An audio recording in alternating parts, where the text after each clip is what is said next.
It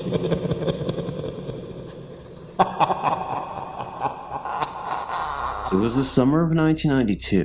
I was 20 years old, and I had just completed my junior year of college, and I was staying in the same city as the campus to take some summer classes. I also worked a couple of part-time jobs to handle living expenses. One of my jobs was as a fast food delivery guy. We cooked and delivered steaks, chicken, and burgers instead of the usual pizza or Asian food. One night after completing my shift, I was bored and for laughs, decided to check out an adult movie and novelty store that I had seen sometimes in the course of all my driving for that job. I parked amongst several other cars and got out of my car to go into the store. I saw a middle-aged man with a pasty appearance, with greasy dark hair and receding hairline in the car parked closest to the store. I approached the car on the way in, and he raised his hand hello to me. Not wanting to be rude, I raised my hand in return. As I walked directly by the driver's side door, he said hey, and I said hello. He leaned his head out of his window. He said, "You want to get it off?" I browsed about, and put off by the sheer seediness of the place, quickly left. Out of the corner of my eye, I saw the guy in the car in a different parking space. I got into my car and started out of the parking lot. As I got to the road, I saw the guy start his car and start to come out as well. Hoping this was coincidence, I turned out of the parking lot to go home. It wasn't coincidence. Suddenly, this guy was following me very closely and blinking his high beams at me every few blocks. I tried to lose him at some traffic signals, but was unsuccessful. I decided to go an alternate route at that point, not wanting to direct this creep to where I was living. Luckily, my delivery job had made me familiar with a lot of the roads in the city. I headed for a particularly labyrinth neighborhood, turned in, and took as complicated a route as I could, and quickly as I could, and finally lost him in there. I thought that was the end of it. A few weeks later, during work, at the takeout place, I stopped at a convenience store in the course of delivery to get a soda. After I checked out, I saw this same guy. He smiled and raised his hand hello again. I hurried outside to my car, but this time, I was in my shirt and hat from the takeout place. Now he knew where I worked. By the time I left the convenience store, he followed me again. Fortunately, I was able to lose him again, but spent the rest of the summer afraid to see him pop up at the place of my work, or worse, order food and bring me to his house. Thankfully, that did not happen. But skeevy guy who likes to follow people, let's not meet again. Do you believe in ghosts? If so, then boy, do I have a real ghost story for you. Being so involved with the paranormal from an early age on, you tend to open yourself up to experiences that you've never previously had before. I'm of the belief that if you commit to actively hunting spirits, they will start to manifest and make themselves known to you. However, if you close yourself off to this realm, the chances of finding yourself in a paranormal situation are slim. A lack of commitment will result in most spirits ignoring you. Just think about it for a second. If you have absolutely no desire to see paranormal activity, why would a ghost waste their time trying to communicate with you? It would be just like talking to a wall.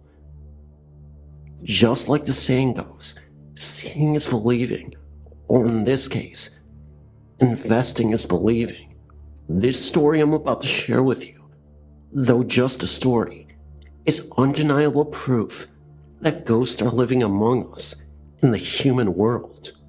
These experiences occurred late in September of 2005, and at the time, I was 15. My mother tragically perished in a car accident the year previously, and that left my dad to care for me alone. It was an absolutely miserable existence from then on, as this was the love of his life. My dad ended up being so depressed that I would often find him crying alone in his room at my house, every single day for the next month and a half.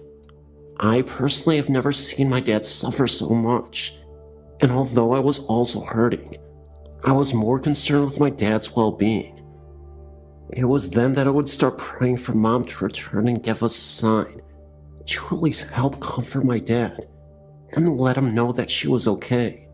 However, all that praying didn't seem to help. All of the nights begging God to send her back down to us for a message almost seemed futile. I remember doing spirit sessions alone to frantically contact my mom, using a Ouija board, a spirit box, anything I could get my hands on to help. I never got any signs, and the house stood silent, as quiet as it's ever been, except for the faint sounds of my dad crying most nights. It made me start to doubt and think that ghosts and God were imaginary. I lost my faith in nearly everything. I remember angrily saying to myself that God and ghosts don't exist. My dad is hurting so much. I wanted to connect with the afterlife so bad, and yet nothing is coming through. Show me something. I remember saying that in utter and complete frustration. Still nothing. But all that was soon about to change. I remember one late night, I could once again hear my dad sobbing in his room after a hard day's work. He came back later that day, around 10 p.m. He was lying on the bed, and to comfort my dad, I went to sleep with him in his room. We had a bed across from my dad's that I would sleep in. I reassured Dad that everything would be okay. Even saying, "Dad, I can't lose you too. Please, you have a daughter to raise. Mom wouldn't let you go on like this." My dad simply smiled and told me that he would never give up on me or his life. So he fell asleep. I tried to fall asleep as well, laying in the bed across from me. This was the moment when I was finally going to see a sign that I had been desperately seeking. Although, this was not the sign I was looking for. An hour or so passes. I was drifting off to sleep when I saw a shadow, outlined in the form of a person. This wasn't a good shadow, because I felt a very negative energy. There were no features, except a shadow person looming over my grieving father. I then got up, turned on the light, and that shadow was gone. I went to wake my dad, and he wasn't waking up. I screamed so hard for Dad to wake up, but nothing. I went and called the ambulance immediately. They rushed him to the hospital. This nightmare just couldn't get any worse. I had already lost my mother, and I was on the verge of losing my father as well. So I waited, and I waited in the hospital. My aunt and uncle swung by to give me the most gigantic hug I've ever felt in my life. We were all waiting on the word for the status of my dad. As the doctor walks out, he has a very somber and stern look on his face. "Your dad suffered a heart attack in his sleep. We are doing everything in our power to make sure he recovers from this." What they didn't tell us in the moment was that he was fighting for his life and receiving life-saving emergency surgery. It turned out that he also died on the operating table, but came back. After hours of surgery, thankfully, my dad recovered and eventually woke up. The crazy part is, years after this incident, he finally told me that he experienced an out-of-body experience and said that he felt like he went to heaven. He remembers being able to see the doctors working on him. Then suddenly, he was in a sunny field with roses and daisies, all these beautiful flowers surrounding him. He then saw my mom in a blue dress, just smiling at him from a close distance. My dad saw his grandfather, who he had been really close with as a kid. He also saw his childhood dog Spike, and he was running around the field. They both waved at him, gesturing him to come forward. He felt nothing but peace as he moved forward. Everything just felt great for a moment. As he approached Mom, he gave her a great big hug, and my grandpa as well. He said he didn't feel like leaving this place at all, but he knew he couldn't stay. Grandpa said with a great big grin on his face, We will see you later. Then suddenly, he woke up back in his body in intense pain. That same night my dad was having that episode, my uncle took me back to his house. As I waited for my dad to recover, I had a dream. I dreamt of the Grim Reaper, and he was literally trying to drag my dad up into this dark room with red wallpaper. I remember screaming, "No, I need you, Dad," and trying to physically pull my dad away from the Reaper so he wouldn't take him through the door of the strange room. Eventually, the Reaper gave up and disappeared. My uncle rushed in to hug me, and I told him I had a nightmare. Years later, when my dad told me about what happened to him, I told him my nightmare as well. My theory is that the whole incident, the black shadow, the heart attack, the out-of-body experience, and my nightmare, they were all connected. Something dark and sinister was trying to take my dad away from me. And I feel like my dad's grandpa and my mom were somehow stopping this from happening. My uncle believed that my dad was just so worn out and hurt by the loss of my mother that it caused him to have a heart attack because of a broken heart. He does admit, though, that what my dad told us in the nightmare were very eerie, too coincidental to be one. The fact that I was praying for a sign, then challenged something from beyond, and then demanded one, made me feel like I really angered some sort of evil entities. I also believe that in those dark moments, good and evil were fighting for my dad to stay alive. My theory is that these dark forces are trying to take him away from me. I also know that because we're surrounded by so much darkness after we lost Mom, these dark spirits were taking advantage of us in the worst possible way, and I think they were feeding off of us. This whole time that I was hoping for a sign, it was there all along, and I should have realized this. Maybe we were consumed by a dark energy that whole time, and we needed a priest to bless this house. Eventually, that's what we ended up doing, and all felt pleasant and better. My dad slowly started feeling like himself, and the rest was history. I know this sounds insane, but I swear that all this happened, and it is 100% true. Thank you for my long story. Update. Fast forward 10 years. To my surprise, I recently found out that my old house, which was built in the early 1900s, was built on old Indian burial ground. I went to a psychic witch who did a reading on me, and we found out some fascinating things. That I could be surrounded and attached by spirit guides, one that represents good benevolence, and the other which is bad.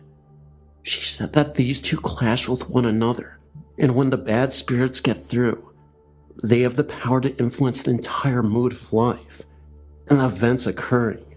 All this could have played a factor into what happened to my dad. She said this, plus the entities that are living in our home, including that dark forest cloud that I told you about, seem to have a spiritual clash where the good could be fighting evil. Now, I know this sounds wild, and maybe the witch was just making educated guesses, but after what had happened, I truly believe that there was something going on there. She suggested that she come to the house to perform positive rituals with her group of witches as sort of a good omen to ward off the bad spirits, even though we seem to get rid of them. The psychic also stressed that, because I still have these attachments, it is very possible that these things could continue and come back. She also suggested that the road my mom was driving on when she passed may have been cursed. She told me that just in case, they could go to the area of the accident to perform a positive healing ritual for the road. We also invited a group of witches to visit my dad in our old home, so we could defeat whatever darkness looms in our home. Well, they ended up showing up to our house late at night. 3 of the witches showed up, and me and my dad participated in the seance as well.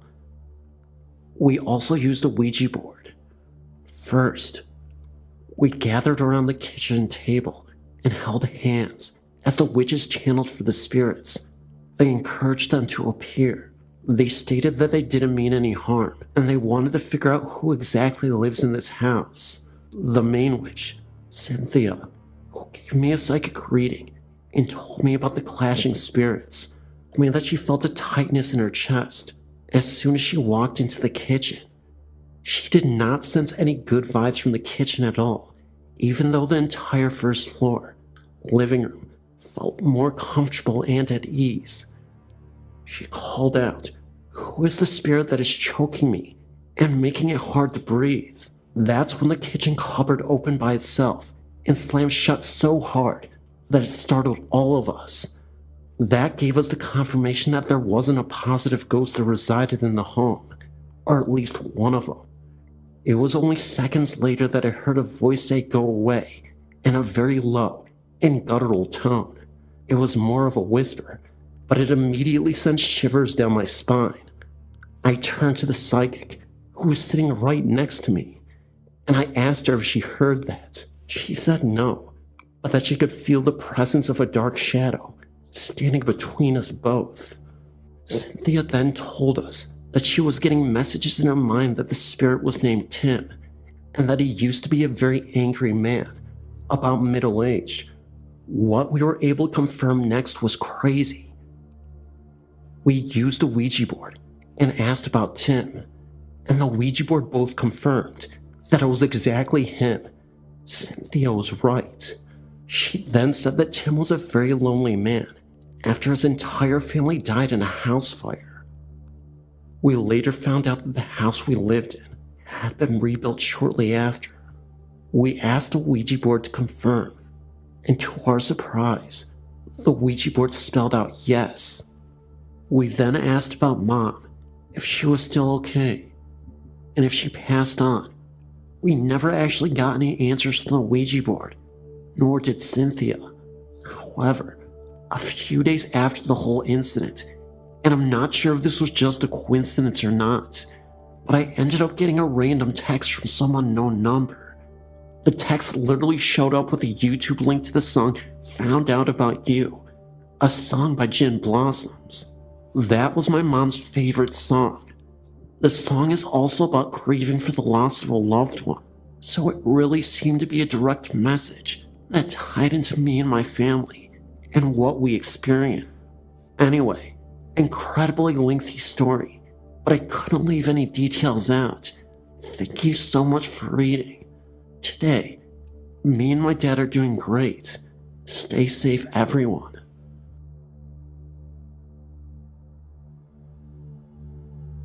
This is my first, but not my last experience. I'm a slight skeptic and a psychology major, so I believe in scientific explanations first and foremost when it comes to aliens and ghosts, before classifying it as a ghost story.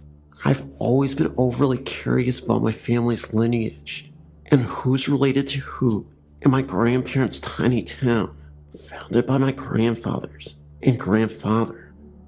I was adopted into the family, and I always felt like a bit of an outcast with no background of my own, so I linked to adapt my family's history, despite our lack of blood relation. One day while my father and I were visiting, he asked my grandmother if she wouldn't mind taking us to the graveyards around the tiny town and showing us around.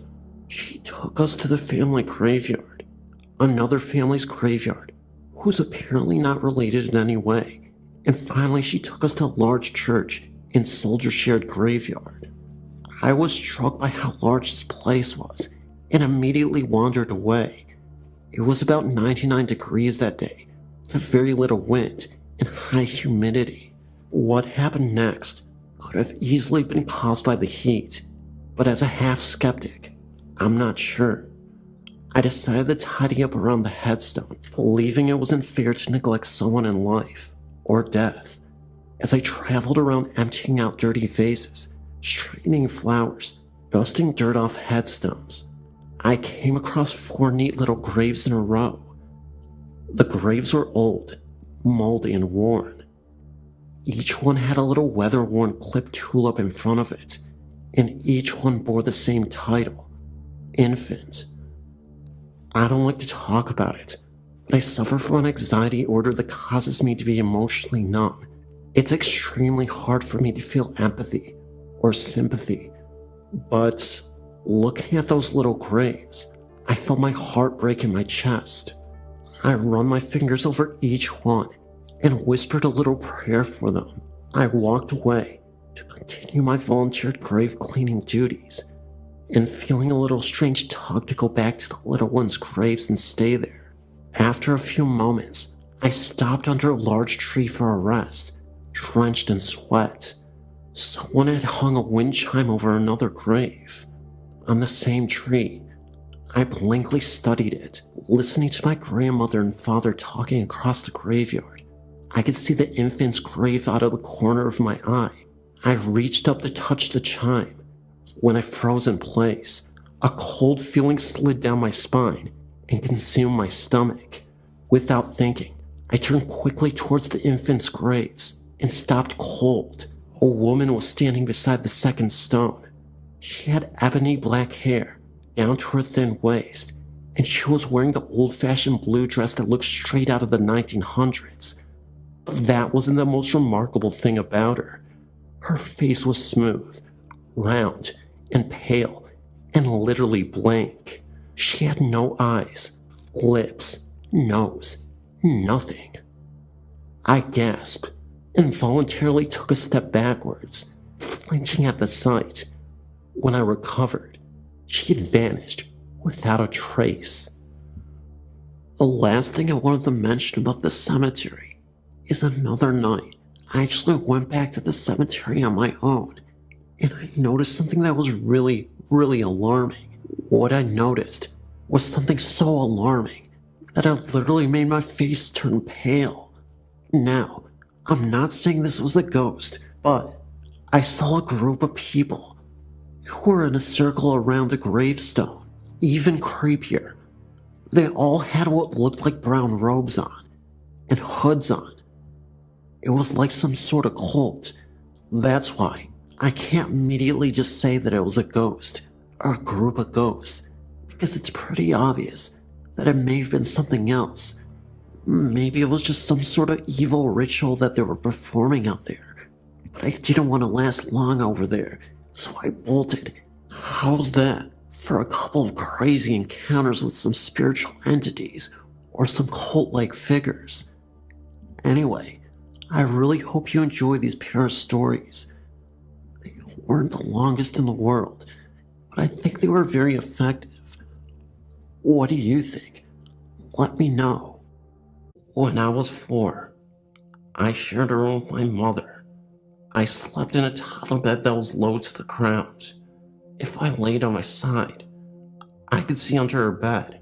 One night after she turned out the lights and got into bed, I happened to look over and see these red eyes staring at me from under her bed. I was so scared that I couldn't move and just continued staring at it. The eyes were close to the ground and did not blink. I finally started to scream and cry. My mom jumped out of bed and turned on the light. She looked under the bed, and so did I. There was nothing there. She turned out the light and got back into bed. The eyes were there again. This happened 3 times that night, but never happened again. This is where it gets really freaky. When my oldest daughter was 4, she was playing in her room alone. When she started screaming, I ran in and asked her what was wrong. She told me that there were red eyes looking at her from her toy box. I had never told her what had happened to me. Well, I completely flipped out, and we ended up running from the room. She never slept in there again.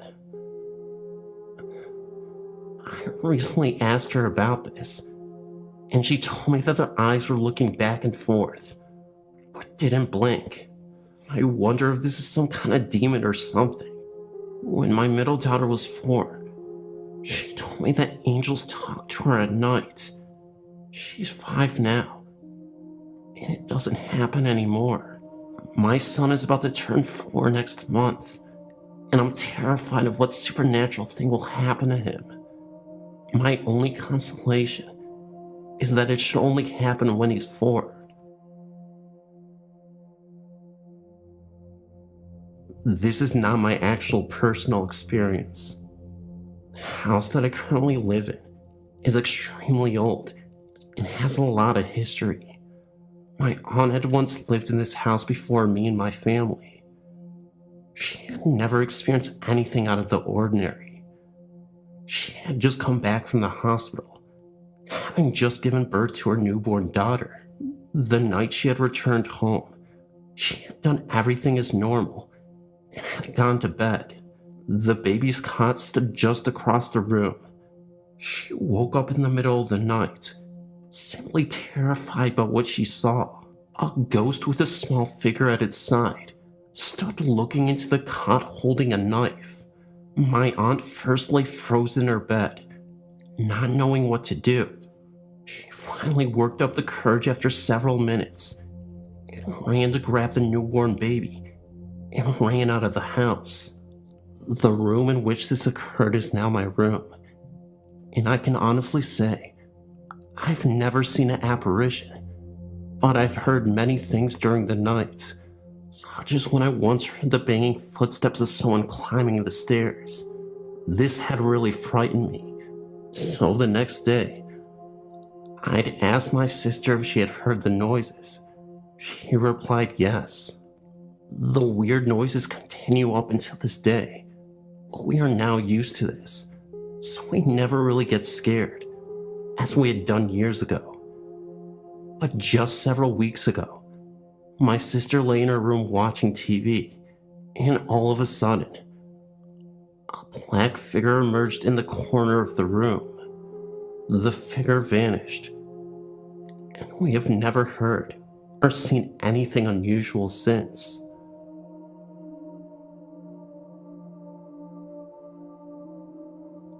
My name is Sam. I've been interested in ghost spirits and other unexplained phenomena for years now. When I was young, between the ages of 6 to about 13, I had experiences in the house I grew up in. I'm now 29 years old, but I know that something happened, and that there are things that we as people can't even explain. My story takes place in Tallahassee, Florida, home of the Seminoles. I was about 6 or 7 years old. I always heard footsteps walking down the hall of my house, and sometimes it sounded like the floor was just simply creaking, like old wood, I guess. The creaking sound moved down the hall like footsteps, though. On several incidents, I would wake up in the middle of the night and hear footsteps in the hallway. I never saw any apparitions, but I'm sure they exist. There is a sleep paralysis where you can wake up from your sleep, but not be able to move. I've seen many accounts of this on your website. I've personally awakened plenty of times in my youth, and could do nothing except look around in my room. I've never felt as if someone was holding me down, but I'm 100% positive I was wide awake, and I couldn't move. On one occasion, a Saturday morning, I woke to the sun shining through my window. I wasn't scared, mainly because it was daytime, about 10 a.m. in the morning, but I was frozen solid. I tried my hardest to move my legs, my arms, and just talk, but I couldn't do anything. In the past, I would just lay there, and in time, the paralyzing feeling went away. This morning, I decided to lie in bed and just wait. What seemed like minutes was only seconds, when I heard whispering just above and behind my head. My bed was against the wall, and my dresser was a foot or two away from the head of my bed against another wall. in the corner. The whispers came from that corner. It sounded as if two people were telling secrets just behind me. At this point, I snapped free from my frozen state and immediately jumped out of bed and dashed into the kitchen where my mother was cooking breakfast. I know something was there, but I was so scared that I didn't look back. I clenched my mom's legs, and she asked me what's wrong. I explained to her what had happened, and she kind of blew it off. There is no solid evidence that anything had happened, but I know what I experienced. That wasn't the only thing to happen. If you live in Florida, then you've experienced a hurricane. Hurricane Kate hit Florida in the mid-1980s. My mother was a single mom at the time and was trapped at City Hall during the hurricane. She worked for the city, so during the bad storm, they didn't want to let them drive in the weather and asked the workers to stay until the storm let up. My brother is about 5 years older than me, so my mom called and asked him to watch out for us until she could get home. The hurricane soon knocked the power out in the entire neighborhood, and probably in several parts of the city. She called again and asked my brother and I to sit in the hall, where there were no windows or doors, until the storm stopped. I, being the younger of the two brothers, felt comfortable with my brother and soon dozed off to sleep. When I fell asleep, my brother said he began to hear footsteps walking up and down the hall. Sometimes the footsteps walked right past us. He also said, no matter how hard he tried to wake me, I wouldn't wake up. So we had to endure the steps and freaky sounds alone. He said it sounded as if 3 or 4 people were in the hall walking around.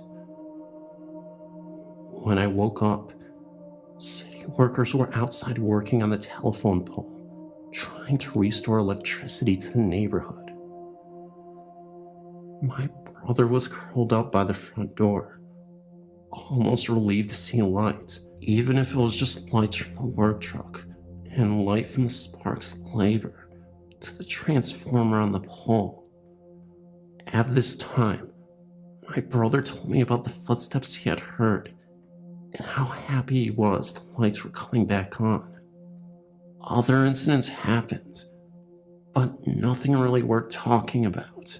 I just wanted to share my story because the site is very interesting.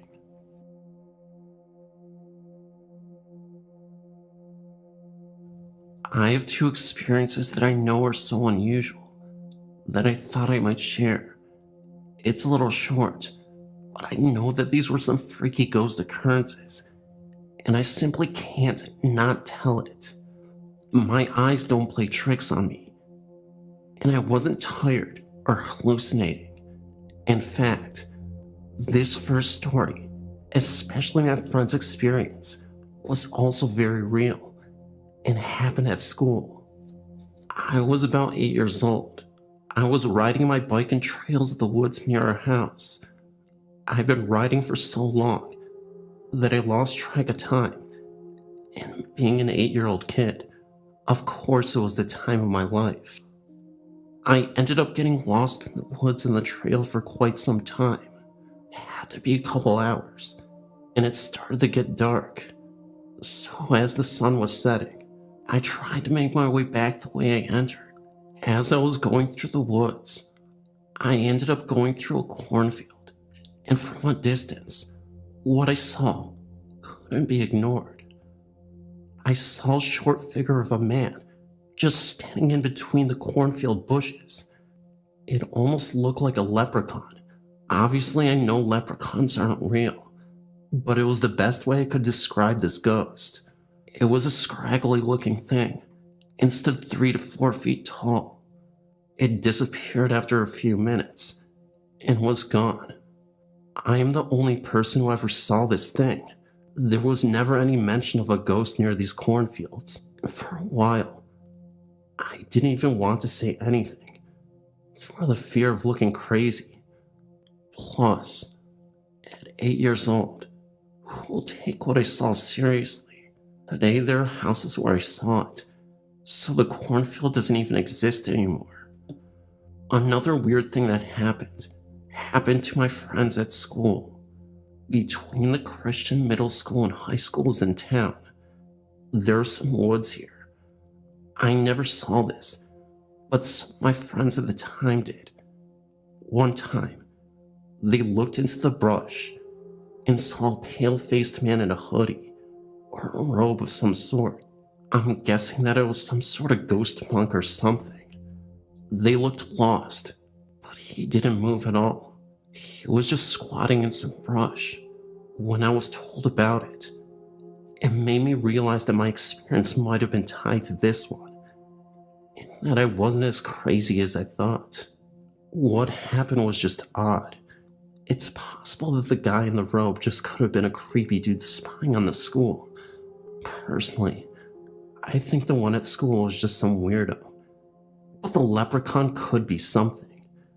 However, I wouldn't just write it off, as I know that'd be hypocritical in doing so. Thanks for listening. Let me know what you think.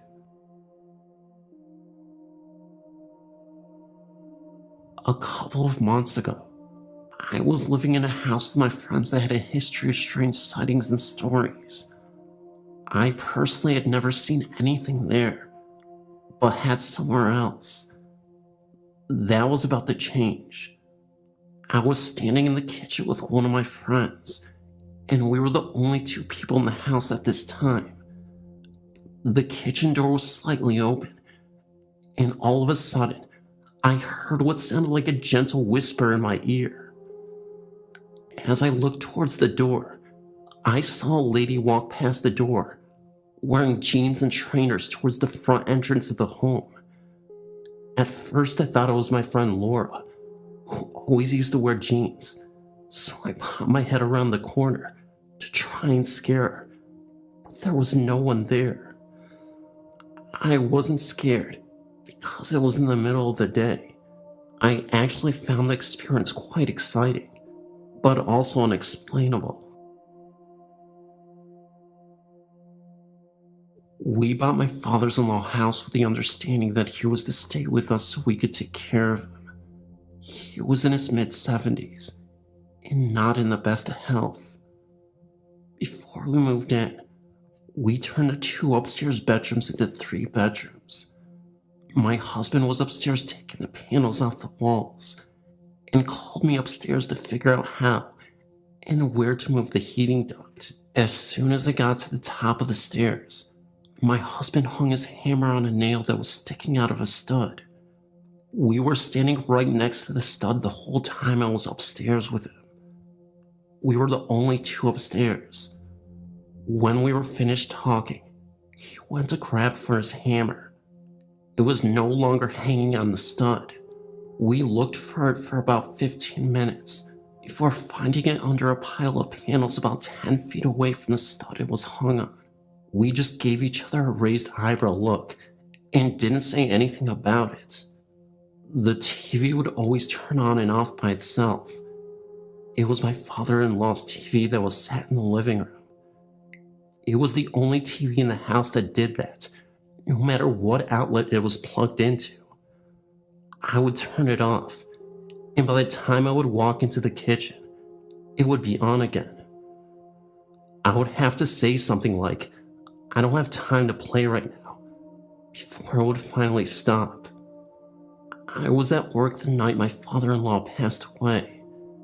It was 3 a.m. on a Monday morning when one of the high-low drivers broke a main water line that caused all the presses to be shut down. I'd been working there for 2 years and had never seen or heard all of the press operators being sent home, as there is always something else for us to do. I went straight home and straight into my father-in-law's room to check on him and tell him what happened. We had a close bond and talked about everything. He was gone. His estimated time of death was 3 a.m. It may have been a coincidence, Oh man, what a coincidence. After my father-in-law passed away, I experienced only one more thing. I was up in my room and heard my son call me from the kitchen. I was at the top of the stairs, and he was at the bottom of the stairs. He asked me what I wanted. I asked him what he meant, because I heard him call me. He just shook his head and said, "Oh, not this again." I came home from work early again one night, about a month after my father-in-law had passed away. I walked into my son's room to see if he was home yet. He was lying in his bed with the blankets over his head. My son was 18 at the time. I whispered, "Are you still awake?" He popped out his head from under his blanket and told me that he heard footsteps in his room just a few minutes before I got home. Could have been the cat, I told him. No, definitely human, he said. But when he looked to see who it was, there was nobody there. My oldest brother heard me and her brother talking downstairs and came down. She told me about an hour before I got home. She thought she heard someone walking around downstairs. She thought it was her brother. She heard footsteps from his room to the bathroom. She went downstairs and peeked her head in his room. Not in there. She walked to the bathroom, but the door was standing open, so she knew he wasn't in there. She was spooked, so she went upstairs and didn't come back down until I got home. We moved to a big old farmhouse in 2004.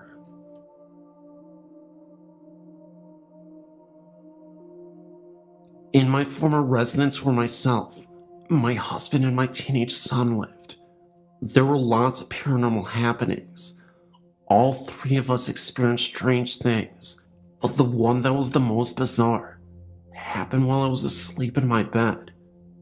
My husband had gone away on business for a few days, so I was alone this particular night. My son was asleep in his room down the hall. I owned a large male cat named Bing, who almost always spent the night on my bed.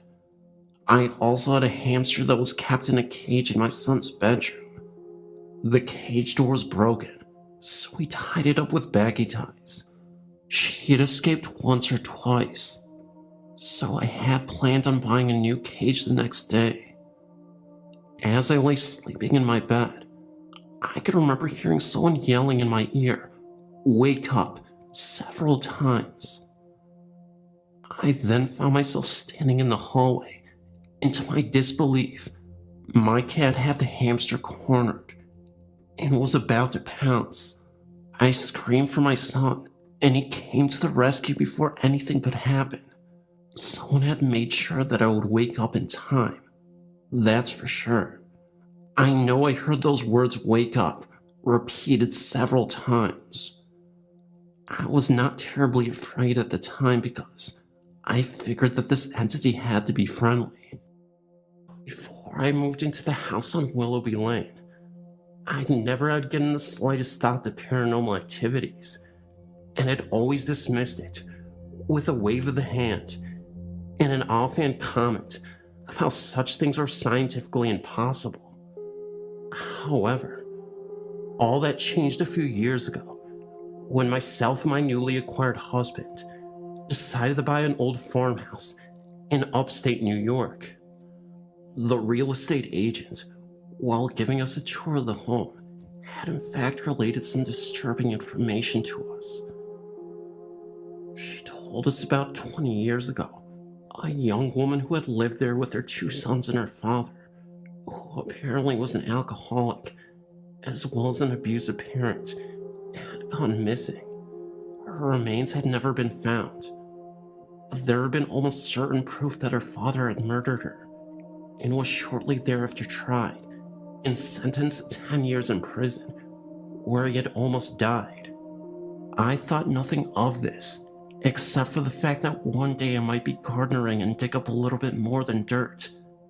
However, this did not stop us from buying the home, which was gorgeous, with green shutters, a post and beam barn which was in good repair, and a drive that was lined in grand old maple trees. But my friend, who was indeed a strong believer in the supernatural, strongly advised us that there might be what she called restless spirits residing in the home. Again, me being convinced there was no such thing did not take her warning seriously. After a long day of moving all of our possessions into a newly bought home, I'd fallen asleep in what was soon to be the living room. The movers had helped me bring in our couch, as well as an old rocking chair we had found in the barn. Both my husband and I thought we were able to save the old thing, which was made of oak and not damaged, except for the fact that the seat itself was no longer there. I was snoring away on the couch when I awoke, drowsily, to a consistent creaking. My husband, who was at work, and the movers, who had long since gone home, were absent, leaving me alone in the home. As I looked around, I noticed that the rocking chair was moving, as if someone was in it. Needless to say, I was incredibly scared, and proceeded to throw a book I'd been reading at the chair, or running out of the home. As the weeks passed, more and more of these types of things would happen, all ending with me rather frightened. Things would disappear and reappear without notice, some of which would never be there in the first place. Some of these items consisted of a wide collection of women's jewelry that I occasionally would find in what we found out later used to be a bedroom. Though we converted it into a study, I would hear knockings. Doors would open and shut for no apparent reason.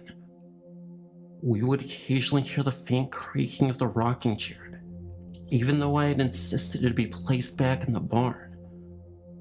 Occasionally, I would hear hushed voices and see flashes of what appeared to be figures out of the corner of my eye. This behavior increased as time passed, till I was starting to get used to it. I even admit to talking with the spirit whenever I was alone in the home. I would always be rewarded with an abrupt cease in all abnormal activity. On the evening of the housewarming party me and my husband were holding, one of my friends came to me in a state of anxiety. They said that they had been in the basement when they saw a woman standing there, staring at them, then turning and vanishing. Myself and a few others hurried down to the basement, where we looked all over, trying to find the woman. What we did find was a hidden cupboard with what was later confirmed to be the remains of Sue Hoover, the woman who disappeared nearly 20 years ago. After this finding, the noises and sightings immediately stopped, and we have yet to hear the slightly disturbing creak of the old rocking chair, which we eventually moved back into the home and repaired. However, I will never forget my experiences that year, and never again doubt the existence of spirits in the physical world again.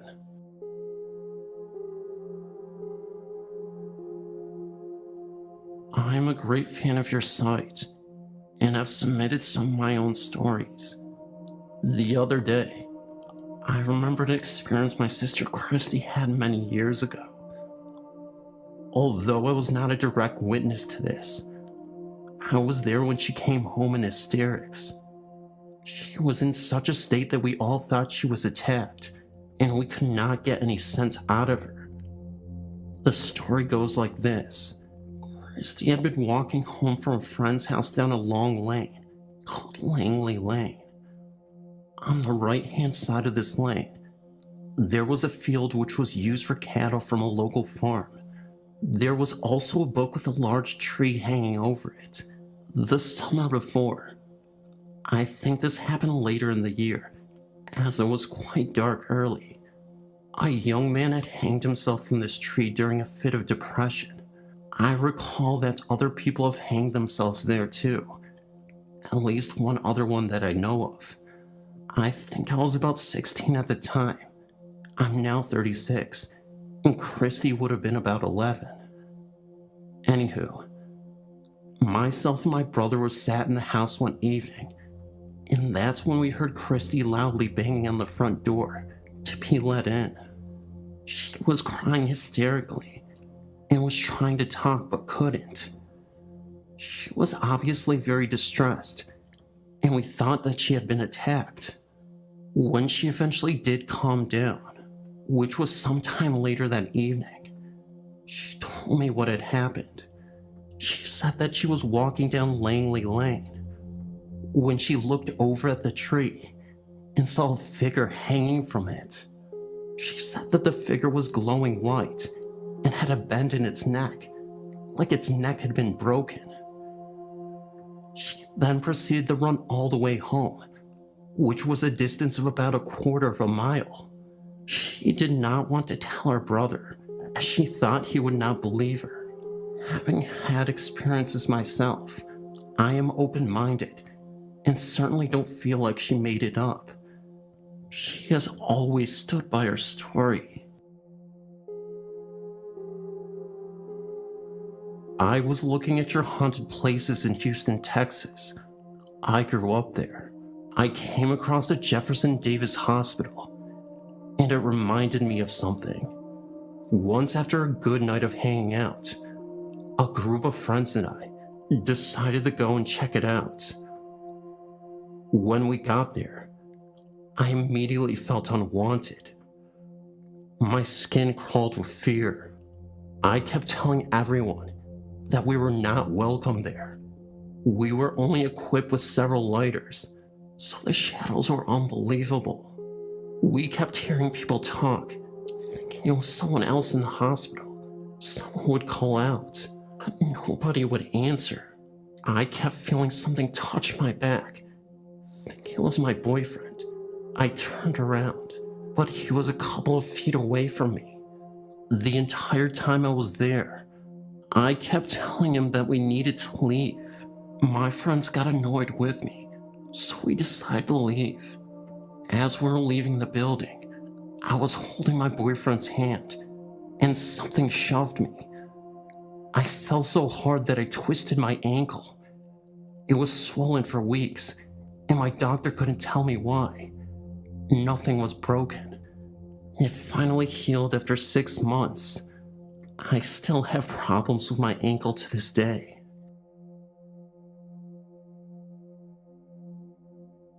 I have an experience that I would like to submit to the website. I've attached it below. After my encounter one late night in August with my sister, I found out that we'd always been around ghosts. My family has moved 5 times, and in every place, there had been at least one ghost there with us. When I lived in Texas, I moved from Houston to San Antonio. In that move, a ghost that we'd had for a year followed us to our new apartment. After living there for about a year, we discovered a new ghost.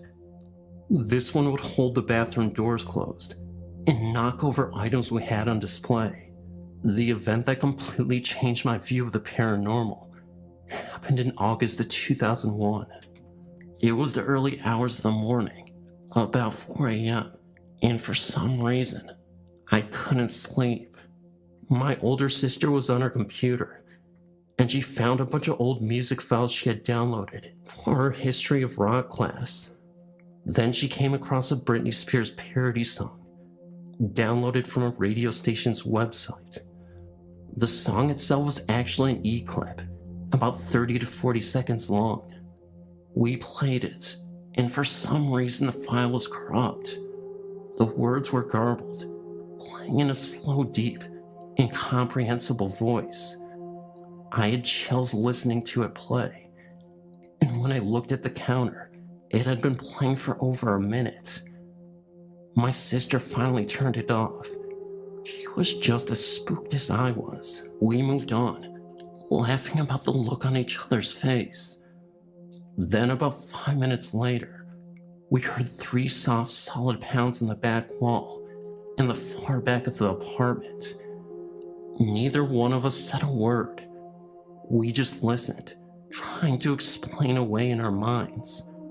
We lived on the second floor and shared only one wall, and that was not it.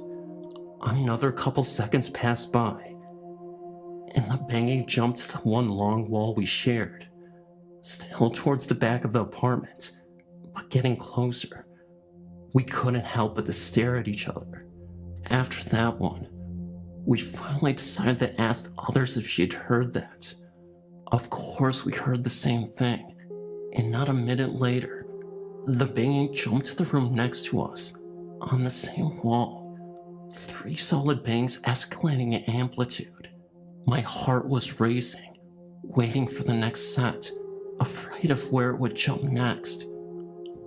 A couple of minutes passed, and just as it began to calm down and blame the banging on the maintenance worker that we shared the wall with, the banging suddenly jumped forward to the wall behind the computer.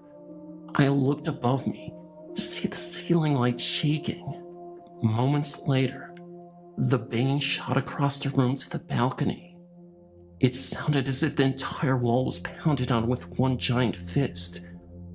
3 echoing pounds later, everything stopped. I checked the sliding doors, and they were locked, thankfully. We both ran into my mother's room, and somehow she was still sleeping. She hadn't heard a thing. That was something I never understood. My baby brother was in the same room with her, door closed, and he heard a soft rumble, and my mother heard nothing. After that experience, I've always been a little on edge. I always think about what would have happened if I'd left the sliding doors unlocked that night, and what the thing was trying to get in. One thing I know for sure is that my ghost from Houston left that night, and the one already there seemed to get more active. Everyone started to hear their name being called, even when no one was around. Luckily, no one ever attempted to communicate with whatever it was. As a matter of fact, we rarely began to answer unless we saw the person who was calling us. 2 years later, after I finished high school, we moved to Iowa when I was accepted to college, and so far, we have not had any strange paranormal occurrences.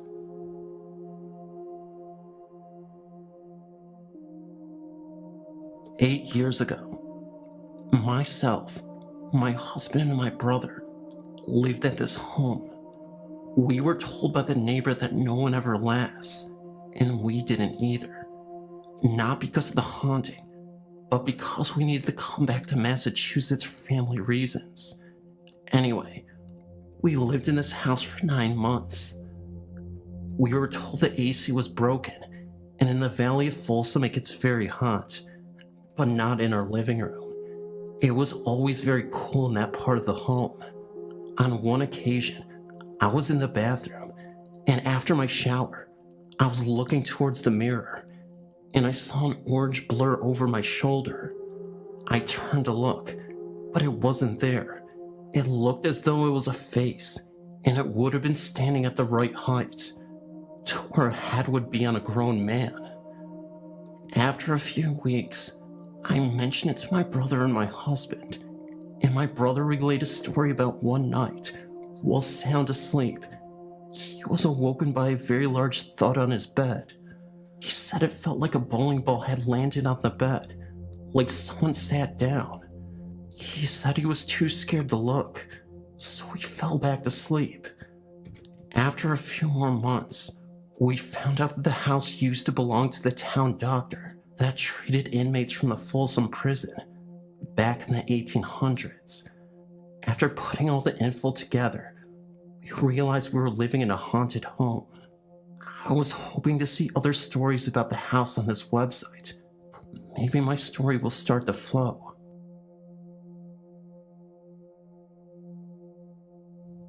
When I was 11, my father died from a heart attack in our home. Because of the trauma on my little sister, she witnessed people trying to resuscitate him. Our mother decided to move. We ended up moving just a little bit further down the road, into an older house that had been built in the early 70s. The owner of the house also died in the house many years before. It was a 2-story house, and the bottom level was made of cinder block. I'm guessing because of this, it was the reason that it was always cold downstairs. Luck or unluck would have it that the bottom level would be mine and my sister's rooms. It always was a creepy feeling downstairs. It always felt like you were being watched, but I always just chalked it up to an overactive imagination. Me and my sister both felt uncomfortable in the downstairs area. It consisted of our 2 rooms, a laundry room, and a cellar. One morning, when I was 14, I was standing in front of my dresser and putting on my makeup. Then, I heard a voice come up to my right ear and whisper my name. The fact that on my right side was a wall really freaked me out. I ran upstairs and asked my mom had she called for me. She told me that she had not. I hated sleeping in that room from that time on, and always tried to sleep with the light on, even though it drove my mom nuts. My sister had a similar experience. I was staying at my friend's house one night, and my sister went upstairs to make sure the door leading outside was closed. She said that as she went to place her foot on the bottom step, she said something came up to her and whispered my name. She said that she also experienced things being thrown in the dark when there was no one to throw them, such as a sock. My mom lives there by herself now, and as far as I know, she has never had anything odd happen to her. But whenever I visit, she knows that I will not sleep in the lower bedrooms. I still feel odd in the lower level, but not as bad as I used to. If anyone has any thoughts or suggestions on this, I would love to hear it. Feel free to email me. Hi, I'm 40 years old, and this story is very true. When my brother, sister, and I were young, about 7, 8, or 9, maybe even younger, we used to see what we would call the brown man. He was brown from head to toe. We came to the conclusion he was a shadow spirit, but with a literal brown look, not tucking skin, but visibly brown. His hat, his face, his clothes, and his shoes were all brown, different shades, but all brown. We would see him periodically and take off running when we did, but our parents never would see him.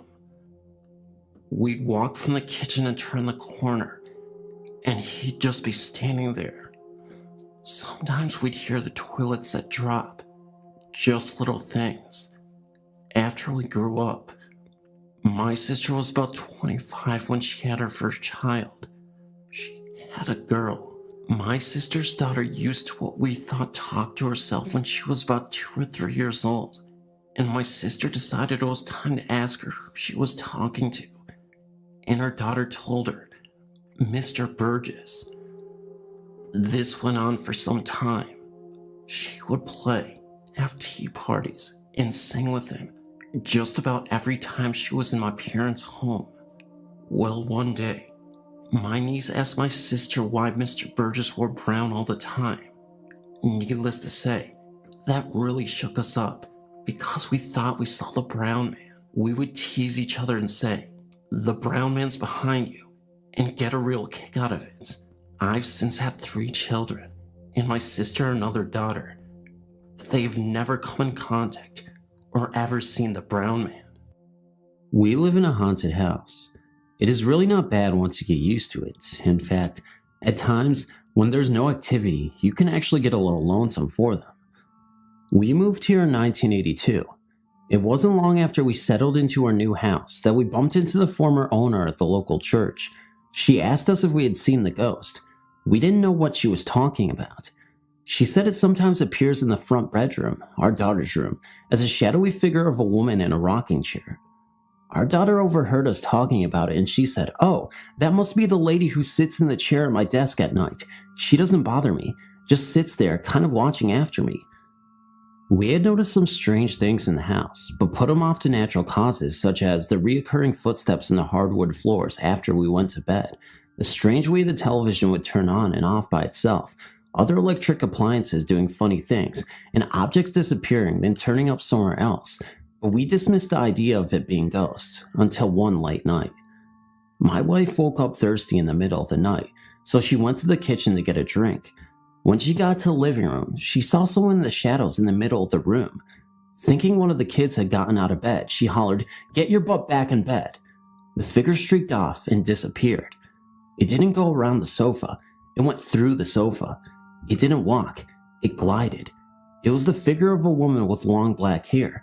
The kids were sound asleep in their beds. My wife came back to bed without her water. My first experience with her was about 10 p.m. one night. I was walking home from next door, and as I approached the driveway, I saw a figure of a woman walking in the drive. She was cutting across the edge of the lawn on the north side of my shop about 20 feet away. The light on the north side of the shop was on, illuminating her faintly. I could make out no details of her, only a dark figure of a slender woman walking briskly towards our house from the west. As I got in range of the motion detector light on the east side of my workshop, it came on. The figure vanished. This phantom female I saw matched the description of the dark woman other family members have seen in our house. But the dark woman is not the only spirit in our home. We have discovered there are others. Some are shy and reclusive. Some are a little mischievous and playful. They like to play with stuff, just to let you know they are there, I think. They hide things. You put something down and a minute later it is gone. You search all over and then find it right back where you laid it in the first place. They turn things on and off. TVs, radios, just about anything, even water faucets. One morning, my son went into the kitchen to get a drink of water. Dad, come here." I went into the kitchen to see what was wrong. "What's this all about?" my son asked. He was standing back from the sink, pointing to the faucet which was running full blast. My wife was standing beside him. "The knob is turned off, but it's still running," he said. We stood and watched it for a minute. Figuring a faulty valve, I started to walk towards the sink to try to turn it off by myself, and suddenly, it just stopped. Turned off all by itself. I looked it over, turned it on, and then turned it back off again. It worked fine. I checked the valves the next day, and everything was functioning properly and has worked fine since. TVs are a real favorite. I was waking up from a nap one evening when I heard the television on in the living room. I assumed my son was home and was watching a movie. As I arose, I heard the television turn off. When I went into the living room, the lights were off, the television was off, the door was still locked, and my son was not there. My wife and I were the only people in the house, and she was still sleeping. I turned on the television, and the same movie I had heard from the bedroom was playing. Radios are popular with them too. On another occasion with my wife, my daughter and I were watching television in the living room. All of a sudden, the CD player comes on and starts playing a CD at high volume. My wife got up and turned it off. Reaction from all of us was very casual. "Go to grandma's if you want to listen to music. We are watching TV," I jokingly said out loud. At the time, my mother was living in a mobile home behind the property. My sister was staying with her. I found out the next day they took my suggestion to heart. My sister called. "I went out to go to work," she said. "The radio in the van was playing. I thought someone left it on. Oh great, now the battery will be dead," I thought. Then I realized the radio doesn't work unless the key is on. I was holding the key in my hand. That's weird, I thought. I unlocked the door and I reached in to turn off the radio and it was already off. It quit playing when I touched it, so I put the keys in the ignition and turned on the radio and it came on. I turned off the ignition and it went off. Ignition on, radio on. Ignition off, radio off. Does not work without a key. How is it playing without the key in the ignition and the knob turned off?" she asked. We have all gotten used to our ghosts now. Our children have grown up around them and have their own stories. Their friends and ours have all been scared out of their wits a time or two, but are accustomed to it now. New friends take a little time to get acclimated though. My son was in his teenage years and most of his friends knew about our house. His new friend Jason did not, though. My wife and I had gone out for the evening, and my son was having a party. All his friends were over. Everyone was having a good time but Jason. He was tired. Jason was new to Tommy's parties. Jason was also new to our house. If he had known about the things that happened here, he might have not left the main group and gone to the game room where it was quiet. Most of our friends know and have experienced eerie things while here with enough frequency that it really doesn't surprise them. But Jason was new, ripe picklings from a mischievous ghost. So Jason left the party and went into the game room by himself, where he laid on the floor to get a little rest. My son and his friends were only a little surprised to see Jason run into the living room pale and frightened. "The pinball machine," Jason said. "Flash Gordon, it came on all by itself and started playing itself. There's nobody in there, and it just came on and started playing." "Yeah, so?" responded my son's other friend, who was so accustomed to such things here. "Flash was Philip's favorite machine," my son explained casually. "Philip was our nephew who died in an accident a short time before." "He was probably just enjoying a round of pinball," said my son. "He is a nice guy. He won't bother you." Everyone went on about having fun, except for Jason. He stuck close to the group for the rest of the night, but he never came back to our house. There have been times when these spirits have saved the day for us. We once awoke to find a fire had started on our patio by a candle left burning when we went to bed. About 15 square feet of one wall covered in rattan was charred from the flames, but somehow, mysteriously, it had gone out by itself. The dry rattan, though very flammable, had just stopped burning. This was not the only time. It had only been a couple of weeks since we buried my wife's brother, Virgil. Tragically, he was killed by a car while walking home. My wife had been cleaning out his mobile home next door. A terrible task, but she faced it with courage and fortitude. Sometimes I think she is operating on automatic pilot. She came home and told me, "I saw him, Virgil. He was just standing there in the doorway of his trailer while I was sorting out his things. He said nothing. Then he disappeared." A few days after that, my dad came into the shop where I was working. "Do you know the door on Virgil's mobile home is open?" he asked. "No," I replied. "I'll check it out." The home was vacant since Virgil died. We were watching his property while probate proceeded. I walked over and saw the front door ajar. I feared the worst, that the vacant home had been broken into. We were careful to lock the door, and no one else had a key. I carefully entered the premises. The overwhelming odor was unmistakable. Propane, strong. I had to exit immediately. A gas leak. The house was full of it. I went to the rear of the home and found the main gas valve. I turned it off. Covering my mouth, I entered the home again. Quickly, I began opening windows. I could not stay in there for very long. "I can't believe this place didn't blow up," I said to myself. "It's a good thing the front door was open, but how did the front door get open anyway?"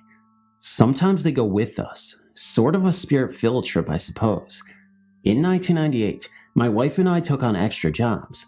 I was managing and bartending at a local hotel bar, and my wife was the cocktail waitress. I guess they got lonesome for us. No one at home to pester and all.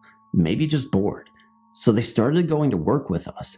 We were at the lounge. It started out small. TV on, TV off. Glasses doing funny stuff. That sort of thing. We had closed for the night. It was clean up time. I was walking to the kitchen when I heard a noise from the juice box. The pages of cards, which show the selections, were flipping on their own. Page after page flipped, all in one direction, then it would switch and go back the other direction. This was just the start. They seemed to prefer after hours at the bar. We were cleaning up one night when we decided the small table and chairs would look better if I moved them farther away from the pool table. I moved them over near the dance floor. I proceeded to clean the rest of the bar. When I turned around, the table and chairs we moved are back in their original positions by the pool table. The next night we decided to mess with them. After closing, we rearranged the entire setup in the bar. Tables, chairs, everything. Then we went to my office, got our stuff together to go home, and walked out to find everything back where it was originally. What had taken us a couple of hours to do, they had accomplished in a few minutes. We have lived here in the magic spot about 25 years now. I have notebooks full of activity, notes about ghostly occurrences, sightings, etc. We've never tried photography, but being an artist, I've done paintings of some of the entities we have here. We also experience really odd weather patterns, most often in the winter. Radios and televisions, actually just about any electronic device, is likely to act up when used here, and we have learned more about the history of this area. A local Native American medicine man once told me this place gives them the willies. Teenagers refer to this place and the surrounding area as the magic spot and have many stories about it. Over the years, we have actually had a good relationship with our ghosts, though at times mischievous. For the most part, they just go about their own business and we do the same. We do at times bump into each other, however. Sometimes it is much surprise to them as it is to us. Sometimes it is nice to have them around. Other times it can be quite frightening. I was actually surprised one late night, and it and I streaked off in opposite directions. I don't know which of us was more surprised. They have become as much a part of our home as our family members. It wouldn't be the same without them. As the youngest of 5 children, all boys, and the son of the 7th daughter, of the 7th daughter, of the 7th daughter, supernatural followers will know that means a white witch. I've seen many strange things. I and my brothers grew up in what would be described as a haunted house. At a very young age, I loved to play in my parents' bedroom, which overlooked the landing, first 2 steps, and small landing at the top of the stairs. On an almost daily basis, I saw shadows walking along the landing. They were not ordinary shadows. These were floating. They were not cast on the wall, but were in midair, but I could see through them. As I got older, they seemed to happen less frequently. I still see these shadows occasionally, out of the corner of my eye. In the early 80s, my brothers discovered the Ouija board method of entertainment, which heralded some very interesting results. On one such session on the Ouija board, the spirit known to us as Paraga put us in touch with a chap called Ray with a message for my father. I can't remember the surname that we were given, but we passed the message on to my father, who accused us of conspiring with my mother to try to persuade him that Ouija board works. Of course, this was simply not the case. It turned out that his friend Ray had committed suicide, while my eldest brother was very young. Therefore, it would be impossible for us to know anything about it unless we were told by someone. We simply had no knowledge prior to the session of events that had taken place so many years before. On another occasion, when I was 11 or 12, we had a very strange encounter. My mother and father were out for the evening, and my brothers were left to look after me. The session took place in the dining room, which had one exit into the kitchen.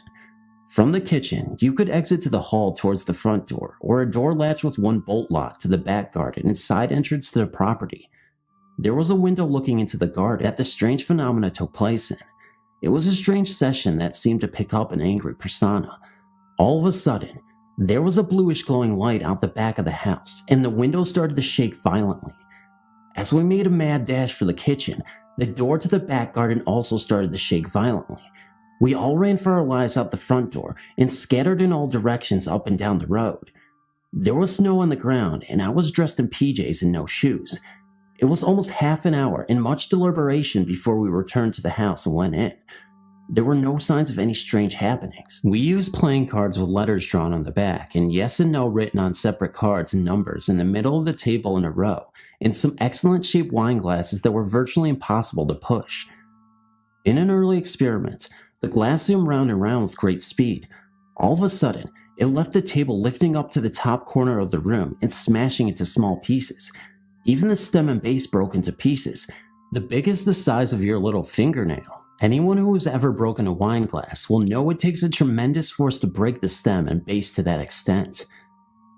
In 1985, at the age of 15, I was walking home to the family home around 10 p.m. from a friend's house. It was a wet and windy night, and I walked with the collar up on my coat with my chin tucked into the top of my zip, only looking up every now and then to see where I was going. There is a small village in the outskirts of the city, just down the road from the family home. I was walking towards the village, where I would have to turn right to go in the right direction to get home. Approximately 1,000 yards before the road I was walking along came to an end, there's a 10-story block of flats, and next to that, a retirement home. As you get nearer to the end of the road, approximately 500 yards from the end, there was a row of tenant bungalow flats going along the road I was approaching and intending to turn right towards home. To the left was a large grass area between them and the main road. I passed the end bungalow flat, heading to the T-junction with the grass area to my left and approximately 100 yards of space all around me to the nearest object, some small bushes. All of a sudden, I saw a pair of brown shoes come into view a couple of steps in front of me. Startled, I looked up to see an elderly gentleman in front of me. I took a step sideways and went around him. Something struck me as strange, and after a few more steps, I turned around to see nobody behind me. There was absolutely no way that the old man walking slowly with a walking stick could possibly have moved quick enough to get behind something to obscure him from my view in such a short time. In fact, the distance between me and the nearest object was too great for Ben Johnson at his prime to reach before I turned around. It wasn't until I thought about it while walking home that it struck me what it was that was so strange about the gentleman when I first laid eyes on him. Despite being quite persistent, rain and strong wind driving the rain, the man was dry and there were no drops hitting him. He was all dressed in brown shoes, suit, and flat cap. I can't remember the color of his shirt or if he was wearing a tie, but I will never forget his face as he smiled a gentle smile of thanks as he moved out of his way. His features were very clear. I've never seen him since. This village was quite a friendly community where most people knew everyone else, but I did not recognize this gentleman. There were many strange things that happened in the family home, from power cuts that were localized to just our house and the whole street. We had electricity meters that took coins to pay for the electricity supply. If the electricity went out, it should need to be topped up by popping a coin in the slot. Even after putting money in the meter, the electricity would not work. It would be found to have been switched off, and in those days, there were no such things as circuit breakers that would trip the switch. When my father knocked out the dining room window to put in a patio door, we found 3 patio negatives of an old gypsy man. The first of him, out the front of his caravan. Another of him stood on the caravan steps, and the last of him laid out dead. We intended to have them developed. They were missing from the place we put them. We assumed they fell down behind the kitchen cabinet where they were left. When the kitchen was remodeled, there was no signs of them, and other things we assumed had fallen down behind the cabinets. On many occasions, I've told certain people to answer the phone because it was for them, and it was. The problem was the phone had not actually rung until after I had told them, but within a few seconds. I can't explain it, but it still happens. It was in October of 2004, around 3:30 in the morning.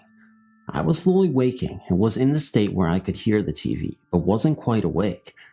I remember having this eerie, scared feeling, and in my sleep started singing Jesus Loves Me, the old childhood Sunday school song. Anyways, I remember feeling a presence on my legs, real heavy, and I felt something was watching me. I snapped awake and moved, and the thing made a swooshing noise, and my cat even looked up in the air where this went over my head and out the door. I was on the couch and the front door was behind me.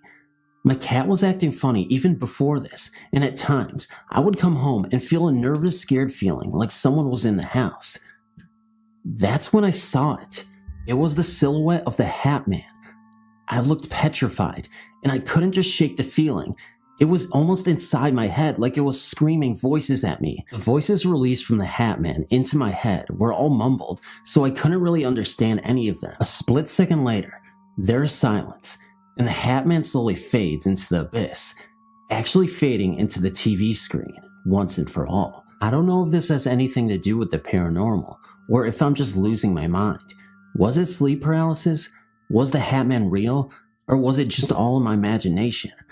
I have no idea, but I'm kind of hoping and praying to God and Jesus that this doesn't even exist and that I'm all hallucinating this just to make myself feel better.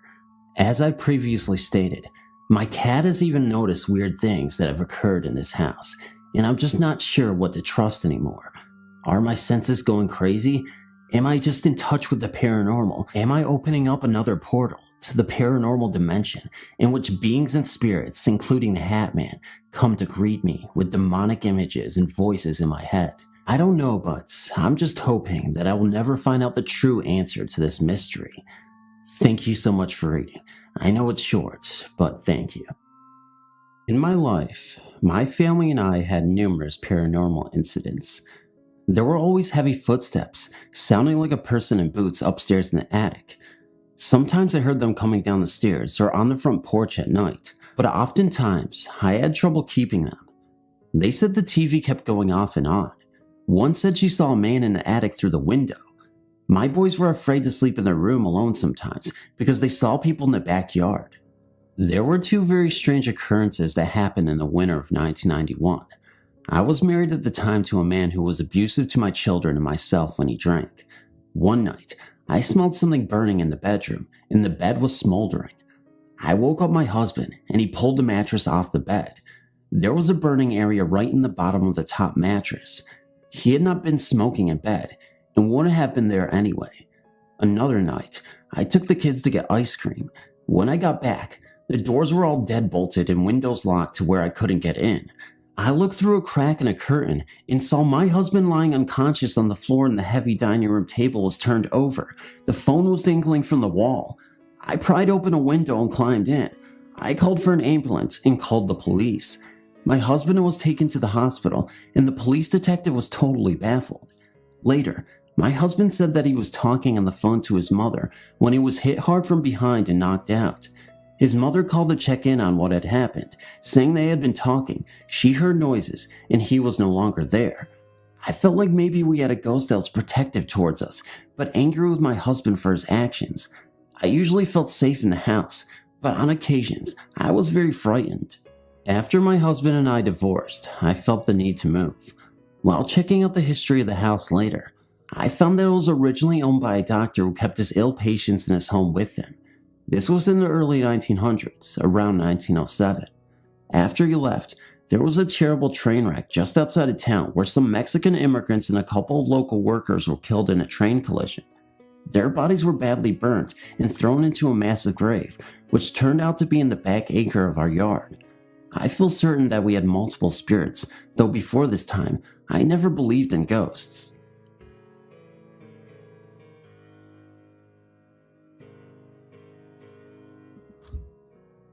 I was visiting California on a school trip.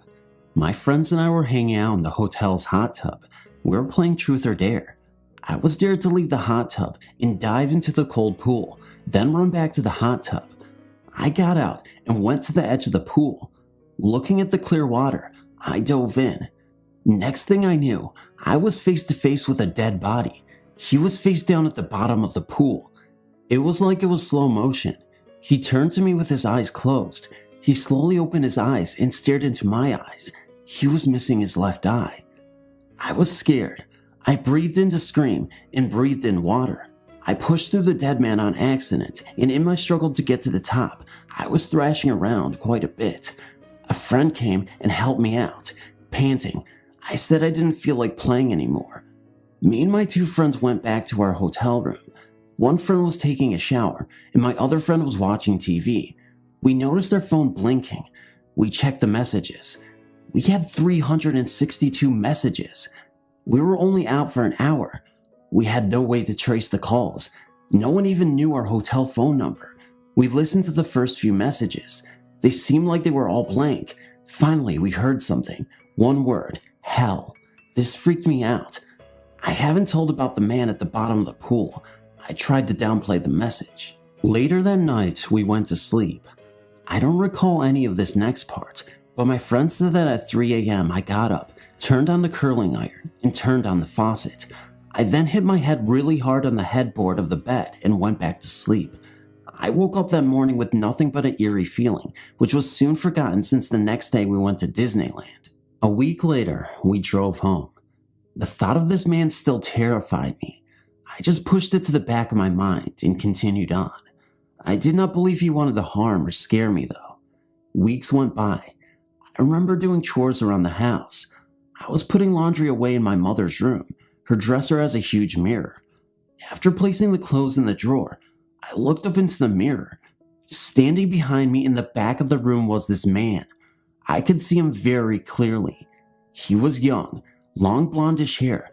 His skin was grayed and almost green, waterlogged, and a little wet looking. His good eye was brown, and where his other eye should have been was just a hole. It seemed to go on forever. It was almost hypnotizing. I noticed this all in an instant, because when I turned around, this young man turned and walked away. I sensed that his name was William. I didn't see William for a very long time, although I felt him following me. Our house began to change. Radios would turn on when they weren't even plugged in. A music box would start to play randomly. Shelves would fall off the wall. Everyone noticed it. Everyone was afraid. I wasn't. Years went by. I started to feel a difference over me.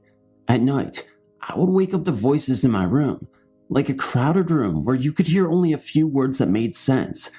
I tried to ignore the voices. Sometimes, I would wake up with a single voice in my ear talking to me. They seemed to never make sense. It was like the end of a sentence or the beginning. I remember waking up one night. I felt scared for the rest of the time. It was very late at night. I knew no one was awake. A blue light was outside my closed door. My door began to shake very violently, but the beads on my door didn't even sway. I kept all of this to myself. Who wanted to tell their friends and family they heard voices in their head and see people in swimming pools? I don't think so. Later that year, I moved out and started going to college. My family said that since I left, the strange happenings seemed to have moved out when I did. Strangely, my roommate said that since I moved in, strange things started happening. Pictures falling off the walls, TVs turning on, shadows, and the feeling of being watched. I still heard voices at night, but never anything scary. I learned to live with it all. Now, in 2009, I'm married. I still hear voices at night, but they're making more sense now. Sometimes the voices say things to me like, "Get out, I'm not kidding, get out," and laughing followed. Evil laughing. I tried to go back to sleep. One night, a few weeks ago, I woke up feeling like someone was in the room with me, a different energy than my husband's. I looked up and saw a dark figure standing over me. My dog started barking and growling like crazy. The dark figure turned his head and walked out the closed door. I went back to sleep and woke up to a voice telling me, "Your destiny will be at the Valley of Thunder, then all the voices shall be heard." I haven't ignored that one. Sometimes, I will go to Yosemite National Park, Valley of Thunder, and see what my destiny is. It just doesn't seem right yet. 2 nights ago, I had a dream. William came to me. He didn't say anything, but I sensed he was telling me it was okay, not to be afraid of him. I feel as if since I've met William, I've become sensitive to spirits and energies. I've met other spirits beside William. I feel as if now I have the ability to read energies and sense thoughts. I almost regard William as a friend. As an avid EVP researcher and long-haul truck driver, I've had many opportunities to get EVP recordings from all over the country. My research has revealed some startling results lately. On the 20th of January this year, an EVP has attached itself to me somehow. Now, no matter where I am or where I go, this EVP named Desmond Heathers is in every recording I make on my Olympus digital voice recorder. Even when I'm traveling down the road at 65 miles per hour, Desmond is there ready to talk when I turn on my recorder. I know a lot about them and where he is now. One startling development occurred when I asked Desmond if he knew anyone that I knew. He said, "Yes, Joe." I said, "Joe, my brother?" He said, "No, Joe who is with me." I asked him if Joe was with us now, and he said, "He is in you now." So I asked, "Joe, are you there?" And I got this voice in the recording that was very deep and gruff sounding. I can only say it sounded like Mr. T from the TV show The A-Team. Joe said, "Go away, leave me alone." Well, I don't communicate with those who don't want to, so I just do what I always do with the ones I get who I don't think deserve my attention. I just ignore them. Here's where the story takes a strange turn. The week after that, I was talking to my doctor about a fatigue problem I've been having lately. Nothing serious, just tired during the times of the day I don't think I should be. He asked if I was sleeping okay, and I said I tend to wake up several times during the night. He recommended I get a sleep study done. After finding the only sleep research center within 100 miles of where I live, I was told the study would cost in excess of $1,600 for one night. Well, I thought this was ridiculous, so I figured I would do it myself. I was on the road the night I decided to do my sleep study, and set up my digital voice recorder and DV camera on the sleeper of my big rig. I fell asleep within 15 minutes. When I reviewed the recordings the next morning, I was so startled at what I had recorded, I could hardly listen to it. The recording revealed that I snore rather loudly. What was startling though, was the EVP Joe was using my snoring sound to speak to me in my sleep. With every rattling snore, he formed words. He said things like, "Don't you know you love me? Don't leave me. Don't wake up. I'm not done yet. Don't you remember me from the Navy? You know you're listening to me. You know you love me. How did I get in here? What happened to me? I need you. I'm just jealous of you, Tony. Tony, please, help me." Not just that night either. Every night I've recorded, he's talking to me in my sleep. It concerns me because I don't know if there may be some subliminal influence with him talking in my sleep like that every night. I think I know him. I vaguely recall a friend I had in the Navy named Joe back in 1980. I remember feeling sorry for the guy because of his drinking problem and was always trying to help him when he got in trouble. I used to buy him gifts for his birthday and Christmas because his family wanted nothing to do with him. Other than that, I can't recall very much about him. When I asked him how long he has known Desmond, he said about 5 years. That's how long Desmond told me he's been dead. Actually, Desmond didn't even know he was dead until I convinced him he was. He kept trying to tell me he was alive. So I asked what it looked like where he was, and what did he see around him. He said nothing but a faint amber and turquoise colored light that was all around him. He desperately wants out of there. He says he can see me sometimes. One day, when I was sitting at my office desk at home, I asked him if he could see me, and he said he could. So I reached in my pocket and pulled out a $20 bill and asked if he could see what I had in my hand. He said $1. Thinking it was just a lucky guess on his part, I dropped the bill and picked up a Bic lighter. I then asked again, "What am I holding in my hand right now?" And he said, "A light." I reached in my desk for it and had my hand closed around it so I couldn't even see it. How did he know? Many times Desmond will ask if I can see him. I've never been able to do so I got out my digital camera and asked if he would let me take pictures of him. He said, "I will try." I told him where to be in my living room at home while I snapped a few dozen pictures. Nothing showed up on review, so I asked if he would mind trying something else. I explained what white noise was to him, and he was already familiar with it. He helps me to adjust the levels and spectrums of white noise to be able to hear him better. I explained that I could generate a different type of noise that is not audible, but that I might be able to see him with. So I set up my DV camera to form a video feedback loop with my Sony Trinton 32-inch TV, manually adjusting the focus in such a way that the feedback picture was focused on the pixels on the screen, as it oscillated slightly due to some technical reason I can't explain now. After talking with Desmond during the setup and adjustment period, I told him where I thought he could best try to show himself. Desmond appeared to me only once for about 2 seconds in the video. He had very plain symmetrical features and was shown from the waist up. He seemed to be in his mid-30s with dark sunken eyes. He was wearing a bowler hat and a 1940s type jacket with wide rounded lapels with an open shirt that had no collar. Further research with Desmond shows he can see me and some things around me when his energy level is high. For example, I can give him instructions on how to travel somewhere. One time I showed him a map on my Microsoft Streets and Tips and showed him the same roads and satellite photos taken from Google Earth. With this information, I am able to ask him to get a specific place and get information I desire. One time I sent him to the Powerball lottery drawing headquarters located at Urbandale Drive in Urbandale, Iowa, to see if he could see the Powerball numbers being drawn 6 hours before the draw. I have reason to believe he is not bound by time as we know it, and thought he could travel through different threads of time and different timelines. Well, I asked him to go and do this one for me, after about an hour of instruction on what to look for and how to get there. Then, when I asked if he was ready, he said, "I'll try. Then, I'll be right back." He returned in approximately 30 minutes and gave me some numbers. I was all excited and purchased our ticket. Later the next day I went to check the ticket and realized I had sent him on the wrong day. I explained to Desmond how sorry I was for the mistake and how much time and energy we wasted. I asked him what the numbers were he gave me because he was there 24 hours too early to see the actual drawing and realized he must have witnessed one of the practice draws they do to check out the machines. Lately, I've been having some other problems. I injured my back seriously at work and have not had the desire to record anymore due to my pain and medication. I've been recovering well and expect my research to continue. My new job doesn't offer me as much travel and time to do the things I'd like. I just hope when I start recording again, Desmond and Joe will let some other people talk to me.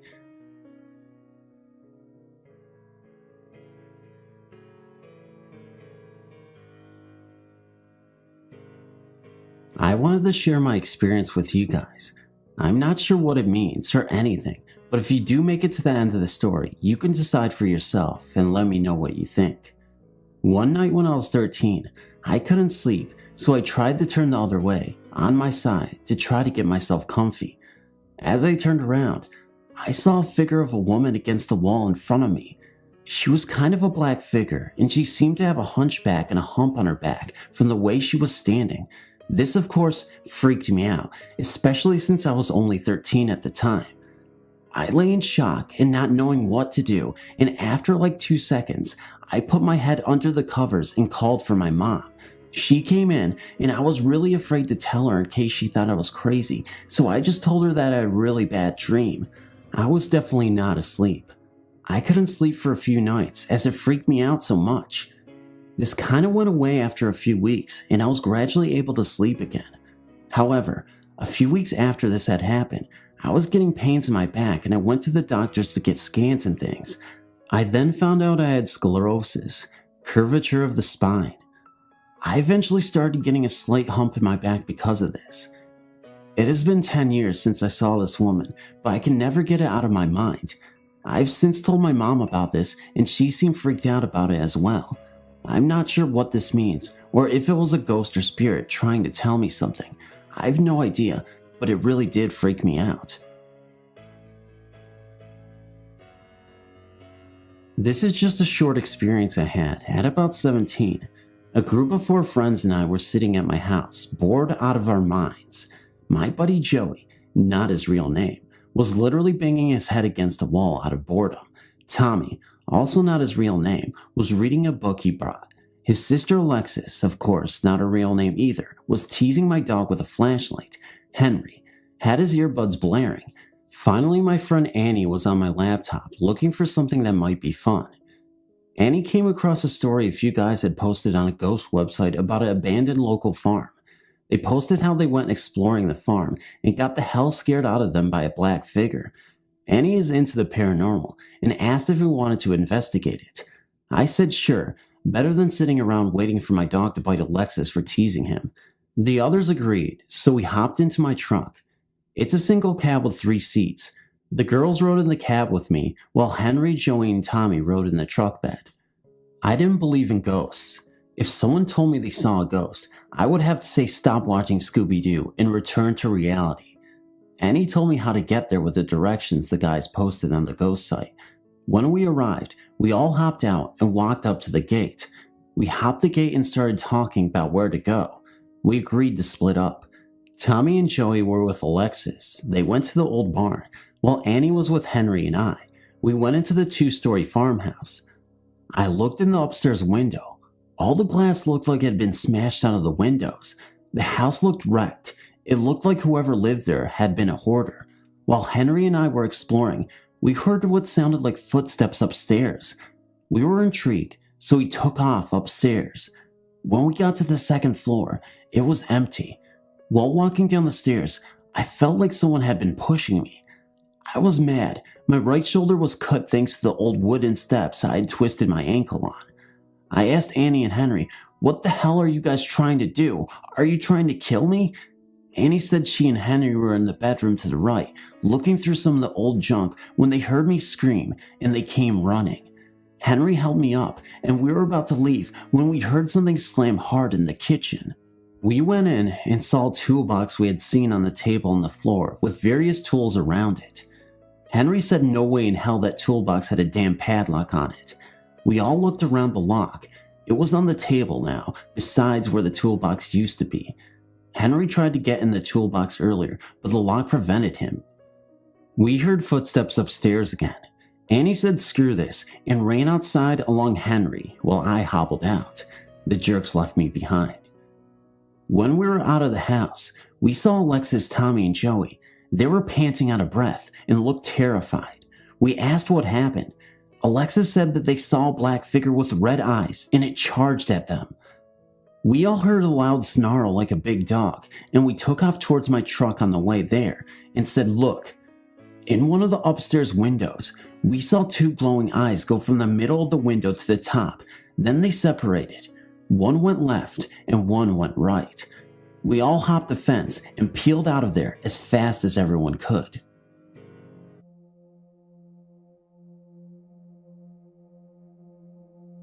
I'm not currently experiencing any hauntings, but I do have a tale of a spiritual encounter. I will begin by prefecting story with the events leading up to the event. My grandfather passed away in hospice care in July 2000. I spent his last night on earth with him, holding his hand and reading the Bible to him, which was his favorite literature.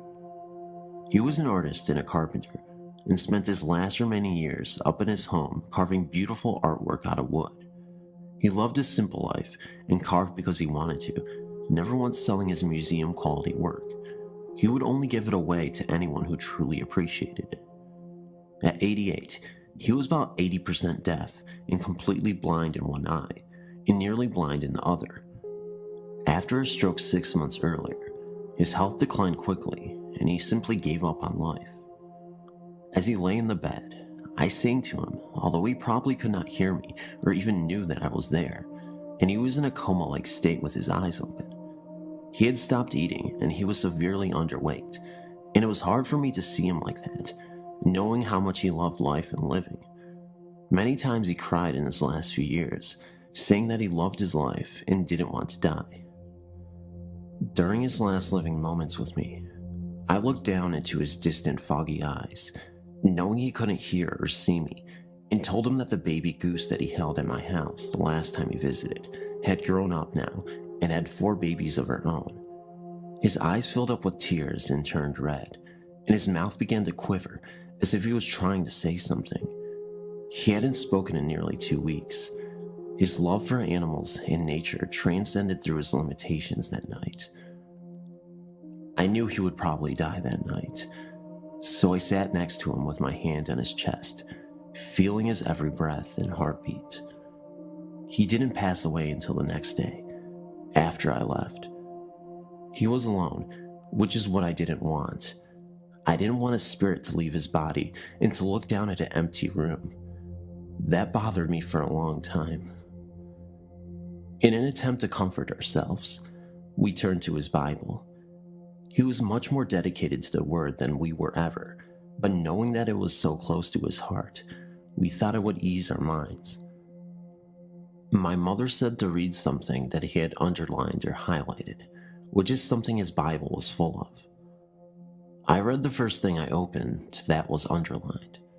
You do not have to understand the Bible to feel the power behind these words, which read, "For the Lord himself shall descend from heaven with a shout, with the voice of the archangel, and with the trump of God, and the dead in Christ shall rise first. Then we who are alive and remain shall be caught up together with them in the clouds, to meet the Lord in the air, and so shall we ever be with the Lord. Where there, comfort one another with these words." We all felt a chill run through us. At his wake, I waited until everyone left, and I cut a small lock of his beautiful, thick white hair and placed it in an envelope. As myself and my friend walked to the vehicle to leave, I opened the door, and a mourning dove flew into me as if trying to enter the truck with me. It injured its wings, and I brought it home. I rescue and rehabilitate small animals all the time, so I mended its wing and let it go about a week later. I took that as a sign from my grandfather, as we had that bond of loving all creatures, great and small. A couple of weeks later, in August, my best friend was at my house, and I was showing her videotapes of Papa, that is what I called him, because she had never met him. I wanted to share with her the kind of person he was. For nearly 2 hours, we watched him talk about God, Leonardo da Vinci, his childhood, his 24 brothers and sisters, his beloved mother, and we saw him play his guitar and sing old, sad songs about homeless children and hobos, songs that made grown men cry, including himself. After the tape was finished, I got up to go to the kitchen for something to drink, and my friend went to the restroom. At that moment, we both heard a loud musical tone that sounded like a doorbell. Since I do not have a doorbell, we both said, "What the heck is that?" We both re-entered the living room where we had been watching the tape and searched everywhere where the sound had come from. My heart sank as I realized what it was. About 2 years earlier, I had one of those cheap doorbells that you plug into the wall, using a battery-operated button at your front door to operate the sound. I became so irritated by all the neighborhood kids ringing it that I just took the button off and put it in my piano stool. The battery had gone bad anyway. I never unplugged the part that rings. I had forgotten it was there because it was hidden behind a chair.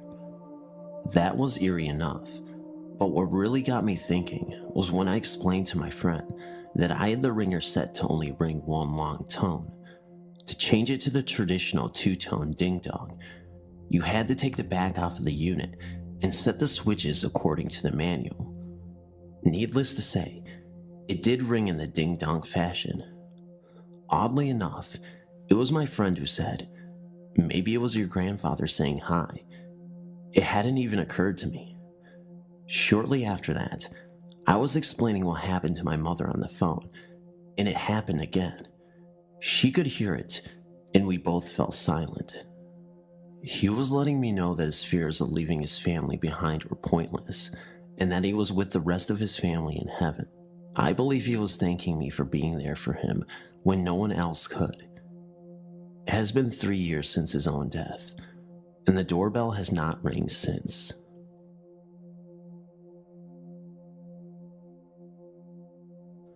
Hey, my name is Maddie. Today, me and my best friend Summer had a strange encounter with a malevolent spirit. Let me explain what happened. A few months ago, me and one of my other friends, Alicia, met an 8-year-old spirit named Reese through a Ouija board. She seemed like a very sweet and innocent girl.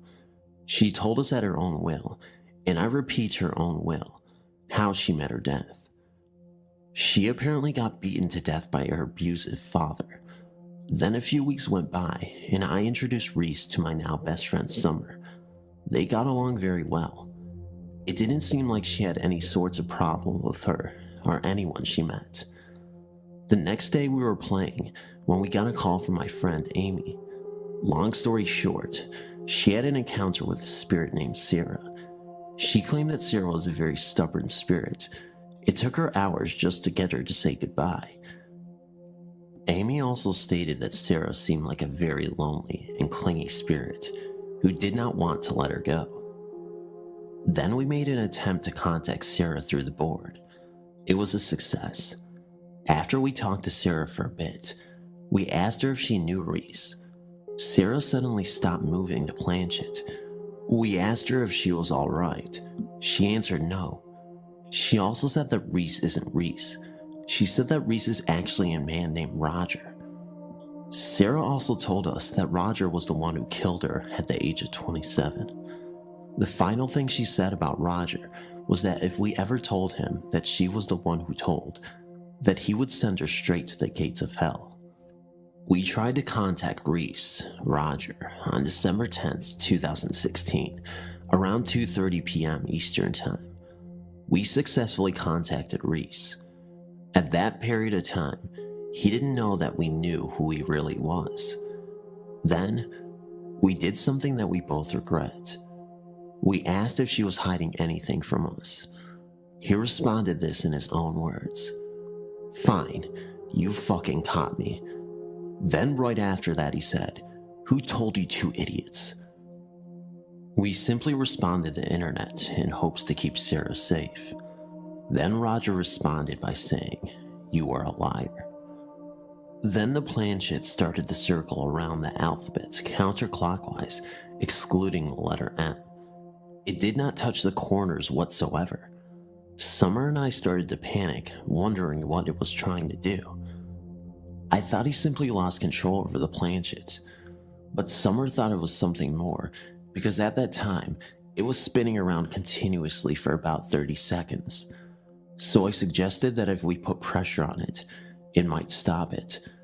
It just kept going even with pressure, but just slower. But after we lifted the pressure, it continued to spin and got even faster. After a while, it just randomly landed on Dubai. Maybe it just got tired or got sick of us panicking. I really need to know your thoughts on this, and if this occurrence was really legitimately something evil, because I don't know what to explain it for. Thank you for reading.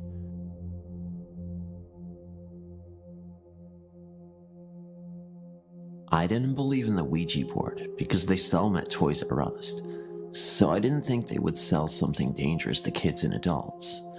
I've read stories about the Ouija board, but I don't know if it's true.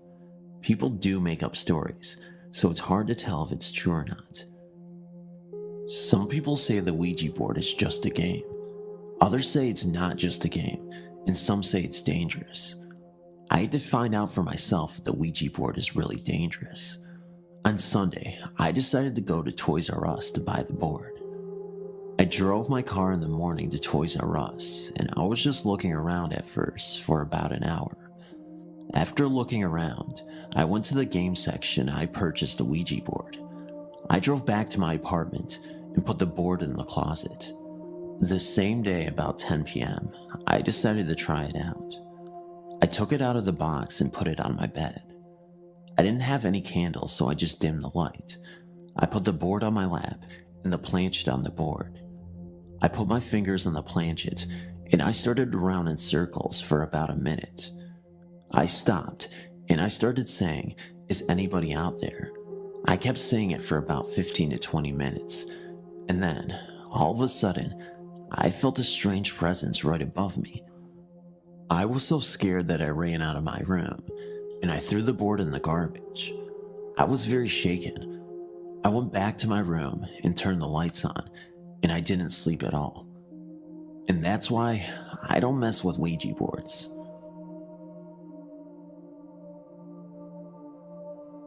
I have had several experiences, but I will tell you two of my most frightening. A friend and I had started playing with the Ouija board, and it ended up turning our lives upside down for the span of around 2 years. One night, my friend Judy, her husband Luke, Loma, and myself were watching a movie called Witchboard right in the middle of a winter storm.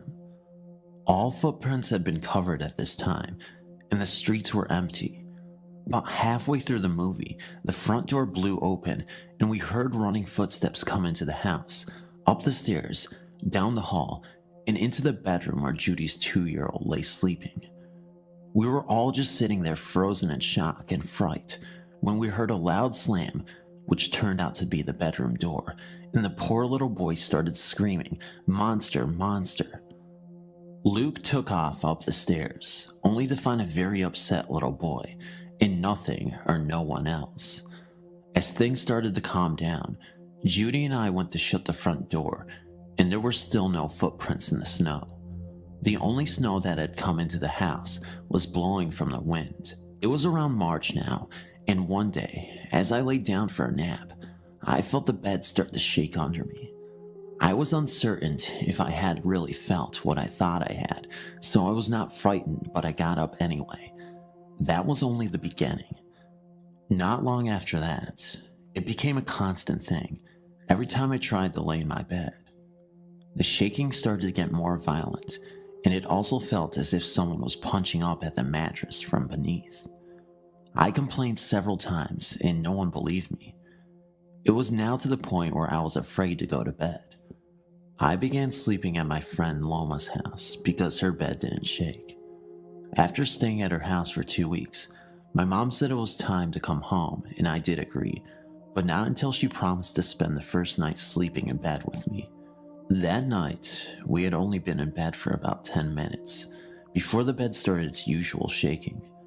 It was very minor at first, so my mom started to make excuses for why it was happening. By the time 5 minutes had passed, it was now undeniable, and I could tell my mother was getting scared, but was trying to stay calm for my sake. The last straw for my mother was when the punching started. It was harder than I had ever felt before. We laid there for a moment while my mother mustered up the courage to peek under the bed. Of course, she didn't find anything, and we promptly left the room and set ourselves up in the living room for the remainder of the night. My bed continued to shake and punch for some time thereafter, but it eventually quit. However, once in a while it will start, to this day, and I just get up or ignore it, and it stops.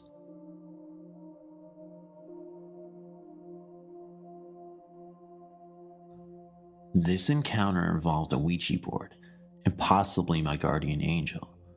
Years ago, a friend and I were goofing around with a Ouija board. Being a bit ignorant of the unknown, I mistakenly asked it how old I would be when I died and how. It replied that I would be 16 and that I would die in a car accident. A month or two after I turned 16, I was asked if I wanted to go out with my parents the next day to run errands. I said yes. That next morning, I woke up to discover that my parents left without me. I was annoyed. An hour after I woke up, my mother called me from the hospital. They had been hit by a transport truck an hour before. When I asked why they had left without me, my mom replied that her and my dad had tried for a half hour to get me up, and then they gave up. What makes it so scary is where the truck had hit. My one brother has to sit behind my mom, and my dad does not wear a seatbelt. Had I been in that car, I would have been sitting behind my dad with the seatbelt on. The transport truck hit the car on the driver's side, almost imploding on the driver's and left backseat side. That's where I would have been sitting.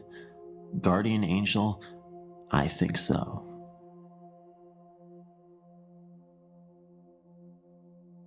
I was celebrating Halloween around my best mate Felicity's house. We usually have a laugh and a joke, but neither of us had played with a Ouija board before, so we gathered about 7 friends from the neighborhood. First, we lit candles, 1 black, 1 red, 1 green, and 1 clear. Fliss had purchased the board from an old shop in the Stoke Town Center. We sat down in her dining room and placed the board right in the middle of the dining room table. We all placed our fingers on the gold planchet. I was the reader, so I asked the questions. At first, we did not get any response, so we all giggled and made fun of the silly people who got themselves worked up about these silly boards. About 5 seconds after we stopped giggling, we heard a massive bang on the floor. I thought it was one of the boys playing a trick, so I suggested that we all sit legs crossed on the chairs.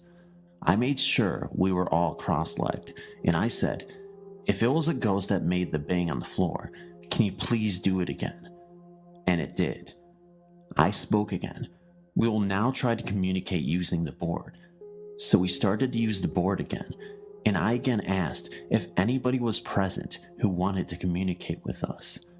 The planchet moved to yes. I asked for a name, and it replied, "I am unclean." Fliss's uncle had passed on, so I inquired if we were talking with her uncle Ian. The response was no. Again, the planchet moved to the following letters, "I am unclean." We had made contact with an apparent demon. We decided to say sorry for disturbing, and we thanked the spirit for its presence. However, it did not go. The spirit of demon flung Fliss back into the wall. Then it came for me. I had a vision of hell itself at that moment, and I remain grateful to this day that it did not hurt me. In telling the story, let me assure the reader that it was passed to me by my grandmother, Eileen. Eileen is in failing health, but her memory is untouched, and her ability to spin a tale is uncanny. This particular story is about her father, Joe, his first wife, in a house that will never be forgotten. My grandmother is a devout Christian, but she believes these tales of the unexplained to be completely true. Judge for yourself. In the late 1800s to early 1900s, it was common practice in the coal fields of Kentucky and West Virginia for a miner to spend the majority of the week at the mines while leaving his wife at home alone. This is exactly what Joe, my great-grandfather, did during his first marriage. After a hasty marriage, Joe bought a small, quaint home for himself and his new wife, Sue. Sue quickly alerted her husband to a potential problem. The house was directly across the road from the local cemetery. Joe, being a firm disbeliever in such superstitious nonsense like ghosts and spooks, had a good laugh when Sue begged him not to make her stay alone in a house so close to a graveyard and told her to get used to it. When Monday morning arrived, he left her alone and laughed as she sobbed on the porch. That night, after completing her tours, she settled down in the bed for a good night's rest and doused the lamps. As soon as she had climbed into bed, a strange noise became apparent outside. As she pulled the covers up around her head, she could hear something like barrels rolling or horses galloping around the house. She tried to sleep and eventually, as the sunrise drove the mysterious sounds away, found some comforting slumber. Every night, the noises started getting louder and louder, seeming to get closer to the house, and, on Friday night, Sue heard 3 knocks on the door. In a terrified fit, she screamed, "Leave me alone," and suddenly, the noises faded. The next morning brought Joe's return, and the first thing Sue did was beg him to let her leave the house, telling him of the haunted noises. He laughed unsympathetically and told her to get over this stupidity. In desperation, she bitterly screamed, "Joe, I hope to God it gets you." Joe wasn't the least bit frightened and told her that he was sure it was local men playing tricks on her. Later that night, Sue slept well in Joe's arms, but some subtle suspicion began to eat at the unbeliever.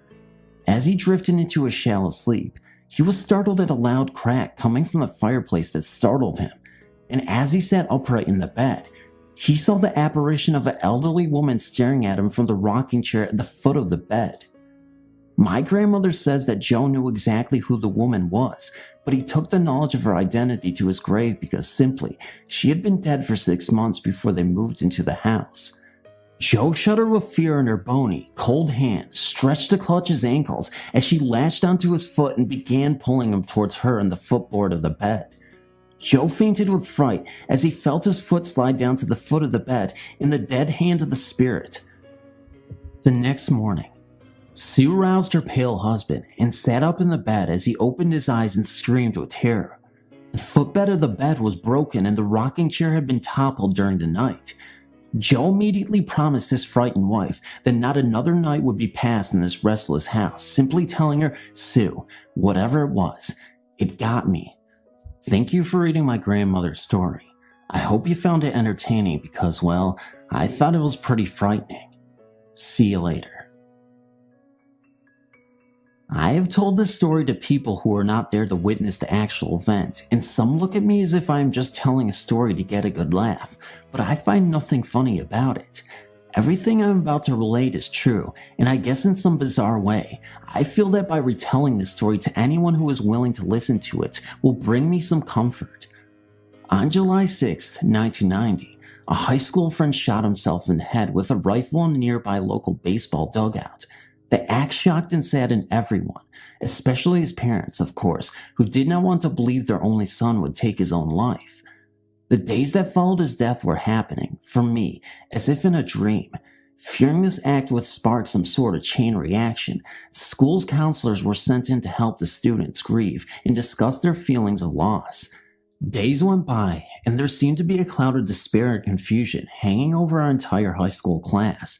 If he had lived, my friend would have graduated from high school with the rest of us that same year. When he died, he was 2 months away from his 18th birthday. About a week after his suicide, I was visiting my best friend at the time, we'll call her Anne, in her home. We were both still very affected by the death of our friend, and we began to talk late into the night about his possible reasons for taking his own life and how crazy and unexpected it was.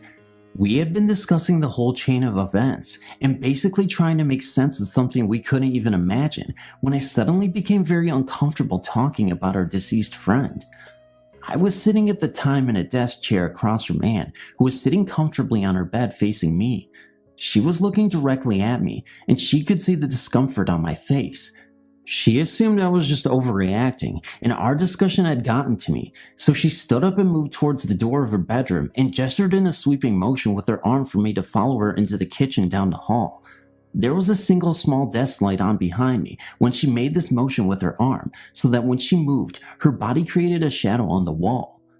This is going to sound ridiculous, and I'm no physics expert, but when Anne swept her arm up into the air, gesturing me to follow her, her shadow did not follow her arm.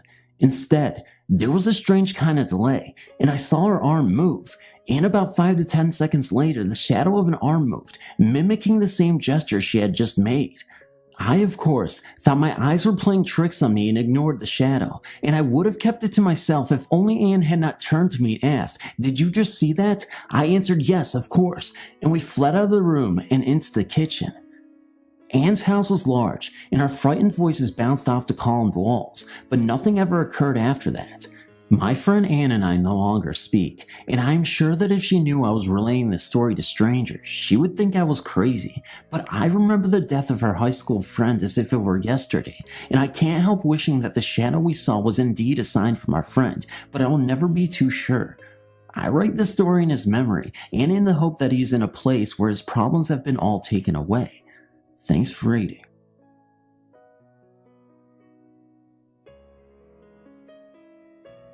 This story I'm about to tell you has been talked about in my family for years. Now it has been passed down to my own daughter, who tells it to her friends at slumber parties.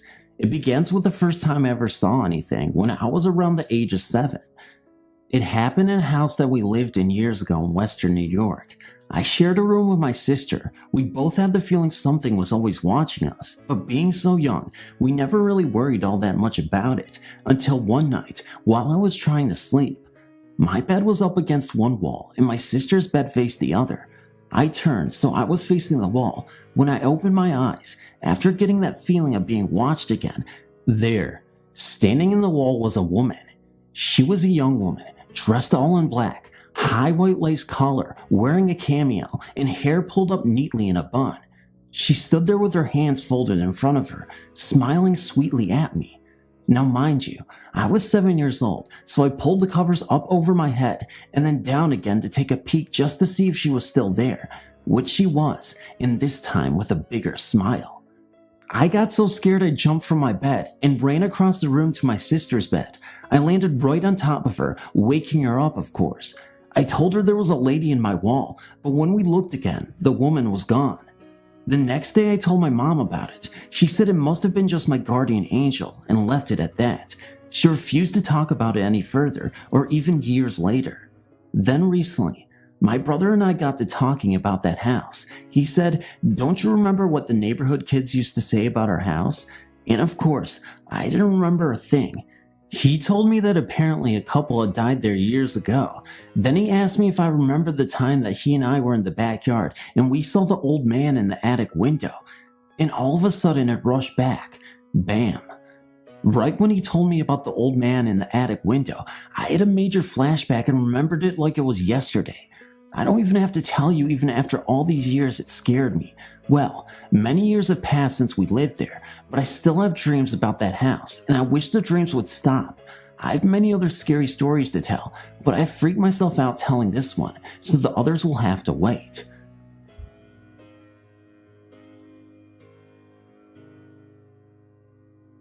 This incident happened about 2 years ago.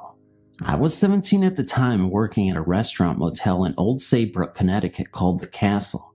The scariest thing about this place, besides the low pay, was the old story of what happened to one of its original owners. From almost my first day working there, I was told that one of the members of the family who built the house had killed himself on the grounds.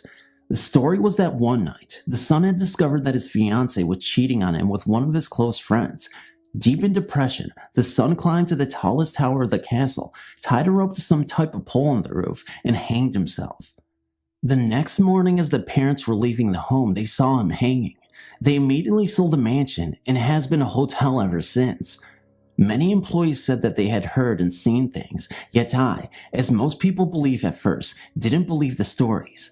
That is, until one night, I was working a late shift with a friend of mine named Katie. We were cleaning up the dining room after closing when we heard the kitchen door slam shut. I had popped them open, but as the wind off Long Island Sound is pretty strong, I figured they had been blown shut. Katie yelled at me to get over there and look at the kitchen. When I arrived, I saw a weird green light pouring through the round window of the door and flooding out the crack at the bottom. Still unconvinced of any supernatural going-ons, I tried to open the door, but it was not happening. I thought someone was in there, and I knew if the place got trashed, I would get fired, so I reared back and tried to put my shoulder through the door. At the time, I was about 6'2", 200 pounds, played football and lifted a lot of weights. The door should have popped right open, but not this time. Katie and I peered into the window, and there, plain as day, was a man dressed in antiqued clothes with a noose around his neck looking right back at us. He walked by and the green light left us. We instantly figured, forget the boss, it's quitting time. We ran outside and could barely light our cigarettes. Our hands were shaking so badly. From then on, I was a believer, and I knew I would never, ever doubt ghosts ever again.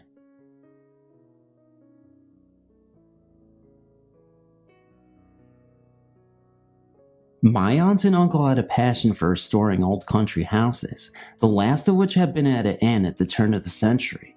The house sits on 50 acres at the top of a hill, next to a historic old church with an equally historic old graveyard. I can't claim to recall for certain, but I think the church was used as a field hospital during the Civil War. My uncle would tell us the stories about the months after they moved into the house. Their bedroom was on the second of 3 floors, near the large, almost spiral staircase that emptied into the foyer to 2 sitting areas. Late in the evening, while they were in bed, my aunt and uncle would hear what sounded like a distant crowd of people in conversation. Living in quiet country houses most of their lives made them fairly light sleepers. The local volunteer fire department changed that over time. I'll get to that. My uncle would get up to check out the noise and find nothing, but since it was an old house with a boiler, and that it was more or less near town, there were many possible rational explanations for the noise. Still, over the course of a few months, the noises grew louder and louder until it sounded like a party was being thrown in their own house, and my aunt and uncle weren't invited. This had grown so gradually that my uncle was much more annoyed than fearful. One night, he went to the stairs and shouted for them to shut up so we can get some sleep. That seemed to scale back the noise enough to satisfy him, although it didn't go away completely. The next weekend, he took a walk for the first time through the local graveyard and noticed many of the stones were overturned and some of the plots were neglected. He righted the headstones and cleaned up some of the plots that weekend and never again heard the noises in the house. My uncle passed away in that house 1 year ago this October. Subsequently, I spent a great deal more time there last winter than I had before taking care of a few things for my aunt. I slept on the top floor across from the game room. Many nights an air raid siren would go off, summoning the local volunteer firefighters to the station house. I never did get used to sleeping through that. Then one night, the siren wailed at about 2 a.m., and I was having a hard time going back to sleep. I was wide awake when I heard something. It lasted only an instant and seemed to me to be a crowd in the distance that had just been told the punchline to a very funny joke. Whatever it was, it reminded me of one of my uncle's stories. As an epilogue, I should mention that my aunt is trying to sell the house. So far, the most likely buyer is the local funeral home.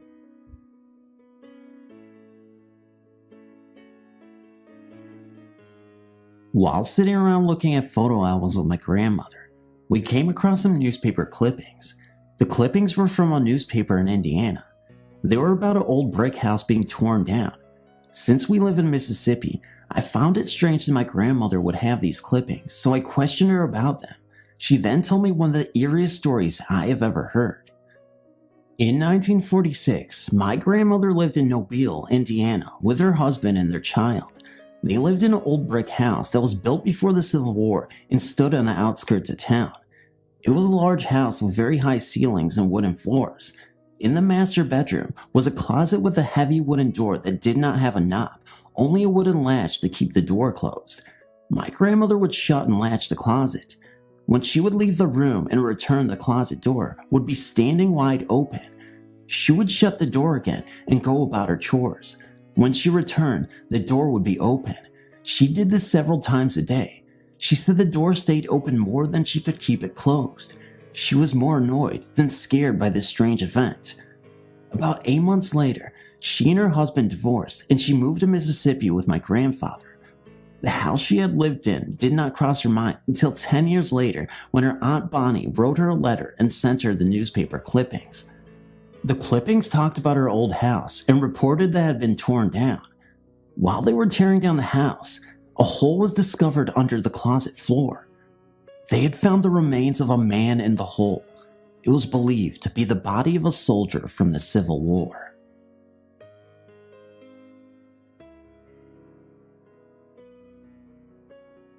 After lurking around here for ages reading everyone else's story, I finally got up the nerve to post one of my own. My story isn't as dramatic or interesting as some of the other stories posted here, but I feel confident enough to post it because 3 other people have had experience in this particular house, so here it goes. This happened a few months ago while I was visiting a friend's house one evening. I'll refer to my friend as G.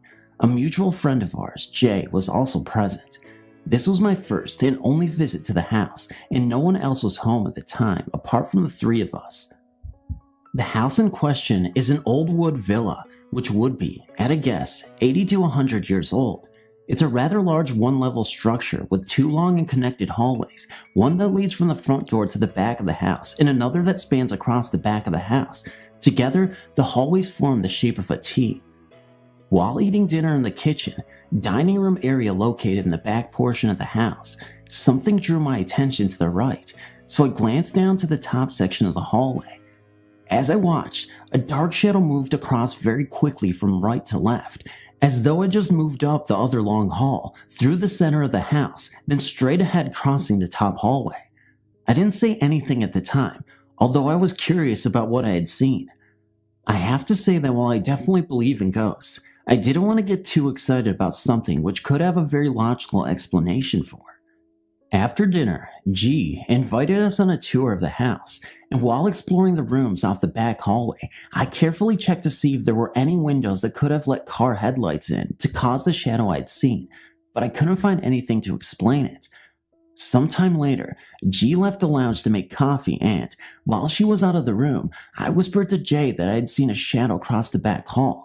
She surprised me by telling me that she too had seen a ghost moving from right to left in the same exact place, only she's seen it twice before in broad daylight.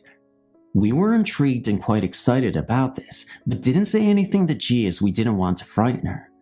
Interestingly enough, G approached J recently to ask her opinion about ghosts because a young woman who also lives in the house claimed to see a shadow move up the hallway. She was concerned because she too would be spending several weeks alone there, and understandably, she was frightened. G explained that while she hadn't seen anything herself, there was one occasion when she was walking up the hallway and she felt like she accidentally pushed someone out of the way, even though she couldn't see anyone there. I've been in various places before where I've been able to sense unseen presences. I've had one experience where I used to get a feeling of overwhelming fear every time I went into one particular room in a house my parents owned. With the shadow that Jay and I saw, we didn't feel any strong feelings or emotions connected with it. At this moment in time, I haven't heard any more events in that house.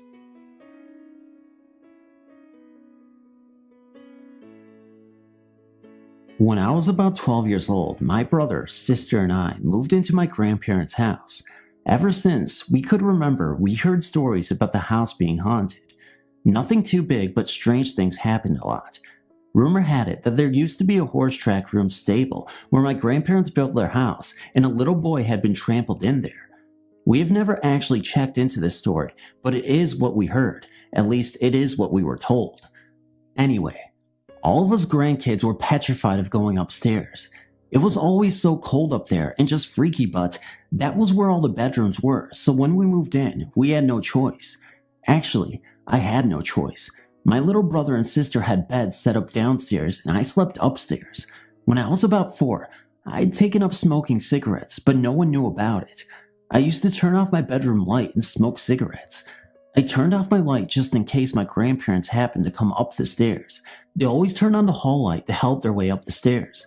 This way, I would know how to put out my cigarette and spray air freshener.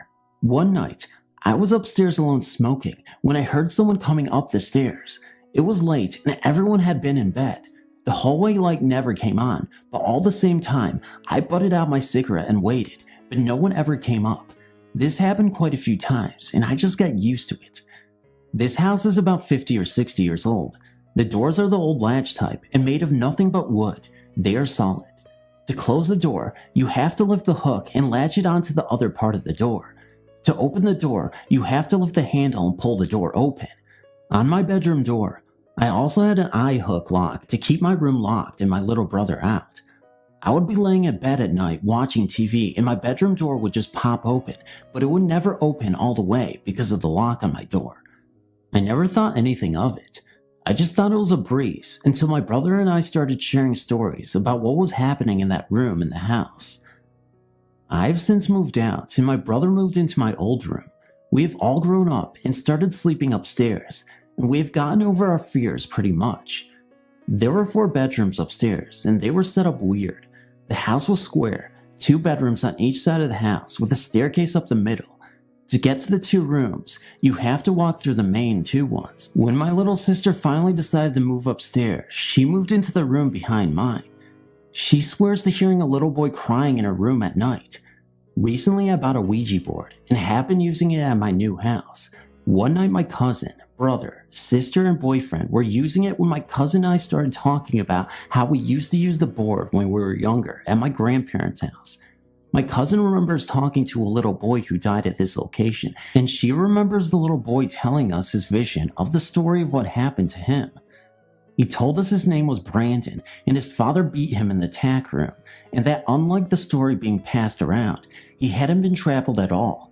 Which story is true, I don't know, and I guess we'll never know. My little brother is the only one of us left living with my grandparents, and he is now living in my old bedroom. He has heard the footsteps coming up the stairs when he was doing something he wasn't supposed to be doing. He has heard whimpering, and he has talked to this little boy. Not literally talking, but questions will pop into his head that he already knows the answers to, like, what year is it? And he will answer out loud. He will not even be thinking about a certain thing, and then all of a sudden, he'll have a question. The door pops open on him, but he doesn't have the latch, so it pops open and closes again. Now, here's the last we have heard from the spirits in our grandparents' house. He was sitting in his room talking to his girlfriend on the phone when he heard someone coming up the stairs. The footsteps stopped at the top of the stairs. He hung up with his girlfriend and went into the hallway, but nobody was there. Now, what happens next makes us believe that the little boy was beaten to death and not trampled as everyone had been told. The footsteps were heavy ones, definitely not of those of a child. When my brother realized no one was there, he just assumed that it was the father because of the heavy footsteps.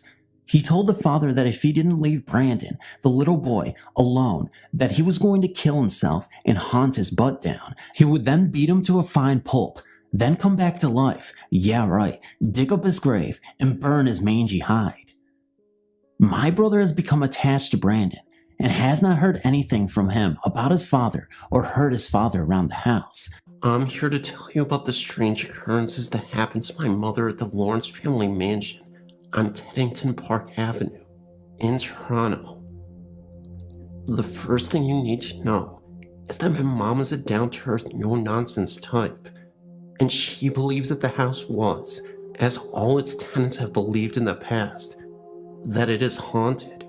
My mom lived in an apartment, dirt cheap because it was haunted, at the top of the mansion. It was, she says, extremely beautiful.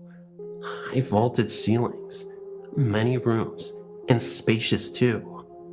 In the kitchen, there was a mirror called the talking mirror. This was because anybody who stayed in the kitchen long enough started randomly talking to themselves in the mirror. My mother says no matter who passed it, they started to babble. My mom even talked to herself without realizing it, until something brought her attention back to where she was and what she was doing, making her realize that she had been talking to herself. On the bottom floor, a German man named Hans, I don't know how to spell it, he was the most serious man my mom had ever known. My mom visited him sometimes, and oftentimes she would go into this bathroom that was there and just study the CLW footed tub that dated back to the 1930s. She got the most creepy feeling looking at it, like she could almost see a body lying in it. She compared it to the Portrait of Murder of Merit, which is a painting of a man with his throat and wrist slit. She told the man, and he said that he heard noises coming from it at night, and that he knew it must have been haunted, because he said you could almost see the outline of a body in it. They looked into the history of the home, and sure enough, somebody had hurt themselves in the tub around the 1950s. Another thing near the bathroom was a hall, where people would say they felt a deep desire to run to get down it, and that before going down it, you had to stop and brace yourself, getting up your courage, like there was a wall there stopping you from going that you had to get through.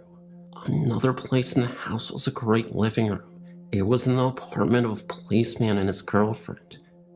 They always argued, mostly in that room. And one night, the girlfriend took the man's gun and held it to his head as they argued. People always reported that happy couples would always go into that room and just start arguing. Cold spots were numerous in the house. I could tell you many other stories about various spots, but I have to get going. My mom says the house is sold for over $5 million, and that she suspects that someone tore the house down to get rid of the hauntings and build a replica.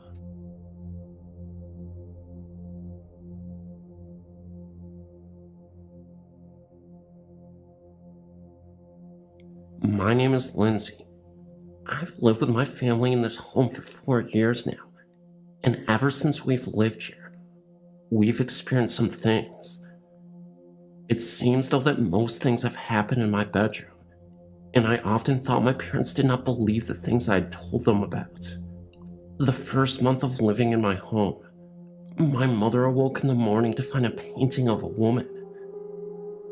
This painting was lying on the floor in the closet. It appeared overnight. She had questioned all of us in the home, and nobody had seen it before. The music boxes would play randomly in the middle of the night. Doorknobs, turning seconds before turning them yourself. My bedroom door always sounded like it was opening by itself, when it was really shut. It wasn't for a while when I actually started to see people, or should I say ghosts, in my room while I was sleeping. I have seen a translucent woman wearing brown rags several times.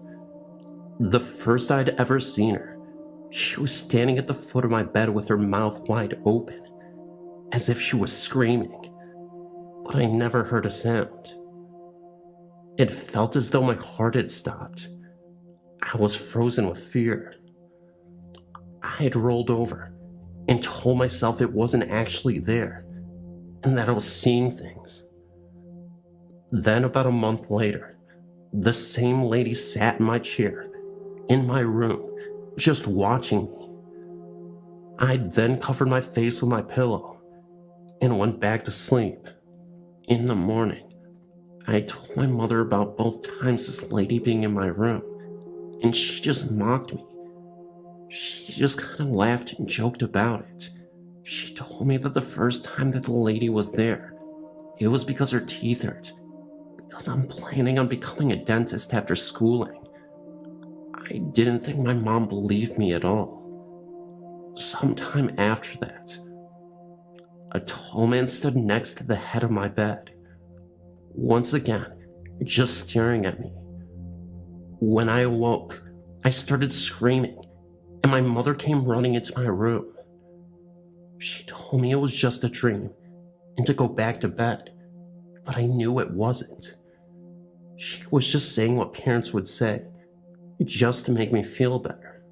It was strange how my room was the only room I'd ever seen them in. My family would just make fun of me and would make stupid jokes about the ghost in my room. Later one night, my sister was across the hall from me sleeping when she woke to a flash that lit up the room at 1 a.m. This was when she was 20. She then ran into my room and slept next to me. She was not sure that it was a flash from a camera, since we were upstairs and everyone was sleeping. We never figured what the flash was. When my mother was away on vacation, and I was the only one home, I was sleeping, and When I woke in the middle of the night, I found myself eye to eye with a young girl who had to have been at least 10. She had a wound in her head where I had been. Terrifyingly, there was a hole through her head. It was the right eye that had been gone. This was the most frightening thing I'd ever seen. I once again couldn't do anything. I was the only one home, so I laid there and went back to sleep. Once again, I see the woman lady, except this time, I find myself fighting her in my dream. The weird thing was, a mobile that was hanging above me on my ceiling had fallen and hit me in the stomach while I was sleeping. I still found that my parents didn't believe me until one night, my dad went downstairs for a drink at 1 a.m. That's when he heard some girl humming a song. He thought it was me, until he realized that he and my mom were the only ones home that night. Later the same night at 3 a.m, my mother awoke and had to use the restroom. While she was walking down the hall, she heard a lady talking. My parents told me about this when I arrived home the next morning, and now they believe me. We don't know about who these ghosts are, but we are trying to find some history about our house, as it was built in 1890. Maybe the history will reveal who these ghosts are, and why they are there.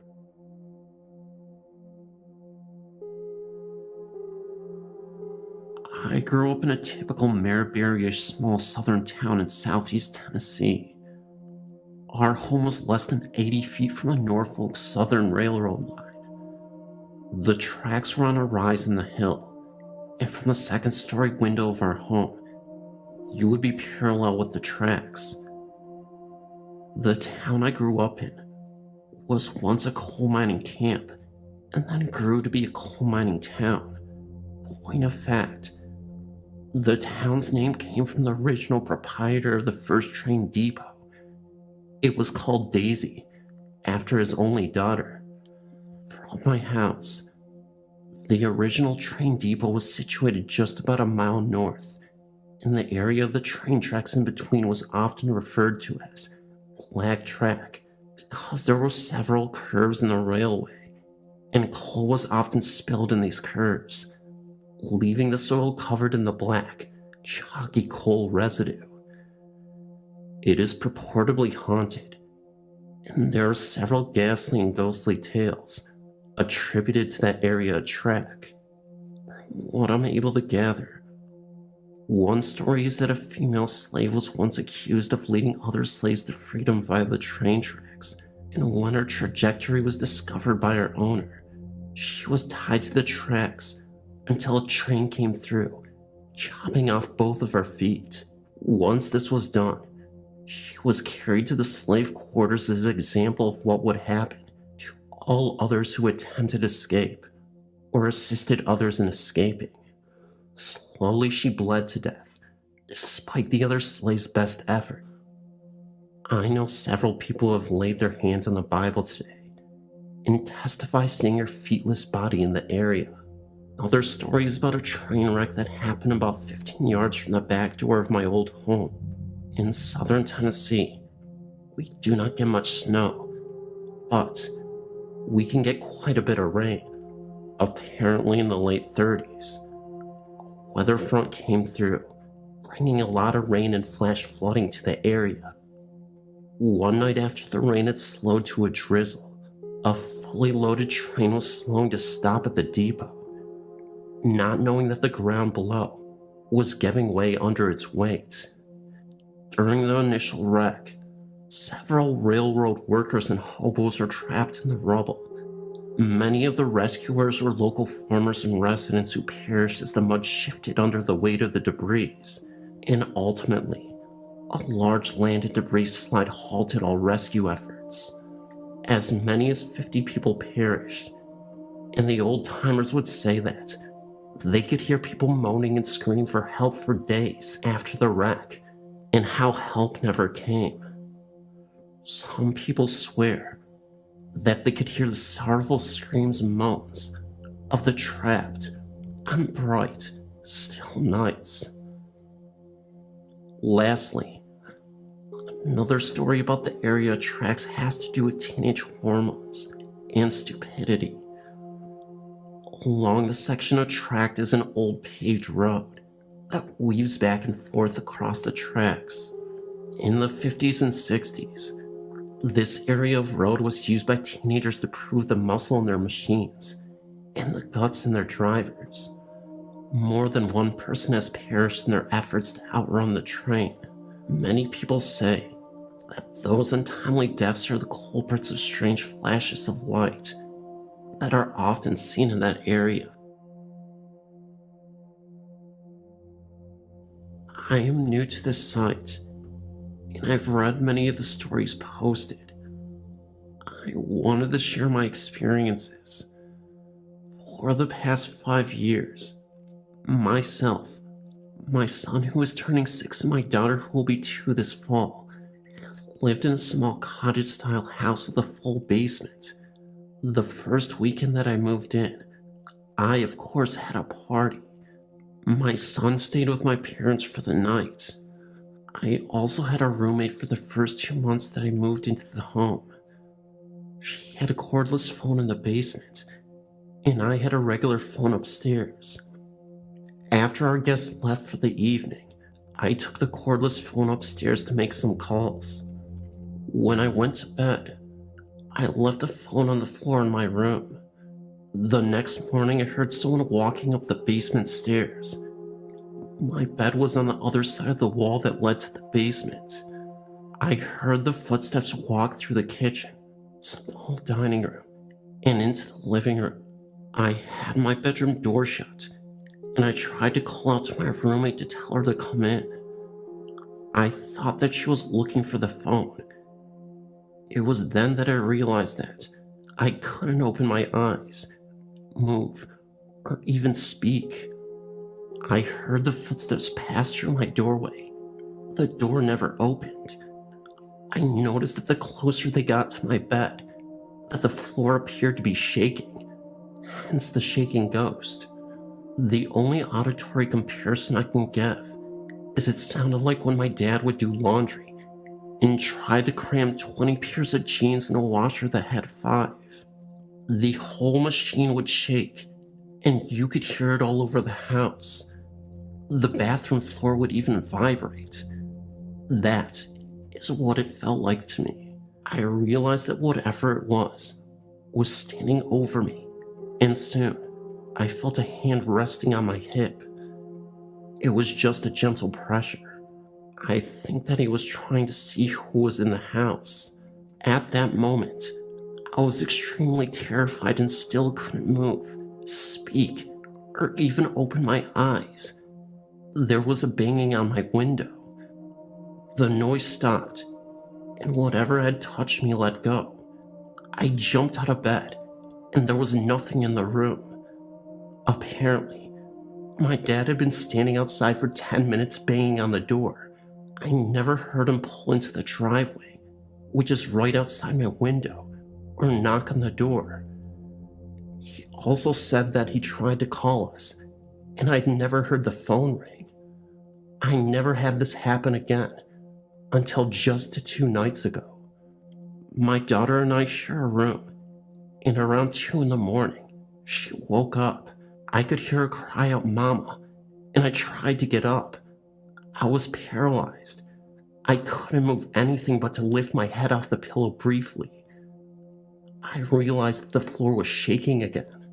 I tried to open my eyes to look at it, and I couldn't. I believed that it was looking to the crib at my daughter. I didn't feel anything evil, but I don't think it wanted me to see it. After about 5 minutes, the shaking stopped, and my daughter was back asleep. It all happened so strange that I even considered that I was maybe dreaming it all.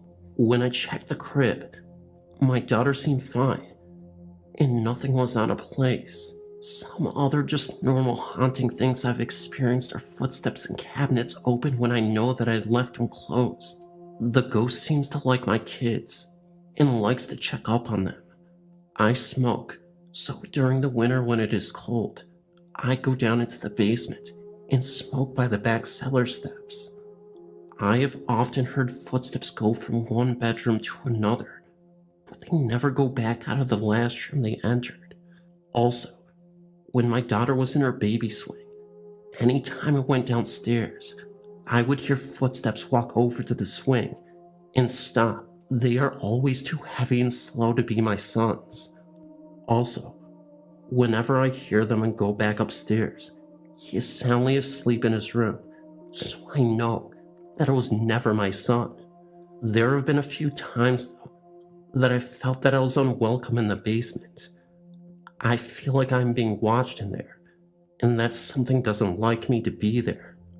I have also felt that feeling walking past my kitchen at night. It's like something is standing there watching me, and this thing seems very cold. I've never been harmed or felt completely threatened by anything. My son has complained of being scared, but if he has seen or heard anything, he doesn't tell me. I just wanted to share my story. We are moving in a month, so it'll be interesting to see if the people that end up renting my house have any experiences too.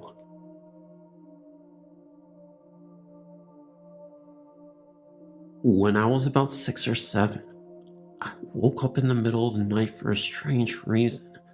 I had a loft bed, and I had looked down in my closet. As I was looking, I saw my bead curtains that were hanging over my closet starting to sway. I then felt something brush the side of my arm. I flipped out and almost ran into my parents' room. About halfway to my parents' room, I came to the realization that maybe my fan was on. When I went back to my room, I noticed that my fan had been unplugged the whole time. I knew that my curtains were definitely moving on their own. I didn't even own any pets, so I had no logical explanation for what had happened. I remember always seeing someone in the corner of my eye. I would turn to see who it was, but when I did, no one was there. Things would disappear, such as homework and school supplies. Then they would reappear on the kitchen counter and on my dresser. I would always feel someone is watching me. Then I turned around to see that no one was there. I remember one time in particular, I had a friend sleep over. We were up in my tree fort, and it was dark out, and we were hiding inside. We had dared each other to turn off our flashlights so that it was pitch black. We were getting ready to open the side door when a pair of red eyes appeared on the door window. We rushed inside and started to shake from fright. I have moved from that house 5 weeks ago, and I've lived in that house for 7 years. I'm glad not to be in that house anymore. I feel a presence here, but I don't know if it's good or bad. Here are a few stories. It may be long, but it's certainly interesting enough to hold your attention. I've encountered many paranormal activities since I was a child. Apparently things like this run in my family, but I seem to be the only one who has held on to my abilities. The first encounter I can recall was in Villa Rica, Georgia. I don't remember how old I was, but I know I was really young. My mother and I were driving to my aunt's house late at night. There was a store of some sort on the side of the road, which looked to be very old. Outside the door stood a light-up frame, which housed advertisements. I noticed a figure moving around it. It had huge white glowing eyes. And the best way I can explain it is by telling you that it reminded me of Spider-Man in the dark. I yelled for my mother to stop the car because the boogeyman was standing right outside the store. She told me I was seeing things, but to this day, she wishes she stopped the car. I saw things throughout my childhood so much that most nights I'd wind up sleeping on my mother's floor. We moved to Texas when I was about 9. The hauntings seemed to follow. I could tell that there was something wrong with the house the second I entered the doorway. I guess you could call it a feeling that I had. I always had trouble falling asleep. I would hear the sloshing of boots on the wet carpet, voices that I knew were not my parents. Those things didn't seem to bother me that bad, but what did bother me was when I did fall asleep, I'd wake up and could see an apparition floating above me. It had no recognizable shape to it. I'd stare at it and watch it move for a while. Then I'd run into my mother's room where, for some reason, I felt safe. The scariest thing I've ever encountered in a house was while my room was being renovated. I slept in the living room on the floor, and on this night, there was something that jolted me out of a sound sleep. As I lay on the floor, eyes wide open, I looked towards the kitchen. On the wall to the left of the kitchen was something I'd never seen, and I hope I never see again. It stood as tall as the ceilings did. I'm guessing about 8 to 9 feet. It was wearing a robe that covered the arms and face. I never saw any kind of features. I felt threatened by this creature, but I had no idea what to do. The creature stood still as I contemplated what actions would be best for me to take. I darted up as fast as I could and ran past the creature. I looked at it as I ran by, and all my doubts of me hallucinating were gone. It reached out towards me when I managed to get past it. I took a sharp left turn into my mother's room, where I ran to her side of the bed and hit my knees. I buried my head in her stomach and told her what I had seen. No one in my family has ever doubted that I can not only see spirits, but I could hear, smell, and even feel them. I never saw that creature again, just faint whispers, the smell of something burning when nothing was, and footsteps. When I was 17, I decided to go to the Job Corps in San Marcos, Texas. This particular campus is an actual old army base. Our dorm rooms were army barracks, where many soldiers had once slept.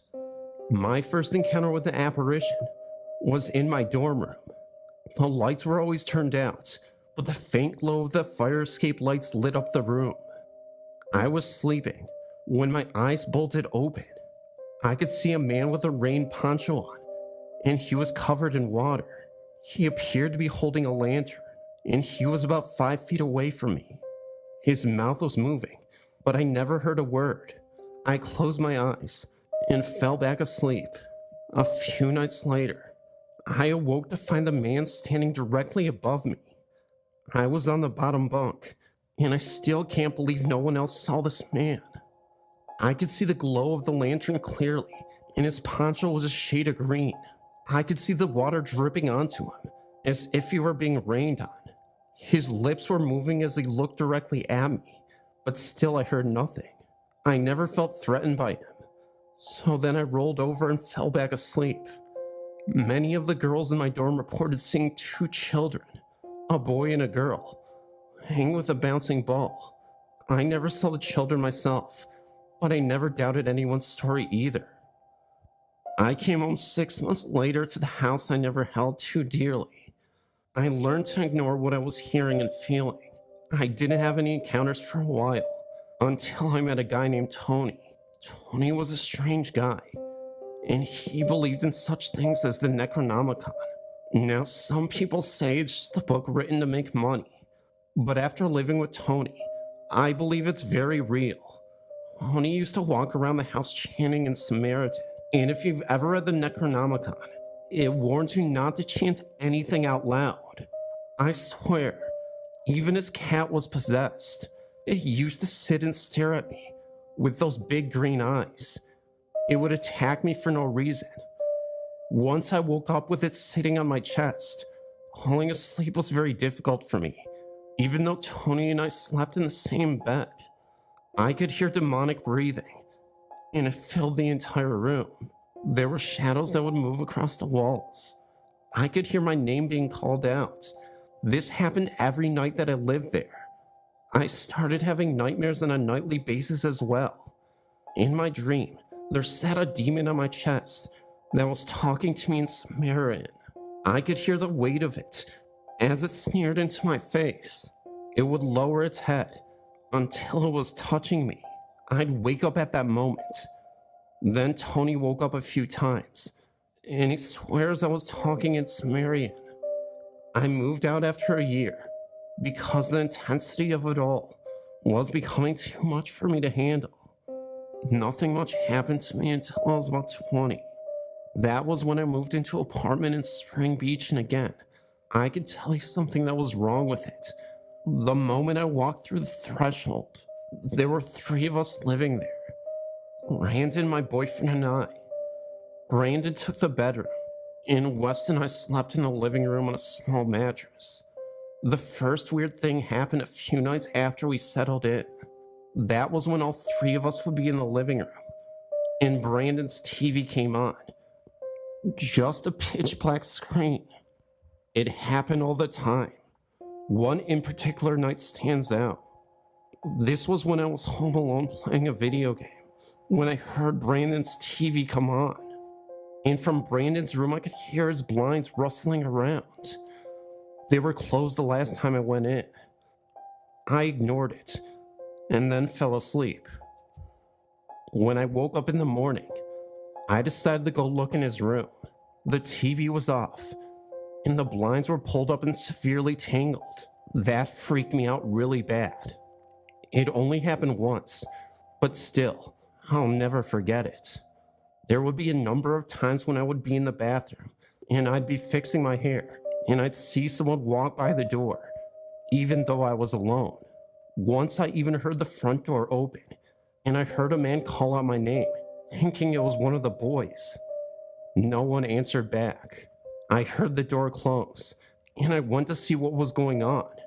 There was no one in my living room, nor was there anyone on my porch. My phone rang, and it was Wes, saying he and Brandon would be home in a few minutes. I moved out shortly after. I'm now 22, living in Blainsville, Georgia.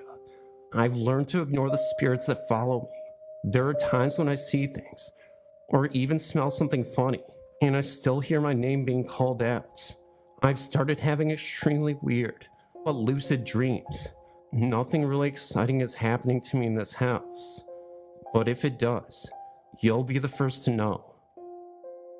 After my encounter one late night in August with my sister, I found out that we'd always been around ghosts. My family has moved around 5 times, and in every place, there have been at least one ghost there with us.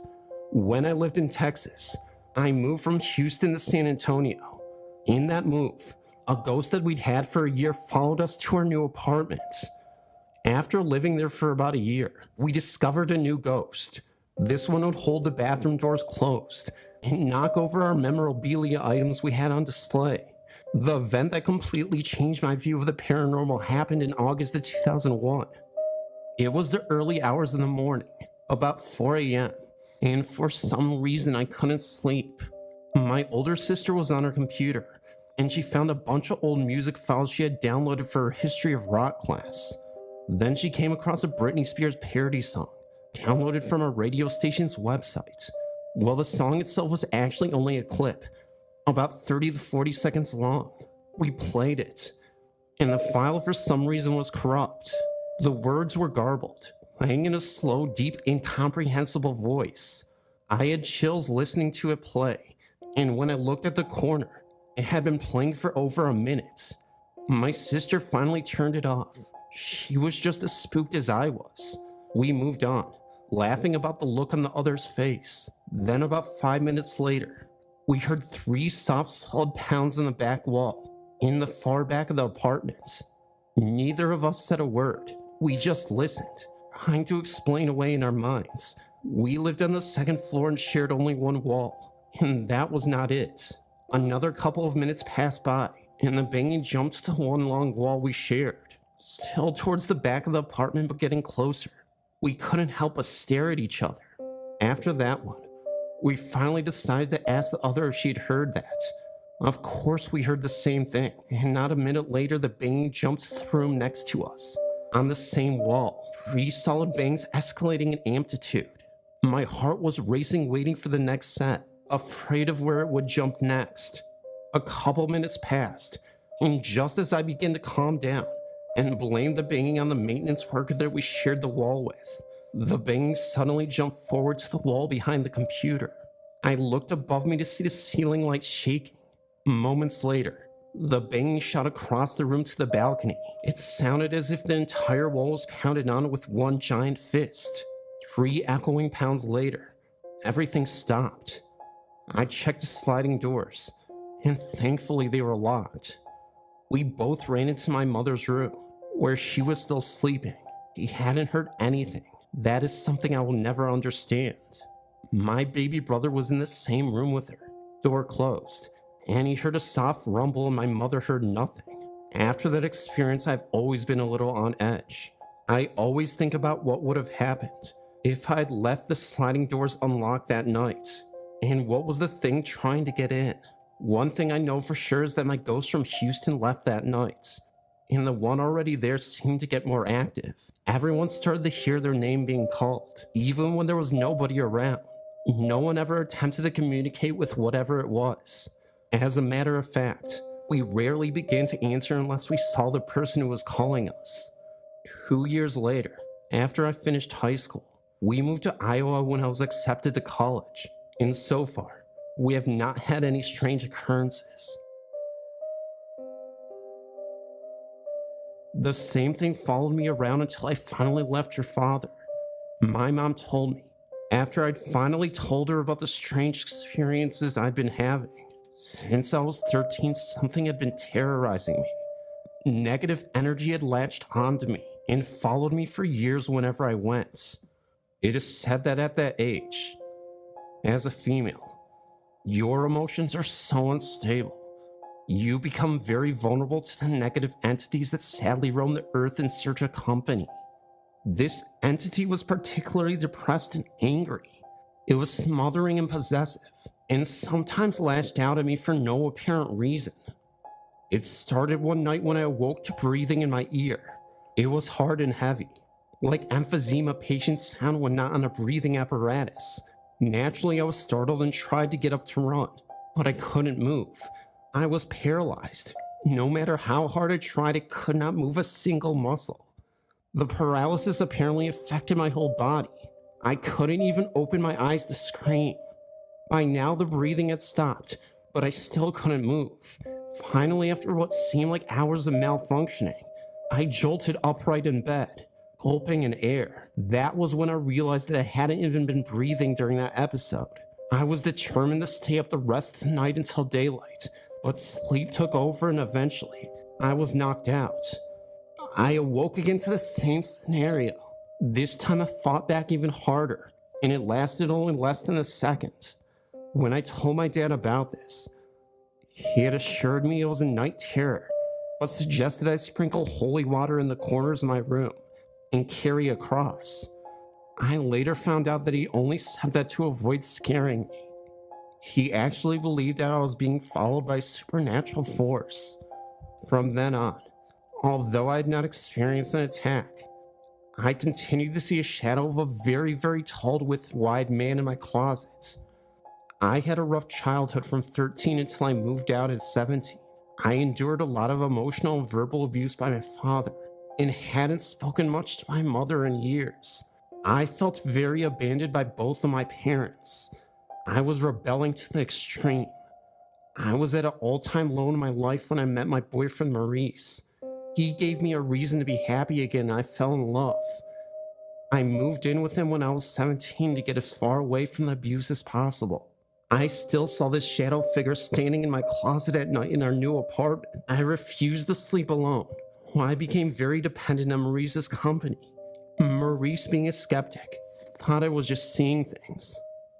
One night, as I sleepily crawled out of bed to go to the bathroom, I opened my eyes only to see blackness. Pure blackness. I panicked, thinking I had gone blind. When I realized this blackness was swirling, I looked way up and saw that the shadow was standing right in front of me.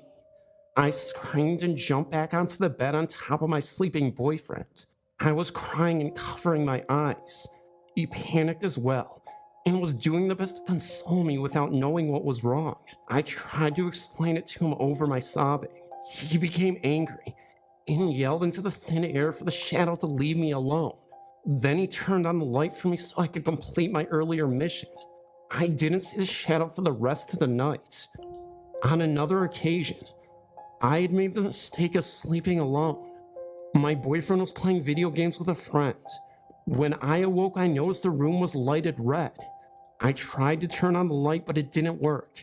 I suddenly felt an overwhelming impending doom that scared me so badly.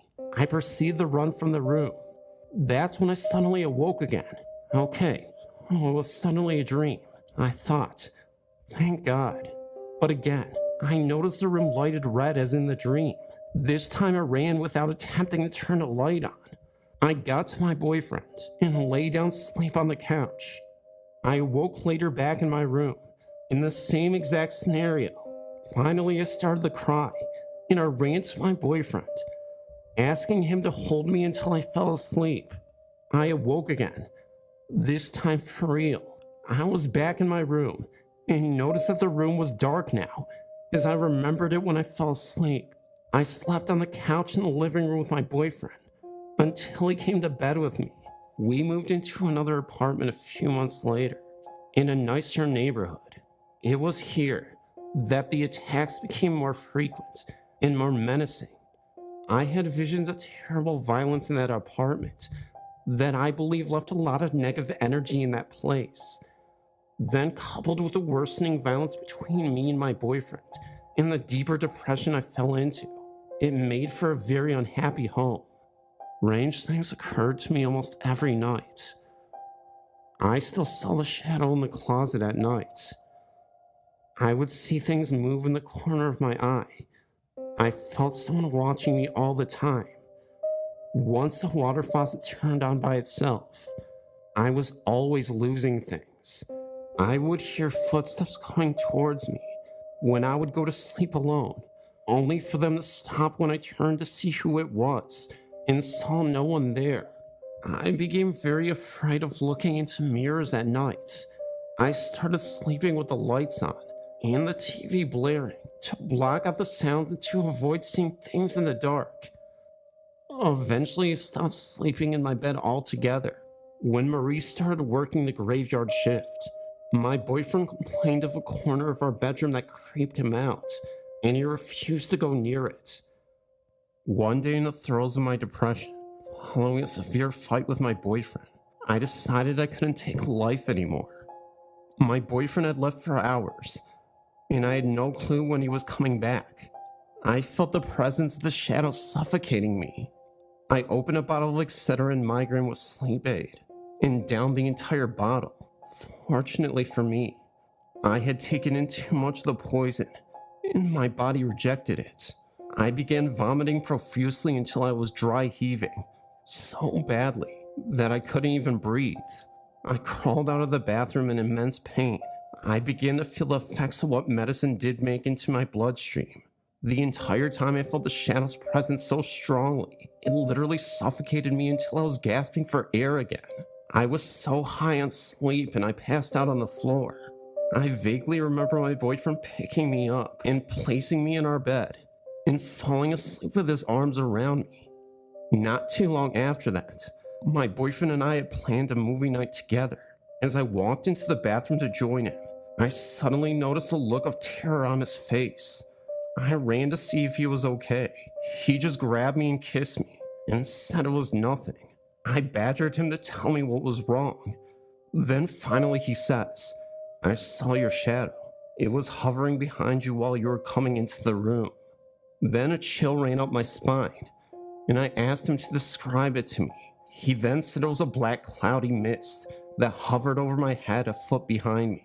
In the blackness, he noticed that there were two holes that looked as though they were its eyes. He was so taken back by what he saw that he blinked hard to make sure it was real, which is when it disappeared. That's when he said, "I thought you were just exaggerating about this, that you were just seeing things, but now I know. I'm sorry I didn't take you so seriously." After our year lease was up, I wanted to get as far away as possible from that apartment. The last day in that apartment, we took my son's suggestion and saged the apartment and ourselves. Then we prayed for the shadow to leave and abandoned the apartment. I haven't seen the shadow since, nor have I suffered any more attacks. I have since improved my life drastically with the change in my outlook on life to help guide me. My mom believes that the shadow may have been an extension of my dad, attempting to watch over me. It makes perfect sense. It attacked me the most when my dad and I started drifting further apart from each other. In the midst of my depression, my dad succeeded in taking his life a couple of months after I had gotten rid of the shadow. Although I miss him with all of my heart and soul, I have not felt that negative energy around me since his passing. This to me confirms my mother's belief. Despite this, I sometimes fear the return of the worst thing to haunt me in my life, the shadow. The paranormal is a very terrifying subject and experience that I personally have my reservations about. I wouldn't say I'm as skeptical as the average person, but I do believe in the existence of something otherworldly. That doesn't make this story any less credible. I'm actually quite superstitious, the type of person that tends to hold his breath when crossing cemeteries, not using the Ouija board correctly for fear of a negative spirit attachment, never speaking ill of the dead in any capacity for fear I could become riddled with misfortune and tragedy.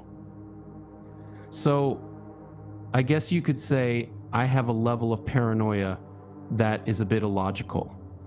But I don't want to be generic by starting a story off by stating that I'm a skeptic. I just think those types of experiences are less believable. So I'll do my best to recount some of the creepiest ghostly experiences I've ever had. So this particular story happened when I was in my early 20s. I remember it just like it was yesterday.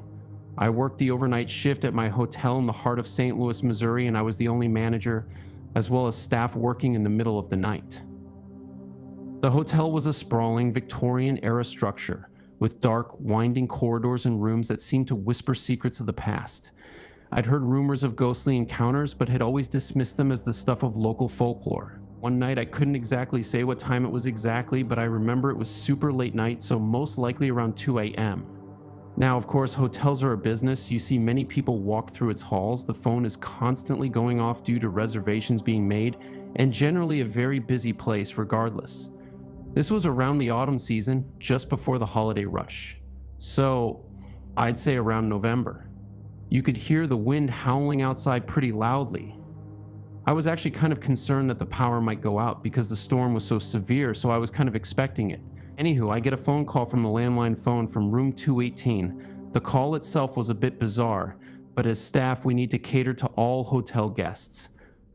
The phone rang and I answered hello. There was no answer, but I heard what sounded like chatter in the background. It sounded like some sort of man repeating the word hello, but it wasn't like it was into the phone itself, if that makes sense. I kept hearing hello in the background. It must have been at least 40 seconds before I hung up and rung them back. Nothing but silence. I was confused. Not a second later, I received another phone call from the same room. The same voice I had earlier sounding as if it was in the background, and not into the phone, like seconds before, was heard once again. I'm a little bit weirded out, so I tell the man, "Sir, can you please tell me what you need? I can provide assistance for you." Still, I get nothing but the consecutive hello in the background again, before the line ultimately went dead. I hang up the phone. I figured I'd probably solve this issue easier if I went to the room directly and spoke to the man himself. So I ended up going all the way up to the second floor to room 218. Now this is where everything gets weird. The power goes off for an entire minute as soon as I get up to the second floor. Like right as soon as I turn the knob and walk straight through the hallway, power just goes out. My immediate reaction is, what the heck? The power goes back on, I breathe a sigh of relief, and I'm heading for room 218. I finally get there, and I can see the light is on from under the door. I knock a couple times, no answer. Knock again, wait a couple seconds. Nobody to answer the door. I proceed to knock on the door, then say, "Sir, this is staff, I'm here to help you." A growing concern starts to mount within me. "Sir, I'm just checking to see if everything is all right. You called multiple times. If you don't answer the door, I'm going to use the extra key I have to open the room." Even after saying all that, nobody comes to the door.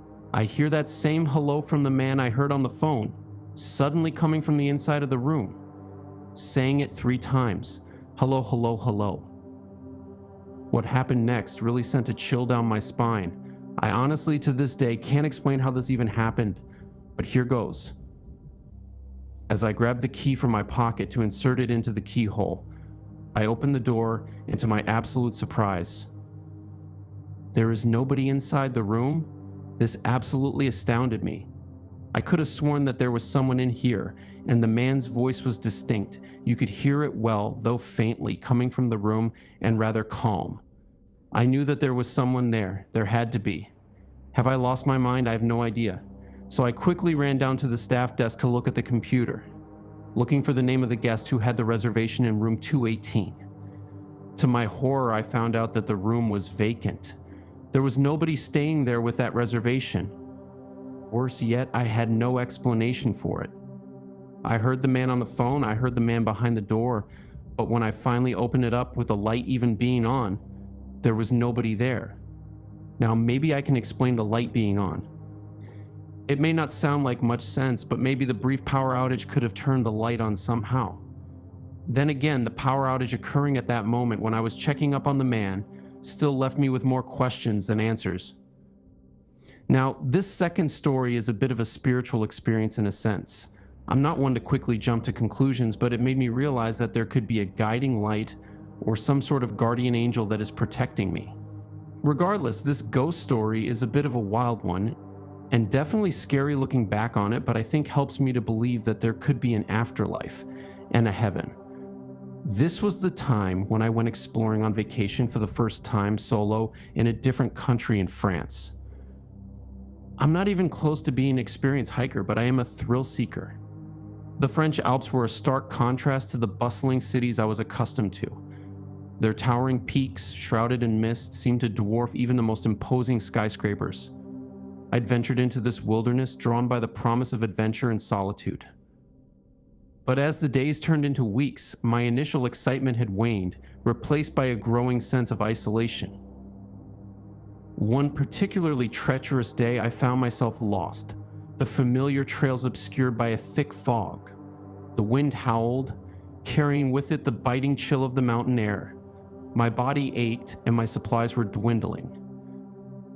As darkness fell, I realized I was trapped, a tiny speck in a vast, unforgiving landscape. Desperation fueled my efforts to find a way out. I stumbled through the undergrowth, my flashlight barely piercing the gloom. The cold was numbing, and I could feel my strength fading. Just when I thought I couldn't go on, I heard a voice clear and distinct echoing in my mind. "Keep going," it said. "You can do it." I hesitated, unsure if it was a hallucination brought on by the cold and exhaustion, but the voice was insistent, urging me forward. With renewed determination, I pressed on, the voice guiding me through the darkness. Then disaster struck. I slipped on a hidden rock, tumbling down a steep incline. The impact was jarring, and I felt a sharp pain in my leg. I lay there, unable to move, the realization of my predicament sinking in. I was alone, injured, and lost in the heart of the Alps. The voice returned, stronger than before. "You have to keep moving," it said. "You can't stay here." I tried to stand, but my leg buckled beneath me. The pain was excruciating, but the voice was relentless. With a Herculean effort, I managed to pull myself to my feet. The voice continued to guide me, each step a struggle against the pain and exhaustion. As dawn broke, I found myself at the edge of a cliff. Below me lay a valley, bathed in the soft light of the rising sun. The sight filled me with a sense of hope, and I began to descend, the voice still guiding me. The descent was perilous, but I managed to make my way down the steep slope. As I reached the bottom, I saw a small chapel in the distance. A glimmer of hope ignited within me, and I pushed myself forward, my leg throbbing with every step. When I finally reached the chapel, I collapsed on the worn stone steps. The door was locked, but I managed to find a small window, which I pried open. I crawled inside, the warmth of the interior a welcome relief. As I lay there, recovering, I couldn't shake the feeling that I had been watched over, protected. The voice that had guided me through the darkness, the strength that had allowed me to overcome the pain, It was all too extraordinary to be mere coincidence. A few days later, as I was preparing to leave the chapel, I noticed a peculiar stain on the wall. It was a faint image, almost imperceptible, but it seemed to depict a man with long hair and a gentle smile. As I stared at the image, a chill ran down my spine. It was the face of Jesus, or so it seemed to me. I stood there for a long time contemplating the events of the past few days. Had I truly been guided by a supernatural force? Or was it simply the power of the human spirit pushing me to survive against all odds? Whatever the truth, I knew that I would never forget this experience, this encounter with the unknown that had forever changed my life. Years later, I found myself drawn back to the French Alps. The memory of my harrowing ordeal had faded, but the lingering sense of wonder and gratitude remained. I decided to visit the chapel where I had sought refuge, hoping to find some closure. What I didn't know, however, was that there was actually a cemetery there as well. I must have missed it the very first time I was there. I wandered among the gravestones, reading the names and dates of those who had gone before. I know this sounds a bit creepy, and most people would be thinking, "Jason, what the heck are you even doing?" Cemeteries are a sign of bad luck and misfortune, but to me it actually brought me peace. I remember seeing a huge cemetery statue. It was of a cross.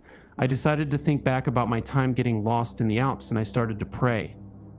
I thanked God for my survival, for the strength He had given me, and for the guardian who had watched over me. As I prayed, I felt a warmth spreading through my body, a sensation that was both comforting and unsettling. That's when I felt the weirdest tickling on my neck.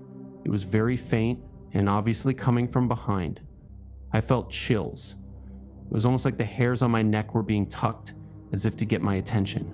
It was very weird. You don't normally hear about stories where someone has their neck hair tugged, but that's exactly how it felt. Now, this is perhaps the most horrific and scary part of my entire encounter. I know this is going to sound like I'm a nut, but I swear, this is what I saw.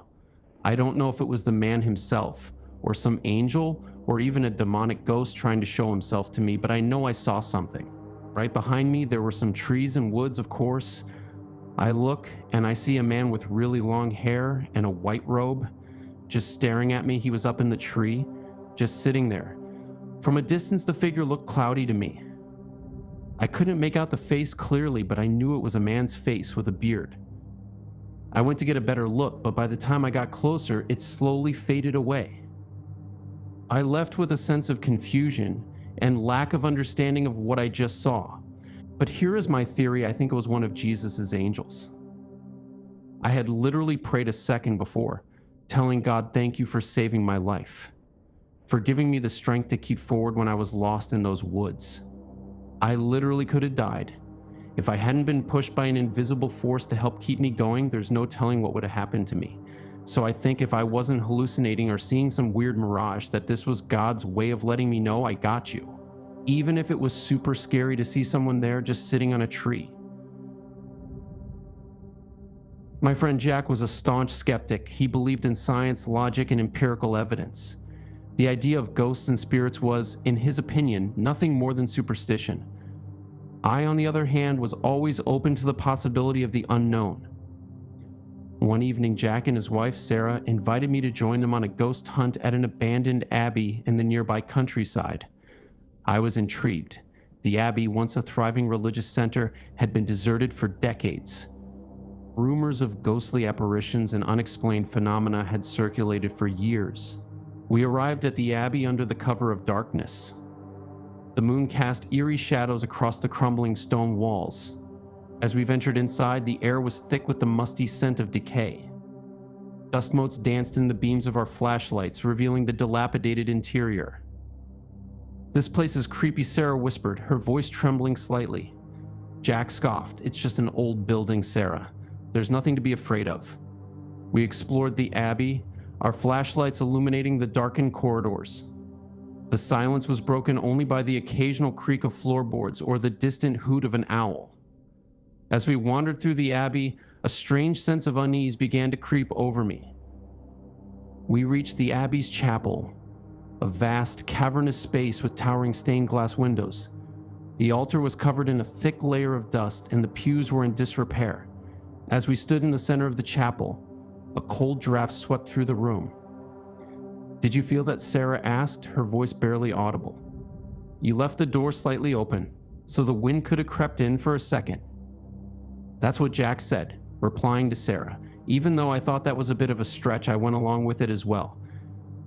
We continued to explore the chapel, our flashlights sweeping across the darkened walls. Suddenly, a faint glow appeared in one of the stained glass windows. It was a figure, a monk, his face illuminated by the eerie light. "Did you see that?" I asked, starting to get nervous. Jack and Sarah exchanged glances. "It's probably just overthinking. Since it's a creepy place, you'll tend to see things that your mind thinks exist, but it isn't real," Jack said. But I felt it was. The figure was real. A ghostly apparition trapped within the stained glass window. As we watched, the figure began to move, its spectral form shimmering in the moonlight. We followed the figure as it moved through the chapel, its ethereal form gliding effortlessly over the dusty floor. It disappeared into a side chapel, and we followed. Inside the side chapel, we saw a group of monks, their ghostly forms standing motionless in the dim light. They were dressed in their robes, their faces serene and peaceful. "It's a mass apparition," I whispered, my voice trembling. Jack and Sarah were speechless. They stood there, their eyes wide with disbelief. As we watched, the ghostly monks began to chant, their voices echoing through the chapel. After what felt like an eternity, the chanting faded. The ghostly monks stood motionless for a moment, then began to fade away, their forms dissolving into the darkness. We stood there in silence, our minds reeling from what we had just witnessed. It was a moment that would stay with me forever. The abbey was haunted, and I had seen the ghosts with my own eyes.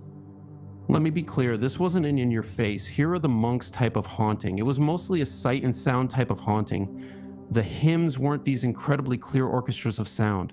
No, this was more subtle, and the monks were faded apparitions, barely visible. You could see three faces, mists almost. To be fair, this is a far-fetched story, so I get that. But that is the end of the story. It was super freaky. And I don't know if I'll ever be comfortable going to abbeys or old churches, especially at night or any time of day, ever again.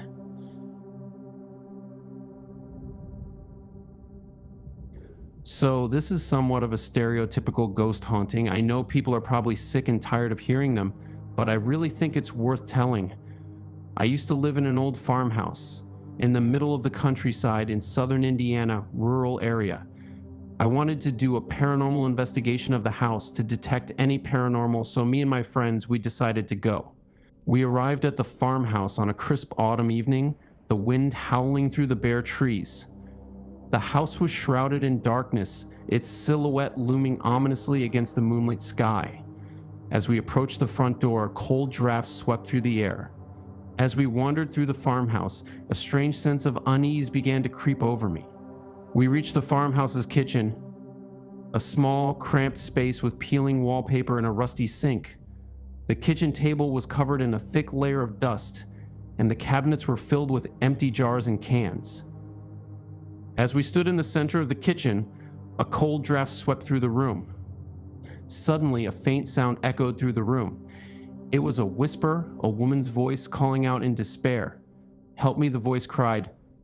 We froze, our minds wired from the scary ambience of the house and freaky vibes we were getting. The voice seemed to come from the pantry. As we approached the pantry, we saw a faint glow emanating from inside. Curiosity piqued, we pushed open the door. The pantry was small and dark, the only source of light coming from a single window high above. In the corner of the pantry, we saw a figure sitting on the floor. It was a woman, her face shrouded in shadows. She was wearing a tattered dress, and her eyes were filled with a haunting sadness. The woman did not say a word. She simply stared at us, her eyes filled with a silent plea for help. We approached the woman cautiously, but the crazy thing was, she was illuminating but solid, not super bright or anything. I think it was natural light shining somehow on her. We could see that she was emaciated, but her skin was pale. I remember then that we had to go and get help, not thinking it was a paranormal experience of the sort. "I'm going to get back to town and ask for help. You guys can stay here." I remember saying, but they both didn't want to be left here alone. Kind of stupid, but we left her alone. We returned, had called the cops to the farmhouse. There was no sign of the girl whatsoever. She was gone. I just remember that we looked back at the Willow Creek farmhouse. It stood there in silence, its windows dark and empty. We had survived the haunting, but the memory of the ghostly woman would stay with us forever. This is the first time I have ever felt as though I am living with a ghost.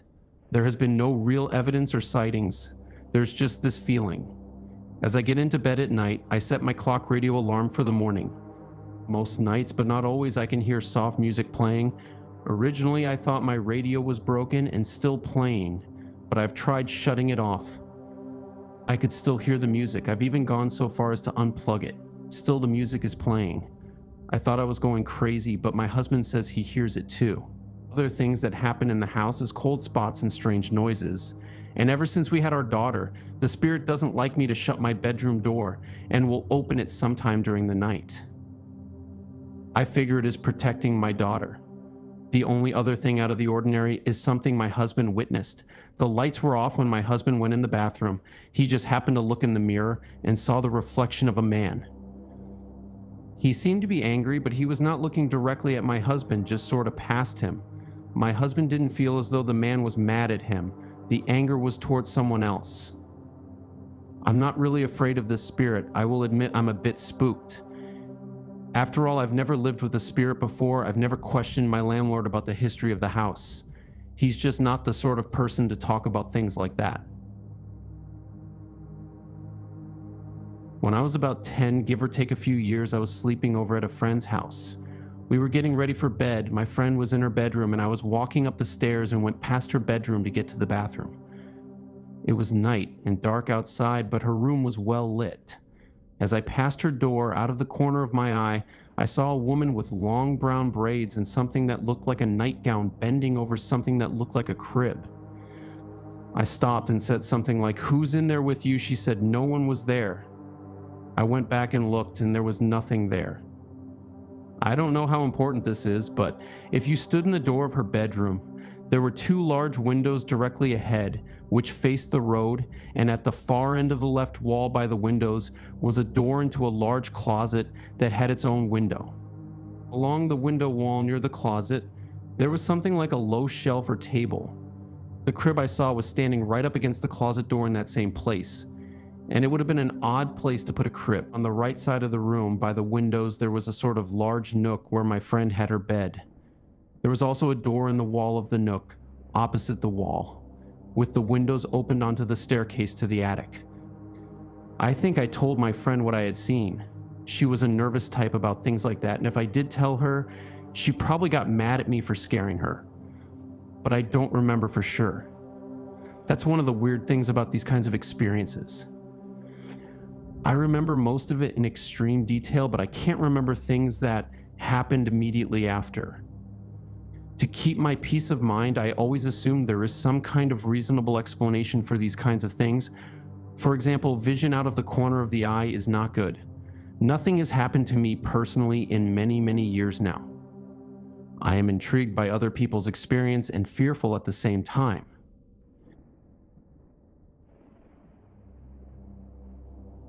I am just 15 years old, but I have a very interesting story to tell. First of all, I have to say that all these stories are very eerie. Now on with the story. My grandma lives in Bethpage, New York. I live right on the other side of town, so I sleep over her house a lot. I was sleeping over her house one day when she told me this story.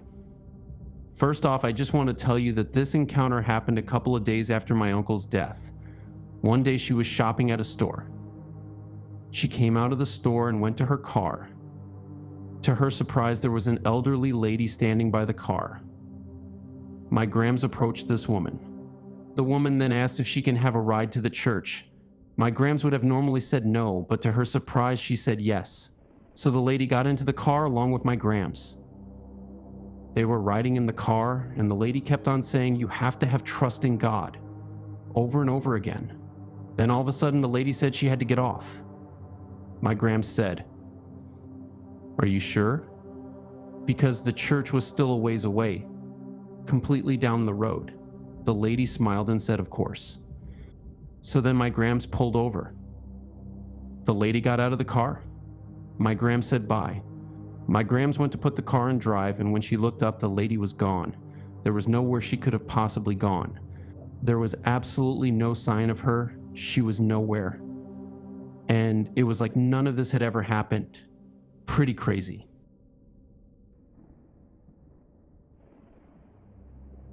On Easter Sunday in 1997, my brother and I were getting ready to watch a TV show, and we were the only two who were awake at the time. Well, on the TV sat a large stuffed dog, and suddenly it flew across the room at my brother. We looked at each other and couldn't figure out why the dog had done that. It seemed as if an invisible hand slapped it towards Jay. November 2000, my husband and I were in our home when he looked at me and said, "What on earth is that?" I looked at him blankly because I had heard nothing. He said it sounded like a pie tin hitting all around the outside of the house. He went to look and found nothing. When he came back inside, he saw a white figure pass by the hall doorway. I saw nothing. July 30th, 2000. My mother was staying all night with me, and my husband was working the third shift. We were watching the Blair Witch Project when I heard a knock on my door. My mom looked at me funny when I jumped to answer it. I thought it was my husband's aunt, and I even asked her what she wanted. I looked, and there was no one there. My mom said she had not even heard the knocks. August 7th, 2000, I was outside late, early in the AM, and when I looked at my in-laws' house, I ended up seeing a ball of red light in the yard. Then, when I looked onto their porch, I saw a woman in white open the door and walk in the house. Thing is, my husband's mother was very sick at the time and was bedridden. She passed on February 14th, 2001. On November 9th, 1987, Mom and Dad were eating breakfast at a restaurant. Dad had just been to see the doctor and was told he was in good shape. Then the weirdest thing occurred. They randomly watched a bird fall from the sky dead. That same night, Dad died of a massive heart attack. April of 1998. While I was at my in-laws' house with my husband, we were the only two there at the time. I was walking downstairs to go to the kitchen, where my husband was making an Easter cake. Well, I heard footsteps follow me down those stairs and nothing was behind me. February 13th, 2001.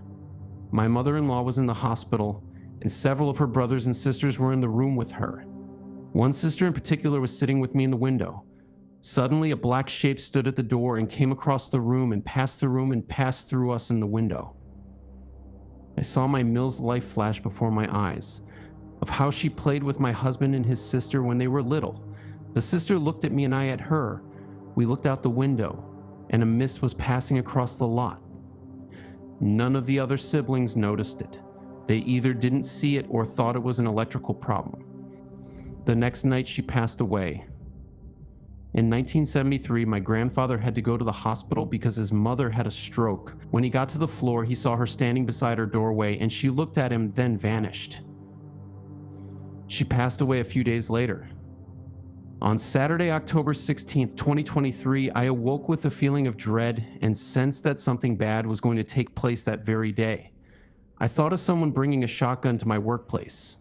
At 6 p.m., a truck crashed through the doors and it sounded like shotguns going off. Thankfully, no one was hurt. My parents bought this home when I was 6 months old. I am now 31 years old, but the things that went on in that house when I was growing up are still fresh in my mind.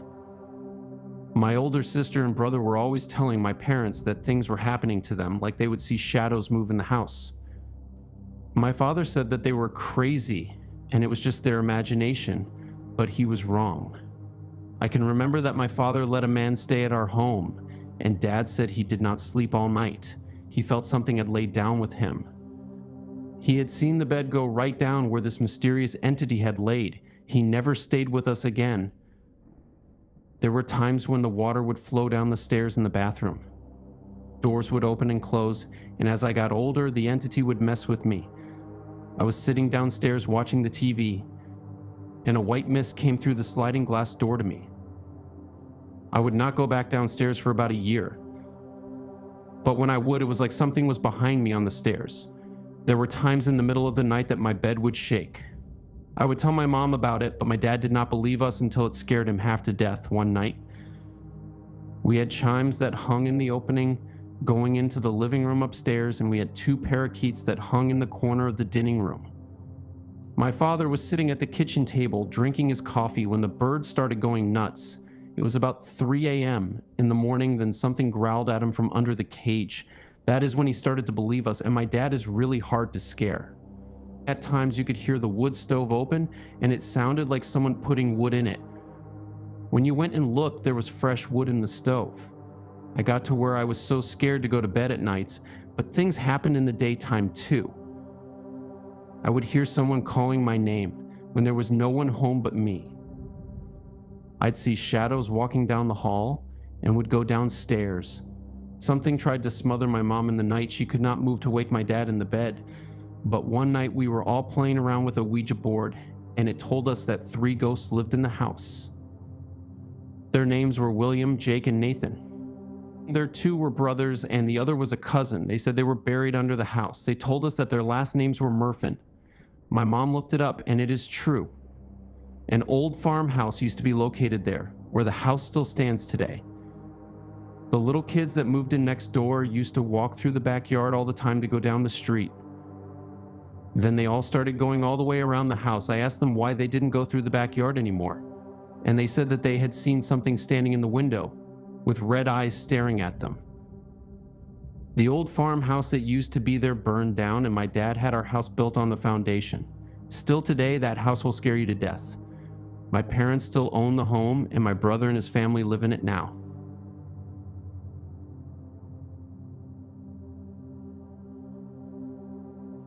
Almost 17 years ago, my husband and I rented an old, possibly Victorian 2-bedroom cottage in Davis Row in Arlesey, Bedfordshire. During our stay there, I was pregnant on 2 occasions. Something, or someone in that house, did not seem to like pregnant women. During my first pregnancy, my husband would leave the house around 5:30 a.m. to go to work. Within minutes of his closing the door, I would sense a presence moving around my bed, leaving me frozen to the spot, petrified. This would last for around 2 to 3 minutes, although it seemed like an eternity at the time and would go away as suddenly as it began. There were no such further sensations after our baby was born. I put it down to pregnancy hormones and an overactive imagination at the time. 2.5 years later, during my second pregnancy, the same thing would happen, but this time my husband also noticed some strange occurrences in the cottage. One of the most memorable for him was being woken up. He'd been asleep during the day, having worked a night shift. Early afternoon, by a loud rustling of plastic carrier bags coming from downstairs. After going to investigate, he'd assumed I'd come home from work early, laden with shopping bags. He found no one there. This happened on a couple of occasions. We later found out that the cupboard in which we stored our spare plastic shopping bags had previously been the back door to the cottage. It had since been extended, and the doorway turned into a cupboard. At other times, we individually sensed someone or something behind us in the house on separate occasions, and I swear to this day that someone actually prodded my shoulder from behind a few times. My husband has always believed in ghosts. He claims he saw one while staying at his grandparents' house in Swindon as a child. I, however, am a skeptic. However, I must admit to being mightily relieved when we finally moved out of that cottage some 3 months before our second child was born. We lived just 5 minutes walk away from the former Fairfield Hospital in Arlesey. We never discussed this with any of our neighbors there in case they suggested we were in need of a break at Fairfield. I just happened across your site while browsing the web tonight about true ghost stories. I was telling my wife about a strange event that happened to me while I was in boot camp at Paris Island in 1992. I will never forget this event as long as I live. It is giving me chills even as I type this email. It was late October in 1992, and my platoon was at the old White Rifle Range barracks for night fire exercises. I was selected by the drill instructors with 3 other recruits to stay and watch the barracks while the rest of the platoon went out to set up for the exercises later that night. We were all sitting there on the floor in the middle of the squad bay floor. and we were chatting about various things when the conversation turned to Halloween, which was only a few days away. One of the guys began to talk about stories his grandfather had told about the barracks that we were staying in, stories about unaliving and self-unaliving that took place in the barracks over the years, and about the ghosts that still haunted the buildings. It was still hot that time of year in South Carolina, and the barracks had no AC, so we decided to open the windows. 2 of us opened the left side windows, while the other 2 opened the right side windows. Any Marine would remember these windows well, as it took 2 people practically to open or close these old windows. Once we got them open, we sat back down to continue our conversation. One of the recruits spoke up and began to say how there were no such things as ghosts and the stories were made up to scare people. The same guy who had told us his grandfather's stories began to say how he believed in ghosts and ghost stories. He asked me and the other recruit if we believed in ghosts or not, and we both said we didn't believe in ghosts. He kept insisting that we were wrong, and the first recruit who said he didn't believe in ghosts began to raise his voice. He shouted out, "There are no such things as ghosts." Just as he finished screaming this, a cold wind blew open the back door of the squad bay, and every window we had opened, approximately 20 windows, slammed shut at the same time. We all looked at each other in shock and stood up and ran into the bathroom. All 4 of us crammed into one toilet stall and slammed the door shut. We sat there for a few seconds, which seemed like an hour. One of the recruits broke the silence and whispered, "What just happened?" The recruit who told the stories replied, "It must be the ghost." The one recruit again said, "No way. I told you there are no such things as ghosts." As God is my witness, as soon as he said that, another cold breeze blew through the bathroom, and the stall door swung open, slamming into the wall. As the door hit the wall, we heard a moaning voice say, "We are real." We all nearly soiled ourselves. It was so spooky and eerie. We sat there for about 30 minutes before we finally got up the nerve to go back into the squad bay. We never heard or saw anything else the rest of the time we were there. We all swore never to tell anyone else in the platoon what had happened. We knew that nobody would believe it. I will never forget the events of that day. Hello, my name is Marla Raj. I would like to share with you a true experience I had quite a few years ago. When my 3 children were around the ages of 14, 13, and 9, we lived in an old farmhouse in Reno County. The house was actually right on the Rice County-Reno County line. My boyfriend Glenn was an oil field driller, so he was gone from the hours of 3 p.m. to 11 p.m. Anyway, one night as we were watching a video we had rented, there came a knock at our front door. I got up and answered it. To my surprise, there stood in front of me 2 Reno County cops. They asked me, "What is your emergency?" I said, "Excuse me, but I have no emergency." The officers went on to explain that they had received an emergency request from this address. I told the officers we had not called 911. The kids and I continued the movie. Lo and behold, around 20 minutes later, there was another knock at the door. When I answered the door, it was again the Reno County cops. They said, "Mom, we received another 911 call from this address saying you had an emergency." I politely explained to the officers that none of us had even left our chairs to go in the kitchen to make a call. The one officer said, "Mom, are you sure no one made a call from this house?" And I said, No one has left this here room to make a call." That's when they had to pause again. So again, they leave. We started our movie once more, feeling a little frustrated. No longer do we get comfortable and just start to enjoy our movie. Would you believe it? Yes, that's right, another knock at the door. I got up and answered it, and yes, it was the Reno County cops again. They said that they had received yet another 911 call from this residence. By now, they are more than upset. They went on to tell me that to abuse the 911 system is inexcusable, and that if they had to come back again, they were going to take me to jail. I stood up and leaned on the wall that connects to the dining room. I told the officers that none of my children or I had even left the room to make any phone calls.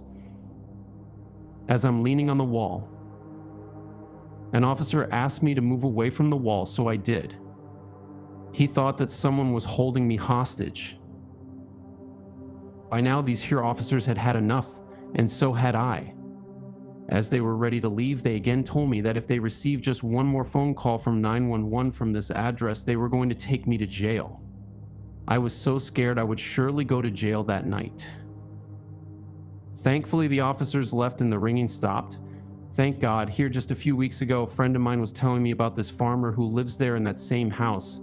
He had the same thing happen to him, only it called the cops just once on him. But what is weird is he had no phone. He had just happened to have his mother's cell phone in his pocket.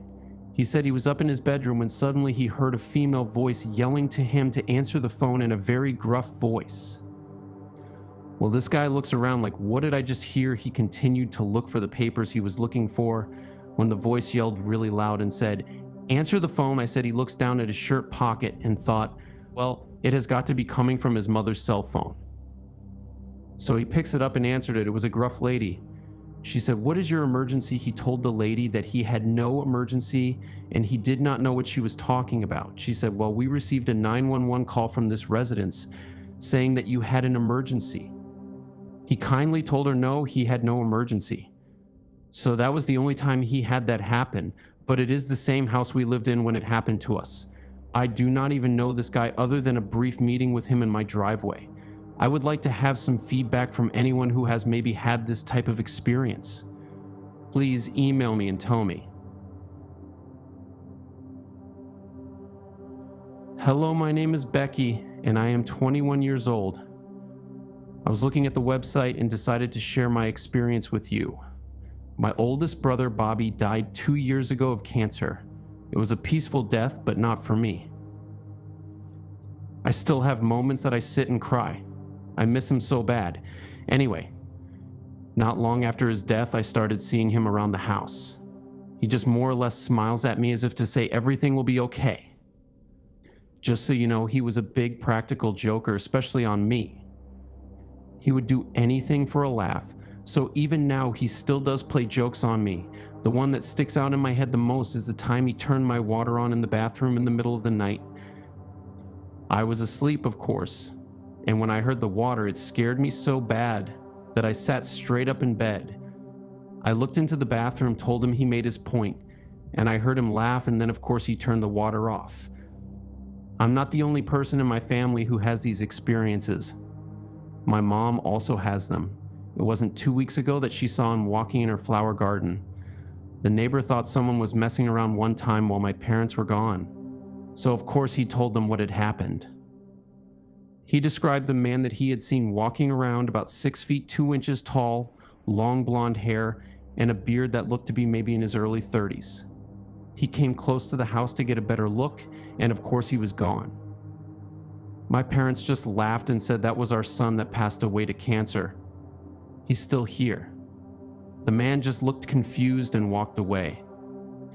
I can lay in bed at night and watch my son sleep and see his hair move like someone is playing with his hair. But of course it doesn't scare me because I know it's just Bobby. My son can even see him at times, even when I can't. He will be sitting on the floor playing and just start laughing and saying Bobo, which is what he called him, because at the time of his death, my son was only a year old and couldn't speak well yet. I have also noticed that things I have lost and hunt for turn up in plain sight a few days later, almost like he has found them for me and put them where I can find them. He was also a smoker, and sometimes I can smell the smoke and even see it. I believe he is my guardian angel and he will always be with me. I'm an experienced ghost and demon hunter. That is a big claim, but I can offer eyewitnesses if needed. I want to share my first real encounter. I was 15 and my family saved for months to rent a vacation home on Cape Cod. It was in the little village of Warham near Onset, and the whole area was made up of vacation homes. When we got there, I was excited and immediately ran into the house, only to run through a wall of cold.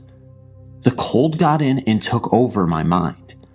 I was pushed to the back of my mind, and this other being thought through me and touched things with my body. The entity actually held a conversation with me about what she'd remember things being like in her day. The strangest part of this was that my vision changed. I wear glasses, but she took them off. Also, all colors paled into a weird black and white vision. I was terrified. No matter how I squirmed, I could not break loose. My mother called me outside, and as she went to see who my mother was, my body crossed the threshold of the door and the entity was popped out. I was panicked, but what could I do? Saying nothing, I built a wall up in my head that said simply no. When my little brother and sister went upstairs, they soon came down screaming that a dead hand had reached into the open window. I had not told anyone about my encounter, but my no strategy was working, so I cradled them in my arms and said no to the ghost for them as well.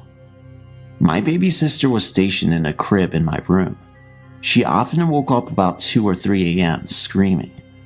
I got good at waking up when the presence got near and throwing my proactive no over the baby too. We had so much poltergeist activity in that house. Like the salt and pepper shakers would fly off the fridge and onto the table. My mom would put things away, turn around, and they would be back. We also experienced knocks, footsteps, and bad smells. And when my cousin came to visit, he stuck his head through the open window that led from the TV room to the porch, a window that was jammed all 3 of us could not budge it, and it slammed down on his head. At the end of the week, I finally told my mom about the encounter I had. She believed me and went to see the realtor we had leased the house from. He casually told us that the reason we got the house so cheap was because it was haunted. A woman had been murdered there 20 years ago. We rented that house out a couple more times. Since we knew it was haunted, we would say hello to the ghost. My mom felt bad for her when we got there. It was never an easy thing for me, as she often tried to get into my head or talk to me.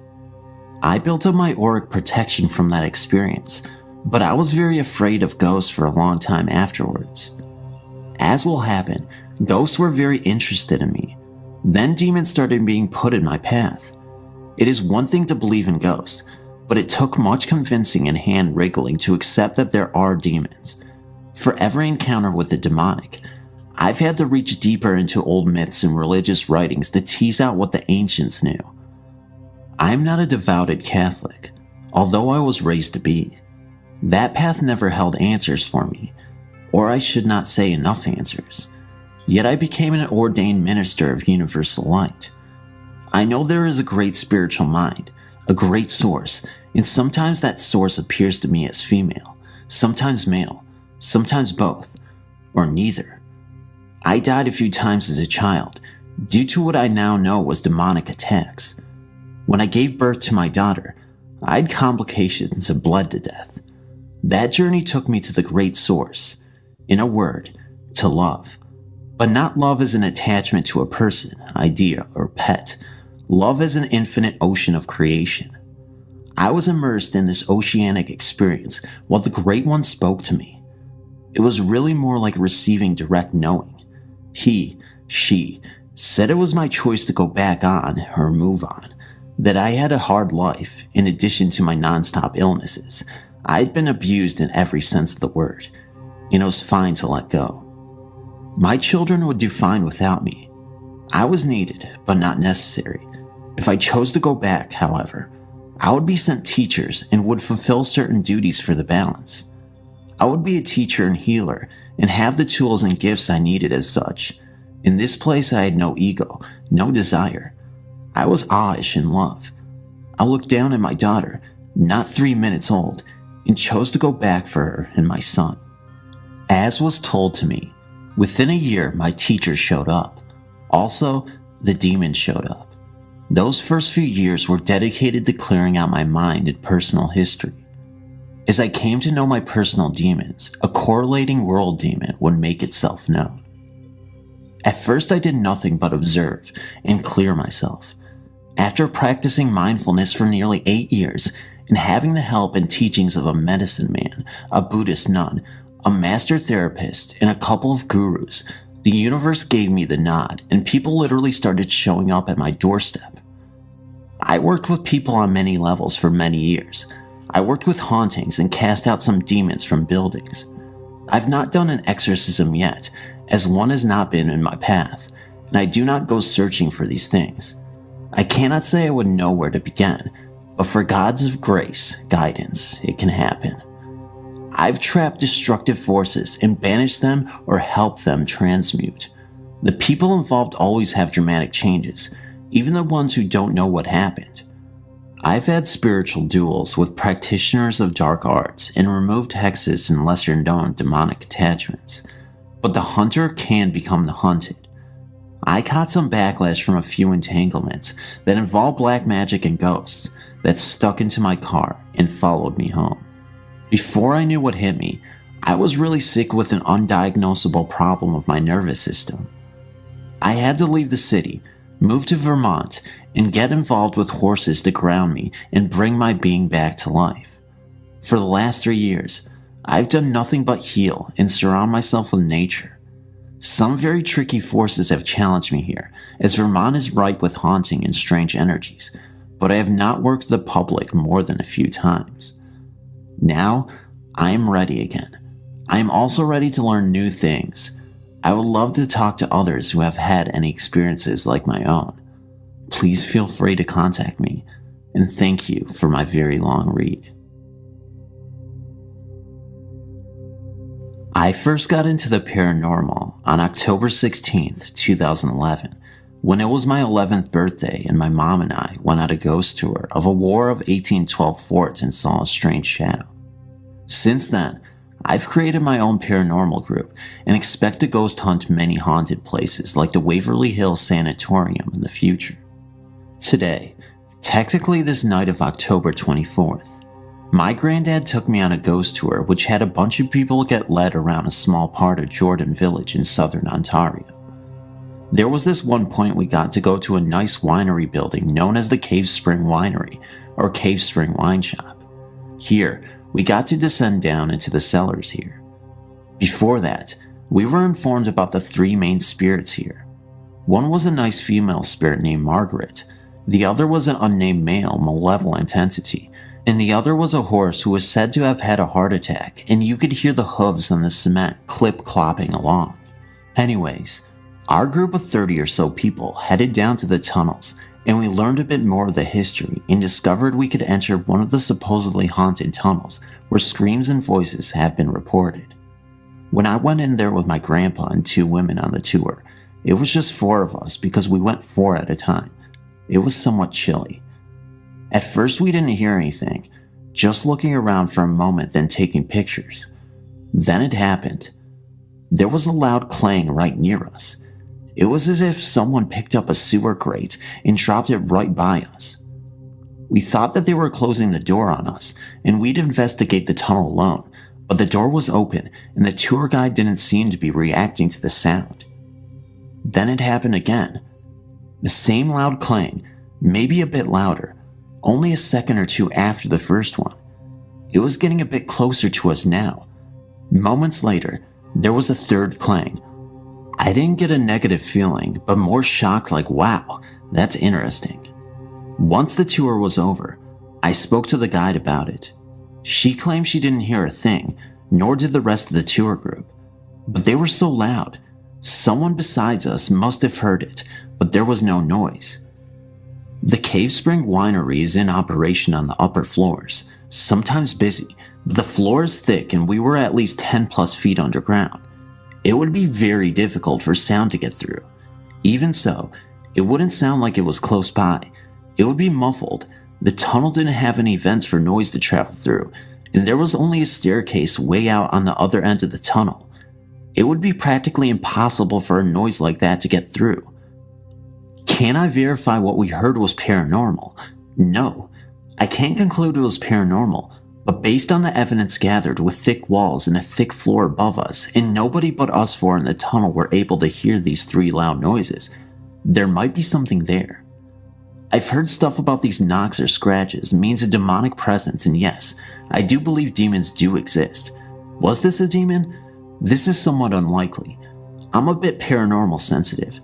I can't tell when a spirit has entered the room, and when I have encountered a negative entity, which I have before at a local cemetery, not in Jordan. If this were a demon, I would probably feel the negative presence as a very, very uncomfortable feeling in my chest. I have a slight heavy feeling in my chest when a good spirit is in the room, not wanting to do harm, probably just making itself known. If this were a ghost, I guess it was Margaret, as she wants people to acknowledge her presence. Personally, I would recommend taking this tour to where you'd have to speak to someone at the Jordan Historical Museum, and the tours sell out fast and are usually in October. Of course, to put you in the mood for Halloween, there are people dressed up and hiding behind trees and stand there silently to freak you out. Many places on the tour had ghost reports surrounding them, but I do believe the Cave Springs winery is haunted. It was the beginning of December when I received a phone call from my father in Orange, California. He explained to me that my grandmother had a heart attack and that she was in the hospital. After the phone call, I packed a few days' worth of clothing and started the 6-hour trip to California. Upon my arrival at St. Joseph's Hospital, I checked in and visited my grandma Sally. She seemed to be doing okay, but had to stay in the hospital for testing and for shortness of breath. I stayed with her that whole weekend, then had to make the trip back to go to work. I did this for 3 weeks. Each week I visited her, she began to look worse and her breathing was getting shorter. The last week of her life, I can recall the doctor letting us know that she had cancer and her lungs were hardening, unable to take breaths. After weeping for some time, we lied to her and told her she would be fine and be out in time for Christmas. That last weekend, I can clearly remember being in the room with her and noticed her staring at a chair. But at the time, I did not think anything of it. She would ask me to stay with her because she was so scared. I asked her why she was so scared, and she explained to me in Spanish that there was a guy in black in the chair, sitting by her feet, sticking his big tongue out at her and throwing spider webs at her. I could tell she was scared. That evening, I grabbed her holy water from home and bought some saints for her room. It was a very uncomfortable feeling when I would go into that hospital room, seeing my grandmother focusing on that chair. I eventually had her moved to a room in front of the nurse's desk. The following morning, they transferred her out to a hospice where she died 2 days later. My dad says she would tell him she could hear singing right before she died. First off, I'd like to say that I really appreciate your site. So far, I've found a lot of interesting things to read and learn. It's great to read other people's tales of true hauntings, because in a way, it's like sharing war stories with other veterans. These tales, if nothing else, really make a person think. I've always religiously believed in the supernatural. Too many strange and bizarre things have happened in my life for me not to. These are just two of the more interesting ones that I hope you and other readers will find mystifying and enjoyable. During the summer of 1995, I lived in Washington, D.C., where my father had rented an apartment suite at the Watergate. It was a very nice apartment, right across from the Kennedy Center on one side and a hop and a skip away from Georgetown on the other, and since the apartment was at ground level, had a nice fenced-in patio area just several yards away from the main pool. I was working as a White House intern and was just enjoying the first real summer away from parental guidance. After a time, however, I came to realize that I really wasn't as alone as I had thought. Upstairs were 2 bedrooms, the master and a smaller one right across the landing. At first, I decided to take the master because after all, bigger is supposed to be better. But I quickly changed my mind because, in the dead of night, I'd feel suddenly very cold and very uneasy, as if someone was standing near my bed, its dark, shadowy presence vaguely menacing. I didn't know who or what it was. All I really knew was that it was big, male, and didn't seem to like me as much as a roomie. After 2 nights of this, and getting very little rest, I moved my stuff across the landing to the other bedroom. Anyway, about this time, my roommate and best friend from college came to visit for a while and, without telling her of my own unsettling experiences, offered her the master bedroom. The very next day, she reported the same unnerving sensations. She told me that during the night, she felt someone breathing cool air on her cheek and felt a heaviness on her chest that both scared and kept her awake all night. After that, she promptly moved her things into my room as well. Since I knew what she was talking about, I graciously gave in, and the 2 of us were very careful to never enter that room unless we absolutely had to and only in broad daylight. Summer came to an end, and we both got ready to head back to college. As I was in the bedroom packing, I suddenly heard her calling my name from across the landing. At first, I was puzzled because it was unspoken between us that we would never enter that room, and since we didn't have anything in there to pack, I hesitated before answering. Finally, I crossed the landing and entered into the master bedroom, calling out, "Yeah, what do you need?" When I walked in the room, nobody was there. Chilled by the episode, I went downstairs, calling my roommate's name. I finally found her in the kitchen area, the furthest part away in the house from the master bedroom. When I told her what happened, she shook her head in bewilderment and told me that she hadn't called my name and was, in fact, inside the pantry room packing up some canned goods. When she told me that, my back stiffened and an eerie shiver ran down my spine. Needless to say, we got the heck out of Dodge. An interesting postscript to this tale came near the end of 1998. My mother had been diagnosed with liver cancer in May, and in a desperate bid to lengthen her life, she had decided to become a Buddhist nun. She dressed in the traditional nun's garb and shaved her head, but at the end of September, she passed away unfortunately. During this time, a close friend of hers was in DC, and so stayed at the Watergate apartment. She had not seen my mother in over a year, and in fact, did not even know that my mother had just died less than a week ago. She unpacked and fell asleep in the master bedroom. Around midnight, she awoke because, as she told my father later on, she felt and saw an enormous shadow sitting on her chest, cutting off her breath. She couldn't scream because of the weight, and for a second, thought she was dying. She struggled and fought, but the shadow wouldn't budge, and she finally drew in one breath and cried out for help. Immediately, she said she was blinded by a light coming from the closet door, and as the light drew closer and nearer to the bed, she felt the weight suddenly dissipate, the shadow fleeing from the unearthly glow. She opened her eyes and saw a woman standing next to her, brown robes flowing to the ground. Instantly, she said she knew it was my mother, but the only thing that made her wonder was the fact that this woman, this friend she had known for years, was shaved bald. The glowing woman then smiled gently at her and slowly disappeared. Only after this friend of my mother's had told my father about this incident did she learn that, indeed, the day my mother died, she had died with a clean-shaven head, dressed in brown robes. The second place I experienced a haunting was when I lived in a 2-story house on the south side of Las Vegas. The house was owned by a chief in one of the casinos near the Strip and was completely furnished as advertised. As I came from a traditional Asian household, my grandmother also lived with me and my father, and since he was frequently away on business, it was just the two of us there most of the time.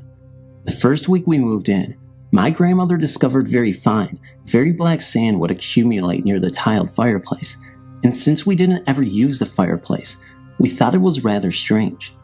She would sweep it up, throw it away, but the next day it would appear again. This happened for about 4 days in a row.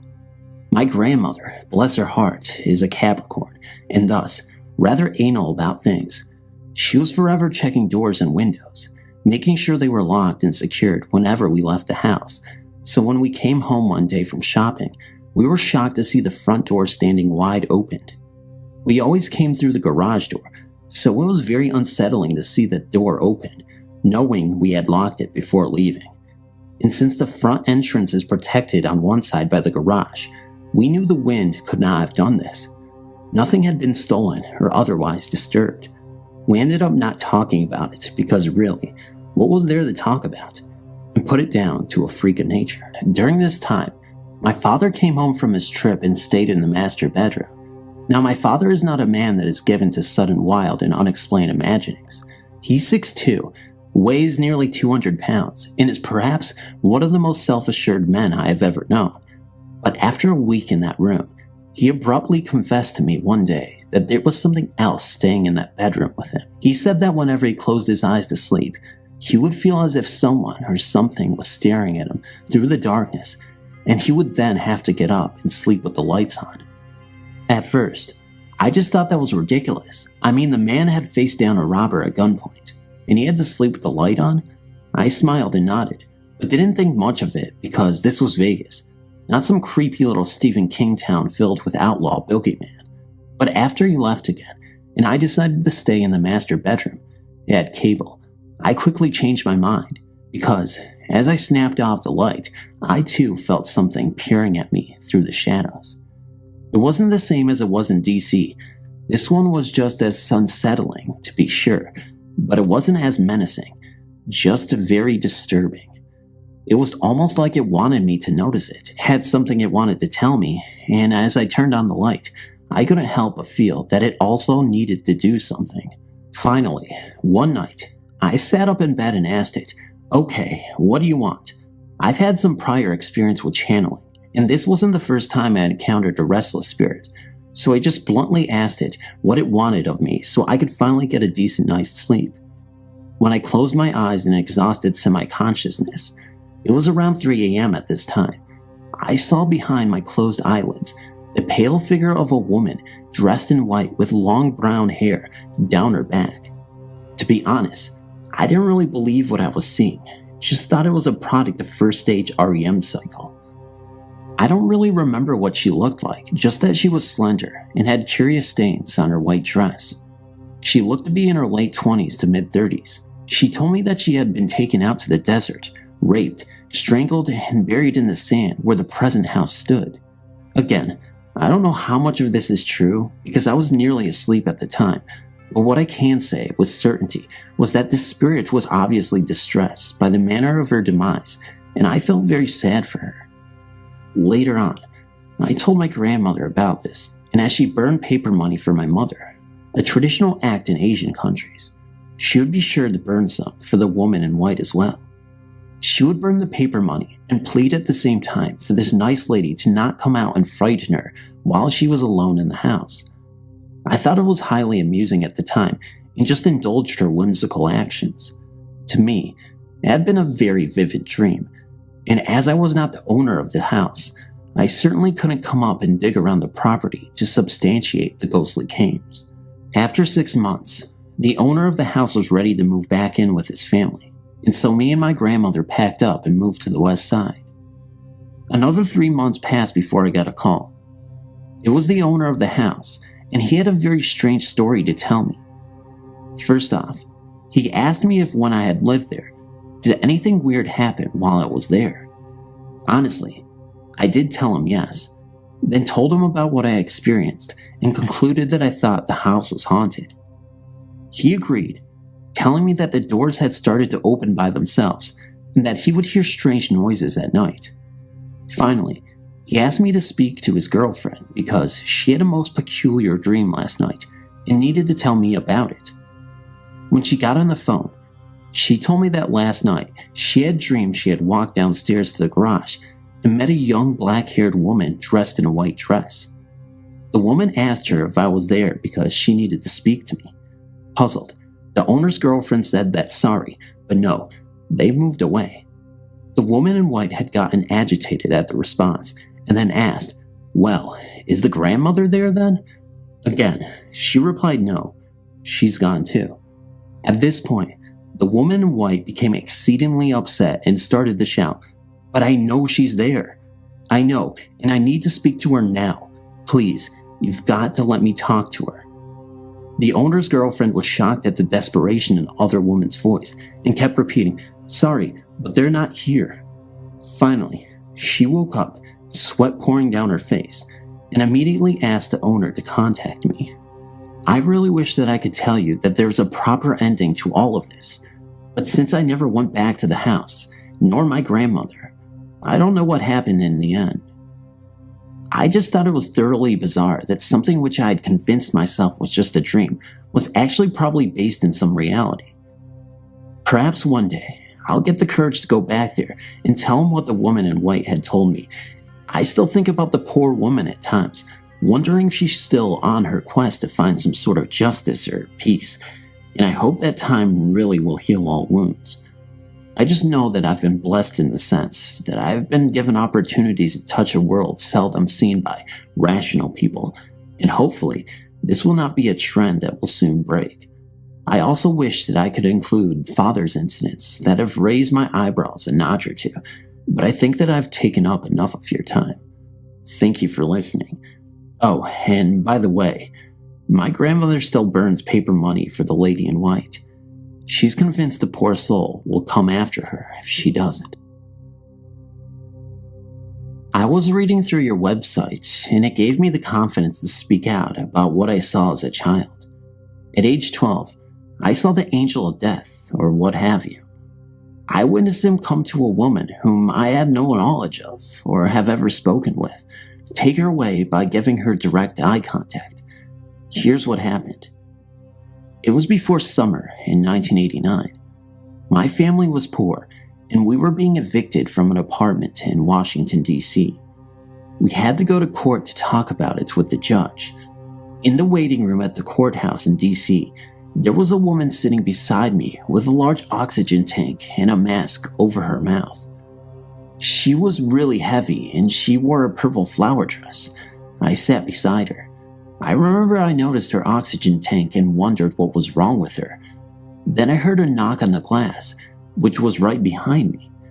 The seating arrangement was like the chairs were facing the waiting area, but your back was to a glass wall that if you looked through, you could see the security guards checking people in through an x-ray machine. I looked up when I heard a knock. 3 knocks. Then I looked up, and so did the other woman with the oxygen tank. We looked up at the same time. The angel of death looked at me with eye contact, then looked directly at her. He stared for about 3 seconds at both of us, me first and then her. When he looked at her, she wheezed a big then she fell on the ground in front of her chair. People, adults, started running to her and they said, "Get those kids out of here." And I just kept saying, "You did not see that man scare her?" Then I looked down the long hallway. He walked down and only saw his long black coat that looks like what judges wear. A black hat, black cape or cloak, and black shoes from the back. He did not look back and his arms were swinging. When I ran to catch up with him, he was gone. The security said no one came in with all black on, and they insisted I was crazy and to take me home. I still remember how he looks. He was a medium complexion black guy that was medium build and was older looking. The woman was white. This is a true story, and I'm not just saying that because I want you guys to believe this. It's because it is true. Thank you for reading. This is only one example of an encounter I had in a house I lived in. My daughter was only about 6 months old, and my husband and I were living with his parents at the time. On one particular morning, he had left for work, and I decided to lay on the couch until my baby woke up. I left the door to the upstairs open as well as our bedroom door, so I could hear when she woke. I fell asleep on the couch. Shortly after I fell asleep, something woke me. As I opened my eyes and looked up, I saw what appeared to be someone wearing a black hooded robe, going towards the stairs. I watched the figure. I sat there frozen, turn and go upstairs. At this point, I was freaking out. My baby is up there. I got up and started running towards the stairs, and I yelled for my mother-in-law to help. She was sleeping in the room off of the dining room. When I got upstairs and went into the nursery, my baby was laying there, limp with her eyes rolling in the back of her head. I grabbed her and ran downstairs. She was lifeless. We put 7-Up soda in her bottle and forced it into her and left it for the hospital. By the time we reached the doctor, she was okay. No one could explain what had happened. When they looked at her at the hospital, they thought we were nuts. She was laughing and having a great time, getting all of the attention. So, what was that? Had I beaten the angel of death? Or was she in trouble and that spirit was warning me? Whatever it was, thank God I still have my daughter. A little after 8 p.m., I was in bed, exhausted and waiting for my husband to come back from the kitchen with snacks. I dozed off for a few seconds, and when I opened my eyes, I saw a hunched over figure carrying what looked like a walking stick. He was standing sideways, so I saw his left side only, but his hair was gray and mussed, and he was wearing a ratty, moldy-looking cloak around his shoulders and partially over his head. As I stared, he just faded away. It was really disturbing. I didn't know if it was a dream or what. My husband came back a few seconds later, and I didn't know what to do. Finally, I told him, and he joked that it was the Angel of Death. I thought he looked a little like the guy from Akalog, Death Row Tool cover, but not quite. The next morning, my daughter told me first thing to call Dad immediately. His older brother in Italy passed away that morning. I asked what time, his time and our time. I saw him about 4 hours before he passed. The strange thing is that even though there are 11 children, the only other sibling, another brother, passed away 28 years earlier, on the exact same day. I've not seen him again, but I've experienced visits by scent mostly, and he has visited a few times, mostly to tell the other siblings to call Italy and take care of his widow. I had spent time with this man, and he really liked me and even gave me a memento of his. I believe he somehow knew I could see things others couldn't. He knew I could, and did, carry out his message to my husband and for him to make sure his siblings stay in touch with her, too. Oh, and by the way, he did have a stick that he used to carry with him. Upon ever thinking of the paranormal, my initial feeling is fear. I'm not, maybe never will be, comfortable with my encounters with the supernatural. I've always been what you would call overly scared when it comes to the subject of ghosts, but that doesn't stop the supernatural from paying my frightened self many visits. For some odd reason, most of my encounters have been while being just in the midst of falling asleep, or they will wake me out of my sleep. For this reason, I've always tried to convince myself that they were just my imagination. I've come to cope with the fact that they have been happening more frequently. The past homes I've lived in have been older homes, so you would think that if I were having encounters, the history of the home would be to blame. But I now live in a newer home, and I'm recently being visited by a close friend of mine who passed away almost 2 years ago. My first encounter when I was about 13. I was lying in bed, almost asleep, when I heard what I thought was my little sister talking and playing in my room. I told her sternly, "Holly, get out of my room." But when the little voice and rummaging through my belongings in the corner didn't stop, I opened my eyes only to see that the little voice wasn't my sister's. It was a little girl whose face I couldn't really make out, being that she was a little ball of light. Some of her features were distinctive, but I could clearly tell what was happening. I jumped out of my bed and ran for dear life. My mother is a big fan of the supernatural and always says, "Elizabeth, you should try to talk to them if you see them. Ask them what they want." Is she crazy? My first experience made me run, much less strike up a conversation. We eventually moved into a much older home where I experienced a lot of lights turning on and off by themselves and the frequent sounds of someone walking up and down the hardwood stairs. But I grew used to it and never had any more visual experiences until recently. My closest friend, Morgan, passed away in a car accident almost 2 years ago at the young age of 18. I believe that she hasn't crossed over because she is confused. Her life was taken so quickly that I believe she is lost, and she is now visiting me. She has come to me 2 times in the past month, and I have a feeling that she's going to come again. Anytime I have an encounter, it scares the wits out of me. Again, this encounter came in the midst of falling asleep. I was actually having a dream about her, and I don't know if it was a noise that woke me up, but in my groggy state, I opened my eyes and someone was standing in front of me.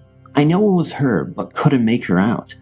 I heard her talking to me, but it was very muffled. I was scared to death, of course, so I closed my eyes and tried to fall back asleep, blowing it off as my imagination, until I woke up. The same night, I was having yet another dream about her.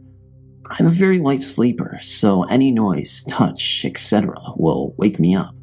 While dreaming of her, I popped awake instantly while catching a chill and having something touch my back in the dead darkness of the night. I tried to scream, but nothing came out, so I hugged my infant son closer and went back to sleep. My way of dealing with my encounters is to be very still, if you call that dealing. I would like to not be so fearful of the supernatural, much less my best friend. Please help if you can. My parents found a house to rent in a beautiful location off the Appalachian Trail for an extremely good price. Half of the house was fairly new, and the other half was very old, put together with wooden pegs instead of nails. The first odd thing we noticed was that one area of the lawn, which was enclosed by a stone wall, was constantly sticky and covered in flies. Then we started to hear balls bouncing and what sounded like children running up and down the hallway. Every night the front door would open and close, followed by the door into the kitchen and around the corner to the side door going out. My dog refused to go into the old part of the house and would urinate if we forced her. Things continued to escalate to the point where canned goods would fly off the shelves.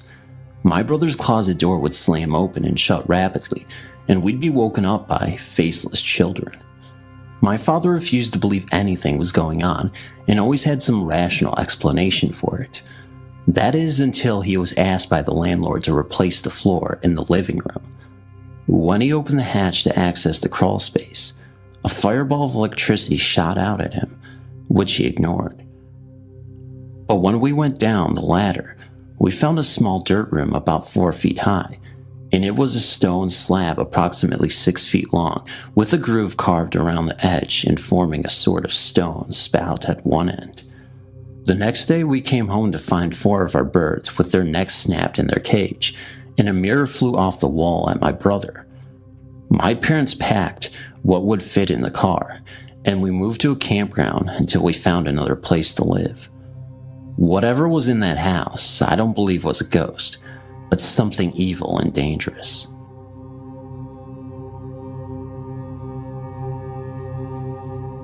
It all started when my fiance and I bought a new house.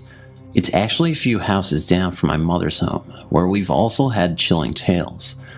Our houses are directly across the street from an old cemetery. Upon moving in, we had odd things happen. It started off where my dogs would stare into my dark hallway, always around 3 a.m., and growl and raise their fur. It always gave me a sinking feeling. I was taking a shower not long after the dog incident, and something touched my shoulder. I ran out of the shower, soap in my hair and eyes screaming. My fiancé said the look of terror on my face made him think someone was in our house and caused him to panic. A few weeks later, I heard a low whisper while in the shower, and I ran out in terror again. The icing on the cake is about to take place.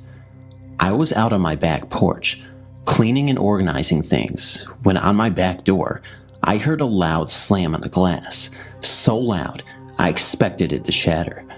I ran outside, couldn't even speak.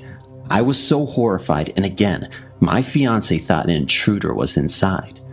There was nobody around. We live on a dead-end street in good neighborhood. I wasn't expecting a human to be the cause. Fast forward to a few weeks later, and we decided to put a fence in the backyard to keep my dogs contained.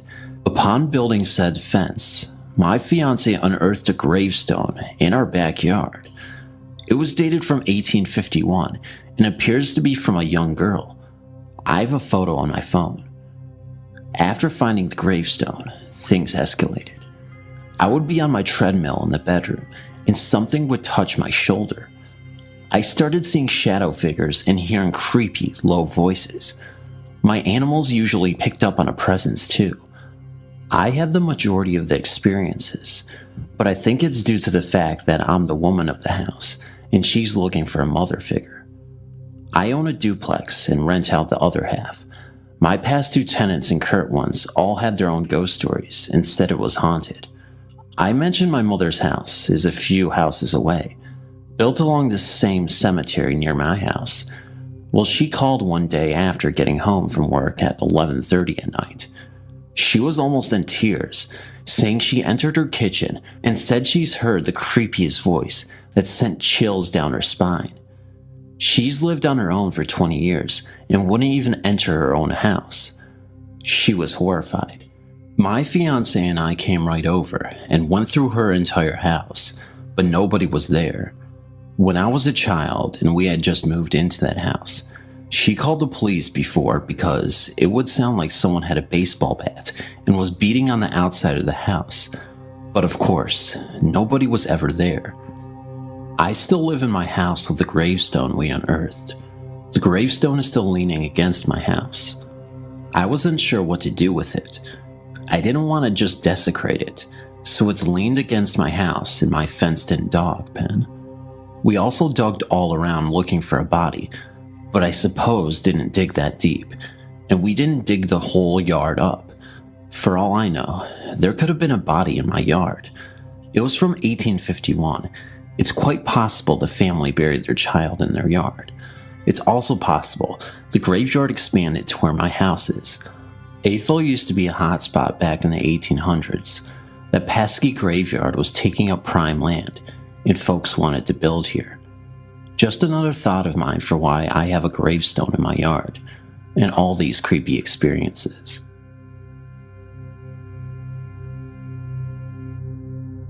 I can't remember the exact date. It was almost 25 years ago. I do remember it being in the summer though. I was about the age of 8 years old. My parents had a family friend pass away, and since they didn't have a sitter for me, I had to go along.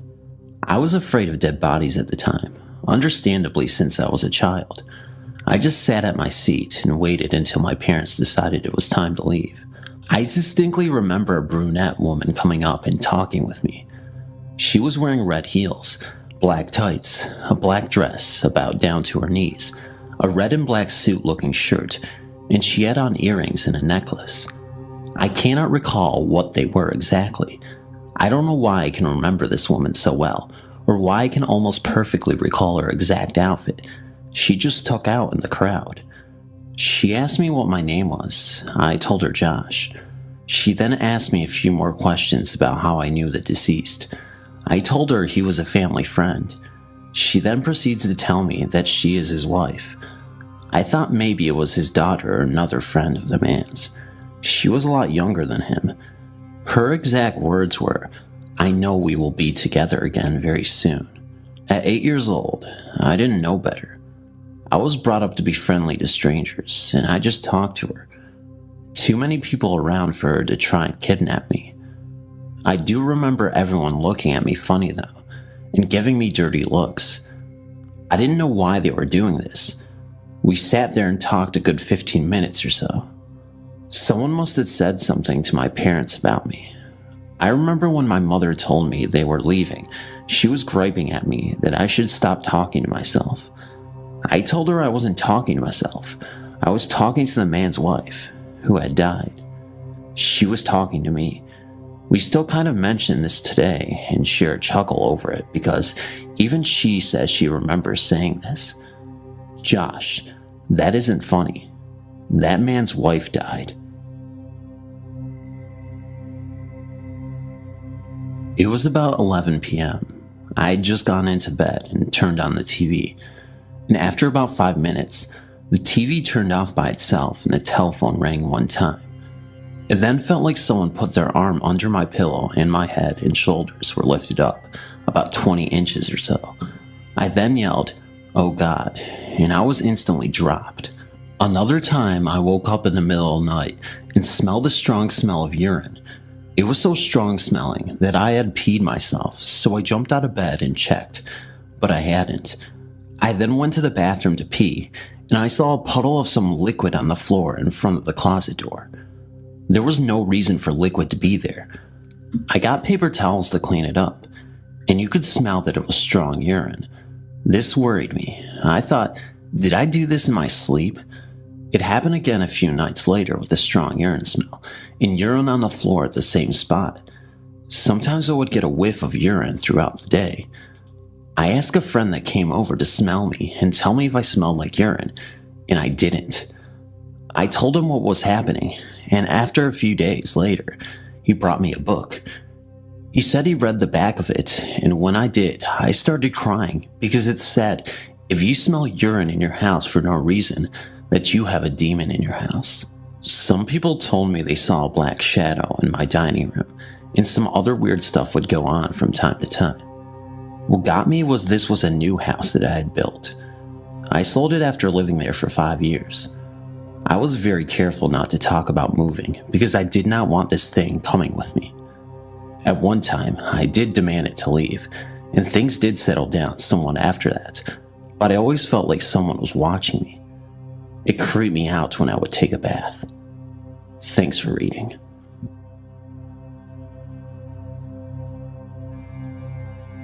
I've seen or experienced ghosts or spirits most of my life. My family is from a small town in southern Louisiana, where just about everyone I knew either saw ghosts or had a family member who experienced such. When I started telling my parents about the things I felt, saw, and dreamed, I was encouraged. One of my parents would always say, "Oh, your uncle sees this ghost. And don't forget about your Aunt E. She lives in a haunted house and talks to spirits all the time." So when my most recent experience happened, I was not surprised. My aunt died on January 18th, 2016. She was 96 years old. And although it was sudden, I was happy that she didn't suffer and had lived on her own up until 2 weeks before her death. She was the last relative of my parents' generation, both having crossed over many years ago themselves. I'd been feeling rather blue to say the least, but I returned to my daily routine within a matter of days. On Friday, January 29th, I was driving home after a long week. I was on a very wide and busy street. I stopped at a stoplight at a major intersection. While I sat in traffic, I experienced the most delicious aroma of a cheeseburger. I could smell the patty on the griddle, the yellow-orange cheese, the hot, salty yellow peppers, the yummy pickles, and the bun on the griddle, as well as the crispy French fries. The aroma was so great, I said out loud, "Boy, if the burger wouldn't be cold by the time I got home, I would stop and buy one." And that is when it hit me. There was not a single burger joint anywhere in this area, so I smiled and chalked it up to a visit from my aunt. But my visit wasn't over. I got home and started to relax into the evening. I went into my bedroom and my cat followed, as he usually does. When I sat down on the side of my bed, I observed him to jump up in the air as if he was playing with a string of some sort. This went on for about 2 minutes. I just sat there amazed, wondering what kitty he found so delightful. Then it hit me. My aunt liked cats, but my mother loved cats. So again, I smiled and chalked it up to my aunt. Had also brought my mother, which was her sister, both of which loved cheeseburgers and pastrami. And my mother decided to play with my cat. That night, I slept well and happy, and I think that kitty slept well too. It is nice to know the spirits are always with us, even when they take form in the mundane. About 10 years ago, when I was stationed in Japan, I had an experience that still makes the hairs on my arms stand on end. I was sleeping one weekend night about midnight. I lived in a dormitory with other military members, and this particular night, I woke up from my sleep to see a dark figure standing in my room. At first, it didn't bother me because my friends would frequently come into my room at all hours of the day without knocking, and I thought it was one of them just messing with me. So I called out to them to let them know that I saw them and the joke was over. However, at that time, the figure laid down on its belly and started to crawl towards my bed. Still, I thought it was a friend playing a joke on me, so I let them know the joke wasn't funny. However, each time I would call out to the figure, it would stop and stay very still, and then start crawling towards me when I stopped speaking. I quickly became frightened and got out of the bed and turned on the lights, and when I did, the figure disappeared and was never seen again.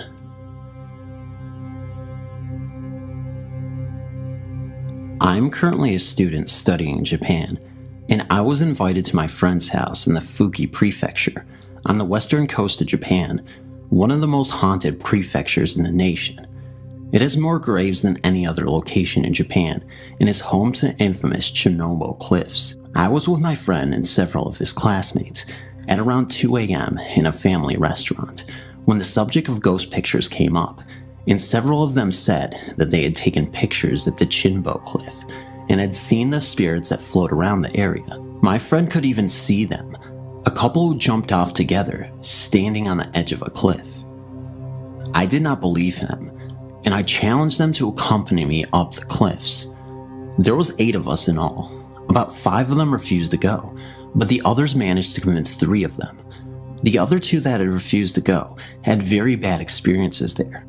One of them was a victim's cousin, and the other took a picture, only to have the ghost cling to his shoulder, and was plagued with nightmares. He saw people throwing themselves off a cliff. The nightmares continued until he visited a shrine where he was blessed and a Buddhist priest performed a ritual that would send that spirit on his way.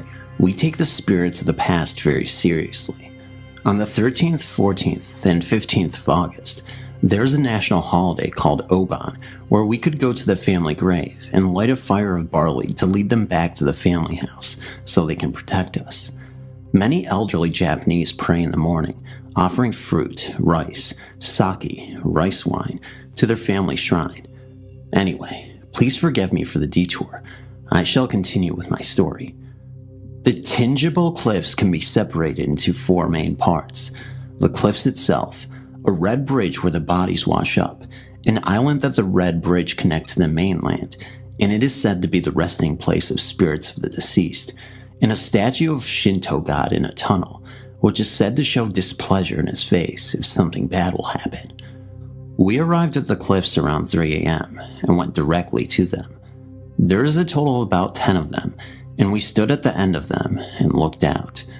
I saw nothing, as did several other people, but a member of our group seemed to be losing his strength in his legs, and we had to help him walk. Then we headed over to arguably the most haunted area of the cliffs, the telephone box where many suicide victims make their last calls to their loved ones. We took a video on one of the guy's cell phones. When we played it over, at the 19-second mark, we could hear a woman screaming in the background, "Stop, please stop, don't do this," saying this over and over again. Needless to say, we left in a hurry after that. We headed over to the bridge, which legend has it that the hands of those who had died would reach up and cross the bridge. We did not linger, nor did we cross the bridge to the island. Rumors had always flown that people who went there would carry more than a single spirit. We left and went to the tunnel. We drew straws to see who would go see the statue.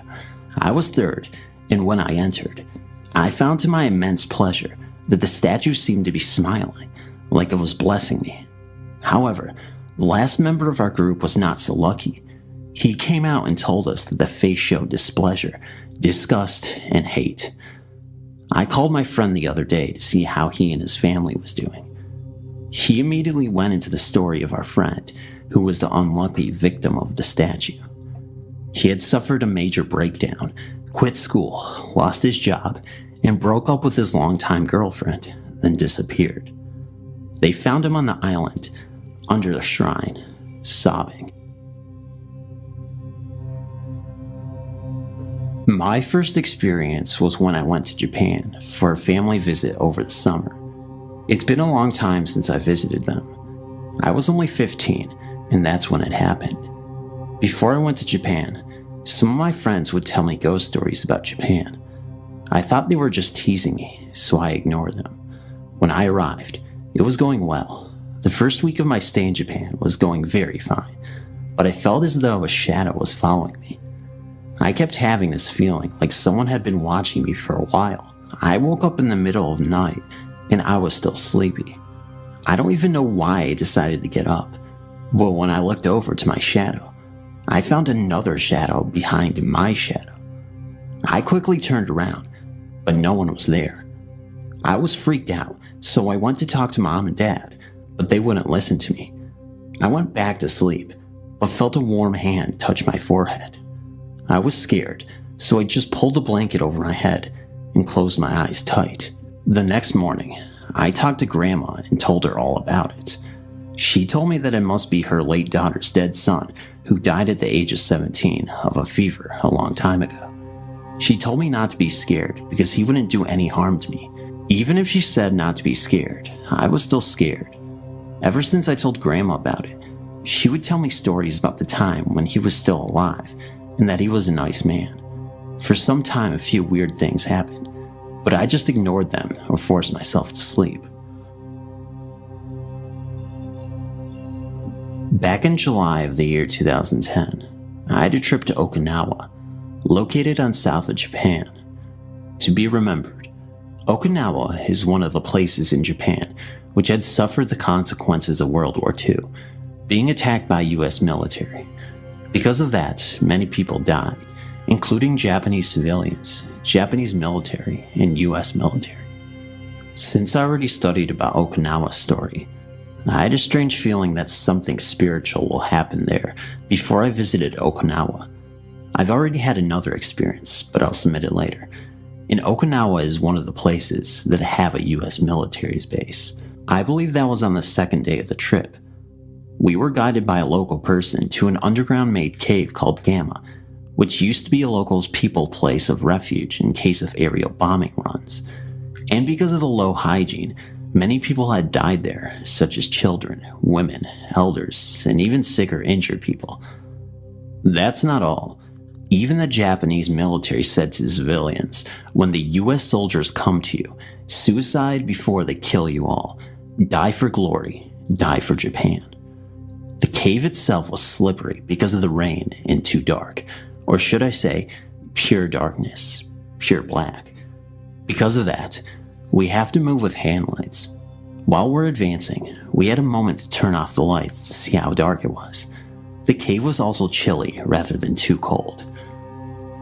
A few seconds later, I could have sworn I heard a woman's crying voice in the cave, but I noticed that wasn't the voice of the girls who were with us at the time. No, there were only 2 girls with us. And then I started to think myself, this is not a living person's voice. Later, we went out of the cave, and in order to confirm, I asked the girls if one of them cried, but the answer was, none of us cried there. And I asked the boys too, but same answer. I really wondered what the crying woman's spirit really wanted to tell us. I'm in Okinawa, and this all started a couple weeks ago. First, I kind of ignored it, but it kept going on. First, I thought I saw something from the corner of my eye. Next, while sleeping with the lights off, I saw the light up a little. After that, in the middle of the night, I didn't feel part of the blanket on my foot, so I sat up and looked up, and the blanket was being lifted up a little. The other day I was hanging my clothes up, and I had a hanger on the bed. While hanging my clothes, I heard a noise. I turned around to see my hanger was now on the floor. I told my friend about it on the phone while in my room. After I hung up, I heard a whistle sound and I got cold. I had goosebumps on my arms. Recently, I was trying to fall asleep. I was laying on my side when I felt something on my back like it was pushing me a little. I ended up hearing the whistle sound yet again. The whistle sound is more frequent. It's a very faint whistle. I have no idea what it could be, but it hasn't hurt me. It's just like trying to get my attention and never leaves me alone when I try to sleep. And the last experience was when I was sitting in my room watching TV.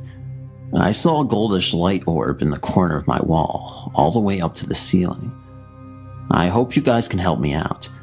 I'm out of ideas of what this could mean or be, and I'm so sorry if this sounds kind of jumbly or incoherent, but I wanted to get my thoughts down as fast as possible. Thank you so much.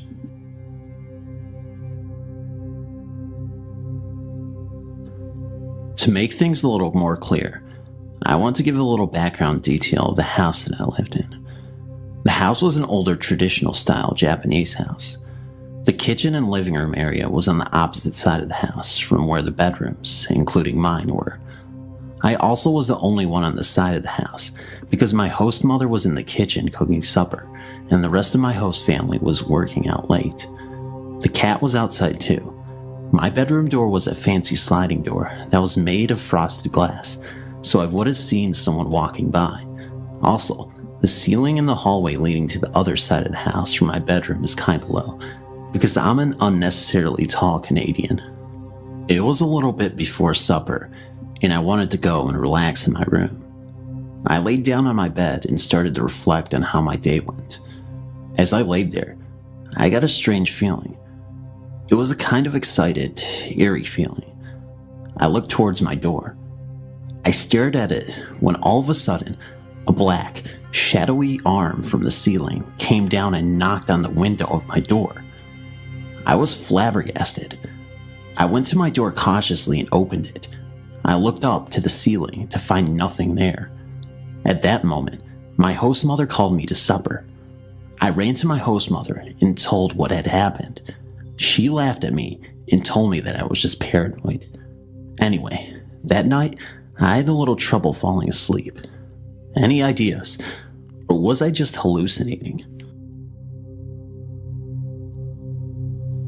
In 1990, I was a corporal in the Marine Corps, counting down the last 6 months of my tour of duty at Camp Butler on the island of Okinawa. Being an NCO, I managed to get my own room. Although made for 2 people, the room was small. When you entered, there was a wall locker, then a bunk on the other side, and on the far wall was a desk, a small fridge, and an end table situated near a window. Hanging on the wall above the bunk on the left of the room was an old, large mirror held in a strange-looking, heavy wooden frame. I took the bunk to the right. Having recently been promoted, most of my friends were of lesser rank than me, and I let them hide in my room whenever they needed to shirk any unwanted duty that came up. They never stayed long, though. At first, they would try to nap, but complained of angry, violent dreams. Arguments would break out, and even a few fistfights occurred over even the most trivial things. People would enter the best of friends, believe, angry, sad, or even depressed. A few of us were sitting around talking once, when one of them, who had entered in the best of moods, suddenly became upset about something and jumped at me, getting me into a chokehold that took the other 2 with him to release one from. Later he apologized and said he had no idea what had come over him. Feelings of dread, depression, and anger were only highlighted by the noises that came from the room. I can't even count the number of times the sergeant who lived in the room next to me would come banging on my door, telling me to turn down my music or the TV I had. The problem was, I was a very quiet person, only listening to music on my headphones, and, on the rare occasion, I would watch TV, kept it down to a low volume. Numerous times he would complain about loud parties I was having, only to find that I was alone in my room, writing letters or reading when he came in to see what was going on. During this time, I had use of an acoustic guitar and was writing my own songs. Since there was a lull in traffic out in the hall, and most people were away for the weekend, I decided to record a song I had just written to see what it sounded like. I'm a horrible singer, but wanted to hear how the words flowed with the song, so I turned on the recorder and very quietly strummed out my tune and sang along. I did this a few times until I had the way I wanted it, then listened to what I had. On the recording, I could hear the soft notes of the guitar in my horrible, whispery voice. Suddenly, I began to hear people howling like dogs. I shut the machine off and rewound it. Again, I could hear my feeble attempt at singing, and then a chorus of people howling. It sounded as if they were making fun of my lack of musical talent. I was completely embarrassed and decided to wait until later to record my songs when I was completely alone. It did not hit me until later that the hallways and other rooms were empty at that time, and that, upon listening again, the howling was coming from inside the room. The room had, to some degree, the same effect on me as it did everyone else, and it was easy to see that the mirror was causing it. When I had company, I noticed people would shy away from it. They would sit as far from it as possible and glance towards it now and then, as if to make sure it hadn't moved. The mirror stood out, and although I used it, I didn't like to. I tried to avoid looking at it whenever I came or went, which was nearly impossible since it was so big. Once, after work was over for the day, with the sun still shining bright, I was getting ready to go out. It was the weekend, and I was to meet some friends nearby. I had showered and dressed and was about to leave when I remembered something I had left on the desk. Retrieving it, I went towards the door, quickly checking myself in the mirror. I stopped and looked again. I still have a hard time believing what I saw. There, in front of my own reflection, was the clear image of a human arm. It was tan and slightly dirty looking, stretched out as if to shake someone's hand. There was no body or blood or anything, just an arm from the shoulder to the fingers. I am unsure as to how long I stood there staring at it. A full 30 seconds at least, before it quickly faded away. It seemed as if I was in a trance the whole time, just looking at what should not be there. I couldn't move, or really even comprehend what I was seeing. Once it was gone though, I came to feeling cold, as if I were going to faint. I bolted for the door. Not quite sure what to make of all this. I met my friend feeling strange and confused, but said nothing. I needed more time to think about it. Soon after, the friend who had me in the chokehold was promoted and moved in with me. It took a week, but he finally said what everyone else had been thinking. He told me he couldn't stand the mirror and refused to stay another night in the room if it was not removed from the wall. He couldn't pinpoint one exact thing, but he said that the mirror was really strange to him, like it had a strong sense of, well, evil. Hearing this, I blurted out my own story about what I had seen, and we both agreed to do something. There really wasn't any place to store the thing, and when we tried to toss it out, we were told by an anal superior we couldn't dispose of government property without proper permission and to put it back in the room. Yes, he kept checking to see if we did. So we took it off the wall, wrapped it in a heavy blanket, and placed it behind the refrigerator with the glass facing the wall. This sounds silly, but it worked. After that, there were no bad dreams or fights to deal with, and things were noticeably better. It felt like someone had turned on a switch, and all the darkness fell away just like that. We had one more room inspection before leaving Okinawa and returning to the States, so we cleaned everything up, but forgot to place the mirror back on the wall. The officer giving the inspection was a friendly, easygoing lieutenant, and he gave us only one bad mark: the wrapped-up mirror behind our fridge. When he asked why it was like that, my roommate, much to my embarrassment, told him the whole story. The lieutenant listened, nodded, and then ordered us to unwrap the mirror. He looked at it, nodded again, crossed off the one bad mark he had written down, and said, "Wrap it back up, it looks better that way." We did just that, leaving it covered up for the next tenants to find.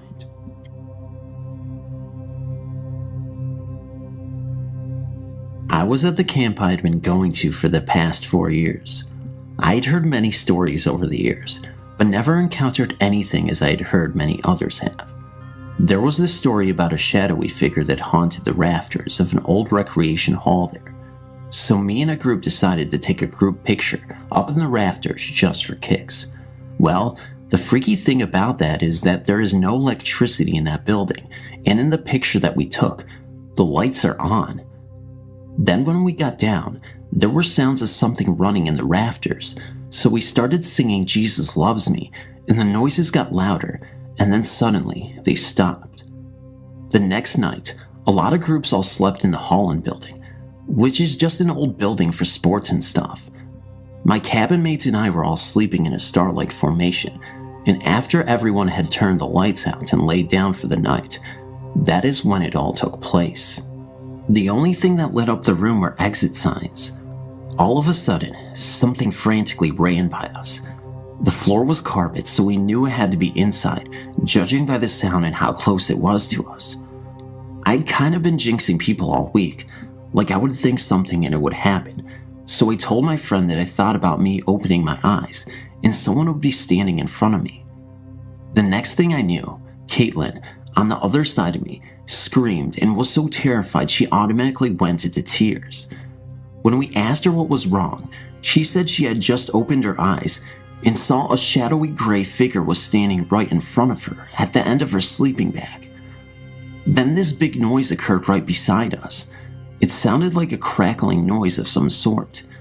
My counselor said she woke up and saw the same figure sitting in a chair near her, Then I felt like a presence was in my sleeping bag with me. Like there was a pressure on my body and something was playing with my toes. It's unexplainable. Honestly, I think we may have pissed off Rafter Man by taking our picture where he lives. Freaky, right? Not to mention this all happened at a Christian camp. Thanks for reading. It was told to me once that my grandfather attended this summer camp. At that time, I'm sure the camp had a different name like Camp Gregson or something. It was told to me once that my father and my uncles attended this camp too. I'm sure it's possible. It was an old camp. Nausea Fresh Air Camp, nestled in Greenfield, New Hampshire, on Sunset Lake at the base of Crooked Mountain, unfortunately closed now, was my home for a few weeks every summer from the age of 6 to the age of 12. My story takes place when I was around 10 years old, 1988-ish. I was being punished for that night.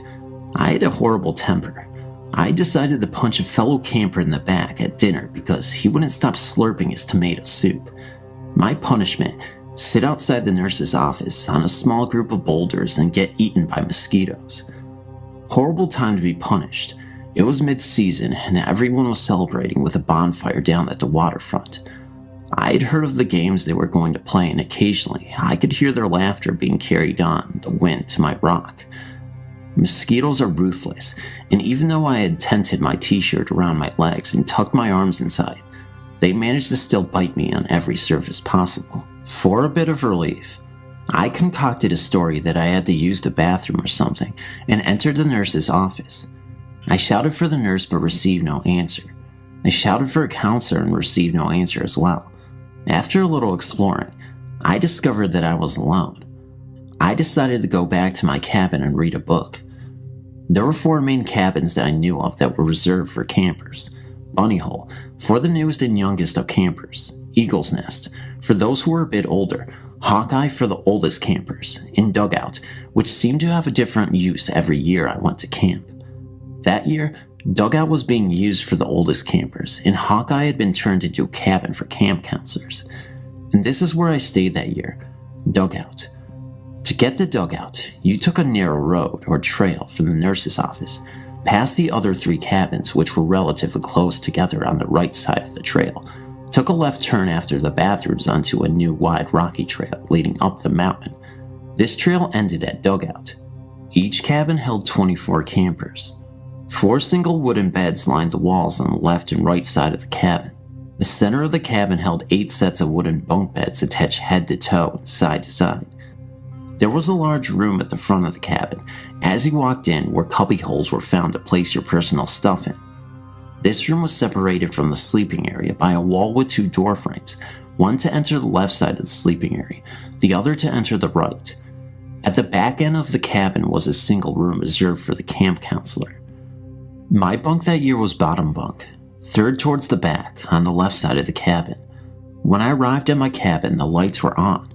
I called out a hello or two, but nobody answered. I checked the counselor's room and found it empty. Fine by me. I wasn't supposed to be there anyway. I crawled underneath my covers and broke out my collection of choose-your-own-adventure books, careful as to not get too comfortable, in case somebody should enter the cabin and I'd be forced to slip underneath my bed quickly. I must have read for a while because when someone did enter, I didn't hear them coming. I was startled from my reading. The front door of the cabin swung open and slammed back again viciously, bouncing off the door frame as the spring tried to return it. A heavy set of footsteps entered the front room. Those footsteps told me it wasn't a camper. Darn. Busted. I'd been lying on my stomach propped up on my elbows, so I flattened myself down on my bed and hoped that it wouldn't be noticed. The footsteps circled the front room relentlessly, and it sounded like whoever they belonged to was searching through the cubby holes. From my position, I couldn't see who it was because they weren't walking far enough left or right to reveal themselves in the door frames. I was lying there in my bunk, eyes darting back and forth from doorframe to doorframe, trying to catch a glimpse of someone as my ears followed the footsteps when they shuffled to a stop. Silence. I held my breath because of all the noise it was making. What happened next came fast and infinitely slow at the same time.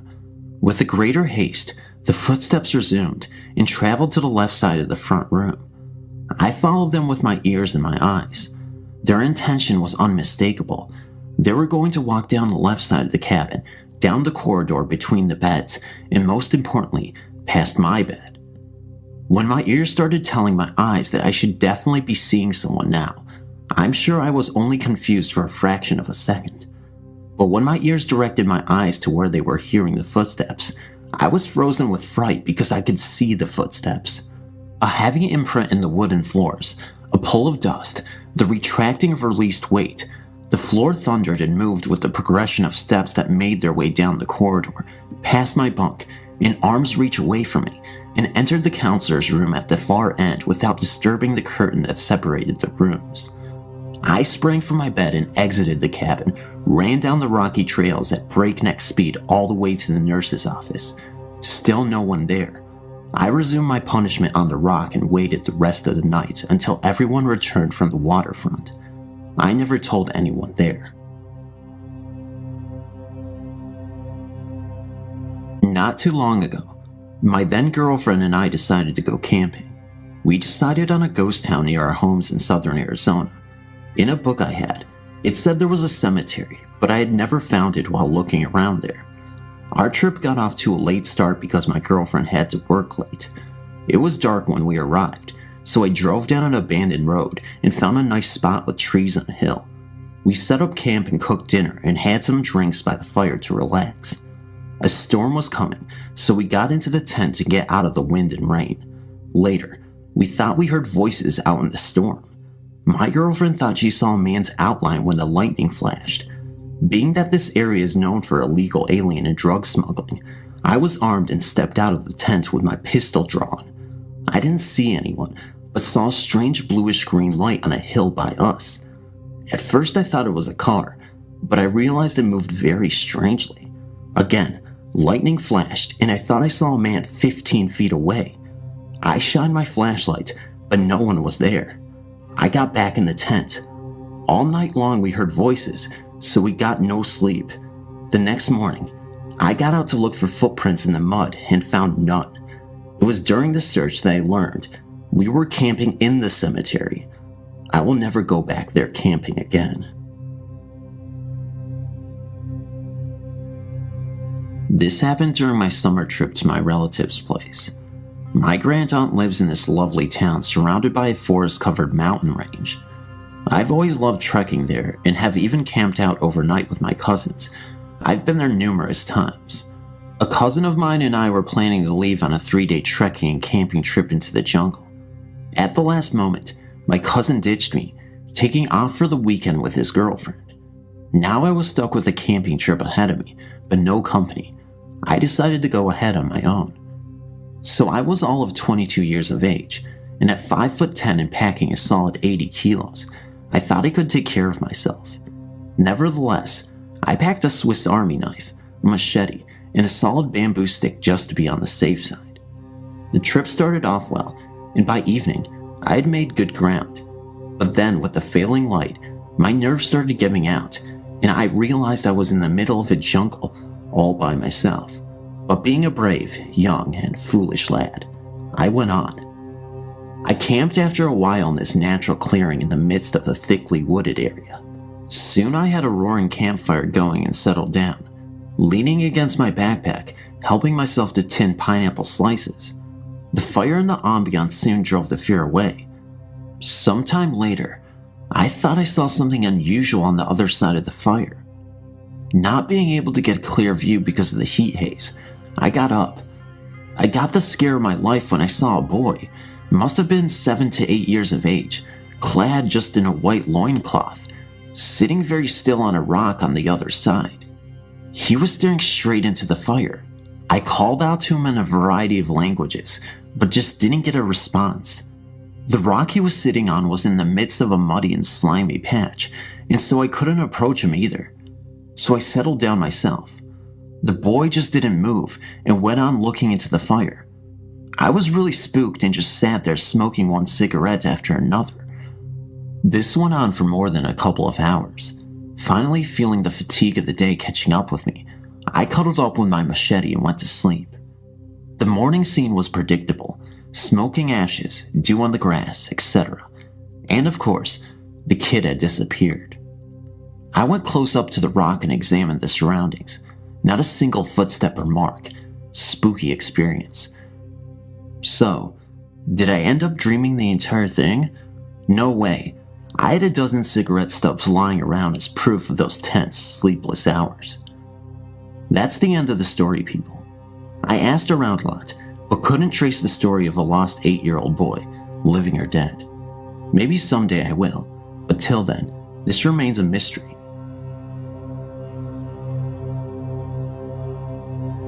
I am a complete skeptic on all matters spiritual. I try to keep an open mind and enjoy stories of anything that smacks of the Twilight Zone, but I don't believe a word of it. I don't believe in an afterlife or UFOs. That said, I've had one encounter that I can't explain.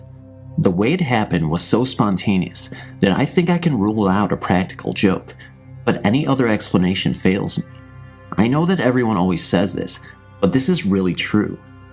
I was camping with a friend in the Coast Range in northern Oregon.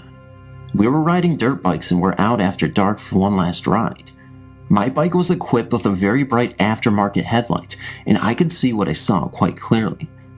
As I rounded a corner on the way back to camp, my headlight shone on what seemed to be an incredibly white, incredibly skinny person. I seemed to be looking at a literal human skeleton. It was definitely masculine looking and standing on the bank, about 10 feet above the road. I saw it so briefly that it just didn't compute. After I passed it, I looked over my shoulder to see where my friend was, and he was about 200 yards back. I just assumed that I had been the victim of a bizarre trick of light. I was sure that what I saw was an artifact of lighting and human perception. When my friend pulled into camp a few seconds after me, he said that he was feeling awful and wanted to go pack up and go home. He then began picking up camp like a scared rabbit. I thought, he saw the ghostly light trick and he's gone completely to water. What a scaredy cat, or something no less juvenile. I began to rib him. I said, "What's the matter? You look like you've seen a ghost." I was making fun of him. He said, "You saw it too?" I told him that I had, and that it was a trick of light, and that he was acting about 30 years too young. We did pack up and leave camp afterwards. On the way home, I found out what he had seen couldn't have been the same trick of light. The being I had seen was about 10 feet up the bank on the left side of the gravel via road. What my friend had seen was at road level, on the right side of the road, and it was holding a large, scary white dog on a leash. But we both thought we had seen what amounted to a walking skeleton. Something that in no way resembled a living human being, but looked like nothing so much as a skeleton puppet. It was so much striking, a real event, that I have no doubt that we both saw the same thing. It's been almost 10 years and no practical jokers have come forward. I've camped and ridden there dozens of times since that night, and have never seen anything else that was so strange. Thanks for reading. Forest Park Cemetery was the place. I will never forget it. There's been so much said about this spooky, forgotten graveyard. Many stories that don't make any real sense. On a dare by my classmates, I went there with my friends and sister, after religious class no less. I figured that no spirit would bother me after religion, right? When we got there, it was desolate, and the only thing we heard were the dry leaves rustling along the grass and weeds. It was a very windy day. Things are quite overgrown there. As we made around the iron gate, we started to walk towards the mausoleum. Through the overgrown brush, my friend Marissa fell and cut her knee on some broken glass. It must have been from a previous party, no doubt. As we approached, we noticed that the wind had stopped completely, and it was very quiet. That scared my sister, Tony. She was saying that we must have walked through a time gate and into another world or something. She was saying things like, "We can't get back now unless we find the time gate." I yelled at her to shut up and said to her she must stop staying up late watching those freak shows. I had to practically drag her along. With the exception of our constant bickering, we heard nothing until a faint wailing that Marissa picked up on. I said it was a cat or something, and the other two were telling me that it was the sound of a baby's cry that everyone told us about. As we came up to the building, we noticed torn clothing scattered about. I picked up a dirty red t-shirt, and it had 4 tears along its back. I said, "Holy cow, maybe someone was recently murdered here, and we would be the ones to find the body." By this time, the 2 others were shaking in their shoes. We walked around the building and noticed some new sneakers on the ground. As I picked one of them up and began to jokingly say that it must have been from the last person that was here, and that she must have been so scared she bolted out of here so fast that her sneakers fell off, I noticed some hair stuck to the corner of the building stone.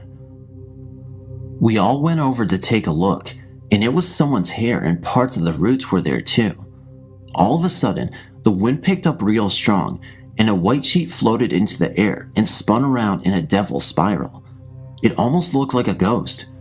That was the end of my joking, and we got out of there quick. There were just too many coincidences that day for me to not look back at and say it was nothing. When I worked at an inn in New Hope, Pennsylvania, as a live-in housekeeper, I always knew exactly how many guests we had at the house. I always took time out to talk to each guest, trying to remember who they were and their names for the next morning when I served breakfast. That night I knew we only had 1 room left unoccupied, and I always felt relieved to have even 1 less room to clean in the 8-room inn. I knew that all of the guests were in their rooms one night, and I looked down the hall to see a man in coattails look up the long stairway to the upstairs of the old house. I thought that he looked upset because he's bolted upstairs 2 steps at a time. I remember thinking at the time that the manager or the innkeeper may have checked this last guest in, and he was possibly part of a wedding. I told the manager the next day that I wasn't looking forward to cleaning all the rooms. He said, "What are you talking about? You don't have to clean all the rooms. Only 7 were rented." He said in a voice that I can only describe as annoyed, confused. I asked him who the man in the gray coat was that bolted upstairs last night. Was he one of their friends? He wasn't any of the guests that I had checked in. I knew that for sure. When I told the manager about the gray-coated man, he looked at me like he had seen a ghost. The manager said, "Don't tell me that. I don't want to hear any more about this." Still confused, I said, "What do you mean he wasn't a guest?" He said, "Oh no, it's Ann Miller, the movie star, all over again. She stayed here and started talking like this." Apparently others had seen this ghost before, and there was an old newspaper story on the wall about a ghostly soldier staying at the inn, or something like that. I'm just really, really glad that I didn't realize that the ghost was a ghost, or I wouldn't have been able to sleep that night in my room on the top floor. I had also nights in the inn where I was sure somebody was watching me, standing right over me. I used to hear very loud, almost insanely loud ringing sounds in my ears at the time. I remember thinking how cruel that was, that loud ringing sound, and I wondered if I was going to die. The energy was very, very strong. I was also uncomfortable after that, and couldn't stand to have the vacuum cleaner on, because I felt cut off from the real world when I was in the inn by myself. Evening Magazine did a story when I was still working there too, about the best inn in New Hope. As you may have guessed, yes, they did mention that ghost in the story.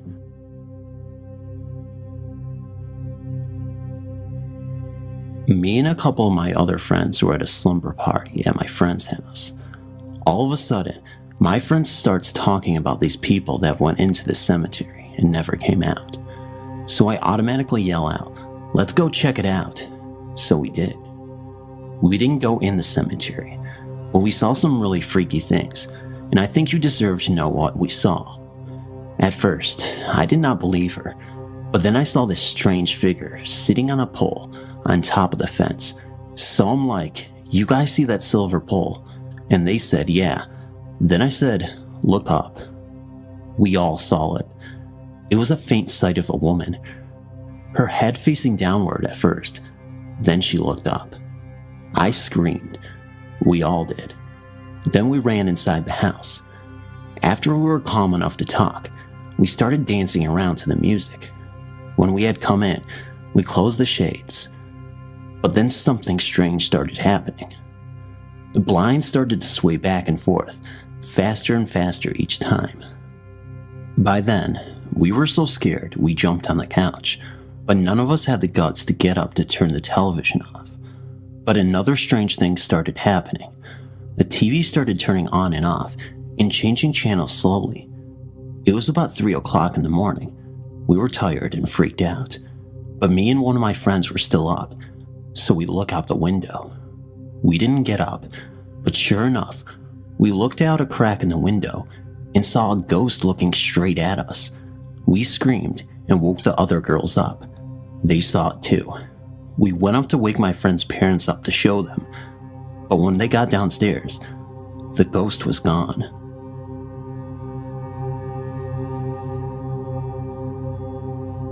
I've always been a Stephen King fan, and have always wanted to visit the hotel that inspired The Shining. I got to do just that in September. We checked in, went to our room, turned on the light, left our bags, and turned the light off. We came back an hour later and could only turn the light on with a chain on the ceiling fan, not the light switch. Later, after we went to sleep, the bed shook, like it feels when your washer is in spin mode. We found out at the tour that this is Billy, a mischievous boy. Then we heard the hotel ghost children, described the next day in the tour, giggling and running up and down the hall outside our room of 416. Nobody was even outside the door. I got to meet the people staying in 217, Stephen King's room in the presidential suite, and while we were in the room, we all started smelling a strong scent of rosewater. The tour guide said that was Miss Stanley. We ate in the restaurant downstairs, and my wife's phone went to vibrate mode all on its own. I also set up my Sansa brand digital sound recorder in our room and got the children running not once but twice, as well as the sounds of chairs sliding across the floor and dresser drawers opening and closing, although we were asleep and didn't see it happen. While taking photos, my camera would zoom by itself and sometimes shut off. I don't give a rat's butt if anyone on this website or my friends ever believe me. I will be staying there again. I have business meetings in Loveland every 6 months. What a great time.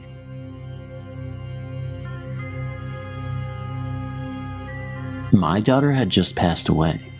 She was only 31 years old. She had a grand mal seizure, so it was sudden. After the funeral, I took some of the cut flowers and used twine to hold them together. I then hung them from a pipe in the basement to let them dry. A few days later, I was in the basement doing laundry when I got a really uneasy feeling, and it was getting worse. It got so bad that I started to feel that someone was in the room with me, but I was also too scared to turn around and look. I then turned to my right as slow as I could to walk towards the stairs. I never moved my head. Like I said, I was scared to death. I knew someone was there. I started up the stairs very slowly. I was afraid if I moved too fast, it would hurt, grab, touch, or do something to me. When I got to the top and turned the corner, the feeling left. But after about 5 seconds later, there was a horrible crash that came from the basement. I had a wall of shelves holding canning jars, glassware, knickknacks, etc. It sounded as if this whole wall just fell down. The noise was horrible. That was it. I packed a few things and got the hell out of there and went to a friend's house. After 4 days, I went back with my friend. We waited a little while because we were both apprehensive. But then we went into the basement. I expected to see a disaster on the floor, but there wasn't. To my amazement, the only thing on the floor were my daughter's funeral flowers. Fluffy, dried up flowers that couldn't have been heard falling if you stood right next to it. I also know that it would have been impossible for them to just fall because of the way I tied them up there. I've been trying to contact people who know about this stuff, but hit a dead end because they all want money to answer my questions about this. When a close person dies, it's natural that you would feel and hope that if possible, they will send you a sign. In this case, I don't think this event was my daughter's doing. She would not have scared me like that. That presence was one of evil. It felt evil.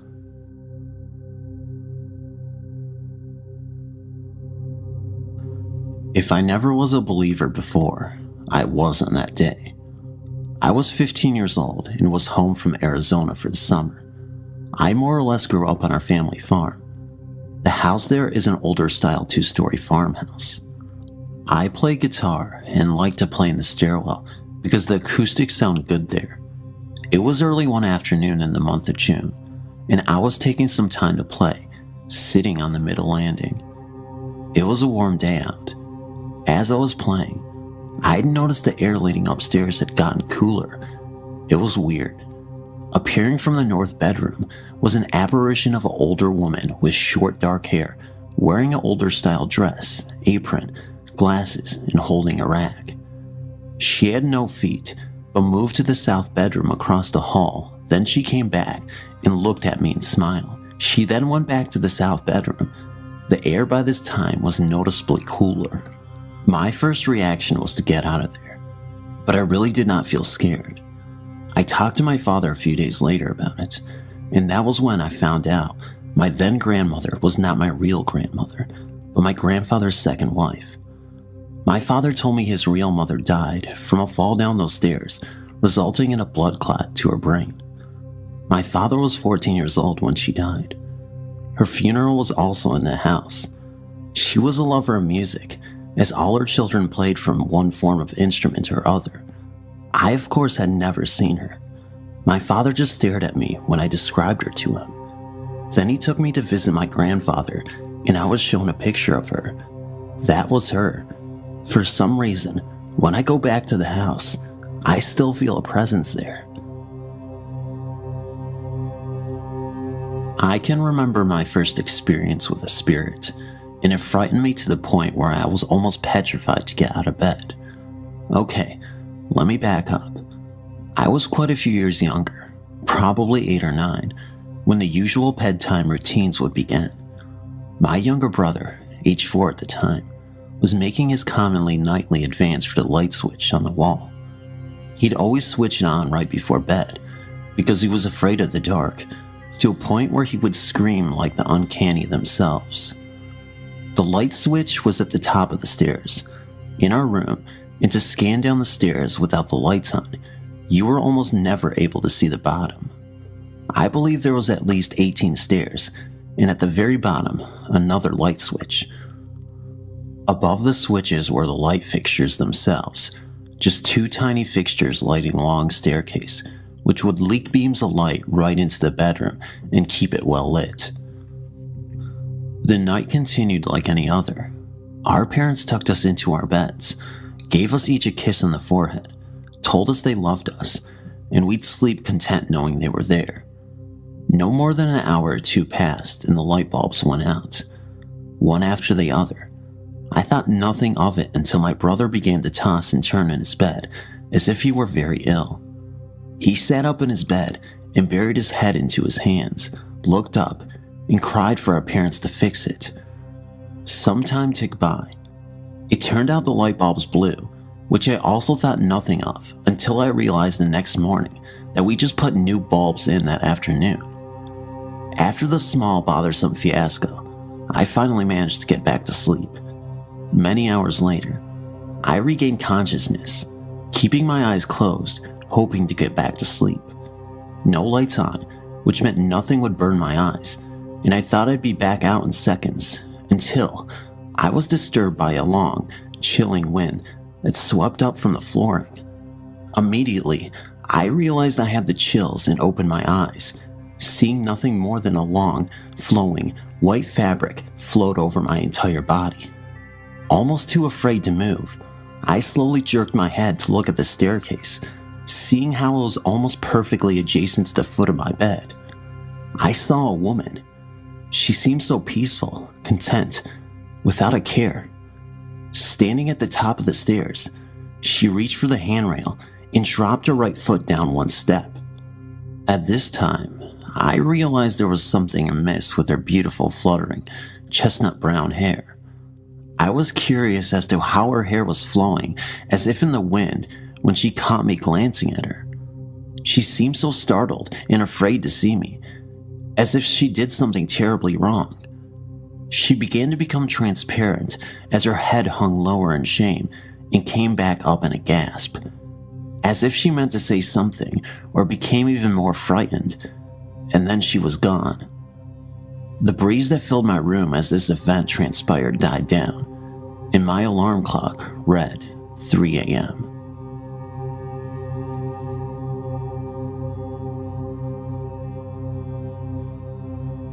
My husband and 2 children moved into a house that we had rented while we were waiting for our new house to be finished so we could move in. We had only been in a rental a few days when strange things started to happen. My husband worked long hours and wasn't home much, so my children and I spent many nights alone. At first, I dismissed what I was feeling was nerves for being alone in a new house and not knowing any of the neighbors. I would be startled awake in the middle of the night with the feeling that I was being watched and someone was trying to get my attention. I would sit up in my bed and there was a dark figure standing in the doorway of my bedroom. Like I said at first, I dismissed it as my imagination. However, the events continued to take place on a nightly basis. Then my 4-year-old son started to talk about the monkeys that were counting his fingers when he was in his room. I asked him to tell me what the monkeys looked like, and he described a dark figure that I had been seeing. At this time, I was getting a little spooked. It really got to me, and I realized that I was dealing with a spirit when one of my kids' wound up stuffed animals kept laying in the middle of the kitchen floor, and I would pick it up and put it in the toy room, and within minutes the toy would be in the middle of my kitchen floor again. Finally, I gave up and put the toy on top of the fridge to keep the toy away from the kids. We left shortly after placing the toy up out of the reach of my children. We were gone for most of the day. When I walked into the house from being gone for the day, the toy was in the middle of my kitchen floor, playing the song it plays when it has been wound up. This made the hair on my back of my neck stand up. Later that same week, I had the kids in bed asleep, and I was laying on the couch watching TV. Everything seemed at peace for the time being, when all of a sudden, it sounded like someone was beating up the freestanding fireplace with a baseball bat. I ran for the kids' room to make sure they were safe. When I reached the hallway, I went through one of the spirits. It was a cold that cannot be described. It went all the way through me, and it's a feeling that I will never forget. When I got to my kids' room, I saw that the children were fine and sleeping like babies. I went into the living room and started yelling at whomever it was, and I told them that they are welcome to stay in the home if they would quit scaring us. I said if they let us be, we promised that we would move out as soon as possible. The events calmed down quite a bit, however they let their presence known on a daily basis. The monkeys continued to count my son's fingers, and I would be startled nightly with a dark shadow standing in my bedroom doorway. We moved out about a month later, and my son stopped telling me about the monkeys. My son is now 20 years old, and he still remembers the monkeys and brings the subject up from time to time.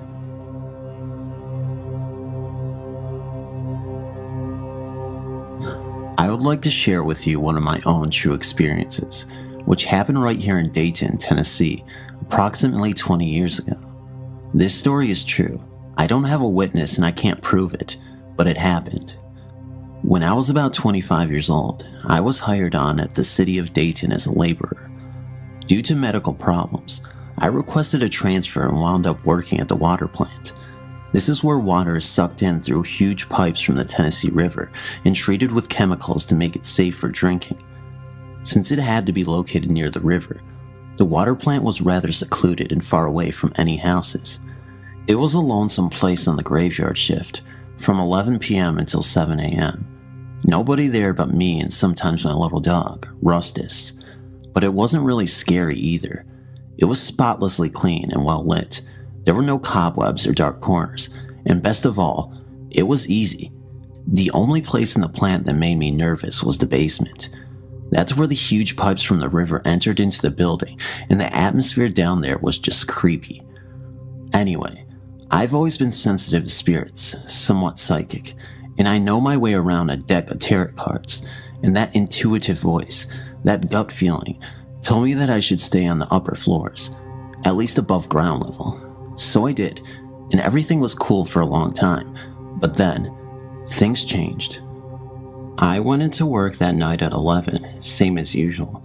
Nothing out of the ordinary was going on, and after saying goodnight to the guy that worked the evening shift, I started the filters, checked all the chemicals, and then settled into the chair behind the desk in the office with a book. It's kind of strange, the little things that we remember. The name of the book was One Flew Over the Cuckoo's Nest by Ken Kesey. Why do I remember that? Oh, well, that's not important. I was really getting into the story. You know how sometimes you can get so absorbed into something like that? You forget about everything except the book, and the next thing you know, a couple of hours have slipped away without a whisper. Well, that's what happened. I looked at the clock and it was 3 a.m., straight up. It's a true witching hour. That's exactly when I heard the noises began. Slam. Something in the hall had fallen onto the tiled floor. Bang. It happened again. But that wasn't possible. I was alone, and there was nothing in the hall that wasn't bolted to the floor. So I took a deep breath, slowly eased out of my chair, and peeked through the doorless opening into the hall. First to the left I looked. Nothing. Just the closet door, which was open slightly. Then to the right, and there, about halfway to the door that led down to the basement, were 2 of the cabinet doors laying flat out on the floor. The same 2 cabinet doors that I had carefully closed and latched earlier. I decided that they weren't hurting anything by being there instead of on the cabinet, at least until the sun came up. I reasoned would be okay, and I could just stay in the office in case the phone rang or anything. I turned back to my chair and book and wished that there was a door that I could close and lock, but there was no door. It had been removed years earlier by Charles, an enterprising ex-employee who would never tell where he hid that door after he got fired for trying to disassemble the whole building in 8 hours. When questioned by the supervisor, Charles pulled a knife and began to babble about the Bible, the Great Beast, and the Book of Revelations. But back to it, my chair and book. I sat back down and tried to read more, but it was impossible. You see, I began to feel that I wasn't alone. I knew that there was someone else in the building, in the basement to be precise, and I knew that it was not friendly. So I just sat there behind the desk, looking through the doorway, waiting. I didn't have to wait long. I felt it before I saw it. A terrible air of hatred and evil seemed to settle in like fog in a graveyard. I was scared, really scared. And then I saw it. As I sat in the chair, looking out into the hallway, the shape drifted into view.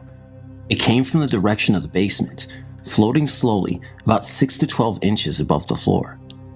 It was the shape of a man, solid, but at the same time not solid, and it was totally black, like a human body dipped in tar. I saw the arms, the legs, the head, but no face and no eyes. When it was exactly in the center of the open doorway, it seemed to notice me for the first time. It turned in my direction, and when we were face to face, with no more than 8 feet of open space and one small desk between us, it almost killed me. It very nearly scared me to death. It began to scream and reach for me, but for some reason, it seemed that it could not cross the threshold from the hall. So it reached and reached, and the arms started to get longer, getting closer with every effort, but never quite touching me. The monster leaned inward through the door and screamed its frustration. Now let me explain that it never made a sound that I could actually hear. It had no mouth. When I say screamed, I mean that it sent wave after wave of negative energy towards me and through me. Hate and fear of such intensity that I had never felt before and never want to feel again pulsed through my body with every lunge of that black demon. I truly thought that I was going to die from the fear, but I didn't want to die in the presence of such a creature. So I sat there for the duration of the attack, at least 30 seconds. I know that 30 seconds is not usually thought to be a very long time, but in my situation, it seemed to be considerably longer. Finally, after my half minute of terror was up, the thing turned its head to its left, as if it heard something. It then looked eyelessly back at me for just a moment, then turned away and floated back towards the basement. It was several seconds before I could breathe again. When I regained my senses, I was in a fetal position in the chair, with my legs in front of me for protection. Only my bugged out eyes were above my knees as I watched for any reappearance of the spirit, but thankfully, it did not return. As soon as I was able to speak again, I was on the telephone, calling everybody, anybody. I didn't care who, just to hear a human voice. I finished my shift that night, and I didn't say anything to the day shift guy when he got there at 7 a.m. I immediately applied for a transfer back to the chain gang and soon received it. I never went back to the water plant. I now know the reason that Charles lost his mind. He thought his religion would protect him, but somehow the evil got through. And I know why the people that work there now, 20 years later, carry handguns at all times. They're scared, but they don't know what is scaring them. And you and I both know that if a monster ever returns, their bullets will not protect them. I still don't know what protected me, but I'm glad that it did. In the 20 years since this happened, I've done a little research and talked to several psychics, and I've learned that other people have seen these black spirits in various places and that they are indeed dangerous. So, if you ever go out ghost hunting, and I still do, watch yourself. These spirits are real, and they are nothing to play with. I've worked security in a major hotel near the airport for 15 years now. And when I first got here, I was told to watch out for a ghost on the 7th floor. I was told he likes to make his presence known at random times. Some of the older employees say it's one of the engineers, maintenance workers, who loved his job so much that he likes to hang around. At first I thought they were trying to scare the noob, because I didn't see, hear, or feel anything for months after I started. I did eventually run across him a couple of times, and both times I was working graveyard shift. I started out on a graveyard shift and worked it for a couple of good years. You can say it was where we all started, as a proving ground for all noobs. Of course, since we are security, we have to do rounds to make sure everything is safe. People are not murdering each other, and of course the loot acts that randomly happen at hotels. You hear and see all kinds of strange things while working on grave. Almost all of it can be explained though. The sights, the sounds, the interactions, and sometimes the smells can be overwhelming sometimes. There's also the fact that sometimes, no matter how nice the hotel, someone dies. I've had it happen to my shift 2 times that I can count. It's happened a couple times to the other guys I work with too, but that is just part of the job. When walking the hallways, you notice things like doors that creak when you walk by, especially me since I'm 6'4" and 200 pounds. One night, a few months after I started though, I think the ghost made its presence known to me. I was doing a patrol on the 7th floor when I was walking by one of the vending machine rooms. They are small rooms that have a soda machine and an ice machine. After a few months, you start getting used to the sound of the ice machines kicking in and people getting the drinks out of the machines. Stuff like that. This night, as I was walking towards the vending machine room, I heard someone popping quarters into the machine. As I got closer, I heard the soda drop down. Being that it's also one of my jobs to greet guests every time I see them, I come around the entryway expecting to greet the guests on my way by. There was no one there. These rooms are not big enough for someone to hide in, and there was no room for someone to squeeze beside the machines. I kept an eye on my back the rest of the night though. It felt like someone was following me, but only when I was on the 7th floor. The second time I think I encountered him, it was during renovation a few months ago. The hotel was going through a few month-long renovation, and the 7th floor was already complete at the time. The atrium of the hotel wasn't finished yet, so all of the elevator balcony doors were closed to keep the noise level down. The relevance of this is, I was sent up the floor to help someone get into their room. One of my coworkers, a Vietnamese gentleman, was just on his way out, and clocking as I headed up. We passed each other and said our see ya laters, and I headed up the elevators to help the guests. When I got out on the 7th floor though, I heard in the exact accent, right down to a slight lisp, "Jason," and a loud whisper came from my right. It sounded like it was a few feet away. but the doors to the balcony were closed. The weird thing is, I also heard guests down the hallway to my left, and none of them had an accent even close to Vietnamese, or a lisp. I checked the doors real quick. No one was on the balcony, and quickly went to help the guest. When I was 12, I moved to a church home called The Ranch with my mom. Before all this happened, I never believed in ghosts, spirits, or even demons. But now at the age of 20, I believe we're not alone. Okay, let's get to the story. When I first moved into the ranch, it wasn't just me living there. There were other kids and their moms. On the first night, everything seemed fine. Nothing happened. 2 days after we moved in, I started to become afraid of the second floor. I never wanted to be up there by myself. I didn't know why my mom thought it was a kid thing. You know how some kids become afraid of basements or closets? For some reason, I was afraid of the second floor. My mom always told me that it was all in my head, but I knew what I felt, and what I felt was pure evil. A week after moving in, I was upstairs by myself trying to rest my eyes when I heard a noise coming from behind me in the bathroom. It sounded like weeping, as if someone was cleaning the bathroom. When I turned around, it stopped like it never happened. I rolled back over to rest, and the noise started up again. I was so scared that I got up and left the room. I never told my mom what happened. I figured she'll think I'm making it up or something. Now, lucky for me, I wasn't the only one who was hearing things. There were 3 other kids who heard noises all over that place. I never thought these things were real. One night, I was asleep upstairs. It was about 11 p.m. when 3 of other kids, all sisters, started screaming out of nowhere. I got up to see what was going on when I saw a shadow figure standing at the foot of their bed. It was just standing there looking at them. This thing was not human. It was like this whole thing's body was nothing but shadows. It scared the hell out of me. 2 days after the night, my mom told me that one night while she was in the shower, she felt someone watching her, and yet she was alone upstairs. That freaked her out. 2 days later, we were gone. We left and never came back. Until this day, I always wonder what it was and if it's still there. Thanks to all of you who took the time to read this. Everything I wrote here is the truth. I swear to my life. When I was around 7 or 8, I saw a ghost in an underpass while in London with my mom. Since that day, I've come across something which makes me wonder the true nature of what I saw. I'm no longer sure he was a ghost. It's possible he was something else. I'll explain. Firstly, for those who don't know, people in different countries probably have a different name for these, hence clarification.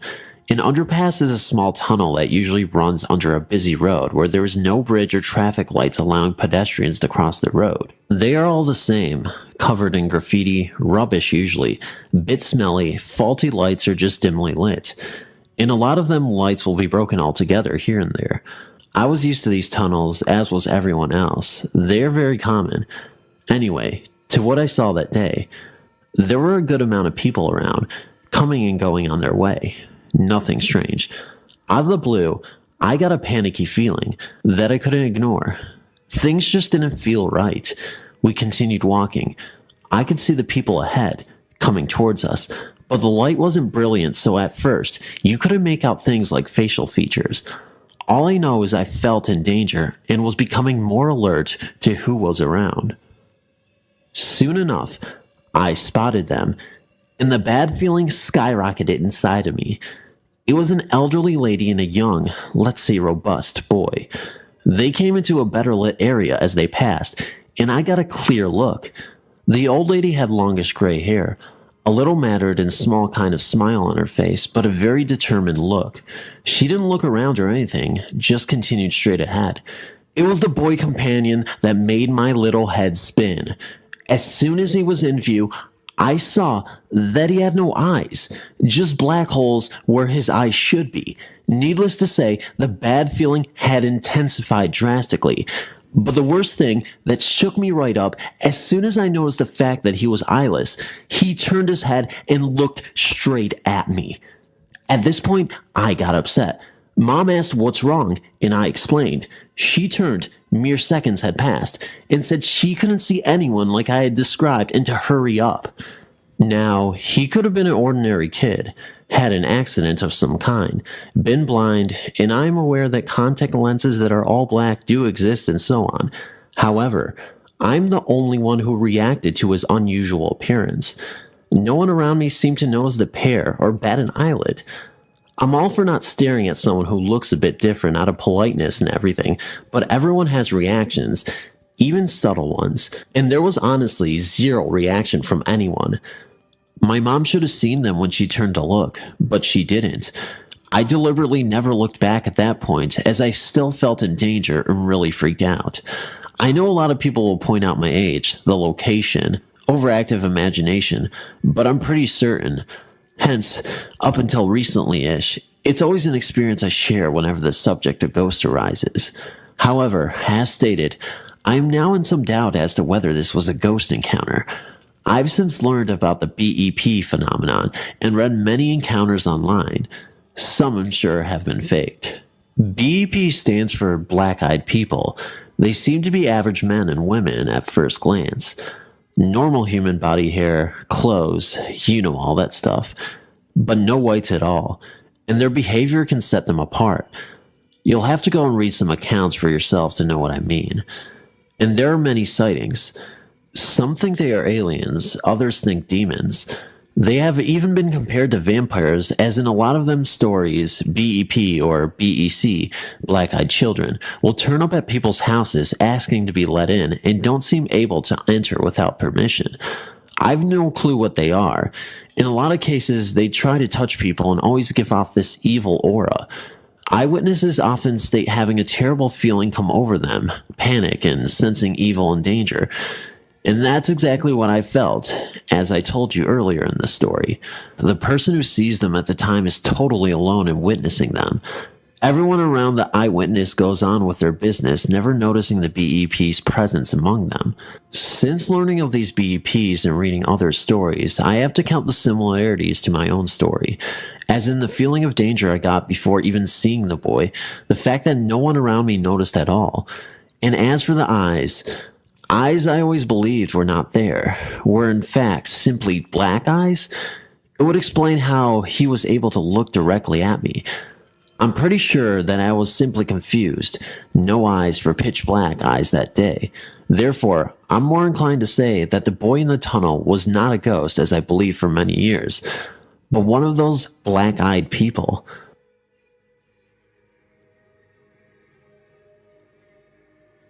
Most families have some kind of hero in the family tree.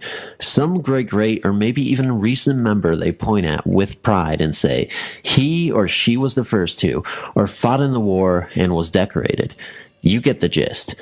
In my family, it was my maternal grandmother. Her familiar claim to fame was having drowned the boogeyman. It was back in 1946 in rural Kentucky. The twins, my oldest sisters, were 5 years old at the time and living with my mother in a small cabin on my grandparents' property. By all accounts, they were quiet, well-mannered children until the arrival of the boogeyman. No one knew where the children had even heard of them, but almost nightly their shrieks of fright roused the households, bringing my grandfather on the run with his shotgun. They became afraid of the dark and would beg for my mother to sit with them until they'd fallen asleep. This went on for weeks, despite the fact my mother kept reassuring them that the boogeyman didn't even exist. He was just something made up to ensure children behaved, and since they were always good, they never have nothing to fear anyway. My mother wasn't actually sure that there was nothing to fear. For weeks now, there had been odd occurrences in and about the cabin that she was at loss to explain for. For one thing, several times when the girls cried out, their room smelled of rotten eggs, and sometimes the window that she was sure had been closed was slightly opened. There were times when she found weird drag marks in the dirt outside their window, as if someone with a horrible limp had come that way. Privately, she told her father that she was worried that the boogeyman might be some hobo lurking about. Grandpa said if that was the case, they'd be more likely to steal a few chickens, and surely they wouldn't dare to come back every night or have any interest in scaring little girls. Still, that same day, he brought old Jack, his hunting dog, to stay with Mom and the girls. According to my mom, Jack made himself right at home, but steadfastly refused to have anything to do with the girl's room, refusing to enter it, and at night would growl at nothing she could see. Days dragged by, the boogeyman taking its toll on my mother and the girls, mostly due to lack of sleep. One simply does not go from terrified screaming and responding to such screams as sounds sleep easily. They grew pale, and dark circles formed under their eyes. One day, Grandma decided to consult with Aunt Sylvia about the situation. No one knows what transpired between them, but it had to be serious for Grandma to pay a call on a known witch. No one is really certain if Aunt was an honorary title, or if she was truly related in some way. What is known is when she came back, she volunteered to sit with the girls for the night and even gave my mom money to go see the movie playing in the next town over with her cousins. A rare treat indeed. When Grandma came, she ushered my mother off and set about getting the girls ready for bed. Of course, they did not want to go, so instead she put them in my mother's room, telling them enough was enough and she'd take care of that old boogeyman, and he would never ever bother them again. Then she gave them instructions that no matter what they heard, they mustn't leave the room. It wasn't long before they heard her talking in their room. Grandma was not a soft-spoken individual. "See this broom, you devil? I'm going to beat you with it. Now you get out of here in the name of Jesus and never come back." After that, there was a horrible racket that went from one room to another. It sounded like furniture was being overturned. Old Jack was barking up a storm, and Grandma yelling.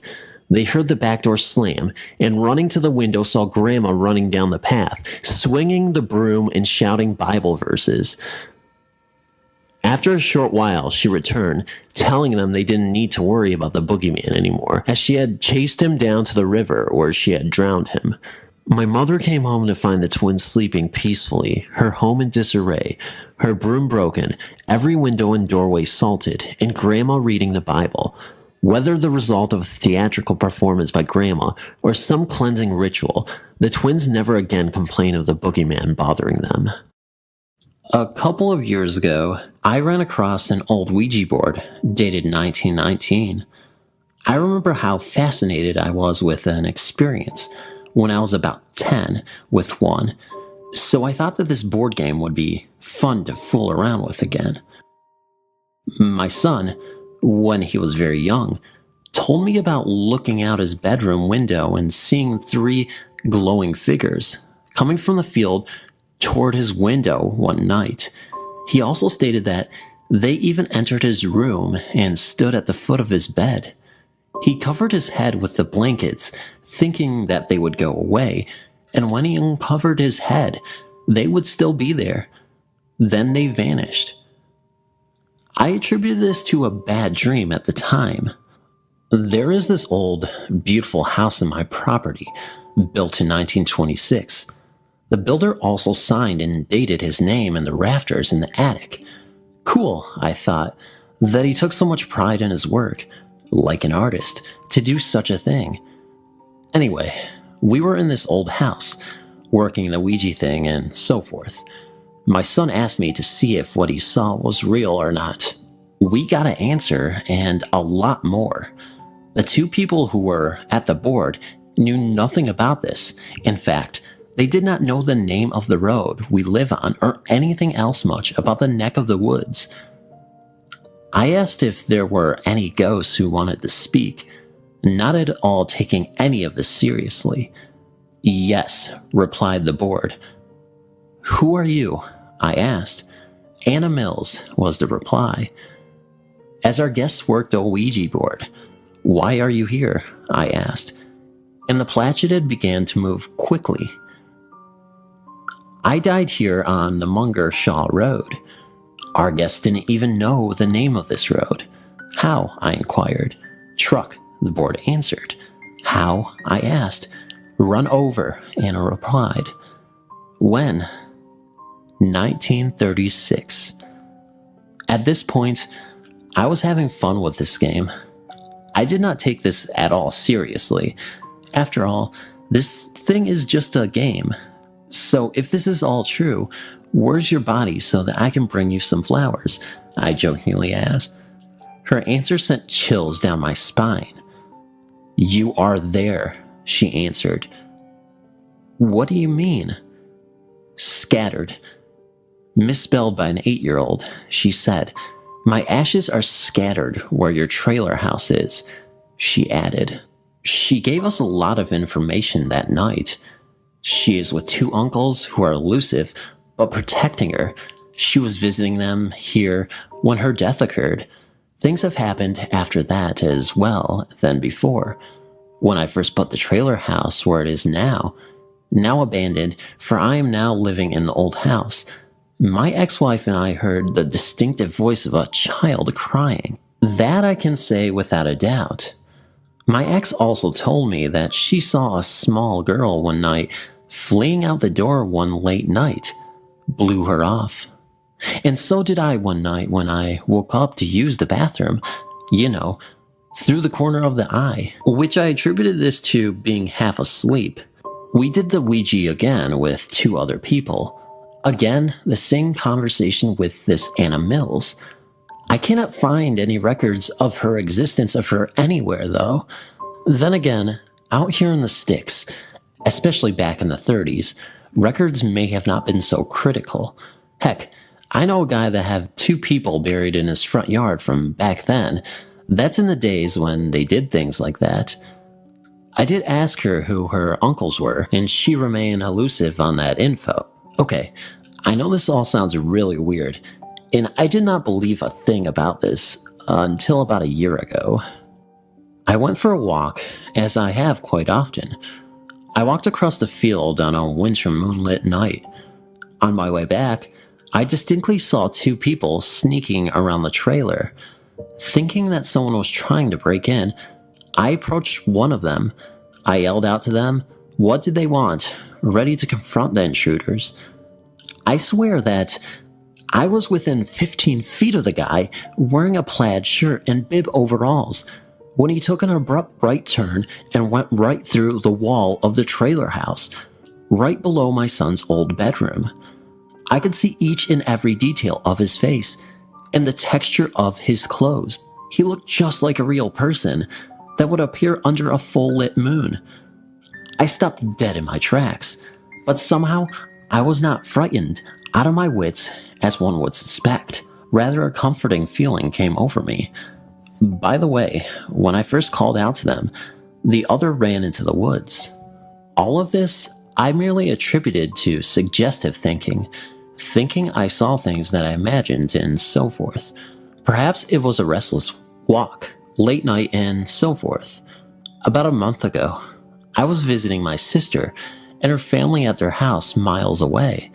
Her daughter also had an old message board that her father found years ago in an attic of an old school that he once worked at. The planchet was missing. So for fun, I went to work in his wood shop and made a really nice wood one for them.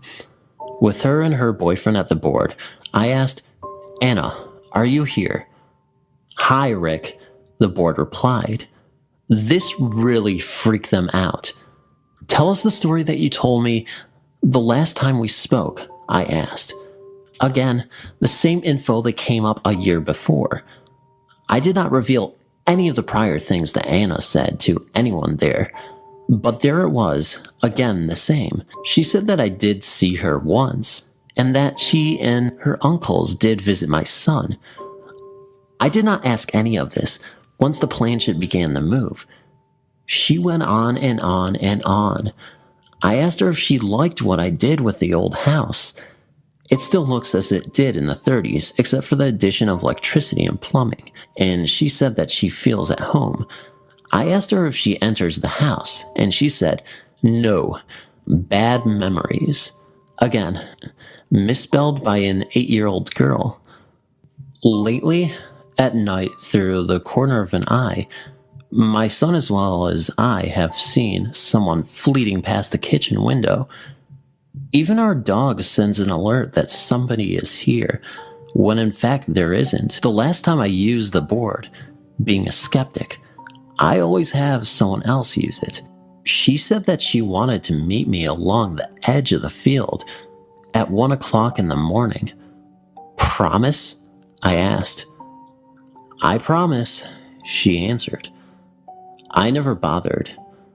I'm not sure if I believe in such things, but it is fun to think about. Perhaps it is true.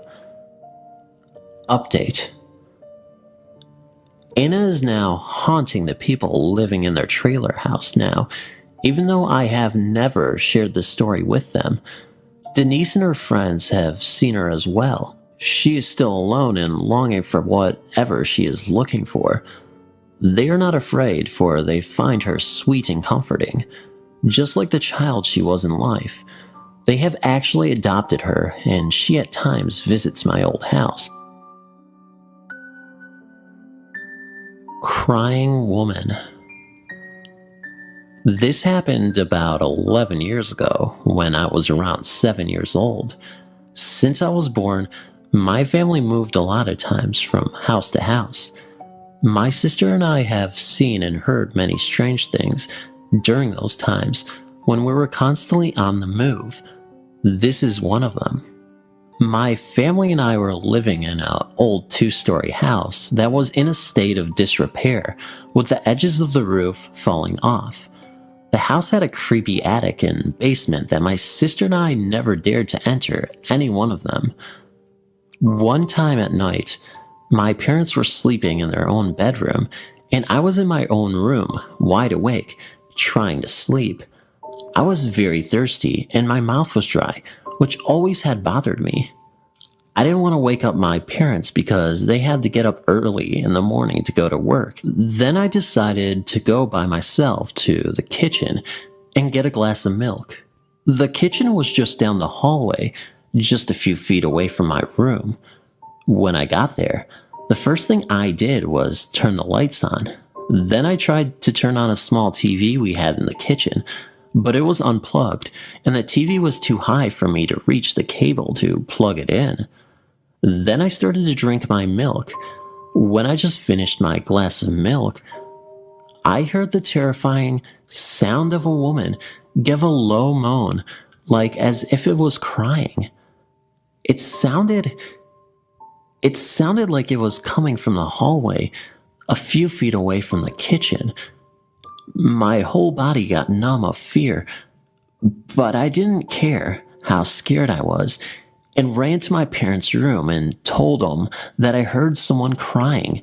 But they told me it was probably my sister trying to scare me, even though what I heard was clearly a grown woman. Then they decided to let me sleep with them. A few weeks after that incident, I was alone in the entire house. It was at night, and when I went to the bathroom to take a shower, I heard it again, and like last time, it sounded very close to me, like as if it was in the bathroom with me. I jolted out of there and went to my room and covered myself in my blanket, terrified, and stood like that until my parents came home a few minutes later. After that second time, I never heard it again. Luckily, we moved a few months later. About a year ago, I started to remember this incident and told my parents what I heard. My mother didn't know what to make of it, but my father told me that in that same house, something similar happened to him. He said that when he got up very late at night to go to the bathroom, he saw a woman sitting on the stairs, which was right in front of the bathroom, and the woman was sobbing. She was holding her face crying. My dad thought it was my mom and started to tell her, "What's wrong?" But the woman gave no response. Then my father told her, "Fine, have it your way." Then, when he got out of the bathroom, the woman was gone. When he got to his room, he saw my mother sleeping. The next morning, he asked her why she was crying on the stairs. My mother was confused and told him she was sleeping the whole time. Until this day, sometimes I wonder who or what was the woman. If any of you have any ideas, feel free to comment. This took place when I was touring Kenya, Africa with my parents. We had lodged in a hotel in the savannah. The layout of the hotel was as follows. The main building was at a distance of some 1 kilometer from the lodging cabins. The cabins were amazing. They had a feel as if they belonged to the jungle itself. There was a river flowing behind the cabin, but it was out of bounds as it had crocodiles in it. But we got a good view of the river from the balcony of our cabin. It was great seeing crocs in their own habitat. The night we reached the hotel, we were all pretty exhausted. The room was cozy except for one weird thing. It had a deer's head hanging from one of its walls.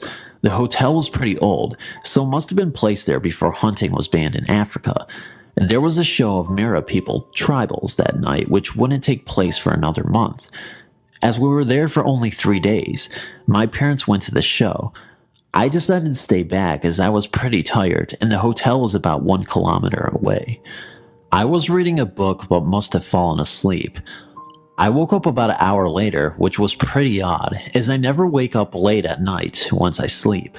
My parents were not yet back, and as I rubbed my eyes, I swear I saw the deer's eyes move. I was completely freaked out and closed my eyes.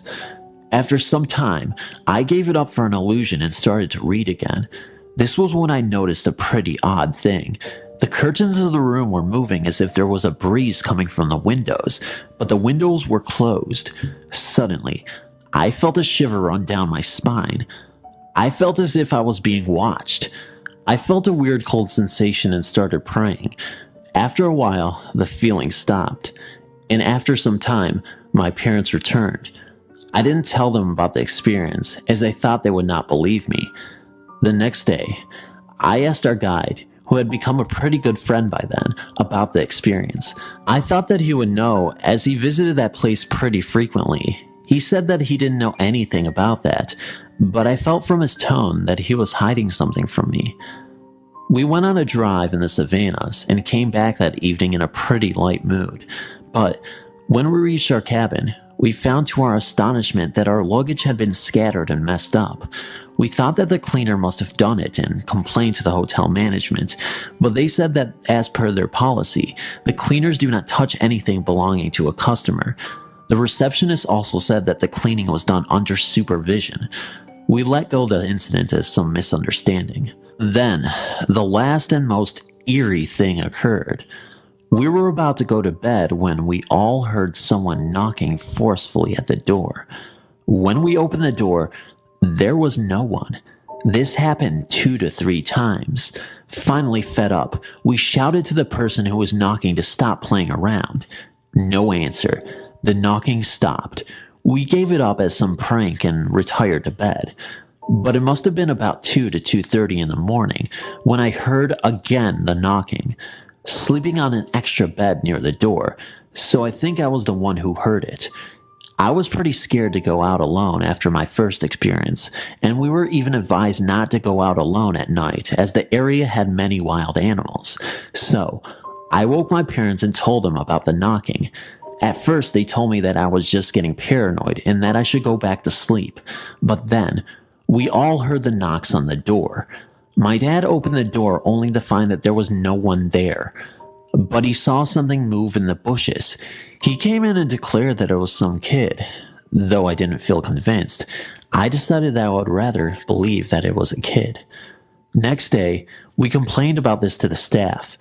They also said that it must have been some prankster, but then suddenly, my dad asked what moron would have let out a kid at 2 a.m. in the morning. That set me thinking. I started relating this to my previous experience and felt that this place was haunted. But anyways, we were to depart that day, so I didn't care much.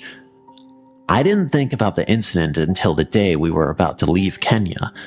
On the day of our departure, our guide told me that he wanted to tell me something. He asked me not to tell anyone what he was going to tell me. I agreed. He told me about that hotel. He said that it was rumored that a leopard at the hotel killed a boy of about 9 to 10 years, some 50 or so years ago. He told me that everyone said that the ghost of the boy still haunted the same room where he was staying the night he died. He said that many of his customers had the same complaint as me, but only those customers who stayed in 2 specific rooms had the experience. It was in room number 153 and 154. I had stayed in room number 154. When I was in my late teens, I was living in my family's home in Warren, Michigan, which is a suburb of Detroit. I came home late one night, around midnight, and parked my car in the detached garage in the back of our house. As usual, I rolled down the garage door and locked it.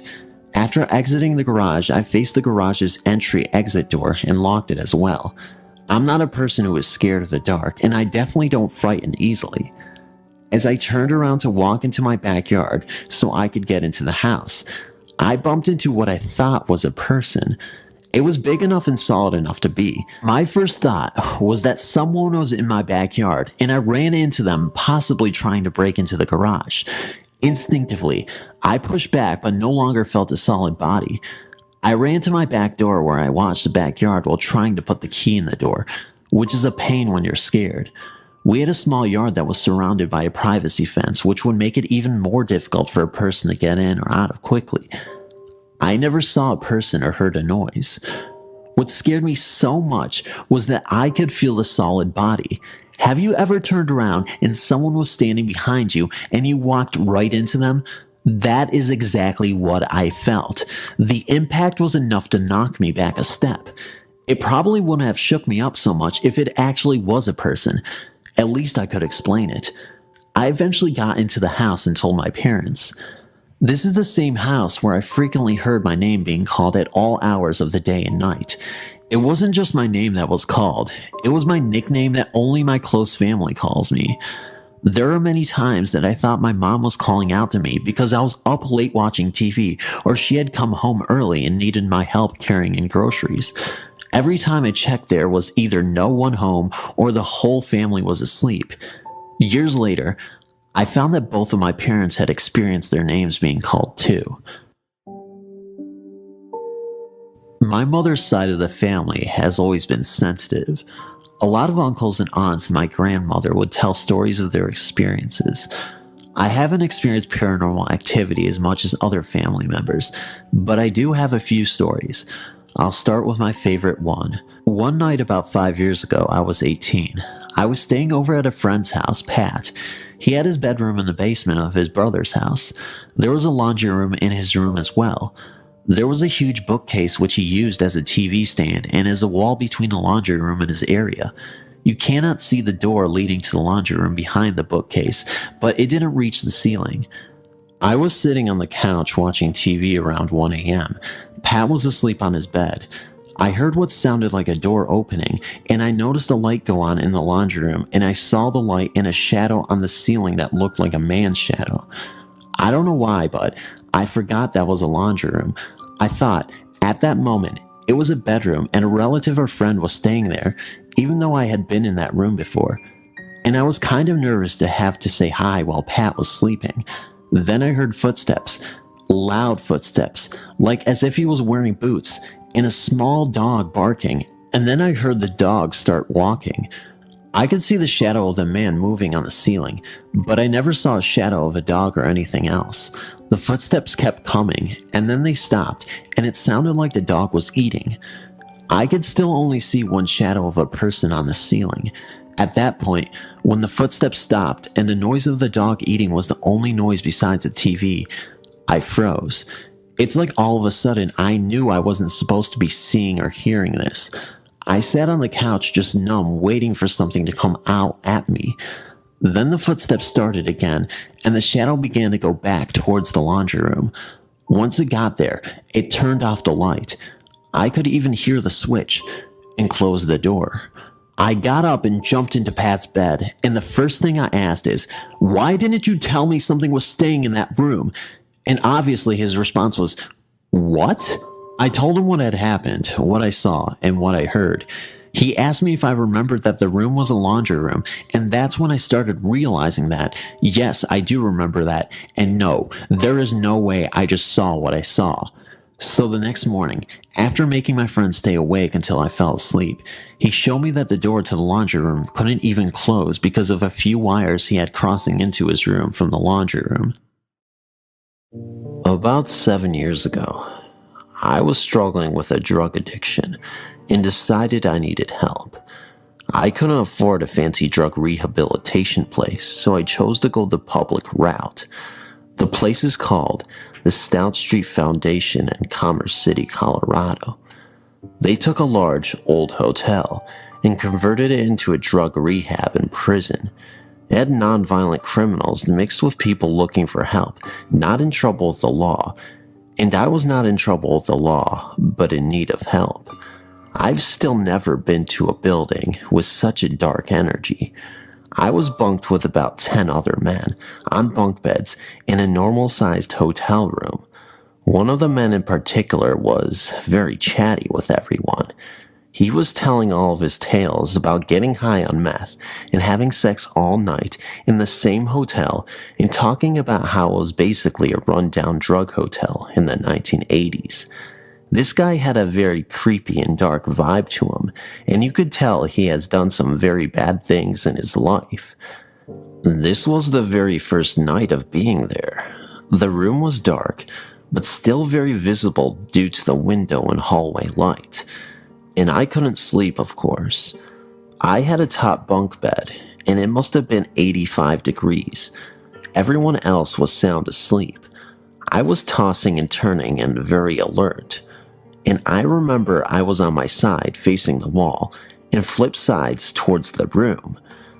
When I turned over and looked into the room, I saw this really startling figure of a large dark man with a huge grin from ear to ear with red eyes and was standing right over the man I mentioned before. He was sound asleep still. I stared at it for at least 7 seconds, just standing there grinning, looking right at the sleeping guy. I blinked and it was gone. I don't even think the grinner realized I was looking at him. He was just so fixated on the man. It seemed like he was attached to him somehow. I'm not religious and have never had a ghost experience before. I definitely know I was not hallucinating. The drug withdrawals hadn't even started yet. And this event has haunted me ever since it happened. And I can't remember the last time I had a good night's sleep. I know what I saw, and it was as real as anything. If anyone out there can relate to this, please tell me your experience too. In case you guys were wondering, I've been drug-free for 6 years. I'll get the miscellaneous information out of the way first. My soon-to-be husband and I moved into our current residence approximately 1 year ago. So as far as I know, there was only one previous family who called this house their home, and nothing sinister has ever taken place on the premise. The house is a newer construct in a quiet residential neighborhood. Though I am not a skeptic, I've never had to deal with anything paranormal. The past couple weeks have definitely been a new experience for me. 2 weeks ago, I thought I heard a voice while I was sleeping. Asking my boyfriend if he'd said anything, I got no response. As he was obviously sound asleep, I decided I was dreaming and rolled over towards the closet, which is situated behind my bedroom door, which always remains closed. Though I considered getting up and drinking a glass of water, I stopped moving when I saw a fuzzy white form near the closet door. A sweater that I have hanging there moved as it passed underneath it. Within moments, the shape had disappeared. Confused, but not scared or concerned, I convinced myself I was dreaming and went back to sleep. After that night, I've been consistently waking up between 3 a.m. and 4 a.m. Sometimes it is because of noises. Other times, the room just doesn't feel quite right. 3 nights after seeing the fuzzy shape, I woke up to the sound of something falling or someone stumbling. At least that's how it sounded to me. In the same place as the previous sighting, I saw the shape of a tall man. He was shadowy and seemed oddly formed. Slightly frightened at this time, I turned to press my face against my boyfriend's back. He did not wake up at all and urged myself back to sleep. 4 nights ago, after continuing the pattern of waking up between 3 and 4 a.m., I was startled awake because the temperature plummeted in my normally hot room. Though it is usually humid enough in the bedroom so that I can't sleep without an industrial fan blowing at full strength, and though it is the middle of summer, the temperature became absolutely frigid. I was shivering and my skin was cold to the touch. Upon opening my eyes, I saw what I assumed was the same man, better formed this time, and wearing a grin that set my heart pounding like crazy. Amusing as it is to me now, I jumped up and tried to punch him. He vanished at once. For a long time after, I shivered and my heart raced. I was much more scared this time because even though I actively tried awakening him by poking and speaking to him, my boyfriend did not wake up. Because this is unusual for him, and because it was now the third time he hadn't awakened to help relieve my fear, the emotion grew until I was ready to cry. I planned to stay awake until the sun rose, but exhaustion eventually wore out over fear, and I slept.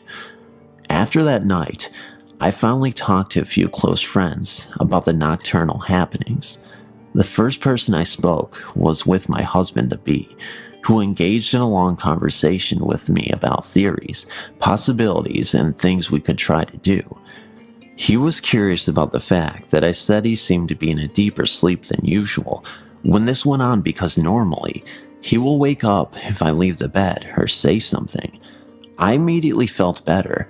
The conversation loosened a knot of nerves I hadn't been aware of. The next day, after having that first talk, I was online at work, talking to a friend on my laptop computer.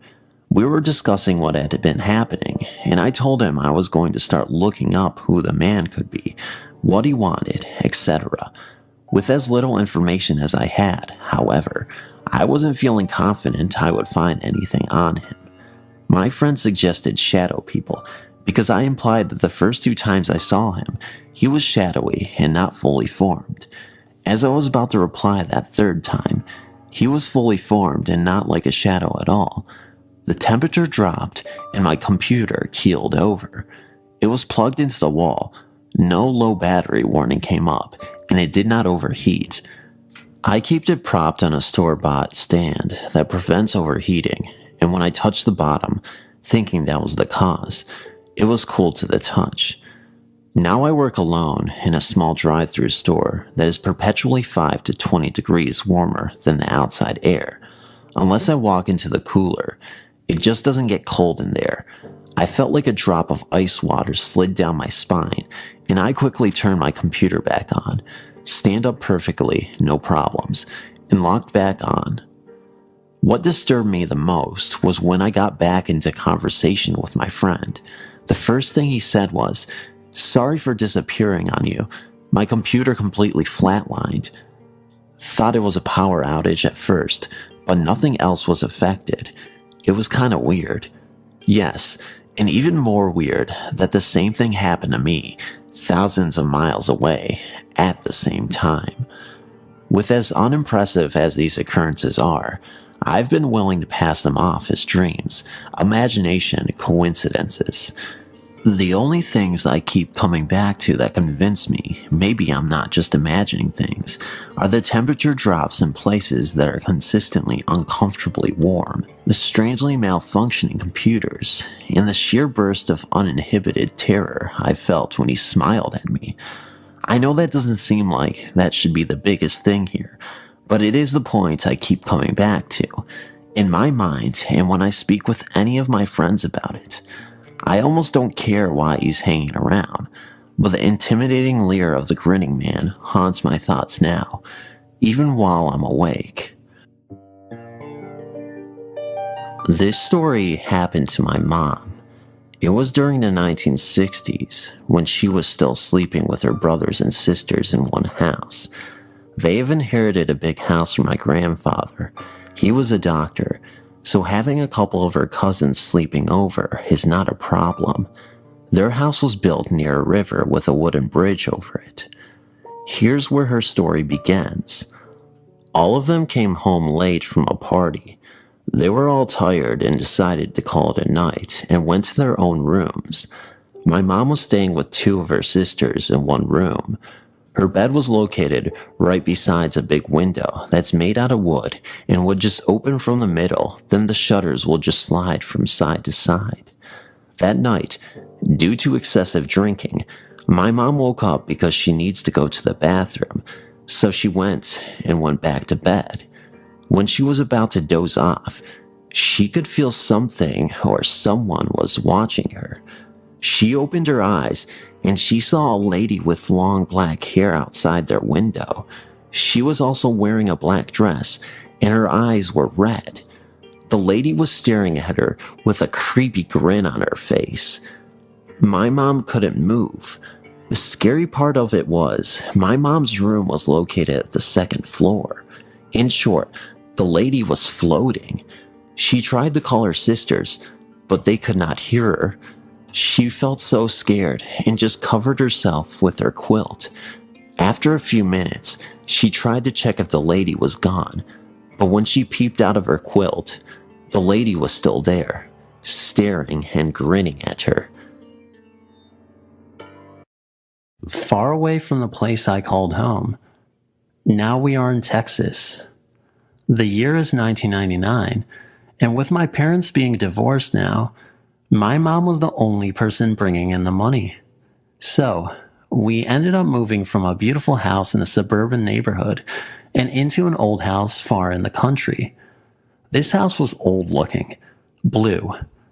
When you walked inside the long, tall hallway, it went straight back to the kitchen.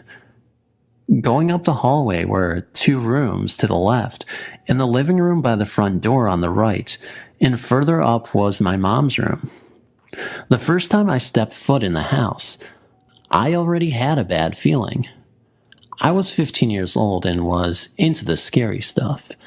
Still remembering all the things that happened from my previous homes, I had my guard up for any funny business. One night, after coming back from a high school football game, I found that I was home alone. My mom and the rest of the family were at my uncle's house that was literally up the dirt road. I was too afraid to walk over there because of how dark it was. My ride was already gone, and I was just there standing on my lightless porch. Yeah, my mom forgot to turn on the front porch light there before she left. So, standing there, I didn't really want to go inside. What to do? Well, at least she left the living room light on, I told myself. I unlocked the door and slowly walked in. The hallway was dark, not one single light on in the entire house. Only in the living room was the light and TV on. For a few seconds while shutting and locking the door, I stared into the dark hallway, hoping not to see anything. The kitchen was dark and had an eerie look to it, with the moonlight just barely shining into the window above the sink. I quickly ran into the living room. I sat on the couch and reached for the phone call to call my mom. But I then realized that the number list was hanging near the phone in the kitchen. There was no way in hell I was going into the kitchen. So I sat there, watching TV for a while. After a few minutes, I heard some music playing. I did not know where this was coming from, but I did know that it was coming from down the hallway near the bedrooms. My heart jumped and then stopped. At least it felt that way. Getting up from the couch, I walked towards the entrance and peeked around the corner. The music was playing louder. All I could see was darkness coming at me from all corners of the house. I decided to walk down the dark hall towards the sounds. I was trying to be the tough guy. The closer I went into the hallway, I could start getting a sense of where it was coming from. It was coming from the bathroom. When I got to the bathroom, I reached in and turned on the light before walking in. The radio was on, and it was on the sink. I thought to myself, maybe it was on the whole time and I just now heard it. I began to turn it off when I looked down and saw the cord unplugged from the wall. And at that instant, I ran out of the bathroom and up the hallway towards the front door. As I passed my mom's room, her door opened slowly, but I was running too fast to really notice. It seemed like an eternity unlocking the locks. I felt like I was going to go into shock. I got the last lock undone when I heard a moan coming from the kitchen. I opened the door, got out, then slammed it behind me. I ran to the road with nowhere to go. I was 15, but still wanted to cry. I was home alone in a haunted house, and my mom was a mile away. I stood there with my hands on my hips, trying to catch my breath. It took me a few minutes to get my thoughts together. I convinced myself that I was overreacting. The radio must have had batteries in it. I walked back up to the porch and sat on the steps. I sat there waiting, and waiting, and waiting. I was laying down on my back after a few minutes. Then I hear this noise coming from inside the house. It sounded like someone was walking with a pair of flip-flops on. The sound was coming closer and closer to the door. I stood up and backed away from the porch. It got closer, all the while getting louder and faster. Then it stopped. I couldn't do this anymore, I thought to myself. I turned around and headed back towards the road now with a few tears in my eyes. But to my relief, my mom was coming up the driveway. I ran to the car, and everyone steps out. "What's the matter?" my mom asked me after seeing my face and how distraught I was. "I hate it here, Mom." That's all I could say before my older sister screams out and walks back to the car in shock with her hand covering up one side of her face to not look in the direction of the house. Her eyes were wide open and her crying was held back. "What happened?" my mom then asked her. I will never forget what she told me. She told us she saw. She said that she saw 3 faces looking out of the bedroom window at us. She described them as melted together and had these angry frowns with the eyes missing. My mom believed her. I then told her what I had experienced, and after that, we ended up staying at my uncle's that night. The next morning, we were very nervous about going home. My older sister never came back. She stayed with family until we moved out. My youngest brother and sister didn't know about anything, and I didn't want to leave them or my mom alone, so I went home to watch over them.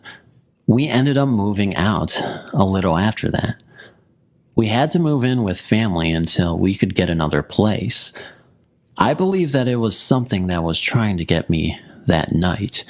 Some evil, strong force that forced its way into this world and did everything it could to get closer to me. I believe it used the music to lure me in to where it was hiding in the kitchen. If I would have stayed in that house that night, I might have become possessed or something. My sister is still traumatized from that image of these faces that looked entwined together. I also later found out that my mom had experienced a negative presence in the house and had seen quite a few things, but kept her mouth shut to not worry or scare us. Thanks for reading, and hope to hear from some of you soon. P.S. The radio did have 5 batteries in it, but it needed 6 to work with it being unplugged. Old House Ghost. This happened just last month. A few days of terror for my family and me. We were house sitting for my mom while she went downstate for a short vacation. She told us that we could take her master bedroom because it was bigger and we could sleep with our 3 kids in there with us. We told her okay, but ended up not doing it because of the fact that it was her room and we didn't want the kids breaking anything. So we decided to take another room that was almost as big and already had a king-size bed and a baby bed for my youngest child. My mom's house is sorta old and was previously owned by my sister and her abusive husband. So this place has some bad vibes for so many years. My sister always said that she thought he put some bad curses or something in the house because of things she would see and how angry her husband would get out of the blue. Anyway, the room that we chose was always scary because my wife and I had experienced something strange in it during one Christmas about 5 years ago, but it already had everything and was very comfortable. That first night, we went to bed sort of late due to the kids being excited about staying the night at Grandma's. So around 11 o'clock, we tucked the kids in, shut the lights off.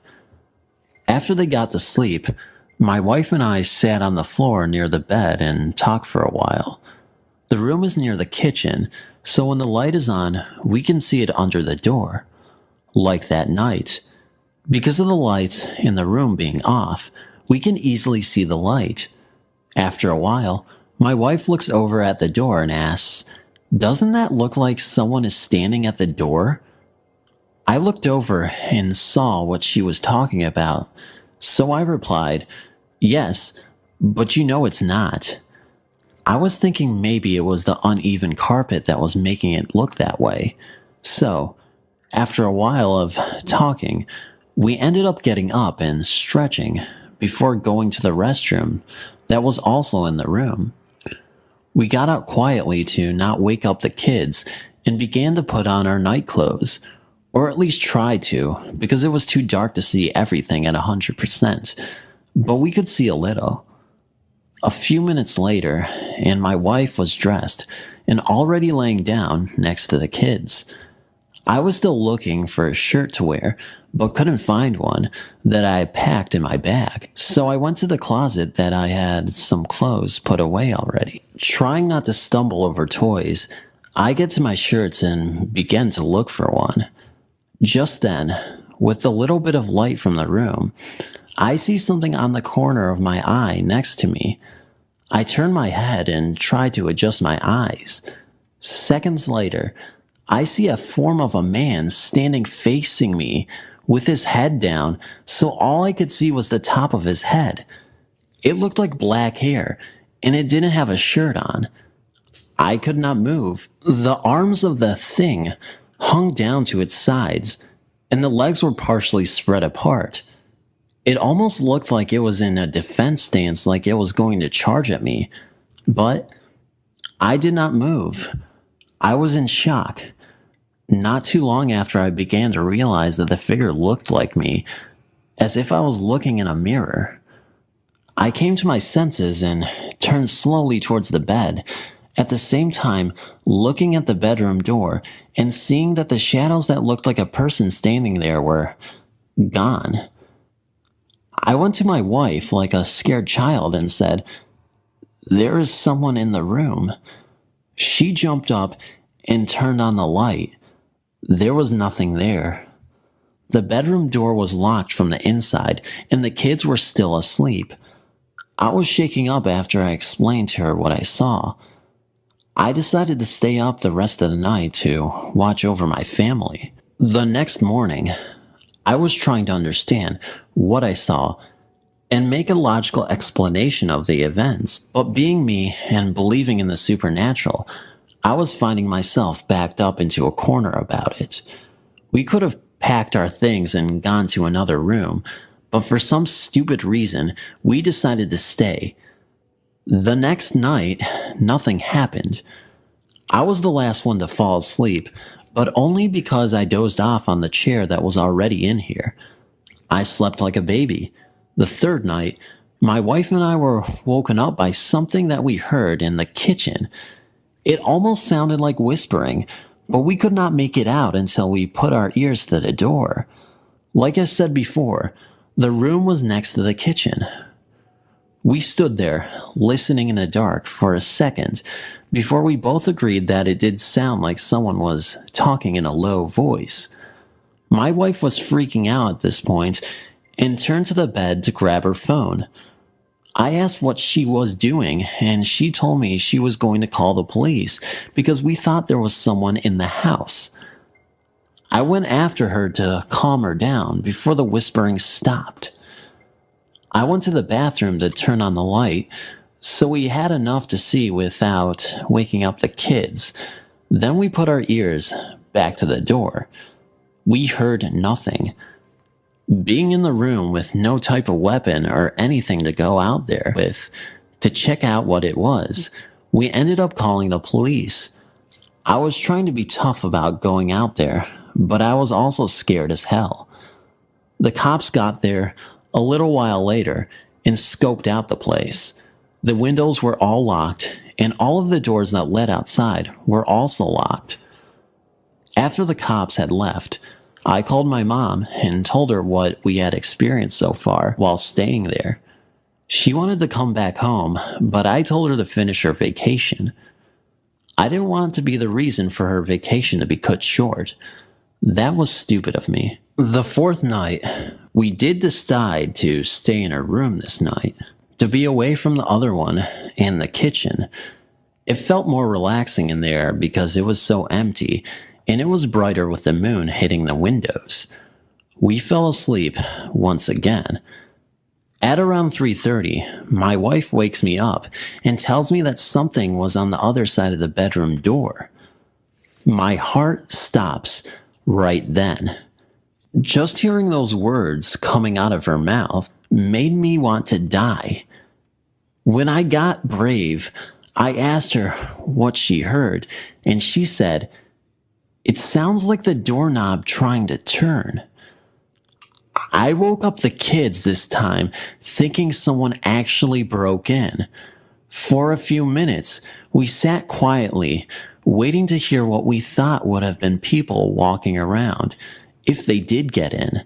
The house is so old, so it has a lot of old boards that squeaked when you stepped on them. Nothing happened. We eventually fell back to sleep.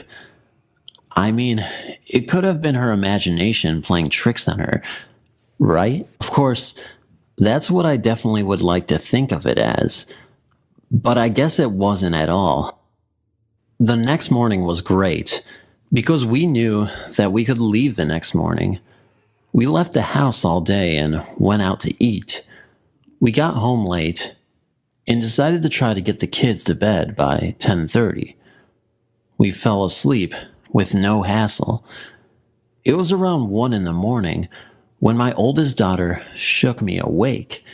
She was sitting up in bed. When I looked over at her, I asked her what she was doing, and without being afraid or hesitant, and with the motion of her hand and finger, she pointed in a direction and says, "Do you see her?" I asked what she was talking about. She then says, "Look, she's standing right there." She was pointing by the TV that was at the corner of the room. The moon was the only thing giving us light in the room, so I really could not make out what she was looking at. I first thought she was asleep, and to this day, I just think she was talking in her sleep. But I looked at her and said, "What are you talking about? Get some sleep." I tried to lay her back down, hoping I didn't have to rock her back to sleep. But as I put my hand on her shoulder, she says, "Look, she's walking over here." All the while, pointing with her finger, bringing it closer and closer to the bed. I got the chills when she was doing that. I didn't want to look. Right then, my daughter screams at the top of her lungs in terror. The rest of the family jumps awake. We turn on the light, and my daughter is trying to move closer and closer to us, saying that she went under the bed, saying that over and over. We just got up and got our things together after that. I called my mom and told her that we were just going to leave because of the kids being afraid. I think she knew what was up because we had always had problems with the house. Like I said before, There was a lot of hate in the home from years past with my sister's abusive husband. So with all of the negative energy, I think it just built up to the point of chaos between our world and whatever the other world is that is bringing all of this. We haven't been back to visit since then. It's been a few weeks already, but I know we will try. Thanks for reading. Another creepy thing that just won't escape me. A ghost, perhaps?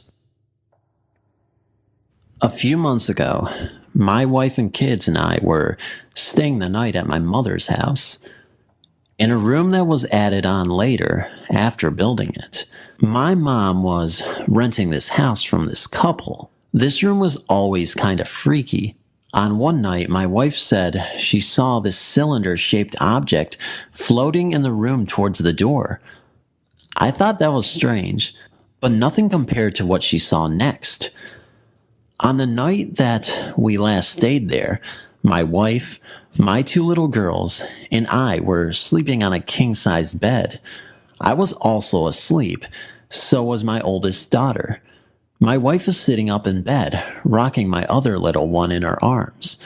She swears she was still awake, but kind of dozing off, with nothing but the light of the computer modem, not the monitor. Only gave little light in the room, enough to make out the shapes of the objects in the room. Also, everyone else in the house was asleep, so no sound other than the buzzing. The bed was in the corner of the room. She was sleeping near the wall, and I was on the outside of the bed. She said she looked in my area and saw something kind of moving, like the very top of someone's head, more like a child in the crawling position. She told me later that it was moving really slow down the side of the bed. She was so scared. She double-checked to see if it wasn't either of the girls that may have gotten up to play or something. They both aren't scared of the dark. They were both asleep. Slowly, it kept crawling towards the foot of the bed until it got to the corner. When it got there, she told me that it poked its head up just enough to see the black of the eyes. But without hesitating, it ducked back down the turned corner, crawling a little faster towards my wife. She told me that she lied down as fast as she could, thinking it saw her. But again, she swears that she was awake. She shook me and whispered my name over and over until I woke up. He sat up quick and asked what was wrong.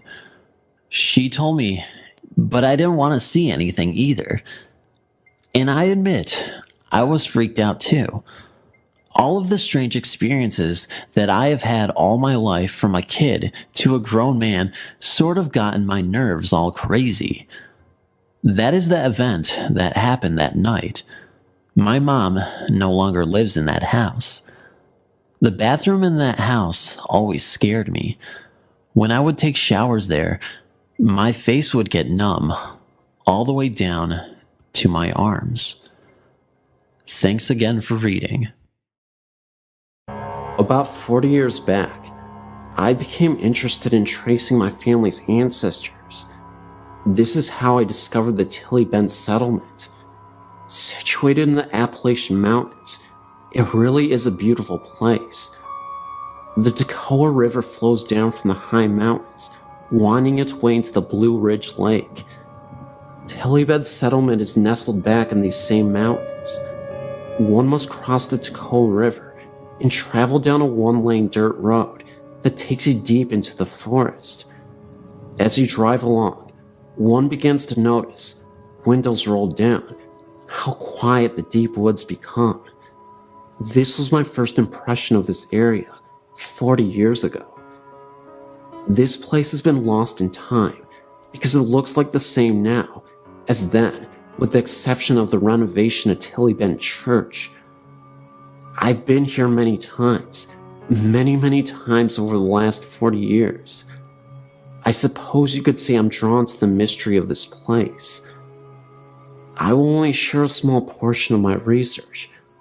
However, you need to understand this. Tilly Bend Church sits right in the middle of this haunting. This church is not part of the haunting.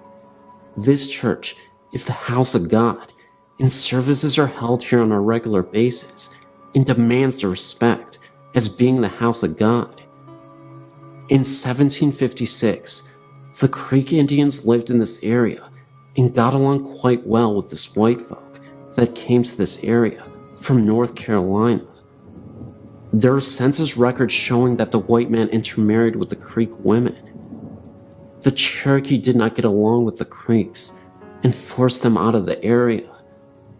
The intermarried Creeks did not leave, and neither did their customs. In 1820, the Stanleys had formed a settlement over the mountain in a place known then as Stanley Gap. This being told, I can now share with you what I know is fact. Searching for my great-great-grandmother's grave, I ended up in Tilly Road Cemetery. At this time, the church only had services on decoration once a year. The church building was very old, but still in fair condition for its age. There were no glass windows, only wooded shutters, and that was common in the days before air conditioning. The doors to this church is what I remember most about this old country church. There was in both of the old doors what appeared to be like someone had shot the doors with a rifle of some sort. My first impression was that someone had done this out of pure meanness. I then proceeded to walk around the side of the church and walked up and peered through one of the cracks between the shutters. Of course, with the shutters closed and there being no windows, the inside was dark. I could, however, make out the old homemade church pews and the pulpit. I also noticed a high ceiling with the rafters showing. Yes, I thought this church is old, and the welcome sign out in front of the church stated the church was established in 1858. After I looked the old church over, I then headed up the hill to the cemetery. I noticed there were a lot of field stones marking the graves, which is not unusual for very old graveyards. Right in the center is a very old and large oak tree, the only tree that is in the graveyard. I started looking around at the grave markers for my great-great-grandmother's grave. Well, to my surprise, her grave was also in the center of the graveyard, and her grave was the only one under the oak tree. The name on her marker is Elizabeth. So I'm looking around at this graveyard, thinking it looked as if no one wanted to be buried anywhere near her grave. I then wrote the information for her marker down, and that is when I noticed the head of her grave was facing west, which is very odd, because all the people here bury the dead facing to the east, because the Lord will return in the eastern sky. I finished getting the information, and I caught a glimpse of someone out of the corner of my eye.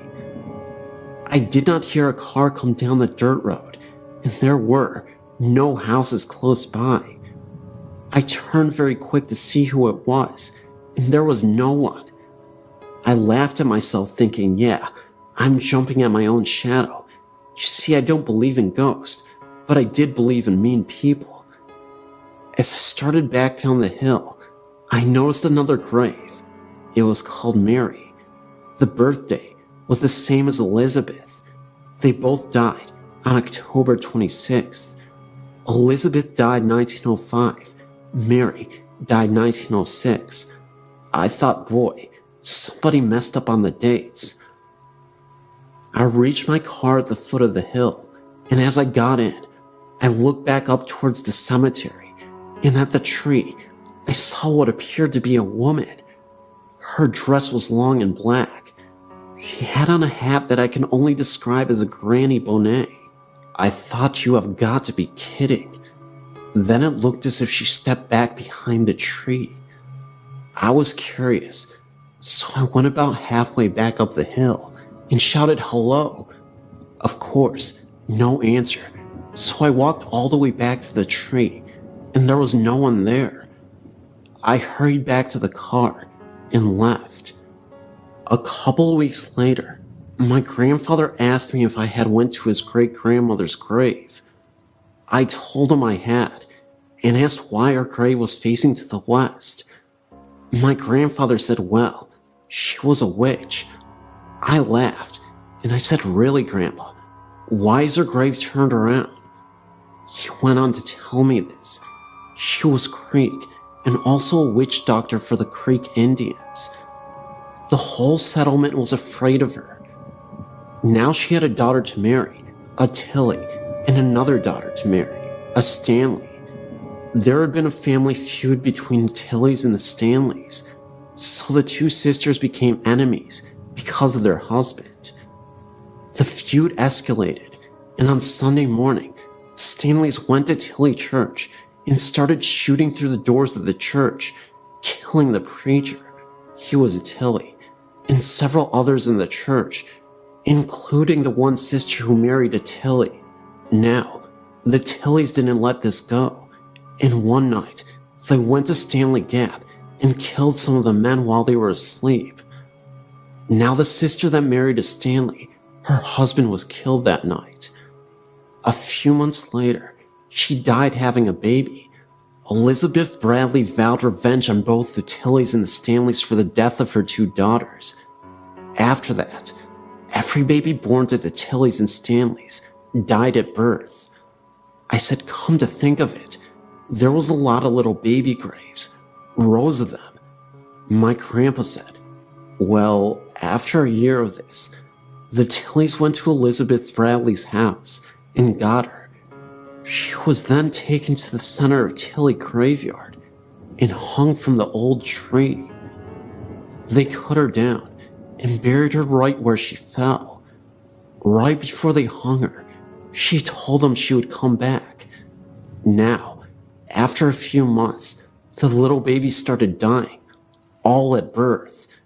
People in the Tilly settlement started claiming the witch had come back and had taken up residence in a very old and mean woman, Elizabeth Bradley's sister-in-law Mary. So on the anniversary of Elizabeth Bradley's hanging, the men went and got Mary Tilly Bradley. They hung her from the same tree. They would not bury her facing west because she was, after all, not at fault because the witch came back through her and she was a Tilly. I said, Grandpa, that didn't really happen. He said, you saw the graves, and I'm telling you it did happen, and the older folks here will tell you that it's true. He said, and I'll tell you something else that's true. I saw one of them witches one time, when I was a small boy.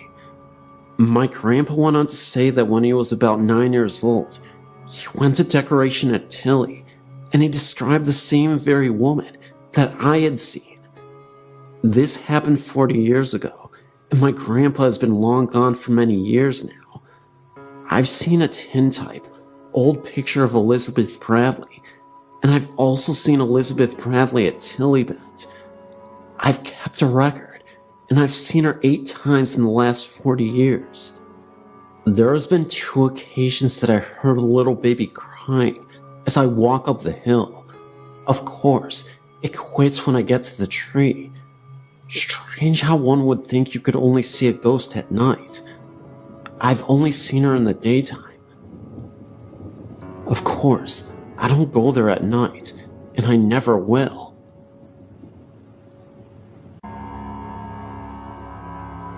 I've always believed in paranormal things. I've had many encounters with ghosts, and it's never really bothered me. My daughter was born in 2006. Around the time she was 1.5, we moved into a nice older house. The first night in our new house, we were camping out downstairs because our beds hadn't been unloaded from the truck yet. Around 2 a.m., I was woke up because you could hear the sounds of someone walking around in a room above the kitchen.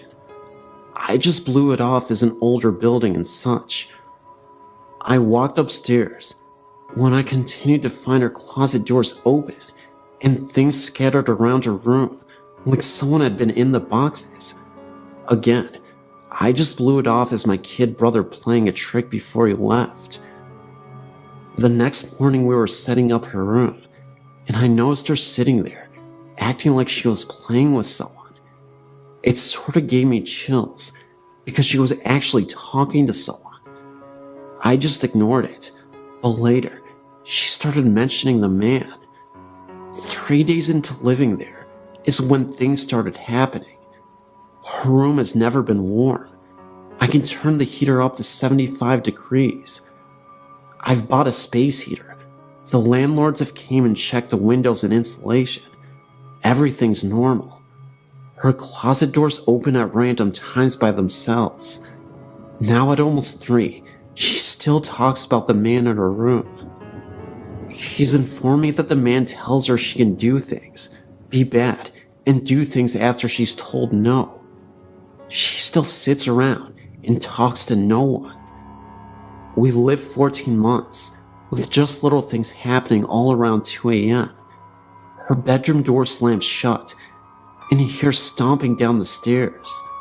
The laundry room doors open and slam shut. The water in the bathtub turns on by itself. But lately, things have become more aggressive and frequent. I decided to decorate her room. I put new curtains up, her new blankets on her bed, and hung clothes in the closet. I walked downstairs, leaving all the lights on, but shutting the closet doors. I was downstairs maybe 5 minutes. As I entered the hallway, I noticed her door closed. Nothing new, but I opened it, and there was this rush of cold air. Again, nothing new. The light was off, and you could feel someone in the room. It was an angry sort of feeling, like someone was glaring at me. I ignored it and turned the light on. The curtains I'd just hung had been ripped off the rod and lay in the middle of her room. Her new blankets and sheets were off her bed, and her closet doors again wide open. My daughter refuses to sleep in her room now, saying the man scares her, that he yells at her. I've placed crosses and went as far as to have my house blessed, and nothing. In the last 2 months, I've been woken up to someone screaming in my ear.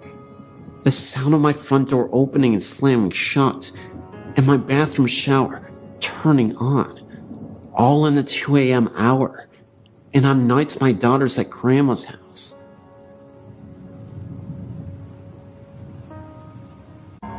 There are some stories that my family and friends have passed on, and I think you might find them quite interesting.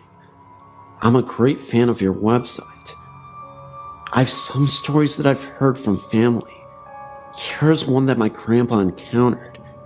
His father had recently died in 1993, and the night of his funeral, he was awoke by something. He didn't know what it was. He was just awoken by whatever it was. He looked over, and his father was standing there, saying, "I'm okay. Please do not worry."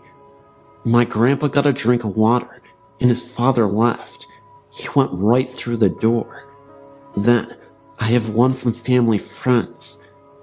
This was when friends Steve and Rita had moved into a new house.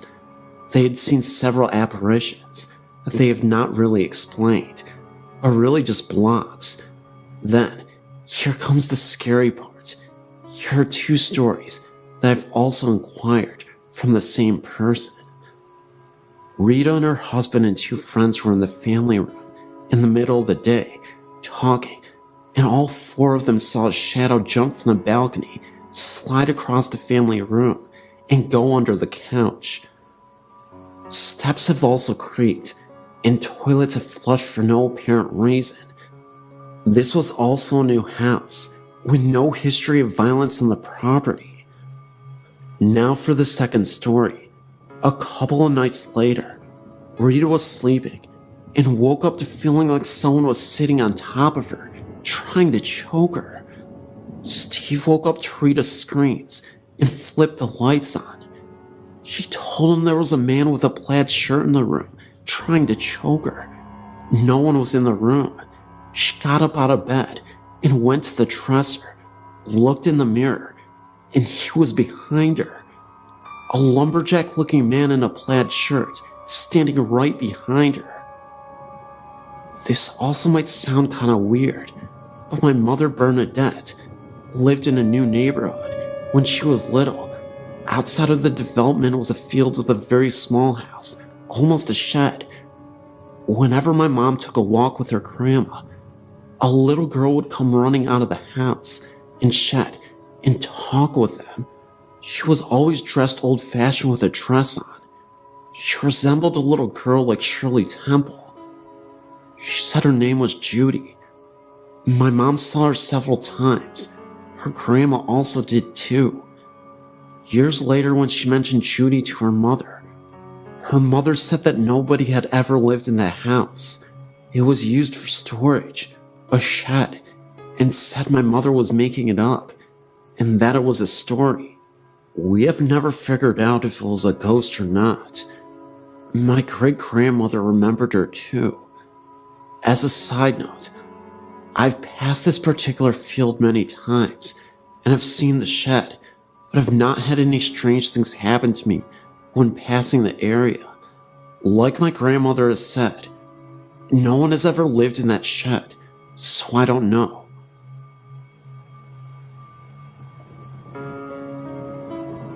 My name is Rodney, and I would like to share a story with you that happened to me and a friend of mine. First, I'll give you some background. It's the early 70s in Enon, Ohio. My friend Mike and I were very close because both of our parents had gotten divorced around the same time we were in our early teens. We shared similar interests in magic and trickery in the occult. We used to save our money and either buy magic tricks from magazines or make magic tricks and plans that we would buy for our act. We appeared on a local after-school show for kids a couple of times, and in doing so, we got to meet a local famous person named Dr. Creep. He had a Saturday night show where he would host and show scary movies, and he also did magic. Dr. Creep was really knowledgeable and had a lot of contacts. He told us of a local magic shop in Dayton and gave us directions. We couldn't drive at the time, but I would beg my older sisters to take us there. Discovering that magic store opened us up to a whole vast world of new tricks and illusions. The shop also sold paraphernalia for smoking, and it had a lot of what we now refer to as goth type of clothing and jewelry. Well, as we were getting a bit older, the movie The Exorcist came out, and we thought that what a neat idea it was to put some drama and stage production into the act to make it more of a show. We both attended a vocational school, so there were a lot of talented people there, and we found a couple of girls that liked to dance. We added dancing demon girls to the beginning of the show using black lights, dark jumpsuits to conceal the girls under the sheets. The music was Mike's Oldfield's Hearst Ridge. I think that was the title. The stage was very barren when the show started. Only a small table with dimly lit candle, and the dancing girls could be seen. The dancing girls' dance ended with them meeting in front of the table, and Big Flash exploded, and as the lights slowly illuminated, they would reveal a transformation in the whole look of the stage. There was now a 10 by 12 painted dragon silk tapestry hanging beyond the table, and 2 silk banners of Beelzebub artistically lit with eerie lighting, and I would be standing where the dancing girls had disappeared in my cape. Most of our tricks and illusions were dark in nature. My friend Mike moved to Houston a year before we graduated high school. He got a job at the Galleria Mall in the fun shop. After I graduated, I moved to Houston and stayed with Mike at his mother's house. I also got a job at the fun shop. Eventually, we pretty much ran the place, and again, we found a lot of new outlets for magic and the occult. Eventually, we moved into an apartment together as roommates. Our interest in the occult grew, but only out of curiosity, and it gave us an air of mystery to other people. As we made more friends, and our reputations as being a little different spread, we decided to really mess with people. Mike's bedroom had a huge closet, and being young, he didn't have a lot to put in there. We decided to dress it up and make it look like a devil worship, after with the banners we had, and with the skull-shaped candles and the magic tricks. Our plans were when our friends would come over, we would show them that, and they would freak out. The very night we did this at about 12, I awoke to a pounding on a wall between Mike's room and my room. I sat up and yelled, "What are you doing over there?" The pounding continued unrelentingly. I got out of bed and went over to the wall and yelled, "Knock it off, I'm trying to sleep." The knocking got louder and didn't show any signs of stopping, so I went over to Mike's bedroom door and knocked and said, "Mike, stop it."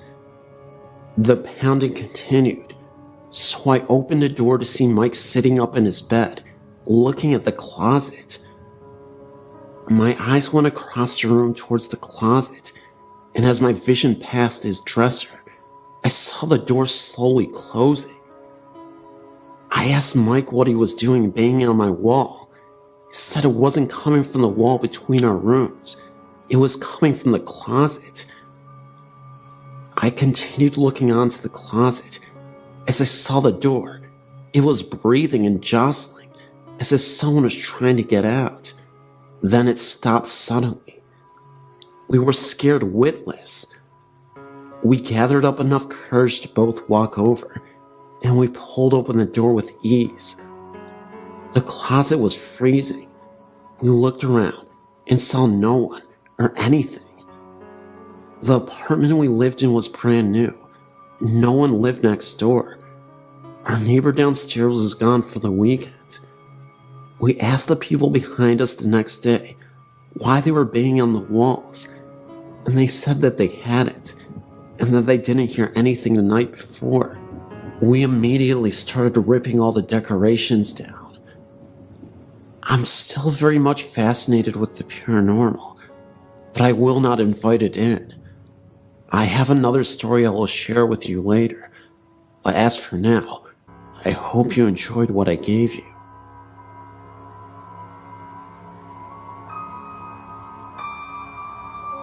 My parents own a lake house in northern Indiana, and we used to have a neighbor named Mr. Campbell.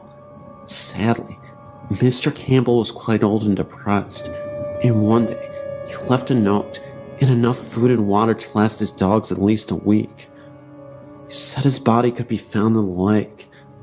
I couldn't remember if it was ever found though. This story has many parts, all leading to the same conclusion. Mr. Campbell's ghost haunts this property, but he seems to be quite calm and docile. The first instance, well, a rich man, Richard, bought his property, tore the home down, and built a $2.5 million house. Richard was extremely nice and was always coming over for dinner. One day, he told us that he thought his house was haunted. He had an entertainment system installed that requires him to climb a ladder to fully turn it on or off. For that reason, he always left it on and left the ladder in the garage. One day he had guests over and was going to put on the Indy 500, but the system was powered down. He said he watched TV the night before and no one had been in the house. At first he just assumed it was a power outage or something. He got the ladder and turned on the system. However, all of the settings were messed up. The volume was turned down very low, and the radio was on and set to a 50s station. The TV was off because of the radio. When he turned on the TV, it was tuned static rather than the Discovery Channel Richard had been watching the night before. He said he played it off as an accident to his guests, but that it kinda spooked him. Later, after this happened, again Richard assumed Mr. Campbell wanted to listen to music, but didn't want to disturb anyone. because no one had heard the music. Richard also had a roommate named James. The thought is that they were lovers, but no one really asked. Richard would travel to Chicago a lot, and James would be home alone. One night, my sister and I were watching TV in our room and saw lights shining outside and heard men talking. We looked out our window and saw about 3 police cars and about 6 policemen walking all over the house, looking at windows and knocking on the door.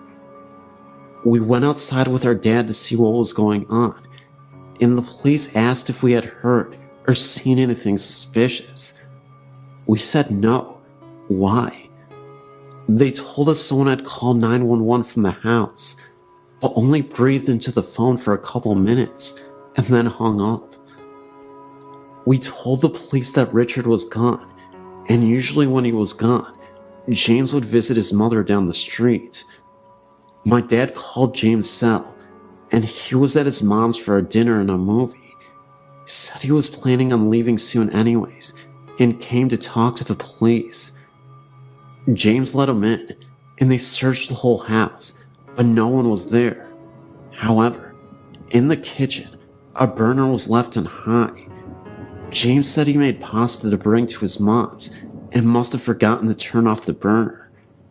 After the police left, James said he sometimes got a strange feeling in the house, like he wasn't alone when he knew he was, but that he never got scared. It was more like being watched over than stalked. My sister and a friend were sitting on our screened-in porch one Friday night after we got to the lake house late.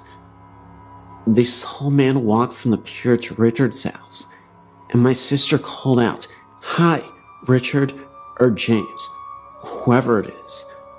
But the figure didn't stop or reply. He just walked up to the house and disappeared. The girl said a light never came on, and he never heard a door open. The next day, Richard was doing yard work, and my sister mentioned the night before and jokingly accused him of ignoring her.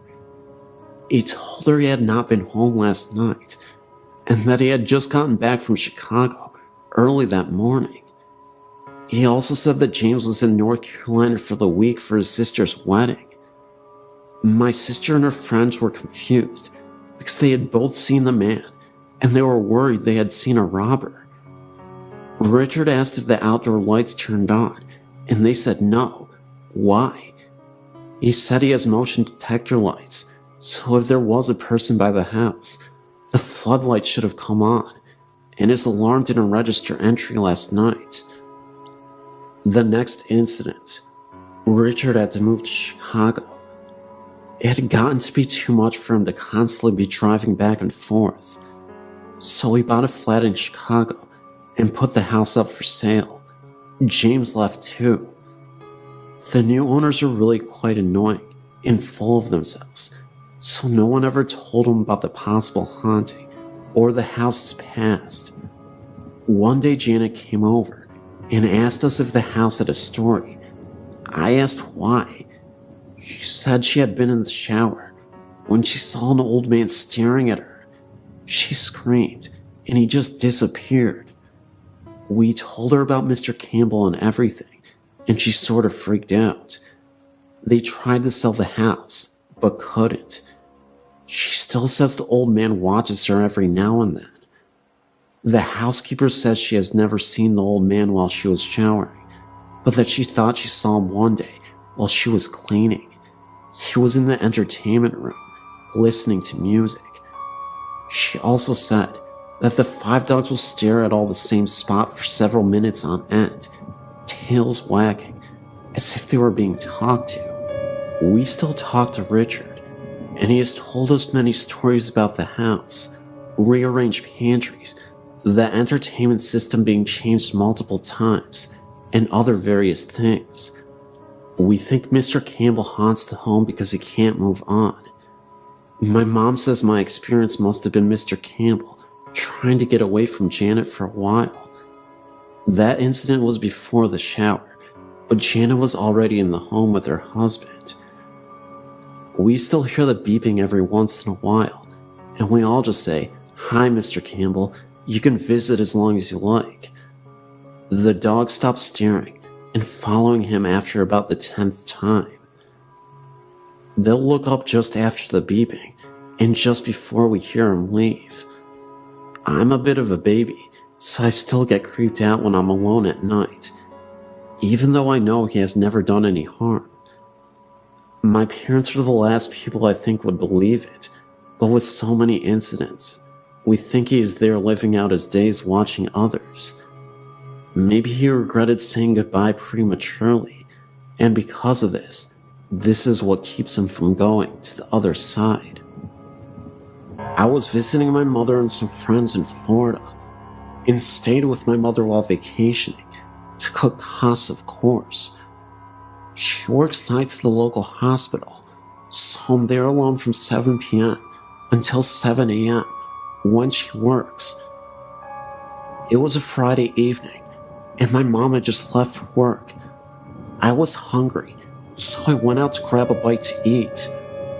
I got back to the house around 8 and called my friend, who was supposed to come over to keep me company, but he was running a little late. So I decided to keep myself entertained as I waited. I was in my room listening to music and stuffing my face when I heard what sounded like church bells. Now, these bells would have had to be kind of loud because I listened to my music on blast. I turned down my radio to hear the sound more clearly, all the while thinking to myself, there are no churches in the area that I know of, which made this all the more strange. As I listened, I heard the sound fade off into the distance, as if traveling away. I sat for a couple of minutes and turned my music back up and continued eating. About 15 minutes later, I heard something like someone trying to get in through the back door. My mom's house is a little older. I'd say about 40 to 50 years old. For someone to pry open the back door would not be a difficult task. So naturally, I ran to the back door to see what was going on. Once there, I saw that no one was there, but the glass in the door near the knob was fogged up like cold water would do in a glass cup. Thinking that was a little strange, I grabbed the handle to open the door, and I let the scream bloody murder. The handle on that door was sub-zero cold, and it really caught me by surprise, just from how incredibly cold it was. I stepped out into the porch, turned on the light, looked around a bit for anything suspicious, and when I saw nothing, I reluctantly went back inside. Concerned, I kept my music to a minimum, just in case anything else happened, as it surely did. About an hour later, I got a call from my friend. Now this is strange. He lives about 5 minutes from my house driving, and about 20 minutes walking. Apparently, he came over to the house and rang the doorbell, heard my music playing, and figured that when I didn't answer, I was in the bathroom or something. He called my phone, but it kept getting cut off after the first ring, so he decided to go back home and come back since it's not far at all. He claims that as he was backing out of my driveway, he saw the front door open. He rolled down the window to see if it was me. He said as soon as he got the window all the way down, the front door violently slammed shut, so hard that my friend thought for sure that the front window should have shattered. I heard none of this.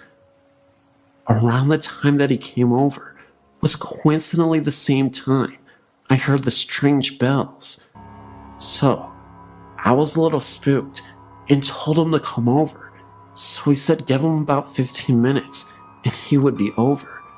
Well, a lot can happen in 15 minutes. I got off the phone with him and went to the bathroom to freshen up a bit. I washed my hands and face and dried them. I was heading back to my room when I heard a faint sound in the living room. I was a little apprehensive to see what was making the sound, and started thinking that perhaps I wasn't alone in my mother's house. From my bathroom to the living room, there is a long hallway. As I walked the hallway, I sensed a presence, and it felt like a large presence, however that feels.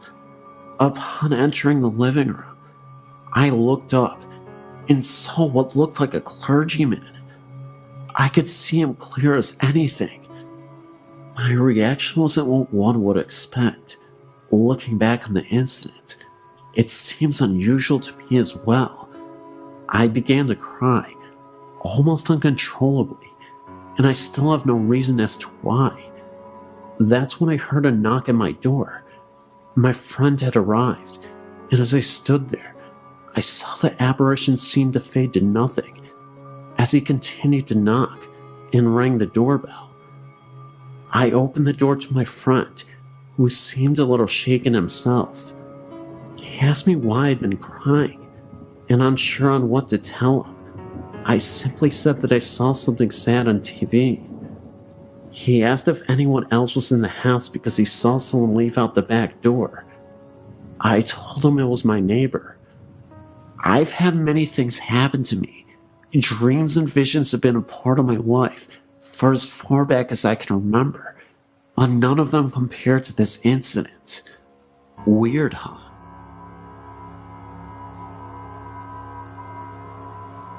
I was only about 3 years old when I first started seeing things in my old house. It started with the noises in the attic. I would hear a rocking chair rocking in the attic directly above my bed. However, that portion of the attic had nothing in it at all. The floor wouldn't even have supported the weight. My old house was a 1950s home. The basement still had an old coal room. However, the coal chute was sealed shut to prevent breaking in. The coal room was directly below my bedroom and was the only part of the house no one ever went into. I can only ever recall even seeing the door open once. It was an empty, depressing kind of room. In addition to the noises above, I would sometimes hear footsteps in that old room below me, or footsteps on the basement stairs. The first time I ever saw anything was, as I said, when I was around 3 years old. I woke up from my sleep in the middle of the night to see a young girl standing by my bed. She had brown hair and green eyes and wore a 19th century style green nightgown. She looked to be about 8 years old. She frightened me at first, but I didn't get malicious feelings from her, and gradually I accepted her. She appeared to me often throughout my childhood, and even now I see her occasionally. The other ghost I saw was much scarier. I wasn't the first one to see him. My younger brother was. He was a tall man who held a knife in one hand and wore black. My brother began seeing him when he was about 5 years old. The man would appear in his closet, began to walk towards him, and then my brother in his fear would scream, and the man would disappear when my parents came running. I've never told anyone about my experiences with ghosts, for I was afraid I would be called crazy. But my brother told us all about what he saw. He saw the man a total of 4 times, once in each of our bedrooms, and twice in mine. I saw the man twice, but I didn't begin seeing him until I was much older, around 9 years old. I always got a fairly bad feeling from the man, and Victoria, the name I gave the little girl, would always disappear before he appeared. I got the sense that she was scared of him for some reason. In addition to this, when my great-grandma passed away, I inherited her jewelry box. The first night I had it, I'd left it sitting open on my bedroom floor, When I went to bed, I was around 6 years old. I was lying awake in bed when suddenly the movie in my VCR fell out of the VCR and onto the floor. A few minutes later, my TV turned on. There was no one else in the room at the time. As I got up to turn it off, it turned itself off. A few nights later, I'd once again been playing with the jewelry in the jewelry box. I awoke to find my basketball bouncing itself repeatedly against my dresser, sideways. There was no one else in my room at the time, and it kept it up for over a minute. After that, I became frightened and stowed the box away in the back of my closet. To this day, I will not open it, even though I'm now 16. The scariest thing of all happened when I was 11. I awoke in the middle of the night, unable to move the lower half of my legs. Terrified, I sat up to see a strange black shadow sitting on my feet. It was blurry. That may have been partly because my glasses were sitting on my bedside table. At first I thought it was my black cat, but quickly realized that it was much too big. It was transparent. It was about half the size of a small child. But the thing itself isn't what scared me. It's the feeling that I got from it. I felt terrified, like I've never felt before in my life, as if the strange shadow was pure evil. I struggled to move my legs, and then ran into my parents' room and woke them up. It's the only time I've ever told them of my paranormal happenings. My dad came into my room and turned my light on, but of course, the thing was gone. He insisted I was dreaming and tried to get me to go back to sleep, but I slept on their floor for a week straight after that. I've since moved into a new house. My grandma died here, and we moved in afterwards. Because she left it and everything else of hers to us, I don't have as many experiences here. But there is one that really stands out in my mind. I awoke in the middle of the night, and I could feel someone laying against my back, their knees curled under mine, and their arm around me. I freaked out and literally jumped onto my floorboard and flicked my light on, but nothing was there. My mom woke up from the commotion, and I told her about it. She told me it was my grandma, who was keeping me safe as I slept. And then a few days later, we drove to the cemetery where my grandma is buried. We took my grandma's dog with us. Once we got to my grandma's grave, the dog went crazy. She began to bark and whine and paw the windows frantically. We thought it must have been a squirrel or something, but there were no animals in sight, not even a bird. My mom thinks that the dog saw something we couldn't, and I have to say I agree. I've had many experiences, and these are just the ones I was reminded of by reading other stories on your website. I wrote a lot. I tried to narrow it down a bit. I've tried seances and things with my very good friend who has similar experiences to mine, and we've been successful at this. It really shocks me sometimes, because we'll both get an image in our head or see something, and we can finish each other's sentences. That's how precisely we see things.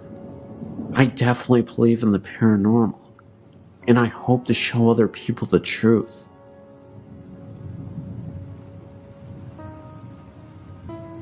I lived in this area for over 30 years. Robinson Woods is the home of the Chief Chi-Chi Pinque, as it is spelled on the sign, in the site of his burial marker. He was the last chief of the Potawatomi Indians, and he was related to the Robinson family. He died in 1953. There have been numerous ghost hunting expeditions conducted here, with reports of drums and shadowy forms of an Indian in pictures in the woods surrounding the memorial marker. These woods are connected to Catherine Woods, west of East River Road, south of the Kennedy Expressway.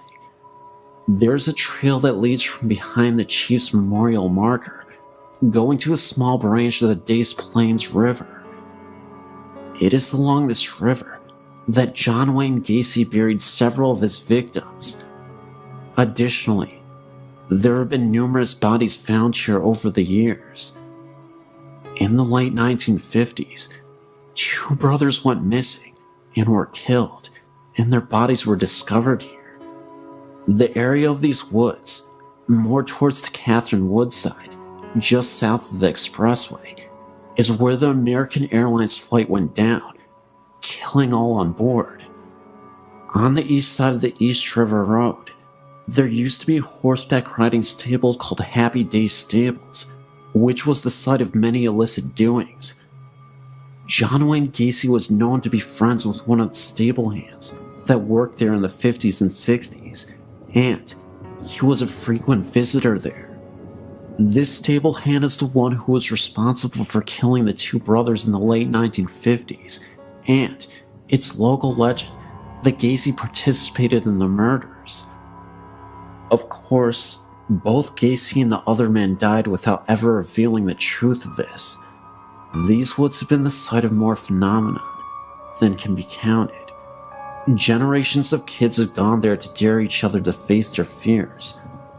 I've personally experienced the drums in the woods, the face of an Indian behind the marker, felt overwhelming fear, anger and sadness, and evil along the river behind the trail, and horrifying fear around the airplane crash site. That's my story, and many others, and the rumors surrounding this area.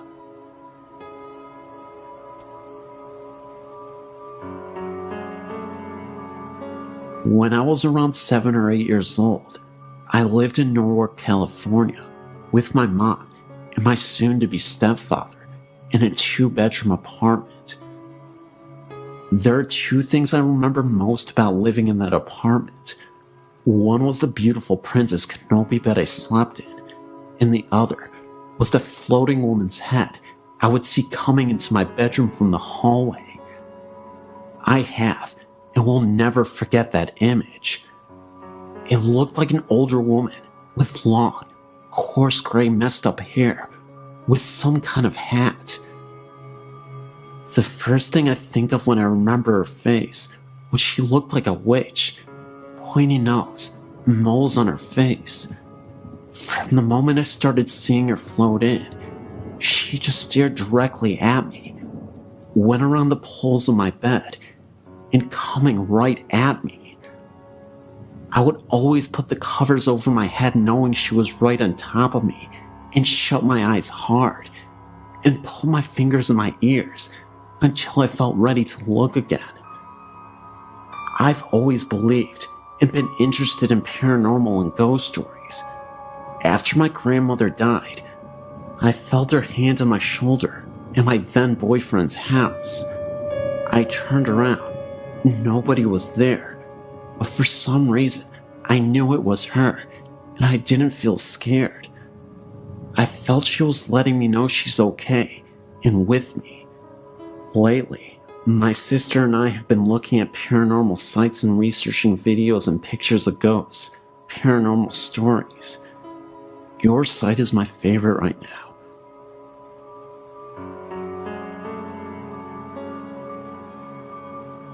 A few years back, I was at the White Horse Bar in Maloa and was doing a gig. When I was done, I left the back room and walked through the kitchen area, passed by a guy in a white outfit who was preparing food, or so I thought. I put my stuff out of my vehicle, came back in, and was going to get a bite to eat. I asked for a menu, and a barmaid gave me one. I ordered food, and the barmaid headed back to make me my food. After a while, she came back with my food. Her and I talked, and we started dating shortly after that. Well, a week or so later, I met the whole crew, 3 girls, and the owner. I asked where the chef was, and the owner told me they're right here. I laughed and said, "What about the guy?" They all gave me a funny look and said there is no guy. I had explained the guy I'd seen a week back that appeared to be a cook, dressed in white clothing that's similar to a chef, and was facing the kitchen stove that I walked by. They all gave me a weird look, and from there, the owner talked about seeing shadows going across the back room area late at night, and no one was there. He told me the owner prior said a ghostly head was said to appear down from above the bar one time in the past. There was a time that I had to change the light bulb, and it had to be replaced. The old one was loose and burned out. I tightened the new one in place and tightened down the fixture, and we were sitting down my girl at the time, and the owner and another of the bar ladies and I joked, the ghost will probably be here to flicker the lights, and the light will burn out. The crazy thing is, a couple seconds after that, the light flickered and went out. The owner got another light bulb, and I took the fixture enclosure off to find the bulb loose, but still good. One of the barmaids researched the property and told us the place a long time ago, back in the past, was a feed store, and that a guy in his teens got crushed to death from fallen feed sacks. I was born in Singapore in 1951 to British and Australian parents. We lived in various cities in Malaysia during the 1950s, 60s, and 70s. In 1957, we arrived in Kuala Lumpur, where we stayed until mid-1975. We moved into a company-owned house at Freeman Road, Kuala Lumpur, Malaysia. The history of the house is as follows. It and the house next door, number 17, were built just before World War II by the late Dato Gunlay Take, a then well-known architect, who became an early Malaysian High Commissioner to either Australia or Canada. He built them for his daughters. During World War II, the two houses, along with a large semi-detached house immediately behind, on what was then known as Gulfview Road, were taken over by the Japanese Army's secret police, known as the Kenta Pai, equivalent of the Nazi Gestapo. The two houses behind were used as compilation offices, and the three in jail in Freeman became senior military officers' brothels. The women in the brothels were both Asian and European, the latter being drawn from a pool of captured civilians and military nurses. Comfort women was the term used by the Japanese. Male military POWs were used as gardeners and cooks, etc. These staff, if they fell from favor, were executed, and some were obviously buried in the ground surrounding the houses, as some years later, we did find scattered human remains when excavating the gardens for our new orchid beds. On the advice of our doctor, who identified them as human in origin, we quietly reburied the remains. He said that if word got out as to what we had found, we would never get any Malay or Chinese domestic staff to work for us. After the war, the houses were returned to their owners who, knowing what the Japanese had used them for, promptly put them up for sale. They were all bought by large companies at bargain prices, who used them to house senior expatriate staff. Gunlay Take was no different, and in 1947, sold his two houses to the company my father worked for. The two company houses were 3-bedroom houses of 2 stories, double brick construction. There was also a long narrow room, forming a roof over the carport at the front door. This room was to play a significant role in what we were to experience over the following 10 years. In our house, this room was turned into a large walk-in linen press and storage area. To enter it, one would take one step down. When we moved into the house in early 1957, the first thing my mother noticed was that this room was extremely cold, as if it was air-conditioned. In tropical Malaysia, a non-air-conditioned room this cold is not even practical.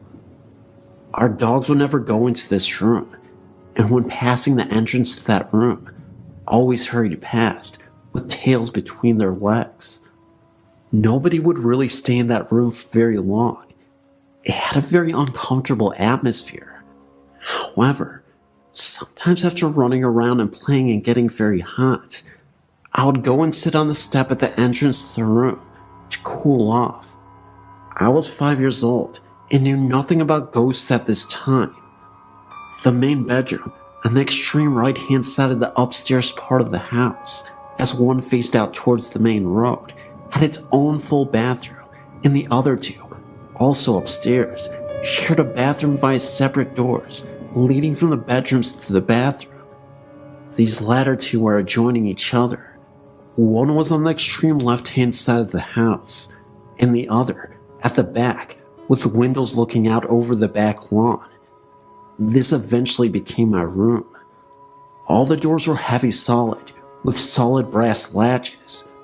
Windows were hinged teak framed and had a bamboo awning type blind that rolled down over the window to give shade from the sun. Downstairs was a separate formal dining room, lounge room, kitchen, toilet, and downstairs storage room, as well as a storage area under the staircase. The lounge room opened up onto a rear veranda area. Remember, the temperature was over 85 degrees Fahrenheit plus all year round.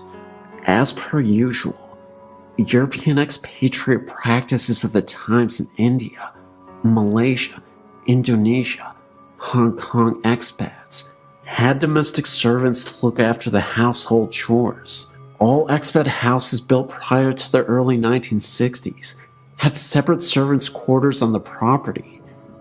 This house had a 3-roomed building with shared kitchen and bathroom, and it had a car garage building sited at the rear of the property, about 20 meters from the main house. About 3 months after we moved in, funny things started to happen.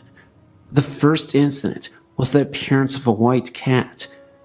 Interestingly enough, it always followed the last person who went into my parents' bedroom at night, the bedroom at the right-hand side of the house.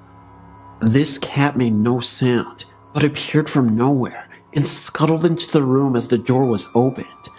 This bedroom was air-conditioned. A thorough search of the room failed to find the cat, but next night, there it was, entering again. At the time, we had no cats. This cat was seen every night until my parents moved to the middle bedroom, which was nearer to the room that my younger sister and I shared. Their old bedroom was then turned into a guest room. Over the years, visiting guests who stayed overnight with us also saw this cat. One evening, about dusk, my mother, looking through the lounge window, witnessed a woman with long red hair, wearing a sort of white nightgown, standing near the front gate. She thought that this was unusual and walked out the front door to go talk to the woman. As she walked across the lawn, the woman walked away and went behind the hedge, which formed our front fence. When my mother got to the gate, she looked in the direction that the woman had walked and saw nothing. 3 nights later, my father saw the same woman walk into the entrance of the servants' quarters. He followed her, but found no sign of her when he entered the building. She was never actually seen in our house, only on the front and back lawn and in the servants' quarters, but she was regularly seen in the house next door, number 13, and also in one of the houses behind. The occupants of both these latter houses often saw her sitting on the edge of the bed brushing her hair, but there was never a reflection in the mirror. When spoken to, she would turn her head, smile, and slowly fade from view. We also saw an emaciated man in a military uniform. He was seen in our house, both upstairs and downstairs, as well as outside. One evening, my mother saw what appeared to be a body lying under a shroud in the front garden. About 8 years later, I also saw this figure, for lack of a better word, on the back lawn at first light one morning, and again at about 3 a.m. on another morning. From time to time, we would also see an old Chinese woman in the lounge room. She was wearing a white starched linen top with black pajama pants, cut in a traditional Chinese style. This used to be the standard Chinese domestic staff uniform in the immediate pre- and post-World War II era. We referred to them as black and whites.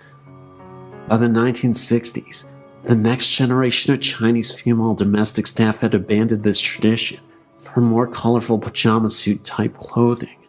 One would look up from reading a paper or a book and see this old woman standing in front of you smiling. She would then fade quickly from view. She was only seen in the lounge in broad daylight, but never when there were a lot of people around. One evening when in my mid-teens, I arrived home from visiting a friend. As I walked down the drive, I noticed that the lounge room was lit up and a man with shiny, neatly combed black hair and wearing a khaki uniform was sitting in a chair with his back to the window and reading what appeared to be a newspaper. I got the impression that he was Asian and thought he was a friend of my father come to visit. Later, I recollected that the furniture in the room was different to what we had in there. When I entered, I found the whole house, including the lounge, to be in darkness, the rest of the family having gone out and the servants retired for the night. Thinking back, I think this man was probably a Japanese military officer. I only experienced this once, and my parents never did. Occasionally we would also hear a woman's voice calling out in terror. We couldn't figure out what she was saying, because she was saying it in Japanese. It was then that my parents realized that what we had seen and experienced were most likely the spirits of those who suffered there. After finding this out, we began to suspect that the cold room I described earlier in this narrative may have been used as a place for the ill treatment and execution of prisoners. My father learned that after the war, health authorities advised that the original septic tank was too close to the house and a new one had to be installed. While digging the new pit, workers had dug up human remains. We left the house in 1967 to move to a new house nearby. The next occupant, also working for the same company, also experienced funny things, but didn't actually see anything strange. This family's dog on several occasions also dug up human bones from the gardens. In the interest of preserving the local peace, they also quietly reburied the remains and said nothing. I didn't find out about what they experienced until many years after they had left Malaysia and returned to England. The company sold the houses in the mid-1970s after my family had left Malaysia. The houses at 15 and 17 were torn down, and a large mansion was built across the boundaries of both properties. However, this was demolished after a few years, and since then, the 2 blocks have remained vacant. In 2008, they are still vacant. This is a prime land in an inner suburban area, but the land is still vacant. The house at number 13 is still standing, but is abandoned and half the roof is collapsed. We wonder just what was found when the site was excavated for the new building. Also, the reason why the new mansion was also demolished and the blocks left vacant. Maybe the souls of those poor victims still occupy the site and are not at rest and reappeared in the new building.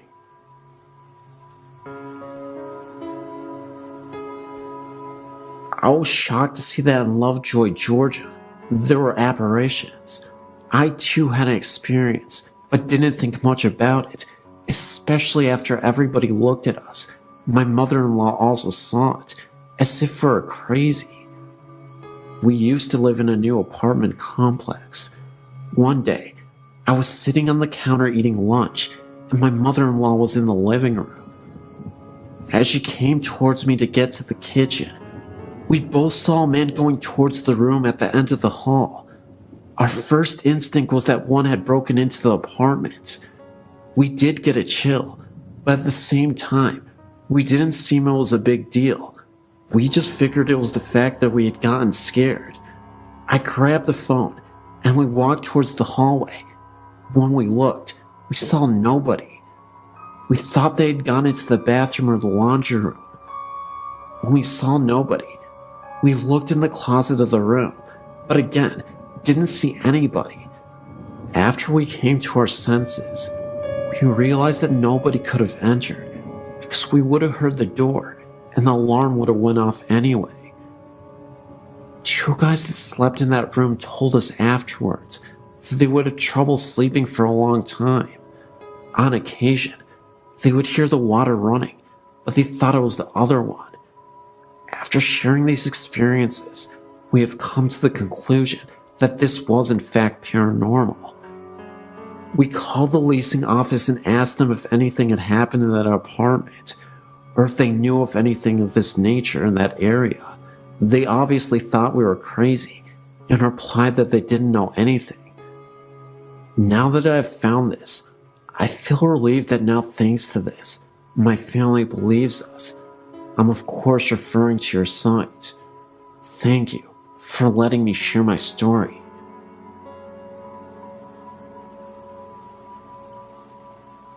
There's a lot of things in my life I've seen over the years, but nothing has disturbed me quite like this. It was the weekend of break for myself and my mom, and we decided to go up to Oklahoma City to see my cousins. Everything was great. I got to see some relatives, and nothing seemed quite out of the normal. That is as far as normal went that night. While taking the 4-hour drive back, I noticed that the moon was very huge and blood red. Of course, I didn't know about the eclipse that day, so it was cool to watch as we drove to Ferris, which is a tiny town between Lane and Antlers. I remember that my mother pulled into the Veterans Bridge in Aloka when a couple miles down the road, I happened to look up, and an elderly couple was standing on the side of the road, staring across as if watching something. It reminded me of the Grant Wood painting of the farmer. I remember looking at a clock a moment before and saw it was midnight. The moon was still out and still red. What makes it even worse for myself is that my mother also caught a glimpse of them. I turned around shocked, and I felt like if I turned around, they would be flying behind us screaming. I've passed by several times since then, and every time I get a shiver up my spine, remembering what happened that night. I still get teased a bit about it, even to this day, even though my mom was pretty spooked out herself. My dog and I have been traveling the mountains of upstate New York and Pennsylvania for 17 years. So when he left me last February 2007, I brought him to his favorite spot. There was still snow on the ground, and tracking through the woods at this time was very difficult. I tried to pick ground with the pick that I carried, but the ground would not permit me. I found a nice spot and laid him under some brush beneath some trees. I told Dylan I would be back. 3 weeks passed before I was able to get back to him. When I was driving up the dirt road, all I could think about was how I was going to find him. Being where I'd laid him down, I thought I'd find him in pieces. Was getting sick to my stomach. He was my boy, and this had to be done. When I reached him, it was just like I had laid him down. Thought this was weird. He wasn't even stiff. It was like he was waiting for me to come back. It was nice being with him, even though he had passed. The rest of the afternoon, off and on, I dug his grave, going very deep so the wild animals couldn't dig him up. I took off my coat and wrapped it around him and laid him in the grave. Dusk was setting in, and all of a sudden, I heard children moving all around me, laughing and giggling. I knew this wasn't natural for children to be where we were, for the closest house was at least 10 miles away. I still dismissed this in my mind, as the circle we were using around me kept getting smaller. I would stop every now and then and listen, but I would hear no breaking branches, which should have been happening. Thank God I already had a cross I made, for night was now upon me. When I was tracking up the mountain towards my car, the spirits were in a horseshoe behind me. Every now and then, I would turn around to keep them behind me. This still didn't stop the giggling. Never heard this type of laughter before. When I made the clearing where my car was, the noise finally stopped. I popped the trunk open to put the pick and the shovel in. Then, I leaned over the hood of my car. There stood 5 solid white entities at the edge of the woods. They were not children. For the past 11 months, I've been visiting his graves to make sure his resting place is kept up and comfortable. Once, I saw a dark figure that drifted across the opening. Another time, this figure was floating 7 yards from me. I even heard bullfrogs croaking. I'm an educated man. I'm not crazy. Can't talk to anyone about this without people thinking I'm weird or mentally disturbed. Either way, this was a tale that I thought you'd enjoy. It's 100% real.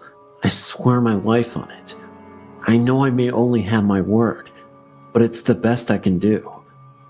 I've worked at St. Francis Hospital in Peoria, Illinois for over 20 years. I've seen some of the nun ghosts on the 7th floor, where the laboratory was when I worked there. The morgue was also on that floor. I was working 3rd shift one night.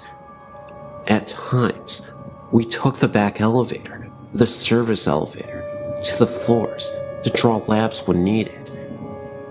As I was walking down the hall to the elevator, I saw a nun getting onto the elevator. I yelled out to her, "Please hold the elevator, sister." The door started closing. Thinking she did not hear me, I hit the down button as it closed. The door opened, but there was no one on the elevator. There was nowhere else she could have gone, for it was a dead-end hallway. To take the stairs, she would have had to walk past me. This was a strange night, and it took place many years ago. Another moment, it was fairly late, and I was again on my way to the elevator. This time, I made it inside alone, and as the elevator was closing, I saw a man in a white lab coat standing all the way at the end of the hallway. At the time, the hallway was pretty dark, but there was just enough light that you could see down it.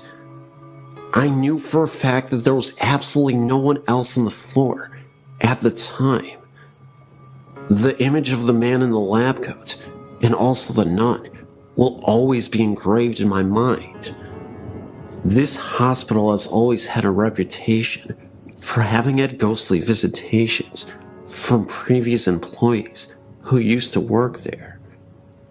Some of my coworkers have experienced this as well.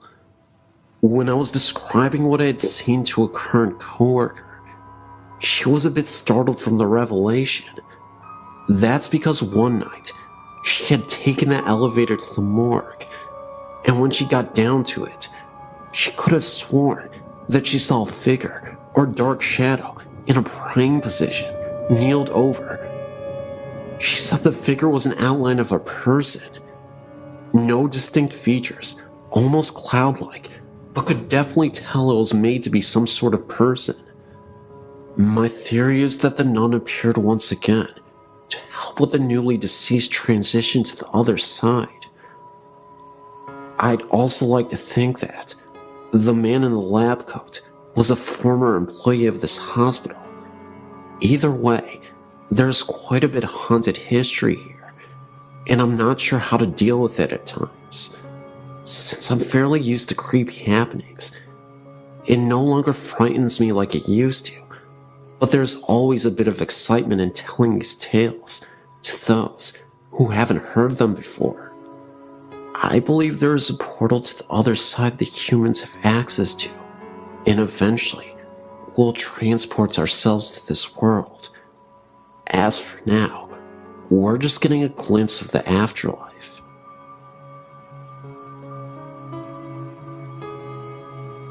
This is an authentic story, and it happened to me.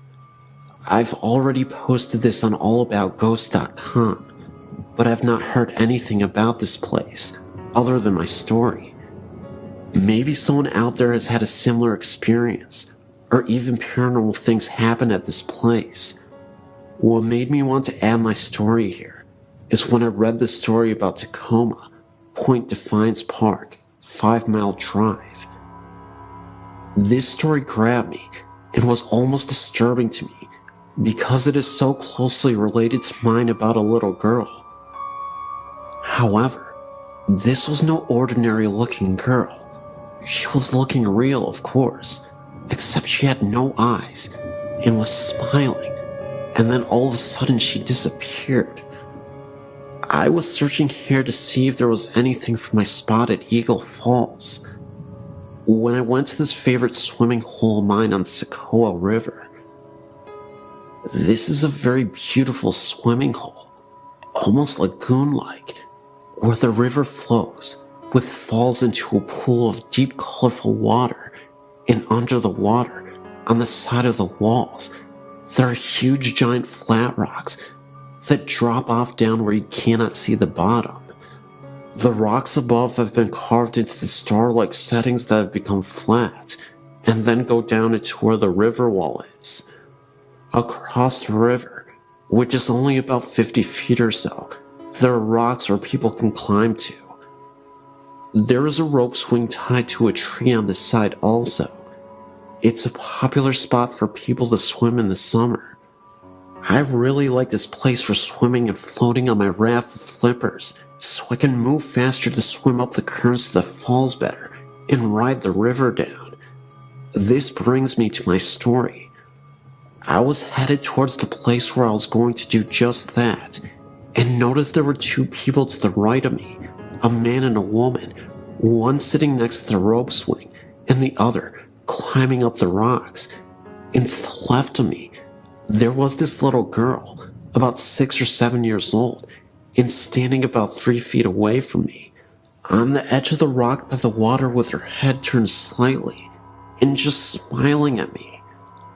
I am swimming still almost to passing her, and notice she's still smiling, so I smiled. I waved to her and said hi. She still smiles at me, but says nothing back. I looked at her again, this time into her eyes. We locked eyes for a second, and that is when I noticed her eyes were very dark, to the point where I couldn't see her eye color. They only looked like black holes, almost hollow-like. Everything about this girl seemed normal, except for her eyes. She had a cute little swimsuit that was lime green, with little white flowers on it, and a little ruffle around the waist. She was tan, and had golden blonde shiny hair that came down past her shoulders, and also had bare feet. She was alone. There was nobody above her, or next to her.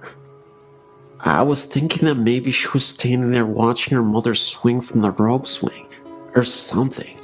But as I swam a little bit past her, I suddenly turned to look back, because I feared her being too close to the edge, and wanted to let her to know to step back. But as I turned to do this, she was gone. Now, I was wondering how she could climb the rocks that quickly, and how she could be completely out of sight when I only turned for a second, then looked back. Surely I would have noticed her walking away, at least if she did, climbed the rocks, or even if she had fallen in, I would have heard the sound of water splashing. I was only a few feet away from where she was standing, and I quickly went to the area where I saw her, and nothing. I looked above and further back where some people were sitting by some trees, and looked down along the banks where other people were sitting, and with kids, and no one looked like her, or had blonde golden hair, or the same bathing suit on. At this point of feeling very confused, I felt a cold chill come over me, and my hairs and my arms were standing up. I felt a sadness and chilling feeling, and had a vision of the same girl falling into the water and drowning. I even felt some pain and a little bit of anger type emotions right there where she stood while I was still trying to see if I could find her. I thought, where are her parents? Why is she all alone? So I swam back up to my spot by the river and told a friend I was with what happened, and I pointed to the rock she was on. He said it sounded and even looked like I saw a ghost from the way I was acting. I asked him if he would go back with me to look for her, and he said no way, that is way too creepy. I don't want to go over there with you. I'm thinking about how this situation is so crazy, and the fact that it's daylight even. I'm going back to see if I can see her, I said. Determined to find her, I swam back to the spot where it happened and looked all over the area where people were sitting, and still, no little girl in a green bathing suit. I started looking in the water to see if I could see anything from down there. Nothing. And the girl across the river that I thought was her mother was not. She was with the guy on the rock still. Then again, I get the chill, and I'm feeling sad, and start becoming afraid of the spot, and even swam away from it again, thinking this doesn't make any sense, then wondering if I'm the only one who saw her. Did the people across the river even see her? This is a wide visible area where you can see everyone around you. Am I losing it? Then I remember those eyes she had were actually hollow. The smile she made, and just kept smiling at me. How she didn't even move from the time I swam towards her, stopped, made eye contact, and said hi, then kept swimming, only a few feet further, then turned around to say she was close to the edge, or, where is your mother? Somebody should be with you. I truly believe what I saw was an entity of some sort, and perhaps this little girl might have fell into the river and drowned, right where she was standing. I've heard some stories from here of people dying at the spot by swinging from the rope swings and jumping from the high cliffs, which happened right across from where she was. I also believe I wouldn't be so disturbed by this if it all seemed normal, but it didn't, and for some reason, she didn't seem to fit in. I wrote to ease my mind, and maybe to just get it out somehow. If anything at all, I will probably never know why she picked me to see her, but I will never forget what she looked like, or how she stared at me and smiled for so long. Maybe she was looking out for some people swimming in the river. Who knows? Well, this is the end of my story.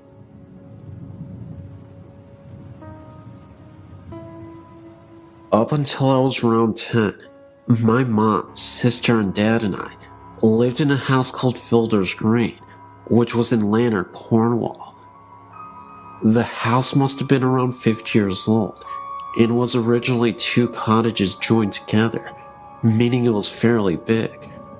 To begin, the only things that would happen would be the odd cold spot, and often I felt like I was being watched. Another time, my mom went to use the downstairs bathroom, leaving my dad in the kitchen, when she heard a man cough loudly outside the door. Thinking it was my dad using the study, she shouted something, only to hear no reply. She left the bathroom, There was no one outside or even in the study. When she went back to the kitchen, my dad was at the same place. She asked him if he had followed her to the bathroom, which incidentally wasn't near the kitchen, and he said he hadn't moved. There was no one else at the house at the time, apart from me and my sister, and we were in bed. Another thing that happened was when my mom, my dad, and my dad's friend were sat in the kitchen late one night, when they suddenly heard an almighty crash from my bedroom upstairs. My mom said it sounded like a full-grown adult being thrown to the floor. Thinking maybe my wardrobe had toppled over or I'd fallen out of bed, they ran upstairs and found me fast asleep with nothing out of place. Later on, they even got someone to check the chimney in my room to see if a stone had fallen down it, but they found nothing. To this day, we don't know what the crash was, or indeed who made it. The most unexplained incident, however, was the sound of a singing lady. My mom and dad were asleep in bed, and they were woken by a tuneless humming outside their bedroom door. There was no way it would have been me or my sister, as we were only young, and it was quite clearly the sound of a woman. The sound came along the corridor from my room and gradually disappeared downstairs. Another time, my mom, sister, and I were inside my mom and dad's bedroom, helping my mom fold up some laundry. My dad was outside mowing the lawn, and we could see him from the room. After we had finished, we went to open the bedroom door, which was shut. We couldn't get out. The door had no lock on it and wasn't jammed. There was no draft in the room, as it was an airless summer's day. It felt like someone was standing outside, holding onto the handle to prevent us from leaving. My mom, who was obviously stronger than me and my sister, tried the door too, but there was no lock. In the end, we had to shout outside to my dad to come and let us out. He opened the door easily, and there was no sign of it ever being stuck. We left that house when my parents separated, and I found out from someone that knew the current inhabitants that they too were experiencing strange things, such as their child's toys being turned and turned off during that night.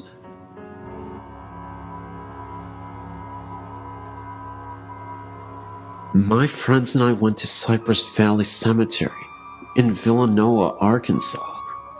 We come to your site and have tried out some of the places and have gotten good responses.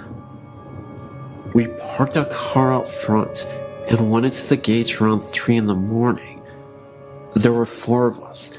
There were 2 guys, and then my best friends and I, who are girls. The guys went in first, and we followed them soon after. Immediately entering, we all had a very strange feeling come over us. My best friend and I decided to go back to the car and let the guys walk around and explore some more. We were alone in the car for nearly 20 minutes with the windows rolled down because we were smoking when we started hearing screams from the distance. They sounded like they were coming from a woman. We saw no one else there. Then a few minutes later, my best friend saw the outline of 2 men walking on one end of the cemetery. She assumed it was our guys, so she called their cells, which when they answered, the lights from the phone showed us that they were on the complete opposite end. There is no way that they could have made it over there that quick. When we finally decided to leave, they got in the car and we sat for a minute. We had the windows rolled down, but it was about 68 degrees outside, so it wasn't cold at all. We all felt as if the air conditioning was blasting on us, but there was no source of air. It was very strange. Strange things kept happening to us later the next day. We go ghost hunting almost every weekend, and have been to many places, and this one was by far the scariest place. It just felt very uneasy, very dark. Just thought I'd let you know.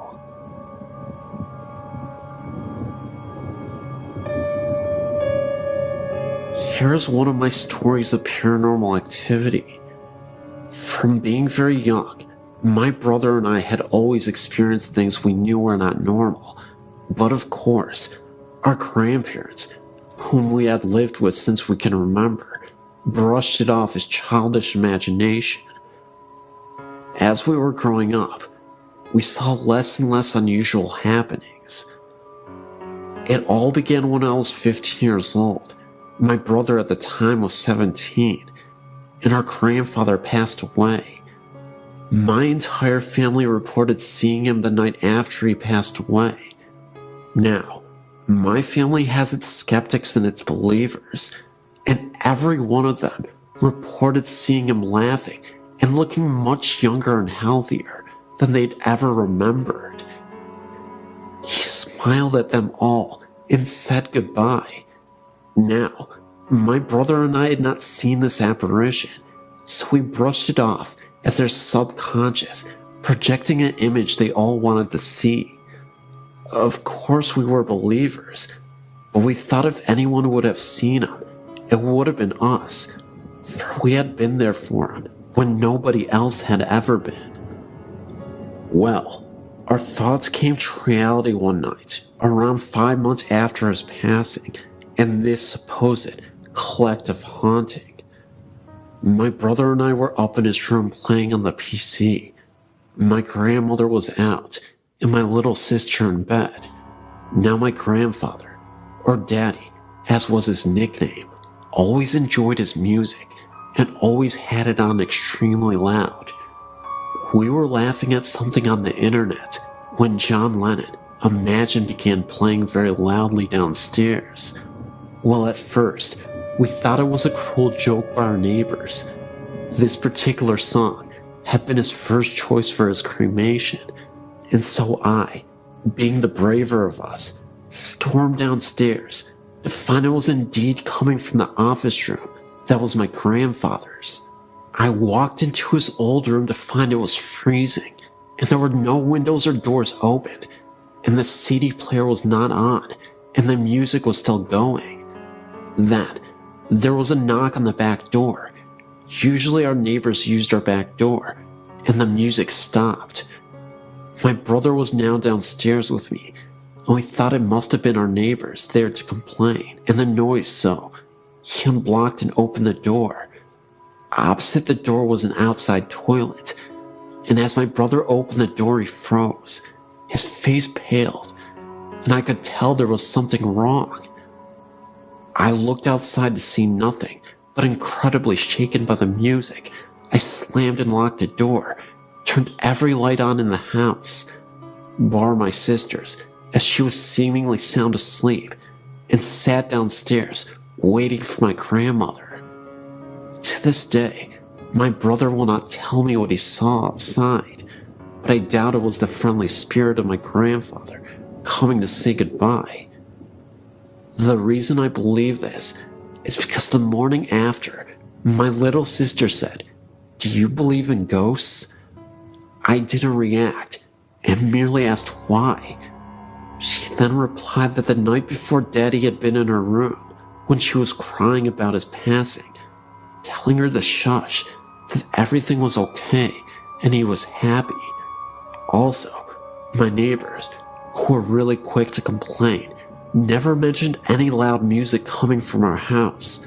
So I really want to know why only us heard this music, and more importantly, who had been outside when my brother had opened the door.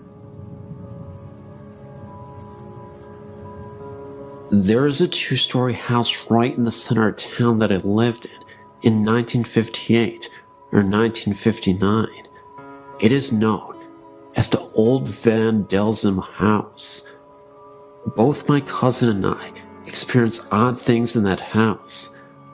There were many times that we would hear footsteps, such as a man wearing boots walking from the upstairs front bedroom towards the back bedroom to the left of the stairs. My cousin also said that she saw an old apparition in the backyard.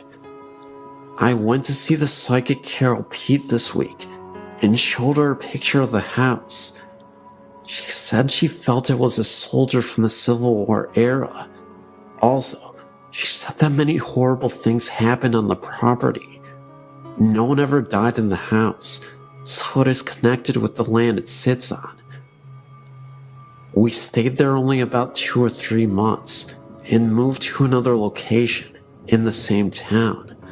I also found out that I am a psychic medium, have had many unexplained things happen through the years. This soldier is not threatening. He does not know he is dead. Wish the house was mine so I could try to help him.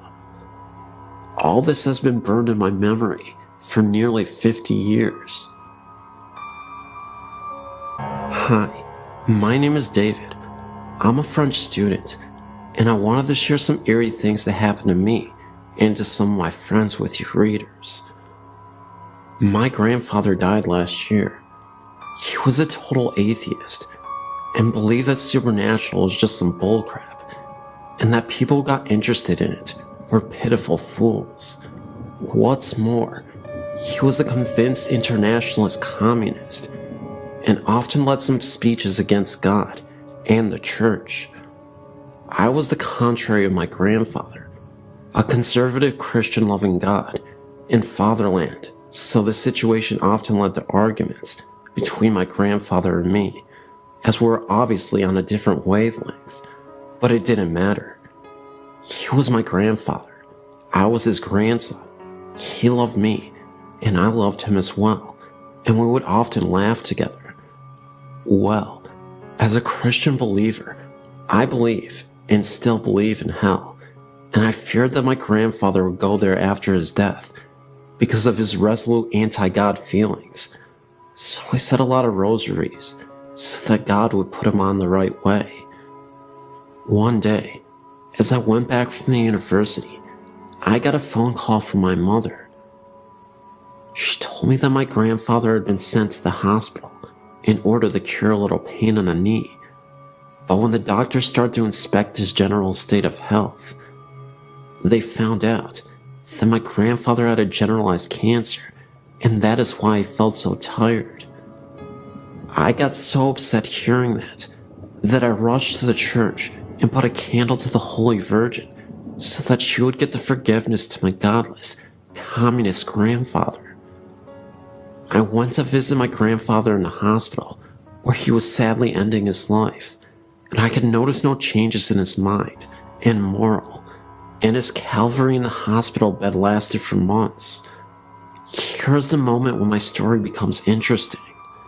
In my prayers, I would always ask the Holy Virgin to save him and let me know by a sign that she had taken him to the right place, near the God and far from hell.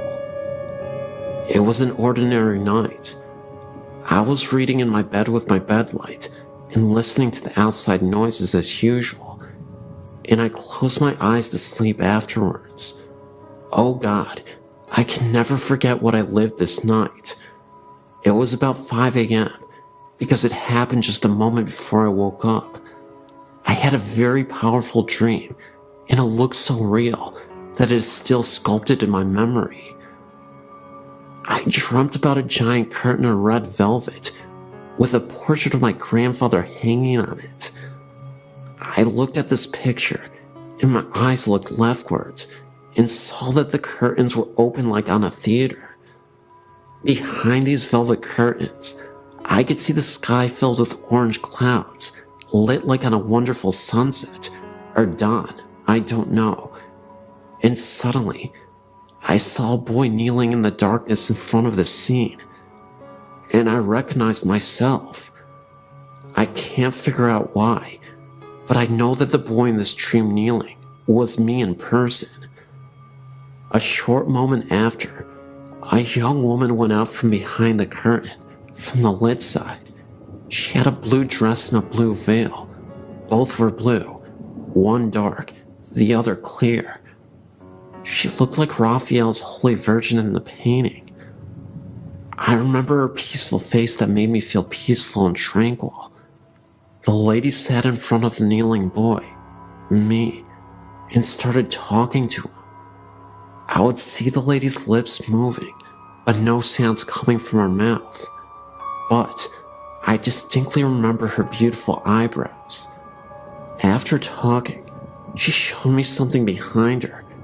It was a ladder, a beautiful multicolored ladder that went in the orange clouds. The ladder went through a hole in the clouds, and this hole had incredibly powerful light coming right from it, and it throwed rays of light. It was noisy like a storm, though not frightening at all, not at the contrary. My dream stopped with this vision of delight. I'd forgotten the dream on the following morning and went downstairs for the coffee.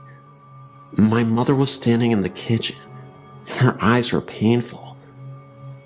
As I held my cup, she told me that my sister called from the hospital and that my grandfather passed away. I was waiting for this event with pain, but I got psychologically ready. Anyway, tears began to go out from my eyes, and I began to cry and go in the garden to think. And as I was walking through the trees in my garden, I suddenly remembered that strange dream of the night. And I was thinking that it was the sign I was waiting for, and that I beseeched the Blessed Virgin to send me. I was so grateful. I went to the church and told the Holy Virgin thank you. But I wasn't expecting such an intervention, but another prayer of mine had been made. However, if you're thinking that this story is going to be about light and positivity, you thought wrong. Because one day, a few days before the funeral, I was visited by a spirit with horns. That's right. I was lying in my bed asleep when the door slightly opened a little bit, and I was greeted by this creature, this horned figure. It was definitely a black mass, but it was just standing there as I was trying to regain consciousness in the middle of the night. It stared at me with its red glowing eyes. That's all I remember, the dark outline of this dark mass and the horns protruding out of its head. It was there for about 40 seconds, and I'll never forget the sight, and it just slowly disappeared. I have no idea what connection this is to my grandfather, or even if it means something, but it definitely rattled me to my core. I started to get a lot less sleep, and on days that I would get sleep, I would have these terrible nightmares of the same horned figure. In one of those dreams, the horned figure would be seen off into the distance, with again those glowing red eyes, and there would be candles scattered about, with the only source of light coming from the candles. They were all lined up row by row, and in a line that eventually led to this horned figure. I remember waking up instantly after that dream, and crying profusely. I yelled out to my grandfather.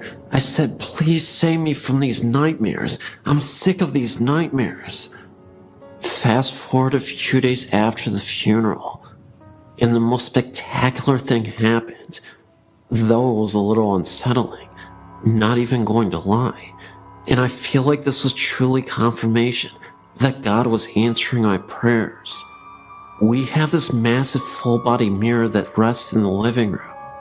This is where I saw my grandfather in the mirror, standing right behind me. It happened so fast, and it disappeared so quickly, that I had to regain my composure and not freak myself out too much, because I knew deep down inside that my grandfather was here to tell me it was okay, and that I shouldn't fear evil. Was it a possibility that I was so distraught over losing my grandfather that I thought I was losing my mind in the process and I was just imagining everything that I was seeing? I don't know.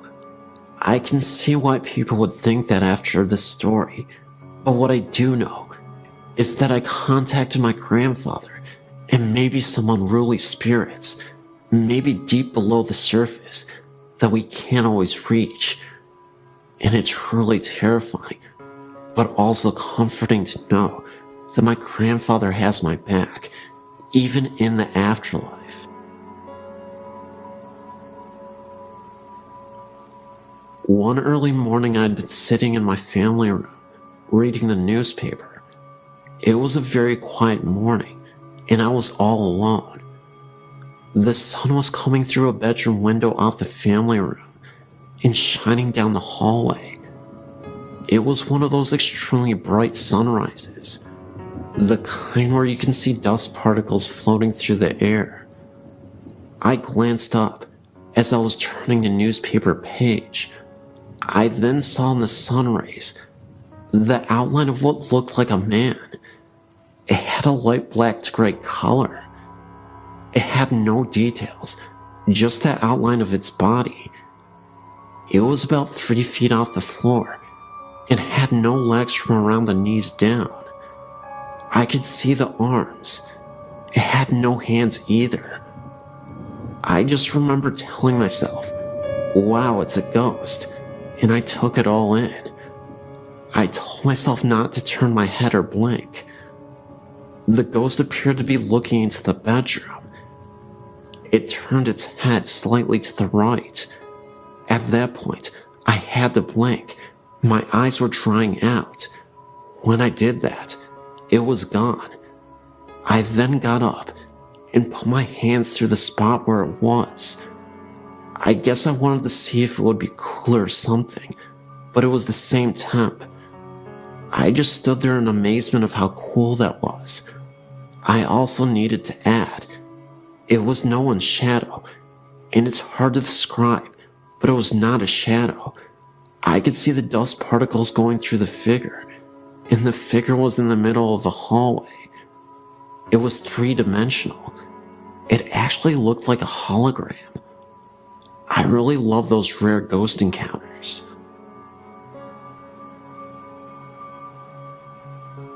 My parents bought a house in Newborn, North Carolina in 1970.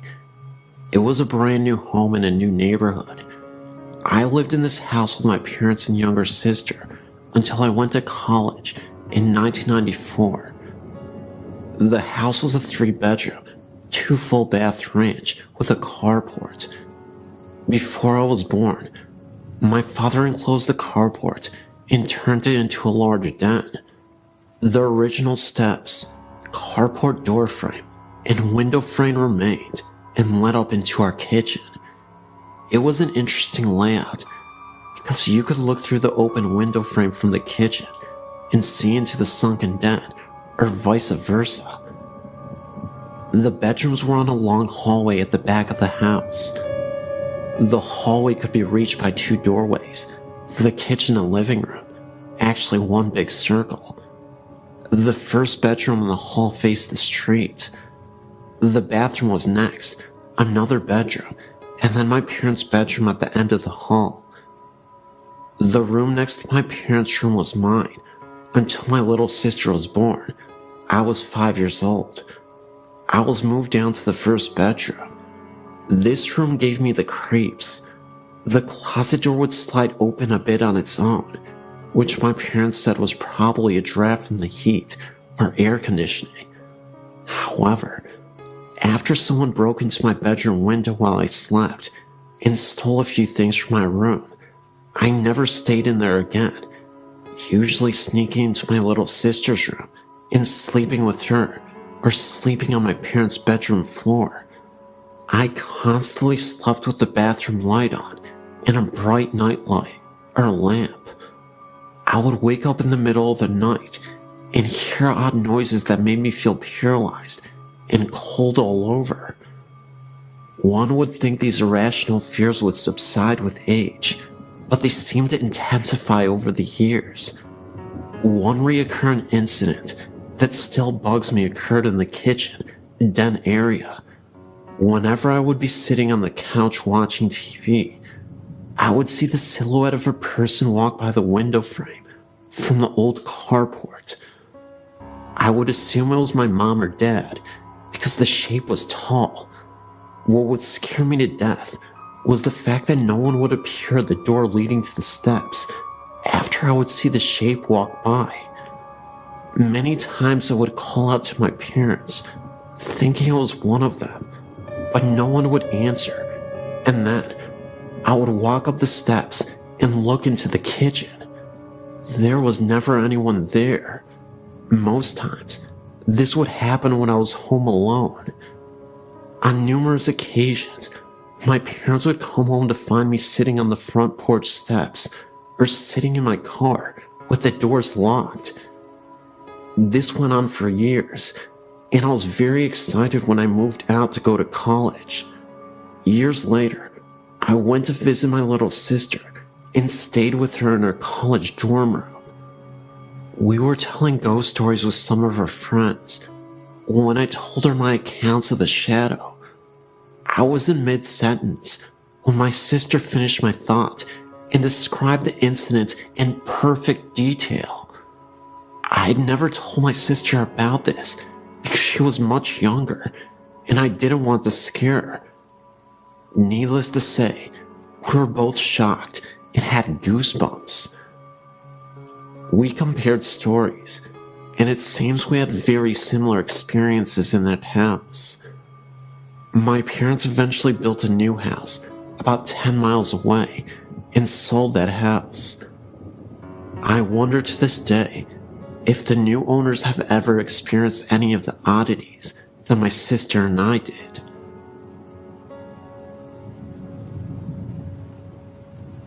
I'm 28 years old now.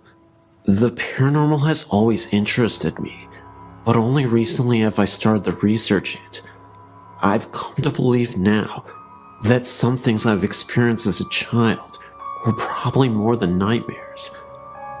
I believe my encounters were that of the paranormal, edited with a touch of child's imagination. Contrary to what you might believe, I think my touch of a child's imagination is what scared me the most. I decided to share with you those experiences that could be considered nightmares for your entertainment, but also those that I truly believe are paranormal. At the age of 5 to 7, I can't recall for sure. One night, I was lying in my bed, asleep. I felt something moving at the bottom of my bed, and the next thing you know, I felt like I was being dragged out of my bed. My covers had tightly wrapped themselves around my legs, so tight that I couldn't move them.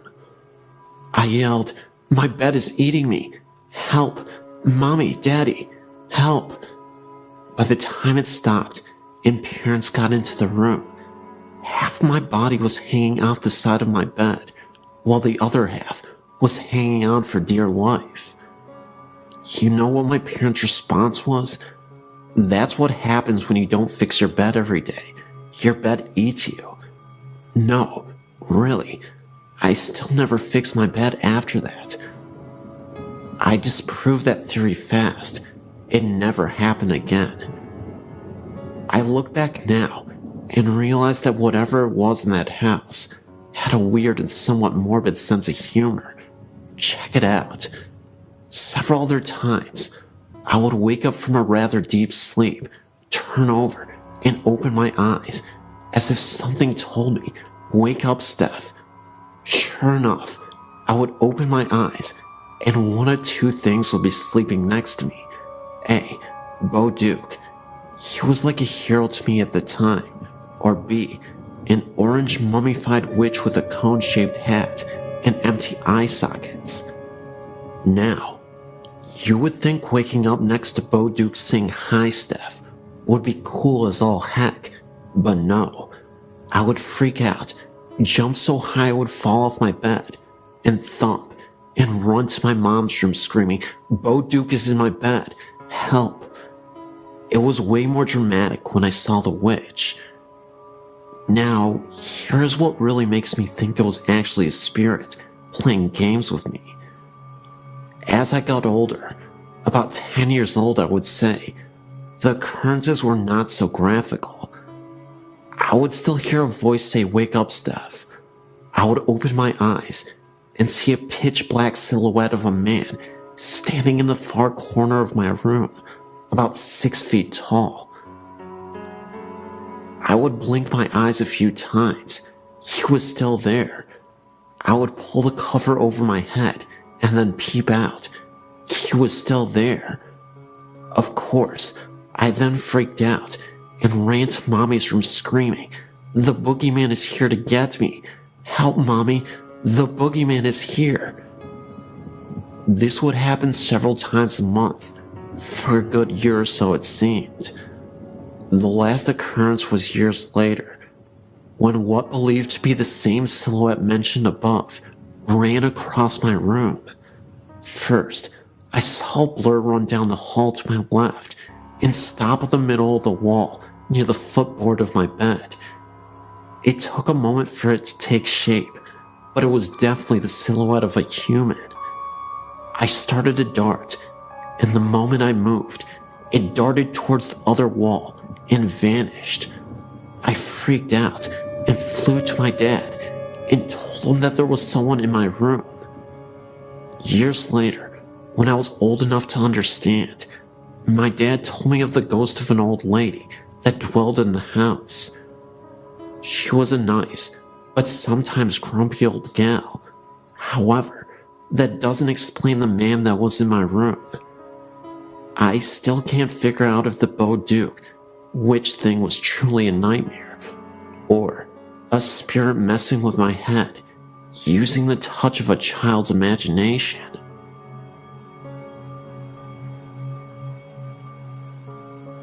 I've been to Gibbs Bridge twice, and we have seen something every time. The first time the signs kept changing. There would be a lot of writing on the signs, or not every time we came around. I looked back and thought that someone was messing around with us, and I saw a figure standing alongside of the road, ran by the guardrail, and disappeared. Then, I kept seeing something black out of the corner of my eye. My cousin was with me, and she started to scream, and me and her both heard moaning over her screaming. Then, it was me and my sister and her friend. The signs again kept changing, but only a few, not at all like last time. We took pictures and got orbs. Then, we saw a figure again by the sign and disappeared. We went all the way down the street and turned around and saw a big bright light. I told my sister it was probably a car, so flash your lights to let them know that you're coming. She did that, and the light was gone. It kind of looked like a motorcycle light with handlebars. I know the whole story about it. Then, we turned around again and saw it again. It was not the street light at all, because we turned around going back to the bridge about 10 to 15 times. It only showed up about 3 times. The weirdest part of that night was we left, and my sister's phone was in the center console. Nobody was touching it. Somebody that we know called us and wondered why we called. Nobody did it. It was in the center console the whole time. My sister looked down and saw her phone hanging up, and they said we left a message. It was all 3 of us talking, and it was muffled. Tell me what you think, and go out there sometime again. Thanks for reading my story.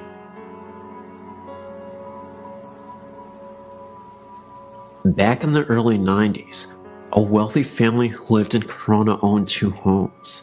One large home they owned was on the south side of Corona, overlooking the 15 freeway.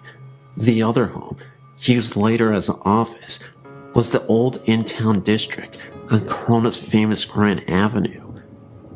As the story goes, before the husband and wife met and got married, the husband lived in the large house on Grand Avenue.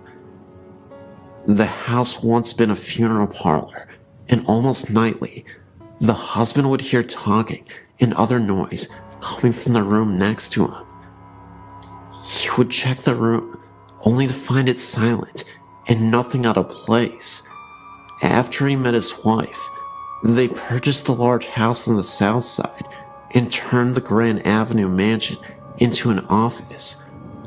One of the children of the family went to my school, and he claimed that their family had experienced all kinds of strange phenomena in the old mansion. One instance, a soda can was completely knocked off of a nightstand right next to a bed that he was sleeping on, and constantly they would hear footsteps upstairs. The mother once said she was in the bathroom and the door suddenly flew open. All of the windows were closed, eliminating any chance of a drift. Another night, the family drove past a mansion, as they often would, to make sure it was secure. Remember, nobody lived there at this time. It was only used as an office. As they drove past the house, they noticed every single light in the house was turned on. They went in, turned out the lights, and left. They checked with everyone who had a key to the house, and everyone assured them they had not turned on the lights. It is claimed that the atmospheric pressure in the backyard is different from the rest of the area. These stories were all interesting to me, but I still had some skepticism until one year, the family was going to go on vacation to visit relatives in Texas, and they asked my mother and me if we would watch the mansion for them while they were gone. Keep in mind, neither my mother nor I knew anything about the house, including the strange phenomena. So Monday morning, we got to the house and settled in. My mother, a school teacher at the time, was grading some homework assignments, and I, only about 5 at the time, was fast asleep on the couch. My mother got thirsty, so she stacked the homework assignments in a pile, went to the kitchen for some water, came back, only to find the paper strewn all over the table and on the floor. I was still fast asleep, and there were no open windows. Later on that day, she was in the kitchen again, and she heard me crying in the other room. She ran in to see what was wrong, but again, I was fast asleep. I did not appear to be restless, as if crying in my sleep. Later on that week, we both occasionally would hear footsteps walking around upstairs. It is a very old house, as you can see from the attached photo, so naturally, the floors are very creaky. These were definitely solid footsteps. We constantly went upstairs after hearing the steps, only to find the place empty. After the family returned from their vacation, my mother had mentioned to them the phenomena we experienced. They laughed and explained to us that it happens all of the time. They described the entity as a friendly ghost who likes to play pranks on people, hence the bathroom door flying open. The family eventually moved to Texas and sold the mansion to somebody else. I never returned to ask the new owners if they have experienced anything. Perhaps somebody around this area might want to. My name is Prenta. I lived in Hamtramck, a suburb of Detroit, Michigan, in a 2-story flat on Grayling Street. The apartment itself has a long and bloodied history of violence and death. Not only did I experience multiple ghostly apparitions, such as a man in a long beard that resembled Abraham Lincoln, but demonic possession, as well as poltergeist activity. The demonic possession was incredibly startling. It wasn't something that occurred inexplicably. I had a boyfriend who was connected to negative energies, and an evil spirit named Harold latched onto him. My boyfriend had never been once an aggressive or temperamental person. However, after staying together in that apartment for a lengthy period of time, our relationship began to sour. He would often talk in his sleep, which was something he had never done in the 7 years previous, and we had lived together for a long time. One night, he was sleeping right next to me. For some reason, I remember I had a difficult time trying to rest, so I was tossing and turning in bed. My boyfriend was dead asleep. Not a second later, he starts whispering. He keeps repeating, "Harold's here. Harold wants to play." Although it scared me half to death, what he said after that truly shook me to my core. He uttered some unnerving words, something about how he was going to take care of my suffering soul. At that point, I couldn't take it anymore, and I woke my boyfriend up. He was in a pure state of delirium. I told him he was talking in his sleep, and when I told him what he said, he looked at me as if he were terrified. That's because he said he had a dream about a man named Harold. My boyfriend told me that in his dream, he was in the mafia, and Harold was his mob boss. He wore a pure white suit and looked like a traditional mobster from the 1920s. Well, a couple days later, I was cleaning my apartment when I discovered a secret room that I never noticed before. It was basically a walk-in closet. The room was empty except for a small cabinet with a drawer. I opened the drawer, and in it was an old newspaper from the 1930s. I kid you not. In this newspaper was an obituary about a man named Harold. The obituary didn't say he was part of the mafia, but he was a World War I veteran. I believe that Harold used to live in this apartment. My boyfriend told me that Harold appeared once while he was in the shower, and I was away at work. I often worked a night shift at a hospital, so I'm often away at night. He heard a crash coming from the kitchen that startled him. When he went to investigate, the dishes that were on the countertop somehow fell to the floor. He then returned to the bathroom to brush his teeth, when he saw the face of a young man staring back at him in the mirror for a second, right behind him. It was so quick, but long enough to notice.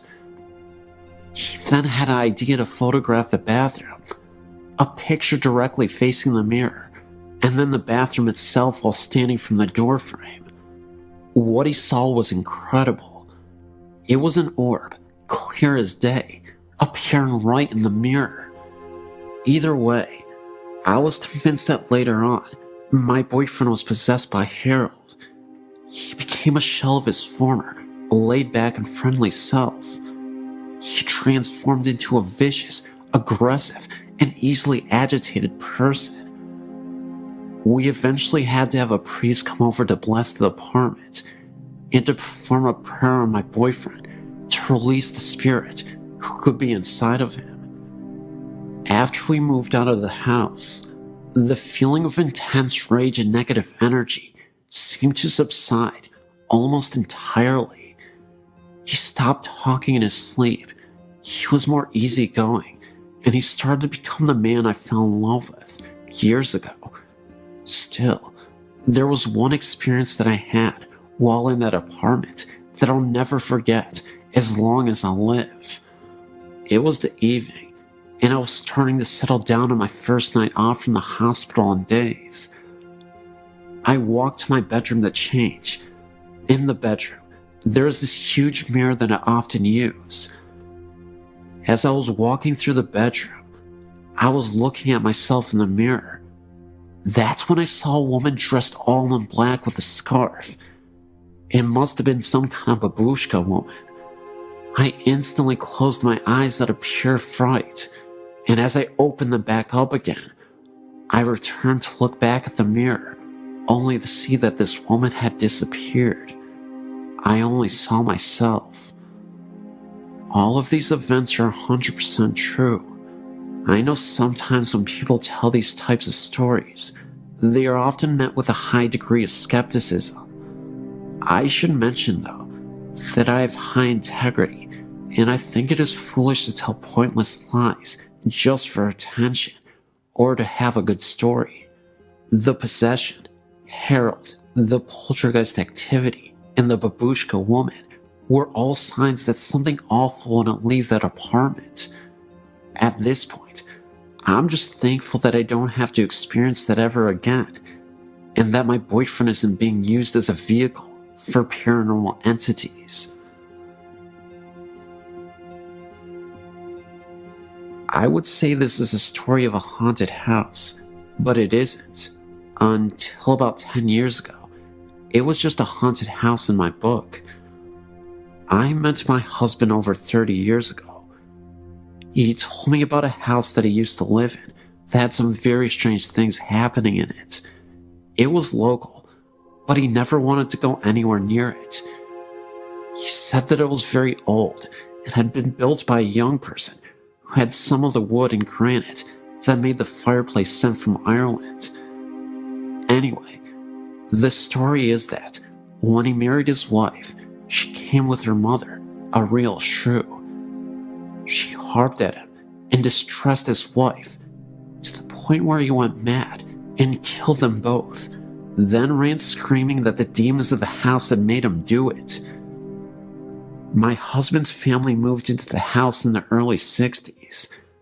During the years they lived there, they heard doors closing and footsteps on the stairs, as well as the smell of coffee and frying bacon in the middle of the night. His mother was quite a gardener, but could never get flowers to grow in the yard. He said the whole family was quite uncomfortable in the home and eventually moved. We had been together for a few years when we heard that the property had been sold for a mini storage lot. We were talking about it with my sister and some friends when my husband told the story. The friends asked to see the house. I'd never seen it to this point, and I'll admit, was more than a little bit curious. We finally talked him into going, and away we went. When we turned onto the street, we got a really creepy feeling, but when we pulled up to the house, I was absolutely terrified. There was not a living blade of grass or anything else on that lot. We live in Washington State, and this was March. The house was dark and very ominous. I refused to get out of the car. So did my sister. The guys, 3 of them including my husband, took a flashlight and headed around to the back of the house to see what they could see. After a few minutes, we saw a flash of light on the 2nd floor. A few minutes later, we saw the front door open, but nobody came out. After a few minutes more, they returned to the car.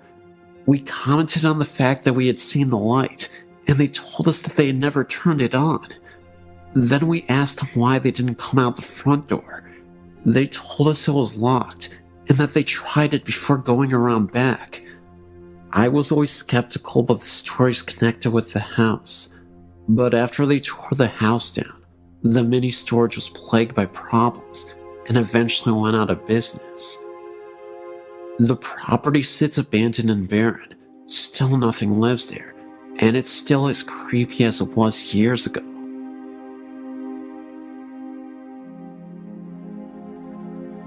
I've got a story to add to your website. I've gone back and forth about someone having come check it out. Just not sure I'm ready for it. But here goes my story. My husband and I moved into a new house built on a minor Civil War battlefield. We know there was another house in the vicinity. There was also a tree that was referred to as the hanging tree, not far from our backyard, on which about Union soldiers were hung. Soon after moving in, we noticed odd shadows and white lights that seemed to move across rooms with no apparent source. We tried to account for him by cars passing on the road, but never could pinpoint anything. One evening, we were watching TV when a shape ran past a door to what eventually would be our deck.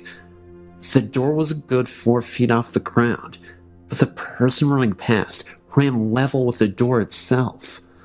My husband and I ran for the door, flung it open, and my husband jumped down and ran in the same direction. At that time, we were the only house on that end of the street, and, being a very small town, it's very quiet at night, and sounds carry for quite a distance. We didn't hear anyone running, nor did we see anyone. We were spooked, but figured it was a kid, and our eyes played tricks on us. Not long after that, my husband jumped off the couch and ran for the door again because he said someone was standing there looking in. Again, level with the door and no deck. There was no one we could see when we went outside. Some months later, I was up around midnight, cleaning the kitchen. My husband had gone to bed and shut the bedroom door. The bedroom was at the top of the steps, and the door in plain sight. I was watching TV across the great room when I saw out of the corner of my eye a man leaning around the corner of the hallway wall and smiling at me. As I turned my head, I was ready to yell at my husband for sneaking up on me when I realized the man's hair was long and blondish, and my husband's is dark brown and short. I also realized the man was wearing a white t-shirt with full sleeves, nothing my husband owned. I couldn't see anything from the waist down. While I stood there staring, he simply vanished. I immediately ran to the hall and noticed that the bedroom door was still shut, and if anyone had gone out the front door, I would have heard it. There was nothing, no sign of anyone. When my husband got up for work, I told him what happened. He said it was my imagination. I didn't think so, but we left it at that. However, I started turning on the lights when he left the house for work, since he left at 3 a.m. A few weeks later, though, my husband was in the front room at the computer. To the left is a table with an antique mirror hanging over it. My husband saw movement in the mirror and turned thinking it was one of our cats on the table. Instead, he saw a man's shoulder and arm, wearing a white shirt, walk past in the mirror. My husband simply got up and walked outside until I got home. During this time, my son, who knows no fear, would never stay downstairs at night by himself. He said he was creeped out, like someone was watching him from outside the door. My daughter, a typical teenager at the time who kept to her room, would often come downstairs to hug me and sit close to me. When I'd ask her if something was wrong, she told me that sometimes she felt someone was sitting on her bed, and that she saw things move out of the corner of her eye. The strange thing is that my husband and I never told the kids what we saw until they were 18 and 19. There was a time when activity seemed to stop after my husband, getting the idea from my friends, stood in the center of the house and asked whoever was there to not show themselves to him. He was left alone after that. However, recently, we've been experiencing marital problems, and my husband moved into another bedroom. I'm now hearing footsteps in my room, and I'm constantly woken up by what feels like someone sitting on my bed. I'll roll over, but there won't be anyone there. One night was unusually bad, and I had to get up earlier than normal the next day for a class. Around 10 p.m., I said out loud that I needed to sleep, and he wasn't letting me. If you wanted to bother someone, to please go harass my husband. Strangely enough, it got quiet and I fell asleep, only to be woken at 11 p.m. by my husband, who was in the bathroom, frantically looking for someone to stop an area on his leg from hurting. He has psoriasis, but this particular time, he said it felt like someone was poking him with needles. The area was deep red and gave off heat. A very odd coincidence to say the least. We've also had things go missing: a tablecloth, a 15th century style costume, and various little things that turn up in different areas. We have yet to track down the tablecloth or the costume. I did tell the ghost not to hurt my husband.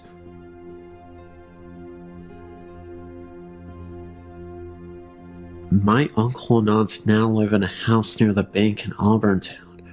When I was a little girl, my best friend Stephen and his family lived there. They bought the house and were told that the previous owner, an elderly lady, still haunted the house. They put little faith in the story and never let it bother them. I remember playing in Stephen's room and smelling an old lady smell, like medicine and lilac perfume. We never felt threatened by a presence at all. The smell would usually fade away just as quickly as we smelled it. However, one night, after the family had gone to bed, Stephen's mother was awakened by the sound of toys making noise in Stephen's room. Stephen had one problem. He was highly susceptible to nosebleeds. The slightest bump would set off a massive flow of blood. Stephen's mother thought it was strange that he was awake and playing with so many noisy toys at once in the middle of the night. Also, the rocking chair in his room where she would often read him bedtime stories was rocking so hard that it was banging against the wall. She ran down the hall to his room, and when she opened the door, the toys went silent. The rocking chair slowed down. She looked at Stephen in his bed and saw that his nose was bleeding very badly, and it was going down his throat. He might have drowned in his own blood if the very sweet lady's ghost had not raised such a racket that night.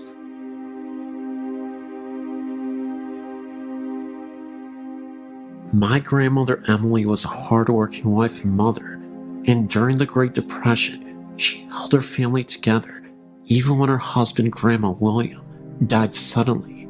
He left her widowed with several children to raise. She was a down-to-earth person and a practicing Catholic, so was not given to superstitions, but nevertheless had some encounters with the otherworldly. One time, for example, she was on her way to visit one of her brothers, an elevator repairman.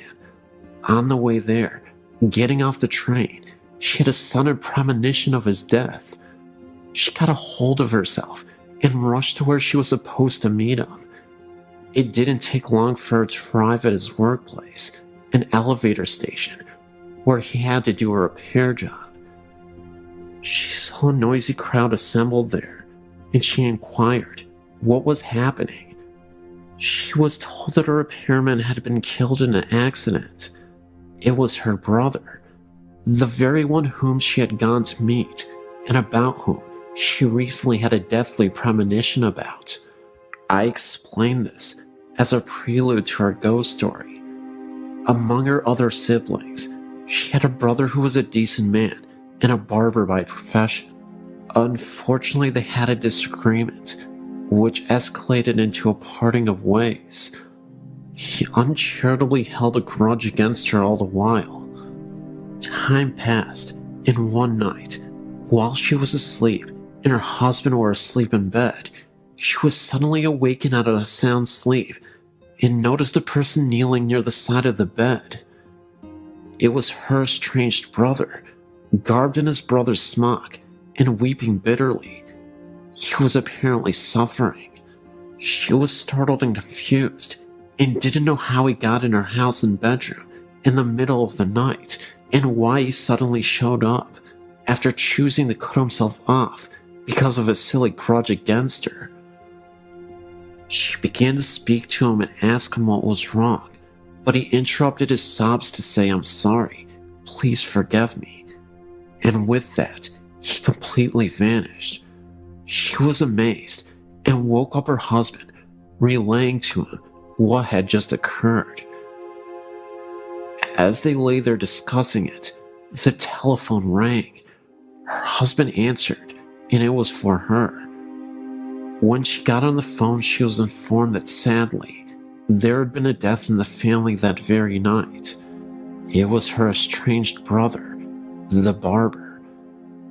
They understood this ethereal visit from beyond the grave to be the soul of the departed brother, and that he was given the grace to appear from his purgatory to his sister in order to make up for his uncharitable bearing of a grudge. A requiem mass was offered for him, and they prayed for his soul. He never appeared again.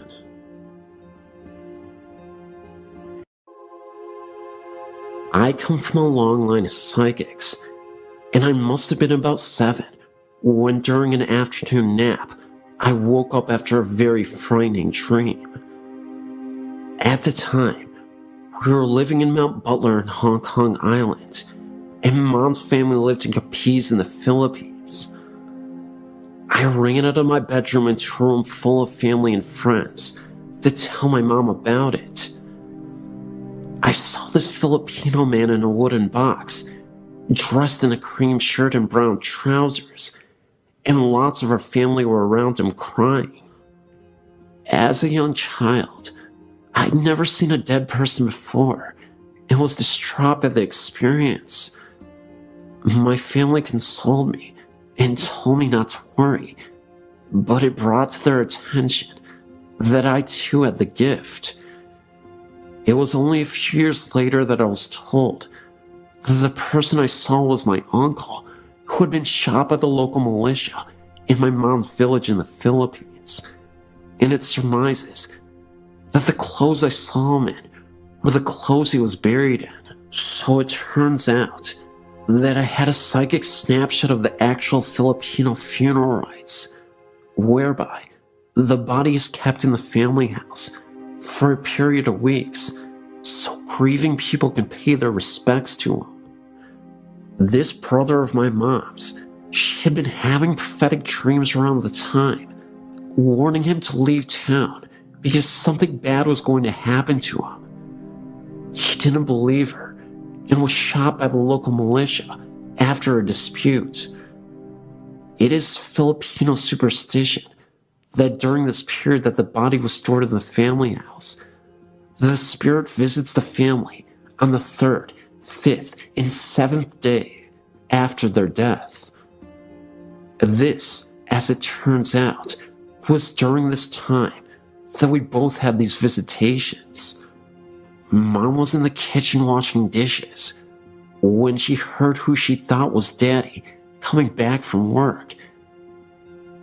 That's when she saw a man from the corner of her eye, standing in the doorway, wearing a light shirt and brown trousers.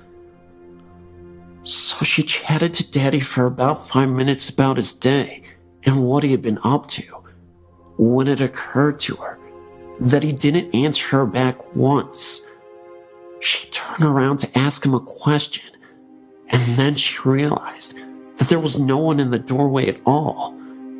It was at this point she was a little bit spooked, as she remembered my description of Uncle Fred in his coffin, and hurriedly went to check on Daddy. He had come in when she had heard him come in, but had just fallen asleep on the bed, fully clothed in knit-wearing brown trousers and a light shirt. So it was her brother's way of saying goodbye, and I guess to say sorry for not having listened to her when she warned him. A few years later, it was 1987, around about the time that Edward Yule, Hong Kong's governor at the time, passed away. We were still living in the same flat in Mount Butler, but my sister and I had moved from the room we were in, as that had been converted into Mom's nursery, where she looked after preschool children during the daytime. We were now in the room where I would have my bedroom until we moved over to the new territories. I must have been about 9, so my sister would have been 4. We shared a bunk bed, and her being smaller stayed on the lower bunk. I awoke to pitch black and the sound of flip-flops walking up and down our corridor. I thought, this is strange, as it is custom to remove your shoes at the front door and to wear slippers around the house. As I heard these flip-flops getting closer and closer to my door, sheer terror took over. I whispered to my sister, "Chris, can you hear that?" No one answered back, so I was trapped on the top bunk with nowhere to go, with this noise coming closer and closer. I hid my head under my blanket, like most kids do, wishing it to go away. I said this time, more incessantly, "Chris, can you hear that?" And something hissed back at me, "Yes." That did not sound like my sister at all. At this point, I was terrified. I tried to gather all my strength to get out of the bed, but I was too scared. After what felt like a millennia, I eventually gathered enough courage to jump off the top of my bed, ensuring by no means that I touched the lower bunk and charged into my parents' room across the corridor from our room. I was so embarrassed being so old and being scared, I didn't actually get into their bed, but spent the rest of the night curled up in a ball at the foot of their bed. It turns out that my sister wasn't in our room at all that night. My question was, what was that in the corridor and in the bunk bed with me? The strange pink light. Around this time of the strange occurrences with the flip-flops, we were still living in flats in Mount Butler. My daddy, a complete atheist, had an experience of his own. Daddy does not believe in the supernatural, and if God actually spoke to him, he still wouldn't believe it. He was lying in bed one night when he woke up for no reason to this pink sphere to appear on the wall opposite their bed.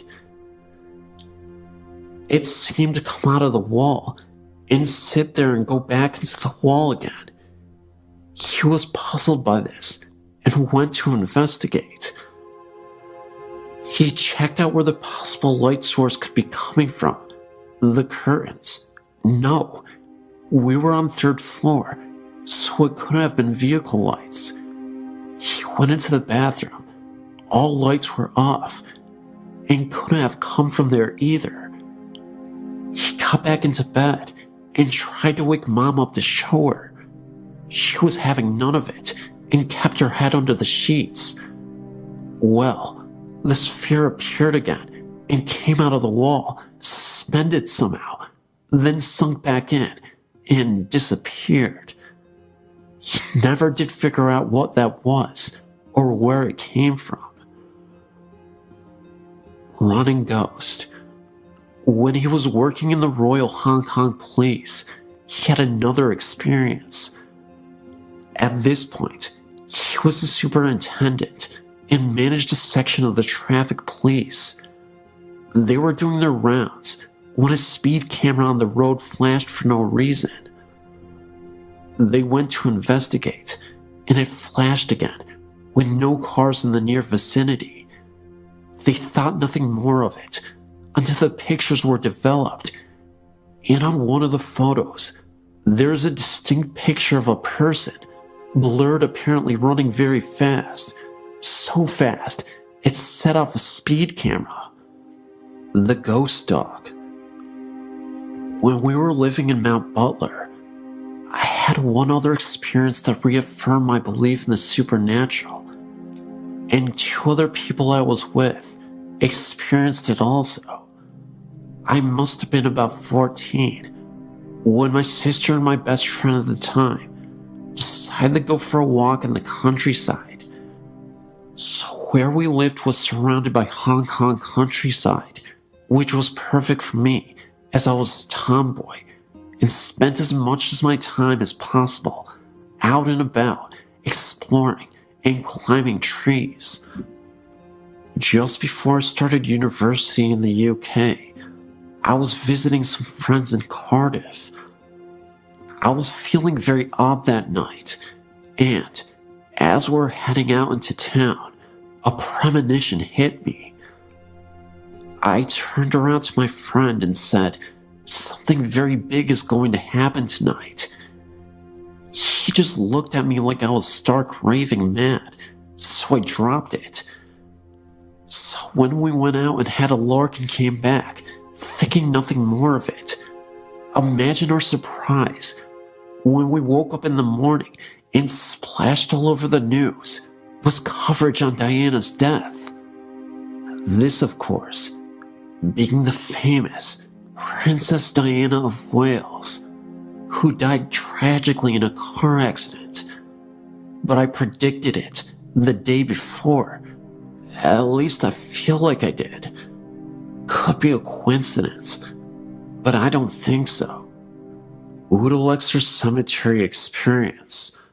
So, I started uni in Derby in the Midlands, and where I was living was student digs on Oodalexer New Road.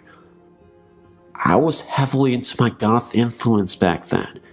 Not so much now, but I still love old cemeteries and dramatic clothing. There was this beautiful one on our road that I used to visit regularly and read and draw, with many beautiful statues and old gravestones. One day, my ex-boyfriend and I went to visit it, as it was a lovely day turning to evening. So I wandered around looking at all the gravestones and the statues, trying to find the oldest tombstone we could find. It must have been coming up to winter time as the sun set quickly, and we realized in a panic that the gate had been closed, so we were locked in, and had to find another way out. So we walked along the perimeter, looking for a likely tree to help us over the wall, when the sun just disappeared, and we were pitched into almost complete darkness. Then, for no reason at all, the mist appeared over the headstones, so it was hard to avoid the graves themselves. So it suddenly looked just like a horror movie set, trying to avoid broken tombstones and holes in graves and that danged mist in the dark. By this point, I was pretty panicked, frantically trying to get out, with this feeling of overwhelming dread descending over me, and all cells in my body telling me to leave right now. We eventually scrambled over a wall into the student bar, and that feeling just lifted, just like that. It's only a few months ago that I was looking online about ghosts in Derby that I found out that very cemetery is haunted. Brilliant. My dreams. I thought that was the end of my experiences, but looking at the dreams section, I've remembered some more I want to share with you. I've always had very vivid dreams, some not necessarily all coming true, but all seem to have symbolic importance in the coming days, weeks, or even sometimes years. I more often than not have deja vu experiences, even if I haven't ever A, done this before, or B, seen places or people before, or C, really ever thought about these things when I am conscious. I haven't really wanted to tell people about them, as most people. I worry that most people think I'm quite mad. Haunted house. So this also happened just before I finished university in Derby, I think. It was just before my ex-boyfriend and I broke up. The importance of this dream is one that I've been able to break it down and understand it in its composite parts. So both of us were walking around this dark woods, and I was taking all that I had learned from watching horror movies into mind, and was very careful of not wandering off on my own. Made sure I had a weapon in hand in case anything happened. We eventually came to this clearing where this ominous house stood at the end of this garden. However, I needed the bathroom, and even though we knew it was a haunted house, I was not one of those people who would go to the loo in a haunted forest. So we walked in, and there were people there. Thankfully, none looking like psychopaths or zombies. Strangely enough, they were people we knew too. There was a feeling of dreaded sadness throughout the house though, and I refused to go anywhere by myself. We are directed to the bathroom, which was at the end of this corridor. He decided to sit and chat with people whilst I did my business. So, I started walking, but the corridor was like the one from the poltergeist. It just kept getting further and further away, until I had to break into a run, desperately needing to go and leave this house as soon as possible. I eventually made it and threw the door open and did what I needed to do. Then I woke up and realized that I still needed to go, so I ran for the loo. Luckily, I had the foresight to write this dream down once I had gotten back to bed and knew that we were doomed. The haunted house was a reflection of our relationship, being hounded by our mutual bad doings, and that the end was near. It was just a matter of time, and so it was. Finally, before I finish another of my epic storytelling sessions, I have one more prophetic experience to share with you, but not one from my dreams. It has to do with my pet dog, Sophie. Her name was Sophie. She was lovely, with her white and black patch over her eye and black patch in her back. She was only 6 months older than me and had been with her family for 16 years. She was the loveliest, sweetest dog in the world, apart from having a penchant for biting socks, eating tissues and rubber bands, and attacking the Hoover. She was suffering from basically her insides giving in. She had serious kidney problems, and she couldn't walk very well because of arthritis in her back legs. And because she couldn't help herself anymore, she was kept outside. So one evening, when her parents were out, my sister and I were playing with her in the garden, and I had this weird feeling come over me. I seemed to be able to predict death, unfortunately, amongst other things. I turned to my sister when I saw this shadow fall on our Sophie that looked like a cross. It was like it was a sign saying she was going to die tomorrow. So that's what I told my sister, and she kind of brushed it off. She didn't believe me, being much younger than me. But sure enough, after a hard day at school, I was only 14 or so at the time, we came back and our parents were in pieces. And that's when I knew it had happened. They had to take her down to the vet and have her put down, as it was too cruel to keep her suffering like that. I've never seen my daddy in pieces like that, but because I was strengthened by my foreknowledge, I supported him in his time of need.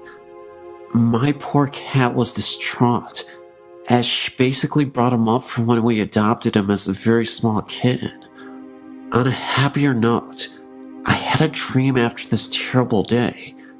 I was watching my crazy dog run from the front of the house, in and up the stairs, with much zest and energy, like she would have had as a younger dog, running up to our level of the house, looking like she was having the time of her life, back and forth, giving little yips of happiness, grinning in her quintessentially silly Sophie way. As because of her health problems and her incontinence, she was not allowed in except for very cold weather. I think this was her way of saying that she was free and happy at last, and I knew she was in peace. She still does come and visit us occasionally when we walk by the front of the house, and you can, still after all these years, smell her, and we know she's still looking out for us. I keep meaning to write a dream diary. I'll do that this year, as these dreams seem to be too important to miss.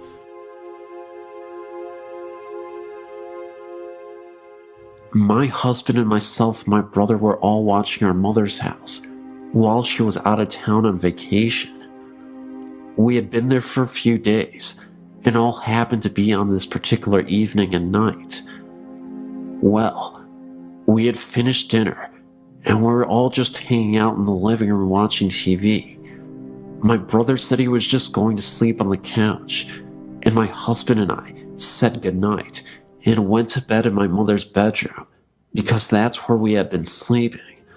We kissed goodnight like usual, and turned off the bedside lamp.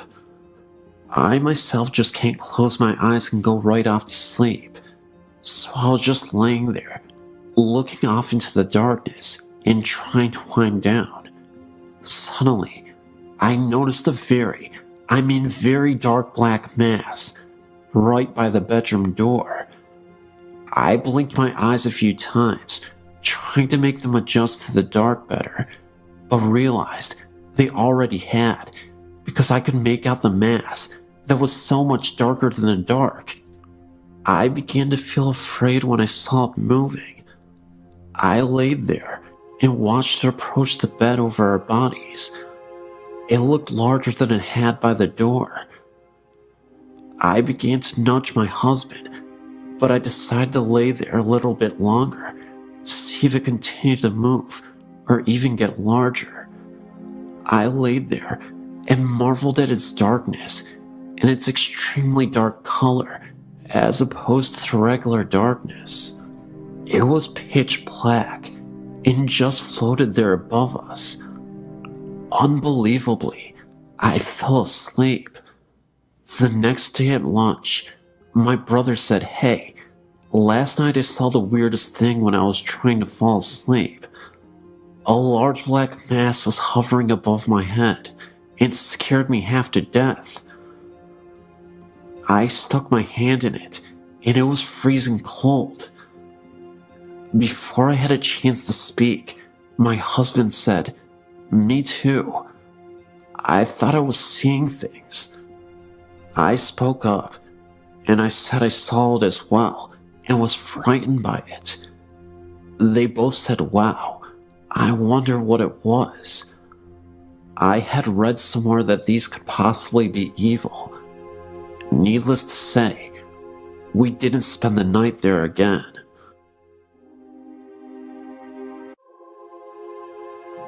I'm a nurse and run our family's assisted living, and recently we had some strange things happen in our care home. I understand with caring for the elderly that sometimes strange things occur, in doing this for almost a decade. Recently, I had a resident that started to decline at the age of 93. One night, after helping her get into bed, she asked me if Bernie, her husband, who died 10 years before, knew where she was. I reassured her that he did. It caught me off guard, since her mind was intact and she was not forgetful. A week went by, and again, I assisted the woman into bed. She says to me, "I hear Bernie in the hallway. Can you tell him that I'm in here?" I told her to call for him, and he would come in. She refused and asked me to. So, I went out to the empty hallway and said, "Bernie, E is in here if you would like to visit with her." As a nurse, Sometimes you do things out of the better judgment for yourself, as long as it helps your patient. Later that night, I heard the elderly lady talking to no one quietly. I've had some odd things happen in my personal life through the years since childhood, but that is another story. I was once told by an elder Japanese woman not to talk to the dead or invite them into my home. Another week goes by, and my resident took a drastic turn for the worst by refusing to eat or drinking fluids. After a week's stay in the hospital, she returned on comfort cares in hospice. The end was near, and we knew it. However, while she was in the hospital, I received a frantic call from one of her nursing assistants asking if I would please come back to work because she was really scared. When I got to work, all the lights in the house were on, and she was sitting on the couch with her back up against the wall. When I asked what was wrong, she told me wide-eyed and pale that she had seen a mist down at the end of the hallway and was hearing weird popping noises coming from the residence room that was in the hospital. After checking the entire house and silently saying the Lord's Prayer, the house felt calm. Eve spent her last days being pampered and showed care and compassion from staff and family. Many of the staff came in on our days off to sit with her, including myself. The last couple days of her life, she was sedated for pain and hallucinations. When no one was in her room and she didn't know we were checking in on her, she was reaching up towards the ceiling and mumbling. The day before she died, we had XM music playing on our TV. A couple of the nursing assistants were performing for their evening cares when the TV changed to CNN for 30 seconds and turned back to the music by itself. The TV remote was on top of the TV. Since our favorite lady passed away, things have stopped for the most part.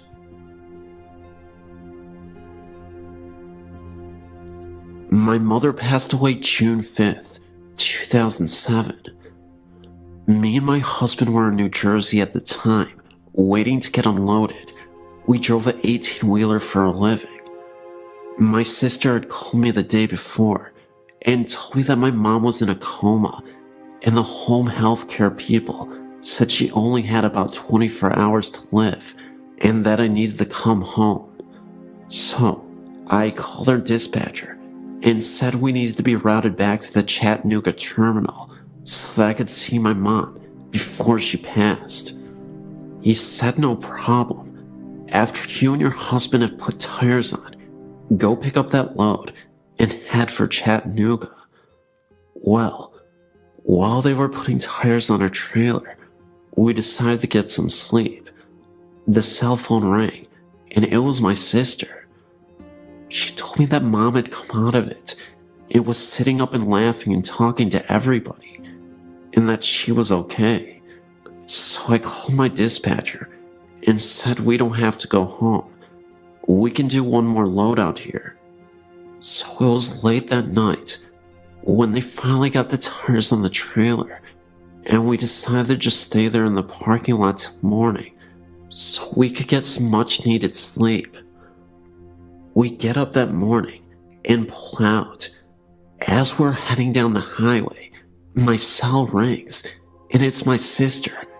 She's crying. She tells me that Mom passed away that morning early. So to make it a little shorter, our dispatcher gets us home 36 hours later.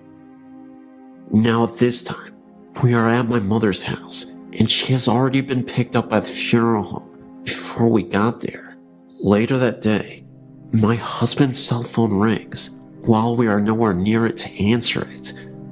So when we do pick it up to see if our dispatcher has called, it shows we have one voicemail and no number. So my husband listens to the voicemail, and it's my mother, the day after she died. The message said, "Connie, this is your mother. call me. We decided to check if it was a delayed message, but it wasn't.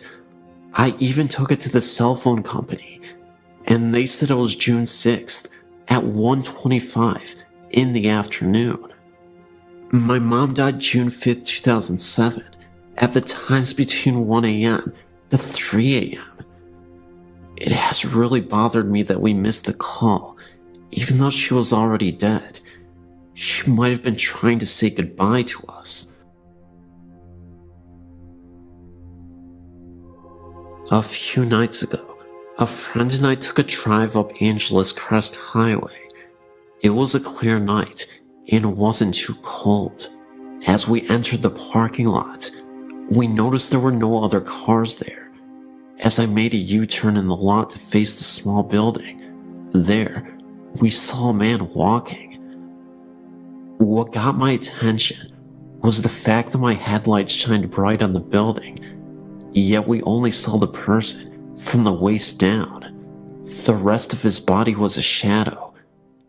The man was walking around as if he were looking for something. It appeared he had a flashlight in his hand, the way he was moving, but there was no light coming from it. The closer we got to him, the smaller the image got. When I shined my brights on him, it looked like he went down a small hallway. Even then, we could not see his upper body. We went back the next day to see if we could find anything. One thing we did notice was the hall we saw the figure walk through was now a wall. Not a wall that was just put up, but one that looked like it was part of the structure since it was built. 3 separate spirits are said to walk the halls of the soon-to-be abandoned Middle Tennessee Medical Hospital in Murfreesboro, Tennessee, as a new, more modern hospital is being built right across the city. In the older section of the 3rd floor, one room is said to be haunted by the ghost of a mental patient who jumped out of a window in the 1960s in the psychiatric ward. 30 years later, in that section, administrative offices were constructed, and employees reported hearing running down the hall of someone with bare feet, and a light outside the room where the man was said to have jumped turns on and off periodically on some nights. The switch that turns that light on can be found only inside the room, which was not even in use at the time. When the lights were checked by maintenance, they seemed fine. Later, some orderlies enjoying lunch on that same floor reported seeing an IV stem being rolled up the same hallway. They left their food there and didn't return.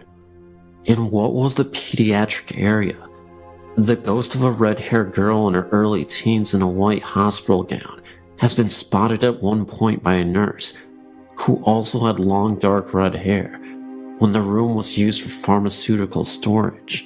She claimed to see the spectral image of the girl staring at her through the glass observation window of the room. The nurse was also a redhead. Finally, the 3rd spirit has been chronicled by the hospital's own sad history and has been spotted in a newer section. A young nurse who had just started was leaving for the night to go out with friends. As she hurried down the stairwell, she dropped her purse over the guardrail, a lunge too far, and fell down the center of the stairwell, landing on her head. She died 3 days later due to massive brain trauma. Ironically, one of the hospital's employees who had the task of cleaning up the bloodstains was the son of the woman who had seen the red-haired girl's ghost as her family worked in the hospital. It is sad that sometimes you can see the girl repeat her fatal fall.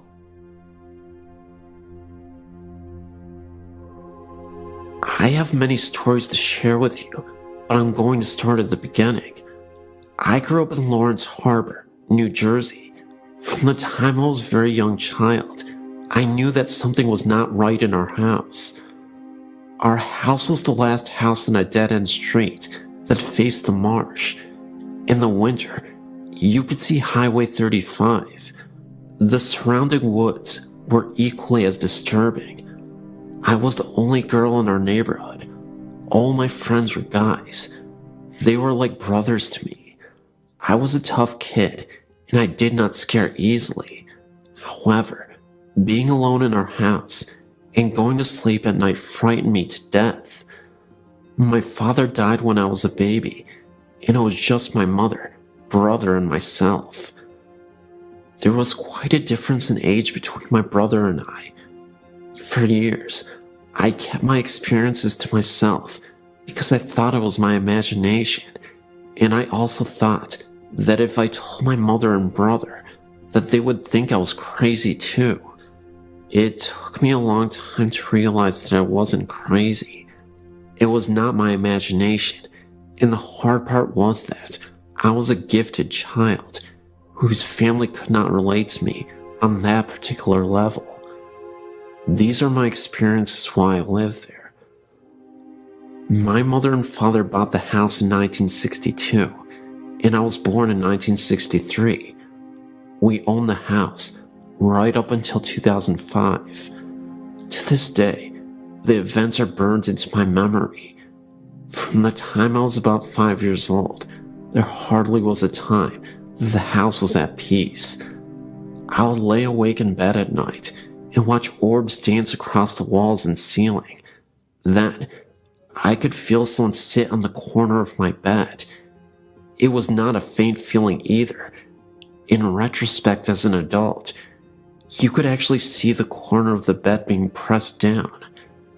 My heart would pound in my chest so loudly that I couldn't hear anyone else, and I could feel every hair stand up on my entire body. I would pull the covers and pillows over me in such a way that only my eyes and nose would stick out, even in the summer with no air conditioning. Shadows were commonplace everywhere in the house. You could smell flowers in the middle of the winter as well. Then, just as I would start to fall asleep, I would be jolted awake because something pulled the covers of me so violently that they were on the floor at the foot of the bed. That would send me screaming out of my room to my mother. There wasn't a time that you didn't feel as though you were being watched, or that you didn't feel that something was following you from room to room. If you came home and put your car keys down, turn your back for 2 seconds, they were gone, and then after searching the entire house, they would suddenly reappear where you originally put them in the first place, and you were the only one home the entire time. When I was in high school, I would come home and shower because I played sports. I always locked the bathroom door. Every time I would pull the curtain back when I was finished, the door would be wide open. Once again, no one was home, and our interior doors had no keys. Until now, I've been very vague with you about my experiences, but now I will tell you in detail my most frightening experience. I was engaged to Mitch. We were just both out of high school. My mom was out, and so was my brother. Mitch and I decided to go to my house, watch TV, and eat some pizza. From the time we entered the house, I could feel that something was really wrong, really out of sync. The air seemed electrically charged. It was as though us being there had interrupted some unseen gathering. I ignored it, even though I was goose flesh from head to toe. Even with all the lights on, my mother's house always seemed dark. Mitch was sitting in the room watching television, and I went into the kitchen to heat some frozen pizza. We were having a conversation as I did so. My back was to the living room as we were talking, and I was placing the pizza on the baking sheet. I heard what I thought was Mitch leave the living room and walk into the kitchen. I became aware that he was standing directly behind me as I was still talking. I turned around to ask him something, but to my shock, it was not Mitch standing there. I felt all the blood drain from my face. My knees went to jello, and I gasped and screamed at the same time. Standing face to face with me was a huge black solid apparition. I could make out a head and shoulders, but the rest became more see-through as it went towards the knees and feet area. It felt like slow motion. I think that when I turned around and screamed, I scared it as much as it scared me. As I stood there screaming, the black figure literally whooshed through the kitchen wall. Mitch ran into the kitchen. I was shaking and white as a ghost. It took me a while to collect myself. I shut the oven off and we left and went to the local pizza place where I told them what happened.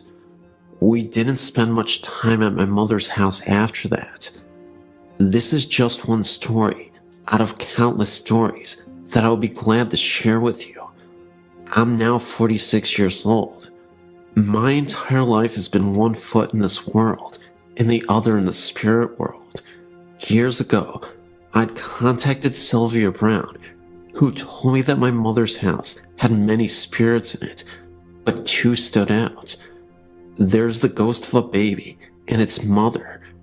She also said that I was a medium and a psychic, and she was right. This is what I now do. I'm no longer afraid. It gives me pleasure to be able to connect with grieving spirits with their departed loved ones. I consider this wonderful gift that I will not trade for anything. Thank you for listening.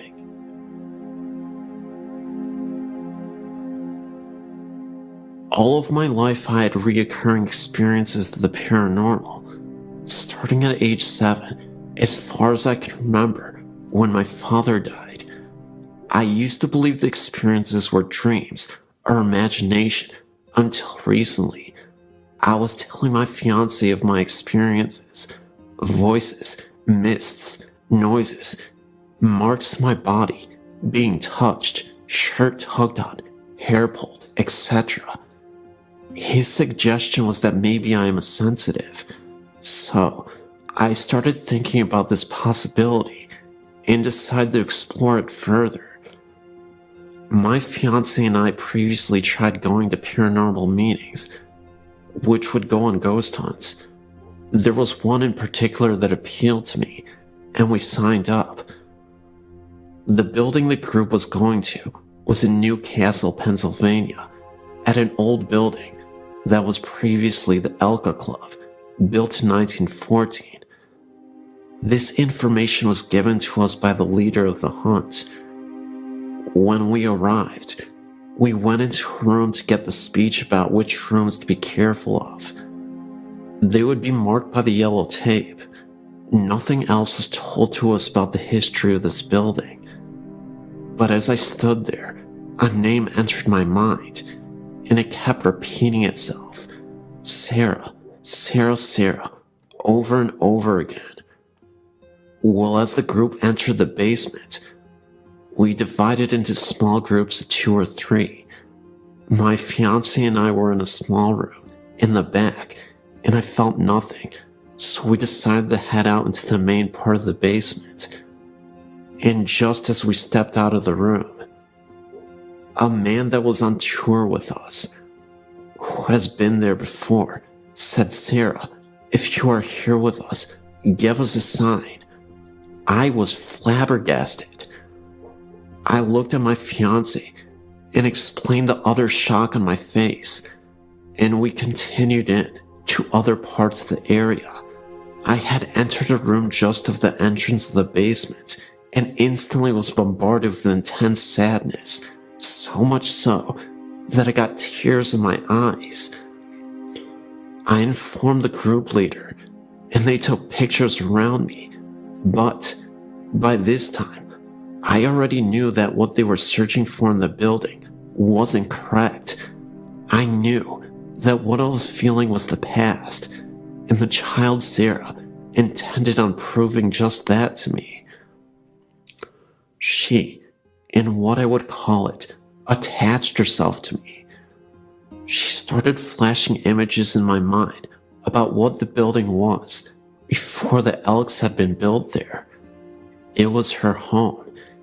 It was a beautiful Victorian with a large porch, parlors, a library, you name it, she showed me. She told me that she was sad because of the remodeling that was about to happen in the building. She got her point across by telling me certain rooms did not belong.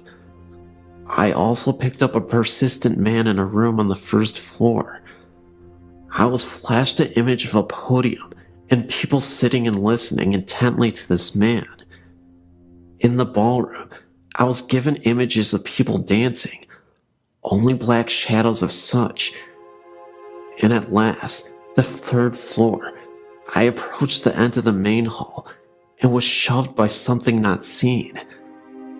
I took a moment and continued on into a grand circular room with benches attached to the circular walls, and had the feeling of being watched. And I kept saying, this feels like judge and jury.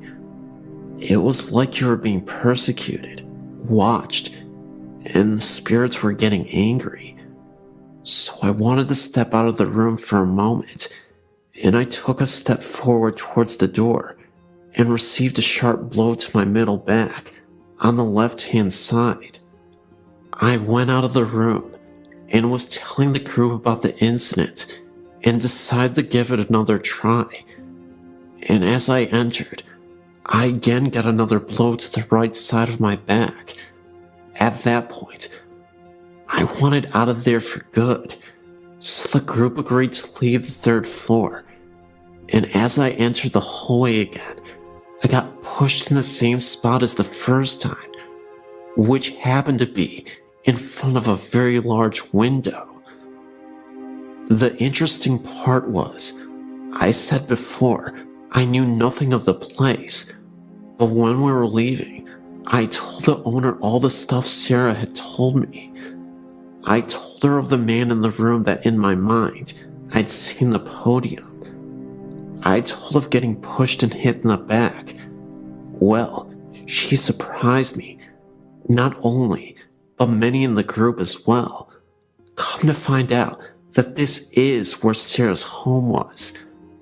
The rooms I was seeing were the rooms in her home. The man at the podium would have been the black preacher that occupied that room after the Elk Club closed down. That night, I came home exhausted. I fell asleep and dreamt of Sarah.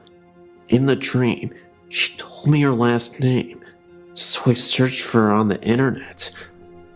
I then found something more shocking. Not only did I find her, the year she was born, but I also found the names of her parents. Well, I'd spoken with someone that has been to the club and knows things about it, but they never knew her parents' names, which happened to be the same names I came across. And as far as the room on the third floor, the owner informed me that this room was the judging room for the Elk members, and where they would hold their remembrances to the dead brothers. The interesting thing was, the women were not allowed in this room, and there was also an EVP that picked up stating, "You are being judged." So needless to say, I'm no longer doubting my ability, and am more open to my experiences, which have been many since that night. Growing up in rural Michigan, I had several what the heck was that experiences. Most were minor, a moving shadow or an uneasy feeling, but one stands out. I was 8 to 10 years old in the mid-80s, and my family had just returned from a vacation. When we got out of the car, my dad headed to the mailbox, my mom to her garden, and I lugged my suitcase inside the house. All of the windows were shut, and I pulled the garage door closed behind me. Walking through the house, I passed the bay window, from which I could see my dad still on the road, and my mom picking some vegetables. The house was silent, except for my footsteps on the carpet. I walked into my room and put my suitcase down in the corner. I heard a male voice laughing behind me, maybe in the doorway 8 feet away. It was a hearty laugh, loud and clear. I spun around, and there wasn't anyone in the doorway. I ran back to the garage, through the door, and outside. My father was just grabbing his suitcase from the car, and my mother was pulling weeds.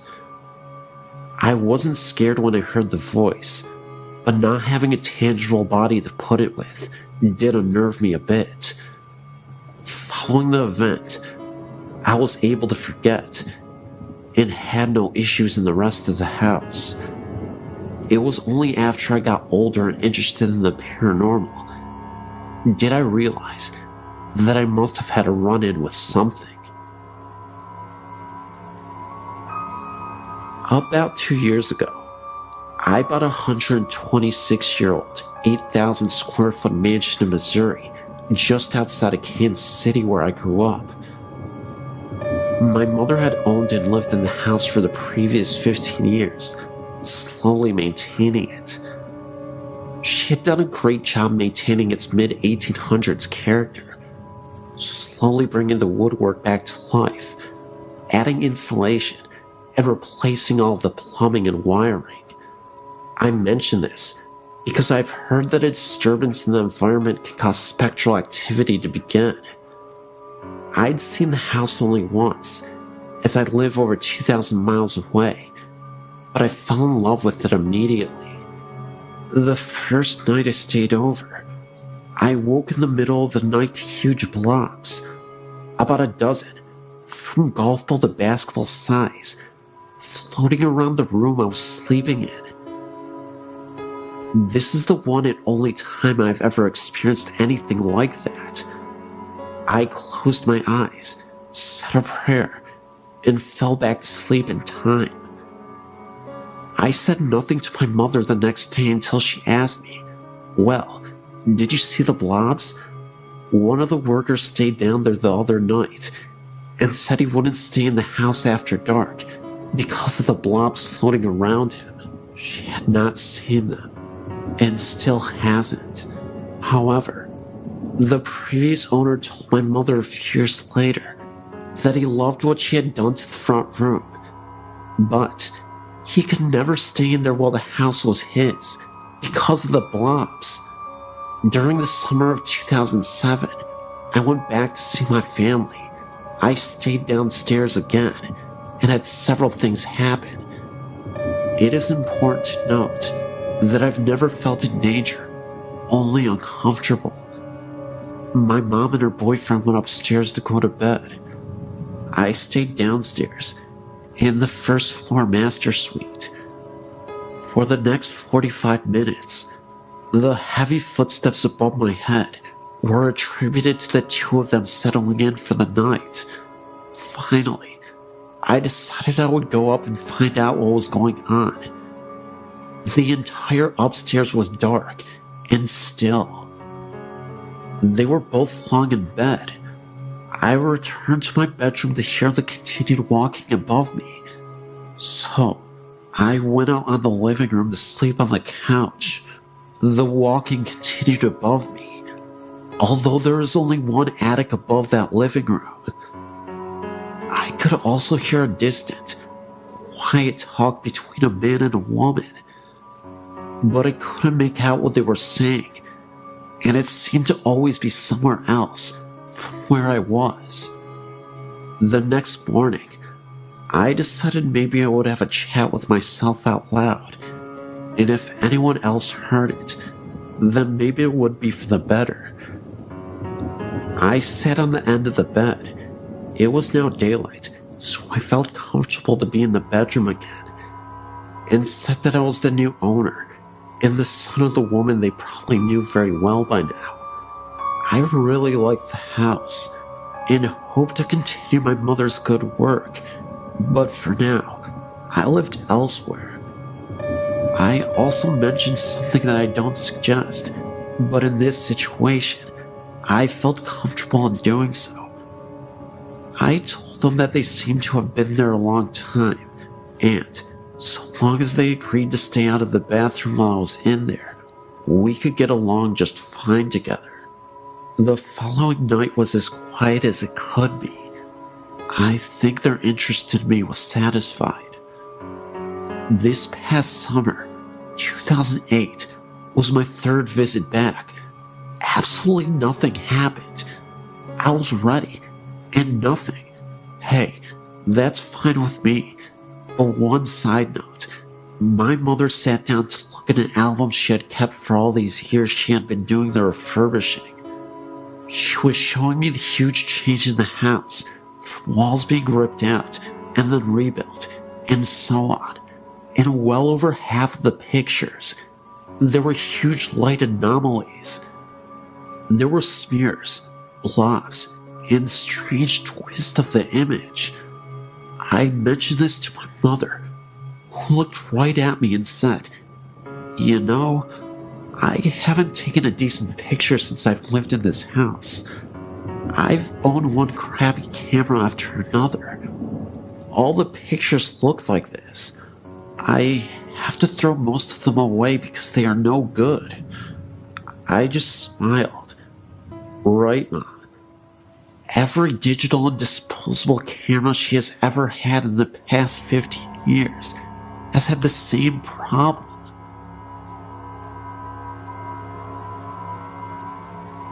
I grew up with a mom who is wicked, and she is very psychic. She has told me accurately if a lover and I will break up, when, if I will meet someone new, and accurate descriptions of people I will meet. My mother told my roommate that the child she was having would be a girl, and she was correct. My mom, to my amazement, is the real deal. On Halloween, our house is the most popular because the altar my mother sets up outside is very real. It's very fun, and I grew up with an easygoing view of the paranormal. I do tend to be very logical, and I believe in a paranormal experience if it does not seem like someone is BSing me. I keep my mind open. My mother does have headaches if she is around haunted houses. She has migraines that will make her sick for days after being in one. She's had this happen to her several times in her life, including once when I was a kid. A few years ago, when I was 23, I started having heart palpitations and tachycardia. At one point, my heart rate went up to 181. I spent night after night in the emergency room, and I was recommended to a cardiologist. I went through that for several months before finally someone realized it was a sedative that I took that helped me sleep. The doctors took me off the sleep medication, and I soon found out that I had become dependent on sleep aids.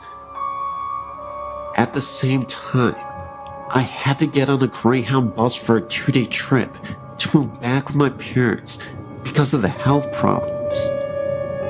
If you've ever traveled on a Greyhound, you know it's really hard to sleep on it. I was sleep deprived.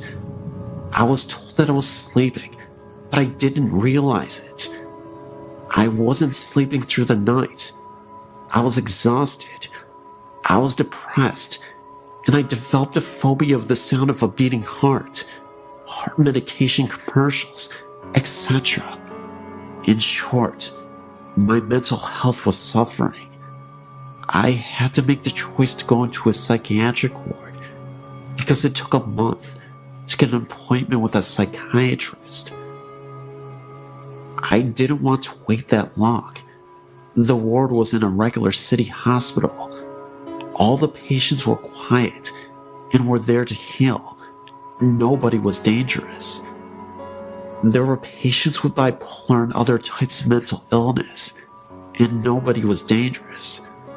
There are different levels of hospitals. This was a ward for anybody going through emotional difficulties.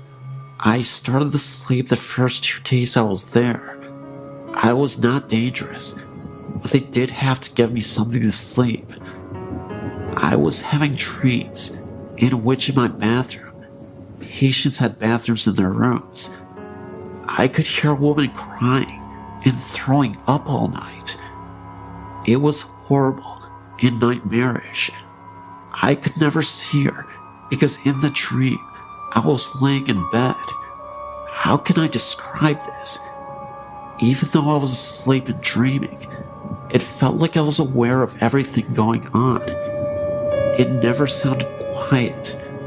It sounded like patients were throwing fits, and that someone would go by my room and rap on the wall with a walker, and that poor woman threw up and cried. She sounded miserable. The ward was actually always quiet. Nobody threw fits at night. My mom had taught me how to interpret dreams. I figured mine showed my anxieties. I'd been through hell. I wanted to sleep, and I never gave one thought to the idea that the place was haunted or had residual hauntings. I had greater concerns at the time.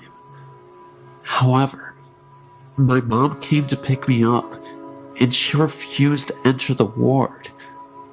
I didn't think anything of that either. We were driving home, and she asked me how I had slept, and if I did at all. I told her about the nightmares, and how I was completely loud, and I was still very exhausted. My mother was shocked, and it showed on her face. She said, "Sarah, those were not just dreams. This psychiatric ward used to be a cancer ward." I was getting a migraine because there are patients who have not moved on. Wow, that shocked me.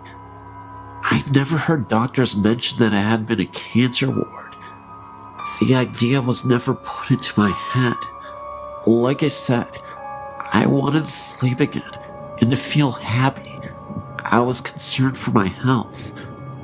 I believe my mom.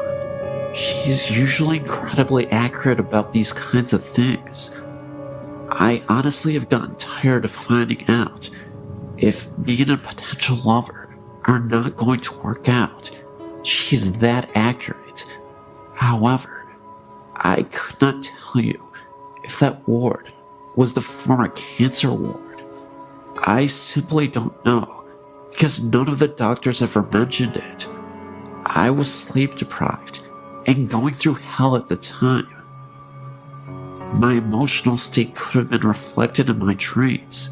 However, if I've learned anything about the paranormal, is that it can be a very small world.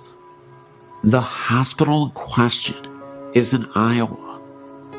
It is a regular city hospital with an emergency room, surgery room, etc. It is not a psychiatric hospital only. If a former nurse ever writes you, or even a former patient, I'm here to tell you that there may have been something to their experience. The ward in question is still open. This was a few years ago that I was there. This is just a quirky experience that I wanted to share.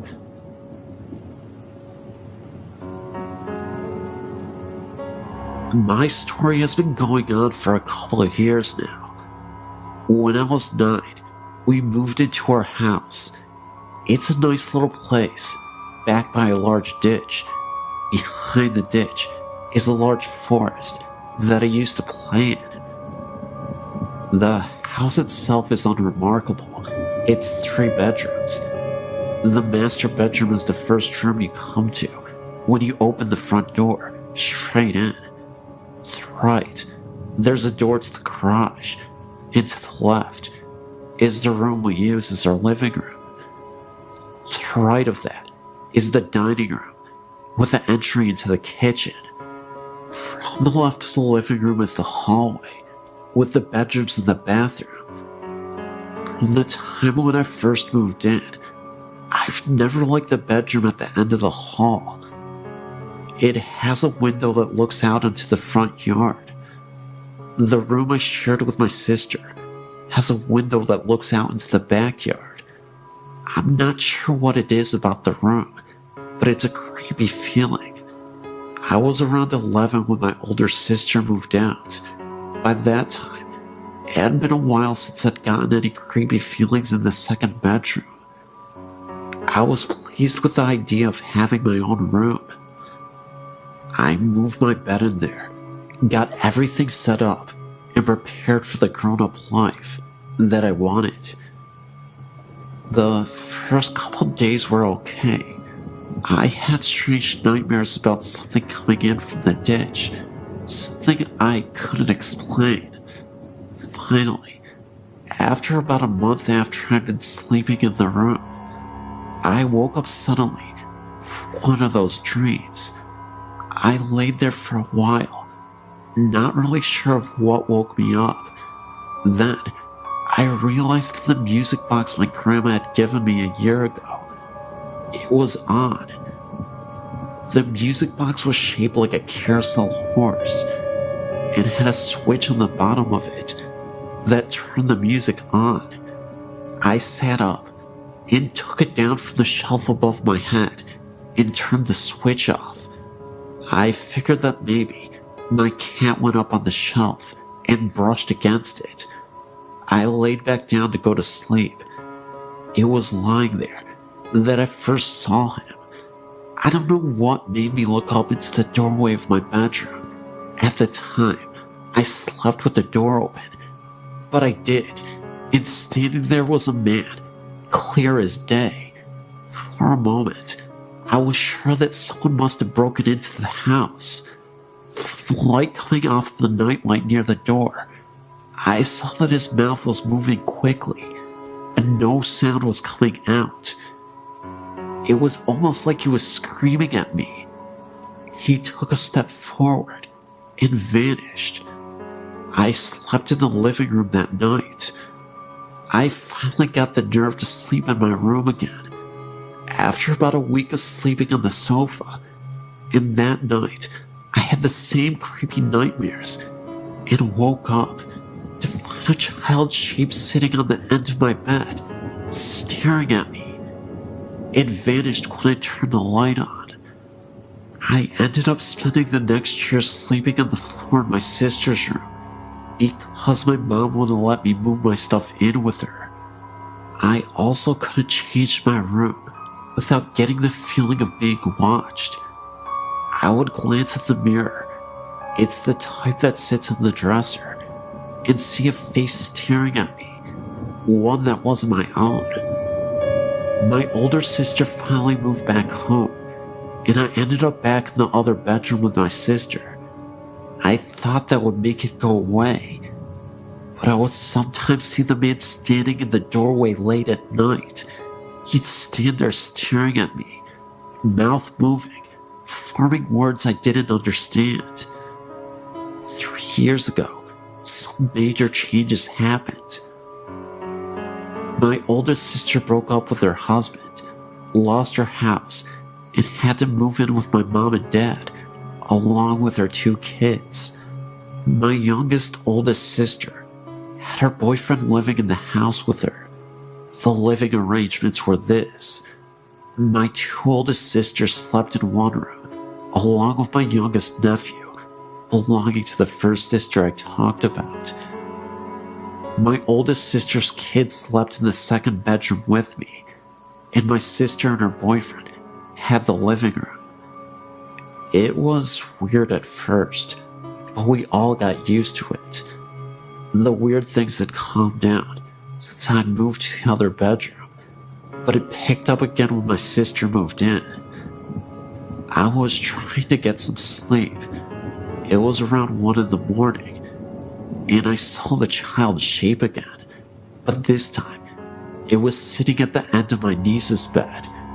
I sat up, but before I could say anything, my niece woke up screaming. She said it was a nightmare, and I had a feeling it was probably the same one I had when I was younger. They moved out last year, and things calmed down for the most part, until my oldest sister moved away. I now had a bedroom all to myself. I was trying once again to get some sleep. I've always had trouble sleeping in this house, and I looked at my doorway, and the man was standing there, but this time I could hear him whispering. It was gibberish. I turned over and pulled the pillow over my head, but the room got so cold, I ended up turning my TV on and closing my bedroom door. Another time, I was messing around with a couple of the other teenagers in the area. We were crossing the ditch and going over to the woods behind the houses. The way we cross is there's an area with two large pipes that stick out in the water. Surrounding the pipes are these rocky things that you can slide down, but also grip with your hands. They're kind of smooth and hard to hold when wet. We were coming back. The others had crossed just fine. I was the last one over. The first thing that happened that was really odd was my hand slipped and I started sliding down. I felt as if someone had grabbed my arm and stopped me before I reached the water. I was about to step down into the water to get across when I heard someone yell my name and say very loudly in my ear to stop. I looked down and there was a snake in the water, right where I was about to put my foot. My friend came back across and got rid of the snake. I got home okay. When I went to take a shower later that night, I looked at my arm, and I had a hard handprint bruise on my arm. I don't know if it was one of the ghosts from the house, but something stopped me from falling and from getting bitten by the snake. So, I guess even if the ghosts scare me, they're looking out for me too. Bonito City, a rather grand name for the cluster of log buildings that housed a saloon, post office, schoolhouse, church, general store, a hotel called the Mayberry House, and a number of comfortable residences. Set amid lofty peaks 12-mile northwest of Rizzuto, apple orchards and livestock of the Bonito settlers flourished in the 7,000-foot meadows at the edge of the forests. Trout fishing was excellent in the Bonito River.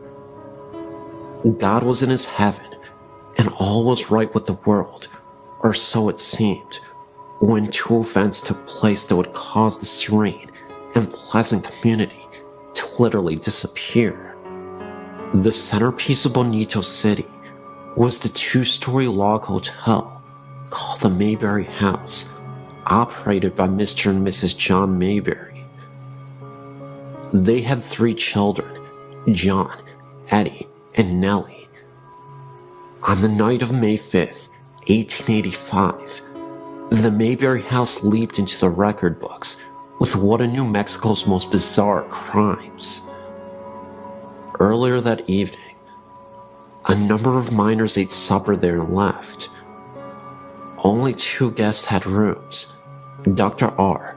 E. Flynn from Ohio, and a youth named Martin Nelson seemed to be pleasant and inoffensive roomers. All were in bed by 10 o'clock.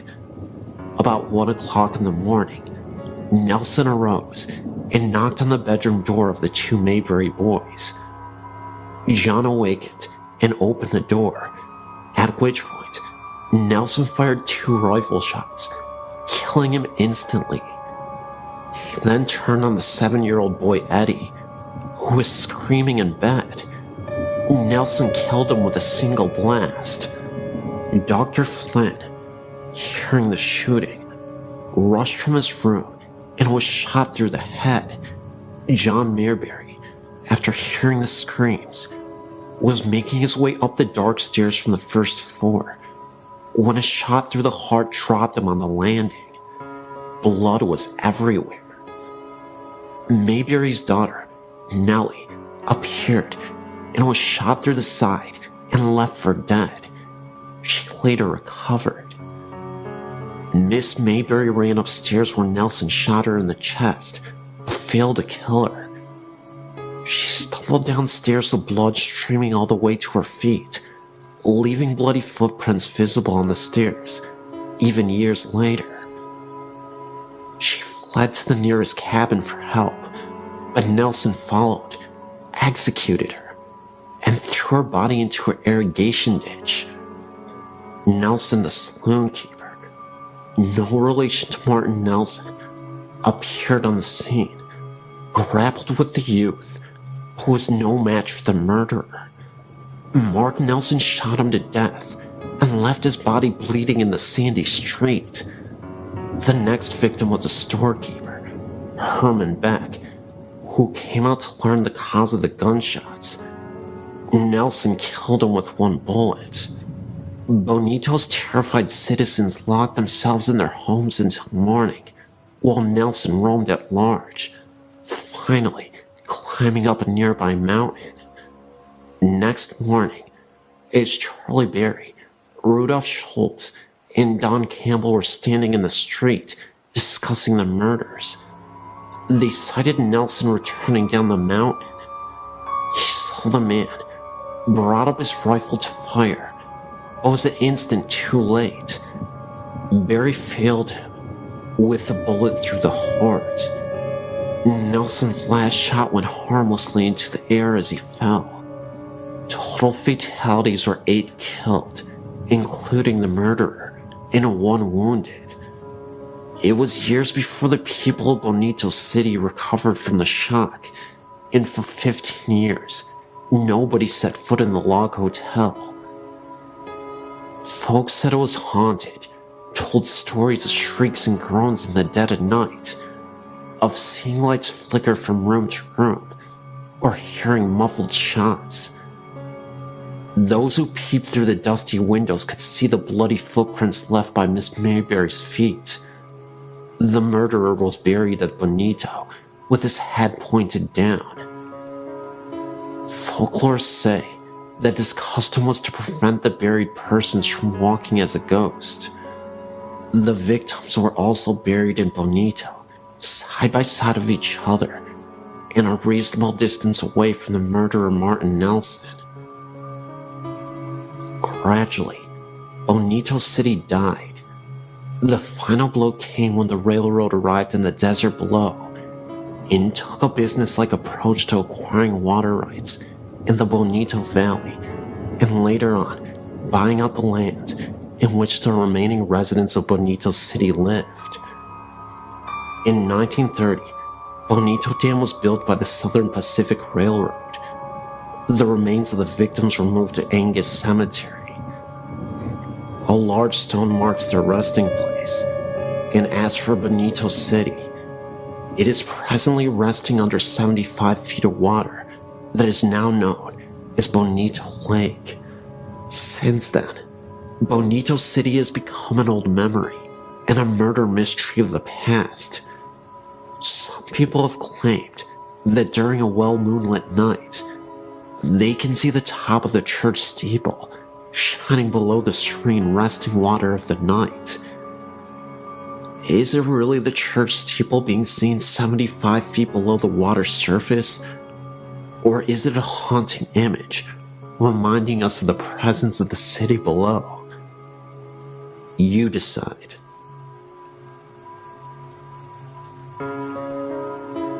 In early November 2006, I went over to visit my grandparents' house and my grandpa wasn't feeling well. He eventually went to visit the hospital. I thought he would just get out in a day or so, because he survived a heart attack before. For the first few days I wasn't worried at all, but after a week in the hospital, I was getting a little worried. About 2 weeks later, he passed away. I was absolutely devastated. Before his funeral, his brother and sister came down to visit while they were sleeping in my grandparents' house. This is 2 days after he had died. My uncle was leaving. He looked back to see if things were all right and saw a rather tall figure wearing a hat walking in our room. At first he thought it was my grandpa's brother Robert, but he was fast asleep in a different story of the house. He went looking in the room, and the ghostly figure was gone. We all think the figure was our grandpa. He was about 6'1", and always wore a hat. Every time my grandma went to go get food, or to pick up my little cousins, we would get a feeling someone was watching me, but in a good way. In early December, I was decorating the Christmas tree, and I saw a face peek out at the top of the stairs at me. It looked exactly like my grandpa a few years before he died. It kind of feels like a little bit of him follows every one of us.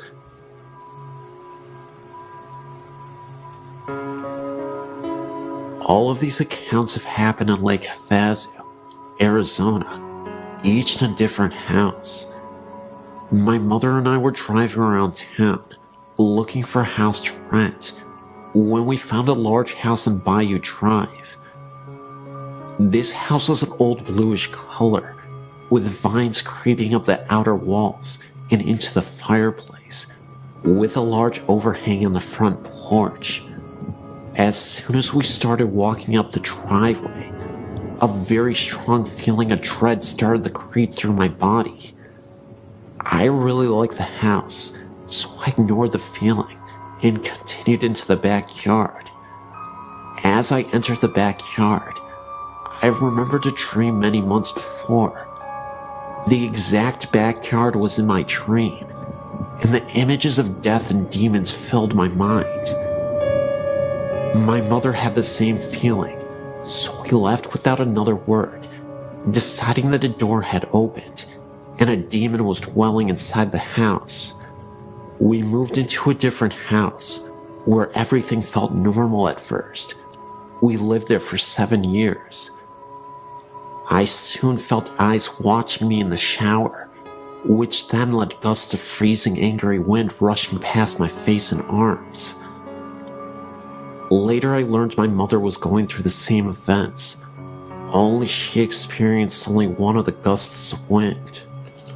When we started talking about moving out of the house, things got worse.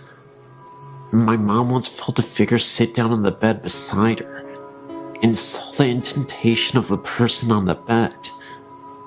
There were no dogs in the room, and the entire house was asleep.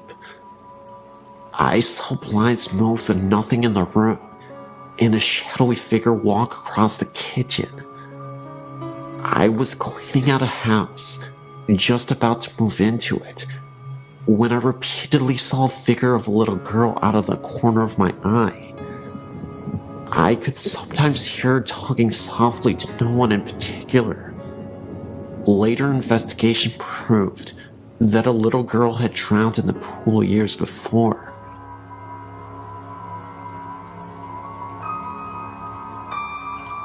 I've had a lot of things happen to me in my life, from seeing eyes in the corner of my room to being slapped by something I couldn't see, so I'm very open to anything and everything that someone would think was weird or crazy. My mom, however, is not, so for her to tell me about what happened to her, I know it's true. I'm 28 now, and this happened a few years before I was born. My mom was an FHA teacher for 15 years, so she went to FHA meetings a lot. One night she was at a get-together for school, and it was getting late, and as she was getting ready to go, one of her friend's cars wouldn't start, so my mom said she would take her home. As they were driving, her friend and her were talking, not even thinking about how far out in the middle of nowhere they were. Finally, they got to her house, and my mom dropped her off and started home. It was a very calm night, and very dark, almost eerily calm. As she was driving down the road, she started to feel uneasy, so she tried to blow it off until she turned down back road to the highway. I can't think of the name of the road right now, but I do know there was quite a few fatal accidents on that road because of how windy it is. So, as she was driving, she looked over and saw this thing running right beside her. It was as big as a cow, and its eyes glowed green. She got so scared, she stepped on the gas and was going 85 miles per hour. And the thing then disappeared. It was almost as if it was there like a flash, and it was gone. She never found out what it was, nor did she ever go down that road again. But she figured it might have been a banshee or something, after a long look at things. She has only had 2 things ever happen to her in her life that she definitely couldn't explain, and that was certainly one of them. The other was when she went to bed one night, when she was a teen. She just got into bed and looked over at her closet, and there was something that looked like a man floating with a glow around it coming at her. She ran and told her mom, and her mom told her it was nothing. So she went back to bed, and she saw it again, and ran out and slept on the couch for the rest of the night.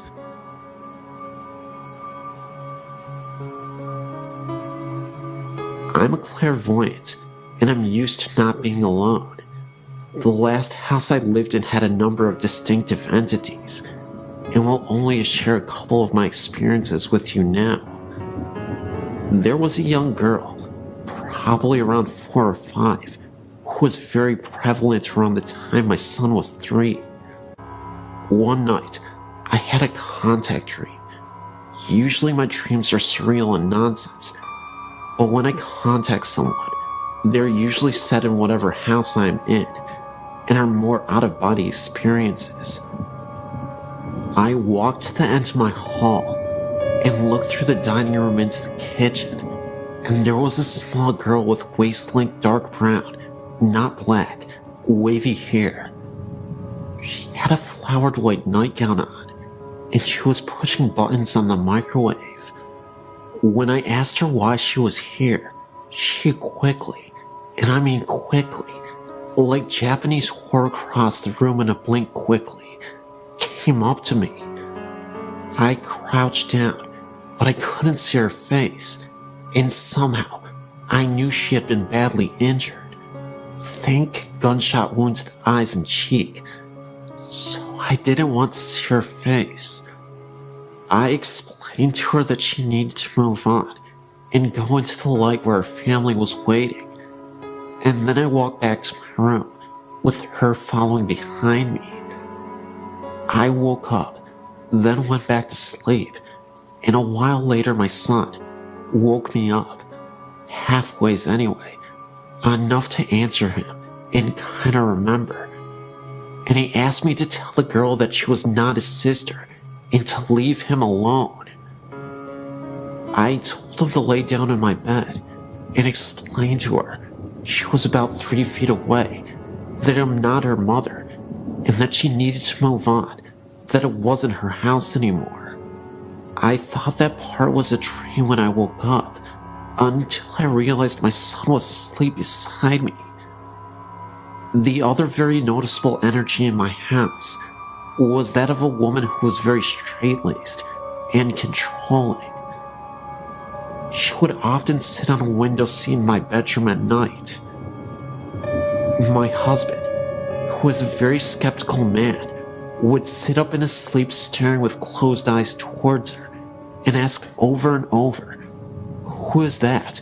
Who the heck is that?" until I would tell him it's okay. Then he would lay back down. Well, this house was in Oklahoma, and every time there was a tornado weather outside, she would panic and really become agitated and very distracting to those who could sense her. So I'd have to calm her down and watch the storm. When my alarm clock didn't go off, she would bang loudly on the window in time for you to get to work. The only nice thing she would do. But when we were moving out, she really flipped, stirring up whatever else was there. So in the middle of the night, I would hear floor shakings and bangs from completely empty rooms. Tape would be peeled off boxes and placed across the room.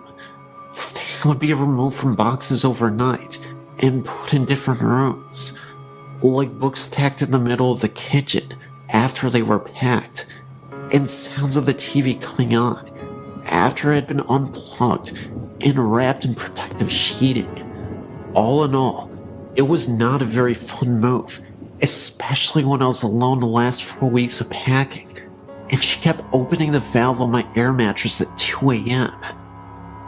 My new house is nice, but I keep hearing a little boy talk to me from a corner of my bedroom. Oh well, I guess.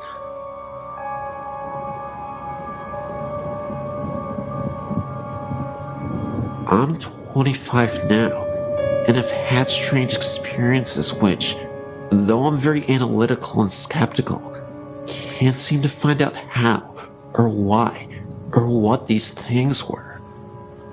I will tell each encounter as simply and as accurately as I can.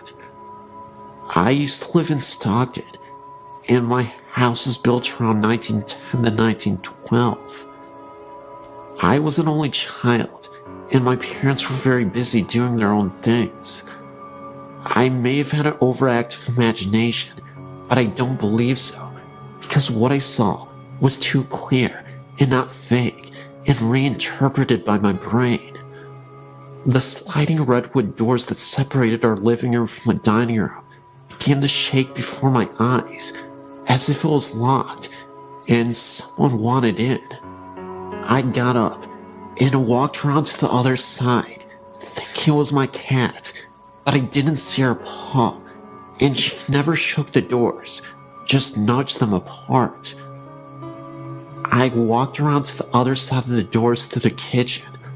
All the lights were off, and I saw no one. I felt very scared suddenly, and went to bed, closing my door. Another time I was laying in bed, and my mother was on her hands and knees sniffing the floor. A bathroom connected our rooms, and I assumed she had begun sniffing in the bathroom. I asked her what she was doing, and she replied, "Your father and I smelled rotten blood." I can't remember what happened first, but I saw a clear apparition in my living room as I tied my shoes. A man dressed in black with a top hat and coattails, had a cane with a black long beard, walked briskly through the living room, and disappeared. I had a dream that I pulled the back out of the carpets in my parents' bedroom and saw blood stains. I don't know if she was moving them. She denies it still to this day, but I know I wasn't moving them because I was determined to find the truth. The board told this story. A married couple named Mark and Melissa Twain lived in the house with a woman's sister. One day, in jealous outrage, she killed them both in the room with a shotgun. I thought it was very fishy the wife had my name, and the husband's name was Mark Twain. Like I said, my cousin says she didn't make the Ouija tell the story. I was under the house one day, bored and playing around, when I found a small handful of large brass bullet casings. Not as large as a shotgun casing bullet, I don't think. Other things have happened. I heard a knock on my door late at night. One huge knock, but I was too scared to open it. I told my father in the morning, and he got very angry and shouted at me that I was too stupid. I don't know why that angered him. I surmised the knock was from my dog changing lying positions on the porch. Once a baby bottle just sitting on the counter just seemed to be thrown in the floor. My father said it was because I stomped into the kitchen. Perhaps. But the powerful way it fell, I doubted it. I was never able to tear my parents' carpet or find any information on the house that could point me in any direction. Though I did get all the paperwork on who owned the house, and no name Twain ever owned the house. My aunt, who claims to be a psychic, came over to the house and said that several ghosts live here. That was something I didn't hear myself. Another family member told me that. The house, which was always a bit odd, had a stained glass window on the front, not very large. It was of a cross. Later in life, I was in high school, living with a friend. I was trying to go to sleep and heard someone say my name very clearly right next to my ear. I got up and asked my friend what he wanted. He was in my grandmother's room, which they shared. I didn't call you, he said. The voice didn't sound like his voice. It had a lisp, as was very girlish sounding. We went to the house in the Delta, abandoned and run down, as well as vandalized. I walked ahead of everyone, always ready to take on whatever. As I walked past a bush, these birds just exploded from it. Before, I heard no bird song, and they surprised. The house was elevated with a basement that had openings for water to flow through. Everything was pretty much ruined. A door opened nowhere, as the staircase had been brought down. It felt like a cemetery, not in a morbid sense, just so quiet and hollow. We went to the basement, where trash was everywhere. On the door, which had been removed then, placed back up, was a crude black painting of a devil or satyr. Being mischievous, I took a wooden bed frame topper. It was painted brown with a carved flower on each side, and it was painted red as well. After I took it home, that's when I heard the voice. My room was cold, and I saw something in the garage, and I had a really weird nightmare. The kitchen was being renovated, so we had to wash and get dishes in the garage. I went out to get a cup and felt very nervous in there.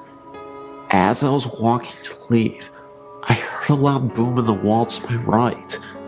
I looked, not too long, but long enough, and this will be a very hard to explain situation and sound crazy, but this energy waved and glistened in the shape of something human, turned its head and looked at me.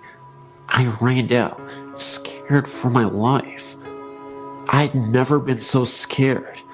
I took the bed knob back, and nothing happened like that again. The site has long since been destroyed. I'm not sure what any of this means, but I do know one thing for sure. I experienced it.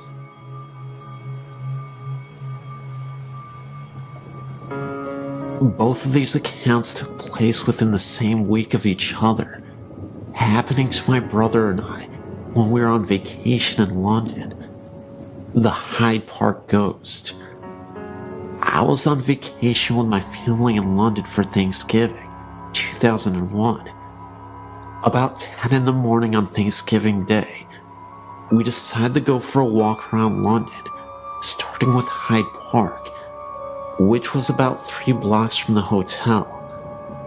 The park was beautiful against the autumn sky, and both my brother and I found it strange how time seemed to skip, as the park just lay kitty corner from a highly modernized tourist strip.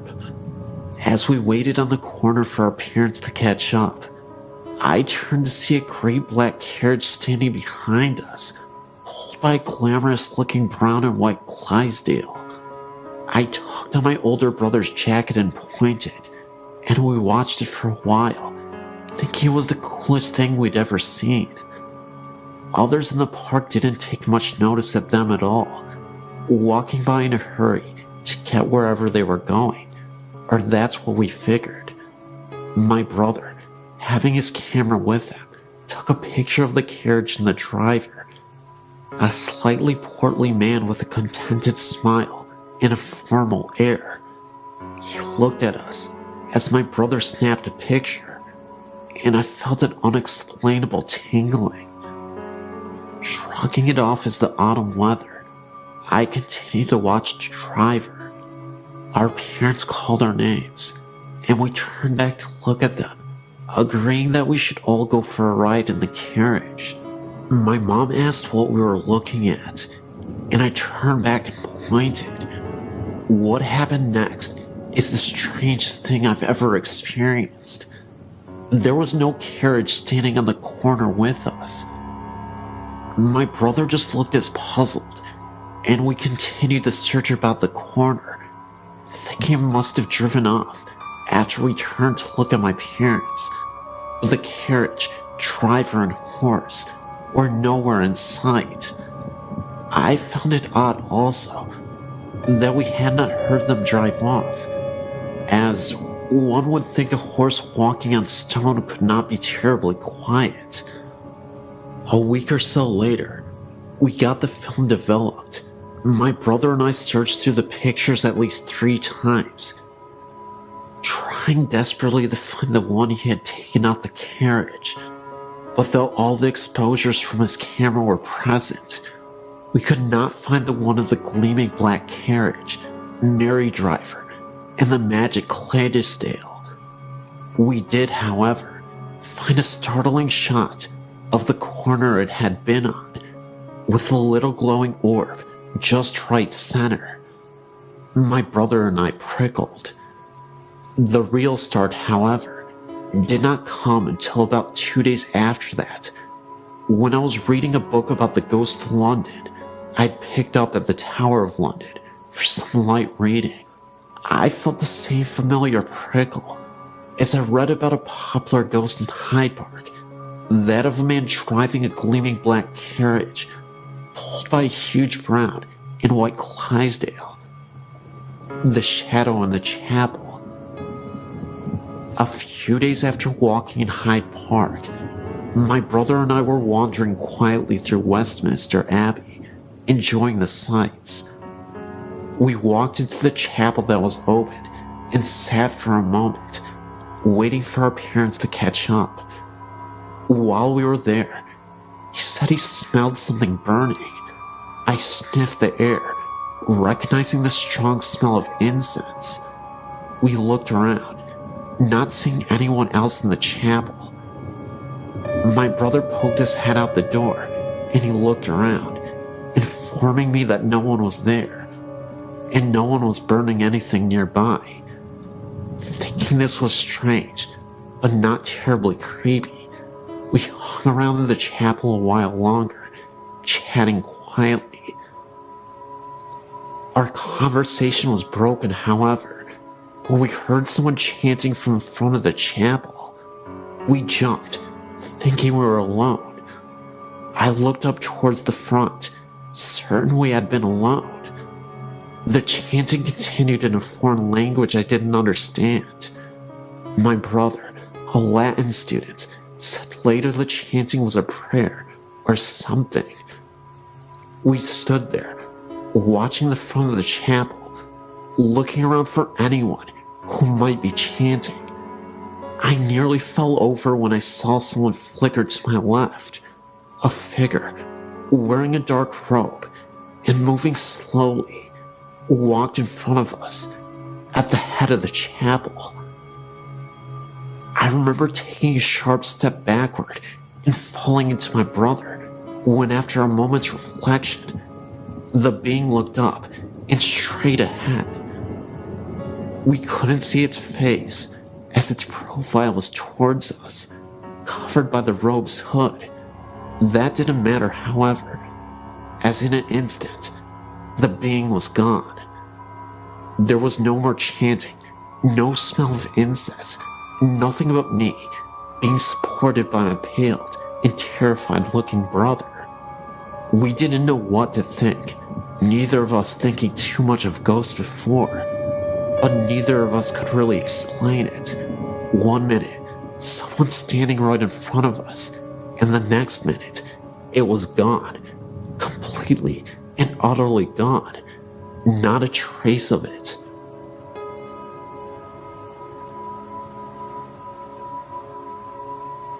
First story. I was 11 when this happened. I was spending the night at my best friend's house. It was a pretty Victorian house. It still had the original barn. It was in the back. But anyway, one night we were staying up well past our bedtime, down in the living room, watching TV and talking. Well, our room, which we were supposed to be in, was directly over the living room. Well, we were sitting there, and all of a sudden, we heard what sounded like something being dragged the length of our bedroom. It was something heavy. We were so scared, so we stopped talking and muted the TV to listen. It sounded almost like a dead body. All you could hear was thump, thump, slide, thump. It was freaky. We checked on everyone, and everyone was asleep. And my second story. This is my fiance's story. He's in Germany right now. He would probably be mad at me for telling this, but I have to, because it scared me. Anyway, he's not the type of guy to get scared very easily. He doesn't believe in ghosts. We live in a town called Tacoma. It's south of Seattle. Anyway, a port town of Tacoma is Lakewood. In this town is an old insane asylum that was torn down about, guessing, 30 years ago, and then rebuilt across the street. Go figure. It's called Western State. My fiance and a couple of his friends went to the hospital for the fun of it. The ruins are still there. They were down in the basement, which also happens to be the boiler room. They were walking down there and came around a corner and saw a bunch of bugs and such. They figured a bum was staying down there. As they turned to leave, Dave is a pretty small guy, so he got pushed to the back. As he was about to leave himself out of the window, he felt someone tap him on his shoulder and heard someone whisper something to him. He figured it was the bum, so he turned around, but there was nothing there. He freaked out because it was a split second that he'd heard something and felt the tap. So he started screaming for his friends to come and get him. His friends had to pull him out of the window because he was freaking out the whole time. A third story. I was sleeping one time in my bedroom, and it was like 3 o'clock in the morning, and I suddenly woke up because I had the feeling that someone was in the room with me. I had my own room at the time, and it was pitch black in my room. But I looked in the corner where my door was, and I could just barely make out the outline of a man. He was just standing there and watching me. I couldn't breathe or think. I just stayed there for about 2 minutes, trying to figure out what to do. I finally got the balls to reach over and yank on the lamp. When I did, nothing was there. Fourth story. Me and my sister were at my grandma's visiting, and recently, my uncle had passed away in the house. He had gone missing for about 2 weeks. My grandma didn't think anything of it, because he did that sometimes. She went in his room looking for something, and there he was, lying on his bed, half decomposed. She said it took forever to get the smell out. On my grandma's TV was a plastic face with a flake flower in it. The TV was off, and my grandma was at work, so me and my two sisters was sitting around and talking. I believe we were talking about my uncle, when all of a sudden, the vase went flying off the TV. When I say flew, I mean flew. It flew like 5 feet. We all stopped and decided to go to bed. This story. I was spending the night at my best friend's house. I was like 15 or something. My godmother had just told us to go to bed. We were just getting ready for bed when I hear my godmother yelling at me to get my butt in bed. I came out of my best friend's room and said we were. She then proceeded to tell me that she had seen me in the reflection in the window walk by from the stairs to the kitchen, but the room we were in was right next to where she was. Freaky. The 6th and final story. I was babysitting my nephew one night. I was sitting on, listening to music and relaxing, when I heard my sister laugh. Thinking that was weird, because I hadn't heard them come home, I got up to check. There was no one there. I know my sister's laugh. About 30 minutes later, I heard my sister cough. Again, I got up to check. Nothing. I don't know much about this house. I've only been here about 8 months. It's my brother-in-law's house. This house is kinda weird though. When all sounds have died down, you can hear clicking, and sometimes even what kinda sounds like walking sounds. I sleep with my door open, so I'd hear if my sister had opened her door. But they're like soft walking sounds. Odd. Anyway, I have tons more stories. I'm a very strong believer in ghosts. So if you want to hear more stories, just email me and let me know. I was reading your site around Halloween and noticed Green Man, and instantly knew what the reference was. I had heard this story dozens of times by my dad who visited Raymond. Then, I realized the legend was not correct.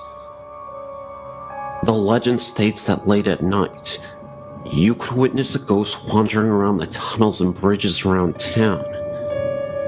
There have been numerous reports over the years of a man with a green face walking after hours. He is known as the Green Man. This is because when people have seen this figure, the apparition has a terrifying green face as he floats by the local tunnels and bridges of the area. The real version is extremely depressing, but the real version in the least. The horrible accident occurred in Evans City. Raymond, unsure of the last name, and his older brother were flying a kite near some electrical wires next to a tree. The kite got stuck, and Raymond followed his brother up the tree to retrieve it.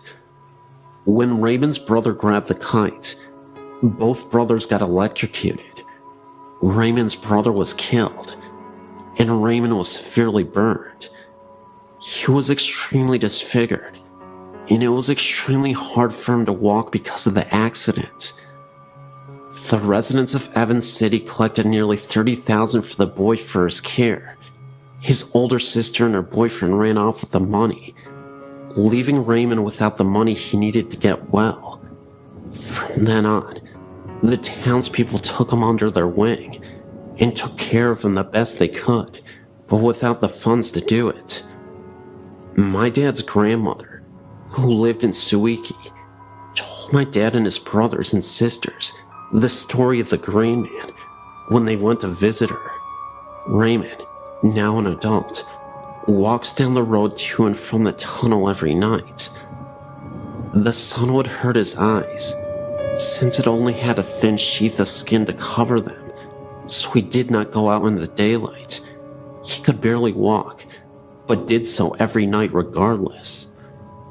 People from all over came to bring him money, gum, and cigarettes, even while he was on his nightly walks to the tunnel and back home. The Green Man came from the color his skin looked when the headlights would hit him. He had been charred so badly, he was gray, so the headlights actually made him look a greenish-gray color. Unfortunately, my dad couldn't confirm this because he is colorblind. Raymond had a hole for a mouth, no nose except for a hole, and holes for ears. My great-grandpa, my Uncle Carl, then a teen, got out and handed Raymond a pack of Lucky Strikes and a pack of gum. Raymond talked to them for a bit, though you could barely understand what Raymond was saying. Behind my great-grandma's car were many more cars, waiting to see Raymond, as there were more every night. At this point, Raymond was a bit of a celebrity. Raymond was watched by the town and the police, and he never had any trouble with the visitors. My family left, and the next car pulled up to visit. My dad recalls hearing of Raymond's passing some years later. Must have been about 1985. The interesting aspect of the story is that years after Raymond's demise, I've had friends who have passed by the tunnels and have noticed gray mists, orbs, and other strange phenomena. Where that they witnessed phenomena near the very same tunnels that Raymond used to frequent. One of my friends is a non-believer and a true skeptic of the paranormal, and he had experience where he saw the Green Man years after his death. Just like the story, he shined his headlights as he was driving through the tunnel and nearly wrecked his car. He thought that he had saw a man wandering around who appeared to have a green face. He appeared so quickly that my friend had little time to react. His car came to a complete halt, but there was nobody in sight. Whether Raymond haunts the road and tunnel, I don't know. However, I'd like to believe that the legend is now true, after the experiences that my friends have had. A little ironic, but fascinating, nevertheless. These experiences all occurred at my grandmother's house, which is called Gwynmick Manor. Although the house isn't very big, it's around 200 years old. All my dad's family have lived there, and my grandmother now lives there alone. There have been many different events, things such as footsteps, dogs barking at something unseen, and the shower being turned on and off, or just a few minor things. One time, my uncle fell asleep in the kitchen at night, and the door he was sleeping next to was flung open, waking him up, even though there was no draft, and it was an airless night. The same uncle also had experiences as a young child. When he was younger, he would hear footsteps from outside his window late at night, as though someone was walking hurriedly over gravel. At the same time, he would see two big black dogs sitting by his bed. Another time, my grandma was walking upstairs with some laundry when she dropped something and bent down to pick it up. As she was retrieving it, she saw a pair of shoes on the steps in front of her, as real as a human's. She looked up and saw a long skirt and the start of a shirt, and then the figure disappeared. My grandma swears to this day that the story is true, and says although she didn't feel threatened, she certainly wonders who this woman is. There was no one else in the house at the time, and the stairs are curved, so if someone had walked down them, you would have seen. Most recently, my sister and I were in the corridor opposite the dining room, which is locked when it's not in use. There is a key on the outside of the door. We were standing there talking when the key started to move, as if someone was trying to get out from inside. We thought maybe someone was in there at first, but then we remembered that the key had been moving from our side of the door. Most recently, we were sitting on the lawn, whilst my dad and uncle played badminton on the court behind us. The garden is raised almost on a hilltop, with steps leading up to it, so the grass we were sitting on was in line with the upstairs bedroom window, if that makes sense. We were facing the window, talking, and looking in at my grandmother's 2 dogs, who could have been sitting on her bed. My grandma had gone out shopping and had left her dog shut in her bedroom.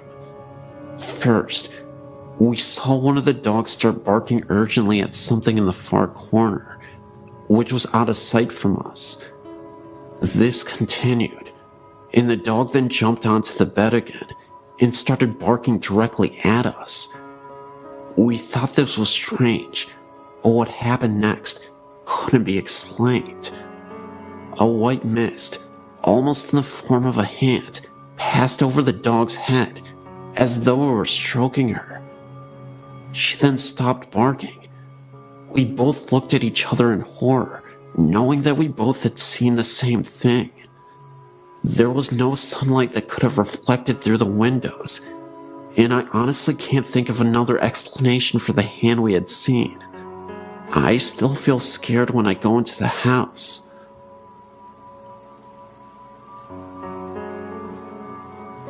January 1999. I'd been working for an American company in Evesham in the UK. The company was based in a small industrial estate called Briar Close End East. On the edge of this estate is a small pub called the Oddfellow Arms. We all used to go to this pub now and then for a quick pint of a lunchtime. I personally used to have a pint, perhaps once or twice a week there. Anyway, as you go in on a fairly regular basis, you tend to get to know some of the locals. There was one couple in particular that the story is about. They were an old couple. He was an ex-counselor and had to use a frame to walk with. He was always with his wife. She used to drive him everywhere. Obviously, he couldn't get anywhere without her assistance. It was just after the Christmas break, first week back at work in January. I decided to go for a sandwich and a drink at the pub. Funny thing was, I noticed that this chap was on his own, sat in the corner. He tipped his glass to me as usual, to acknowledge me. I thought no more about it. Later that day, I spoke to my warehouse manager. He frequented the pub on a more frequent basis and knew all the regulars by name. So, I mentioned to him how odd it was that the old guy was on his own. Astonished, he replied, "That's impossible. The old guy had died over Christmas." I have never forgotten this, and some people, including my wife, have told me I must be mistaken, but I know what I saw, and I know when I saw him. For all those people who know the Oddfellows Arms Evesham, perhaps some of you may remember this chap and his wife that frequented the pub, or maybe someone else had seen him too. I'm recently going to a neighboring school by this house, and have visited it frequently. I never get a safe feeling while in there, and recently, we found a mutilated animal, not like it was feasted on, but just torn apart, and left in front of the house, maybe for some sort of omen, or a warning. The body was ripped to shreds, and its skin on the hands were ripped off, just showing its appendages. Later, we found the skull of the animal adjacent to it, and we noticed the jaw was removed, but the skull itself was in a very clean fashion. No blood or guts or any kind of fluids, not even dirt marks. The skull almost looked like it had been washed.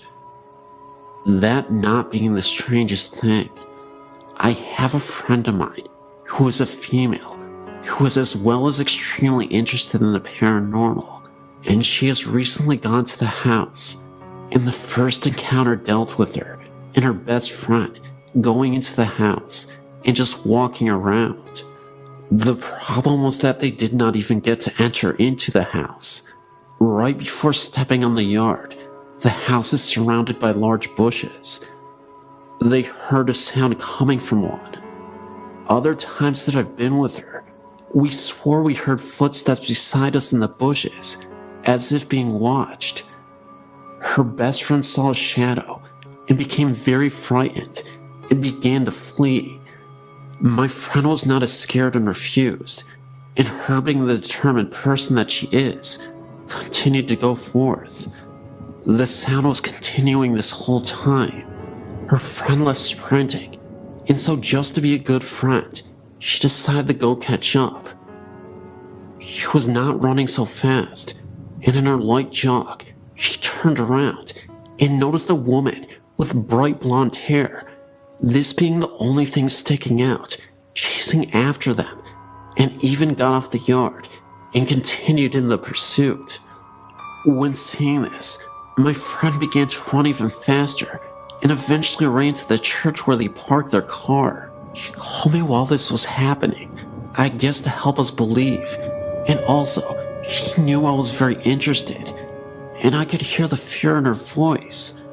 When she returned, she told us the story, and one of the girls who was a local asked about what she had saw, and when she said the thing chasing them had long blonde hair, the local freaked and admitted that the woman who was murdered did in fact have long blonde hair. This scared and excited all of us because my friend who was chased had no idea how the woman looked or anything of that sort. Not being enough for us, we decided to go back with another group of kids who swear they know much about demons. We weren't allowed to go on because the demon group refused to get on because they swore they could just feel the evil. Well, they went back, and we ended up going another day with other friends. We just heard small sounds and footsteps. Other friends' stories deal with the chair in the living room that has two missing legs would be dragged across the living room. But one day, my friend, being the brave girl that she is, went into the house by herself one night, and she was walking around and really did not notice anything. She made a comment expressing how upset she was that nothing was happening, and a few minutes later, she heard a high-pitched shriek, and right then she was pushed, what she guessed to be about 4 feet, and pinned to the wall. She stumbled out of the house, and when she got home, her best friend noticed the scratches on her forehead. She still has them right now. This incident is very recent. That same night, her friend later called me saying that she had fallen asleep and was not responding, and that she was breathing normally, but her body was extremely cold. We haven't gone back yet, but we noticed that activity is much higher when fewer numbers are around. I look forward to giving you updates. Also, I'm from McAllen, Texas, and there's a building in that area that is rumored to be haunted. There's this building, and it is extremely haunted on the 3rd floor. I'll go ahead and check that out as well, and I'll give you an update as soon as possible.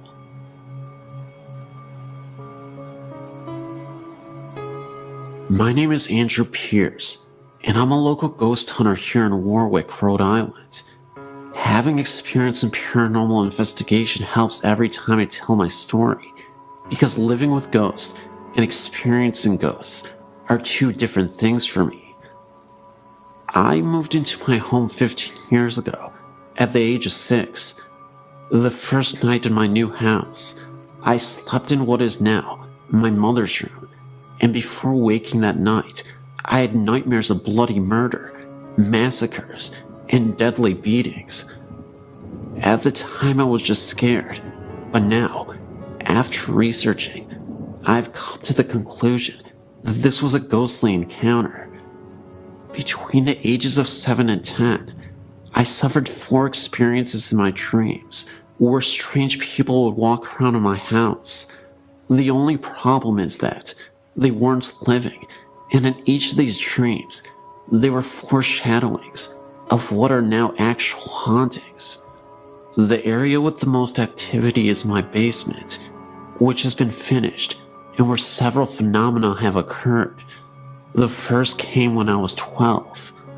I was headed upstairs from my computer room when I saw a figure out of the corner of my eye. When I turned around, it was a little girl huddled in the corner and looking at me. She was dressed in 18th century garb and looked like she had just left church or some sort of social gathering.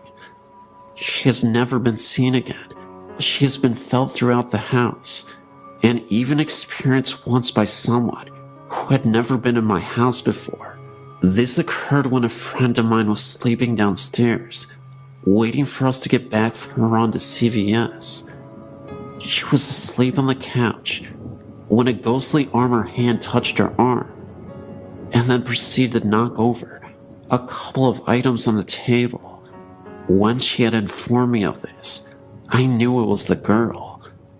Another haunting would be in my mother's room, where, if you are alone upstairs and my dog is not around, a growling sound comes from her room. It is entirely inexplicable, but I have a feeling an angry ghost lives in there, but cannot gather enough energy to support anything other than making sounds and haunting dreams.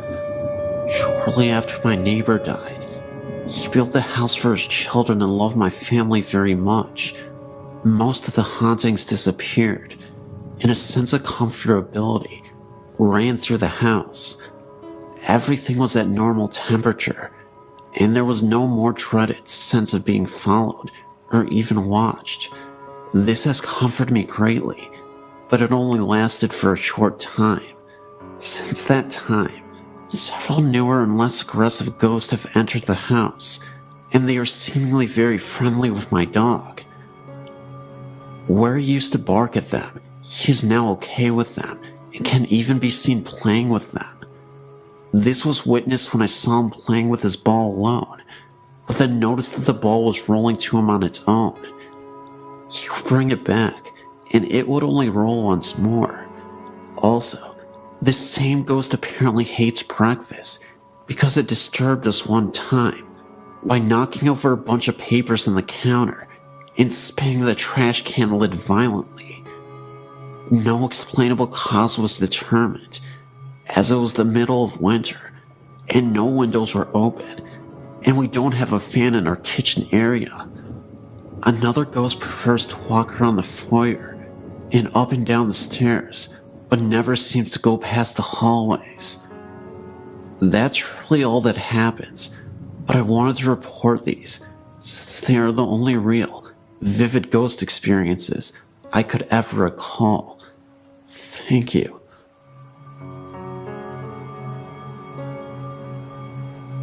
We bought a house in Yucca Valley in 1988, built during World War II, from what we were told, 2 bomb shelters. House added on to the years to come. Interesting old place, but nothing special other than the fact we thought we could turn it into our dream house. 2-story, white picket fence, etc. A couple weeks after moving in, my husband and I were in the kitchen, talking, when I thought I saw something. A fog, an image of a lady going through the dining room, not saying a word, thinking my husband would think I was nuts. He said to me, "Did you see that?" My husband and I choose to sleep in the downstairs bedroom, and the girls upstairs at that point. We were in a king-size waterbed, framed firmly on the floor, so it's not logically possible for something to be placed underneath it. After we began renovating the upstairs, We moved our bed up there, and the girls had the downstairs to sleep. Full-size beds, sitting on regular bed frames. There was nothing on the floor when we moved our bed out. A few weeks later, one of my daughters informed us that something was under her bed. My husband investigated and found a black and white photo, as well as some silk scarves. We called the former owner to ask if he knew who or what it might be. He came to look, said the photo was of his dead wife, and the scarves had belonged to her. A few months later, my husband found a painted portrait of a young man in his workshop. Again, called the former owner. He said it was of his dead son. A year or so later, one of my daughters saw the same image, the fog, image of a lady. He or she never caused us any harm, except for the fact that money we hid in one place or another had disappeared. After living there a while, we met the neighbors. They informed us former owner's wife had died from cancer in the bedroom photo, and scarves were found. His son, portrait found, had offed himself at the Yucca Valley Inn. Ashes had been spread on the property, according to them, the neighbors, but these facts were not disclosed to us at the time that we bought the house. After living there some 19 to 20 years, we decided to move, not because of spirits, just now that the kids have grown up and moved out on their own and wanted to downsize.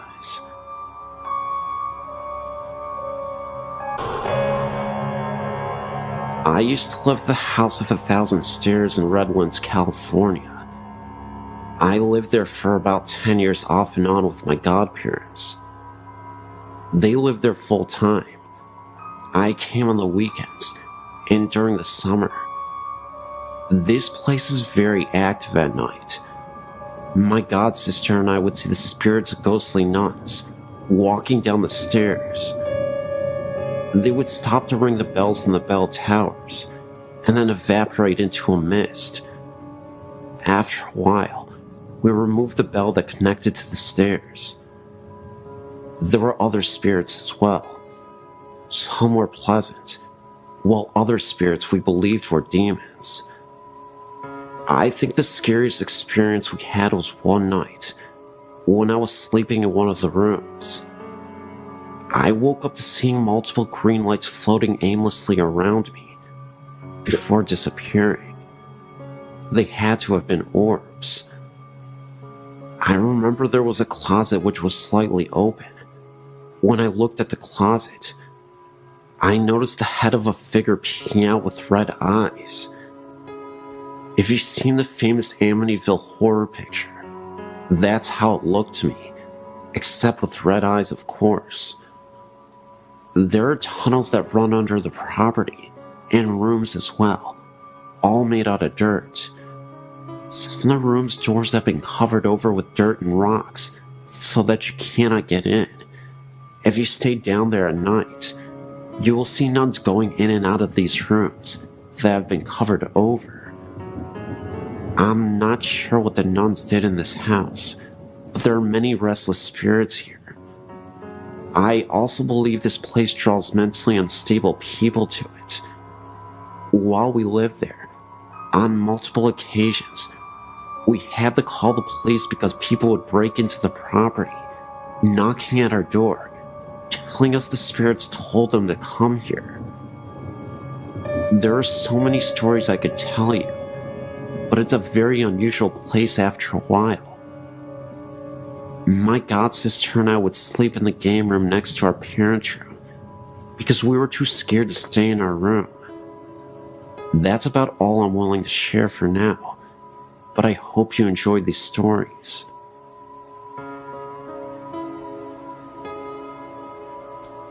I know that most high schools claim to be haunted, but my old alma mater has everything from restless Indian spirits, students that died on campus, as well as the spirits of some priest that passed away at the campus. Its name is Bishop Olney High School, It's located immediately next to the San Fernando Mission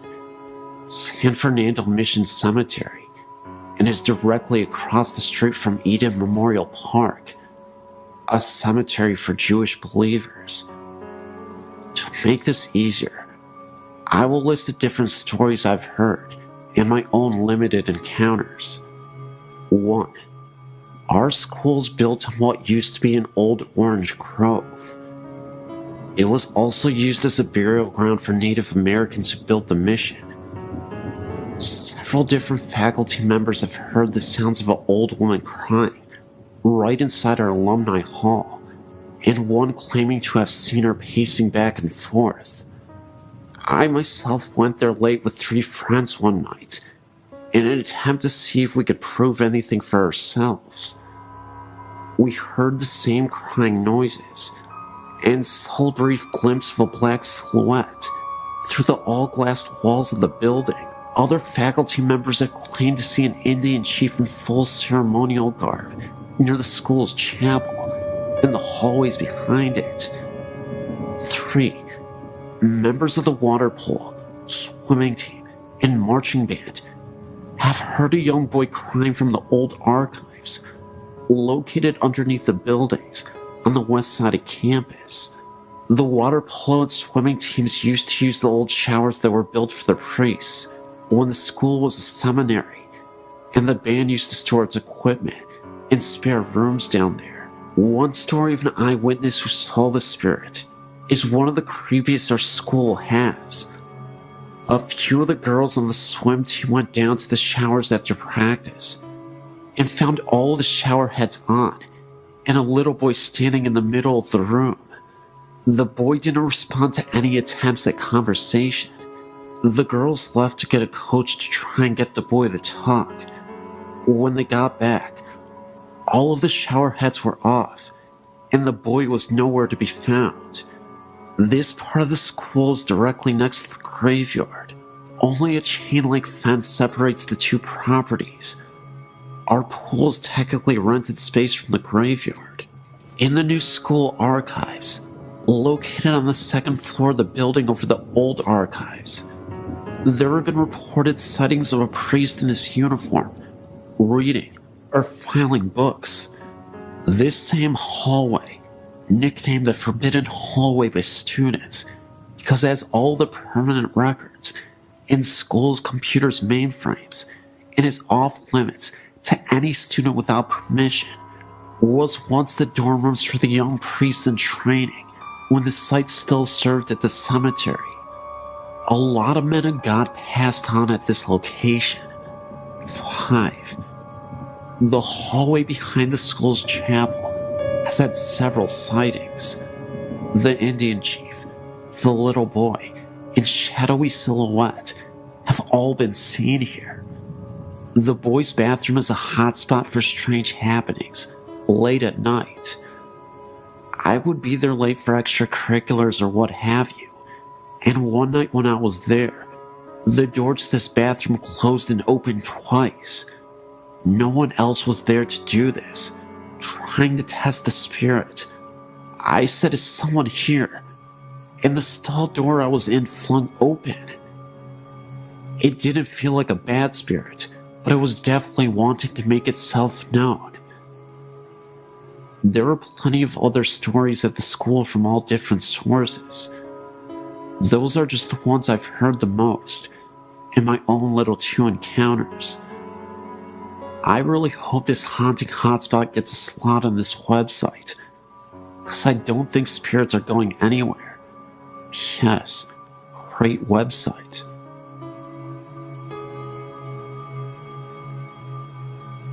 When I was a little girl, about 4 or 5 years old, I remember this clearly as if it happened yesterday. I did something bad to be sent to my room as a punishment. I was laying in bed, not sleeping, mind you, just laying there, looking up at the ceiling. As you may have guessed, I was bored out of my skull.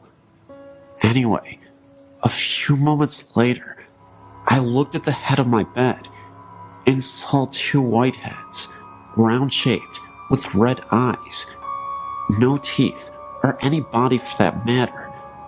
They just kept staring at me. I screamed as loud as I could, and my mother came running into the room.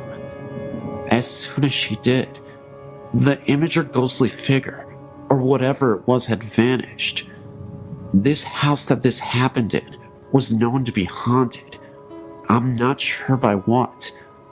I asked my mother years afterwards if she had any odd experience in that house. After I told her what happened, she said yeah. When she was down in the basement doing laundry, she heard someone call her name.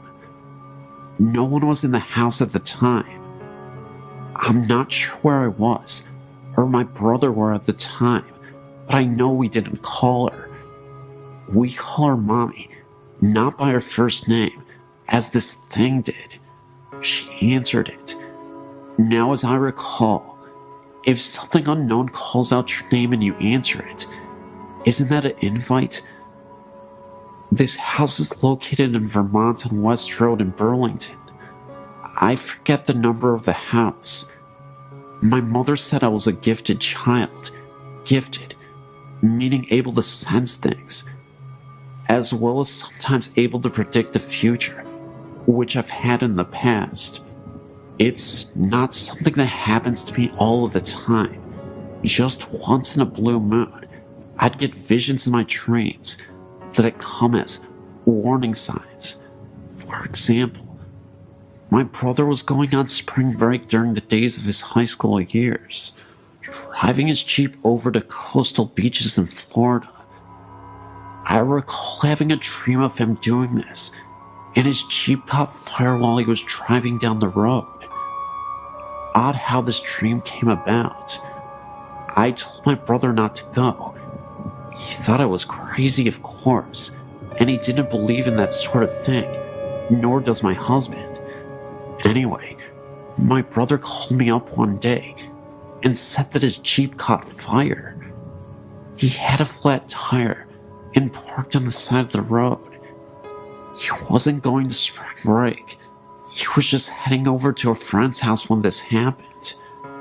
Come to find out, some punk started the fire to his Jeep.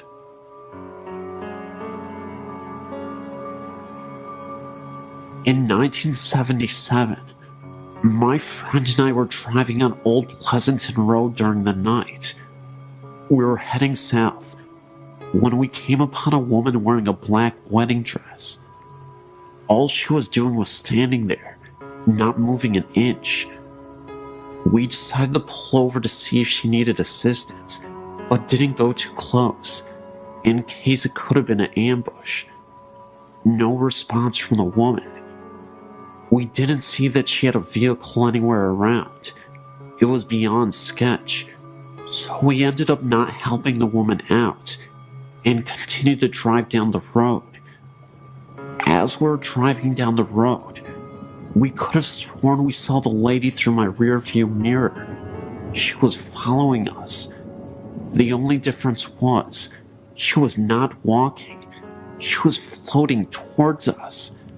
This was after we had driven a mile from where we originally saw her, and there was no way she could have caught up with us in time.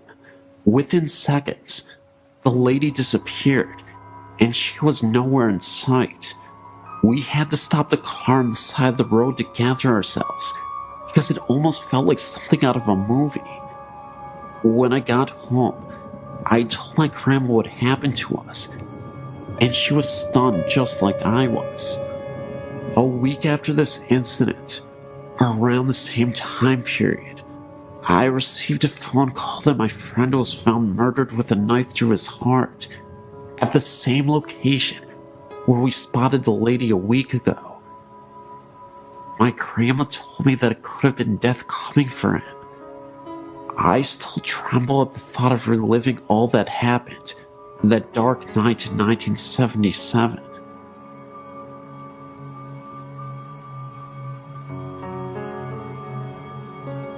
Great Aunt Amy. She lived in a small 2-room shack in the middle of a very remote wooded area in northern Michigan, next to her brother and his wife.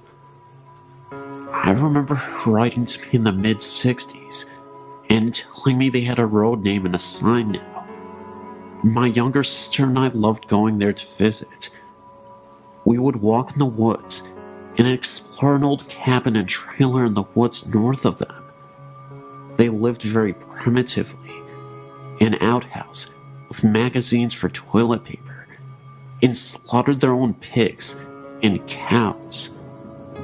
There was a great green apple tree down the road, and we always stopped to get our pickings before heading home. One time, we heard a weird noise, and my mother told us to hurry up and get in the car. We had to get going. It was a bear calling for her cub, and we were downwind. Mom feared we may have been between the mother bear and her cub. Whenever we went to visit, we went to see the uncle and his wife first, then great aunt Amy. Although we would see her peering over the tiered kitchen curtain when we arrived, great aunt Amy was very short and stout, and you could just see the top of her head from the eyes up, over the lower curtain, and I'm sure she was on her tiptoes at that. But she was always so surprised to see us, and just happened to have cookies or rolls just out of the oven. The day of her funeral, the late 1970s, my sister Kathy and I got out of the back seat of the car on opposite sides. I looked at Great Aunt Amy's cabin and then looked over the top of the car at my sister. I knew she saw her too. Great Aunt Amy's little head, eyes peering up over the curtain, as she always did when we came to visit. I could almost smell those rolls baking that she just happened to be making. Recently, my sister and I took a random trip to the area and went by to see the little old cabin again. But this time, it was gone. A new home stood just to the east of its location. I was very disappointed. My sister turned to me and said, "That's alright. She's still there. Can you feel her?" I could.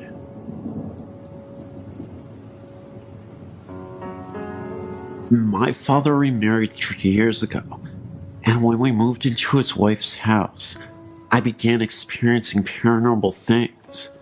I've experienced things ever since I was a child. My mom and siblings were always sensitive to the paranormal. My siblings were pretty used to it, but I'd never seen anything significant until we moved into our new home. It started slowly. I couldn't sleep well at night and had been hearing bangs. I dismissed it all at first as being in new surroundings, but it continued. My sister moved in, and we began sharing stories about things we had heard in the house. They were matching up pretty well. One night I was laying in bed, and I heard hand slams against my window and slide down it. I freaked out because my window had a screen on it. So I went into my sister's room to sleep with her and kept hearing banging from my room. There was no one in there. I slept in my sister's room a couple of times before I could sleep in my room again. I began seeing black masses for brief moments after a while, and my sister had one in her room that was about 8 feet tall and human-shaped. We began doing all that we knew, which was praying. After a few years of this, I got a little used to it, but couldn't wander the halls at night without being terrified. One night, I was playing on the computer and heard a very loud bang like a door slamming, so I went to my room. I shut my door and leaned against it and heard running up and down the hallway. Things like this began happening on a regular basis, and at the time, I felt like my sister was the only one I could talk to. Then one day, something on a different level happened. I was in bed at night, and I had a bunch of glass carousels on my dresser. I'm a firm believer in 3 a.m. being the witching hour, and at that time, all my carousels went off playing music, and a couple fell off the dresser. Once again, I played and slept with the lights on. I had one final major experience before I moved out. My dad's room stayed locked during the day, so when we heard scratching on the walls, it sounded like something was scratching the walls and the ceiling. I ran to the bedroom door and it stopped, but could see a shadow moving around under the door. The scratching then continued, so I went outside. I moved and don't experience things like that anymore, but sometimes hear noises in my apartment. I just ignore it because I know my family and I are skeptical to these kinds of things. Just keep my faith and know that I know it's human in my apartment. My dad's house, I'm not so sure.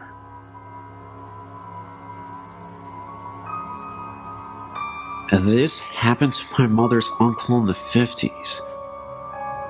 Her aunt and uncle were coming back to San Antonio, Texas, on Highway 87 when their car broke down during the night. Uncle Steve went walking during the midnight hour to get help before he told my aunt to lock all the doors. She did just that. About 3 a.m., 3 men in a car stopped to help her. They told her that they would help her, but she told them that her husband had gone to get help, and he might be coming back. So, the men told her that they will leave, and they were going to leave her some food in a brown paper bag, which they left on the hood of her car. Hours after she thought about the food in the bag, but she was too scared to get out of the car. Soon, a highway trooper arrived. She told him that her car broke, and her husband had gone and never returned. The trooper asked her if she had seen a few gentlemen in a '57 Chevy. She told him about the 3 men that stopped, and before he left, he asked her about the bag on the hood of the car. She told him that the men left her some food in case she would get hungry. The officer grabbed the bag and peeked in it, and out of the bag, her husband's head came out. She has not been the same ever since then. I live in a small town in Kansas. I've lived in several houses in this town, and in just about each house have had strange experiences. The first I can recall was in a small farmhouse in the country. My sister and I shared a room and had bunk beds. The head of the bed was the opposite of how most people would set a room up. The head of the bed was by the window, and the foot of the bed was flush to the wall. I was in the bottom bunk, and my sister in the top bunk. I recall waking up one night and looking out the window to the shed that was across from me. In the top window, the second floor, I noticed a black human figure, no discernible facial features. It had a pale yellow light glowing around it, just purely out of fear and not wanting to experience this alone. I asked my sister, who was supposedly asleep on the top bunk, if she was seeing what I was seeing, not expecting to hear her to really answer me, and she said yes. We still joke about our psychic connection. When I was in high school and living in a small town as I do, my friends and I would drive around the countryside, mostly because we heard that there was some scary haunted place outside of town, and we always liked to investigate. But one night, I was sitting in the front seat of my friend's car and noticed that there was a small boy running in the road ahead of us. It was rather late at night, at least sometime after midnight, a very strange hour for young boys to be running out in the country. I noticed that he had on a red and green striped shirt and brown pants. What was really creepy though was the way he just kept looking back at us, almost begging to be hit. I could only see this boy at the middle point of the curve in the road. Just as we were rounding the last corner, he would disappear. It would only last several seconds. I questioned whether or not I was losing my mind, or if I really saw it, because no one else did. Another story I have was when I bought the house I live in now, still the same town.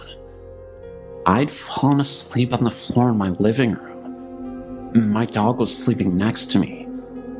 I'm not even sure what exactly woke me up, but when I looked towards my bedroom, I could see a small girl in a white nightgown. She had blonde hair, and next to her was a white cat. I could see through them. They had a mist around them. And again, just as it registered what I was seeing, they vanished. A few months later, I was in my room, standing on the edge of my bed, which is right next to the bedroom door. I was reaching for the light fixture to change the light bulb, with my arms extended. I noticed a man, dark short hair, and in his 30s.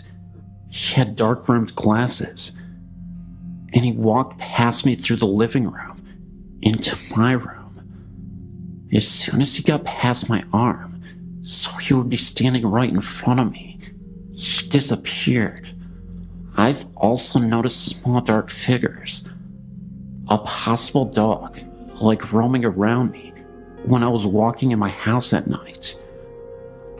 I always try to jump over them, thinking that it was my dog, but she was in another room when this happened.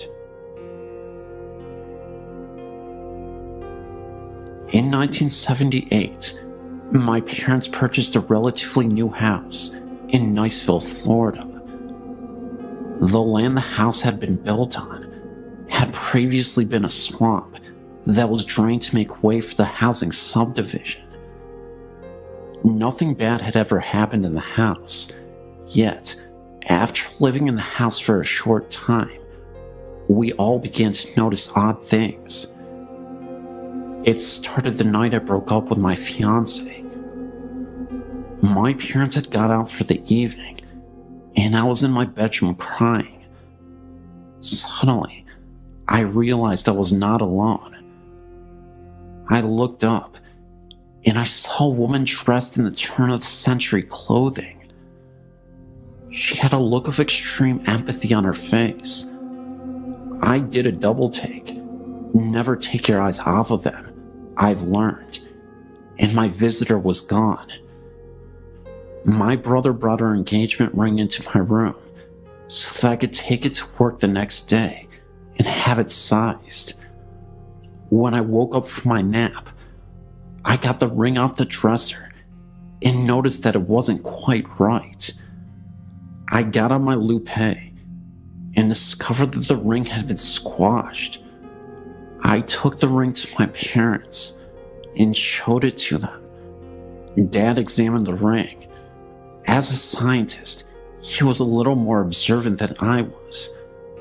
He pointed out that the ring appeared to have been squashed from the right, beside the head that held the diamond, as if it had been sitting on the rear shank of the ring, and an incredible force put on it that literally broke the head from the shank, without leaving a single scratch or gouge mark.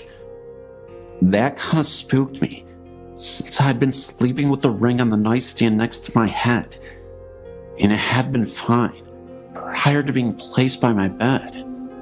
However, events would soon unfold that made us all realize that the house was indeed haunted by the lady, but she was a friendly ghost, provided you were nice to her family.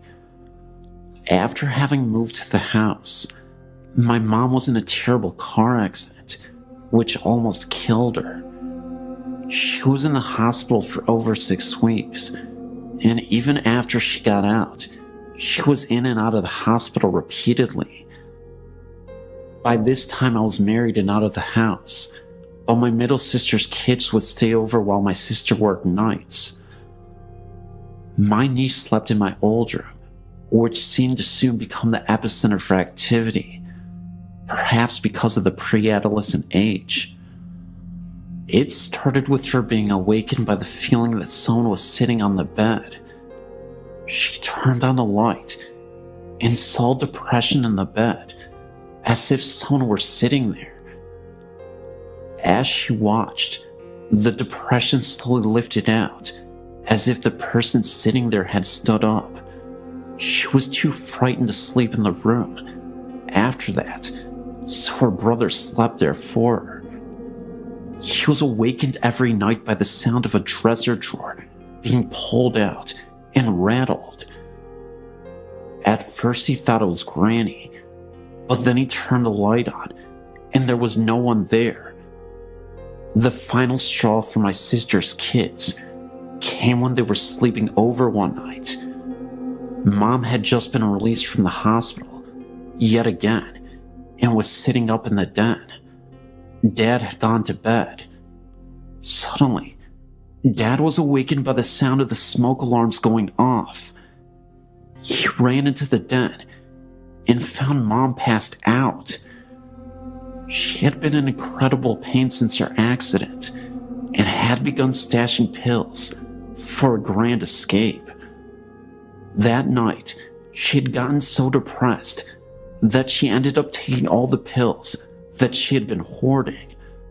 There was no evidence of smoke in the house, not even Mom's usual cigarette smoke.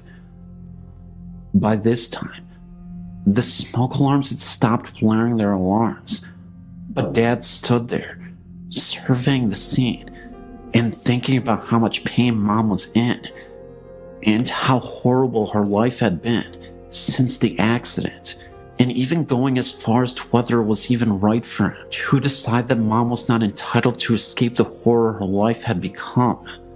Then the smoke alarms went off again. Dad figured somebody was trying to tell him something, and he called 911. The next day after we had all been to the hospital to make sure that Mom was going to be okay, we all gathered at my parents' house.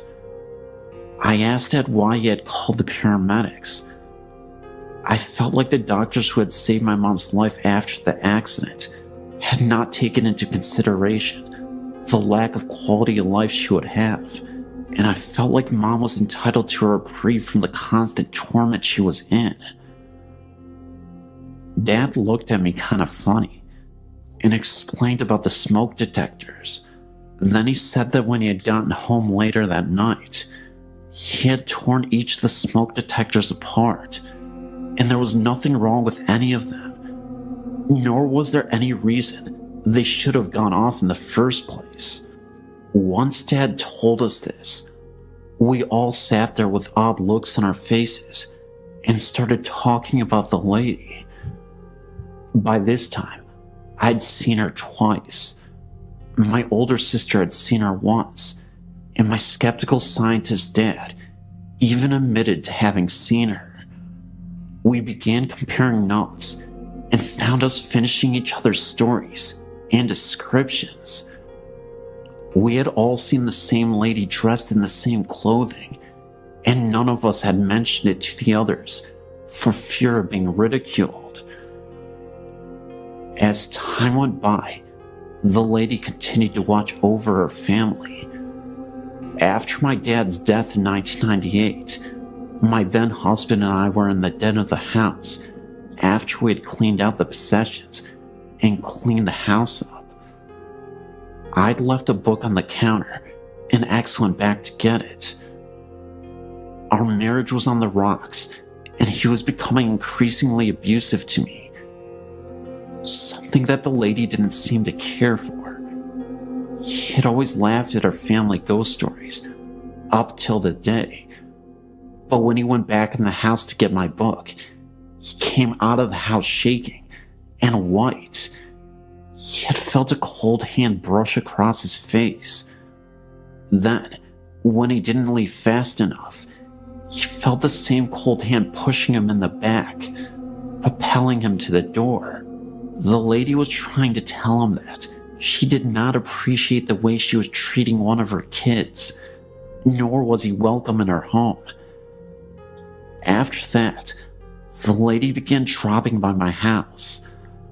I always knew she was around because the stove timer would go off for no reason and the dresser drawers would rattle.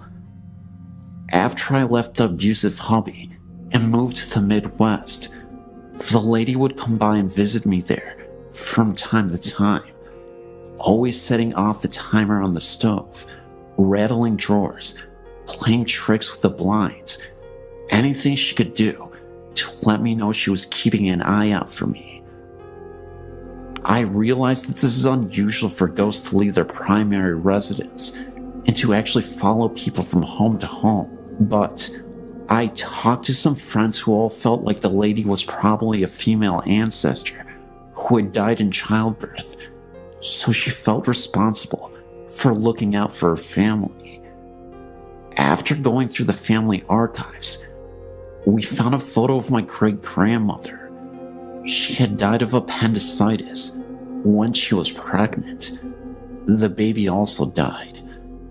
The woman in the photo looked like the lady. My sister is now living in the house.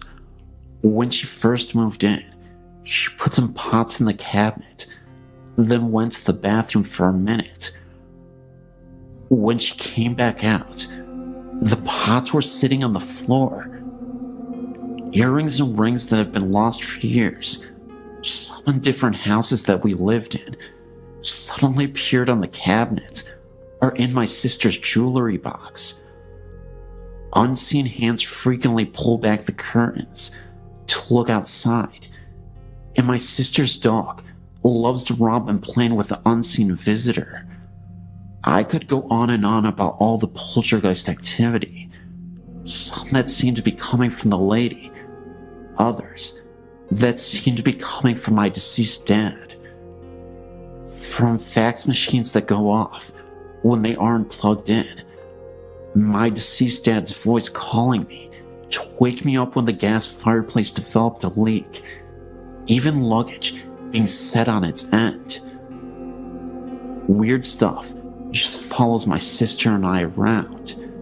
Just 2 nights ago, while laying in bed, I was awakened by the bed shaking.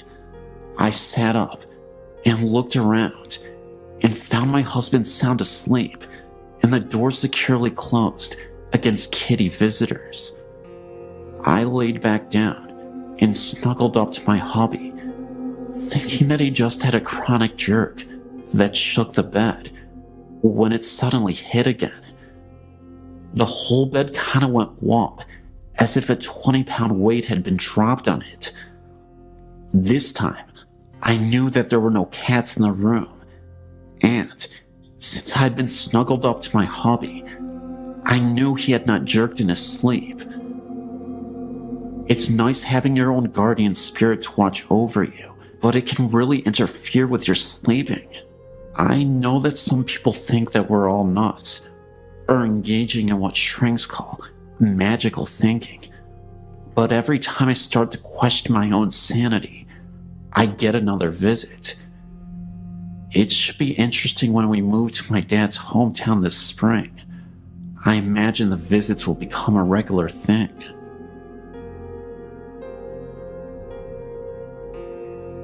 Growing up in rural northern Wisconsin, there were few opportunities for earning cash, aside from service positions and agricultural work.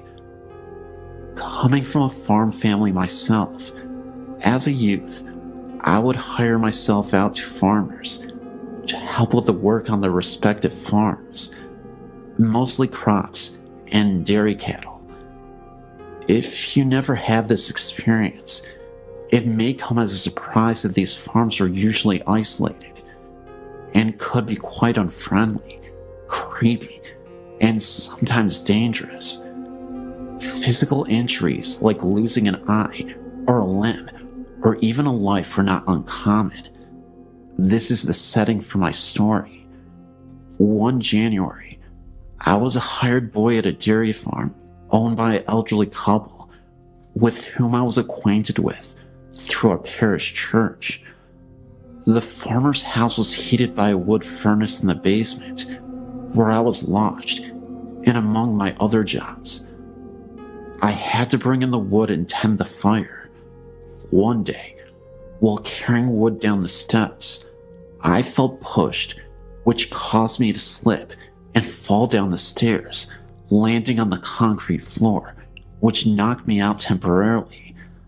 I must have been out only a minute or two, as I woke in pain and found the wood scattered all over. The farmer was very stern, and I feared how he would react to a mess and me not being busy with the work to which I had been assigned. When he did see me, he asked where I'd been and what I had been doing, and so I explained it to him. As I suspected, he was cross with me. Later that night, over supper, he told me a story which made me rethink my staying there. He related that some time ago, his wife, although a Catholic like me, had been dabbling in the occult, things like divination, astrology, cards, etc. Odd things began happening around the farm, and it was no longer prospering. He told me that the last straw had been when he awoke to find her levitating above their bed in the middle of the night. They decided to call the parish priest. The priest, whom I will call Father X in the story, was a mature, spiritual, and virtuous man whom I knew and respected.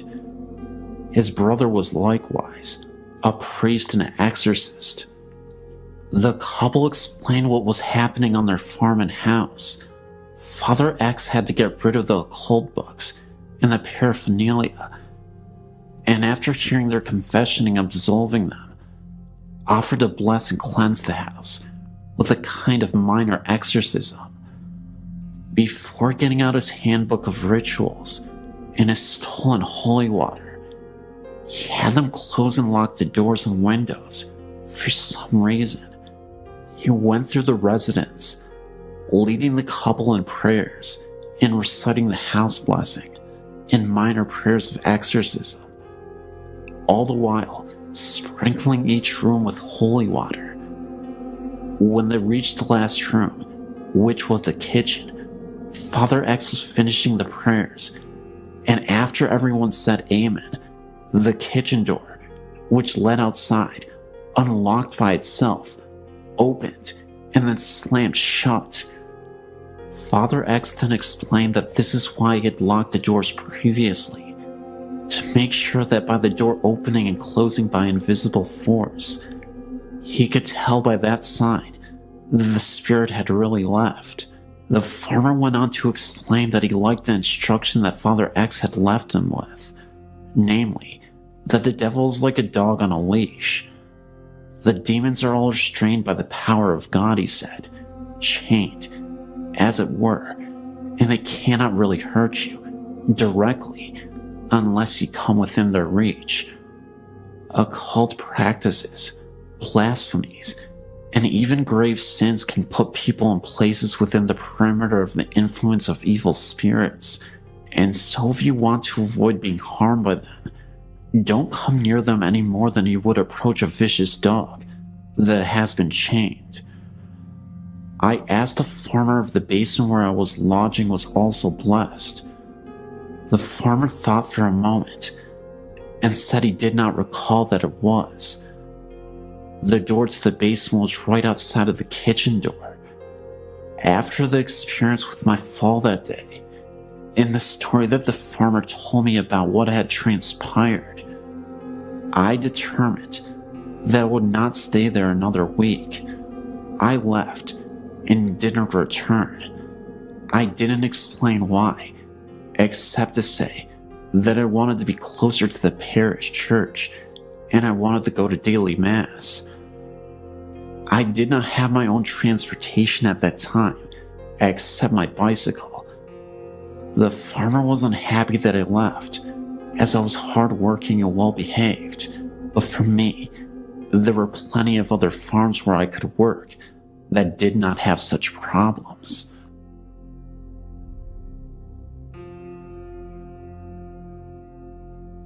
Throughout my life, I'd seen and experienced a few things that I can only describe as supernatural. Everything I'm about to tell you about actually happened, and I will describe each experience as I remember them. The first thing I can remember happened whenever I was only a young boy, growing up outside a village in Northern Ireland called Besbrook. It was during the winter because we had a heavy snowfall the previous night, and I was outside playing with my two brothers. After a while, I went inside to warm up because my hands were frozen.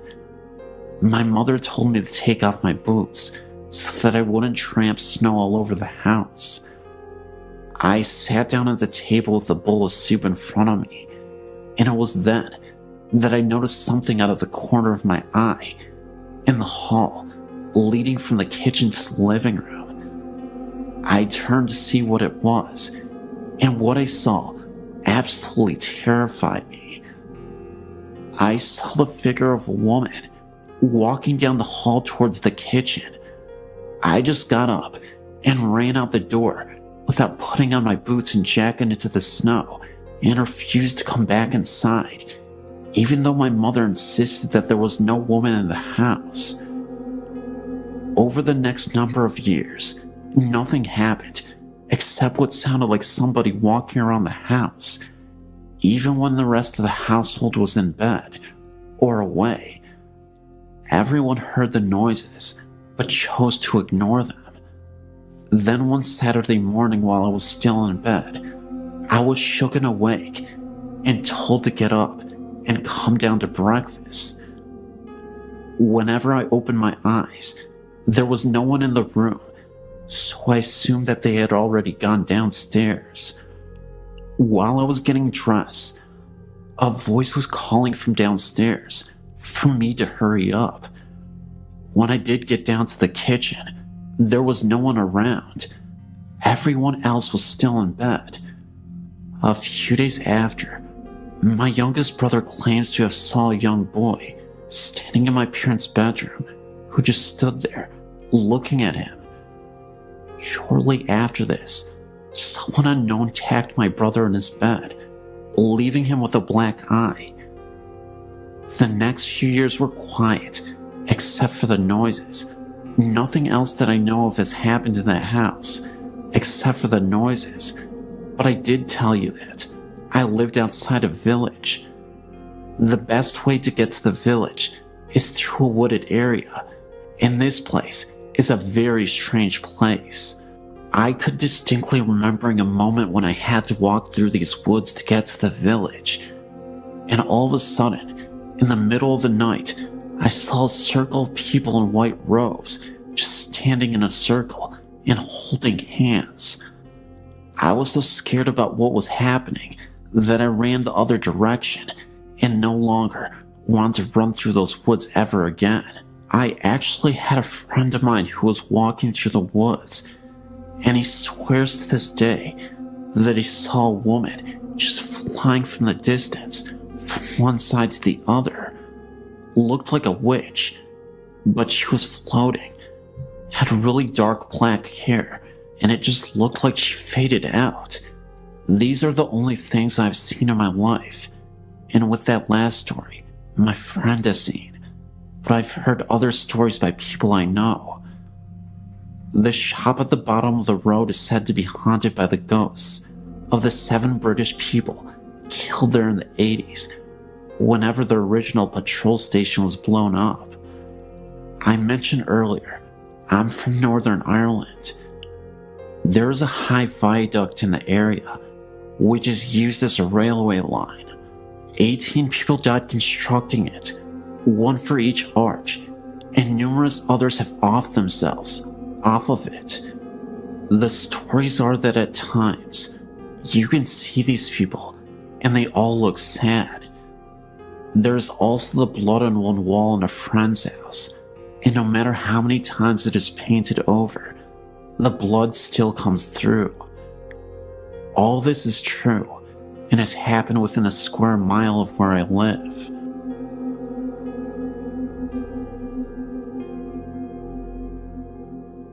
My friend from Arizona and I made our first trip to the Queen Mary together. We happened to run into a paranormal researcher when we were on a tour and decided to stay the night. We rented a room with 2 beds so the researcher could stay with us and show us around the old boat in the middle of the night when the most activity had been reported. We attempted to fall asleep around 11 p.m. I managed to sleep quite easily and wasn't scared about sleeping in one of the reported haunted rooms. About 5 minutes after I fell asleep, my friend wakes me up. The first thing I remember was hearing a staticky voice and thought it was a radio. It wasn't until she asked me if I heard the voice. That was when I realized there was no radio anywhere in my room. My instant reaction was to turn on the light and look around the room. I reached up and tried turning on the light, and nothing happened. We were really freaking out now. The light had just been on. My friend finally turned her light on, and we laid there in bed for a few more minutes, and I decided to try the light again, and this time it turned on no problem. We tried to fall asleep again because we wanted to wander around the ship at 3 a.m. to avoid security guards.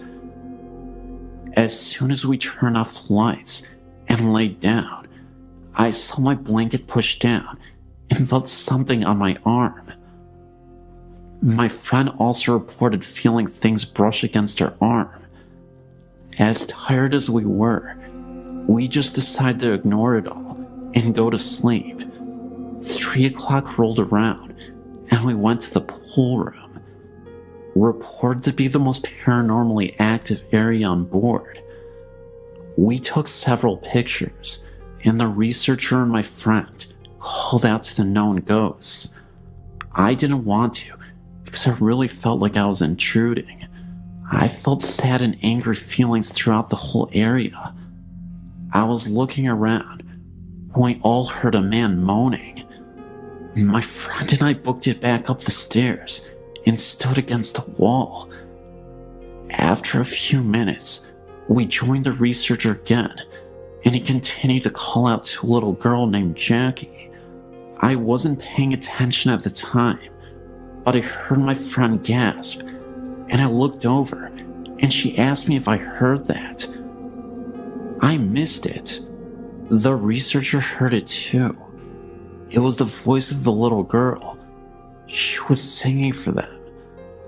I will never forget my experiences at the Queen Mary, and actually plan on going back soon.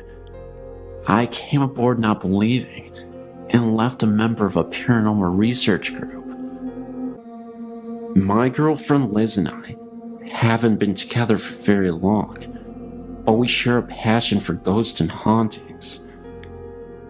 On our second date, we went to a couple sites in our county that are supposed to be haunted. The scariest one has to be the Jericho-covered bridge, located in either Fallston or Jarrettsville, depending on who you ask. As Liz and I drove up to the bridge, a heavy fog rolled in, almost like the ones you see in the old movies, set in places like London. This was weird, because Liz and I have been driving around the county for the last 2 hours, and we had only encountered fog in this one place. Maryland was a neutral state during the Civil War, but racism ran deep here. The Jericho-covered bridge is a grim reminder of that. It is a well-known local legend that runaway slaves were hung from the rafters of the bridge, and sometimes left there for days. As we drove over the bridge, we both felt a chill and a sense of terror in the air. like the bridge had been, in fact, the scene of unspeakable horror. Neither one of us really wanted to leave the safety of the vehicle to take the pictures we were so willing to take just a few minutes prior. Eventually, though, we did take the pictures, and when we got them developed, we found only 2 pictures had turned out. In the first one, you can see some kind of disturbance in the air towards the rafters, and in the second one, we can definitely see an orb in the area where just a minute before, the unidentified disturbance had manifested itself. A couple of months ago, I was living in a house with similar history as the Hanging Bridge. It was a super old Victorian-style home, very big, wide and spacious, multiple rooms. A few things happened that I thought was very spooky. The first incident happened when I was sleeping with my girlfriend in bed. In one of the rooms upstairs, we had an old music box that was in the dining room. It came with the house. I was awoken by the sounds of the music box playing by itself and could see that the door was slightly opened. Needing answers, I hopped out of bed to investigate, not understanding how the music box could play by itself. Needless to say, I made a gigantic mistake. As I opened the door and faced the stairs, I saw a dark shadow move directly up the stairs and then disappear. I froze for a second, almost chickened out, but decided to go downstairs anyway. To my surprise, there was nothing there, and all was silent. The music box had stopped playing. Another time, I was standing in the kitchen with one of my friends, and we were the only 2 people in the house at this time. We decided to use a spirit box and play with the Ouija board to conduct a session. I was fairly convinced that there was a spirit that needed guidance and was lost. We asked the spirit box multiple questions, but at first, no response was given to us. After nearly an hour, being frustrated, we nearly gave up. That was until we asked the spirit to give us a sign that they were still there. My back started to hurt, like some kind of pressure was being applied to it. I said to the ghost, "Is that you on my back?" Now get this. The spirit box sounded like it said death on the bridge. This immediately startled us, knowing that down the road was the Hanging Bridge. We tried asking it follow-up questions after that. The spirit didn't say anything, and just like that, the pressure on my back disappeared. I was starting to think that the ghost was trying to tell us that they were one of the ghosts that tragically passed on the bridge. The last incident happened in the kitchen. The kitchen door was slightly opened, and all of a sudden, I heard what sounded like a girl's whisper in my ear. As I looked towards the door, I saw a lady, I think, walk past the door. At first I thought it was my friend Laura, who always used to wear jeans. So I popped my head around the corner to try and scare her, but there was no one there. I wasn't scared because it was in the middle of the day. I actually found the experience quite exciting, but also unexplainable. To this day, I've always thought these incidents were all related to the Hanging Bridge. The Job Corps in Albuquerque, New Mexico. I was a student there in 1973. Since then, there has been a lot of renovation on the buildings, but when I was attending the Job Corps, it was pretty much the same as it was when it was an orphanage. One night, actually at 2 a.m. in the morning, when I came back to the dorms after babysitting, I had to walk across the campus to get to my room at the far end of the campus. While walking down to my room, all was very quiet in the dorms. Out of nowhere, I hear what sounded like children laughter in the distance. It was very faint, but I could definitely hear something. Yet, through the faintness of the sound, you could still hear shouts of glee and anger, as little children would do on a playground, if that makes sense. This happened behind the little chapel that was there, but the sounds came right there from behind the old chapel, and while I looked and squinted, I didn't see anybody there. I thought to myself at the time, why would parents allow their children to play so late outside? It was cold, and it was dark. Meanwhile, my hair was standing on end, and I tested the wind to see if the noise was carried from another place. Noises can carry long distances. There was no wind at all. At the time, I didn't know that the Job Corps used to be an orphanage until the next morning, when I was talking to my friend about hearing those children. This service worker told me that she used to work there as a service worker for the orphanage. She told me the voices I heard were probably the little children that died of broken hearts while she had worked there. Her face went pale as she told me that the children she thought were treated cruelly.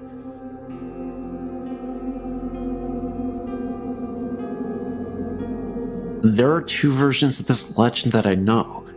It's called the Devil's Footprint. The first is about a construction worker that was aggravated with a boulder that would not budge. The man stepped on the boulder and said, "I will give my soul to the devil, this boulder will move." By the next day, the boulder had moved, and there was an imprint of a human foot and a hoof print of the devil. The man was never seen again. The other version is about a farmer that was having a terrible harvest. He then said, "I will give my soul to the devil if I had a bountiful harvest."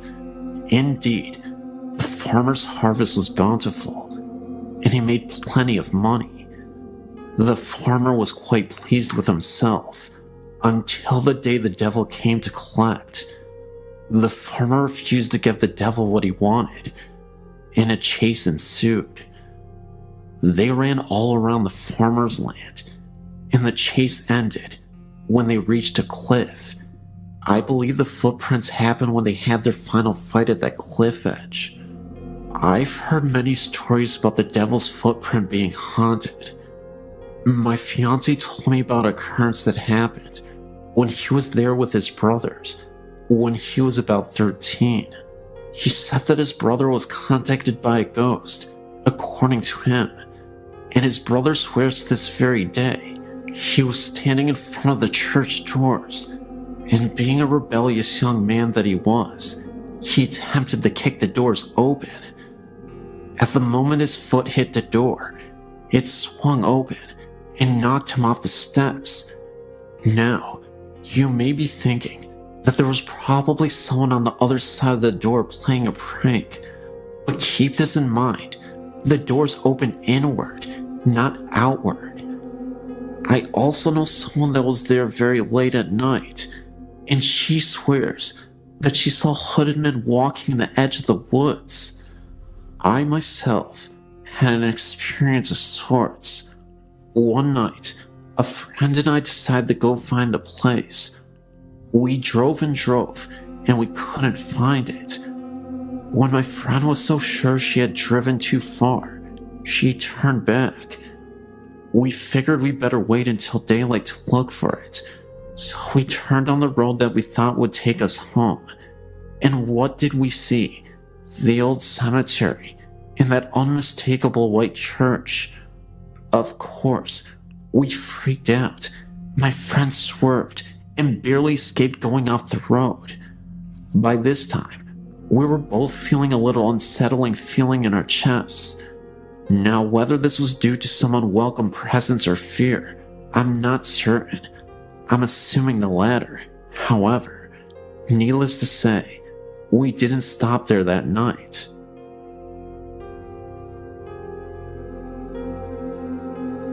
My name is Bobby, and I was checking out your website, and I decided I should send in my own story. We live in Grosse Pointe Shores, Michigan. This event happened on Monday, August 15th, 2005. One day, my brother named Vince was on the computer at about 4 o'clock when he heard a scream. He ran upstairs to find me and my older brother named Sam. Vince asked what was wrong, and we asked him what he was talking about, and he said he heard a woman scream, and we said nobody screamed. We were also the only ones in the house. We got scared, but eventually thought that Vince was probably hearing things and forgot about it. But a week later, me and Sam saw this website and decided to check if something was haunting our house. We checked everywhere, but found nothing. But just as we were about to give up, Sam said to me that we never checked the attic. This was the first time that anyone was up there in the attic in a very long time. We got to the attic door and opened up the hatch, and a ladder came unfolded from the top of the door. We started climbing up the ladder and got to the attic, and it was all dark. I felt the wall right behind me and found a light switch. I flipped the switch, and a dim light turned on. There was this old rocking chair rocking back and forth, the one that my grandmother used to have before she died. We totally forgot that we had gotten it and threw it up in the attic. Either way, we were freaked out. After about 2 seconds, we heard a scream so loud that it knocked me backward against Sam. We climbed as fast as we could down the ladder and shut the attic door. We were so scared that we didn't tell anyone except Vince about what happened. We checked the time, and it was exactly 4:06. We now know that Vince heard the scream from the attic a week earlier. All we know about the people that lived here before us is that they were the Andersons, and that they were an old couple that lived here and raised their kids here. I don't think it was my grandma's spirit, because she was always a gentle soul and wouldn't scare us like that. Anyway, after all the kids moved out and Miss Anderson died, a short while after that, he sold his house to us about 4 years ago. I believe Miss Anderson was the one who screamed. I guess she was mad that we stole her house from her.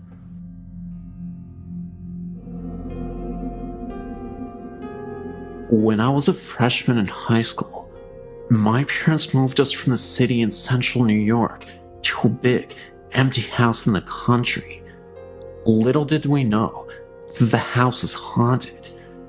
So many things happened there that even my skeptical dad began to believe that we were sharing the house with someone or something else.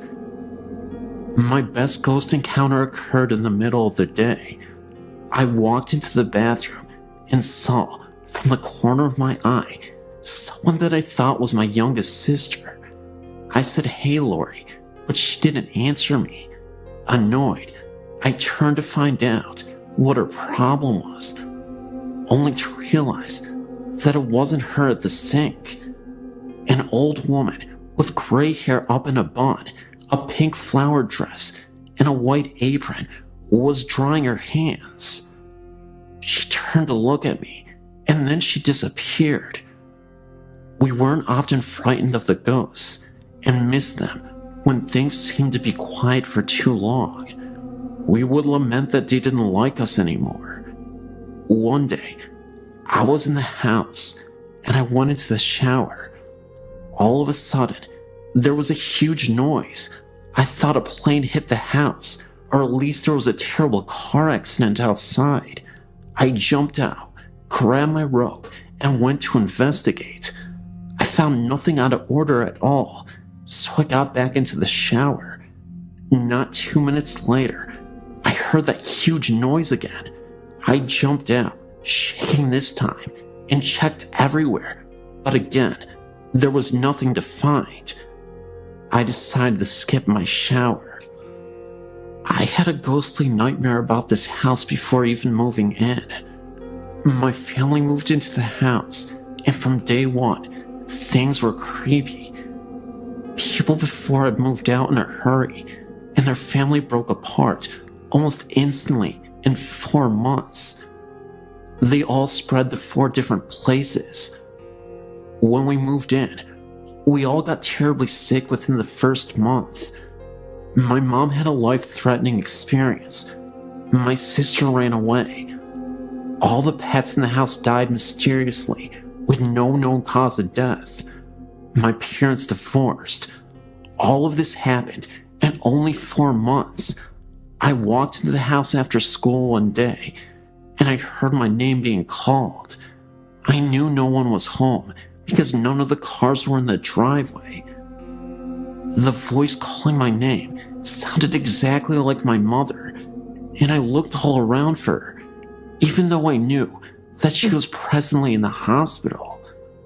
Within the next few days, and a few more creepy paranormal events, all 4 of us left in just as much of a hurry as the one before us, leaving most of our personal belongings. We all split, each of us in a different car, to different places away from each other and away from the house. I will never go back to see it, nor would I wish the haunting of the house on anyone else.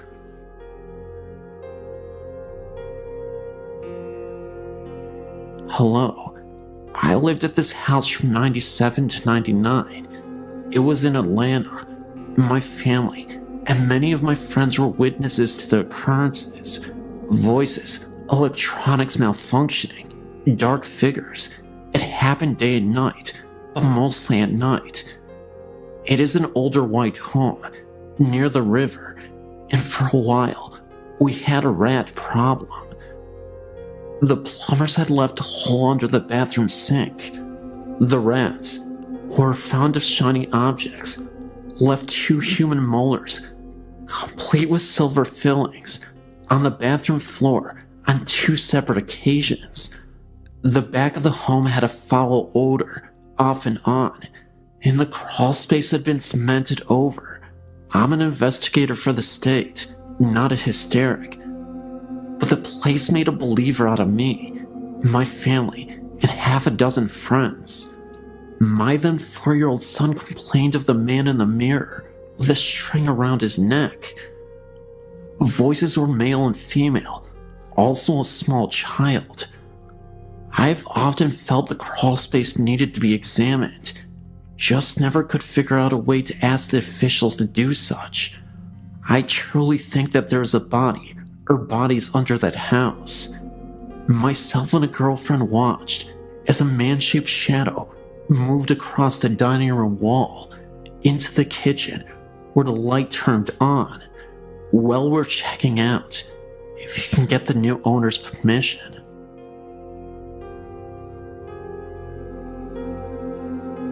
So when I was about 17, my family had just moved back to Canada from living in the USA. It was a bit sudden, and being a family of 6, it was a little bit of a scramble to find a place to house all of us before the snow hit. So, my mom and dad decided to live in an old house that my grandpa had on his property, just for the duration of the approaching winter ahead. The house was my great uncle's, and my grandpa skidded from my brother's property to his place. Now my grandpa has 2 quarter sections, and this house is tucked way back away from the main house, so the powers ran from the main house, and with it being so far away, there is no running water. This house is old, so to add to the running water, there also isn't heat, only a wood stove.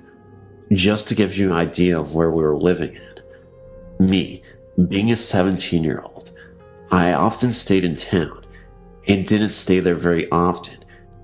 I specifically remember the first time it happened. I was in my bed. I was the only one who would stay downstairs. With the wood stove, everyone wanted to sleep upstairs since it was warmer. So I was just starting to fall asleep, and I started to feel the room get really heavy. I remember the feeling of not being alone. The doorway didn't have a door on it. It only had a beaded curtain, and I could feel it standing there. I then remember having the feeling of total fear rush over me and frozen to my core with it. Then, it moved closer, and I felt the bed move and someone crawl right beside me. Not in a way that was super noticeable, but in a sneaky, slow, sloth-moving type of way. I specifically remember wanting to vomit with fear. Then, I felt it, the feeling of an unshaven face rub against mine. I scrambled out of bed, holding my blanket, and ran up the stairs to my parents' room. I was so out of my mind with fear that I couldn't even scream. I slept on the floor with my dad's side of the bed. The next morning, Mom was wondering why her 17-year-old daughter was curled up at the foot of her bed, and I told her what happened. Later that morning, we walked over to my grandpa's house to have breakfast and go chat. My mom brought up my wild story. My grandpa and grandma silently listened, as my mom was laughing at the last bit of the story. My grandparents got really serious and turned to each other. Apparently, this has been an issue in the old house, and they didn't want to tell us, hoping we didn't acknowledge it, then it wouldn't bother us. I can honestly say it didn't feel angry or upset. It just wanted to cuddle. I didn't stay there much after that. I moved in with a cousin in town. Ghost stories are the most popular types of stories to talk about in the curious world that we live in. Some of us are skeptics, while others truly believe that the supernatural world is real. I truly believe that entities are real, and this is a true story involving my cousin. He didn't see a ghost, but he felt their presence, and is now fully convinced that we are visited by spirits, even though this event happened years ago, and at the time, he was truly skeptical. My cousin is a doctor, and he lives in the USA. A few years ago, he went out of the United States to Vietnam on business. He ended up visiting Hanoi, Vietnam, which is Vietnam's capital city, and stayed in a hotel with his wife at the time. Immediately after entering the hotel, they were both surprised to see a woman sprinting out of her hotel room and screaming bloody murder. It was such a shock to us at the time, it immediately gave them bad vibes about the property. Nobody knew what happened to her, and for a while, she refused to speak to any of the staff about why she felt so horrified or what happened. She looked sickly and pale, as if she had just seen something grisly. She was breathing heavily and hyperventilating. My cousin, out of curiosity, came up to the front desk and asked what happened. The staff said they weren't sure exactly what had happened, but my cousin mentioned that he was a doctor, and if they needed assistance, he would be happy to help. After a few minutes had passed, she collected herself. My cousin approached her and had a little chat. She swears that she wasn't just having a wild episode of hallucinations, and insisted what she witnessed was real. It was early morning, and the sun was barely starting to shine through the windows. The room was still dim, and the light was off. The woman had just woken up from her sleep. Again, still dark, but light enough to see the room. The hotel room she was staying in was massive, and she was in the kitchen making tea. From the kitchen, you can see into the living room. That's when she saw a man standing right next to the bed. It was the ghost of former President Nguyen Dim Dam. He was president of South Vietnam in the early 1960s, who passed away in a very terrible way. She also said that the night before, she saw a former Vietnam soldier staring at her from the window during the evening. My cousin, being a practical person, kinda dismissed it and advised her to just go home, take some medicine, and relax the rest of the night. Even after she had just calmed down a little, it was obvious she was still visibly shaken by this whole ordeal. My cousin and wife didn't take the room, but there was another couple that checked into the same room.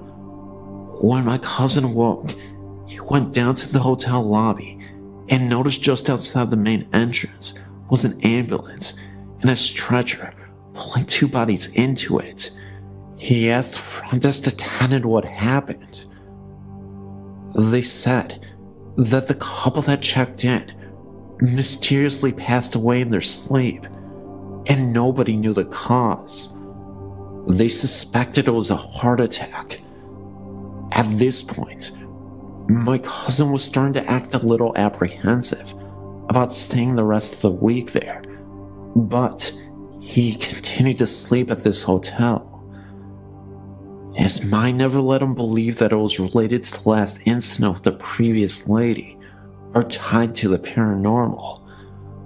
Until a couple nights later, all was silent.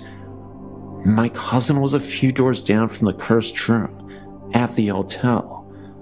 This is where it gets freaky. It was late at night, and my cousin was reading a Vietnamese book when the power started to go off and on. He looked out into the hallway to see if there was anything going on, and all seemed okay. He thought that maybe there was a problem with the electricity, so he called the front desk from his room. What he heard over the phone started to finally freak him out. He said that when he picked up the phone, all he could hear was heavy breathing, and someone hung up. Concerned, my cousin rushed to the desk. A woman was standing right there. He asked her why she didn't say anything over the phone after he had called. The woman said that he didn't make a call.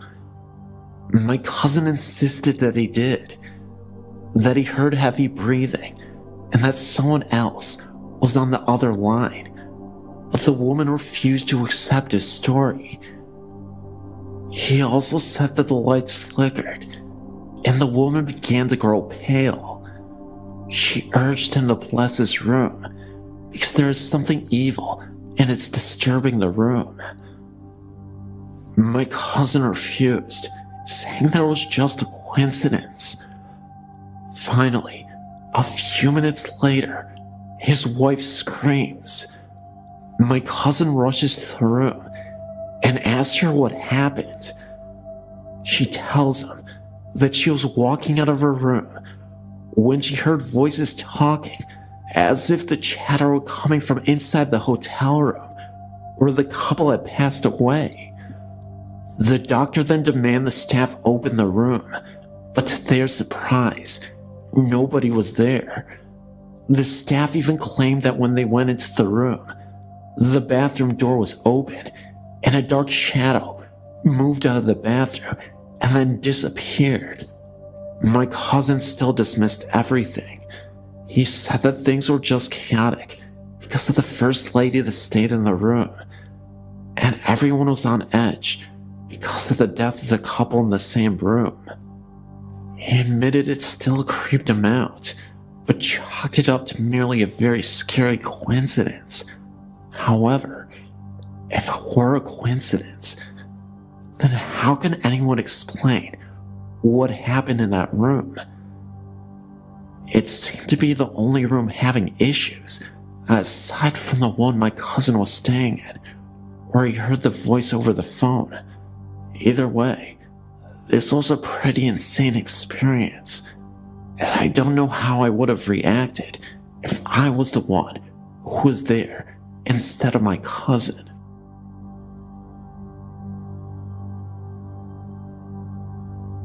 I don't remember the year that this happened, nor the age that I was. I still remember it though, as if it were yesterday. So, my aunt just got a new computer.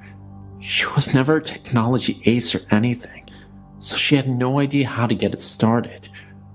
When all else fails, call my mother. My mom was a whiz at computers, so my aunt asked her to come over and hook up the darn thing. My mother, being the lovely lady that she is, agreed to do it within the week. It was actually that weekend that she decided to do it. So, Mom decides she wants to go over my aunt's house, kinda late for some reason. I was very young and couldn't stay by myself, so she took me along, since calling a babysitter at the last minute would be very rude. We finally got there. I look up at the house, admiring its large size. I did think it looked pretty scary though. We struggled getting inside because my mom couldn't see the keys. As soon as we did get inside, I was frightened. All of the lights were off and nobody was there. Or so I thought. My mom wanted to get started with her work since it was maybe 9 o'clock already. She told me to stay upstairs and watch TV while she was in the basement, hooking up the computer. After a while of whining and staying upstairs all alone in the large house, I totally agreed. My mother stayed with me for about 5 minutes, showing me how to work the TV. I begged and pleaded for her not to go, but it was her duty as a sister to fix the computer. She finally went downstairs, and I was left alone in the huge living room. I decided to turn on the cartoons, thinking it would cheer me up a little. I finally started to calm down, and even laughed at the silliness of the cartoons. Then, all of a sudden, I heard the loud noises in the kitchen. Apparently, my mom didn't hear it, and to me, she was God, so anything she said went. After she said nothing, I proceeded to ignore the noise. But then it happened again. I ignored it. It happened again. I ignored it again. It happened once more. By that time, I was so annoyed at the noise because it was disturbing my cartoons. I was so mad, I forgot my rule about my mom, and I jumped up from the couch, turned around, and almost yelled, "Shut up!" when I saw this mist in the kitchen. It seemed like it was in the shape of an elderly woman with a long white dress and long white hair. I was so shocked, I couldn't scream. So I ran as fast as my little legs could carry me, downstairs into the basement, and into my precious mother's arms. I didn't tell her what happened, as I was still in shock, awe, and amazement at the creature that had stood before me.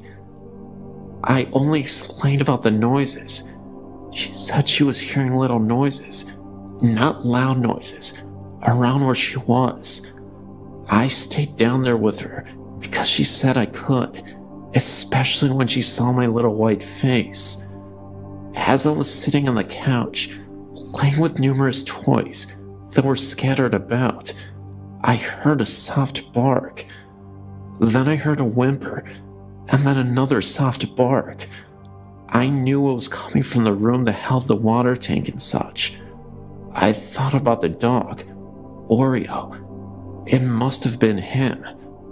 But then I remembered he died about a couple months before. My aunt and uncle at the time owned no animals, not even a bird, and it was way too late for someone to let their dog out. Besides, I don't think I would have hurt a dog, as I don't believe anyone in the community even owned one. What frightened me the most was that poor little Oreo, a dog that had been banished to live outside for no reason and was never fed, died on the ground right above where I had heard the noise. I told my mom about this. She said that she heard nothing.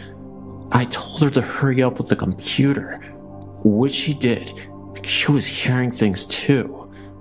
We both ran up the steps and out the door.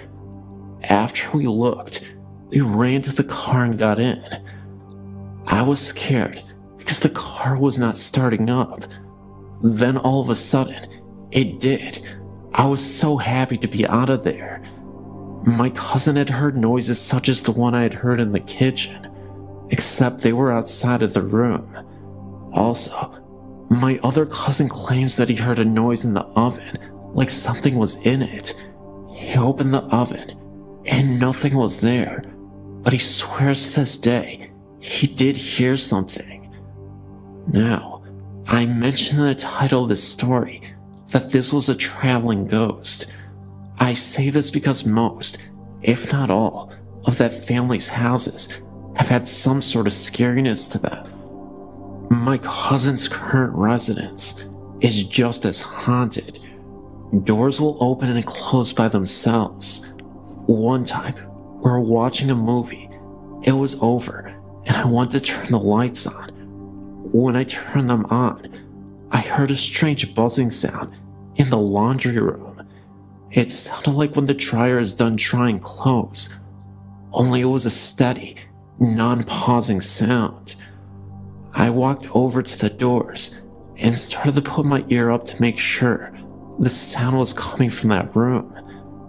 As I did so, all of the lights went off and the DVD player suddenly turned on, much louder than we had it on.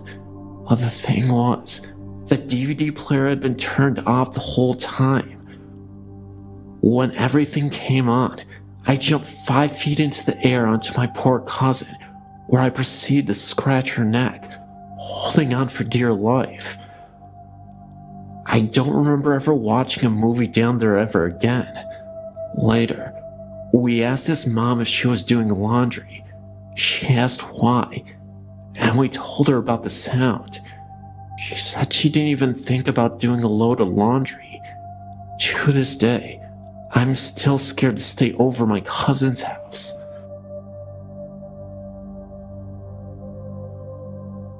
When my sister and I were young, we lived in a newer duplex in California. It was a small place with only 2 bedrooms, so my sister and I had to share a room. We had our beds on opposite walls, but they both faced the hall. On one side to the hall was my parents' bedroom, on the other was the bathroom, and in the middle of the ceiling was a big square fluorescent light. I think that's where it lived. I can't exactly remember when it started. All I remember is waking up in the middle of the night and seeing what I remember as the electricity man. It seemed to come out of the light, which my parents left on to help us sleep. It looked like a person, but seemed to be made from the light. This happened several times over the next few years we lived in the duplex. I never told anyone about what happened until about 15 years later. My sister and I had come to visit my parents. We're all sitting in the living room talking about our childhood, when my sister had asked if I'd remembered anything strange about the duplex. I asked what she meant by strange. She asked if I had ever seen anyone in the wall. I then told her about my experience with the electric man. Turns out, she saw the same thing.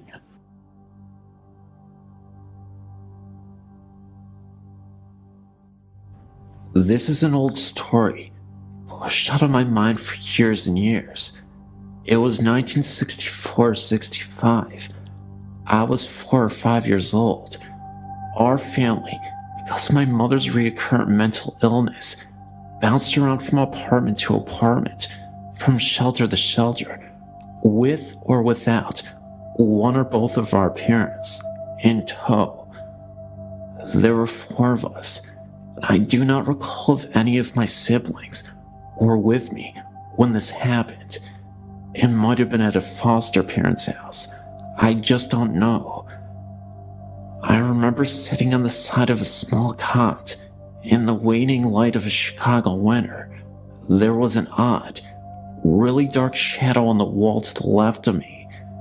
It was the size of a small man, and I stared in disbelief, because it had a hat on and was in profile.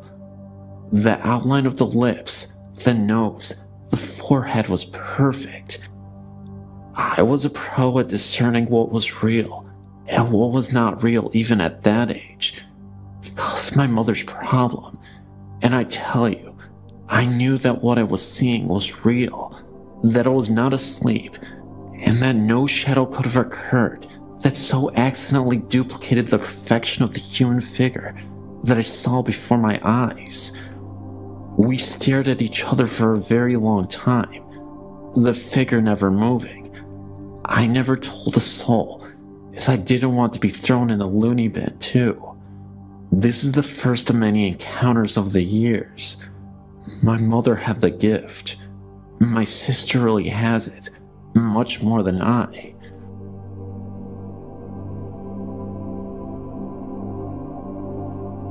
About 18 years ago, I was in the Jacksonville cemetery with my husband and 3-year-old son.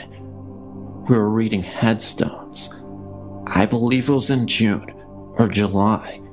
The sun was out, and there was not a cloud in the sky. As we were walking through the headstones, we saw a woman walk through the trees. Both my husband and I saw her. We thought there was something odd about her, but couldn't figure out what exactly though. We were walking towards her, and she was probably about 80 yards away. She was walking away from us and stepped behind a tree. Then, we didn't see her again. I said to my husband, "Where did that woman go?" He said, "She stepped behind the tree." We continued to walk towards the spot where we saw her. All of a sudden, rain poured down on our heads. We both looked up into the blue sky, and water continued to drench us. We ran back towards the car, and it was like the rain just disappeared. We got back to our car, and we were all soaking wet. The sky was still blue. We left right away.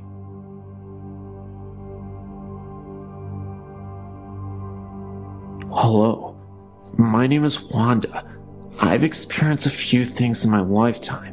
This one recently, not scary or anything, but just strange. I lost a pet 2 years ago when he was still a puppy. Bernie got hit by a car and died all alone on the road while at my mother's care. I came home from work and we buried him. My brother and I loved him so much, I painted a stone on his grave that I'd done 1 year. Well, like I said, that was 2 years ago, and twice recently, I've experienced the oddest sensations.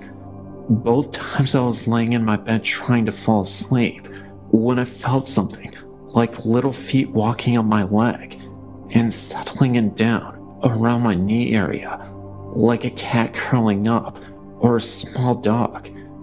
It felt so real, but I tried to explain it away, thinking maybe my circulation was doing something weird to my leg. Then a couple weeks later, it happened again. It walked up my leg and curled up on my knee area. This time, I had no delusions. I was sure it was Bernie, came back to lay down, and be with me. Since then, I shared my experience with a girlfriend, and she claims that when she spent the night here on my couch, she felt the same thing. We even got a ghost picture. My sister's dog was here, and my friend Yuri took a picture with her disc camera of the dog, and there's a big white circular mass over the dog with what looks to be a foot appearing, or taking shape rather. I've no doubt it's Bernie, and he's been playing with that dog even as spirit. Sign me up as a believer. Yours truly. My name is Tracy. I'm not sure that I have a problem with the haunting, but would just like to share my story. It starts back to when I was a child. My mother and I always had this psychic connection. For instance, I never had to tell my mom what I wanted for lunch. She would just think of a few choices, and I would then walk in seconds later and give her the answer to the question that she never asked. Now, this happened just a few times. I would have washed it off to coincidence, but this happened all the time. Now, as an adult, I get to do this with my children. It's pretty neat. I always had the psychic capability, not asking for it or concentrating on it. It just happens. Well, now with a little background on me, I'll get to the good stuff. When I was about 5 years old, my parents purchased their first house from an older woman whose husband had passed away, and she was moving to Florida. Hence the reason she asked us to keep her cats. From the moment I stepped into the house, I felt watched. This feeling only increased with time, so bad that I used to get dressed under the covers. I remember it happening in my bedroom more than any other room. I didn't feel that way in the bathroom after I took a bath or something. It just seemed to be in my bedroom. Then, the nightmares started. I would wake up extremely distraught, usually having the same few nightmares over and over again. I was terrified of under my bed, so I used to jump from my bed out of my doorway and run to my parents' room on the other end of the house. I would then go to sleep on the floor by their bed. I was never afraid of under their bed, though. I didn't realize how strange that was until I got older. As I would run to their room on many occasions, I would look behind me, and I would swear I would see something chasing me. Now, I guess I left this to an overactive childhood imagination, but I found out more. When I got older, my mother told me that she used to hear voices in the attic, but upon going up there, with a knife in hand, there would never be anyone up there. There was never anyone outside either. She said that she would always feel the presence of an older man. When I was 14, my parents divorced, and I rebelled, and in short, my father got custody of us, and we got the house. My dad is very carpenter handy, so he decided to rebuild the house and increase its size.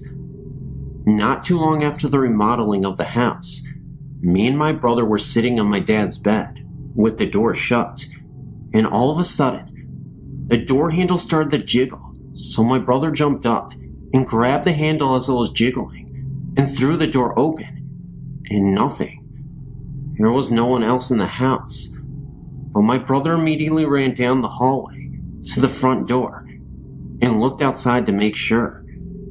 It's impossible that someone was there. The only original things left in the house are the original foundation and the chimney. I figured after the remodeling was done, whatever was here left. Until recently, about 2 years ago, me, my fiance, my 2 children, and my brother all took the house over. One night, me and my fiance were in bed, sleeping for about 30 minutes or so, and I woke up and saw a dark shadow leaning over his chest.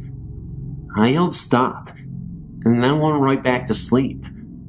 The next morning, I didn't even think of it, so my fiance called me from work. He asked me why I yelled stop, and I told him that I didn't know why, that I even forgot about it. Then I told him that I did see a shadow that resembled a short, bald, heavy-set man leaning over his chest. He then told me that he woke up gasping for air, and that the dark shadow was pushing on his chest and pulling him off the bed. Then when I yelled stop, it vanished. My fiancé is not a weak man at all. He's very strong, so I knew something was going on. I felt a presence in the room for a few weeks after that, but I went into each of the rooms before bedtime and told him that he was not allowed in there. Then one night, me and my brother were on the couch talking, and I told him the story, and he was in disbelief, of course. We then both dozed off, and I got woken up to a pale-faced brother who said that he got punched in the chest and he was having a hard time breathing. I then did the same thing as before and had nothing happen since. That's the end of my story.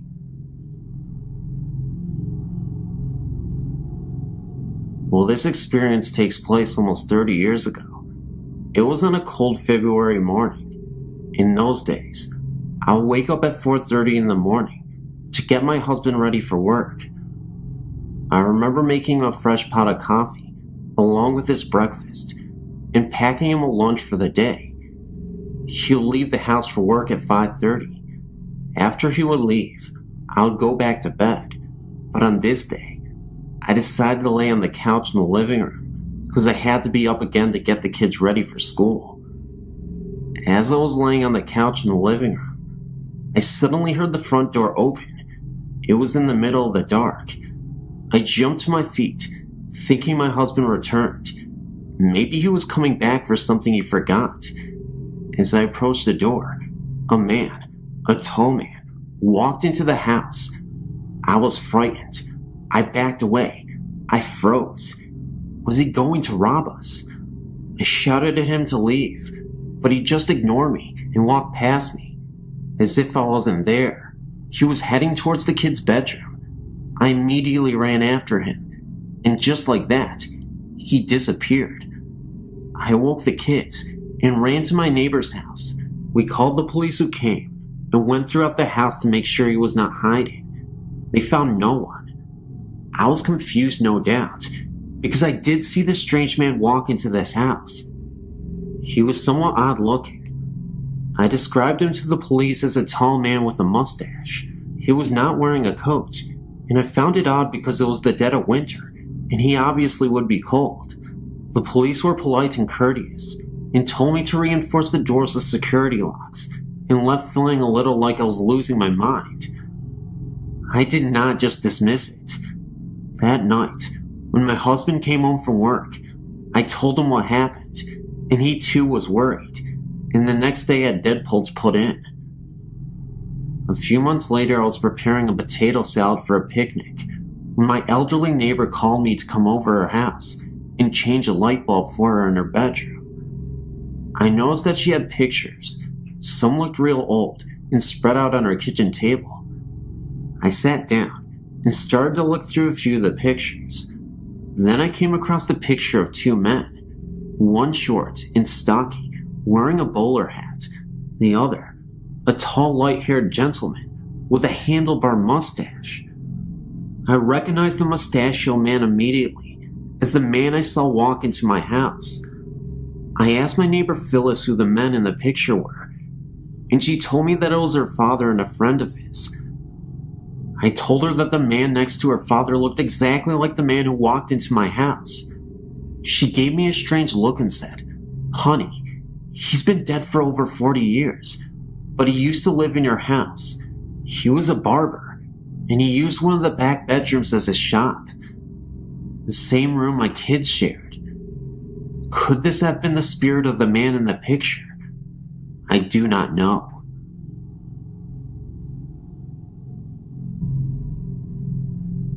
For as long as I can remember, I've been able to see and feel the paranormal. I didn't know what it was at first, and was truly terrified by the feelings I would get when someone came near me. I'm at the point where I'm no longer afraid, but I do have my moments when something sneaks up on me. Almost every home I lived in has been haunted, and I'm not sure now if they were the homes themselves, or if I'm being followed. I feel comfort in my newest home, and I'm always sure that there's nothing there, which I'm grateful for, because my son senses them too, and I'm not sure if he can still see them, but he used to be able to. He knows his uncle and grandfather, and they both died before he was born. He knew things about them that no one else told him, and as a baby, he would stare past me and start laughing at air. In time, he was able to communicate what he saw, and the truly significant moment came 2 days before his papa passed away. He went into the room his great-grandfather was resting in, and came out, and told me that there was a man in the chair, and he was there to take papa home. My son was 2 at the time, and we did not discuss his grandfather's dying to him. We only told him that he wasn't feeling well. I knew for sure then that he was able to see and sense things as well. I've seen my brother-in-law praying beside his parents' bed a few days after he died in a snowmobile accident. He has made a clock in his grandparents' home run when it has no batteries and hasn't worked in many years. Every time someone truly missed him and wanted to know if he was there, they would ask him to make the clock go, and most times it did. I knew in my gut the instant my own father died. No one had to tell me. I had a very uneasy feeling in my stomach the night before he died, and I knew that I needed to go to him, but this feeling stopped me from getting on the plane to go home. The next morning, I knew the instant he died, and I was at my sister's house. The feeling just vanished, and I just knew. I told my sister that I had to go home, and that our dad just died, to which she pretty much told me that I was crazy, but I insisted, and I drove myself home. I don't know how I got home. I don't really remember the drive. I remember getting into my car, and this calm was over me, and I remember pulling into my driveway, and my mother-in-law was standing there waiting for me. I got out and told her that I thought my dad died. She confirmed it, and that is when I lost it. I was 5 months pregnant with my son at the time, and I believe that somehow I was being pushed to stay home, because I'm sure that I would have lost my son if I was with my dad when he died. The stress alone nearly killed me. My dad used to come to visit me. He would turn the lights on and off to let me know that he was there. I could feel him around me. It has been a while since I felt him, but I know he's still around. A duplex I lived in had 2 spirits, a man that was not good, and a woman. The woman would unlock doors in the night and turn lights on. The man did not want us there, and I sensed that especially in the basement. A few people saw and felt both, but the woman kept him in check. The only time they really made themselves known while anyone was awake was the night that my cousin and I were looking on the internet at pictures of ghosts and demons. All of a sudden, there was a loud crash from upstairs. We raced upstairs, but nothing was out of place. I got a really bad feeling and ran upstairs to my son's room and grabbed him. My husband wasn't home, but I called him to come home. My cousin and I sat in my living room freaking out when I saw the man walk by me, and he was in black with a large brim hat. My cousin saw him too, and he had never previously had an encounter. It was as if he was telling us to stay off those websites because they were not good or something. All I could even remember was the absolute terror in my heart. The orchard I grew up on was haunted by more than 3 spirits. Not all of them are good, and they made it known that we were not wanted either. One spirit had befriended our family and would try to protect us from the little girl who wanted us out of there very badly. I believe that she and the little boy were my second cousins killed in a car accident with my great-grandfather, though no one has been able to confirm that. Walking down the stairs to the basement, the same step always seemed to break, and you would trip. It never actually broke, but 7 out of 10 times, you would trip on that damn stair. I mean, anyone would trip too. Faces would appear in windows. Gunshots would ring out behind our house, and no one was there. My dad even checked for footprints a few times, because the shots were that close. The taps in the kitchen exploded once, and there were the booming noises from within the house, for no reason. I saw the spirit of the cat my dad ran over a few times, and then there were the horses and cows that periodically freaked out over something no one else could see. There was also the drifting odor of the orchard of a dead animal, though it was never in one spot, and there were no dead animals. I used to feel like there was something under the stairs to the basement. It was an old house with old wooden stairs, the kind that had no back, and under the stairs was dirt. I always had a bad feeling about that, and would fly down the stairs as fast as I could, and run them up 2 or 3 at a time. My dad had renovated the house, and my brother and I were fortunate to have bedrooms in the basement. I got locked into my room one night, and we ended up having to take the hinges off to get me out. No lock on the door. When we were moving, I was sitting on the floor in my room packing, when all of a sudden, the mirror on my dresser came crashing down, shards of glass missing me by centimeters. My friend's family rented the house for my dad for a short period of time, and one night, my friend had fallen asleep in the area of the basement by the stairs. The hissing cat woke her up, and she looked to see something clawing out of the dirt. She didn't stick around to find out what it was. A few days later, her brother came bolting into the room she was sleeping in, my old bedroom, and grabbed her arm and demanded to know if she was practicing witchcraft or something.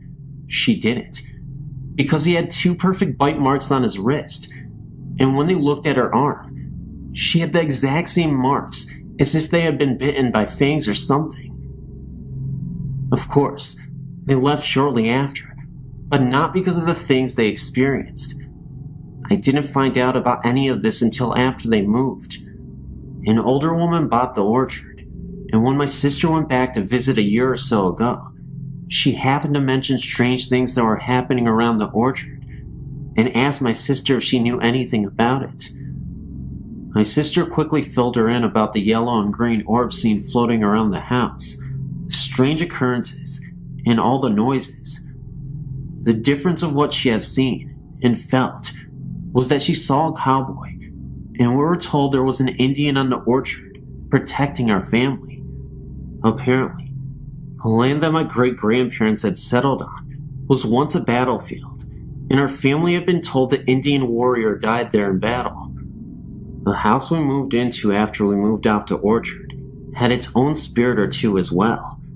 My parents didn't believe me until a few years after I moved out, and my mom had been home alone, and the front door unlocked, opened, closed, locked, and she heard footsteps move around the house and up the stairs, and then they stopped. She also heard the kitchen cupboards open and close, and kept calling out to my dad. They lived alone by this time, but no answer. This continued like this for about half an hour. My mom got scared and refused to leave her bedroom until my dad actually came home an hour after that. She blamed him, but it couldn't have been him. He was at work. This was a frequent occurrence, but previously my parents blamed my brother or myself or the other until my brother and I moved out. There was also the time my friend and I thought we would play a trick on my brother and pretend that the house had been broken into. We trashed the house nicely, placing objects around as if they had been thrown or scattered in a rush. We were standing in the kitchen laughing about this whole thing when all of a sudden a hand reached up the window. You would have to be almost 7.5 feet tall to do this. We screamed and ran up the stairs to get the cordless phone. The doorbell started ringing, and knocking on all of the windows started. We called the police, thinking that someone was actually trying to break into the house. The police heard the noises and told us to stay upstairs until they got there. My brother and a bunch of his friends walked in at this point, and we started to accuse them when there was another noise outside, and my brother went out to investigate. I saw him chase someone down the street in a plaid coat, and then the person just vanished. My friend and I were hysterical by this time, and the police had just arrived. They brought canine dogs, and the only scent they picked up was my brother's, and that is because he had chased someone out of the yard. The dogs didn't pick up anything else, and there were no footprints anywhere, except the police and ours. My dad came home, and my brother and his friends swore it wasn't them.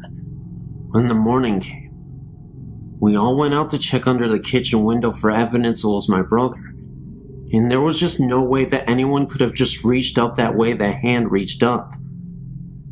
There was also the time that I came home, and the upstairs extension picked up while I was on the phone. I thought my friend had someone over, or it was a party line. Small towns used to have this, where two different residences shared the same phone line. She thought I was trying to scare her, because we could both hear breathing. I snuck to the stairs, and saw the shadow of a man. I freaked out, grabbed a knife, and ran out the door. I called my sister down the street to come, and there was no way anyone could have gotten out, but no one was there when it was checked out. There was also the glowing eyes in the bushes up the street. I used to see those frequently at night, and once in a while, was brave enough to go and check it out, to see if there was a dog in the bushes, peering out. There never was, and the hairs on my neck would stand straight up on end. I wasn't the only person to see this or feel this way about those bushes. Quite a few houses in the area were haunted as well. I would hear a man's voice in the house where I babysat, and so did the girl I babysat. It was detached and floating in the air. You would feel tugs on your shirt when your neck was turned, and lights in the basement would flick on and off. A friend of mine who was completely skeptical lived in the house previously and had confided in me that she thought something weird was going on in the house. She slept upstairs, and every day she would look in the cubbyhole in the wall, and there was a sleeping bag unrolled and an imprint of a body on it, and every day she would roll it up and put it away, only to find it there in the morning again, or by the time she got home from school. She showed me this one day, which made me uneasy, talking about the babysitting job there when new people moved in. There is so much more, but honestly, I'm getting tired and drained out. If you want to hear more, let me know. My story is not very complicated. My husband, my son who is now 8, and of course me, moved into our current house a little more than 2 years ago. Once when my husband and son were spending a weekend at my brother-in-law's, I told my husband I was afraid of being alone in the house, even though I am reclusive by nature. He said to ask my guardian spirits for help. So, not really expecting anything, I said aloud before I went to bed that I would appreciate my guardian spirits for a sign they were present. Later that night, I was awakened by the sound of the doorknob on the bedroom door being turned. I looked over and actually saw it turning. I was terrified.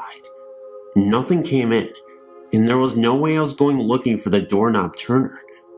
At best, it was an intruder. When my husband came home, I told him all about it, and he told me that I asked for a sign, after all. About a year after we moved in, our then 2-year-old nephew came to live with us. He was very delayed and could only speak at about a 1-year-old level. We made a playroom for the kids in the basement. Josh, our nephew, refused to play down there alone. I didn't blame him. We had to totally run out of clean clothes before I'd go down there to do laundry. It was creepy, not dark at all, but there was always a feeling of being watched or someone standing close behind you. We also heard footsteps down there and water being turned on. That fall, Josh threw one of his little boots down the stairs, and my husband ordered him into the basement to pick it up. Josh reached the bottom of the stairs, turned to look into the basement, screamed ghost in mortal terror, and ran back up the stairs and shot into my husband's arms. By this time, We had named the presence Alex.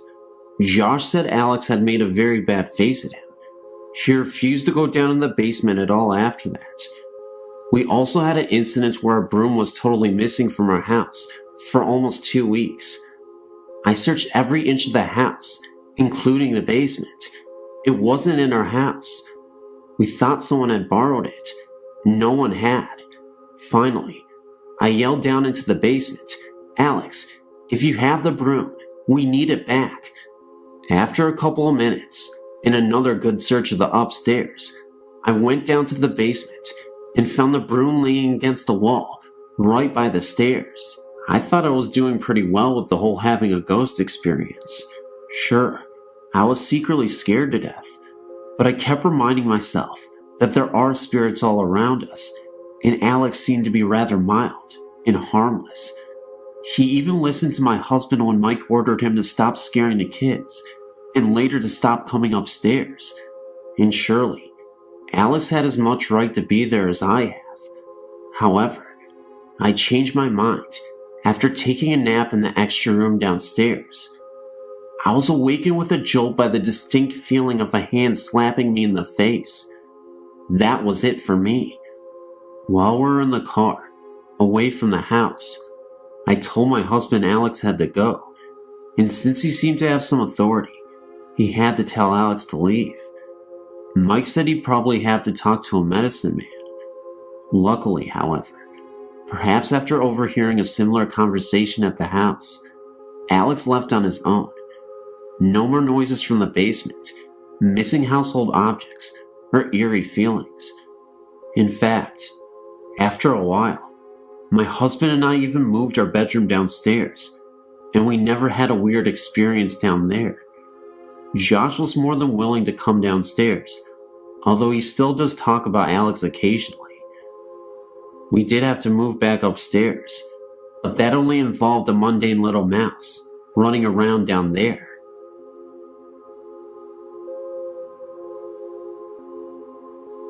I had a friend in Arlington, Texas whose house had a ghost. Her family called it George, and they laughed about it. There was no malevolence involved. Their house was relatively new, and not particularly outstanding.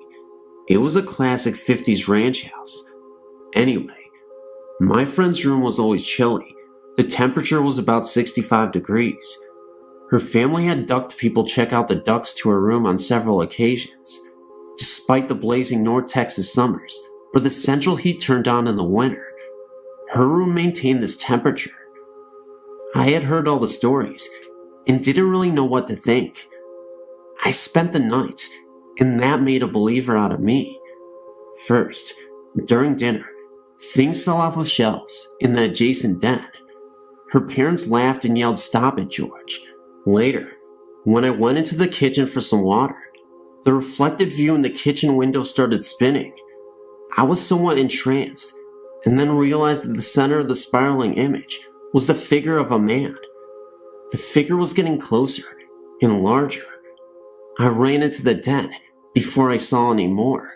As we went to sleep in the sleeper couch in the den, several books in the shelves opposite the couch slowly pulled out from their position on the shelf and almost fell to the floor. George is one of my fondest memories.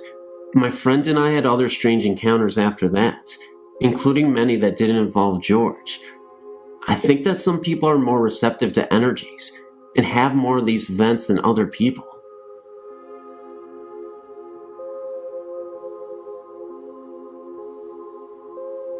I've decided to post my other stories now, before I forget to post them later.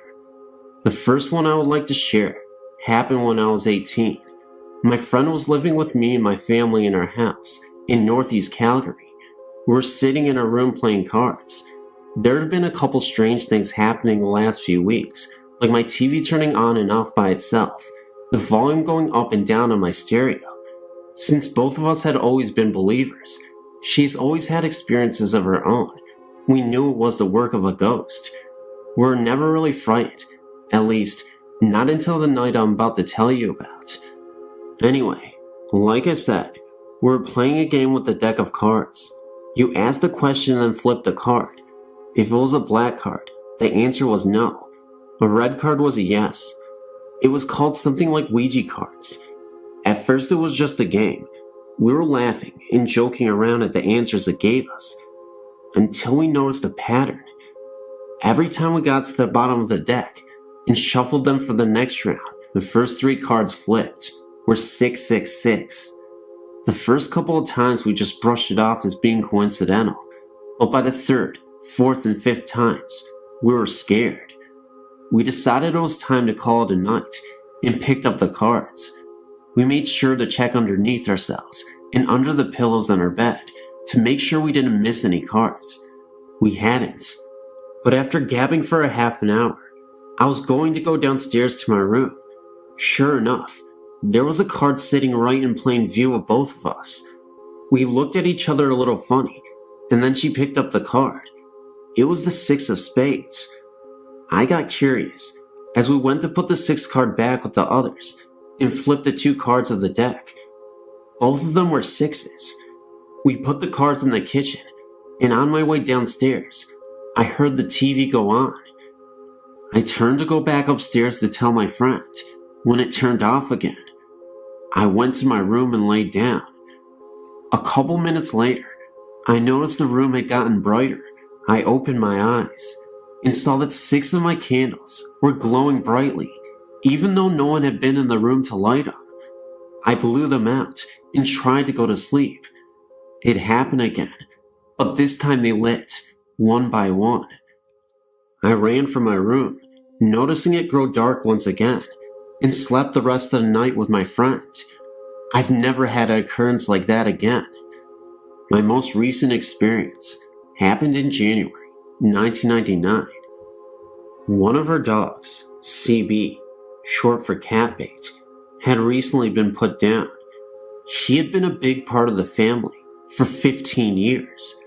One night, our other dog, Tia, came downstairs to my room.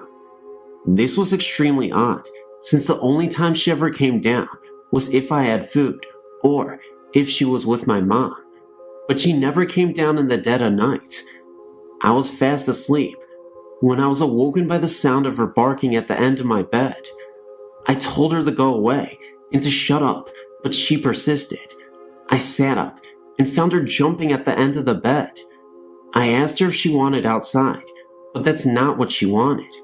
She wanted me to get out of bed. Irritated, I did just that. We walked out of my room, and she started barking at the corner of the basement. I thought maybe she had found a mouse or something. But upon turning on all the lights and investigating, I found nothing. She started walking around the basement. If I did not follow her, she would bark. I was getting tired of this game and just wanted to go back to bed, but she just kept barking until I followed her. Finally, she led me into the laundry room and went over to the pile of blankets laying on the floor and started barking and switched between looking at me and staring at the sheets. It then occurred to me that the pile of blankets were one of CB's favorite spots to sleep. I remembered hearing somewhere that animals, especially cats and dogs, had a sensitivity to spirits and ghosts. I smiled and asked Tia, "Is that CB?" Immediately, her tail started wagging and she went over to the blankets, lay down, gave them one lick, and then went back upstairs. I know it was my little dog who was visiting me that night. I'm just glad that Tia decided to share that visit with me.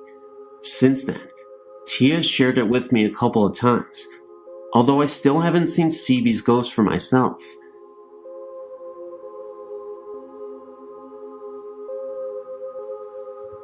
This story has several parts. It has taken me months to put this together in a way that makes sense and takes all the known facts into account. I awakened suddenly from deep dreamy sleep one night in December or January with the terror that someone was in my room. I've heard that in most people, there is a reflex that literally prevents them from moving when they are in a deep state of sleep, and the frozen, unable to move state described by many upon first being awakened is simply that reflex still working, not fully in sync with sudden consciousness. I'm in a different category. However, I'm a sleepwalker, and capable of vigorous movement, even when not awake. To get on with the story, I felt an intrusion in my dream that had nothing to do with what I was dreaming about. It shocked me awake, and I sat up straight in my bed. I was treated to the sight of an apparition, standing near the foot of my bed. It was quite tall, over 6 feet I would guess. I couldn't tell if it was male or female, but my sense was that it was female. It had short dark hair, parted in the middle, and brushed back on either side, and wore flowing white garments. It emitted no light. What I could see of it was illuminated by the yard's light, shining in the bedroom window. I apparently surprised it, because for a fraction of a second, its right hand was raised to its temple in a gesture that seemed to indicate I was not supposed to have awakened or have seen it. Immediately, it was gone, leaving me to wonder if I had really just been dreaming. It all happened so quickly. In January, I visited a psychic who told me that in addition to the spirit of my grandmother, which I knew about, I had the spirit of a young girl strongly attached to me. She was not able to give me any details as to who the girl might be, and I thought about this for a great deal. For months I pondered whom this might be, and got no enlightenment. Finally one day, the face of a child I used to babysit for many years ago sort of popped into my head, and I knew who my little girl attachment was. She was a tragic little figure, who was a foster child in a home that cared for her, but most certainly did not love her. Even as a teenager, my heart ached for that child, and I told my mother that once the lifeline on her left palm was extremely short. I always felt she would die young. I really didn't know any facts about her, since I lost touch with her foster family after I went to college, but I had no doubt that she was my attachment. A few days after this, I went to another psychic, who told me that the girl had not been ready to die when it happened. It had surprised her. For that reason, she was unable to find the lights that souls are supposed to go to when they pass. He told me that I was the only light she could find, and therefore she had attached to me. But that wasn't a good thing. She meant me no harm, but she was draining me some of my energy, and she needed to move on for her own sake as well. He spoke with her briefly, and told me she was 17, and that her stepfather had caused her death, or at least a great deal of pain while she was alive, which he does correlate with what I knew of the man. Remember, she was in foster care, not living with her mother and stepfather when I knew her, but the man was a convicted child molester. The psychic told me he would go help her to the light, and I presume he was successful. Tonight I was reading some of the articles on the site about why spirits tend to manifest at night, to get a glimpse of someone they loved, perhaps, or to try to communicate, and what the best reaction to an apparition is. And I realized that 1, probably my apparition was my young friend, who I wouldn't have recognized because I hadn't seen her for about 7 years before she passed, and 2, sitting straight up in bed was a good way to scare it off, because it disappeared in the blink of an eye. If I had realized who it was, I would have tried to make things easier for her, but for both of our sakes, I hope there is no next time.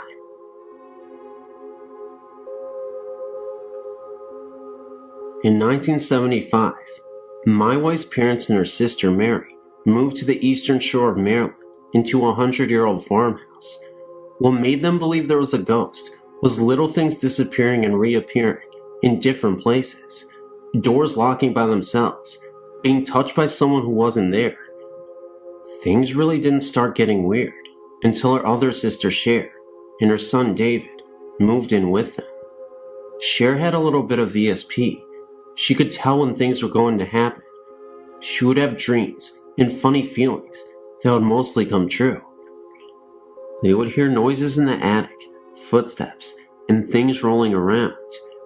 Cher would hear someone calling her name at night. She had the bedroom with the attic door in it. Once, my wife felt someone sit on her bed, and Cher felt someone run their fingers through her hair. They were all outside taking photos of each other one time, and no one was in the house. But when the photos were developed, someone was looking out the pantry window. They believed the ghost was not harmful. In fact, it was very helpful. things that they were looking for would appear. When David was a baby, he had stuffed animals in his crib. Years later, he told us that he was afraid of these stuffed animals because he thought that they were alive. Another thing that happened was when both my wife and her sister Mary got married. Both of their wedding photos that were taken in the house never turned out. They believed the ghost was sad to leave them there. In the big foyer, there was a room that had been painted black from other occupants, and whenever they would pass the room that was by a staircase, they felt as if someone was watching them go up the stairs. All three sisters felt this presence. I'm now a 48-year-old professional, settled in Canada, and doing very well. In northern England, as a youth, I had many experiences, mainly revolving around the house, which my family bought when I was 12 years old. We were told by the neighbors that 3 families had moved out in the 18 months before we moved in, but the only explanation was that they had marriage problems. Within a year, we heard noises, such as a person banging on the door, or definite and very clear footsteps, which would walk up the stairs if you were upstairs, or down the stairs if you were down. When it first happened, I thought it was my brother, 1 year younger than myself, banging on the door, disturbing my math homework. But when he went down to complain, my parents insisted that I had not been out of the front room for an hour. The very next incident was I was awakened in the middle of the night by a tremendous racket from the bathroom, and I got up and put my trousers on to see what it was. As I left my room, my mother stood at her door, and we each asked the other if we had heard the sound.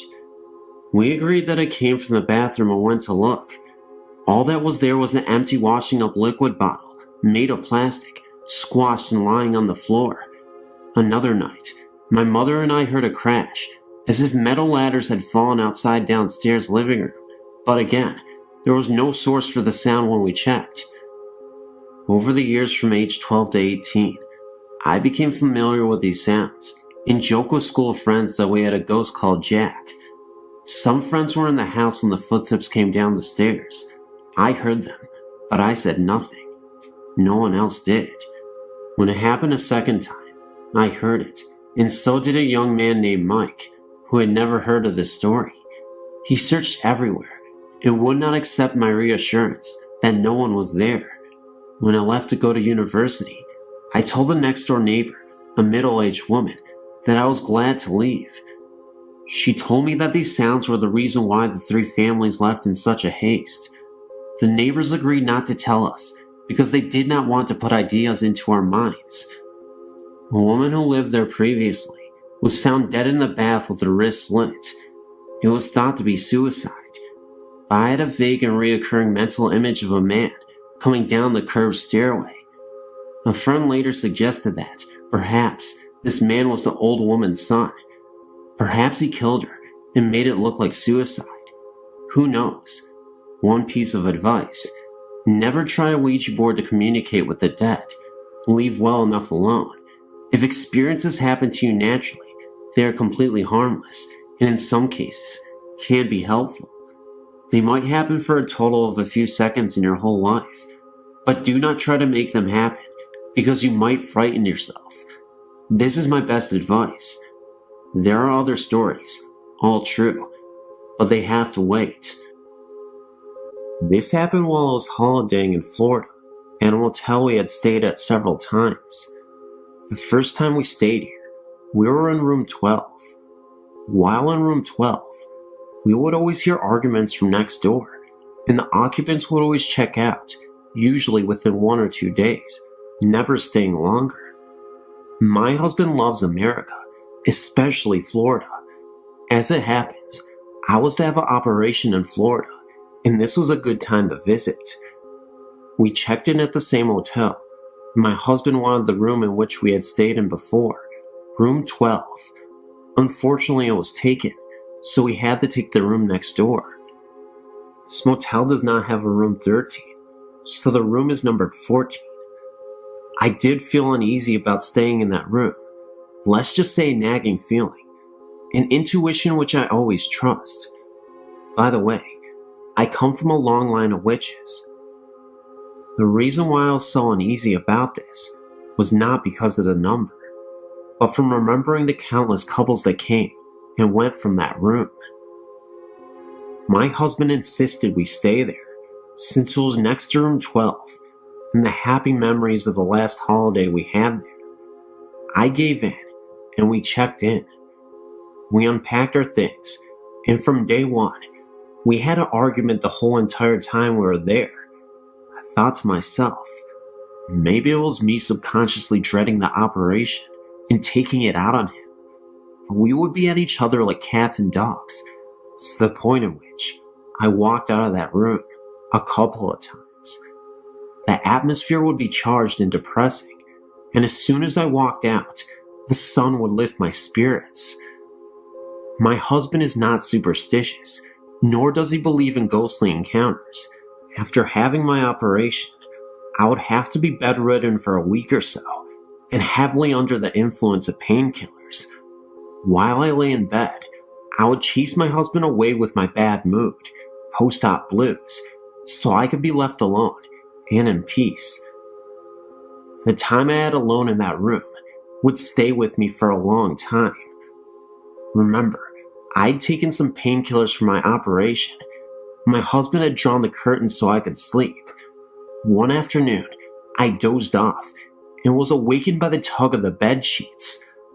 I thought maybe I kicked it off, so I tried to pull them up. Once I did, I fell asleep again.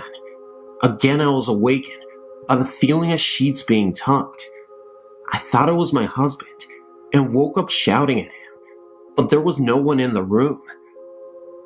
I felt the temperature in the room was cold. I shivered and had to force myself in great pain to get out of bed and pull the sheets up. Once in bed, I looked around the room. The strange thing was, it seemed like shadows in the corner, yet it was bright as day outside, and the curtains were drawn, and there were no trees or anything near the window to give off shadows.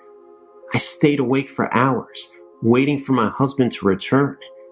He walked in and got a shock, seeing me all wide-eyed, and thought he had left the air conditioner on, as it was very cool.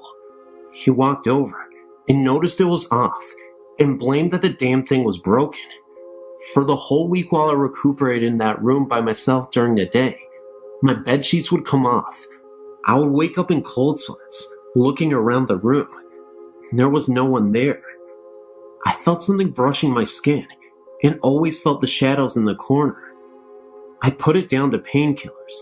They were very mild, and my usually happy self became withdrawn and depressed. I noticed that my husband would come back smiling and was trying to cheer me up, but as we stayed longer in that room, it seemed to have an effect on us. He became mean, and sometimes he would jeer at me. I had enough by this time and wanted to leave. The last night we had stayed there, I had not taken any painkillers, as I wanted to believe I was not hallucinating or seeing things. And believe me, I've seen many things and experienced stranger. I was not sleeping well and looked over to my husband, who slept soundly. The funny thing was, he seemed to be illuminated by something. I tried to touch him, but my hand could not move. I stretched out to him. We slept in separate beds while I was recuperating. He was only an arm's length away, and yet I couldn't move. I was sweating now, with a feeling of dread. My whole body felt like lead, and I could only move my head. I tried so hard to move, yet I couldn't. I could really feel that there was someone or something that was in the room with me, but I couldn't even see them. Someone was there near my bed, but not fully visible yet. I started to say something and tried to call out to my husband. He was dead asleep and did not move. As I turned my head to the foot of my bed, my sheets were being tugged off. I really screamed, but nothing came out. I was forcing myself to say something, but nothing came. At the foot of my bed appeared a tall black outline. The figure seemed to be wearing a hooded cloak, but I had a profile view. It had its outstretched arm on my bed. I'm 6 feet tall, and my feet are slightly stuck out over the bed. I tried to move my feet to kick out, but my limbs were like dead weights. A black-garbed figure turned to me and began to walk towards me. At this moment, I was desperately repeating the Lord's Prayer. I'm not religious, but it came to mind.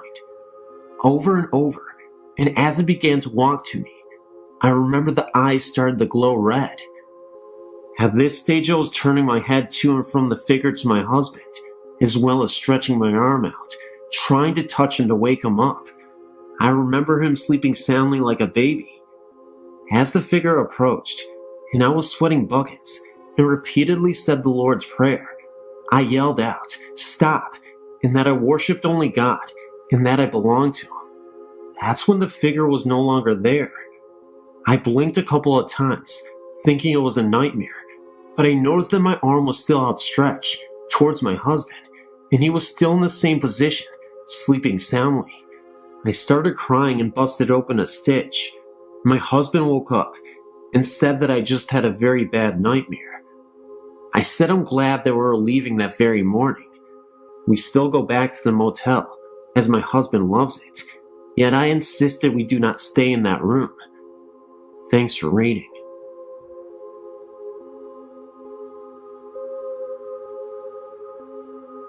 I grew up on a farm in Missouri. The house we lived in was built around the turn of the century. It was a big 2-story house with a wraparound porch. I shared a bedroom with my brother on the bottom floor. In the summer of 1975, something happened that had a long-term effect on me.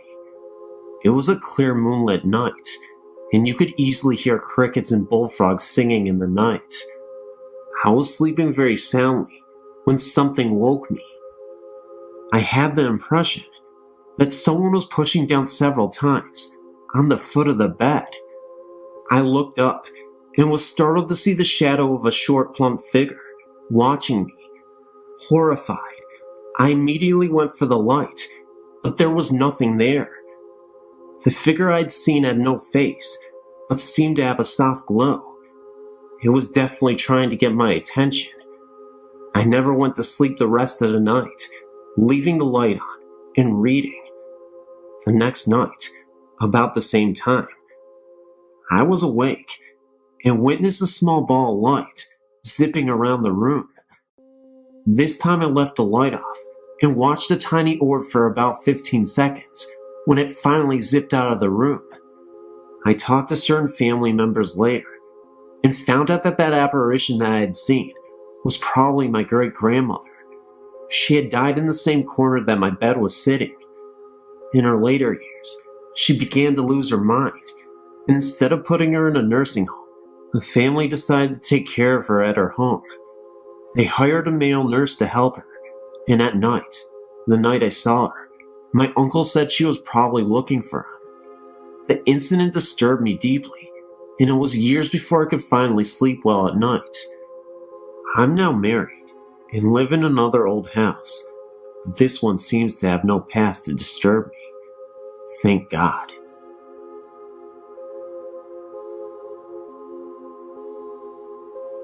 In 1999, my husband and I purchased our first home. We had 2 very small children at the time, and soon found out we were expecting our third. We had purchased an old Queen Anne Victorian. It was very large, and all the homes around it were large as well. We had looked at many houses before we purchased the old home. In fact, I drove past the home to go to work every day. I'd never considered buying it, but always felt drawn to it. Things seemed fine. I was alone in the home when I heard what seemed to be a child laughing. I thought maybe our family had come home early, but no one was there. One other time, I was in the cellar getting clothes out of the dryer and heard a child call Mommy. But again, I was alone when this occurred, and none of the neighbors' children were outside. I was lying in my bedroom with my eyes closed and could feel something breathe on me. When I opened my eyes, nothing was there. I have a cat who likes to go outside at night, and one evening, My husband heard her at the door. He opened the door and let her in, or so he thought. The next morning, he saw our cat waiting on the porch for us to let her in. We searched the entire home, looking for the cat he had thought he let in the previous evening, and there was no animal to be found. My daughter, who was 3.5 at the time, would come into our bedroom complaining that the little girl would keep her awake and would not stop playing with the curtains. She would also complain about the man who would whisper by her closet. My mother and I were hanging wallpaper in the family room, which was next to the dining room. My mother was facing the door to the dining area. I had the door to my side. As we were hanging a portion of the paper, we both saw a figure move through the dining room area and into the kitchen. My mother said, "Oh, good, Dan is home. He can help us hang." I called to my husband and asked if he had eaten lunch yet. I got no response. Thinking he could not hear, I went to the kitchen to ask again. He was not there. I called thinking he went upstairs, and still no answer. My mother and I checked the whole house and looked outside for the car. No one was there but her and I. It was a strange feeling. Sometimes lights would go on for no reason. We would hear someone climbing the steps. It was a little unsettling, but we no longer live in the home. We are now building a brand new house.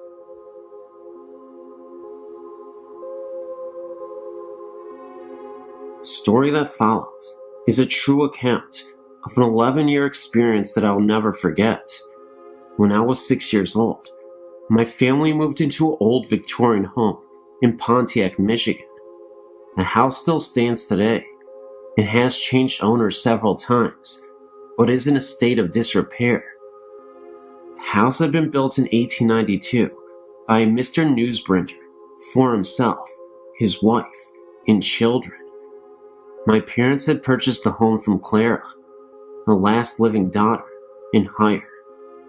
I remember moving in that day because even as a young child, I felt a sense of uneasiness. That feeling was soon to be validated.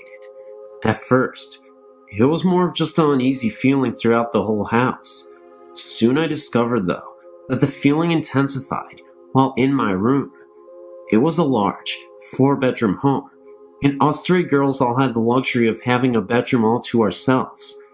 Mine was in the back of the house, next to my parents' room, and across the upstairs foyer for my other 2 sisters. When alone in my room, I began to feel as though I was being watched. It is a universal, primitive feeling. I'll be sitting at my desk doing my homework, or just laying across my bed listening to my stereo, and I would feel it. I felt that a presence was emanating from one corner of my room, up at the ceiling. I had not seen or heard anything up until this point, but that was soon to change. As I was alone in my room again, one day after school, I heard a voice call my name. It was a male voice, and I thought it was my father. I went into the foyer to answer his call, but since he was not home from work yet, it could not have been him.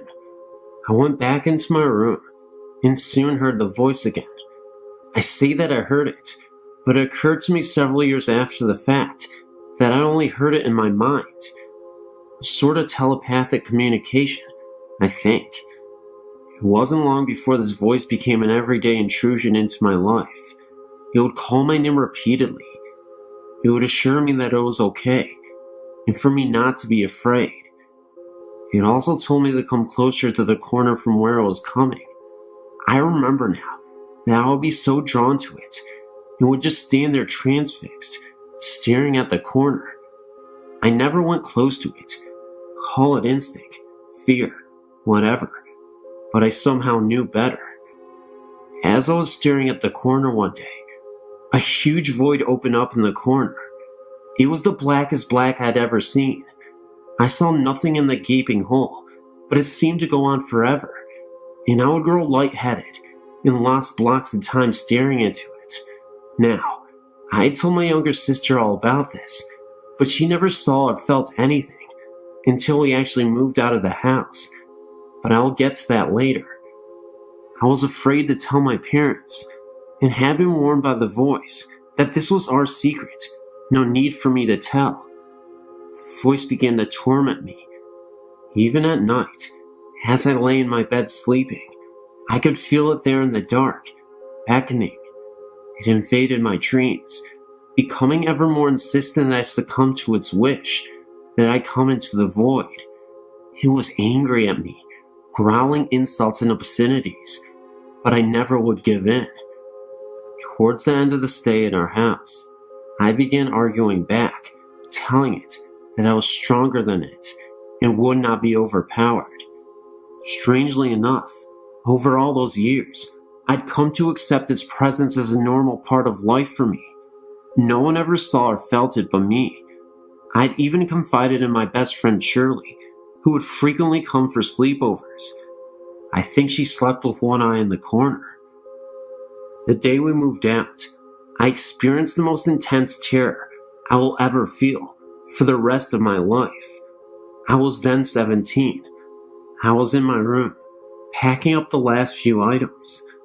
I felt the familiar goosebumps and tingling of my skin as the hair on my back of my neck and arms stood up. The voice was at a fervid pitch now, threatening and cursing me. I turned around to face my enemy, stared into the blackness, and was mesmerized to see the most evil eyes I had ever seen come out of the darkness. I could see the whites of his eyes, and the center was like black coal. The whole began to turn, and I heard a deafening roaring sound, not unlike that of a huge waterfall, in close proximity. I dropped what I was doing, ran down the steps, and got into the family car. I left the rest of my things in that room and never looked back. I never heard or saw anything like that again. After we had moved out, my younger sister began having nightmares about something dark and heavy chasing her in our old house. No coincidence, I think. I still get the chills when I think about this. I assure you, this was real.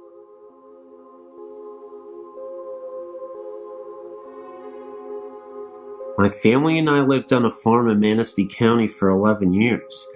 It is a log home built sometime in the 1860s. We had numerous experiences, such as the older man talking to my toddler in her bedroom, while knocks on the front door in the middle of a snowy night with no one there, and no footprints in the snow. Heavy footsteps could be heard downstairs when we were lying in our bed on the upstairs landing. A back door was totally jammed shut, and the only thing my husband thought he could do was cut it open. But on a windless night, it just flew open, and there was a strange odor. We had a neighbor across the street tell us that he heard the piano playing when we were gone. I heard my name called often. We had people house sit because we only heated with wood. They heard noises, saw curtains move, and wouldn't stay there again. We saw a figure in my daughter's bedroom window when we pulled away from the driveway. I had a sunburn on my back in the shape of the barn. Now there were no trees or possible shadows, and we even showed a friend, and at the time, it didn't make any sense. Then our neighbor came and said he saw the barn swaying in the wind. At closer inspection, the main supports in the barn were almost completely rotted away. Was this someone's way of telling us something was wrong? There are more stories, but these are some of the best. I'm not lying. These actually happened, and if you don't believe me, well, I guess you're on your own then. But these did happen. Thank you for reading. I moved into the neighborhood that I live in at the age of 12. I'm 20 now. Ever since I moved in here, I was told of the woods and the strange things that went on in it. Sounds of drums, voices, screams, etc. Needless to say, the woods is creepy, so creepy that I refuse to go there at night. Let me explain. The woods consist of two sections, the front and the back. It's the back part that scares the bejesus out of me. In '98, a girl was killed in the front part of the woods, where she was raped and left for dead in the cold next to the old tractor. a tractor that had been rotting there for at least 30 years. Well, since the girl was killed, there have been some violent storms that have taken their toll on the trees surrounding the area of the death.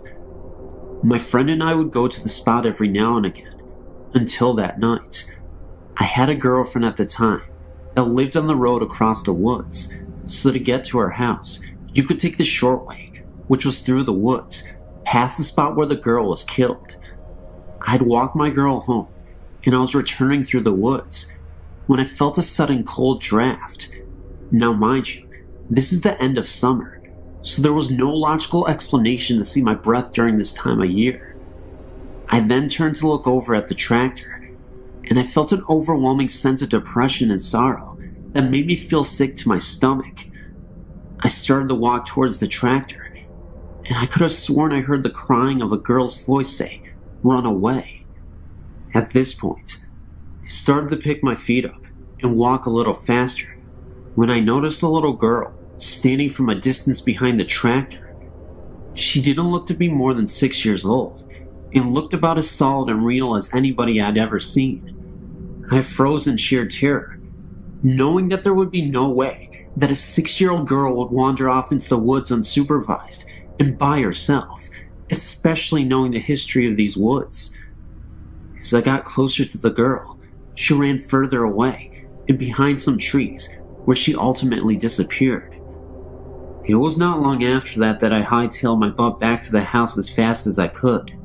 The next day I told my friend about what happened, so from then on, he walked with me each time I dropped my girlfriend off, hoping to hear or see something. It never happened to me again, but months later, I was talking to a friend who still hung out in the woods, and he told me he was sitting on one of the fallen trees, and he heard a girl crying. He said it startled him, so he went to go and leave. Just as he got up, he heard a louder voice say why. He said he felt depressed, and ran the rest of the way out of the woods. The woods has had a lot of strange things happen to it, like fires that start and go out by themselves, houses adjacent to the woods that have their backyards vandalized, and the sounds of someone knocking on the back doors. Interestingly enough, I found out that there was a forgotten cemetery somewhere back in the woods that had been neglected for years. I don't know what kind of paranormal energies take place in these woods, but I don't want to discover more of it.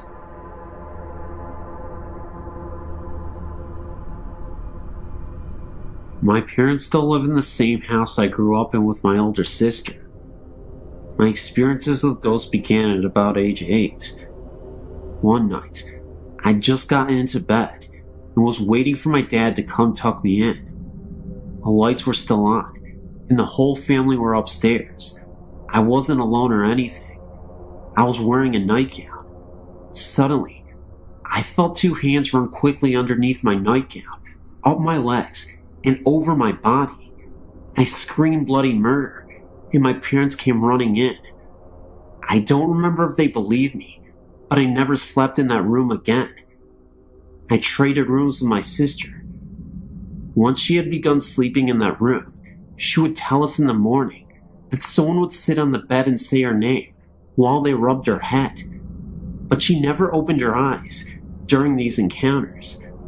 A few years later, I was getting my dad and I some ice cream in the kitchen. There was a new big bag of candy on the counter in front of me. Suddenly, it flew across the counter. I ran and told everyone. They believed me when they saw the candy on the other counter. Another time stayed homesick from school. I was lying in bed watching TV, and I kept hearing what sounded like marbles being dropped in the attic right above my bedroom. I was so scared, I called my mom, and she sent her friend over to stay with me. To this day, the TV in our kitchen turns on and off by itself. My aunt reported hearing music being played in her family room when everyone else was outside. Last weekend, my family gave me a bridal shower at my parents' house. When I got the pictures back, almost all of the pictures have orbs in them. I could not believe it. Whoever it is still there and still trying to be a part of us.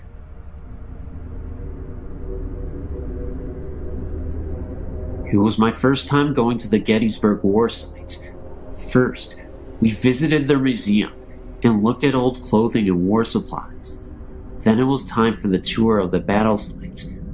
It started off regularly, the guide showing us all the memorials and explaining this and that. Then it was time to get out of the car and look out over a field where a charge was made. It was a nice view stretching out before us, and behind us was a slope with a grove of trees to the right. While the guide talked, I noticed sounds of what seemed like a great number of people yelling and screaming down the slope, nearer in the grove of the trees. It was quiet at first, but it got louder, then quiet again. Even the tour guide stopped for a moment to question what those sounds were, and I even asked the guide if there was a reenactment going on down there. He just looked at me confused and said no. Perplexed, I asked if he had ever heard those sounds before while giving tours, and told us that this was the first time he had heard such distinct sounds that sounded like battle cries. There was even a moment where I was standing there, and I could have sworn I saw an extremely faded apparition run across the field for a second, then completely dissolve. Somehow I was the only one who saw this apparition. We then moved on, and as we walked back to the car, I asked my mom later about it. She thinks it was where the Confederate soldiers mustered up their courage by screaming war cries before they went to battle. I've been trying to find stories similar to mine ever since, but I've found none.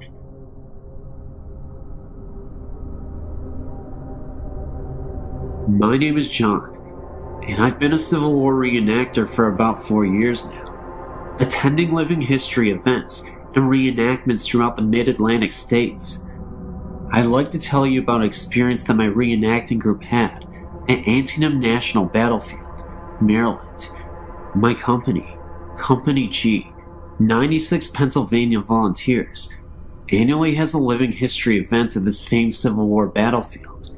It was here that in September of 1862, one day's casualties amounted to 23,000, more killed, wounded, or missing in one day than the casualties in America's previous wars combined.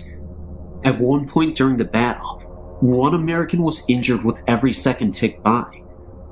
I'd like to note that this was the ground upon which we were camping on. To continue my story, we traditionally take a walk into the battlefield to a small lane known as the Sunken Road. Here, Confederates hunkered down in a road that had been worn down by years of wagon travel, holding off wave after wave of heroic Union soldiers advancing upon them. Eventually, the Union forces swarmed over the Confederates' right flank and fired into the rebels from down the road, driving them off. This is where we annually took a midnight tour, hoping to catch a glimpse of energy left from 1862. Please note that even though the park closes around 10 p.m., the rangers often allow us reenactors to walk around. This is because if we found anyone defacing a monument or even shifting a pebble, that person will be praying for a ranger to come by and save him. So this night, about a dozen of us strolled down the sunken road and eventually came upon a monument located in about the center of the lane's length. We sat down along the banks of the road to relax and take in the atmosphere. About 20 minutes passed with silence and a few pictures taken here and there of us around the monument. Soon, 4 of us, myself included, chose to walk the remaining distance of the road to an observation tower, climb it, take a few snapshots, then head back. So we decided to walk down to the tower, ascend a few flights of stairs, and took a look around. Meanwhile, back at the monument, our captain decided that everyone had better get back to camp, so he sent 2 men to go retrieve us from the tower. No sooner had those 2 began to walk down the road, when the remaining few men heard shoes and heel plates, horseshoe-like plates we wear on our leather shoes, on the gravel and earth down the road. First 2 pair, then 4 pair, then 6, and so on. Equipment could be heard rustling around on the body. Knapsacks, canteens, cartridge boxes. If anyone knows what it sounds like to have men marching on a dirty road with full gear on, It's us. The sounds continually crescendoed until one man sat up, looked down the road, and stirred the other men to listen. Just as they began to sit up and peer into the darkness down the road, the sounds faded away just as quickly as they came in. Another man jumped up, went down the road and looked over the fences and banks, only to find weeds and small shrubs. He figured that if this was some sort of ghost regiment, it may have followed those two men who had begun to walk down the road to the tower to fetch us. I also had another story I experienced firsthand during a sleepless night in an old gun mill. We also used to have an annual event at Jacobsburg State Park, Pennsylvania. On the land is the Henry homestead, including a mansion and a house whose basement was the gun mill. The house now is a museum to the Henrys, and the mill below it is open to see the machinery and processes of old-time gun making. The history of the homestead dates back to the Flintlocks. Our event took place very near the homestead, and since it was going to be extremely chilly that night, the caretakers were kind enough to allow us to sleep in the house that night. Little did I know about the death that occurred in the house long ago. A young girl had contracted a contagious disease, one of those terrible, yet common diseases of the old days. She had died, and since it was thought that her illness could be contracted even though she was dead, the viewing of her body was not a traditional one. Her body was placed on a large windowsill inside the house, of a window outlet that protruded onto the front porch. This way, the viewers could stay out on the front porch and peer in through the windows to see her on the windowsill. Of course, nowadays, ghost stories fill the house. So now it was time to go to bed. You could say, more like hit the hardwood floor. Of course, the lucky guy I am, I got a spot directly to the large window and the windowsill. I laid there half the night, listening to each hour tick away on the clock in the next room. Eventually, I had enough, so I moved to a spot further away from the sill. I laid there for some time, and then heard something. The noise was coming from. It sounded like the downstairs. The best description I can give is that it sounded like an older lady mourning, or crying, possibly over the recent death of her daughter. It was not the house settling or creaking, as it continued for what seemed like years. Okay, well, maybe a few minutes. My house also creaks a lot, and it sounded like nothing I had ever heard before. Scared out of my wits, I frantically tapped on the leg of my first sergeant, laying just a few feet away from me. He awoke, and I told him to listen.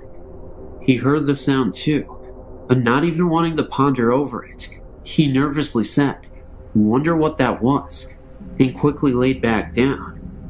The sound soon died off, no pun intended. Sleep was pretty much out of the question now, so I laid there another hour or so, until I heard something else. This one is easy to describe. Imagine being outside, and two other people are far away from you having a conversation. You can make out murmurs, in tones and voice, but not individual words. Almost like being underwater, and someone is talking above surface. That's what I heard. Only it seemed to be between a lady and a child, probably a young boy. Again, the sounds came from below the floor in the basement. These didn't last as long, possibly because God answered my prayers for them to stop. That night, I heard every single hour chime by, and every minute crawl past, every second tick by on the clock. Needless to say, the next morning, I wasn't a happy camper.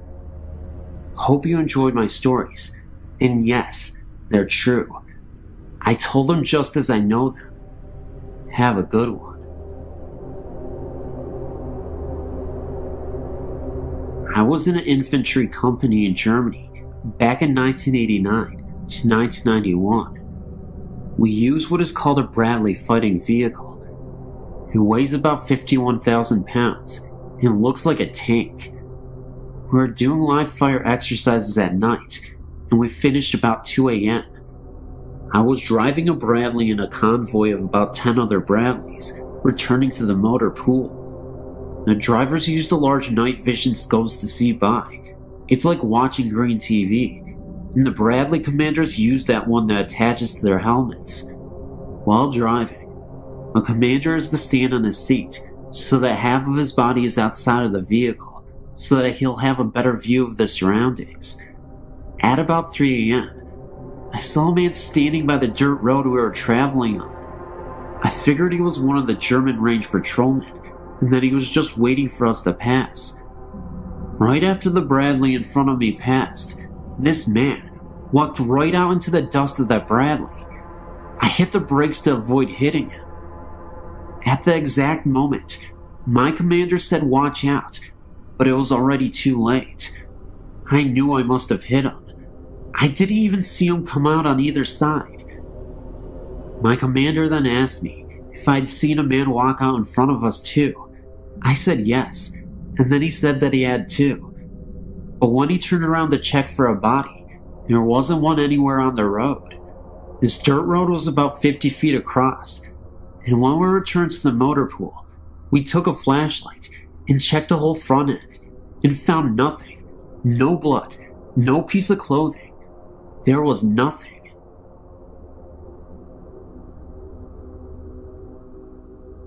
My name is Heather, and I live in Omaha, Nebraska. I've only seen a few ghosts or spirits in my life. Sometimes I do get the chills though, like someone or something is nearby. The first spirit I saw was when I was younger, about 13 years. My mother told me to go into our basement to get some candles, which wasn't unusual. We spent a lot of time in the basement, playing slot cars and electric trains, and my dad has a workshop down there for models. As I fetched the candles, I felt watched. I scampered back upstairs, startled and panicked, and told myself not to be so silly. I give Mom the candles. I don't remember why she needed them, and felt the nagging, watching feeling again. I opened the basement door, and a round, green-white light was bobbing slowly up the steps, I think about 3 to 4 feet off of the ground. I grabbed my jacket and ran outside to my grandma's house down the hill. I never saw it again, whatever it was, and everyone laughed at me for it, but I remember it clearly. It was green and glowing with a soft white light.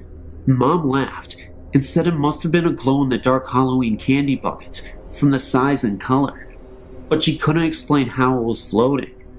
My house is quite old, about 80 years, and nothing like this has ever happened again. We're the third family living there, and nothing violent ever goes on. I still get the odd feeling, but it's never been strong enough to make me panic again. The second spirit I saw really floored me.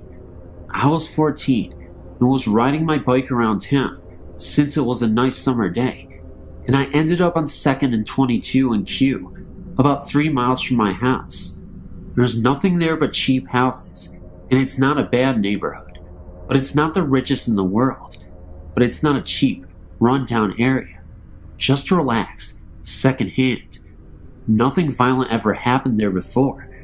It's become a run-down area now, and there was no graveyard or ancient Indian burial ground or anything that I or anyone else knows of. I wanted to go to Dairy Queen on 24th and Q, and I was behind it. As I came to 22nd, I saw a flat field where I knew there should be houses. It was filled with what I can now describe as short, rectangular tombstones. I saw a woman standing there, dressed all in browns and earth tones. I couldn't even see her face or hands. She had a headscarf on, and her hands were held in front of her, covered by her sleeves. I think she had on brown shoes, but I don't really remember her having feet or not. I'm inclined to think not.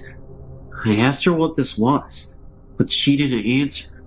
I turned back to the graves, which had vanished and replaced with the things that should have been there. Streets, houses, sidewalks, trees. I turned back to the lady, and she was gone. I had a very chilly, uneasy feeling, and a few dead leaves fluttered by. I rode away, as fast as I could. I once saw a strange figure in the mirror, A girl my age, 13, but with dark brown hair, with thin bangs, and braids past the bottom of the mirror frame. She just startled me, but caused me no harm. The last one I saw left me breathless and thrilled. I was staring out the window to our front window when I thought I saw something in the clouds. It couldn't have been lightning because it wasn't fast enough. It resembled very slow lightning. It was white and long and crooked. I got up and tried to stare out by the light. It was at a bad angle, so I stood up and walked to the front door. As I peered out the glass, I saw a flash of lightning and a giant pair of silvery white eyes, rimmed with blue, which then vanished in a flush. The outside of the window was covered with condensation, like breath, which smelled really sweet, like milk. I wiped it away. I've come to the conclusion that the first three were just random encounters, but the last one was a kind spirit, one that was looking in on me. I haven't seen anything so clearly after age 15, but sometimes I see holes in my vision, weird things. After rubbing my eyes and refocusing, they're gone. And sometimes I can hear odd noises and voices no one else can. I don't think I'm psychic or anything, but I do think I'm a little more sensitive than the people around me. I know, you may not believe this, but it happened. It's true. Thank you. When I was around 5 or 6 years old, I remember seeing a figure of a woman standing outside of my room. The living room was the next room from mine. I always thought it was just light coming from outside the windows in the living room. But when I went up to the light fixture and tried blocking the light with my hand, nothing would happen. The light would still be there. I wasn't scared, because I wasn't aware of ghosts when I was around that age. But as I got older, maybe around 9 or 10 years old, I sometimes would sleep in the living room, on the couch, because my room would get really hot in the summer. Well, as I would lie on the couch, getting ready to fall asleep, I would hear things in the kitchen, like the sound of someone placing a glass on the table. I would sometimes go to see if anyone was there, but nothing would be there. I still hear the sounds in the kitchen sometimes, and when I would be home alone, I would sometimes go into the basement and watch TV or exercise. As I would work out or watch TV, I would sometimes hear footsteps above me, seeing how the TV was right below my room. But what happened to me 2 months ago terrified me. I'm 17 years old now, and it was raining harshly in the middle of April, and I was working on an art project in the dining room, which was the room after the living room. I was home alone at that time. My mother was picking up my sister from work, and my father was working. As I was working on my art project on the table, the lights went out, and as soon as they went out, in front of me, I saw a woman sitting across from me. I couldn't see her clearly, but she seemed to be smiling. About a second later, the lights turned back on. I was so scared, I ran into the kitchen and stayed there until my mother and sister came back. When they finally returned, I told them about what I saw, and my sister kind of freaked out because she hates hearing about things like ghosts and other things related to that. My mother told me it was probably just my nerves, and that I've been working too hard on my project. I believe what I saw was real. I don't know what this ghost lady is doing in my house, but she seems to bring attention to me only.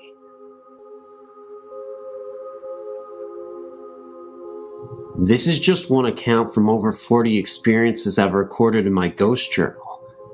It was a very unusual day in Chicago, only 4 days to the new year, and in the middle of winter. It was 63 degrees, yet the skies were dark, but there were tons of fluffy clouds. My friend Christine and I decided to enjoy this rare day and go walking around the park. We watched as the clouds seemed to spread across the sky and realized the storm was near. Somehow, the conversation switched to cemeteries. She told me of an old German cemetery that was near the park that she had gone to.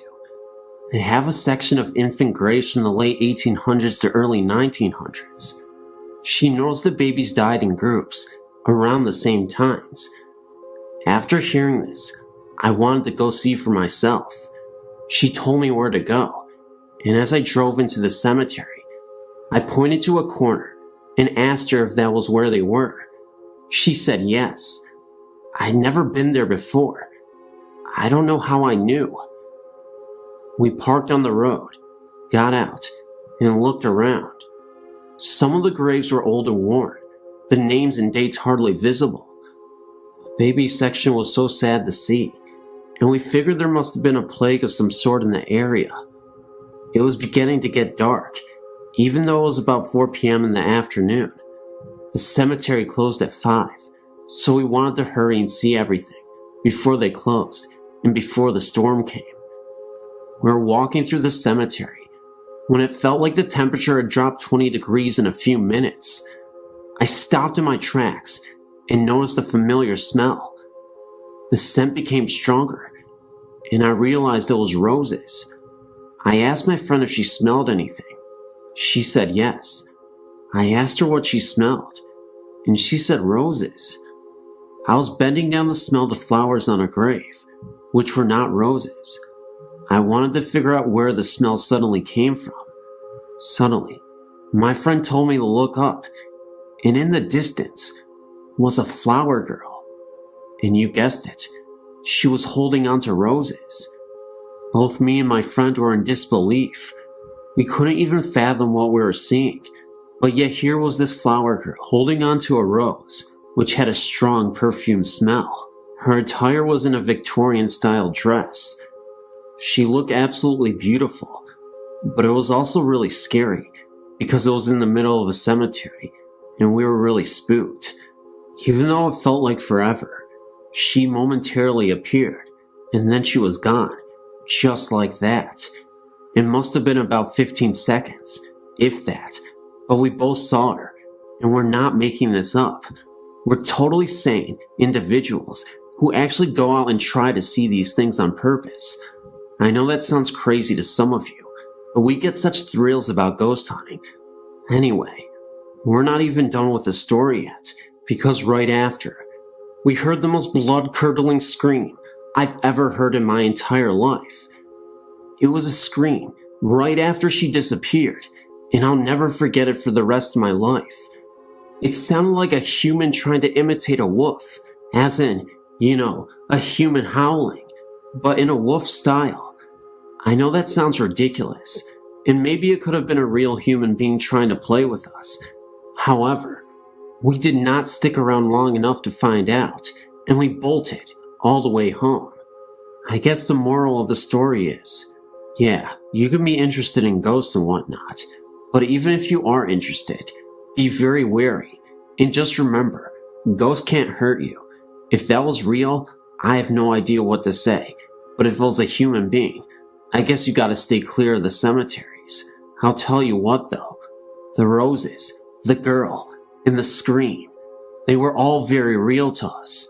We did not hesitate to leave, because we did not know what to expect if we stayed longer there. Just remember to be very careful. Ghosts are crazy, but humans can be just as crazy.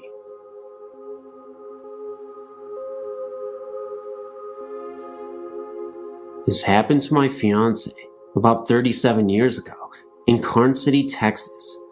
He was about 5 years old and was attending a church function with his grandparents at the St. Paul Lutheran Church there. He was running around with 2 of his slightly younger cousins, having a good time. This function was taking place outdoors. Now, there were actually 2 church buildings there. A new church had been built, and the older wooden structure was still standing close by and being used exclusively for storage. The church had been collecting clothing and had put it in the older building. Anyway, my fiancé and his cousins had been told to stay out of the churches, but being little kids and the adults having their attention taken up with visiting, the boys decided to explore the old church. He went into the older building and looked into the large room where the clothing was piled on 3 tables. My fiancé said the first thing he noticed was the clothing on one of the tables agitating violently, and he could see a lady, who just happened to be transparent, sorting through the clothes that were shaking. All that she remembers of her appearance is that she was a motherly or grandmotherly looking figure with a high neck dress and her hair pulled back in a bun. She did not pay any attention to the 3 little boys, but they ran out of the room as fast as their feet could carry them. He says that he may have been the only one to see the lady. He thinks the other 2 boys just saw the clothing shaking on the table. My fiancé says that he believes that the only reason the clothes were shaking was because of the ghost. The windows were all closed, there were no fans, and of course, no central cooling system in this old building. And remember that the clothes on the other tables were lying still. They went to tell their grandmother about the situation. Naturally, they got chewed out for being where they weren't supposed to be, and were told that no one was in that building, but they remember it well.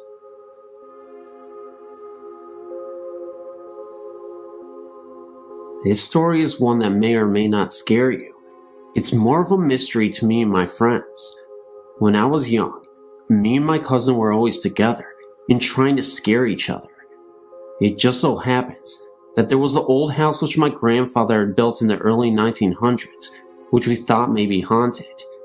It should be mentioned that I am from a small town in Virginia, and in the early 1900s, it was a pretty isolated town from the rest of the state. My grandfather was a pastor of the local church. Being that the church was very big, and my grandfather's house was, he would have wakes and funerals in his den. The house was very big, and there was plenty of room for people to attend these funerals.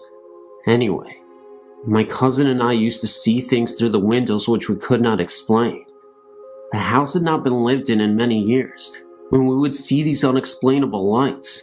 They were blue in color, and they seemed to go from window to window when we were looking at them.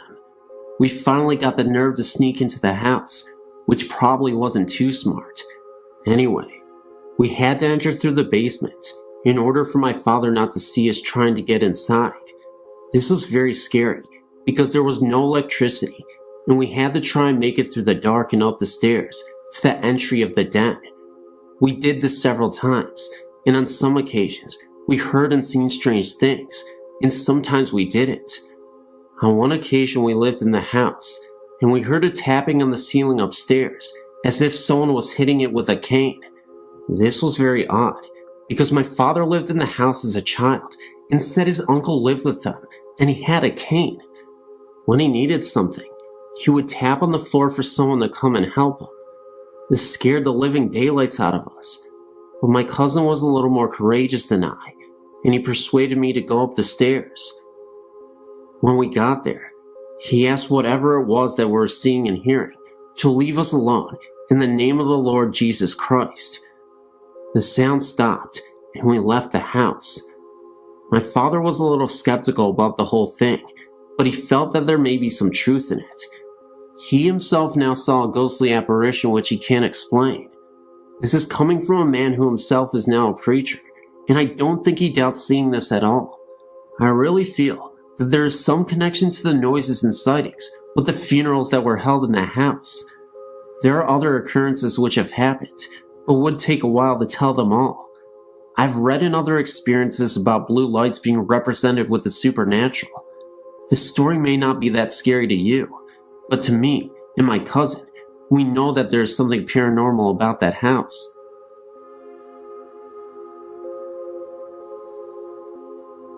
Myself and a friend recently moved into a house in Belmont, Massachusetts, right outside of Boston. The place is about 100 years old and retains much of the original woodwork, ceramic doorknobs, etc. I even found an old ceramic liquor and med bottle in there. It's a third-floor apartment with an old aluminum speaking tube to the second floor, which leads us to believe this may have been servants' quarters at one time. We never get anything but good vibes from the place, but a few things have happened which make me wonder, and I write asking your opinion. Firstly, the former tenant was an elderly alcoholic who, according to the landlord, used to heat only one room in the house, the dining room, with a space heater. She kept the whole place closed up, according to Miss Richardson, who also tells us the former tenants didn't die, but moved to a nursing home. We aren't sure if we believe her. Well, that room seems to have a door problem. Often when I return from work, all 3 doors to the room will be slammed shut, even the one which is tied open with a string. These are doors which don't close easily, being old and paint covered and wrapped a bit. While we hang out, sometimes doors slam. It happens in fits and starts. One week it happened every day, but it hasn't happened for a while. Granted, there is a breeze in that room, but the manner in which it happens strikes one as odd sometimes. Also, we have both seen a white figure in a long dress, and perhaps a veil, always in the hallway into our place, or in the doorway of the dining room. It is a peripheral vision thing, which leaves one looked at directly. I've seen it standing in the door several times, and I saw it seemingly walk down the hall once. It kind of bounced up and down like a person would were they walking. Mike tells me he usually sees it moving past the door, either coming into or exiting the apartment, and he has used the words wedding dress to describe its clothing. I didn't get that detailed a look, but I've definitely seen the shape. Visitors have seen a similar shape, but hesitate to call it a ghost. Lastly, and this is not so much an experience as a creepy coincidence, when first repainting the place, we decided to do the kitchen in blue and white. I proposed that we paint only the panels on the kitchen doors blue. We haven't done this yet, which both of us thought was a good idea. Later, when exploring the basement for the first time, I found an ancient door of the same style as our other doors, removed from the hinges, and brought downstairs years before. It seems to be the one door from our apartment, which has been taken off the hinges, the kitchen door, and the panels painted years ago in cracked blue paint.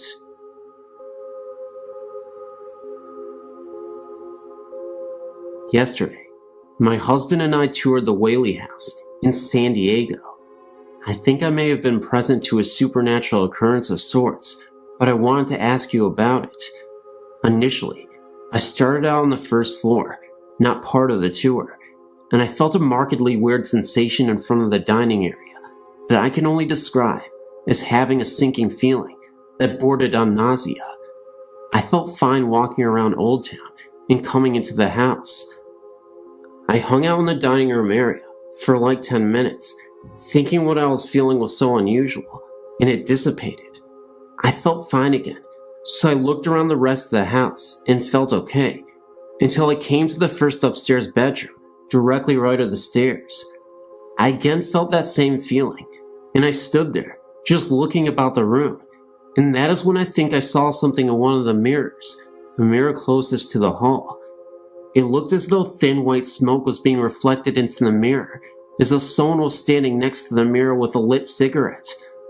I can only describe what I saw as smoke, because it curled. I also smelled a very faint smell of cologne that reminded me of violet water.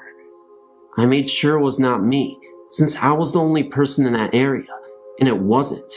It seemed to blow in through the saddled wooden partition.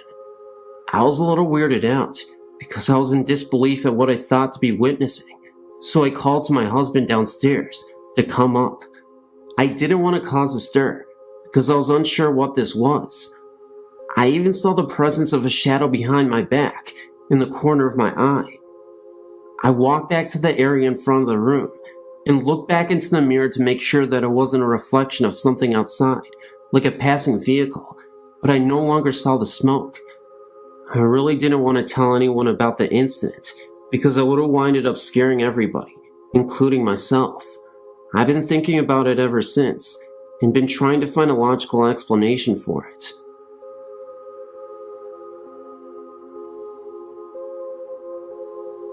I've always been very interested in the subjects of ghosts and the paranormal, but never thought I would have a direct experience with them.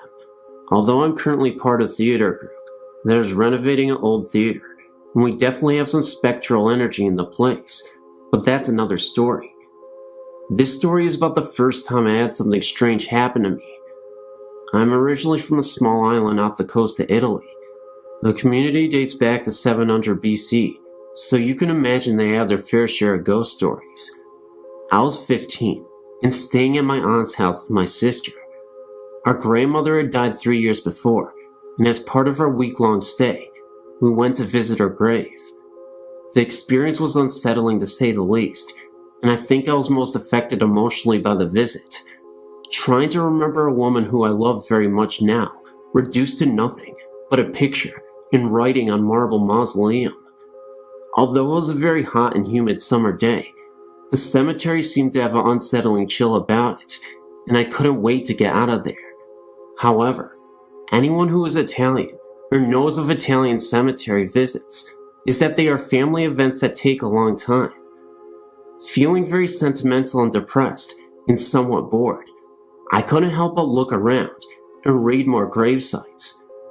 With each name and picture that I saw, I thought more about the people behind them, their lives, and who they have been. The atmosphere seemed more oppressive, and I started seeing flashes out of the corner of my eyes.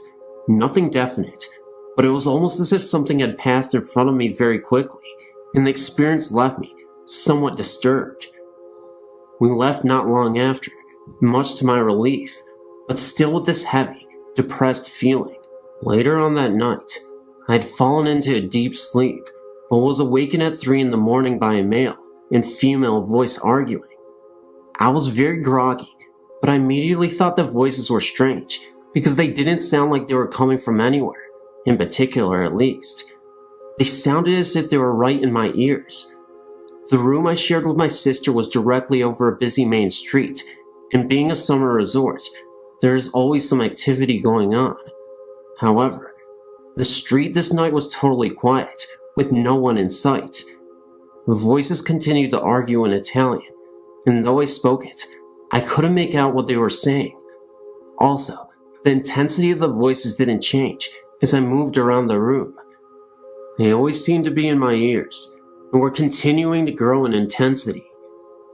At this point, I thought it was my cousin and her husband who were arguing from their bedroom. They shared the room with their 2 small children, and I thought what could be so important to be arguing at this hour of night, and why weren't their children reacting? I decided to investigate. As I slowly opened the door, the voices suddenly stopped. Not a cutoff in conversation or a conclusion, but as if someone had switched off a radio. I walked to the room and found the whole family sound asleep. I returned to the room dumbfounded, but found the room was very cold. The day had been extremely hot, and the night had not let up, and I was just in the room a minute before. But I knew the temperature had gone down at least 10 degrees. It was then I felt the same heaviness that I had experienced at the cemetery, and a large chill moved right through me. Almost immediately, the room returned to its original temperature. During this whole experience, my sister was asleep next to me, and when I asked her about hearing anything during the night, she thought I was crazy. To this day, I'm not sure what I heard and felt that night. However, I spent many nights in that room over the years and never had a similar experience. Did I touch something or someone? And did they follow me back from the cemetery? I don't know. I never shared this story before, but this seems like the right place to do it. When I was born, my parents rented a portion of a 3-family house. The house was huge and previously owned by an old German woman. Apparently, the house belonged to the same family since the early 1700s, when it was built. After the old German lady died there was no one left in the family to take on ownership of the house. Someone new took the house over and rented it out to 3 other families. As soon as we moved in, my parents had odd things happening on a daily basis. The TV and all of the lights in the house would constantly turn on in the middle of the night. One night, my dad had some friends over to watch a football game, and all of the power in the house kept going on and off. His friends were so freaked out that they left. What bothered my mom the most was that all the rooms in the house stayed warm, except for mine. My room was always like ice, and being a newborn, my mother was concerned. She would turn the heat way up, and still my room stayed cold. One night, she heard a woman's voice coming from my room. As she neared, she could hear an old lady singing a lullaby. When she opened the door, the rocking chair was swaying back and forth, and my room was warm. After this occurrence, my room remained warm. This became an ongoing thing in the house. The rocking chair would constantly rock, no matter where in the house my mom moved it to, and oftentimes she would hear a soft voice coming from my room. The lights continued to go on frequently in the middle of the night. As I got a little older, into the toddler years, I can still remember certain things happening. My parents found it odd that I am able to remember things so clearly. I can describe my bedroom in distinct detail, as well as the other rooms in the house. I only lived there from newborn to 2.5 years. One night, I woke up and felt absolutely terrified. I remember climbing out of my crib onto the little table and chair set, and stepped onto the floor and dodged for my parents' room. As soon as I climbed into bed with my mom and dad, I heard my aunt, who was asleep on the couch, screaming. My mom woke up and ran into the living room to see what all the fuss was about. My aunt kept crying, I saw her, over there by the lamp." Apparently, my aunt says that she saw the old lady standing at the foot of the couch by the lamp. When my mom reached over to turn the lamp on, she disappeared. All of my parents' old friends remember the house, and everyone has a story of something that they experienced there. We know that the old lady died in the house, probably in the section where we lived. At first, I think she was angered that the house no longer belonged to anyone in her family. She was harmless and just wanted to make her presence known. We only lasted there for 2.5 years. Sometimes we drive by the house and contemplate stopping in to see how the current owners are making out, but I never had the courage to go back. Here's some spooky experiences that I remember from my childhood. The first one didn't happen to me. It's something that my mother told me about. Her mother died in 1959. A few years later, she remembers waking up in the middle of the night and hearing her mother calling her name. This always gave me the chills, especially if I thought about it at night. When I was maybe 6 or 7, something happened that scared the living daylights out of me. I can still picture it in my mind. A short time after I went to bed, I was lying there awake, and I looked up at my bedroom door, which was closed. There was a window across the room from the door. The curtains were open, and the moonlight was shining through the window, making a square of light on the door. In the middle of the square of light, I saw the shadow of a hand slowly moving back and forth. I was so scared that all I could do was just stare at it.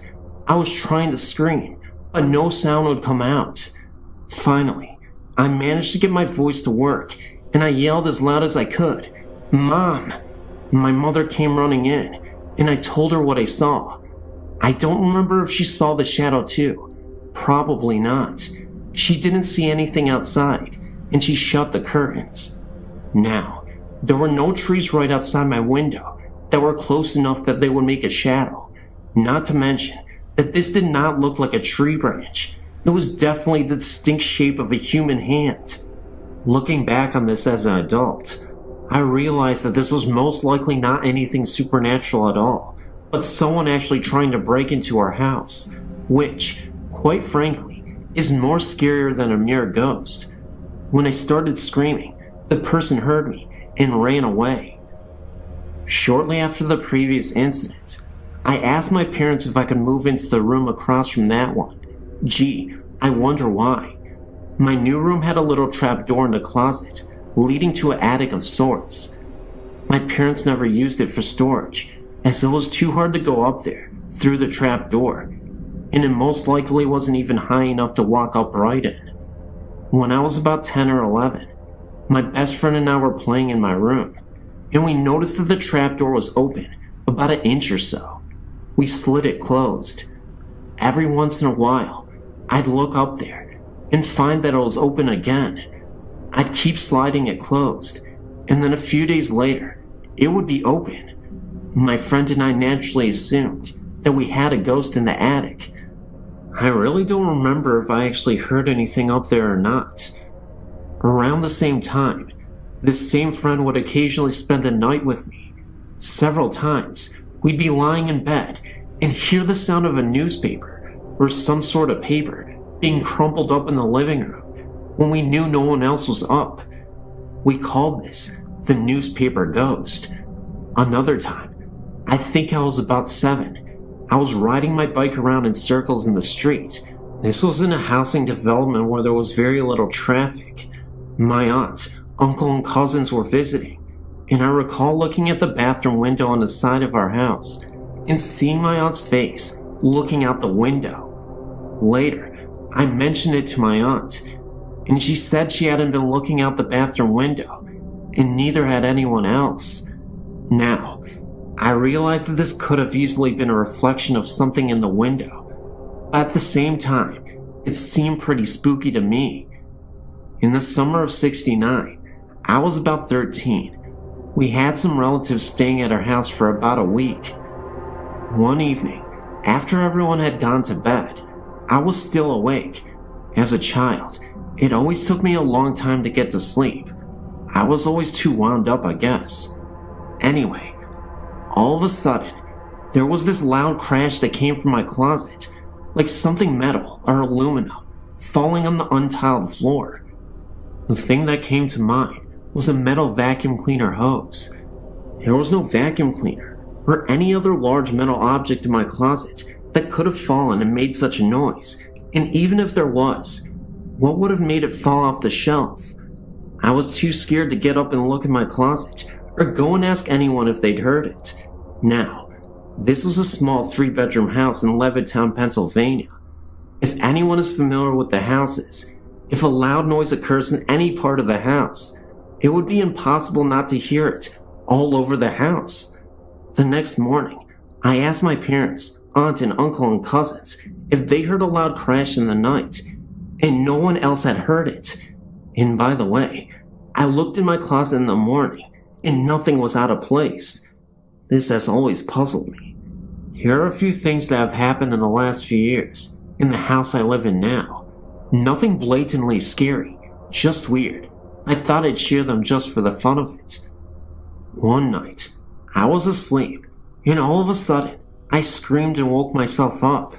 My husband came running in, and I couldn't for the life of me remember what I had dreamed that had scared me. But I had a vague memory of looking beside the bed and seeing something in the form of a human being, made up of little points of light. There have been a few occasions where I've woken up in the middle of the night and heard a kind of electrical humming that sounds like it's coming from our bedroom closet. My husband said he could hear it too. I could never figure out what's causing it. It sounds like it could be the refrigerator running, except that the kitchen is not right next to the bedroom. And if it was the fridge, wouldn't I hear the noise every night, since obviously the fridge runs all the time? I haven't heard it in over a year. Just as well, it gives me the willies.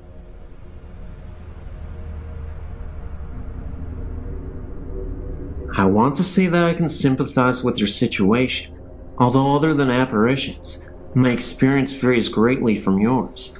I do want to share what happened to me with you, but I do want to warn you ahead of time. I used to be a reporter, so I can get lengthy. My first experience happened when I was a child. I was 7 years old and lived a completely normal life. My parents didn't smoke dope or dabble in the occult, so I really had no knowledge of ghosts, other than the traditional Halloween experiences every child encounters. When I turned 7, my family moved from Metro Memphis, Tennessee, to rural Independence, Mississippi. We moved into a house that my father renovated.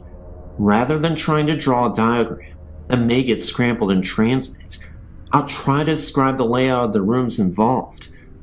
The way the home was originally laid out, you walked in the front door into the living room. To the left was the kitchen, open without walls to the living room. To the right was a bedroom door. Straight ahead was a hallway leading to other bedrooms, laundry room, and bathroom. After my father was finished, the front door was added onto a new wing of the house. The living room was enclosed into a bedroom. The bedroom now directly led out into the hall, which now led to the kitchen also, and had a new doorway to the bedroom that previously opened up to the living room. Is that confusing enough? We moved into the house, and I immediately was terrified of my sister's bedroom, the one that had previously opened up into the old living room. I just felt that something was there, and it was watching me. I felt like it wanted to possess me or something stronger than a mere presence. Also, I never found out why, but hers was the only room with security bars on the window. No other family member noticed anything strange in the house.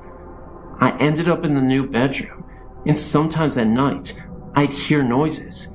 Being so small, I don't remember exactly what they were, but frequently, I'd see an incandescent, glowing form in the shape of a human walking across my room. What made me know that it had to be a previous occupant of the home was that it would walk from the bedroom I was so scared of, through my room, into the kitchen, the way the house used to be laid out.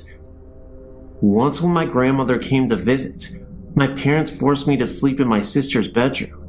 I was so terrified, but I finally went to sleep. When I woke up, I saw what appeared to be an ectoplasm swirling above my head. I spent most of my childhood years terrified of sleeping.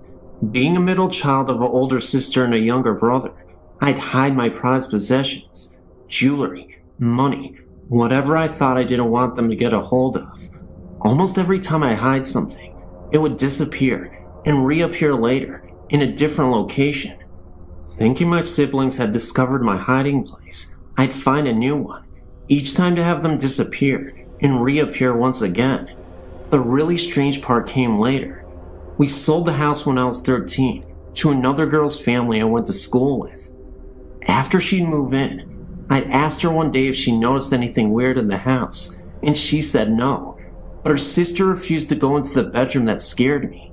Sister's explanation was that someone was watching her, and she was a middle child also. I guess there must have been some connection to middle children. I said something years later about the house being haunted in front of my aunt. She said she'd always had a feeling that something was wrong with the house. I'd appreciate your input as to what you think my experience meant. I had a person tell me one time I was a demon that wanted me, but I'm not even sure. While I lived there, although I was the only family member that had strange experiences inside the house, I wasn't the only one who had strange experiences in the area. In the fall, between the hours of 10 p.m. and 12 a.m., my mother would see balls of light floating in the field and wooded areas, across the road from my house. She would always ask me to come look, but I had enough terror inside the house, and as far as I was concerned, the woods were my only safe haven while at home. So I never looked and never witnessed the lights myself, but both my sister and my mom did. When I was 19, I started dating this guy who was friends with a neighbor from that house I'd lived in.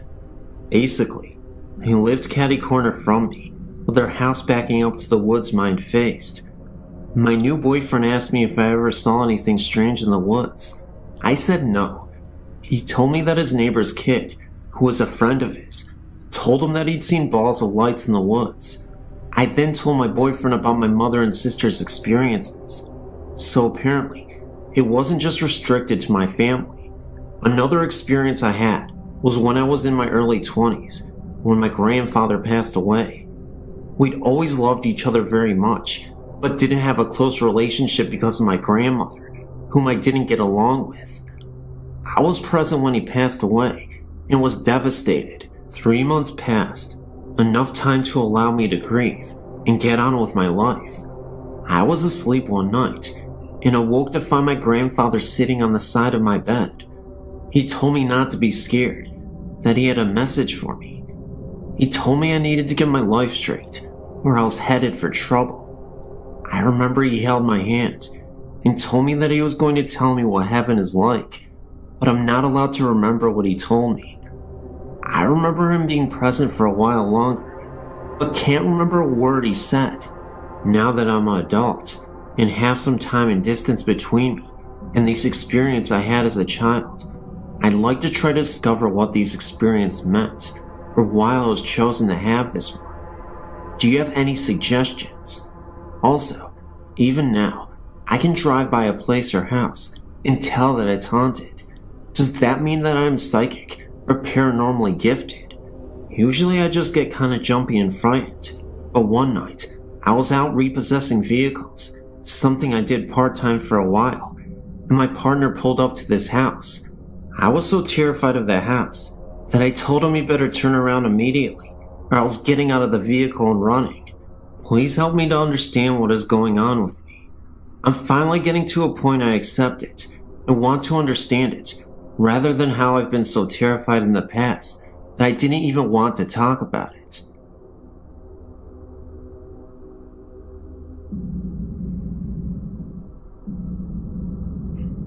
In 1983, when I was 18 years old, I was severely ill. I woke up one morning and my face was badly swollen. My mother took me to the emergency room. I was placed in the ICU the next day as I went unconscious. It would take a team of doctors over a week to finally diagnose me. It was a rare disease. There was only 2 case histories. They both died from it years before. That's why my doctors had no idea what it was. It was from a sinus infection that had backed up behind my brain. From this, I developed a brain abscess. The night before they would make the decision if I needed brain surgery to remove the abscess, I was lying in my hospital bed, praying that the abscess would have shrunk a little. I felt someone standing beside my bed. I was sure it was a nurse, as it was very late, too late for visitors. When I turned to talk, it wasn't a nurse at all. It was my grandfather, who died 1 year earlier. At that moment, I wasn't afraid. He said to me, "You'll be fine." When I asked if you were sure, he then replied, "Do you doubt me?" I replied, "No." He then said, "Everything will be fine. You will be alright." This part has puzzled me ever since he told me. He said, "Take care of your mother." This was my mother's father, and he simply turned around and walked out of the room. The nurses came in, and I was wondering what happened to my grandfather. They didn't say anybody walked into the room, and they told me to calm down. I swear I knew what I saw. I knew it was my grandfather, but the whole situation was just weird, and it gets weirder. I thought he meant that I would do fine through the surgery, my grandfather. Now here's the kicker. He had brain surgery about 7 years before his own death. Even crazier, the next morning I had an x-ray, and they came to tell me that my abscess was completely gone. First of all, I have no idea what happened. Even the doctors were confused.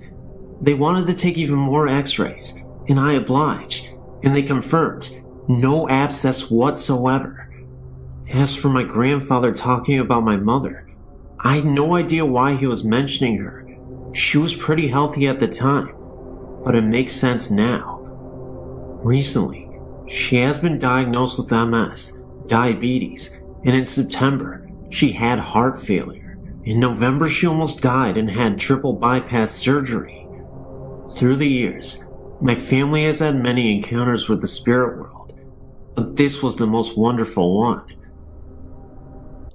In the summer of 1994, my sister and I moved to Hawaii to live with our father. While we were gone, our mother moved into an apartment to save money. Right away, strange things started to happen. Her 2 cats would never enter the bedroom of the apartment, choosing instead to sleep in the living room. They would claw and bite if you tried to carry them in there, and then run quickly away. Mom only spent 1 night in the room, and then opted for the living room as well. She didn't see anything, but felt as if there was someone watching her, or that someone was in the room. A few weeks later, she returned home from work to find her disposable razor disassembled on the bathroom counter. Even the twin blades were removed, and the whole apparatus was laid out in a straight row. The next night, my cousin, Stacy, and her husband Mitch went to stay over at my mom's with her. They were in from out of town, not going over to ease her fears. She wasn't scared yet. The two of them argued with Mom over sleeping arrangements, and she assured them that they never slept in the bedroom anyway. That night, my mother woke to hear Stacy and Mitch screaming in terror. Mom ran into the room to find Mitch trying to pull Stacy off the bed. She was screaming to get her off the bed, so Mom started pulling too. Once they got her to the floor, Stacy said that it felt like someone was sitting on top of her, and she couldn't breathe. And while it was going on, she said she could see a teenage boy in the corner, laughing uncontrollably. The three of them decided to drive to my grandma's to spend the night. Fast forward to Christmas break, when my sister and I came home to visit.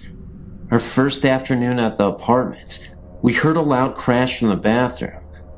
All people and animals in the house were accounted for in the living room, so we went to check it out. Everything from the cabinet under the sink was out on the bathroom floor. It wasn't all tipped over, however. It was lined up in a straight row. After that, Mom told my sister and I about all the strange things that had occurred. My sister and I were thrilled, thought it was really cool. Mom said that we were more than welcome to sleep in the bedroom if we wanted to, so we did. Early the next morning I woke up and thought I saw someone standing in the walk-in closet. The sun was just starting to come up, and I thought for sure it was my sister playing a trick on me. When I looked over in bed, she wasn't there.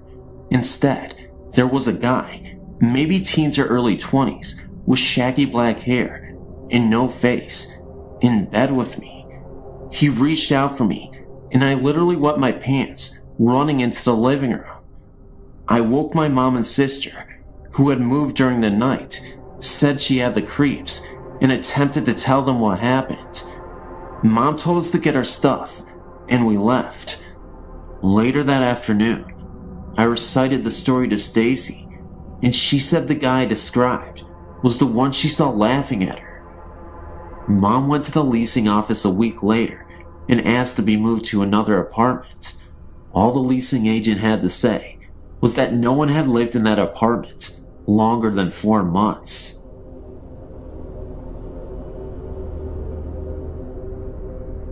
It started some years ago, and I'm happy to say that it's been over for some time now. I'm confident that I'm no longer being followed by Mage, but I would like to share my experiences with you, and if you can provide any insight or better understanding of what happened to me, I would be most happy. Some years ago, I was sleeping over at a friend's apartment. I went to bed and laid there alone with my thoughts until I think I fell asleep. I was awoken by 3 sharp knocks, similar to someone knocking on a solid wooden door, and turned my head to the bedroom door, which was 3 yards away to my right. The door was closed, yet within the doorframe was a figure.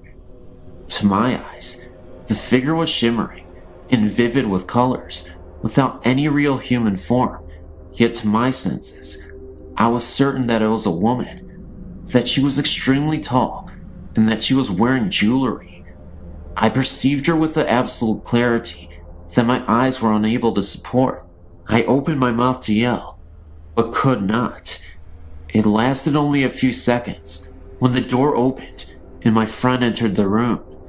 The vision was gone. I said to my friend with a detached calmness that I had just seen a ghost, but this of course was met with indifference. I did not press the matter, as I was already beginning with self-doubt. By the end of a mostly sleepless night, I had managed to convince myself that it was a dream, or at least a product of that period between sleep and wakefulness. Within days, the whole episode was forgotten.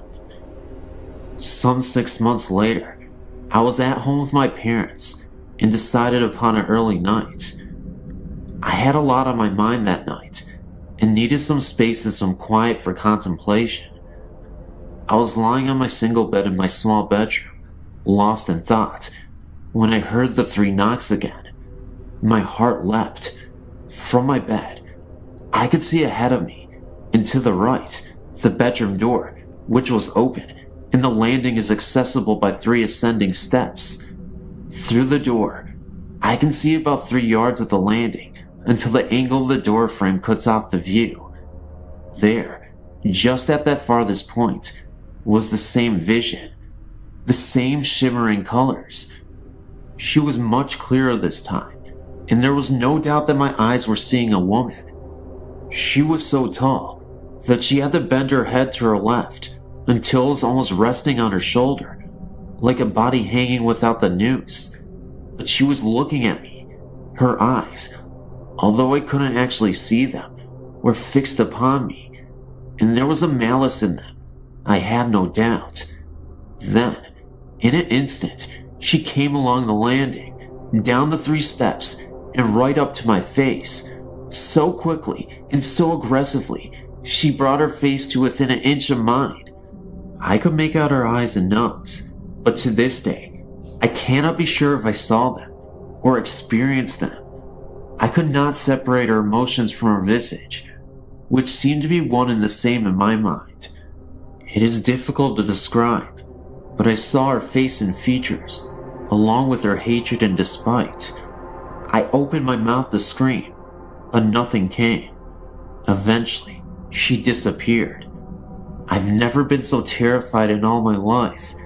Never has fear removed any capacity to utter or to move a single muscle, and yet this was the case. I lay rigid for some time, at least until the room was light from daybreak.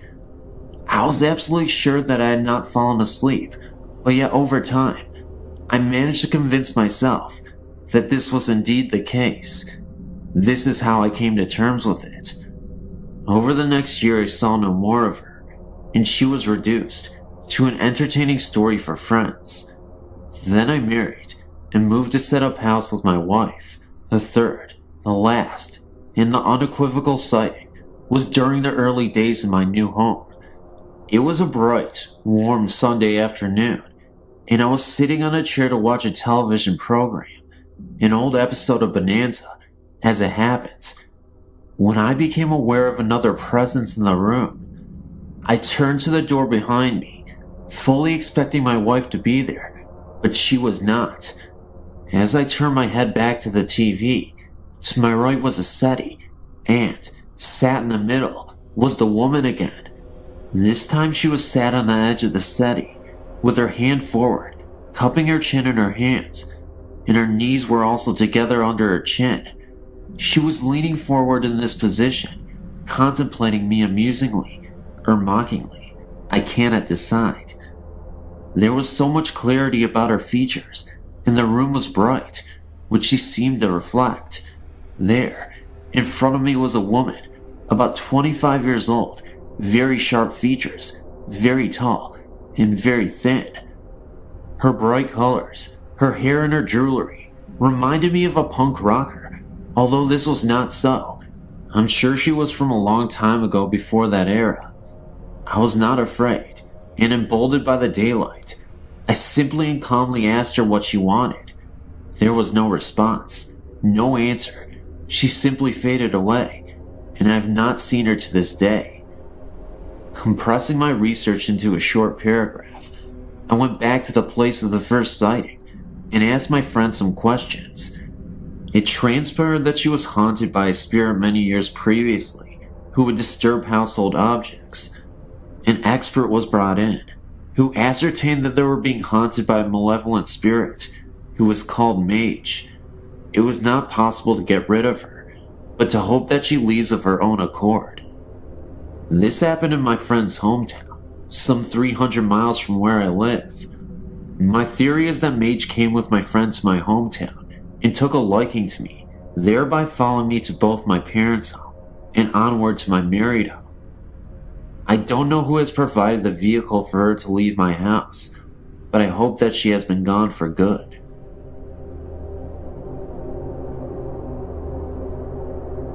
When I was in my early 20s, a friend and I decided to rent a house together. We found a lovely old house near the Mississippi River, and I was immediately drawn to it. After we moved in, we both began to notice banging on the walls and lights blowing out constantly. The lights we attributed to bad wiring, and the banging, I truly believed, was my friend, and she truly believed it was me. The layout of the house was one we had never seen before. There was a hallway that led from the front living area to the back bedroom areas that was at an odd, slanted angle. I always felt uncomfortable going down this hallway and found myself going around by way of the kitchen. After months, my friend and I decided to take in a third roommate to help with expenses. During the next month or so, after this third roommate moved in, we noticed an increase in frequency to the noises, banging, and lights going out. We also began to notice that every month, and this is really weird, right around the time that all three of us began our menstrual cycles, a very large stain began to appear in the middle of our living room floor. We tried constant shampooing, but it would always reappear immediately. Then after our cycles were finished, the stain would disappear on its own, only to reappear the next month. Our third roommate then became very withdrawn after only a short time of being in the house. She began to go directly to her bedroom and never came out except to go to work. Her personality has also changed drastically. She went from being very funny and outgoing to a complete loner. She would also say very inappropriate, weird things to us. We had known this girl for some time, and her behavior was quite unsettling. She finally told us that she was not comfortable in this house and was moving out, and she did so that very day. Shortly after she moved out, the banging noise began in earnest, and we started noticing our things being rearranged. We began to laughingly and nervously admit to each other that something was not right in this house. However, neither one of us felt threatened by any kind of the weird happenings, and in fact, I personally actually felt almost protected by it. We started to call our ghost George, and would talk to him whenever the banging would begin. We were trying to watch something on TV, and George would start banging or knocking. We would say, "Please, George, not right now. We're trying to see this." And he would actually stop, at least until the show was over. Unfortunately, no matter how much we begged him to stop putting the stain on the floor every month, that never ended. In fact, it got bigger and darker the longer we lived there. One kind of amusing episode happened to us one memorable evening. I decided to let my boyfriend at the time stay overnight with me, although I usually didn't do this. Just as we were dozing off, a very loud bang sounded, coming from the hallway. My boyfriend sat up and asked, "What the heck was that?" Immediately, a knocking began at the far end of the hall and rushed towards my room very fast, knocking louder and louder the closer it came. My boyfriend said, "That has to be your roommate being funny." I just laughed and tried to explain about our ghost, and that I thought he might be angry that I had a male friend overnight. He said that was bull and got up to investigate. Just as he came to the hallway, the knocking began again, all around him. Needless to say, my brave 6'4" boyfriend ran straight out the front door and never came back in the house. Anyway, after a few years, my roommate and I decided we were going to move to a cheaper apartment, closer to where we worked. As soon as we started packing, the noises, and especially the lights going out, began to get really bad. I was even starting to get a little frightened. One day, as we were finishing up packing, we decided to go check in the basement and see if we had anything left down there. While we were down there, we decided to go in the old fruit cellar, since neither one of us had actually looked in it. We found some old fishing equipment. We also found an old shirt box that was sealed with tape and felt kinda heavy, so we brought it upstairs and opened it up. Inside was a bunch of old pictures. Most of the pictures were of a young man of about 25 or 30. In many of the pictures, he was in our house and standing on the porch of the house. There were also some antique glass slides with pictures of him in the military uniforms. We dated the stuff around World War II. We decided to call our landlady, an elderly woman, around 80 years old, to tell her we had found the box. When we called her and told her what we had found, she hung up on us. We called back, and her daughter answered and said that they didn't want that stuff anymore, and we could have it or throw it away. We thought it was very strange, since normally our landlady was a sweet old lady, so we decided that some of the stuff in the box might be worth more money, and we would sell some of it. Some war medals, and even an old stock certificate. That night, I put the box on the kitchen table, and we went to bed. In the morning, we were going to move the last of everything, and as we were preparing to go, I asked my roommate what she had done with the box of stuff. She said she hadn't touched it. We looked everywhere and couldn't find it. Finally, around lunch, we got hungry and decided to cook a frozen pizza.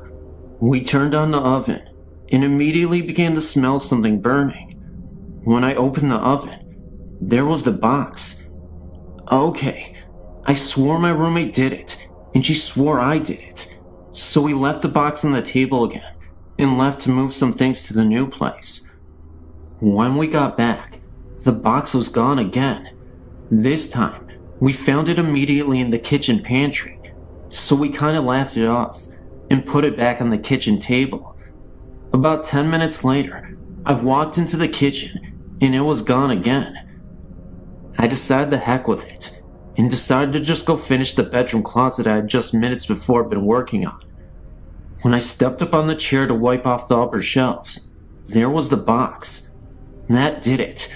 I said out loud, "Okay, George, we promise not to take your stuff," and put the box back in the fruit cellar where we had found it. We left that day and have never been back, but I've always wondered if the next tenants ever heard from George.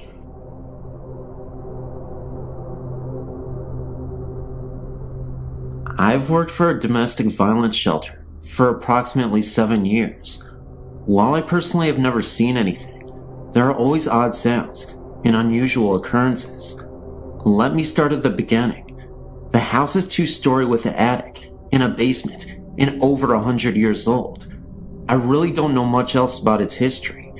The local domestic violence center purchased the building, which had been uninhabited for a number of years, did some renovations, and began operating an anonymous shelter for battered women and their children.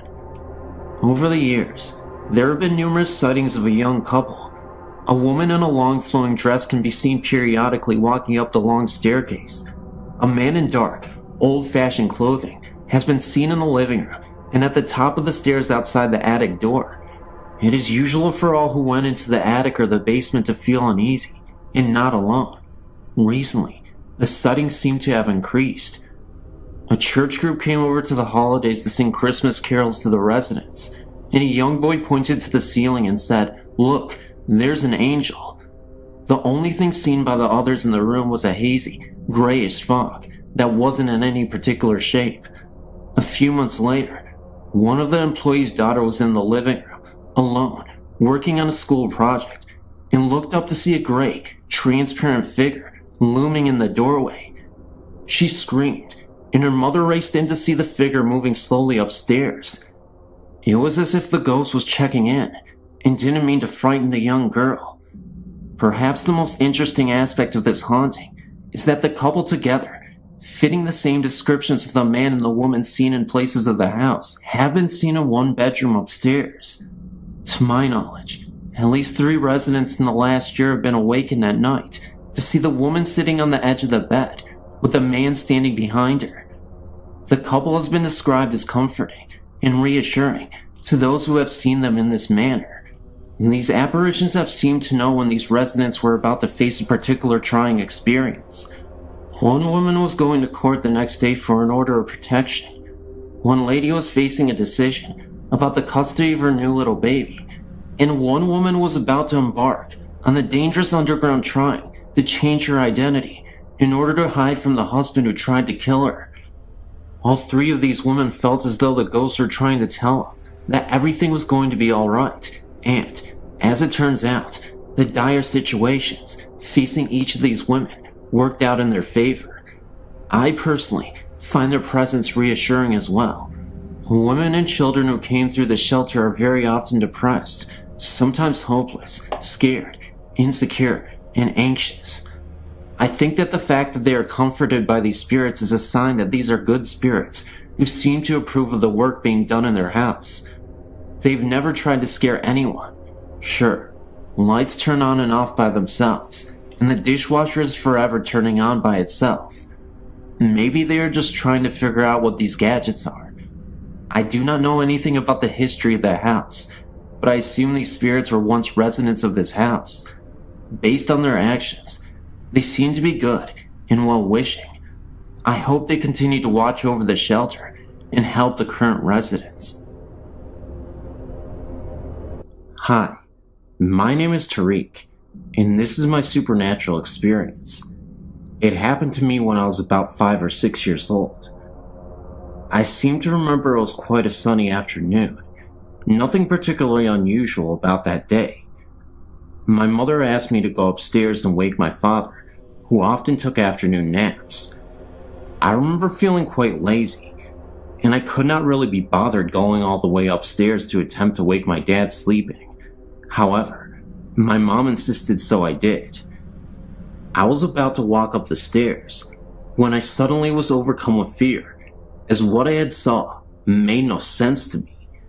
There, at the top of the stairs, was the biggest dog I'd ever seen in my life. It appeared to fill the whole space of the landing and was near the height of the ceiling. The dog appeared to be aggressive and was barking and growling so loud that it could have woken the dead. I was so shaken and scared that I just froze in the spot. I shouted for my mom.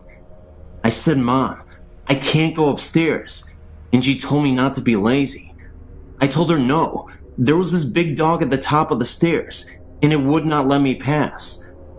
My mom came out to me, and she said, "Tariq, we do not even have a dog." Of course, this is what I already knew. I quickly told my mom to get over here and see what I was seeing, but by the time she arrived and looked up the stairs, it was gone. This perplexed me even more, and being the age I was, I couldn't even understand it. I started to doubt myself, wondering if I ever even saw it at all, and I trusted and believed in my mother. So if she didn't really see it, maybe I was just hallucinating, and it really wasn't there. Obviously, the dog disappeared, and after a while, I forgot about it, and never resurfaced again. However, these memories came back when I was about 12 years old, and I spoke to my mom about it. Looking back on it, I do believe I saw something paranormal, but any ideas on why my mom or dad could not see it or hear it, and why was the dog being so protective, beats me. I don't know, but it was sure a scary sight. It just sucks that I feel like I was the only one who had saw it, and it makes me crazy. But what can you do? I don't know.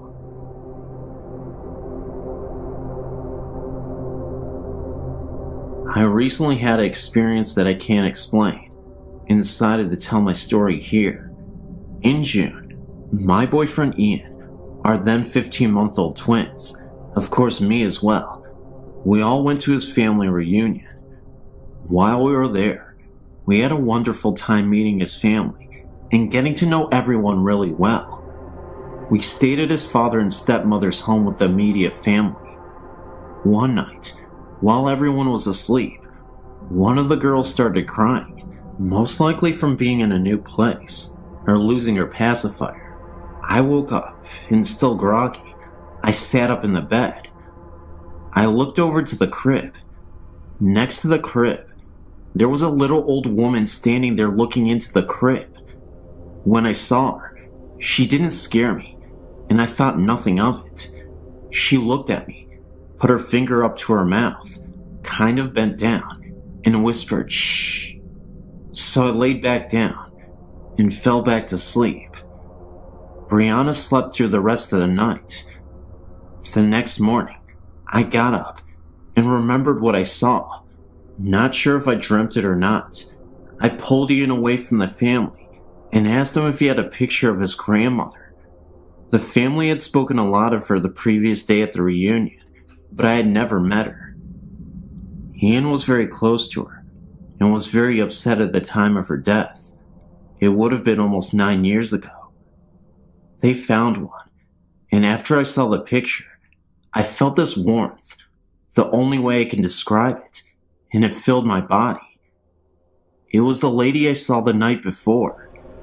I wasn't sure if I should tell anyone, for fear of them thinking I was insane, but I decided to tell Ian. When I told him, he kinda gasped. Like I said, he was very close to his grandmother. I'm glad I told him. Later, as we were talking to the family, someone said, "Oh, it would have been so wonderful for her to be here and see all the family together," speaking of the grandmother. Ian looked at me and asked me to tell everyone what I saw. I'm still new to this family and wouldn't want to be dubbed as the crazy one just yet, so I kept it to myself.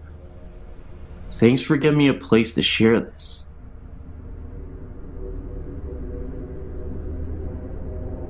In 1983, we moved into a home that had suddenly been vacated by the owners.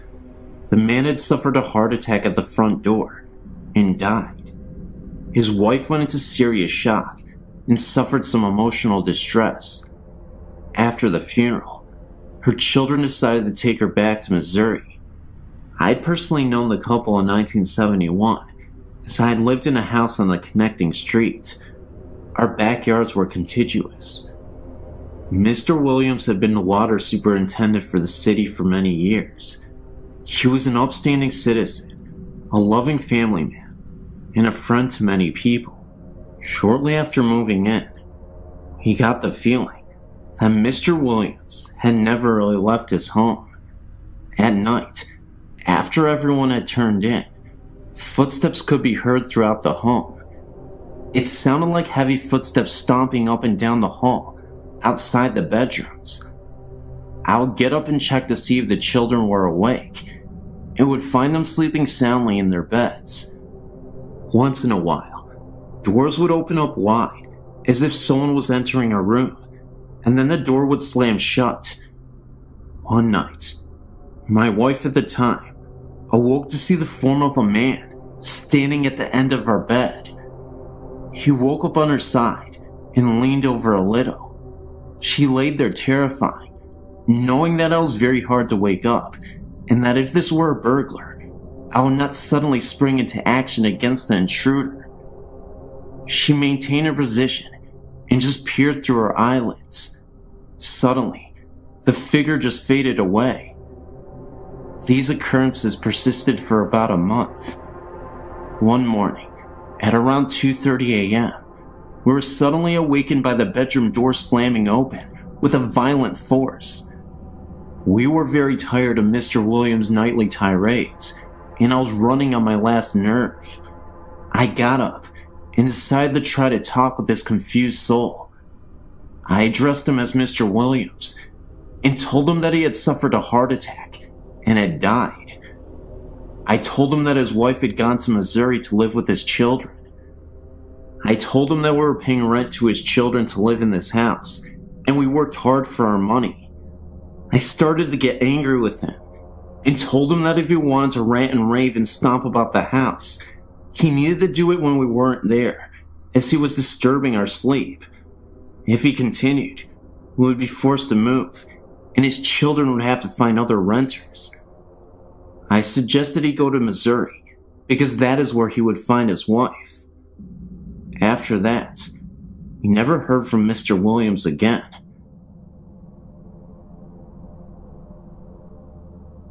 In August of 1997, I was helping a friend deliver some things for a post-funeral reception that was to be held in the officers' quarters number 1 at Fort Concho in San Angelo, Texas. Fort Concho is the best preserved and reconstructed cavalry fort in America. This is where the Buffalo Soldiers were stationed. It was very early in the morning, and we had to get the key to the building from the curator. We drove to the other side of the parade ground and parked the van. We went inside, and I took some things up to the staircase to the second floor, while my buddy worked on the first floor. I walked into the west bedroom upstairs and immediately felt like I had just walked between two people that were standing shoulder to shoulder. I was walking into a tremendous field of static electricity. I had a cold sensation, and the hairs on my neck and arms stood straight out. I put the vase down that I was carrying and found myself compelled to say, "Excuse me." Then I proceeded to the east bedroom. When I entered the room, I saw a little girl out of the corner of my eye, playing on the floor to my left. I placed the vase, and when I turned around, she faded away. A couple of days later, I was again with my friend. We stopped by the house of the lady who was responsible for financing the restoration of Officers' Quarter Number 1. My friend mentioned that I had felt a presence and saw a little girl. I told her that I had seen her in the east bedroom, and she told me that a little girl had died in that very room. Maybe it was her parents that I felt in the west bedroom, or just someone else watching over her. A few months later, I had the opportunity to stop by the officers' quarters number 1 when it was open to the public. I was walking around, and a staff member volunteer came up and asked me what I thought of the building. I told her I thought it was haunted, and repeated the story of the little girl. The lady took me into the dining room and pointed to a portrait on the wall. It was the same little girl I had seen upstairs.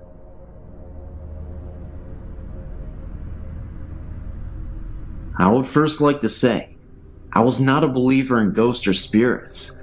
I was in the Navy at the time, and had been just transferred to Japan. My family and I arrived there in August of '91. I felt very lucky because the Navy had just opened Harrio, a new housing complex about 9 miles from the naval base. This meant that my family and I would not have to live off base. My wife and I were taken out to the Harrio to pick out a house. Being newly opened, we basically had the pick of the litter.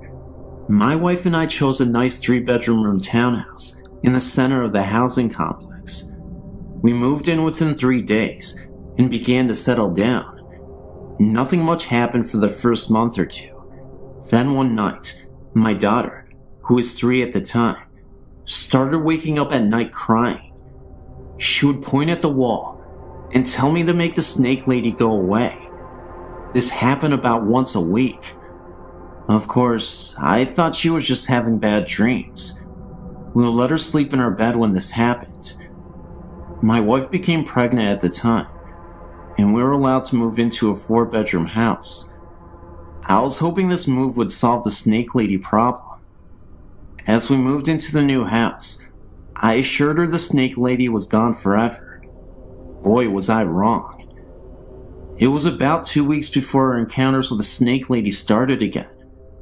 This time my wife and I could actually feel some sort of electrical charge throughout the house. These encounters intensified, and my daughter started to see more and more apparitions. She would tell me that the snake lady wanted to take her away. I, being a skeptic, thought the electrical charge was sort of funny, but never gave much thought about my daughter's nightmare being real. Then one night, my wife and I were awakened by my daughter, screaming at the top of her lungs. We rushed into her room to find her pressed against the far wall, her feet approximately 1 foot off the ground. My wife and I both grabbed her arms, and with one of my feet pressed against the wall, I pulled with all my might. She wouldn't budge. I'm not a small man, 5'10", 191 pounds, and I worked out all the time. I could not get her off the wall. All the while she was screaming that the snake lady wanted to take her away. Scared to death, I started praying in my head. My daughter started to slide down the wall, and she fell into our arms. I don't know what it was, but I believe there is something out there that we don't know about.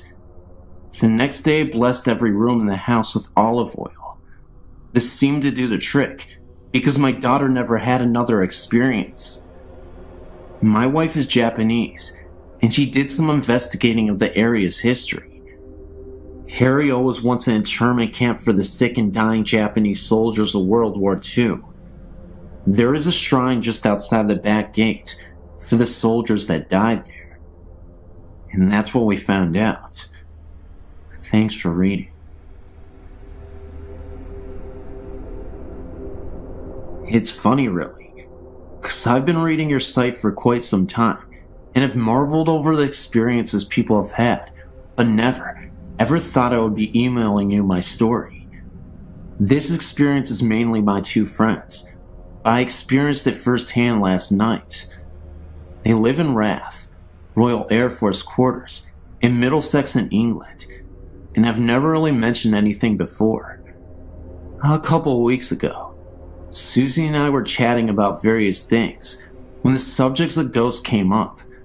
Funny enough, the handprints have come back since Elena was born, said Susie. Handprints? What handprints? I replied. It seems that since they moved in over 3 years ago, they've had various things happen.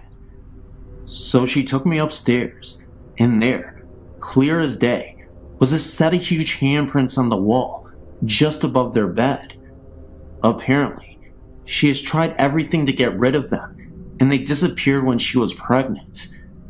As soon as the baby was born, they came back, and when I saw Susie and Jay last night, they casually informed me that the handprints had moved. By now, I was getting quite spooked out. We went outside for a cigarette, with one of the music channels on the TV playing. When we came back in, the channel had changed to some gruesome true murder documentary. The hairs on the back of my neck were standing on edge at this stage, and it took Susie a good 5 minutes to change the channel back. Also, they've both watched a candle that stood on top of the telly very casually move from the middle and drop off at the end. Things have been moved around, never hidden, and the TV also turns on and off. Susie and Jay were very relaxed about this, and the ghost obviously means them no harm. Last night, it was Susie, Jay, and me, and they told me what happened last Sunday. Apparently, Susie had gone up to change Elena, and had set out her pajamas and nappy out in the changing mat in the bedroom. She was bathing Elena, and thought that perhaps she could use one of the smaller nappies instead of the big one that she had pulled out. When she went back into the bedroom, the pajamas and the big nappy had been thrown onto the chair, and in a perfect arc were 3 of the smaller nappies on the changing mat. Poor Jay got it right in the neck for that, until he explained that he hadn't been upstairs at all. Again, the hairs on my neck were standing on end, and when I had to go upstairs to use their toilet, Susie had to come with me. We then went out for a cigarette, and as we were sitting there, I saw the shadow of someone walking to the kitchen. Didn't think anything of it until I realized that we were all sitting outside. I told them, and Susie said that she sees shadows out of the corner of her eye all the time. We then went back in, and I was sitting on the sofa next to Susie, talking to Jay, when I noticed that she was staring at something right behind her. I asked what she was looking at, but she said nothing at first, knowing how freaked out I was getting. She then began to tell me that she noticed a transparent man with an axe lodged into his forehead casually move from the room we were in and into the kitchen, then disappear. She had told me that when she was alone in the living room, another time, that she also saw a man sitting down at the kitchen table, as if he was writing on a piece of paper, then disappear shortly after. Apparently, they are not the only ones to experience things. It seems that quite a few people in the row of houses had strange things happen, and the couple on end have seen a shadowy figure. She asked me to babysit Elena next week. Must admit, not too keen on having the extra company though. When I was about 10 years old, my family lived with my great-grandmother and me, and my brother had to sleep in the basement. Half was for storage, half was an extra room. So one night, at like 3, I had to walk to the top floor to take a pee. On my way down, I hear the voice of a little girl say goodbye. Then I noticed that same voice, and it said die.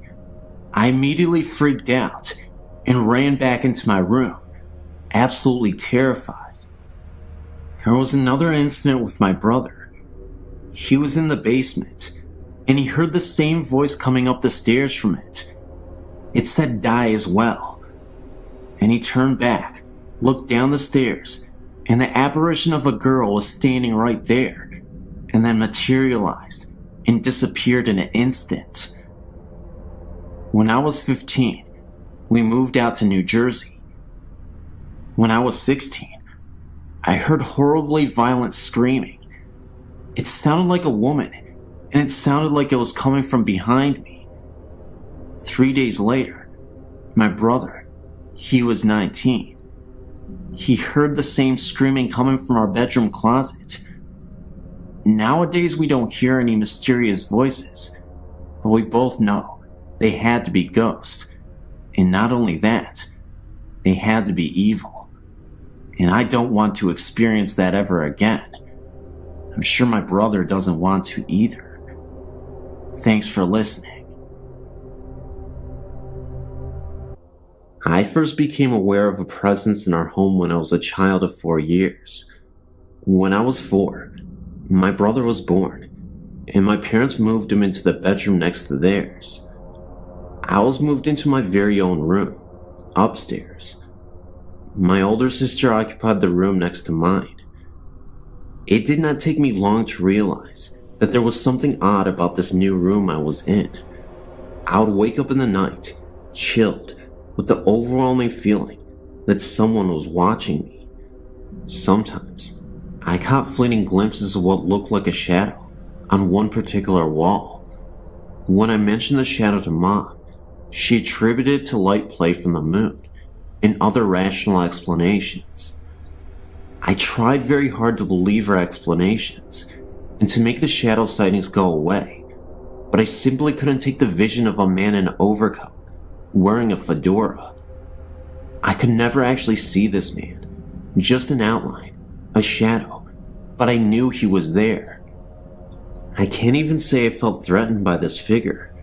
I just felt watched and not alone. I suppose I should describe our family home. It is a large, Cape Cod-style home, built in the 1940s, just after the war. The family that built the home were obviously influenced by World War II, as was the world, I would think, and they built a secret room, which I would imagine was designed to hide the family if war ever broke out on home soil. This room was only accessible via a trapdoor in the kitchen floor, and it led to the secret room in the basement. My dad sealed this room off before I was born, although I know exactly where the trapdoor is. There is also a secret passageway that leads between the closets of the 2 upstairs rooms.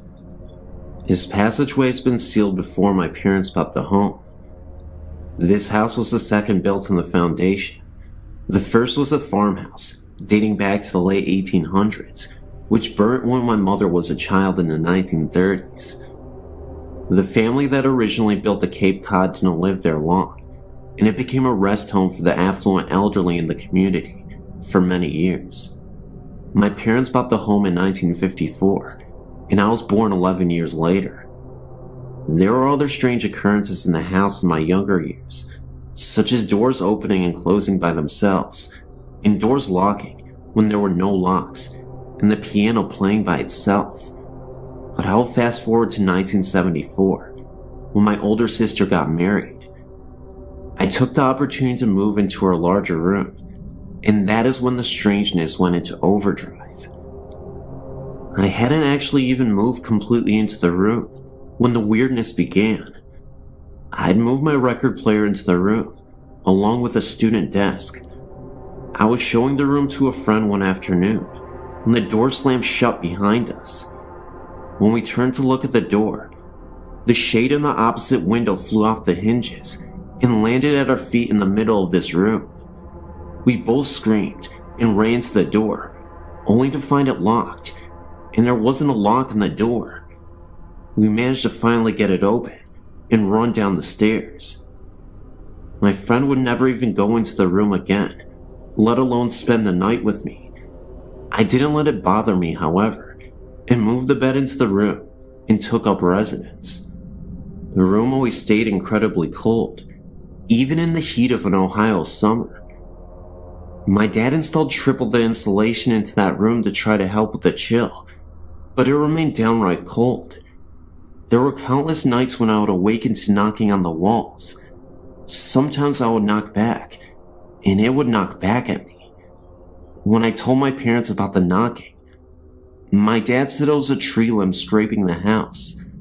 The knocking became so intense that he ended up cutting the tree down, but the knocking continued. My parents installed an intercom system into my room next to my bed, so I could page them when the knocking started. Dad seemed convinced that it was the neighborhood boys throwing rocks at my window. It didn't sound like that though, and the knocking was coming from an inside wall, not an outside one. One afternoon, I was lying on the bed reading, and I got the overwhelming feeling that I was being watched. I sat up on the bed and said out loud, "Stop it, there's no such thing as ghosts." And no sooner had I uttered the words, a figurine on a shelf began to wobble, and then flew off the shelf and across to the bed, hitting me on the forehead. I slept on the sofa for a month after that. My family was even beginning to notice strange things happening by this time. The television would turn itself on and off, or alternatively increase the top volume, without anyone being in the room. Dad said we had a bum set and bought a new one, but it did the same. We had the wiring replaced, but it still happened. My mom declared that if it was a ghost, it certainly wasn't going to run her out of the home she loved. This is true. She still lives there with the ghost. Other things that would happen in the house included radio switching on and off, lights flickering, the washing machine switching on and running a cycle, and of course the shadow wandering around upstairs. It was all beginning to frighten me quite a bit, especially the knocking noises. If the knocking started, I would buzz Mom in the intercom, and she would race upstairs, but as soon as she reached the top step, the knocking would stop. I began to think perhaps I was going a bit crazy. I went away to college, and something strange happened in my old bedroom about a week after I had left. I still had the same clothes hanging in the closet, and there were a few posters still hanging on the wall, but otherwise, it was empty. My mom heard a funny noise upstairs one afternoon and went up to investigate. She checked the first bedroom and saw nothing amiss and went down the hall to my room. She opened the door and discovered that the mirror tile on one wall had exploded all over the place. There were shards of glass sticking in the opposite wall and had scraped across the ceiling like claw marks. My posters hung in shreds.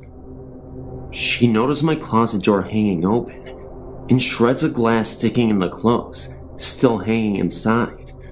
She shut the door and waited for Dad to get home from work. He decided that it must have been a freak lightning hit, although the day was sunny and cloudless, and rang the insurers to come out and investigate. The investigator noted that the point of impact seemed to be the upper corner of the wall, where the mirrored tile met the adjoining wall. Oddly, he also noticed that the broken wood in the corner was pointing outward, as if the lightning had been inside the room and went out, instead of the lightning hitting outside and coming in. The insurance company still paid for the damages, although they could never find the point on the outside of the house where the lightning had come in. When I heard about it, I came home to view it, and noticed that the wall in question was the one where I had always heard the knocking. As I said, my mom still lives in the house, and strange things still persist. She keeps the washing machine unplugged, but unless the water is cut off, it still fills up. This is the third faulty washer we've had. The TV still plays tricks too. My dad passed away in the house 2 years ago, and on the night after he died, I was staying with Mom, although I wasn't about to go upstairs ever again. And in the middle of the night, we both heard faint music playing upstairs, bluegrass music, to be precise, which was Dad's favorite, and we reckoned that there must have been a party going on to welcome Dad to the other side. Mom has since sealed off the upstairs and only lives in the downstairs part of the house.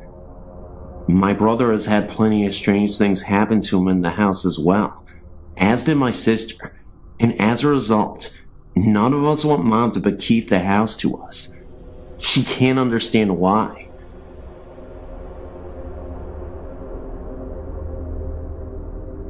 Every single night in my home, when I was 4 years old, my parents would come in and put me in bed.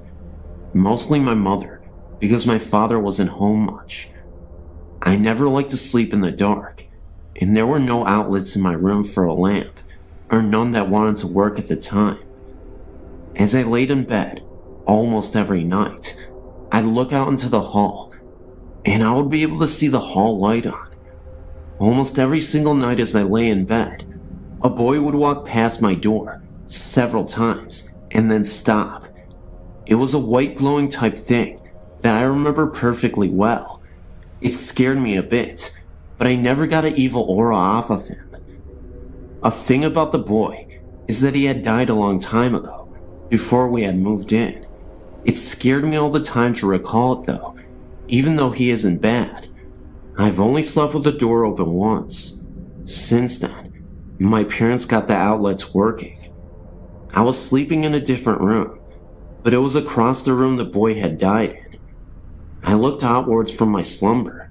My glasses still on my face, because I always fall asleep watching TV.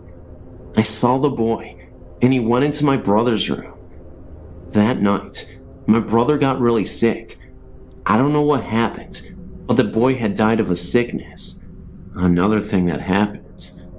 Me and my friends were sitting out on my back porch, and my one friend had brought a Ouija board with her. My other friend suggested that we play. Of course, I didn't want to, because I've had past experiences that turned out bad with those things, with other friends. We sat at the table and put each of our hands on it. Before we started though, we read something that had said you must finish a question. We thought we would. Beside the porch is a pool. This will fit into what happened as I go. We didn't believe that the board would actually work though, and so we tried. Even with the past experiences, I didn't think it would. So this is what we did. We tapped our fingers while the thing was moving, so that no one could move it themselves. We did get in contact with a spirit, and we, of course, ended up not finishing a question. Then, we noticed from the pool a mist that started to emerge. I kid you not, it was a ghostly apparition floating above the pool. It lasted for about 10 seconds, and then it faded away. I then decided to finish the question. My friend immediately stopped me and asked me what I was doing. "You're conjuring up evil," she said to me. It was clear that she didn't want to do this anymore, so we stopped, and we never returned to that Ouija board again. In fact, we went out to the fireplace and we burned the Ouija board so that we would never have any bad omens attached to us. Yet another incident occurred. About a year ago, I met up with some different kind of people. Wiccans to mostly say, and I still am Wiccan now. I took it in, because God actually hadn't helped me one slight bit with my life, so I started to believe in gods. I learned some good spells, and some bad. The ones I used most were the exorcism spells for haunted houses around here. My house I knew had quite a lot of ghosts in it, and I decided to get rid of one particular one that would scare the entire family as we slept. At night, if you were to turn the light off in the living room, the room would turn a deep dark blood red, and the windows to the place would disappear. When you looked to one corner of the place, you could see a black figure walking out of it. This is the ghost I decided to rid the house of. It never spoke during anything. It would only appear, and nothing more.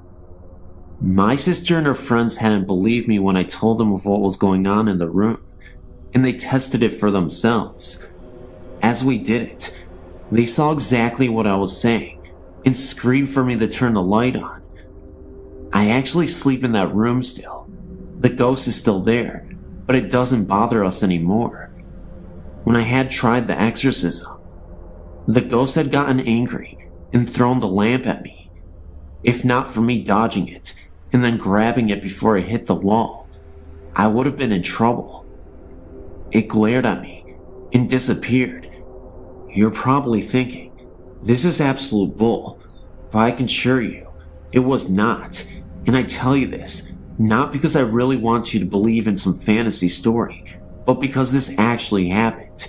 I couldn't even believe with my own eyes what was occurring. When I returned to the room that night, and from then on, the ghost never came back, or didn't bother us anyway. There are other ghosts in my house, ones that are in the cellar, but I've only heard them, not actually seen them. Anyway, this last event occurred outside of my house. Anyway, one night I was out with my friends, against my parents' will. We had left when they were asleep. It was around 3 a.m. in the morning, and we wanted to see what was around the area. We went up to the graveyard near, and sat down by some of the older graves, deeper into the graveyard. As we were sitting there, I looked up to see a darkened black figure standing by one of the trees. He wasn't looking at me or my friends, but something else. I had been leaning up against a grave. I didn't have much respect for the dead at the time until after this. I turned around and looked up to see a white figure standing there, looking at the black figure. They then turned their eyes towards me. I tugged on my friend's arm, but she didn't reply. She was asleep, along with the 2 other people that were there with us. I backed up off the grave as the white one glared at me. When I got completely away, they had turned their eyes back to each other and had vanished.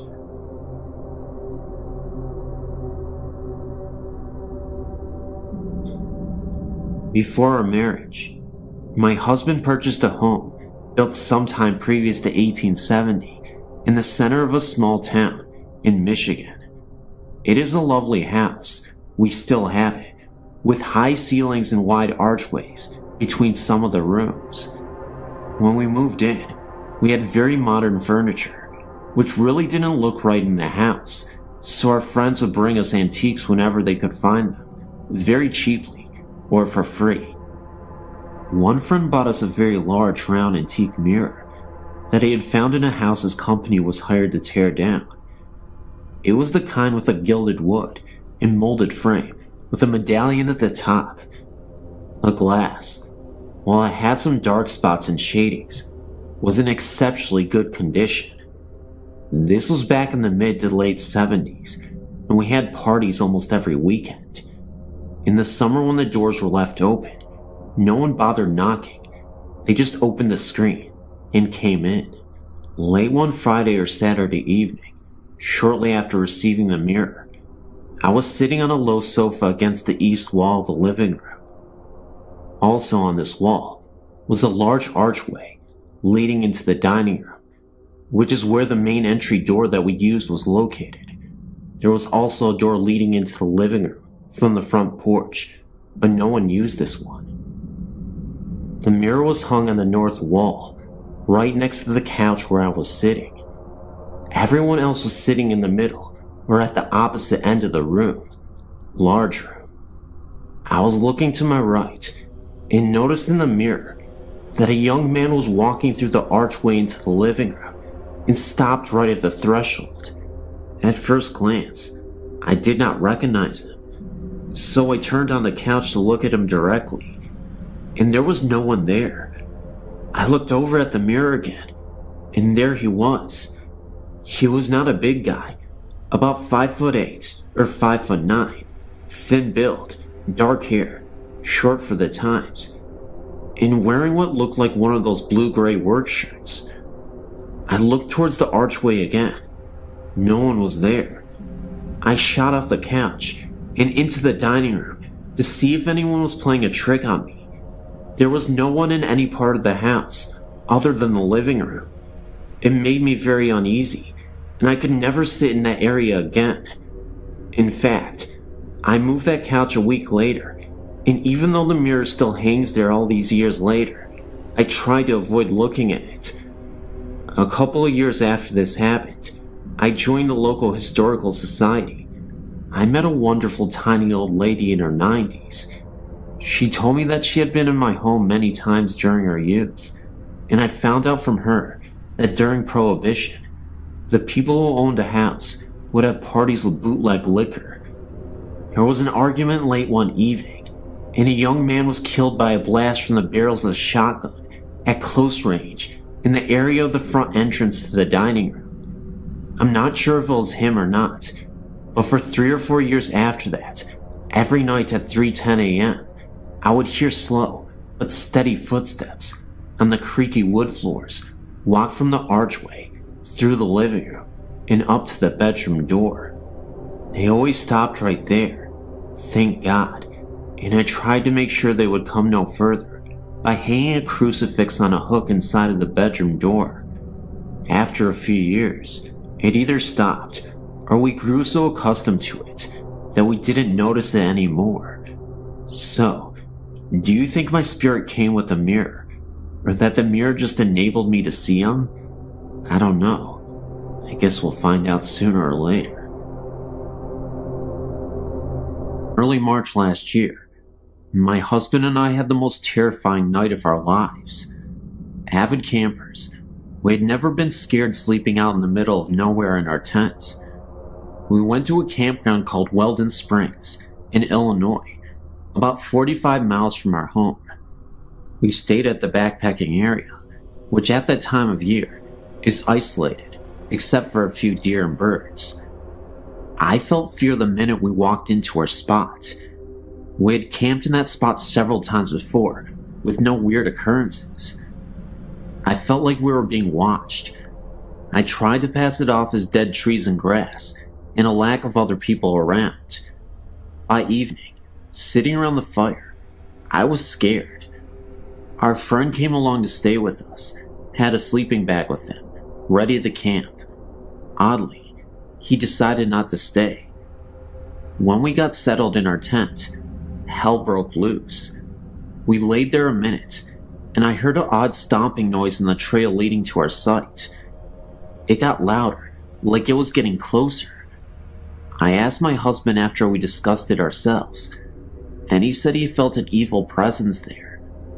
Even though we were absolutely terrified, I told him to take a peek outside the tent, just so we could ease our minds about the situation and prevent our imagination from running wild. This was a terrible mistake. He told me when he looked out that he saw the ghost of a hunter with red eyes staring right at him, and then he floated off into the woods and then disappeared. It didn't last very long, but he could still tell that the man was wearing hunting gear from a different era.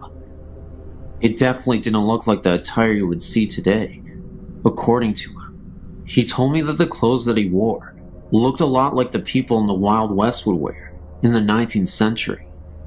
My husband even said that it looked as if he didn't want to be seen, like he had the look of pure shock on his face. In a way, I wish I had seen it myself, but I know I wouldn't have been able to handle that. We know that there was something strange out there that night, and we'll never forget it.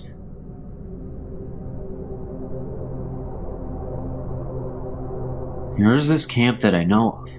It's referred to as Camp Connecticut, and it's a run-down camp. It's called the Run Camp because of its deadly history. where a group of men were once gathered, said to be a cult, and eventually the town had exiled them and were forced to stay at this camp outside of town. When abandoned, the caretaker's daughter was found brutally murdered in the camp, and all members of the camp denied any knowledge or participation in the murder. Whenever I go back to the camp, I've always experienced unsettling events that could be tied to the events just described. Experiences included voices. For example, a young girl screaming, which we thought could have been the young murdered girl. We have seen figures pass among the trees while walking through the narrow paths along the woods. In pictures that I have seen, there are many orbs near the main gate and near the large sign within the camp. Examinations shown not to be a photo error or bad development. There was also this insane experience that my brother's best friend and his friends had. He happened to take a trip here, and while walking the main entrance pathway, he came across a man standing there in all white clothing. They called to him, and there was no response, so they turned to go the other way, and when they did, this presence in the white was standing right in front of them, with eyes that were completely black. As they turned and ran, it seemed as if the presence began to run after them. Anyway, as they got close to the main gate, they turned, and there was no one behind them at the time. They stopped again for a second, and turned back to look behind them again. They recall that about 5 apparitions, all in white, were standing right next to each other, and then they disappeared. It was as if they were letting them know that there were more of these ghosts. They then walked back to the car and drove away. This place is very freaky to even just look at the main gate. I get scared every time I go. I will send our photos as soon as I get my scanner up and running. Thank you.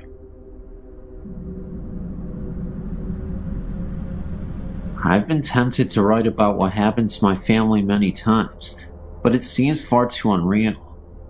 We were not allowed to talk about this outside the house when I was a child, and my mother only told guests about her visitors when they experienced something in our house. Our childhood home was built in 1898. My parents bought the home in 1974, when I was only 6 months old. The house was very large and had been converted into a double. My grandmother moved into the upper level.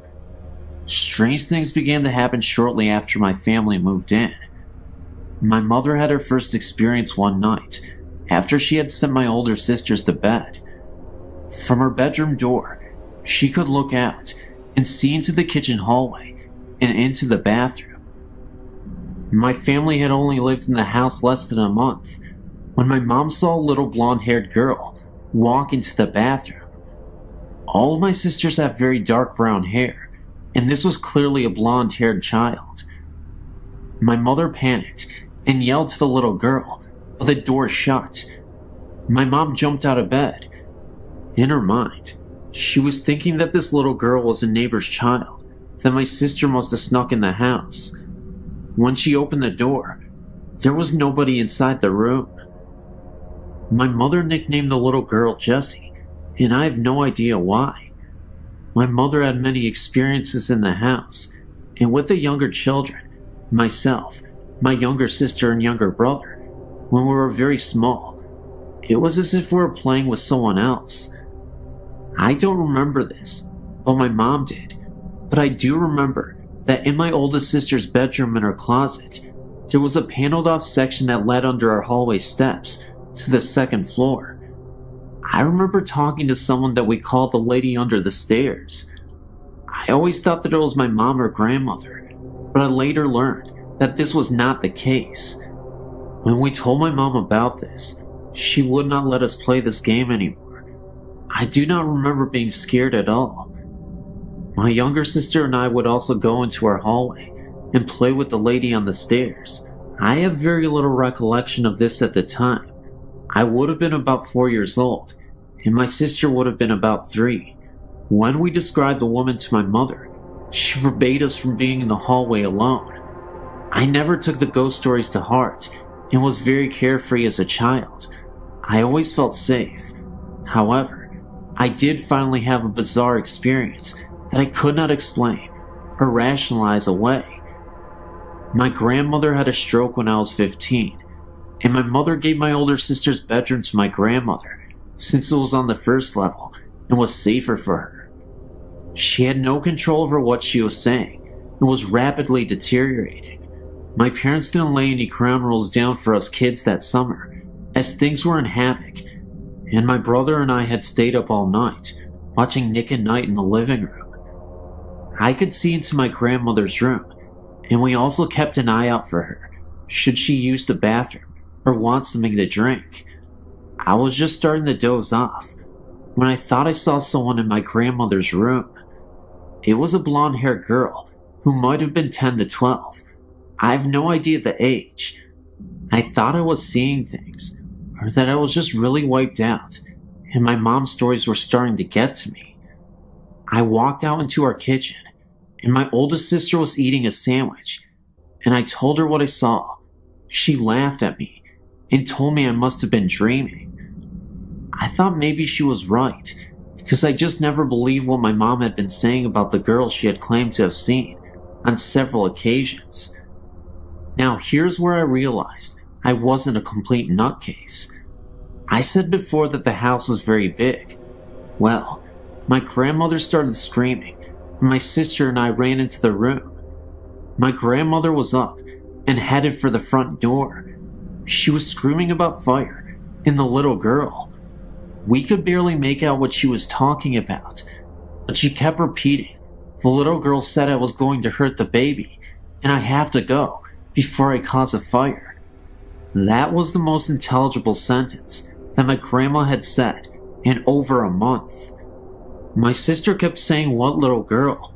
and my grandmother said, clear as day, "The little blonde-haired girl." My grandmother was 72 years old and short of hearing. She was also 3 rooms away when I literally whispered this to my sister. We woke my mom up because we did not know what to do. My grandma ran out of the house and refused to come back in. She stood on her porch. My parents took her to the hospital, and she was placed in a nursing home because even the mention of her house sent her into hysterics. The baby she was talking about is my younger brother, who is the baby in the family. My mom decided to turn the house into a one-family home again and had us kids, there were 6 of us, do the work. We did not mind, as we wanted the help, and it was a good way for us not to think about my grandmother all the time. My younger sister and I would be the only 2 sharing a room, but that was fine, as we were very close, and we were excited. Again, I was up and could not sleep, so I went up to the room that would be ours. It had been my grandmother's, and I was scraping wallpaper off the walls with a putty knife. We had started this project the night before, and I was bored, so I went up to get some more done. I was scraping the walls, and had been doing so for about an hour, when I heard a funny noise that sounded like the scraping noise I was making with the knife, but different. It's hard to explain. I thought someone was playing a trick on me, so I began to scrape the wall, and very quickly, I stopped. However, the sound that I heard continued, and it was the sound of scraping, but it was coming from across the room. I do not know if whatever was in the room was mocking me or playing a game, but the scraping kept going on. Whoever or whatever did not care that I heard them. I screamed. I thought it was one of my older sisters. I ran down the front steps and opened the door, and the house was completely quiet. Everyone was sound asleep, snoring. I woke up everyone in the house. I was terrified, and I never slept in that room. I would continue to hear things in that house until I was 18 and moved out. As for our house restorations, my mother began working on the kitchen and back hallway that led to our attic. While doing so, she found where the house had burn marks and was scorched. My mother mentioned this to one of our neighbors, a woman who had lived on our street from the day she was born, in the early 1920s. Our house had been burnt very badly and had been rebuilt. At that time, it had been converted to a double. A little girl and her parents lost their lives in the fire. My other sisters had things happen to them too. One of my older sisters was looking out the living room windows. Something grabbed her shoulder and called her name. One more thing, please don't think I'm nuts, but I've not had this happen in any house or apartment I've lived in since. And one thing I did notice is that whatever was in the house is not frightening to me in my youth, but only became frightening when each of us hit a certain age. I have no idea why. This was also something I thought that was so weird. The little girl was never visible upstairs, and the woman was only spotted downstairs once. A neighbor who was alive when the house caught on fire remembered that the little girl's name was Jessica. My mom had been calling her that for years, and had never known what the little girl's real name was, but I just called her that because it seemed right.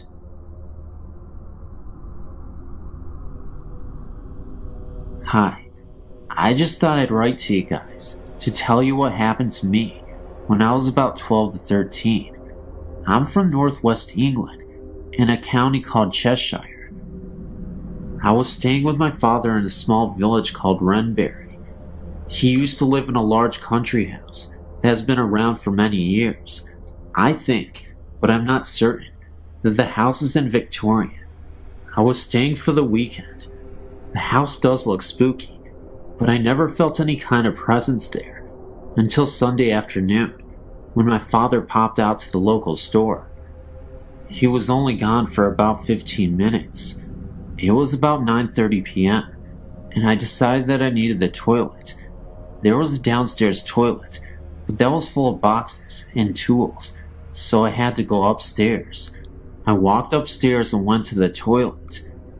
After flushing the loo, as the noise from the loo had gone and I was washing my hands, I heard the sound of a baby crying and screaming.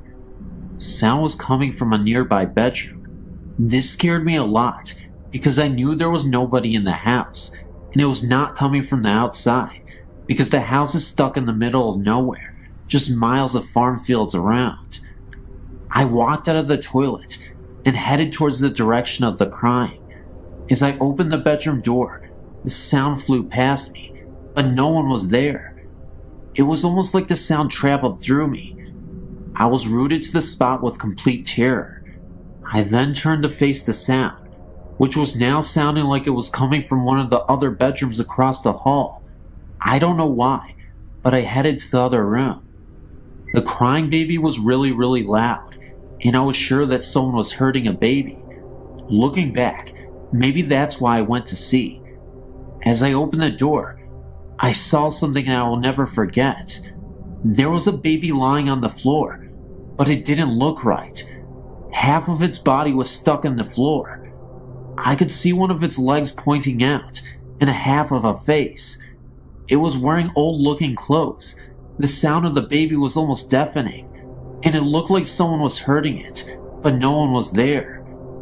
This was all too much for me, and I ran downstairs and outside into the dark, and just waited for my father to return. I never told my dad anything. This is the first time I've ever told anyone. I thought I was going crazy, because I've never believed in ghosts before. My father no longer lives there now, but I did go back once when he was visiting an old friend that now lives there. But I never went up their stairs on my own again. Well, I just thought that maybe you would find that interesting. Nail me back if you wish. Hope you don't think I'm lying, because it was all very real to me. I'm 20 years old now, and I have access to the internet. I spend my time looking for other people who've had similar things happen to them. Thank you for reading.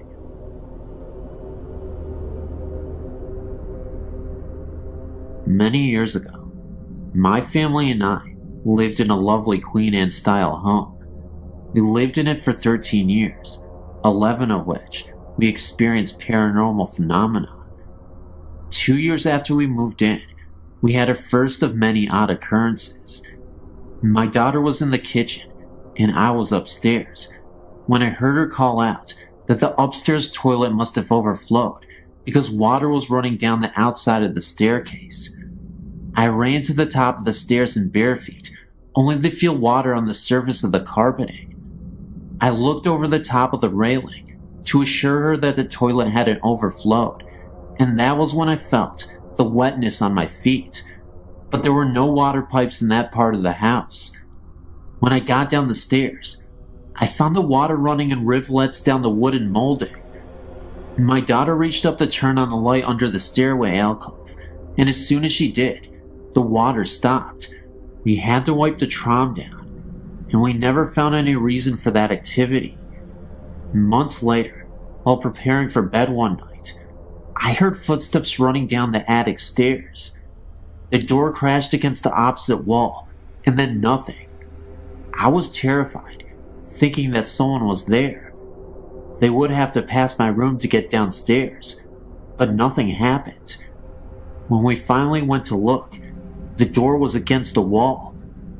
We even thought that maybe a ball had bounced down the stairs, sounding like footsteps, but there was nothing. Strangely, when we started to think our house had unseen guests, we were no longer frightened. As time passed, we had many more experiences. I heard a woman crying softly, but pitifully. 2 of my daughters saw images of old-fashioned children, dressed in long white nightgowns and mob caps. A visitor to my house saw the same thing, and asked me who the little girl was. On another occasion, my nephew was spending the night, and thought he saw someone standing at the top of the stairs, in a long white old-fashioned nightgown. My nephew was 16 at the time, and we hadn't told him about the house. My husband thought we were all crazy, because he didn't believe in this sort of thing. My daughter came home late one night, and was just lying in bed, going over her evening, and looked up to see a male figure, suspended over the bed. She watched the image dissolve from the top, as if it were sand falling. There were other things that happened there, although nothing dangerous, and finally, we sold the house and moved down. It was several years after we moved on from the house that we met a family that had lived there years before we did, and had very similar things happen to them. When they said their experiences were very frightening and mean-spirited. I sometimes think our guests moved with us, because from time to time, we still get very strange sensations in our present Victorian home. I've had quite a few ghostly experiences over my life, all of which have been rather benevolent, except for one that happened a few years back. I was 24, living with my mother, my sister, and my 2-year-old niece. One night, I woke up and looked up into the darkness. This thing flew down from the ceiling, straight at me with its arms out. I can still see it. It looked like a cross between a gargoyle and an alien. It looked so evil. It sounds silly, but I was so terrified that I ran out of my room screaming into the living room to be with my mother.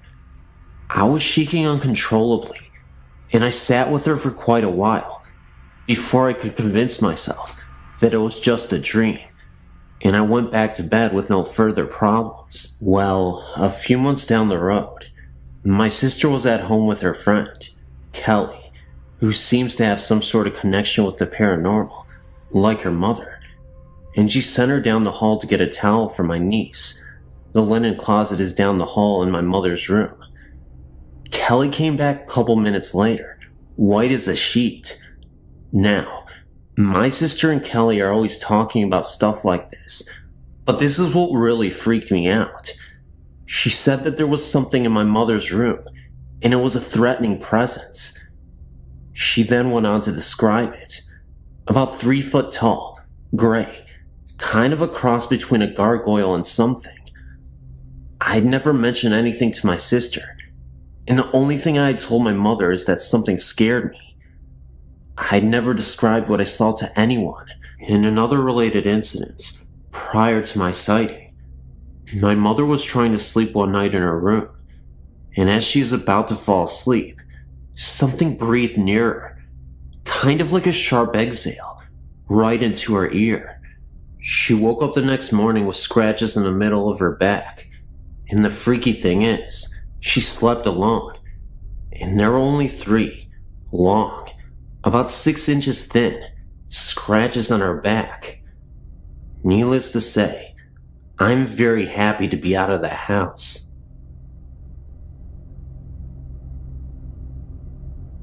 I'm not sure if this qualifies as a ghost story, but it was more than an ordinary dream. My cat Johnny, my sweet silver bad boy for 10 years, died at home of aggressive cancer in March. During the month between his diagnosis and his death, I showered him with even more attention than usual, so by the time he passed away, we were closer than ever. On several occasions, including at his grave just before burying him, I invited him to come back and let me know he was okay. A few nights after his death, I was aroused by a dream by the sound of Johnny's meow, coming from the direction of his special spot at the foot of my bed. Coincidentally, his grave is about 30 feet further in the same direction. I waited with a mixture of hope and anxiety to feel him walking up my body to my face, but it didn't happen. Instead, I became aware of something tickling my left ear and tried to reach over to pet him, only to find that I was paralyzed. That's when I panicked, remembering all the scary ghost stories involving a period of paralysis. That was the moment where I woke up, and I suddenly saw something in the corner of the room. It was a dark, small figure, but I couldn't really make it out. It was a dark shadow, even though it was a very dark outline of something. I'm assuming it was a kid or something. It was very terrifying. I couldn't even believe what I was seeing. And then all of a sudden, it seemed like 2 Grim Reapers were standing right behind him. So this humanoid ghost, this figure, this creature, this child, was hunched over and was absolutely mortified himself. And these Grim Reaper type ghosts came to take him away. And just like that, within seconds, they were all gone. I guess you can say that my cat didn't return. In fact, I think a demon actually returned. But I guess that's up for debate. Thanks for listening.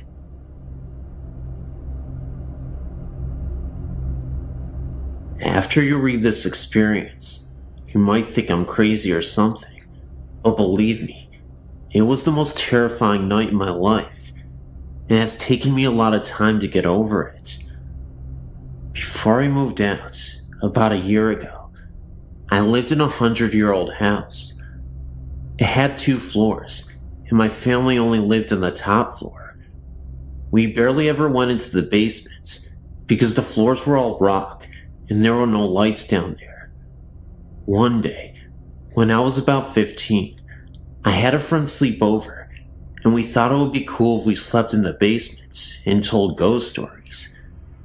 We gathered up our sleeping bags and our candles and went down to the basement. As soon as I entered the room we were going to sleep in, I immediately felt as if we were being watched, and I told my friend that I thought we should maybe sleep upstairs.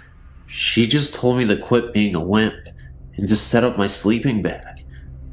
As soon as we stayed up and talked and laughed, we never did tell ghost stories. I felt more comfortable and fell asleep easily. In the middle of the night, I remember this so clearly because this scared the crap out of me so bad, and I'm absolutely positive I wasn't dreaming.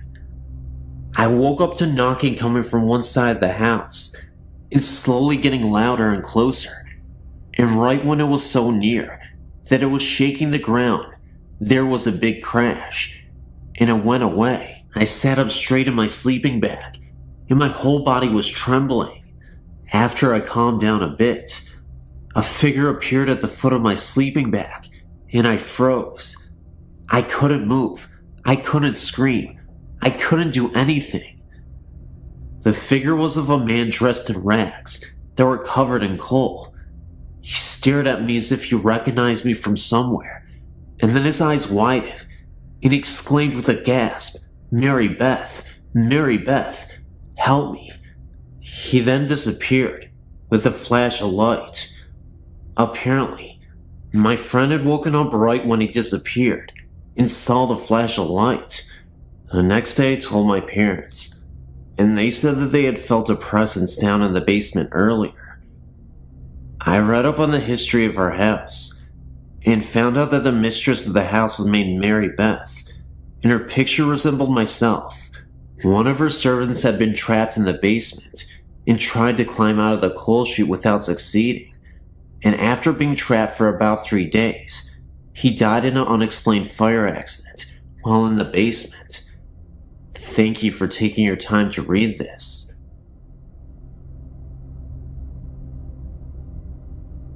Hello, I have another ghost experience for you. In March of 1994, my husband, my oldest daughter, and we visited Venice. We booked a room at the ancient Palazzo. We were assigned a room on the 2nd floor, overlooking a canal. The view was accessed by opening the heavy wooden shutters, which opened into the room. These had a metal rod, which fit into a U-shaped hook on the other window. Opening out were double windows, also heavy, with numerous panes of glass. This room had double beds, with a narrow walkway between them. About 3 times during our 2 days there, we would hear footsteps start from approximately the middle of the room, march smartly over to the windows, at which point the wooden shutters would fly open. We would track this phenomenon with our eyes, but saw nothing and felt no fear. The first time we rushed over to the windows to check them, these shutters were so heavy that it felt doubtful that a gust of wind was blowing them open. What's more interesting is that the glass pane windows remained shut and seemed pretty airtight. The catch was not all that easy to work, either. My daughter, then 14, remembers having to struggle with it to open it. Even my oh-so-logical and mechanical husband looked over the shutters and could come up with no good explanation. The last night we were there, we were tired for the night with my husband and I in one bed, and my daughter in the other. She and I could hold hands in the space between the beds. They were so close together. Right after lights out, we heard the footsteps, this time walking up between the beds to where our heads were. We could hear breathing. We were both too scared to do anything, but we certainly compared notes the next morning. I wanted to ask as we were checking out if the place was haunted, but the only folks on duty that morning didn't speak English, and we don't speak Italian. But we'll never forget the place.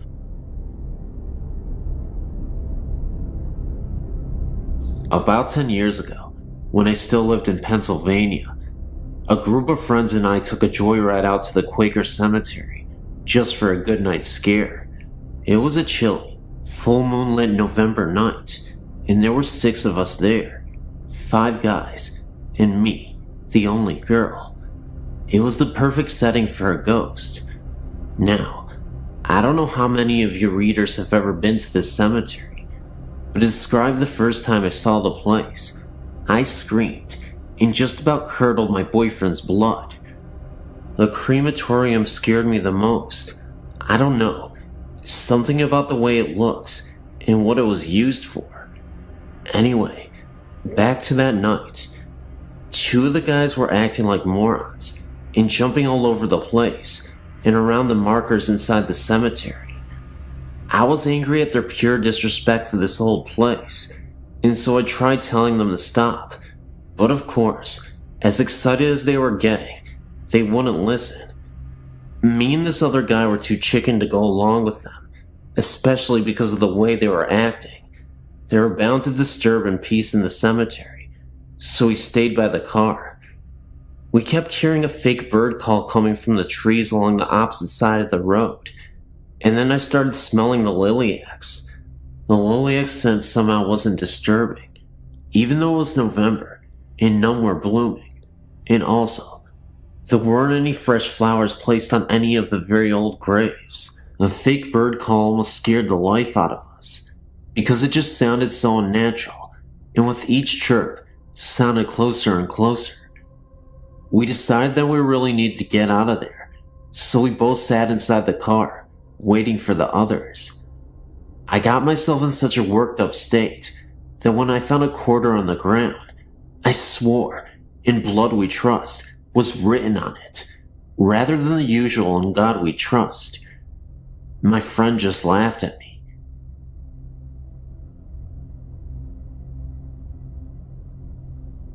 The story that I'm about to relate to you took place when I was about 11 years old.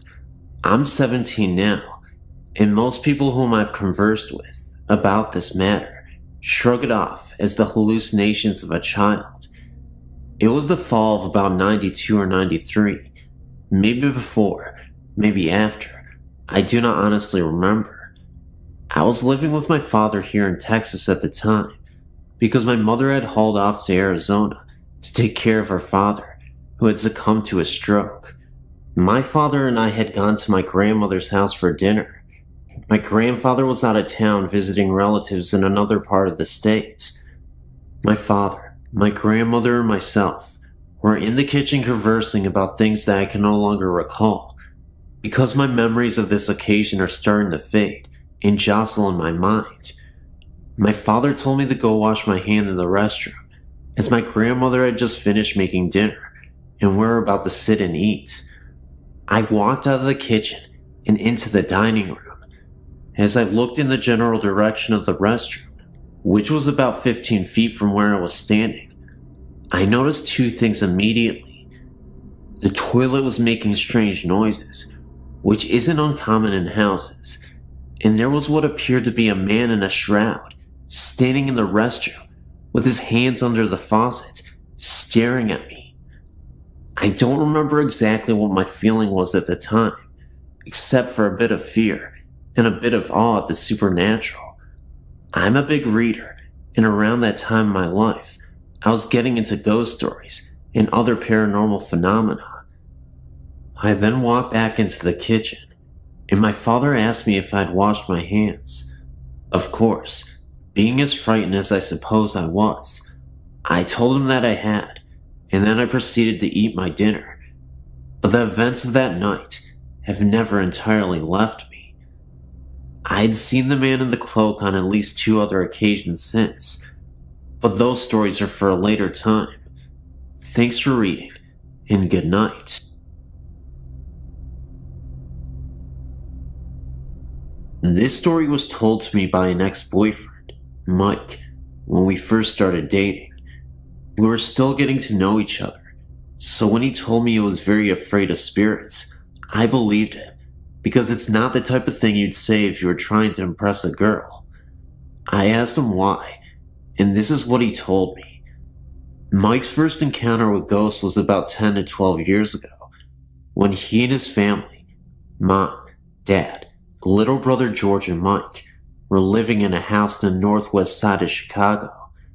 This particular house had an attic, which was used to store the items that came with the house when before Mike's family bought it. Nothing too unusual, mostly furniture and such.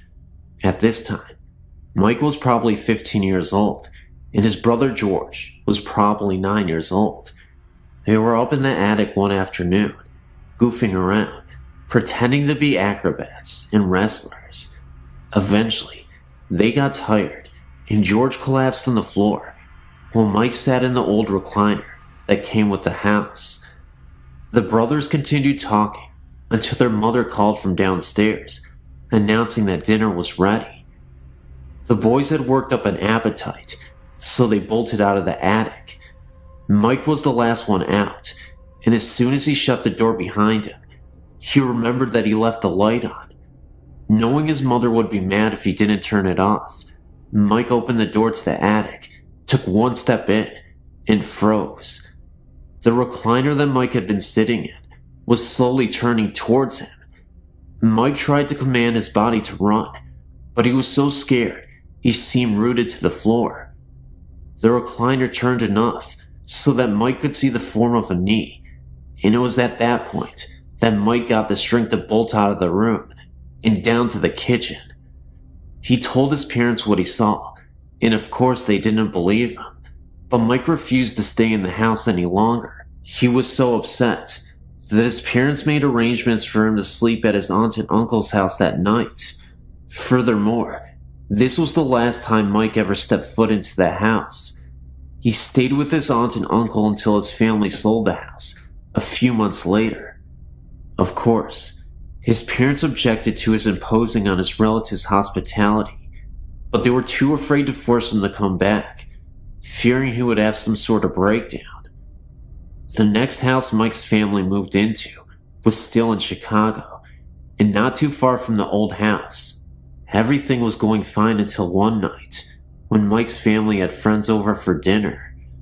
After dinner, the adults and Mike sat around the island in the kitchen, having coffee and talking, while year-old George played outside in the backyard with the guest's little boy, Sam.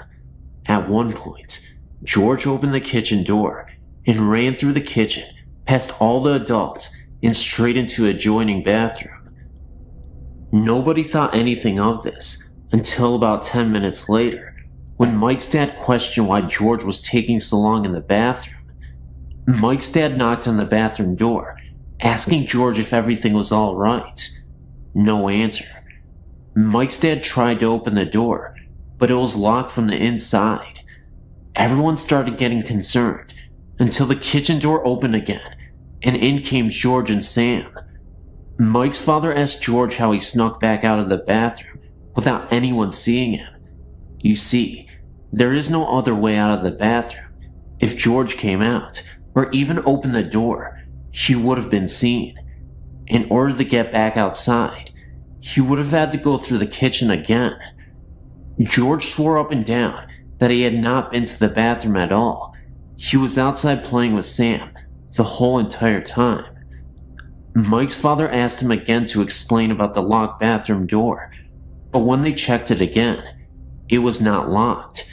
There were other strange incidents that happened in the house, mostly to Mike, more than anyone else in the family. The last incident Mike told me about was something that happened to him a few months before we met, when he was about 22 years old. One night, as Mike was laying in bed, he woke up with an uneasy feeling. He was lying on his side facing the wall, and he felt as if someone was staring at him. It was the middle of the night, and pitch black in the room. Mike turned over and opened his eyes and saw a black figure standing next to his bed, staring down at him. Mike shut his eyes and screamed for his mother repeatedly. When she came storming in the room, Mike told her what had happened. It seemed as if such occurrence happened sporadically. Strangely enough, when Mike was getting to the point of forgetting them. Seems as if the spooks recognize this and remind them of their presence every now and again. I was kind of skeptical when Mike told me this story, mainly because I was just getting to know him. I couldn't tell if he was a habitual liar or something, but the way he acted and the way he told me the stories was enough to make me wonder if he was a spook magnet. We only dated a couple of months, and maybe that was for the best. I might be younger than some of you, but I've had a lot of experiences. I'm 18 years old. About a week after my 10th birthday, my uncle had taken his own life inside my grandparents' house, the one I'm currently living in now. After his death, I would refuse to go down into the basement where it happened. I would always hear unsettling noises, to the point in which I would feel so uncomfortable being in that home. The odd part is, it would only happen when everyone was in bed, and I was home alone. As creepy as it was, I still had somewhat of a morbid curiosity to go down there. Though, of course, I could never bring myself to do it. There would be times I would hear very faint snarling and growling sounds. Other times, I would hear weeping. It was very disturbing. Then about 6 months after my uncle's death, My 17-year-old cousin had died in a car wreck. One night, I was so upset over the deaths that I had stumbled down there without thinking about where I had went. I was so overcome with grief of emotions that I was bawling my eyes out. It got to the point where it was too much for me. I was sitting on the couch thinking about ending it all so I could be with them. Just when I was about to, I felt a hand on my shoulder, and I knew instantly that it was my uncle. That moment made me realize that it was okay to continue on. That may have been a positive experience, but I assure you, it didn't get better in that basement, in that house moving forward. One evening, I was up in my bedroom. My parents were again fast asleep when I heard a disturbing wailing again coming from the basement. I have a vent in my room, and it connects directly down to the basement. I could hear these cries coming from the vent. I listened closer through the vent, and I could have sworn I heard my name being whispered. Like an idiot, I thought maybe my uncle had returned and wasn't feeling well, so I swallowed my pride and went down into the basement so I could at least tell him that everything would be okay. As I opened the basement door and looked down the steps, at the end of these steps, I saw a figure for a moment's time. It wasn't my uncle. In fact, it was a black misty shadow, and it slowly evaporated. It seemed to be there for a few seconds, then it was gone within a blink of an eye. I then turned around, heard a distinct growl, then ran back up the rest of the steps and back into my room. Sometimes when I walk around the house, I can feel something watching and even following me.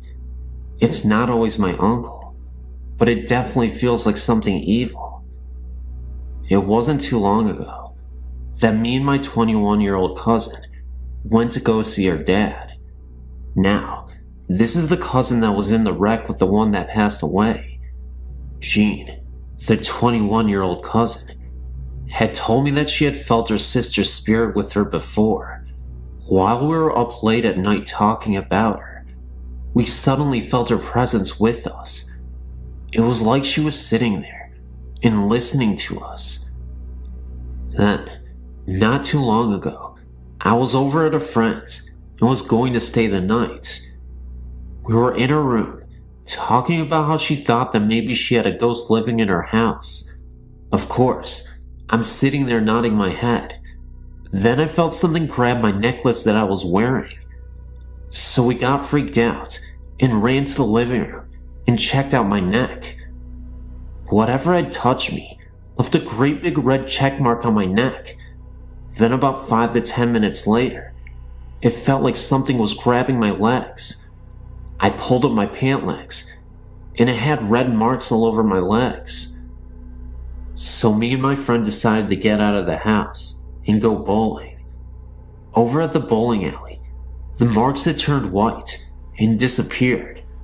Well, anyway, when we got back to our house, the marks returned, and I kept feeling things grabbing me and following us occasionally. But the weird thing is, nothing was happening to her, and she told me that nothing like this has ever happened to one of her friends before. I was beginning to think that this bad presence at my home was starting to attach itself to me. So we decided to go to bed.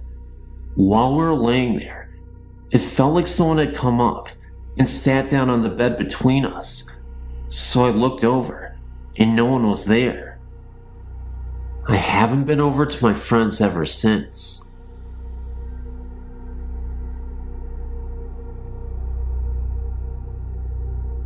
A friend sent me this and suggested that I tell my stories, so here's one of them that I hope you enjoy.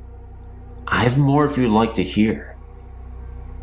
I live in Clinton, Illinois, which is a small town. We have a lake, and that's pretty much about it. One night, I was out joyriding in the cemetery with a friend, as I like to do from time to time, and I had to go to the restroom. So, I went to this accessed area that is out in the country. I went to the restroom and then walked through the pavilion to look at the lake. I then came back to my car and then crawled into the driver's seat.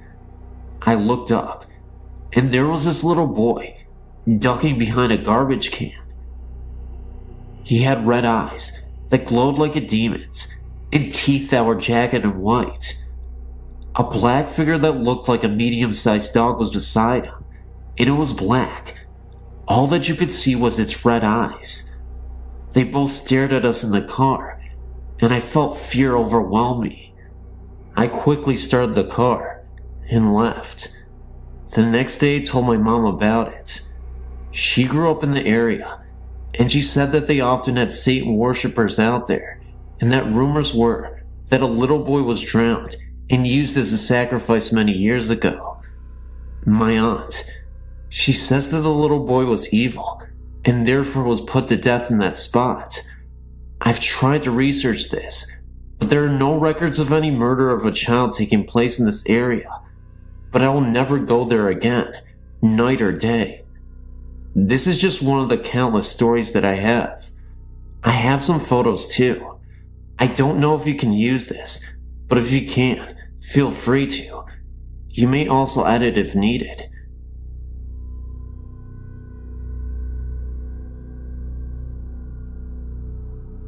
Have you ever stayed at the Holiday Inn? You should, because this story is outrageous.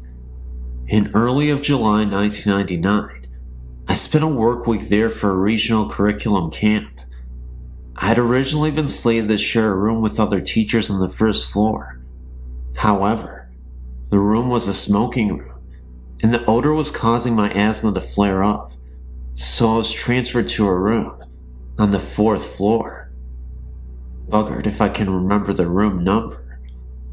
When I retired on Monday night, I had not heard yet of the ghost or any legends. I was awoken 3 times during the night by the phone ringing. I was really ticked because no one was ever there. I vowed to speak with someone at the front desk about it. In the morning I learned about Tanya, the ghost. We all laughed at the story, thinking it was something to amuse tourists. Being WNY natives, we weren't going to be suckered by any such nonsense. I forgot to talk to anyone about the phone and decided not to bother. I fell asleep very quickly that night. I was awakened that night by the sensation that someone was staring at me from the left side of the bed.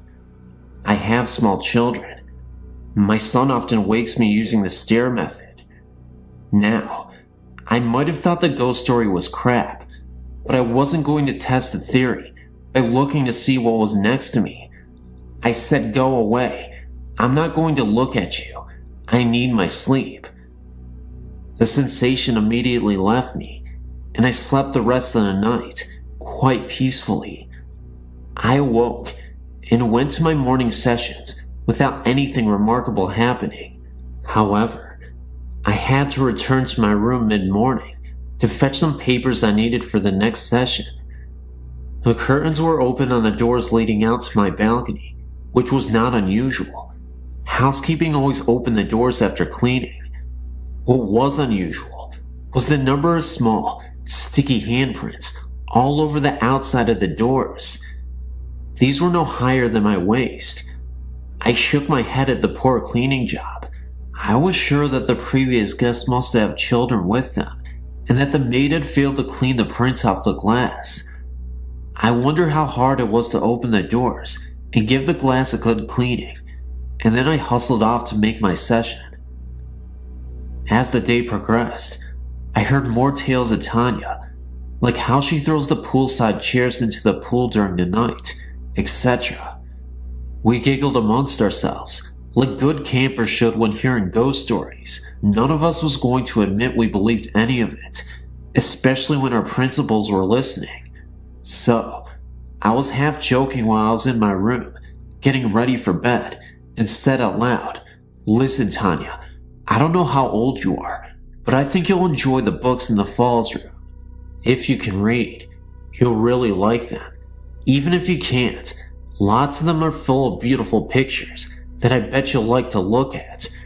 Go there instead of bugging me. I slept like a log without any interruptions that night. When I went to breakfast the next morning, I told a colleague about my chat with Tanya. I mentioned that it must have worked because I had slept so well. I stopped talking when I saw my colleague's jaw drop and her face go white. I asked her what the matter was, and she took me over to the professor who was leading the sessions in the falls room. My colleague said to the professor, "Tell us what you found in the room this morning." I listened in stunned silence as the professor described what a mess the room was. Books were thrown all over the place. The display table was in shambles, and her boxes of supplies had been unpacked and poorly repacked. In her own words, she said it looks like a kid went through everything and tried to put things back together, but couldn't manage. The professor had questioned the hotel staff about who had access to the room, and all swore that no one had been in the room after we had left, and that the door had been locked until the staff let the professor in the morning. I apologized when she finished and explained that it had probably caused a mess by inviting Tanya to go there. We all laughed uneasily at that. Some other teachers on the fourth floor admitted to strange things, like the ringing phone, no caller, and the sensation of being watched. Suddenly, we weren't so sure that the story was something just to amuse the tourists. Were the phone calls, stirring sensations, sticky fingerprints, and trash conference room related? There could be logical explanations, like incorrectly routed calls, poor cleaning, and staff mischief. Maybe Tanya was drawn to all of us warm, female, motherly-like type teachers. No male teachers that I know of on that floor, and yes, all of us are moms too. One thing is for sure, I'm far less skeptical of the paranormal than I was before, and I will admit, even to my principal, that something odd happened in that hotel. If you really want to check out the paranormal, then you have to go to the Grand Island Holiday Inn. You can pretend you came here to see Niagara Falls.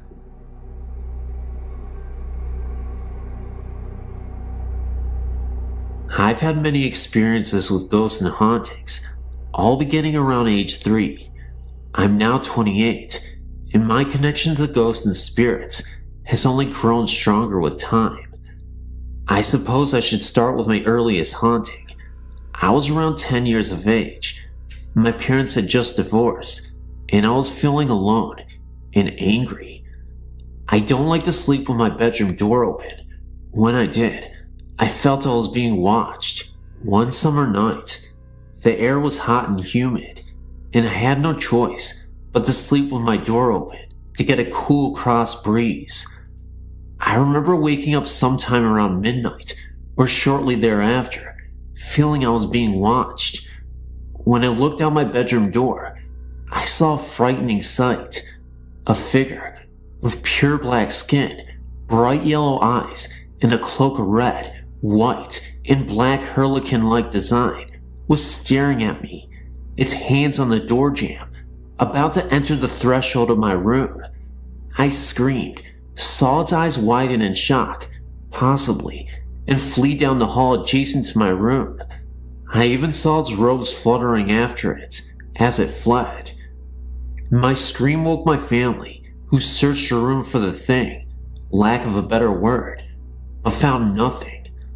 All the doors were locked, no windows were broken. I shut my door, put up with the heat, and it hasn't returned since. I've been told that the creature was a demon. I also found out that I was depressed at the time, and that may have been drawing it to me. I can still feel its presence when I think about it. I feel very frightened just remembering the experience. Thank you for letting me share my experience here.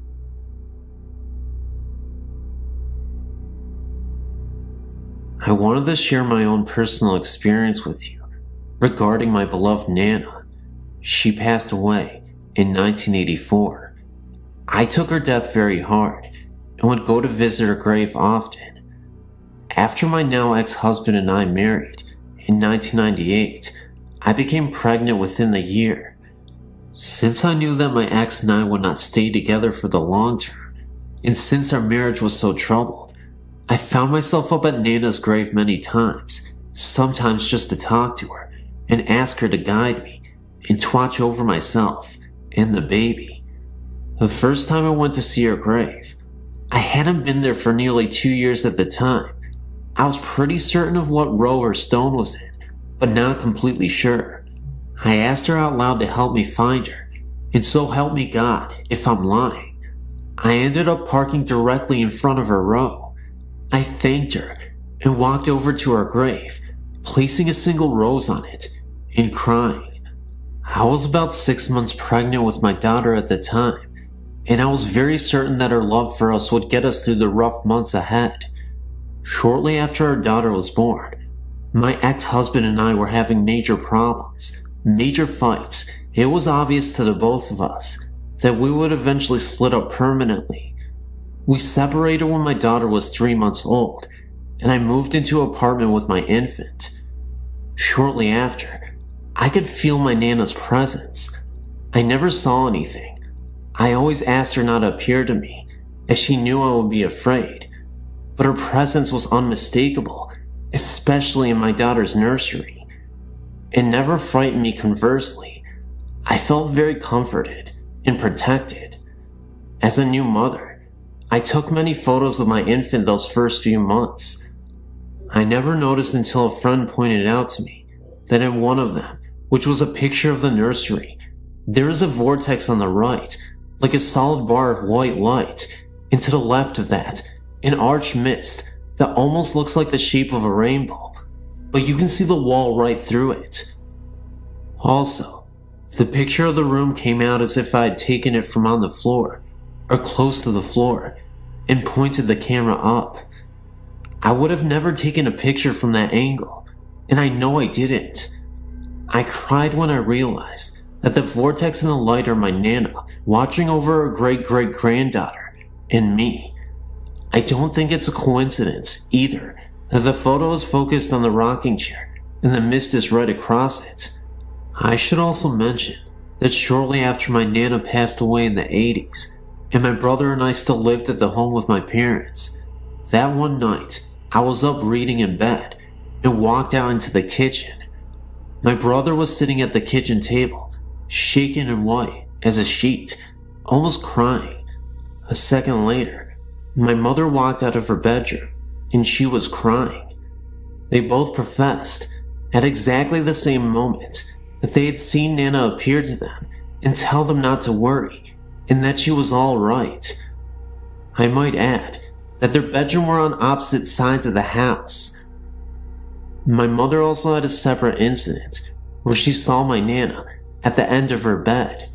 She wasn't at all afraid, just comforted. I still visit my Nana just to say hello, and it comforts me to know that someday I'll meet her again. Until then, I guess I'll just be comforted by her presence and know that her ghost is still looming around. And no matter what, I'm always a fan of Nana. How can you not like Nana? She's amazing. I miss you, Nana, but I'll see you again.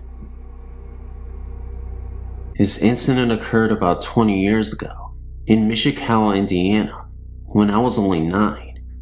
Our house was built in 1904, so it had the huge solid oak doors and trim. The living room was very long, with ceilings which are 12 feet high. I hope you got the idea of the architecture of this house. The basement was a full one, divided into 2 rooms, and this is where most of the presents seem to be. I'll get to that later. Back to the house though. The master bedroom was downstairs, with its entrance being oak sliding doors. All of the fixtures were of the early 1900s also, so the living lights were hanging chandeliers, one at each end of the living room. The upstairs had 3 bedrooms, with a landing at the top with a banister guarding the stairs. The stairs were enclosed and curved, and this will be important in a minute. The house upstairs wasn't insulated well, so in the winter, it was cold, and in the summer, hot. As a consequence, my two brothers and I slept on the pull-out couch downstairs. One night, my younger brother and I went upstairs to get ready for bed, and as we were going down the stairs, I looked back up due to the feeling something was there, and I saw an apparition coming towards us. I screamed and told my brother to look up. He did, and saw the same, so we flew down the rest of the stairs and yelled at our parents to go look for the man. They did, and of course, nothing was there. Now, let me describe the ghost. He was not opaque, he was complete in his form, and he was dressed in Catholic priest clothes. I noticed this because we're not Catholic, but my friend next door was, and I visited her church just down the road. I thought this was very peculiar, but what I thought was even more peculiar was the fact he was holding a gun, and he pointed it directly at us, or so what I thought was a gun. Of course, my parents told us we were young and had very vivid imaginations, and it was nothing.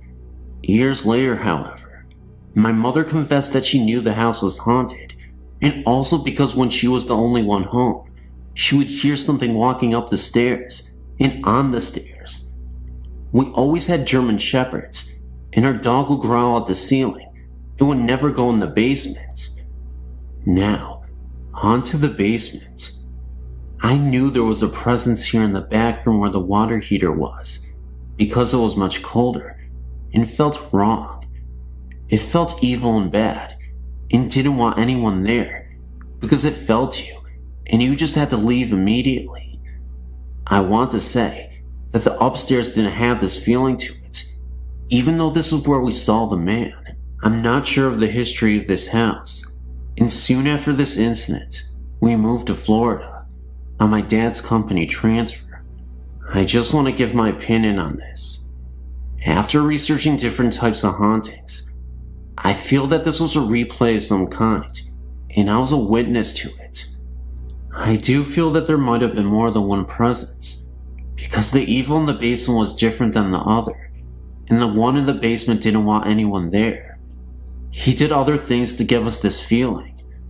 Mostly, the noises were harmless and no bother to us, but it was the basement that we avoided for whatever reason. I would love to hear what you all think of this, and the type of haunting you feel it is.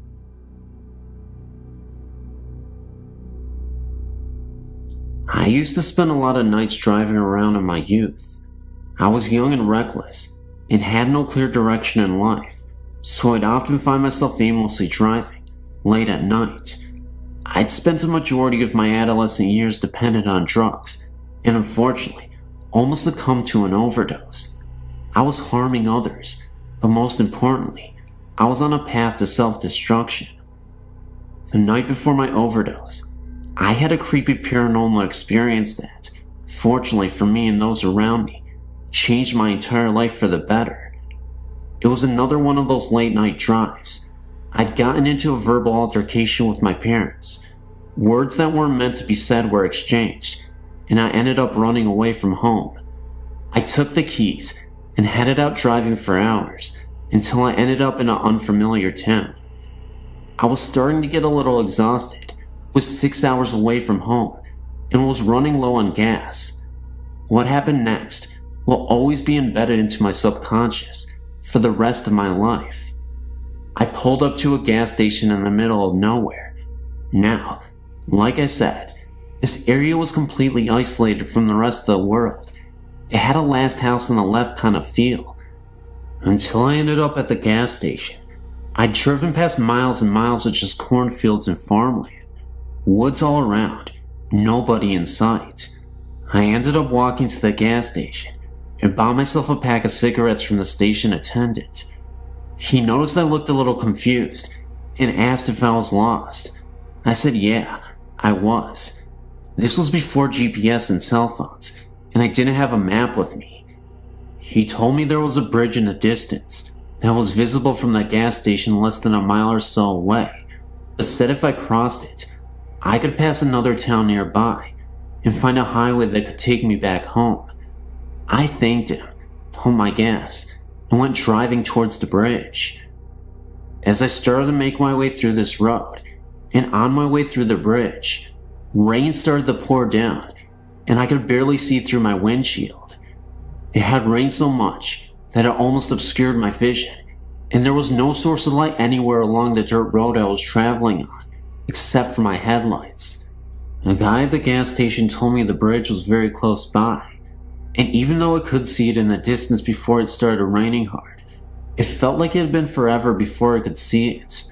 Just then, I finally came across the bridge, despite the downpour. This is the part that really startled me. I was driving across the bridge, absolutely nobody in sight, no other cars. It was late at night, 3 a.m., and nothing but trees and bushes scattered around the bridge. I kept driving across this long bridge, and that's when my headlights shined onto this small child who suddenly appeared within my field of vision. All I could remember was that his eyes were glowing, almost like an animal in the night. I was unable to stop in time, and I thought I had hit him. I immediately panicked, stopped the car in the pouring rain, got out to check to see if he was okay, and the kid was nowhere to be found. It confused the hell out of me, because again, what kid would be playing around in the middle of the night, in the middle of nowhere, and in the pouring rain? I didn't even hear a thud, or any noise besides the sound of the rain falling down on my car. At the moment of impact, I looked under the car. It was as if this child didn't even exist. I remember distinctly that the boy was wearing overalls and a hat. It looked like a completely real boy. There was no mistaking that this was a human. Now, I mentioned my recklessness and drug abuse because this incident caused me to turn my life completely around. I was so worried that I accidentally hit a child, and it may have ran off into the woods, that it made me swear to always be alert and never fight with my parents again. This happened when my brother was around 5 years old. It was around 2 a.m., and he went into my parents' room to get in bed with my mom. My mom's bed was right by one of the bathroom doors. The door on the other end of the bathroom led to where the back door was, and the stairs to the basement. He got in bed and was facing the bathroom. He got scared and woke up my mom and asked who the little girl in the bathroom was. He said he had never seen her before. He told my mom that she was just standing there, staring at him. My mom said the way he was talking, like there was really someone there, it really scared her. She said she just rolled over and shut her eyes. She was too scared to even look. I don't think a 5-year-old imagines things like that. While we were in the same house, my mom's cousin was hunting in the mountains and accidentally fell on his gun and killed himself. The family thinks he came back to say bye because it was such a sudden death. A few days after he died, when we were all in bed, a light in the hallway bathroom would click on and off. It was an older house, so the switch made a really loud click when he turned it on and off. My mom would be sitting on the couch late at night, with her back facing the hallway. You can sometimes feel when someone is behind you, and she said she heard me breathing hard and walking up the hallway. She called my name and turned around, and no one was there. At the same time, at her cousin's parents' and sister's house, similar things were happening. His old toys from when he was younger were stored in the basement of his parents' house. One night his electric train turned on. It was going around the track. No one knew this was happening to other family members until my mom called his parents and told them what was happening to her. The next day they went somewhere and tried to contact them. They all said they loved him and it was time for him to move on. They think he was trying to contact the family because he died suddenly. After they talked to him, everything stopped.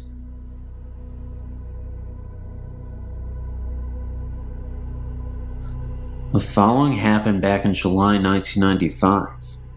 Me and a friend traveled around the UK by train. It was about 4 p.m. Then we checked in at a bed and breakfast in Manchester. All double room was occupied, so we got the 2 single rooms, which was located next to each other. We were quite tired after a long day trip by train, so we rest for a moment. Later we went out to eat something, had a beer in the hotel bar, and then headed up to the rooms for sleeping. The time was about 11 p.m. I closed the Vatican blind, turned off the light, and almost immediately fell asleep. The room was pitch dark. Then, after about 2 hours, I woke up and found the room bathed in light. The light almost blinded me. I had a strong emotion to walk towards the window, just like I was enforced to do so, and then I went up. I heard voices and music, like old folklore or something. The voices was only like a murmur, so I actually couldn't hear what it says. It was like being in a full-up restaurant or a pub or something. I was not actually scared, but it was an uneasy and confusing experience. Then, I reached the window and opened the Venetian blind. Everything turned to normal again, quiet and pitch dark. I went back to bed again, and to my surprise, I fell asleep after only about 10 minutes. The morning after, we met up and headed down the stairs for breakfast. Afraid of being regarded as a fool or jackass, I told him it was only a dream.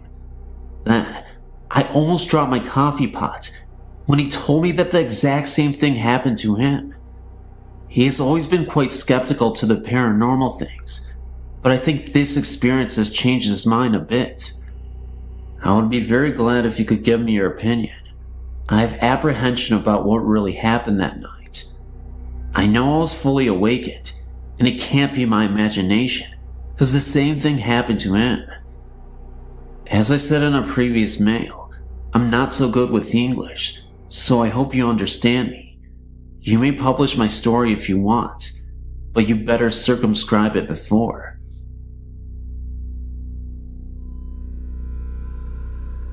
Hi there, my name's Joe. My friend Colin probably wrote you recently about some recent activity. For the past I don't know how many years, I've been able to feel, and to an extent see ghosts. I can sense what they are feeling and what their intentions are. However, for about 3 years, my friend Colin started having sleeping problems. I already knew his house was haunted, but what was haunting it was the spirit of what I think is a 5-year-old child. For Christmas the year before, a friend of ours that lived in Thailand sent us all gifts. However, Colin was the one that received a house that you would leave tokens and gifts in to help ward off evil spirits. Over time, it stopped doing that. Trapped in the house was some kind of creature, like a demon. It was huge, dark, and very menacing. I still don't know how to use all of my abilities very well, but at the time, I sure as hell didn't, but I attempted this anyway. We attempted to destroy the house, and everything in it. It took 45 minutes just to get it to catch fire. During this 45 minutes, I was attempting to immobilize the creature inside the house. After 45 minutes, I was able to trap it, by pure luck. After I trapped it, I was able to see what was being stored in the house. It was a large field, fire everywhere, dead bodies on fire, blood everywhere. It reminded me of what hell would look like when described to you as a child. After that, I was drained. I couldn't do much of anything. I thought I lost all my abilities, but after 2 months they started coming back, very slowly. I knew this only because I was able to see the ghost in Colin's house again. While I was living in Korea, I encountered a few spirits, but they were by chance and left over from the war. That was when I knew my abilities were back to full, but I wanted to learn how to better use them, and I'm not having any luck. Well, to end the story on a bad note, Last week my friend Jess asked about any ghost encounter any of us have had, so Colin and I talked about this one. So Jess got curious and wanted to see where it happened. Reluctantly, we took him there.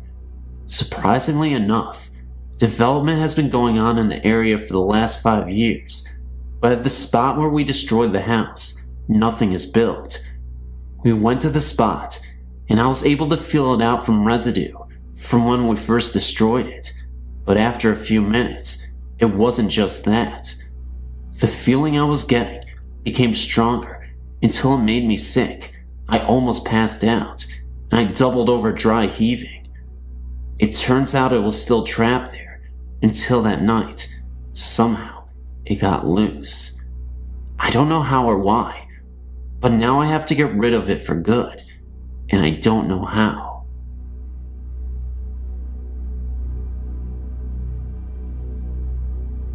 In 1989, I moved into a government apartment in a small town containing 7 units. The last apartment was occupied by a single mom with a small child and her boyfriend. The previous year, they, man and woman, were murdered and shot to death in their bed in their first bedroom by the woman's estranged ex. No one wanted to move into the apartment because of the history surrounding the apartment. I was a young mother and had 2 children and needed a place to live, and thought nothing of this. In time, I was told of the strange happenings of the place and chalked it up to superstition or small-minded people with too much time on their hands. Things were pretty quiet for me and my little ones for the first few months. Then small things started to occur. Light over the sink area in my kitchen would mysteriously come on in the middle of the night. Being the only adult in the house, and the only person who would actually reach the switch, this had me worried that I had electrical short or something, and promptly had it checked out. Nothing. Perfectly normal. Kitchen cabinet doors would be halfway open in the mornings when I awoke. I scolded my oldest daughter, 7 years at the time, for climbing the counters and getting snacks out, and she told me that she was asleep and she didn't do it. My youngest daughter, 2 years old at the time, was starting to make a habit of getting up in the middle of the night and getting into bed with me. Very unusual for her. She's a hard sleeper. At one point, I was having trouble sleeping, so much so, to the point I went to a doctor and got sleeping medication, all to no avail. I always woke up at 3 a.m. and had a difficult time getting back to sleep. Nothing worked until I rearranged my bedroom furniture and moved my bed from one end of the room to the other. Once, while my oldest daughter was visiting her grandmother overnight, myself and my youngest daughter decided to take a bubble bath together in the late evening. While we were in the tub, I heard jingle bells rattling around in the cup on a shelf not 5 feet from me. All of my windows were closed, and no one else was in the house. Couldn't explain it at the time. After 3 years, I chose to move in with a man to a better neighborhood. My landlord chose that time to tell me the complete history of my apartment. He showed me the newspaper articles on what happened, and after reading all of them, I understood all. The ex climbed through the bathroom window and shot them both dead at 3 a.m. and took the child, which was sleeping between the two. Her bed was in the exact position as I had my bed when I couldn't sleep. The mom was a stay-at-home mom and was always in the kitchen fixing stuff for her little child, making homemade cookies, snacks, and such. She always left the kitchen sink light on for her boyfriend when he came in late at night. My daughter always getting into my bed late at night was quickly understood by me. The other bedroom was never used by the child. She always slept with her mother and the boyfriend. No other tenants have reported any activity in this unit. Of course, they didn't have a smaller female children either. Time will tell if this ghost will ever find peace or her final rest. Before moving out, the last night there, I made my peace with her and told her I understood why she did the things she did. I understand she wasn't trying to scare me or my little girls, and I wished her peace. One afternoon of 1995 or 96, I was dusting our bedroom, the master bedroom, in our apartment. Right beside our bedroom was a small hallway leading up to the bathroom into the other bedroom. I remember being in a very good mood. I'd been doing a few changes in the decoration of the bedroom and was now dusting. I was happy with the results, and as I was dusting, I was talking about the changes with my husband, or what I thought was my husband, standing in the hallway. All smiling and happy, I started to tell him, or what I thought was him, "Hey Frankie, look at what I've just done. Isn't that nice?" I advanced in the hallway to bring him in the bedroom, and as I neared him, he disappeared. I nearly jumped. Now, as I was dusting, I happened to turn my head towards the hallway, which was on my right, and there stood a man who very much looked like my husband and who was dressed in modern clothes, a short and a t-shirt. When I saw him, I was sure he was my husband. That is when I started talking to him, and as I was cheerily and happily explaining the changes to him, he had this most beautiful smile of encouragement. He seemed to be happy for me. What a surprise when I realized that I had been speaking to someone or something else than my husband, and when I saw it, it disappeared. It is when this being disappeared that I realized that my husband was lying on the couch and watching TV. He was very surprised when I told him what happened.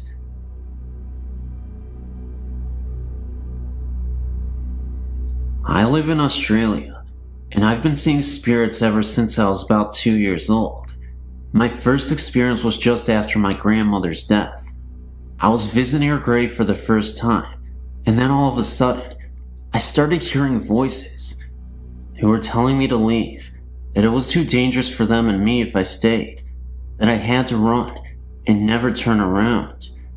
It is weird that I remember it, although my memory is not as clear as my mother's, but I remember most of the details. I know that this is pretty hard to believe, but I give you my word it is true. Although I think about it now and realize that I wasn't scared, at the time I knew that I had to leave, so I told my mom and dad, and we left. My dad didn't believe me, but my mom did. Since then, I've had many experiences with spirits, all of which have been good, except for one. This happened when I was 15. I'd been roped into a swimming carnival, and I can't swim too good, so I was practicing in my pool. The pool is down the very back, and you can't see the house from the pool, as it is behind a shed. I've often seen spirits down the back, but it has never worried me. It was getting late, and I've been swimming for a while, so stopped for a break. Whilst I was standing in the middle of the pool, I seen a baby sitting on the fence that surrounds the pool. I tried to look away, but I was in a trance.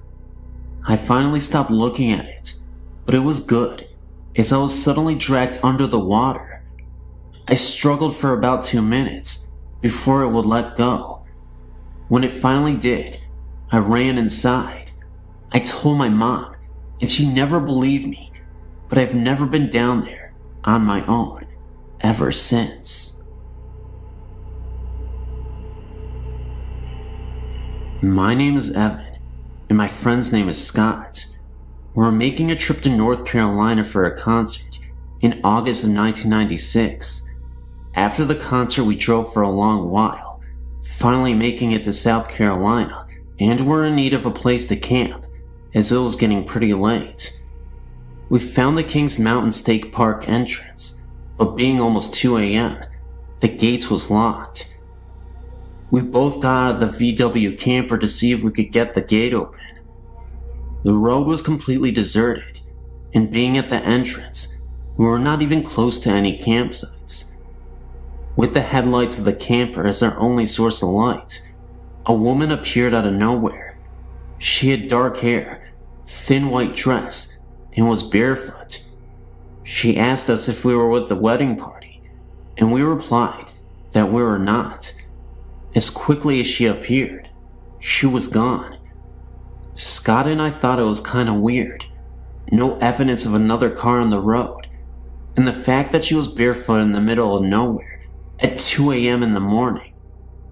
Entertaining the thought that we may have had an encounter with a ghost, we forgot about it. Recently, I was reminded of the incident and thought I'd surf the web to see if there was documentation of some similar experience when I found your site. I was blown away when I found an entry for Kings Mountain State Park and the woman in the white dress. The entry said that she was murdered by the clan for marrying a black man. I wonder if they were married right before the murder, and that's why she asked us if we were the wedding party. When I was 9 years old, we moved to a house in Brooklyn Park, Minnesota. My mom had just gotten remarried, so I now had a stepfather, whom I absolutely despised. About a year or so later, my dad started renovations on the house. We added almost half a house on. There was a 3-season porch, a mudroom, a bathroom, and 2 basement bedrooms. My sister moved out of her bedroom to the new one in the basement. A few days later, I was in my bed. My bed faced the wall by the door, but I couldn't look out down the hall. I had only been in bed for a few minutes. I looked up because it felt as someone was in the room with me. That's when I thought there was my stepfather standing at the foot of my bed. He was wearing what appeared to be a hooded trench coat and appeared as a dark silhouette. Looking back, it didn't really initially terrify me because I just thought it was my stepfather playing tricks on me, as I said. Boy, was I terrified. I yelled, "Ken, get out of here." Suddenly, my mom, who was in her bed at the end of the hall, yelled back at me that he was asleep in the bed next to her. Suddenly, the figure disappeared. I ran as fast as possible into her bedroom. There was my stepdad, sound asleep and snoring right next to her. I told her what I saw, and she just told me to go back to bed. The next morning, at the breakfast table, I started telling everyone. My oldest brother described the man in the hood.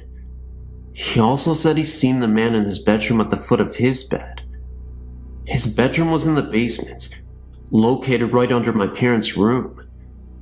He also thought it was our stepdad, until it vanished. He just thought he was hallucinating or something, and didn't tell anyone. Honestly, now, I really wish it was my dad. Hi, I'm a 21-year-old student in Chicago, Illinois. I'd like to tell you my story, and if possible, ask for your professional opinion about a few things. I've experienced spiritual and ghostly activity for about 11 years now. I used to be frightened by these experiences, but now I'm quite intrigued. However, one incident stands out in my mind and still bothers me to this day. This is the story that I would like to tell you about. About 5 years ago, I lived in an apartment on the second floor. It was an unusually warm summer's night, so I decided to sleep on the couch, with the sliding door open to let in the breeze. I woke at about 2:30 a.m. to a horrid stench and a strange coolness. Confused, I looked around the living room. I looked then, and directly in front of myself, and I was lying on my right side, with my right arm tucked under my head as a pillow, and I saw a figure. I was frozen with fright as my eyes began to adjust to the darkness, and I saw the figure's face. At this point, I was thinking that someone broke into the apartment. However, This was no person. This ghost had a human-shaped face, but it was a grayish-white color. Its eyes were darkened, and what I remember the most was the huge prominent cheekbones. Furthermore, this thing only had a torso and a head, nothing else. Suddenly, with great quickness, its head descended, positioned its face directly in front of mine, stared at me for a moment, and as quickly as it descended, it pulled its head back to the original position. I began crying at this moment, and that's when I felt a sort of punch on my chest.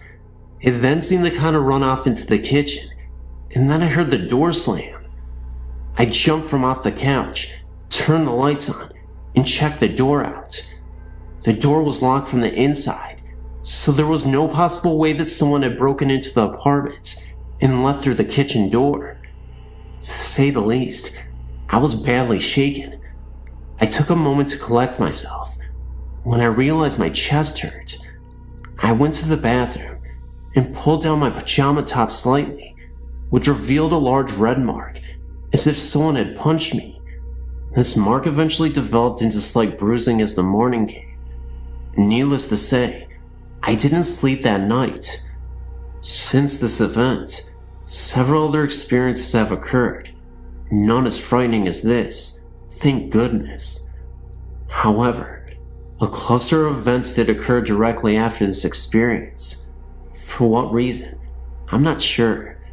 I did go to the library and search for possible causes for such an occurrence. The closest I got to a logical answer was something called a night terror, which I'm sure you are familiar with. But I've excluded this as a possible explanation, for many reasons. The only thing I can think of is that I had seen a ghostly entity. As to why there was a stench or a cold chill associated with the experience, I can only guess. Also, I've always been under the impression that spirits cannot harm the living, but I simply cannot believe this to be true anymore.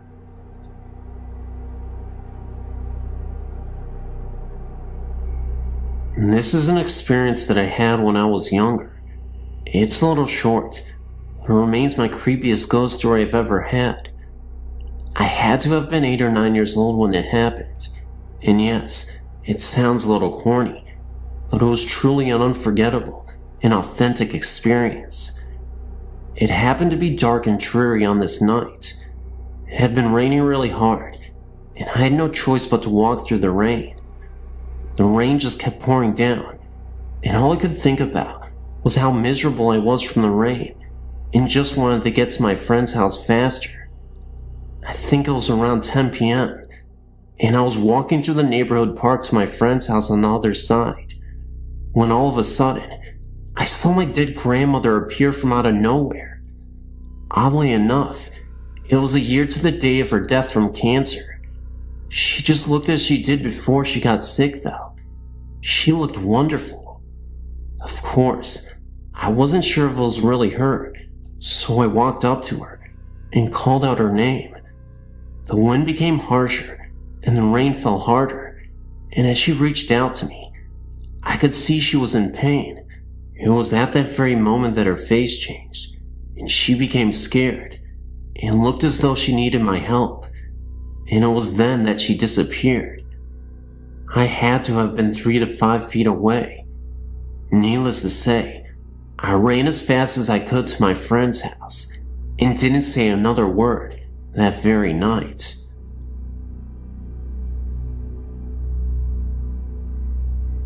I was sent to live with my grandparents when I was 3 years old.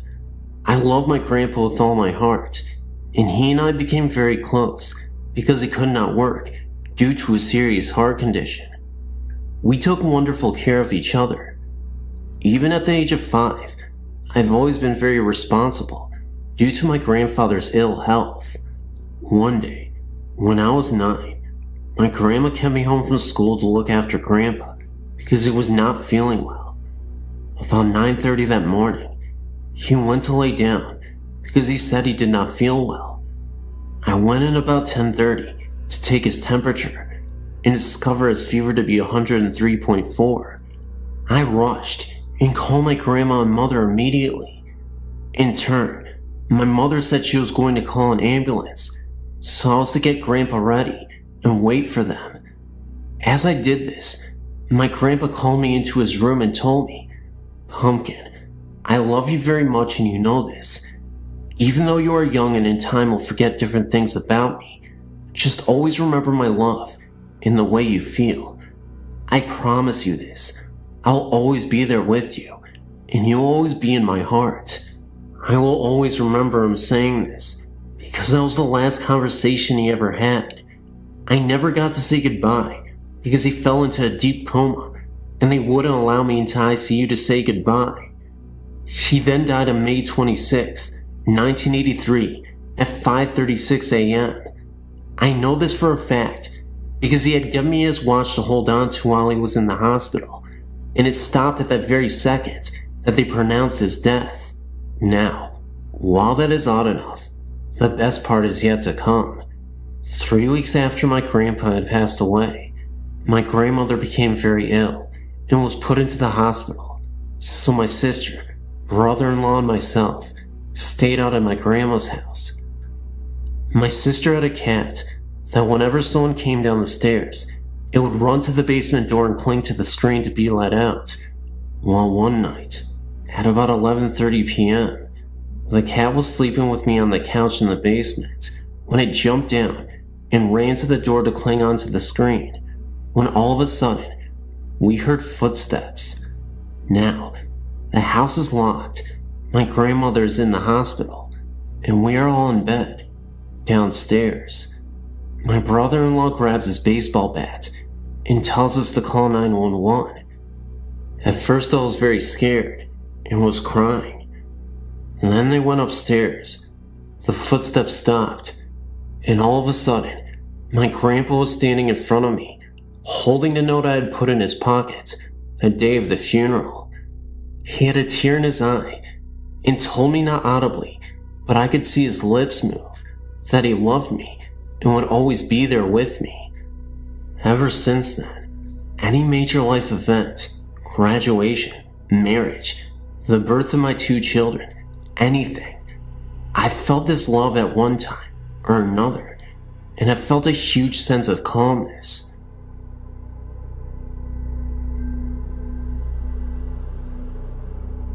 I guess this would be a second account of a previously encountered ghost story.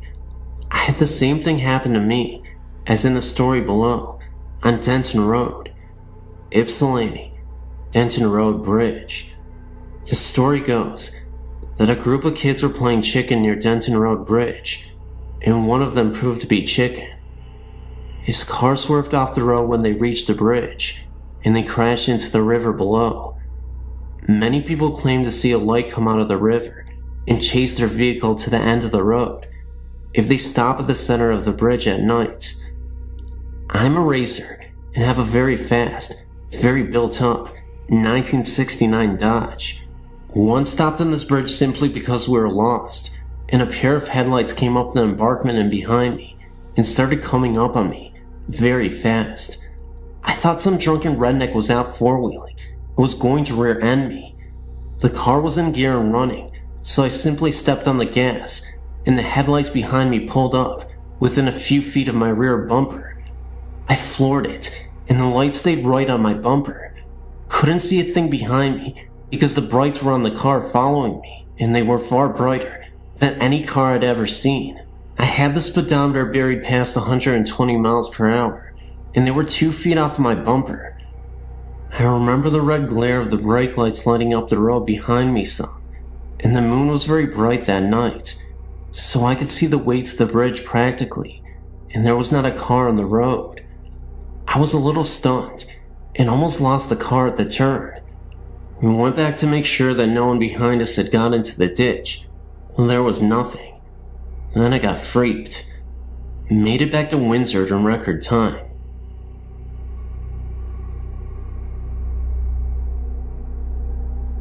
I don't know how to start this, other than saying several years ago, when my children were small, we moved out into the country on the Washington side and lived in a home that I feel has some strange paranormal or ghostly things going on in it.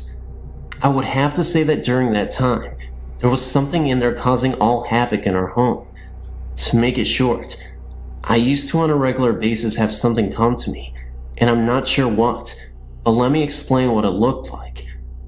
I would wake up from a sleep most of the time, but sometimes I was fully awake in bed when it would happen, but for the most part, I would wake up from a sound sleep and notice this lavender-colored smoke, or whatever you want to call it, coming from the corner where my closet was, and it would do different things at different times.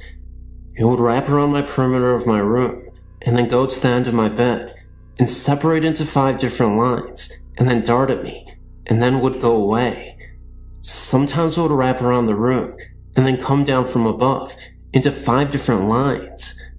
The first few times that this happened to me, I was very frightened, and would wake my husband up, and of course by the time I could wake him up, there was nothing there. He slept very hard. This went on for a whole 7 years that we lived in this home. During that time, my husband also became very mean and violent. Also, in the room adjoining where my closet and my son's closet connect, my son was having these horrific nightmares that we could not wake him up from. We would sit there for sometimes 20 to 30 minutes, trying to wake him up, and he would be begging for his mother or his father, and crying out, asking them to go away and leave him alone. He would describe them as ugly and short, very ugly and mean looking in the face, and they would torment him and scare him and try to hurt him. This was heart-wrenching for me to see him go through this and not be able to wake him up. I would cry right alongside of him when I was holding him, rocking him, trying to wake him up from these nightmares. All of my children used to tell me that in the house, they would see a ball of light sometimes that would move quickly through the home. I saw that occasionally as well. Our television was something quite interesting as well. It would turn off by itself while we're watching it, and then it would turn back on with the remote, and then it would turn back off again. We could play this game for a few minutes, and then it would stop. This only happened a couple of times through the TV. I do feel that there was something evil in that home, because many things went on in that home. What the lavender-colored smoke was, or the ball of light, or even my son's terrifying dreams were, I have no clue. I don't have a great deal about that kind of stuff. I do feel that I have many experiences though, and had some in other homes as well. Who knows, maybe they follow me, but the home in Washington was not a good ghost, if that is what it was. Our family went through some of our hardest times in that home. Can you tell me what the lavender smoke was, or what the ball of light was? I would be very interested in knowing. You could respond to me. Thanks so much.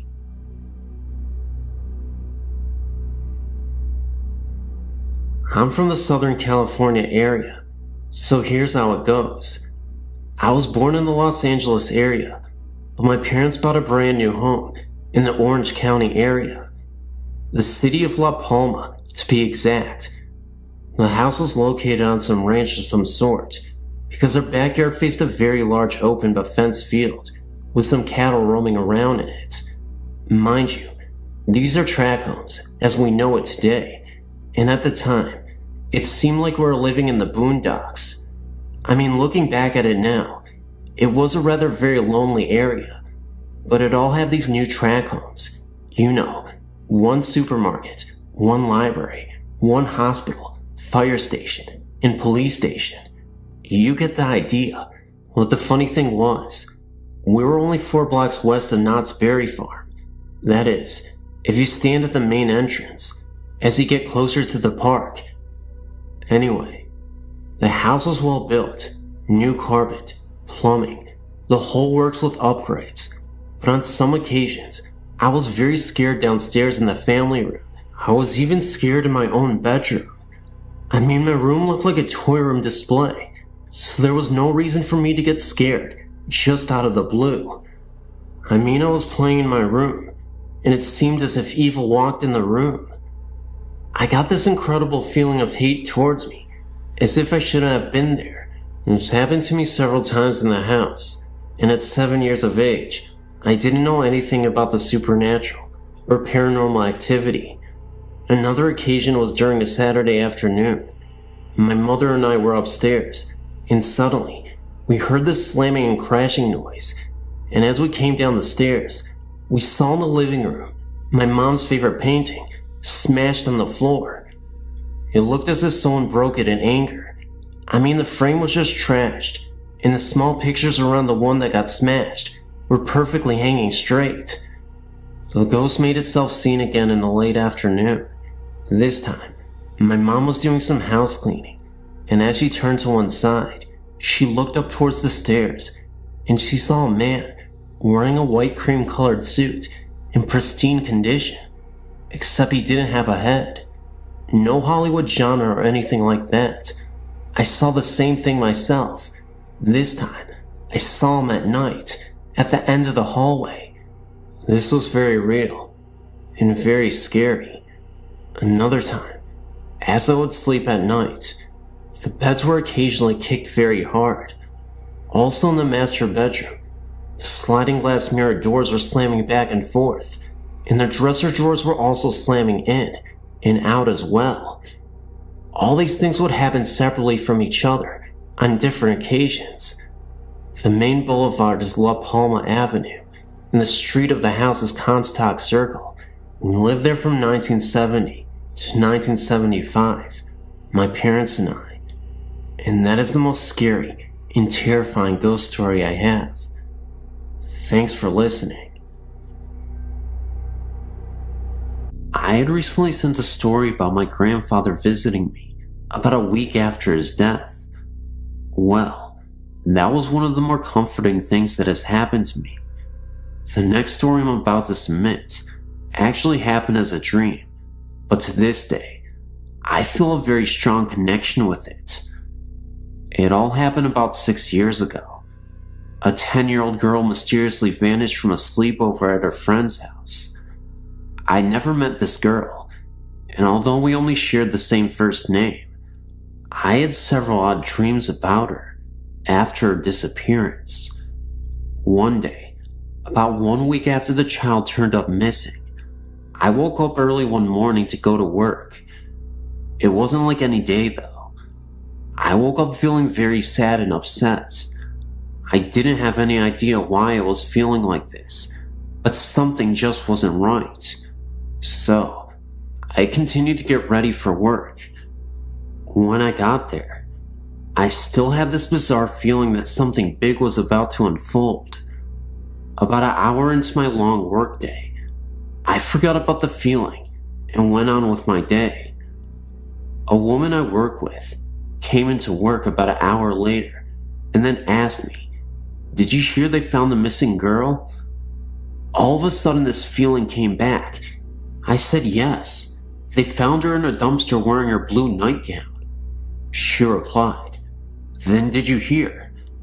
I then started to cry uncontrollably and said no. She, the young girl, came to me in my dreams and showed me where she was and told me that I no longer had to play with her because it was time to move on and now she could rest in peace. The woman just looked at me in disbelief and really didn't know what to say, and neither did I. I then realized this poor young soul felt compelled to have someone to be with her. Why she chose me, I will never know. Again, we did share the same first name, but other than that, I cannot explain what happened. Most people I tell this story to have a tendency of just looking at me with an odd expression on their face, but I too believe that it was all just more than a dream. I've never seen any ghosts or had any sort of experiences with the supernatural, but my friend, Amber, has. She was friends with this guy named Seth, whose mother was my high school coach. She was telling me about this house Seth's parents bought in Monticello, Florida, about 45 minutes away from where we live. It was a real old house with lots of land around it. This house is a weekend house for Seth's family. One day, Amber was invited to spend the weekend with them. She told me that on the way up there, they tried to warn her not to get scared because there were ghosts there. She thought they were pulling her leg and was laughing and playing along. When they got there, Amber was impressed with the 2-story wooden house. It was built in some old style from the 1800s, apparently. She walked upstairs to her room for the weekend and was given a tour of the house. Upon entering one room, she smelled something sour and bitter. It was right beneath the attic. She couldn't describe it to me, but let me know it wasn't pleasant. Then, she was led to the attic, supposedly the most haunted room. There were old rusted chains and shackles attached to the walls. A long time ago, a slave owner owned this home. The slaves would be punished by whipping and being shackled in the attic, with no food and water for several days. Amber said she had no eerie feeling, and didn't see anything out of ordinary. Later on that night, Seth and Amber were staying up late and playing games. They dared each other to go up to the attic, knowing the stories behind the deaths of slaves in the attics. When they went up the stairs and turned on the lights, they smelled that sour and metallic smell and saw dark stains on the floor that wasn't there previously. Amber said she had never been so scared in her entire life. She thought her heart was going to stop beating because it was beating so fast and hard. She and Seth went downstairs, wasting no time at all. Amber couldn't sleep at night because she was certain she could hear the groans and cracking. The next day, Amber came straight home and refused to come back to the house again. I talked later on with Seth's mother, my high school coach, and she said it was true. She gave more stories about how she'd find things moving or missing, how she smelled cigar smoke when no one smoked. She told me how she would come home at night and all the lights would be on in the house. She told me she had not seen any ghosts or even felt threatened. She actually thought of them as her friends because they would turn on the lights for her at night when she came home. I wouldn't be able to stand it. Weird, huh? It makes me leery of my own house, even though my parents originally built it. I have a few experiences. In 1976, I was living in an old building, and every night, I would hear footsteps, heavy ones, walking on the floor above me. I then asked the apartment manager, who lived upstairs, and learned that no one did, and there was a crawl space. He checked it, and no one was there. So on a weekend when I knew no one was in the building except myself, I decided that if I heard the footsteps again, I would not be scared. Then the footsteps began pacing all night. I kept my wits and made plans to leave. I left the building. Second experience, about 1985. I was at work early one day, 9th and Market, and was going into the bathroom. A woman went in before me, not less than 1 foot in front of me, and so when I walked into the bathroom, no one was there, and I looked under all the stalls, and still, no one. Yet there was one way into the bathroom and the same way out. The woman just looked like a solid body. The same thing happened once again late one evening when I was going into the bathroom, and I just rushed in just behind her to see her, and when I got in 2 seconds later, no one, not even in any of the stalls. Later I learned that the cleaning staff in the building saw the same thing. They saw the woman enter the bathroom, and they waited for the woman to leave the bathroom, but no one left, and when they went in to find her, she was not there. In 1977, a friend committed suicide. All that weekend that she had died, I was depressed and could not shake the feeling. Then on Monday, I went to my university library, and as I sat there trying to read late in the morning, I hear that someone yelled in my ear, except it penetrated my body, that Holly committed suicide. I jumped and looked around, but people were quiet, and no one was saying anything, and I thought, where did I hear that? And I must be thinking negatively. I became uncomfortable and left the library to shop. When I returned at about 6 p.m. to read, a woman came up to me and said, "We're looking for you this morning. We're talking about you and wanted to tell you that Holly committed suicide." I said, "So this is true what I heard?" I was told to call Holly's husband, and he verified it and said he searched for me the whole entire weekend. The next day, a strange thing happened. In my grief, I meandered my way to work in a different direction, passing a funeral home where I noticed a coffin in a hearse, and my heart and love went out to it. Then, after I got to work, I checked the obituaries for the funeral home where Holly was. It was the same place I passed that very morning, and so I invited a friend to come with me to pay my last respects to Holly at noon. I met my friend at the funeral home, and we were told that Holly had been sent out that morning for cremation. She had been the only one sent out, and she was in that coffin in the morning in that hearse that I passed on my way to work earlier. In 1982, when my father died, I woke earlier in the morning and was calm. Then my mother called to tell me he died. Everyone in my family woke up, and my mother got out of bed, sat by the phone, then it rang, and she got the word. At this time, I could hear people cry. Only the sound came from their body and not their mouth. My brother was in a deep grief and not crying out loud, but I could hear his spirit cry, and he just had a sad look. In 1992, my mother was very ill and in a rehab center. I did not like staying in her house because I thought it was haunted. On this particular morning, it was 5 a.m., and I was typing and printing a letter on the computer. I typed most of the letter, got up and stuck a mug of water in the microwave, and set it for 1 minute.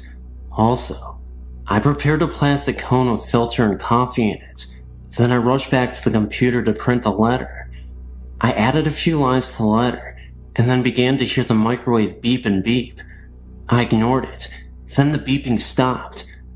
I got this creepy feeling, but I ignored it, and then I thought the microwave had a timer, and so the beeping stopped because of the timing, not because anyone opened the microwave door. I printed the letter, ran to the kitchen to get the mug of water out of the microwave, and poured in the cone.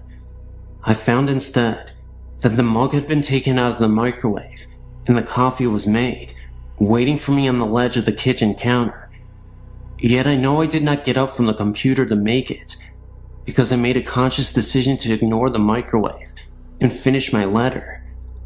My mind worked overtime to figure it out. I grabbed the letter and left the house that morning, and told whatever it did that it was taking the coffee. I didn't really appreciate it. Other things happened, like the rustling of papers when I was trying to sleep, etc., and I had to leave the house. Sometimes, I've heard other people think that they were not directing their thoughts to me, as what happens with schizophrenics. Enough for now.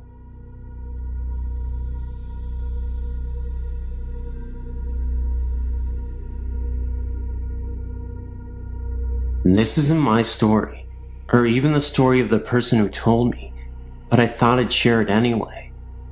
This was told to me by the music teacher at my high school. The college he attended, which I won't mention the name, is up north. I'm not sure when it was built, but the main building of the college was a Catholic monastery. There have always been stories around the college that a monk went crazy and killed himself in the monastery. People in the college have reported strange happenings and sightings of what appeared to be a monk. The story that I know comes from a janitor who works at the college.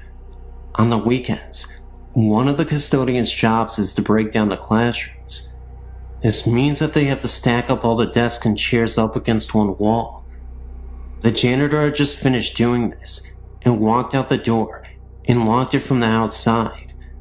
There is only one door into the classroom, and it is the one he had just locked. The windows in the room can only be opened from the inside, and the janitor was the only one in the room. As he turned to walk away from the door, he hears loud crashing and banging coming from inside the room. He immediately unlocks the door and steps inside. What he finds is that all the desks and chairs have been thrown all around the room. Drawers from the teacher's desk were ripped out and papers strewn across the room. There is no way any possible human could have been in that room and done that damage in a matter of seconds, then run out without the janitor noticing.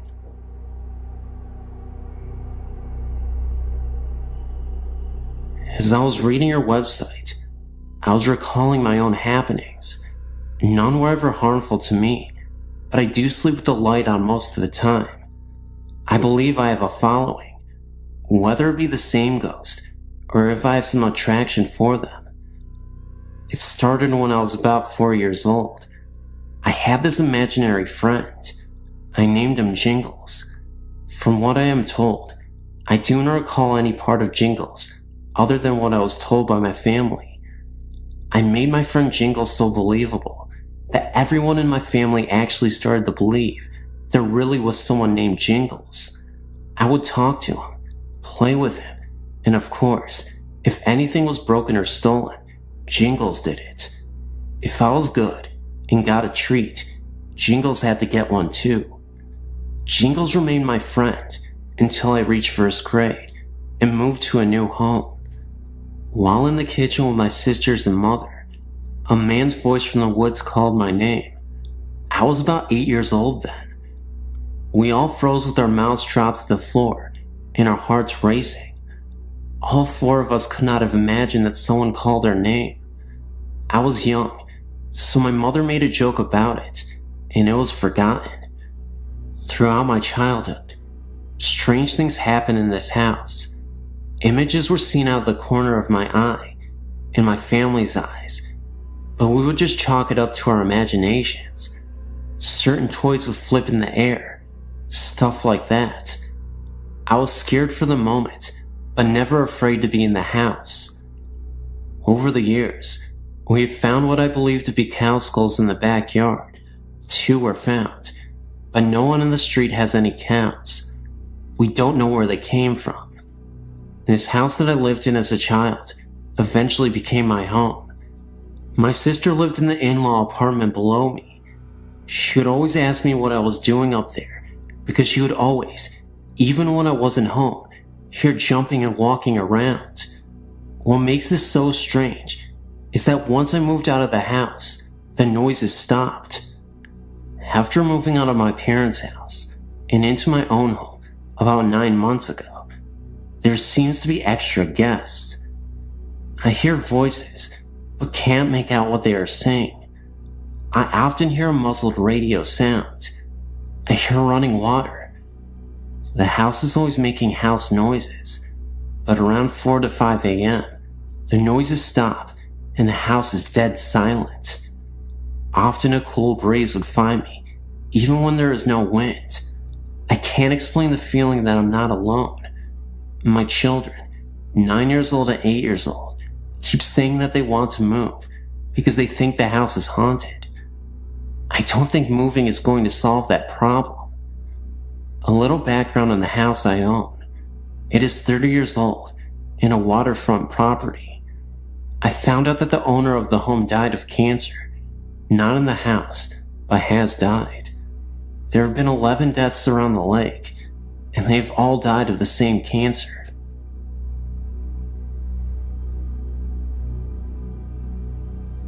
When I was 9, my grandfather died in the dining room of his house.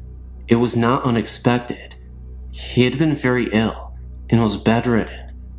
Shortly after his death, we moved in with my grandmother due to the fact that she was also ill.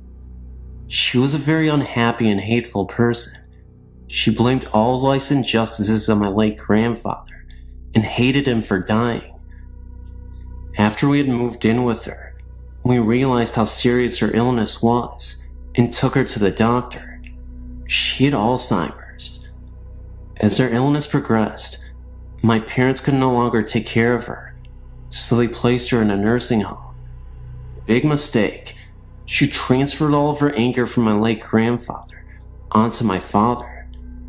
During the last stages of her illness, she would repeatedly tell us that she did not want to be buried near my grandfather, that she had spent all of her living years with him, and she did not want to spend eternity next to him.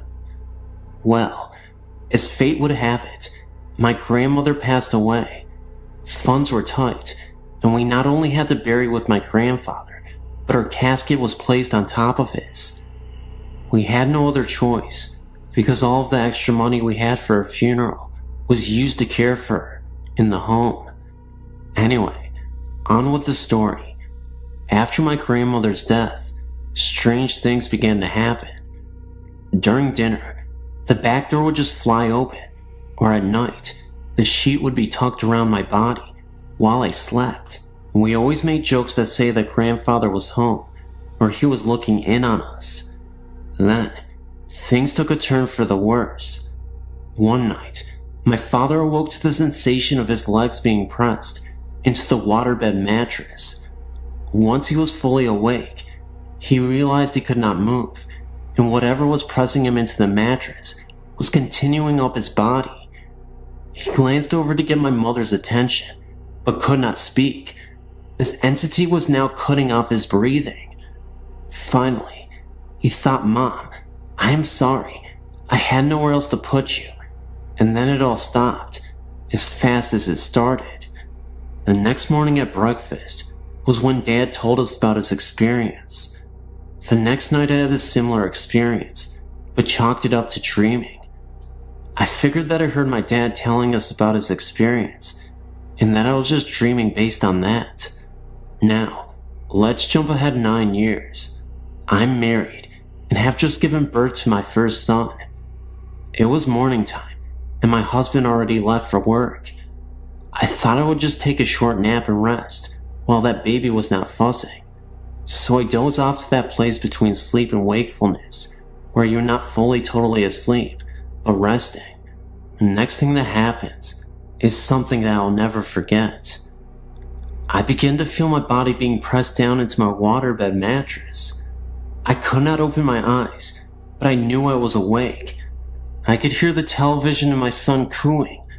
I could not move, and then I began to hear this voice, a horrible, evil voice that not even a word can describe, saying, "You know I love you." This went on for what seemed like an eternity, but was only probably about 2 minutes. Then, in my mind, I thought, "Dear God, what is my baby seeing?" And just as quickly as it started, it stopped. I've not had many experiences since then, and that was just 2 years ago. My question is, was it my angry grandmother or something else? If anyone has any suggestions, please email me. I'm on your website because my boyfriend runs a theater in downtown New York City and has otherworldly occupants. The building has been around since 1897 and was a school until 1978, where a fire killed a little girl.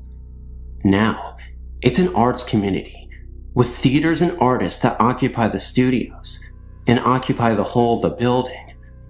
My boyfriend and a couple other people who run the theater have seen and heard things. I myself have felt the cold associated with presence in a particular room. All my hair stood up on end, and in my gut, I felt we needed to leave the room. These are 2 particular events which solidify my suspicions. I got a call from my boyfriend one night to tell me he was coming home early. In the background, I heard male laughter, like someone was playing a joke on him and really enjoying it. I thought nothing of it. He works with a couple guys down at the theater. When he came home, he told me he had been dumping the evening's garbage. The dumpster is at the bottom of the stairs, on the north side of the school. As he was going down the stairs, he saw a figure cut across the room at the bottom of the stairs. He called out, thinking it was the building's handyman. No answer.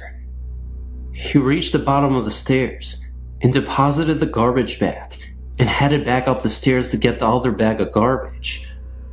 At that moment is when he heard what sounded like someone dragging the bag he had just deposited.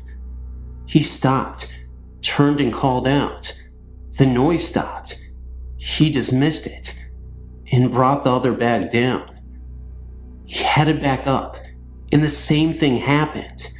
This time he did not go back down, but instead called to tell me he was on his way uptown. Later that night, in bed, he told me what had happened. I asked him who was with him when he called me, and he said he was alone. All my hair stood on end. Who was that laughing then? I asked. He said he was alone when he called. I think he thought it was my imagination or a bad connection, but now I know what I heard. Now last night, I was at the theater, some fashion show going on there. My boyfriend tells me what happened the night before. He'd spent the night at the theater on a pull-out mattress the guys kept there for late night work. It was around midnight, and he was not asleep. He was staring up at the ceiling, rethinking his day. He heard his name called out. Then the door to the office slowly closed, as if someone was closing it from behind. He responded and peeked out to his desk, to see if somehow a cat had found its way into the building, which is ludicrous. One doesn't see cats around there. And of course, he found nothing. All the windows were closed, so no breeze blew in. He said he then heard what sounded like whispering outside the office door. Lots of whispering, stage whisper, of gibberish with some strong hissing sounds, almost like a snake. He called out again and banged on the door. He went back into the adjoining office and went towards the door. He then felt a cold coming in from under the door. He placed his hand in the crack at the bottom of the door and felt no breeze. Then, a scratching sound, fast repetitions, like a dog scratching to get in, started. This was too much for him. He packed up and calmly walked out. He said he was a little afraid to walk back once he left the theater office, afraid of what he might see. I think being a theater, and many actors who love the space, left parts of them when they died. The founder died of leukemia, and loved and lived for this theater company. The little girl who died in the fire also stands my hair on end. Last night, I also found out the other guy who hears and sees things, that he hears that same playful laughter in the theater, just like I heard on the phone that night. Also seen figures sitting at the bar, footsteps heard. And that's my story. Thank you.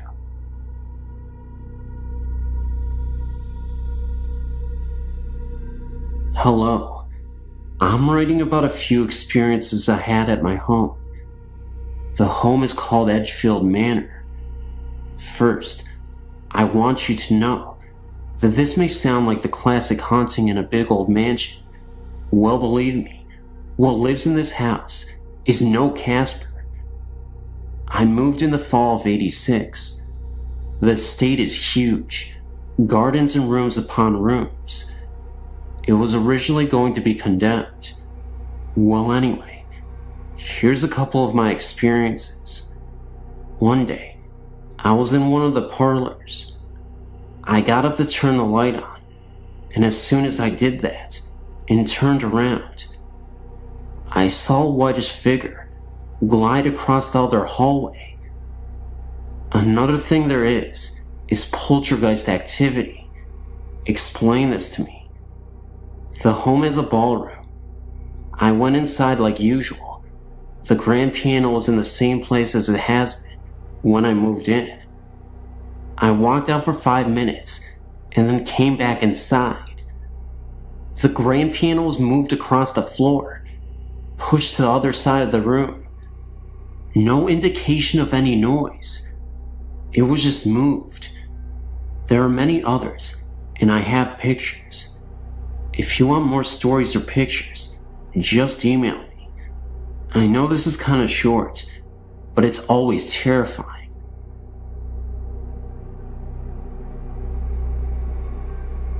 Hi, my story begins in Maine. Our family owns a cottage in Castine. We go there every year. We're going next week, actually. The house belonged to my great-grandfather. The house dates back to the Revolutionary War times. People have died on the front lawn. The house is a 3-floor tower.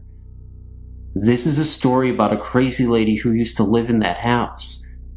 She used to scream out of the tower at people.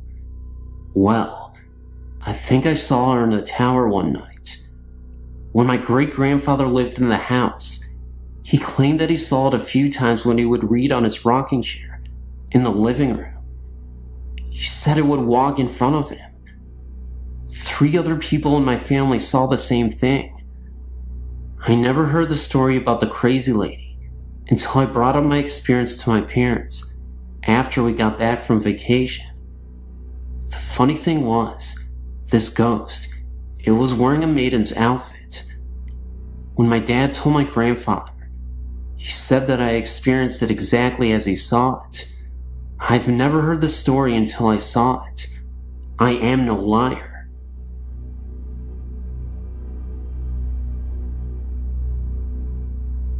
I was really never told to believe in ghosts, if they were real or not. This started when I moved to Missouri with my family in 1995. The first home we rented when we arrived, something was very uneasy about it. I not only felt it, but my eldest son did also. One evening, when the 3 sons were in bed and my husband was working late, I was up watching TV late. When I decided to go to bed, I left a low light on in my bedroom. As I was walking down the hallway, past my son's room, there was a blur. I thought it was because my eyes were tired, and there was a mirror on the back wall of the hallway. But as I continued walking, my left eye got real blurry, and I felt a cold chill go through me. There's a basement to this house. I had my washer and dryer down there. I also had my kid's Sega game there. I felt very uneasy every time I went down there. My eldest son heard something pounding on the Sega controllers. He said at one time, he saw some kind of figure down there. The figure was bent over, blurry blackish gray, and it had no real face or features. He said it stood there, and it was shaking its head. He would be downstairs playing, and hear someone coming down the stairs, and no one would be there. My son was very uncomfortable when he first walked in. He said he felt sick to his stomach.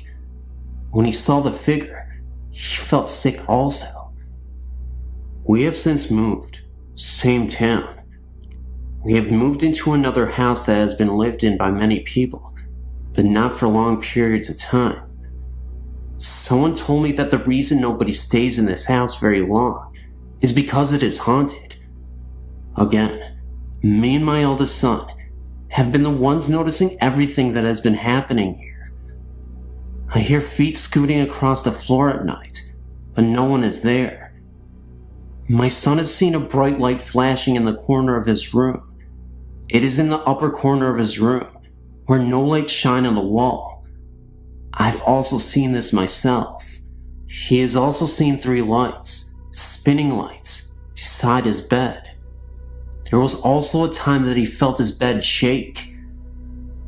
My son has cancer, and he had been going through a time that he could not sleep. It was right around the time that he felt his bed shake. We do not have an uneasy feeling about these experiences. They are quite comforting. I had an uncle. He was killed on a head-on accident when he was riding a motorcycle, and he was hit by a drunk driver. This was around maybe 20 years ago. I think of him very often. I was just wondering if it was him that was there with my eldest son and me during this time that he, my son, is going through this cancer. We aren't scared of his cancer, even though it's rare. My uncle was a very spiritual man. I feel that this is his way of letting us know that my son is going to be alright. We will get through this year, and his cancer will be done. I have 2 other sons, and they've not experienced anything. Neither has my husband. I told him, and felt foolish. I felt he thought I was crazy.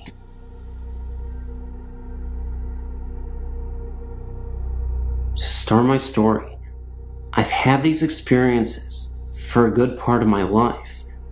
It started long before I was born, in a house that has been in my family for almost a century. My oldest brother Mike, he was around 3 when he saw the presence of my great-grandmother in a corner in the attic during a visit to see our grandmother. This house is an old 2-family home with a basement and an old apartment attic that had been dismantled in the 50s. My family moved into the house in the late 80s. Since the house has been in my family for almost 100 years, the house has seen many losses and a lot has occurred inside the home. The attic had a very high spooky factor to it, I guess you would say. The house had a very spooky feeling to it all over. A lot of 2-family houses built in the 1900s in the New England area, I've been told had a door that led into the living room.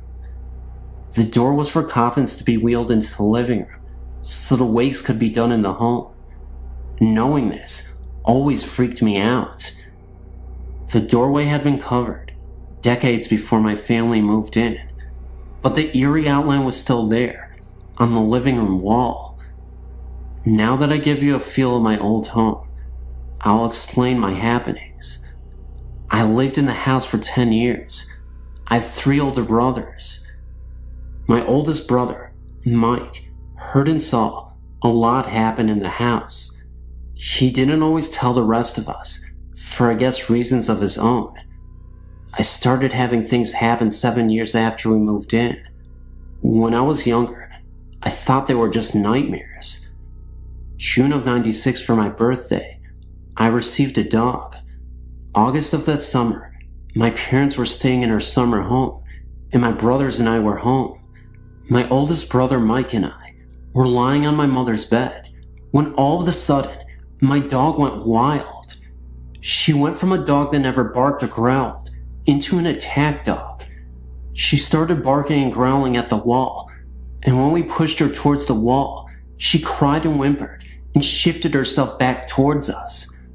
I, being brave, stood in front of the wall and tried to beckon her towards me. She just barked and kept at her growling. My brother Mike and I were convinced we weren't the only 2 watching TV and left the room. My brother and I kept what happened to ourselves, and later that night, my brother Joe came home and slept in my mother's room. I slept in the living room, and my brother Tom was watching TV in the room with me. At 4 a.m., Joe and I heard my mother's sliding bedroom door open and shut 3 or 4 times. The dog started going nuts again, and Tom jumped up and ran to see what was going on. Joe sat straight up in bed, terrified by what he had seen. That night, 3 of us slept in the living room. Mike and Joe and I have heard voices of 2 men talking to one another. I've heard the doors open and shut, and when I went to see who it was, no one was there. Mike, he once saw what he thought was Joe. Joe looks just like my uncle, who had died in the house. Mike said hello to the figure and went to his room. When he came out of the room to talk to what he thought was Joe, the figure was gone. And when he finally saw Joe again, Joe told him that he was just getting home from work and hadn't been home since that morning. Mike had slept on the bottom bunk of a bunk bed he had in his room. Joe used to sleep on top, while long since then, slept on the couch in the living room. Mike swears he could hear someone shifting on the top bunk, even when none of us were sleeping on top. Mike would hear two men conversating on the top bunk, but he could never understand what they were saying. These are just a few of the experiences we've had. My mother, father, Tom, and I, we all moved out of the house in '97. Joe and Mike still live there. They still experience things happening at the house. I lived with them from November '98 till July '99, and I had no experiences. I visited them 2 weeks ago and stayed overnight. I slept by my grandmother's on her pullout, and something almost jumped at me. I can't even explain what happened. It was pitch black in the room, and my mother was next to me. I turned my body and opened my eyes, and it almost a flash of light, but with a dark figure behind it, leaped at my face and disappeared. I got so startled, I started crying. I think that whatever was in that house has followed me, or something is new in my home. When I leave my room sometimes, or even when I'm sitting in my room, my stereo would turn on, and my Jewel CD will come on. Last time I came in the room, the song Adrian was on. If you know Jewel, it's a song about a young girl who is a child who becomes disabled.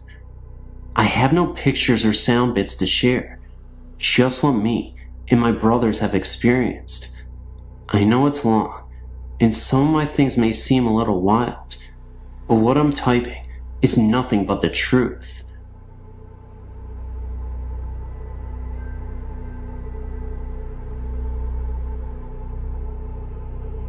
I don't really know where to begin with my story. I told very few people about it, for the fear they might think I'm crazy. I'm glad to have found a place where I can talk about it freely. I'm 26 now, and have not experienced anything like this since I was a small child, but it changed my life forever. When I was around the age of 3, I was still sleeping with my mom and dad. There were several things that happened around this time. I'll start with the worst first. One morning, I'd just woken up, and I turned over like I always did. But this morning, I saw the most horrifying sight that no 3-year-old should have seen. Laying next to me was this terrifying demon. I know it was a demon because of its eyes. It had a human form of a woman and was nude. It was about 10 feet tall, had thin bony fingers, and the darkest eyes. It was like you could almost see through them. You could just feel the pure evil. It had the most wicked smile on its face, like it was taunting me. I stared at it for a few seconds, and then turned back, hoping I was dreaming. Then, I felt the bony finger poking me in the back, as if to say, "Hey, you." I turned back over, and it was still there, grinning that sickening grin. I watched it get up to go to the window, which was closed and about 20 feet off the ground. It turned and gave me one last grin and went out the window. It was also around this time that I awoke one night to see 3 demons. They seemed to be like children. They were standing in the doorway, laughing the kind of laughter like I've never heard before. This was the same room where I'd seen the other one. At the age of about 7, I awoke one night to see a Grim Reaper standing by my bed. Needless to say, these things have disturbed me all my life. I also saw my grandfather and his past child after he had died, but that was a peaceful sight. I have not had any other experiences since I was a child. Oh, they've always been noises that I could not explain, but nothing like before. It was like the experience did something to me. I've never had normal dreams, not as a child or as an adult. Always strange dreams and nightmares, like I have some way of knowing when a spirit is near or a house is haunted. Some people call it a gift, but I just wish I could understand it. and what happened to me as a child. Thank you for letting me share my story. And this is a true story. This happened to me when I was 8 years old. I'm now 28, with 3 kids of my own. It happened in my hometown of Soak Village, Illinois, which is known to be a place that Indians pass through using South Trail to get to other destinations. At least, that's what the official story is. There are others, like myself, who believe more. We believe that Indians actually settled there, if only for brief periods of time.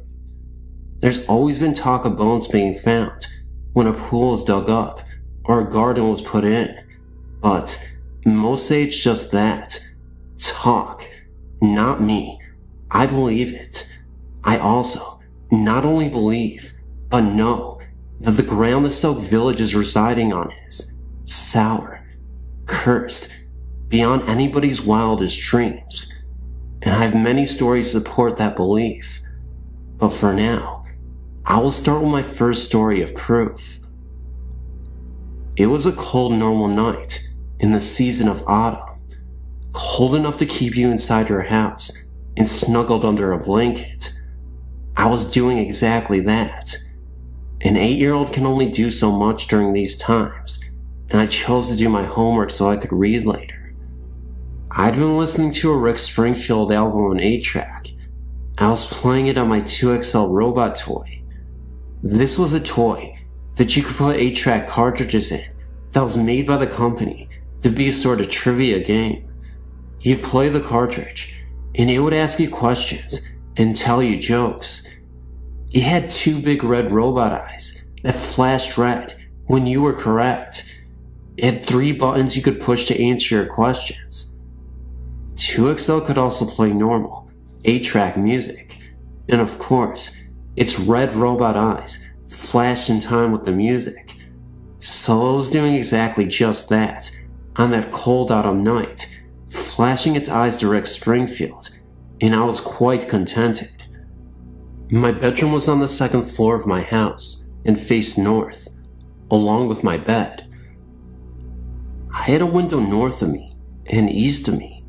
Of course, it was dark outside, but it was so warm inside and so very comforting. Every now and again, I'd look up from my homework and just look out into the darkness. No reason. It was just something I did. Well, this was the last time I ever did that again in that house. As I was sitting there, all of a sudden, I felt instantly cold, and every single hair in my body was raised.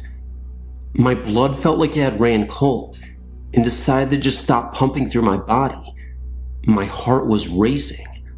I was perfectly terrified, and I didn't even know why. Yet, my 2XL was suddenly stuck, and it kept playing the same verse from Rick over and over. Hole in my heart. And its eyes weren't flashing anymore. No, they were just burning bright red. Blood red. Then I felt this magnetic pull, like something was pulling me to my right. I turned my right head and looked out the east window and saw something that haunted me for the rest of my life. Sitting just barely outside my window, levitating, was the most horrifying image I'll ever see in my life. A creature, about 2 feet tall, but sitting Indian style. His skin was snowy white, and you could see the outlines of his bones because he was that skinny. He wore some sort of white cloth draped sideways on his body. This is why I later named him Gandhi Monster. My young mind thought his skinny body and his white cloth looked like the real Gandhis did. This creature's head was too big for his body. His 2 horrible, big dark eyes were piercing my soul as he stared at me. He opened his mouth and grinned a grin at me that haunted my dreams for years. His mouth was full of long, snarly, razor-sharp looking teeth, dripping with blood. I don't know how a mouth could fit so many nasty teeth into it, but it did. I watched as the blood dripped from his teeth and slid down his chin and onto his white cloth diaper shorts. He raised his hands and reached for me. The fingernails were at least 4 inches long, gnarled looking, and sharpened to points, also dripping with blood. I wanted to scream. I wanted to run, but I was locked into place by his piercing eyes. I couldn't breathe. I felt as if my brain was being scrambled and my soul was being raped. His grin became larger, and he opened his mouth wider. He kept looking at me, as if he knew me, as if he had been waiting for me. He started to lift his arms, and it looked as if in seconds he would actually be inside my room and not just outside my window. All traces of reason disappeared, and my mind snapped. I still don't know how I did it, but I managed to tear my gaze away and leap off the bed and out my bedroom door, screaming with every inch of my soul, all in like 2 seconds. I could feel him pulling me. I could feel that horrible stare penetrating my back as I screamed down the hallway to my mother. Of course, when her and my father and younger brother came back, it was gone. But they knew I saw something, and they did not try to tell me it was my imagination. They comforted me and taped up all the windows in my room. They actually had to pull down all the shades and seal all sides with duct tape. I couldn't even sleep in that room for almost a year. My brother even remembers coming into the room with my parents afterwards. The Gandhi monster was a story we didn't often tell, but it always brought fear to speak of it, to us and to others. My parents never spoke of it again either. As I grew up, I tried to face my fear and sleep in that room, but never did I sleep with my back to a window. Never. 18 years later, I moved to Florida with my own little family, and I found peace within myself. But I'll never manage to forget that creature, and I'll never sleep or sit with my back to a window, and I will never forget the one thing I heard it say to me in my mind as I was running out of my bedroom door. Someday, I'm coming back.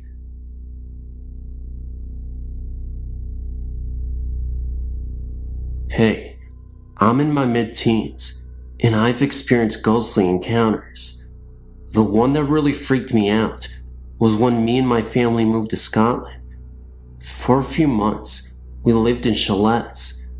Me and my older sister shared one on our own. A few weeks after we moved in, we began to feel uncomfortable and felt as if we were being watched there, and there was also a threatening atmosphere. We told our parents, and they said it was just because we were next to the graveyard. A few weeks later, I was lying in my bed with the door open when a tall, dark figure stood, leaning over me. I didn't think at that particular moment, but it wasn't until my sister asked me if I felt somebody was in my room the previous night. We started to talk, and she too felt as if somebody tall was leaning over her. I then started to sleep in my sister's room, and the figure didn't return, so I moved back into my own room. But then again, the figure returned this time. It was kneeling beside me. The next morning I told my sister, and again, she felt the presence of a tall man. Our dad told us that the large house next to us was where the Vikers used to stay until the house was sold. One night, my mom came in, and she was holding 2 necklaces with crosses on it. Me and my sister aren't religious, so her mom thought it had something to do with that. So we went to bed, holding the crosses. That night, it was very uncomfortable in both rooms. After that, we haven't felt the presence of the tall man. The figure that visited did so on a few occasions.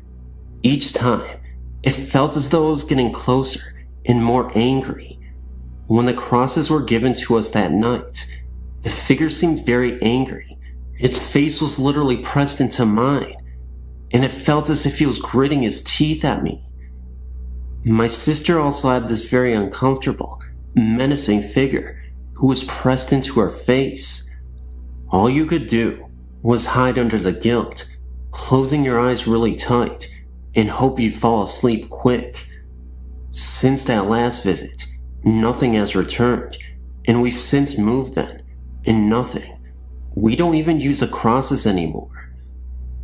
Other things that we didn't think of as being connected at the time now do seem connected, such as the chalet that Mom and Dad were in, although the same, was different in feeling. Because Mom and Dad's chalets always had a comfy feeling, yet ours didn't. Whether it was because there was just me and my sister alone in there, and it was our imaginations or not, we don't know. Although in Mom's and Dad's chalet, there was only one more person over there. From the moment we stepped into the chalet, it was always cold, even with the heaters on. Plus, there was often a bad smell wafting around, a lot like fish, rotten. This was only in my bedroom, possibly me, my sister says. Also in my room, there was a strange noise of scratching, as if someone was sketching or writing. This noise accompanied the presence of another figure, smaller in stature and of the female sex. My sister also felt the smaller presence, but not the noise. She only came once, very different, not menacing, quiet in nature, and much older. She was almost a comfort. But it's still not nice to be watched over at night by ghostly figures. It's strange, because we didn't actually see anything, yet you get so much from these feelings, the sex, age, angry, happy, etc. Plus, we get almost exactly the same feelings. But is it just our imagination? Are we certifiably insane? Are we demented? No, we definitely feel we had a visitor. Previous to this experience, my sister had not really believed in it, ghostly visits and such, but now, I think she has had a change of mind. Me, myself, I've always believed. My mom's granddad often visits, a kind presence, bringing good luck, such as when she was having problems. He visits to let us know everything will be okay. He often visited when we were babies, watching over our cots. Our dad also saw what appeared to be him. Whenever he visits, we know him by the distinct smell of putty. He used to repair windows. So really, we are used to the visits, although my sister had never experienced any until now. Unfortunately, it wasn't a happy experience, one not to forget.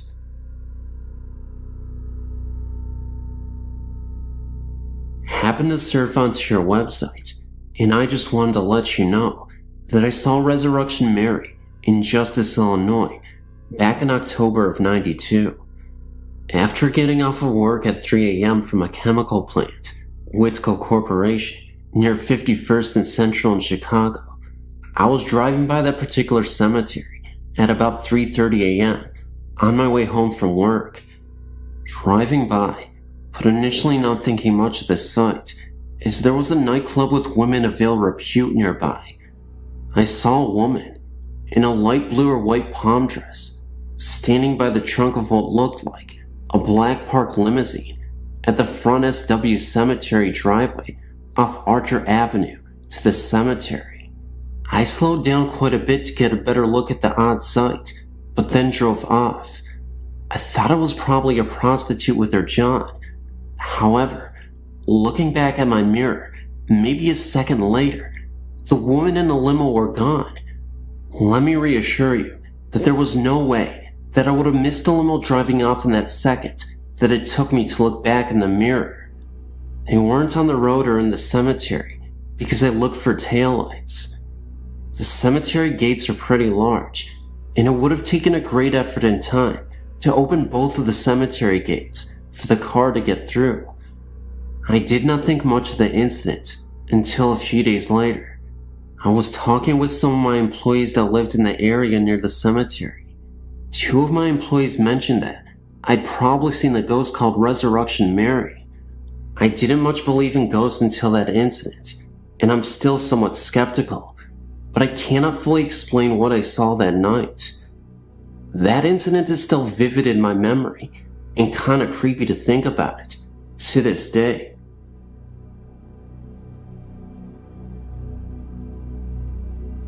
Ever since I can remember, I've always had an interest in ghost stories.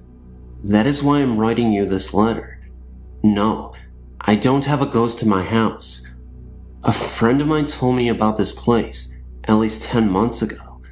I was so amazed at this story, I asked if he would take me to this place.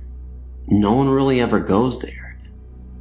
I guess because it's so creepy and dark looking at night, but during the day, it is okay. Nothing strange happens.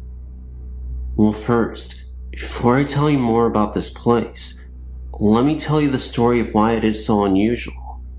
The city is called Lake Forest, California, and they call it Canyon Creek, I guess, because it is nothing but canyon and wide open spaces of nothing but rocks and wildlife.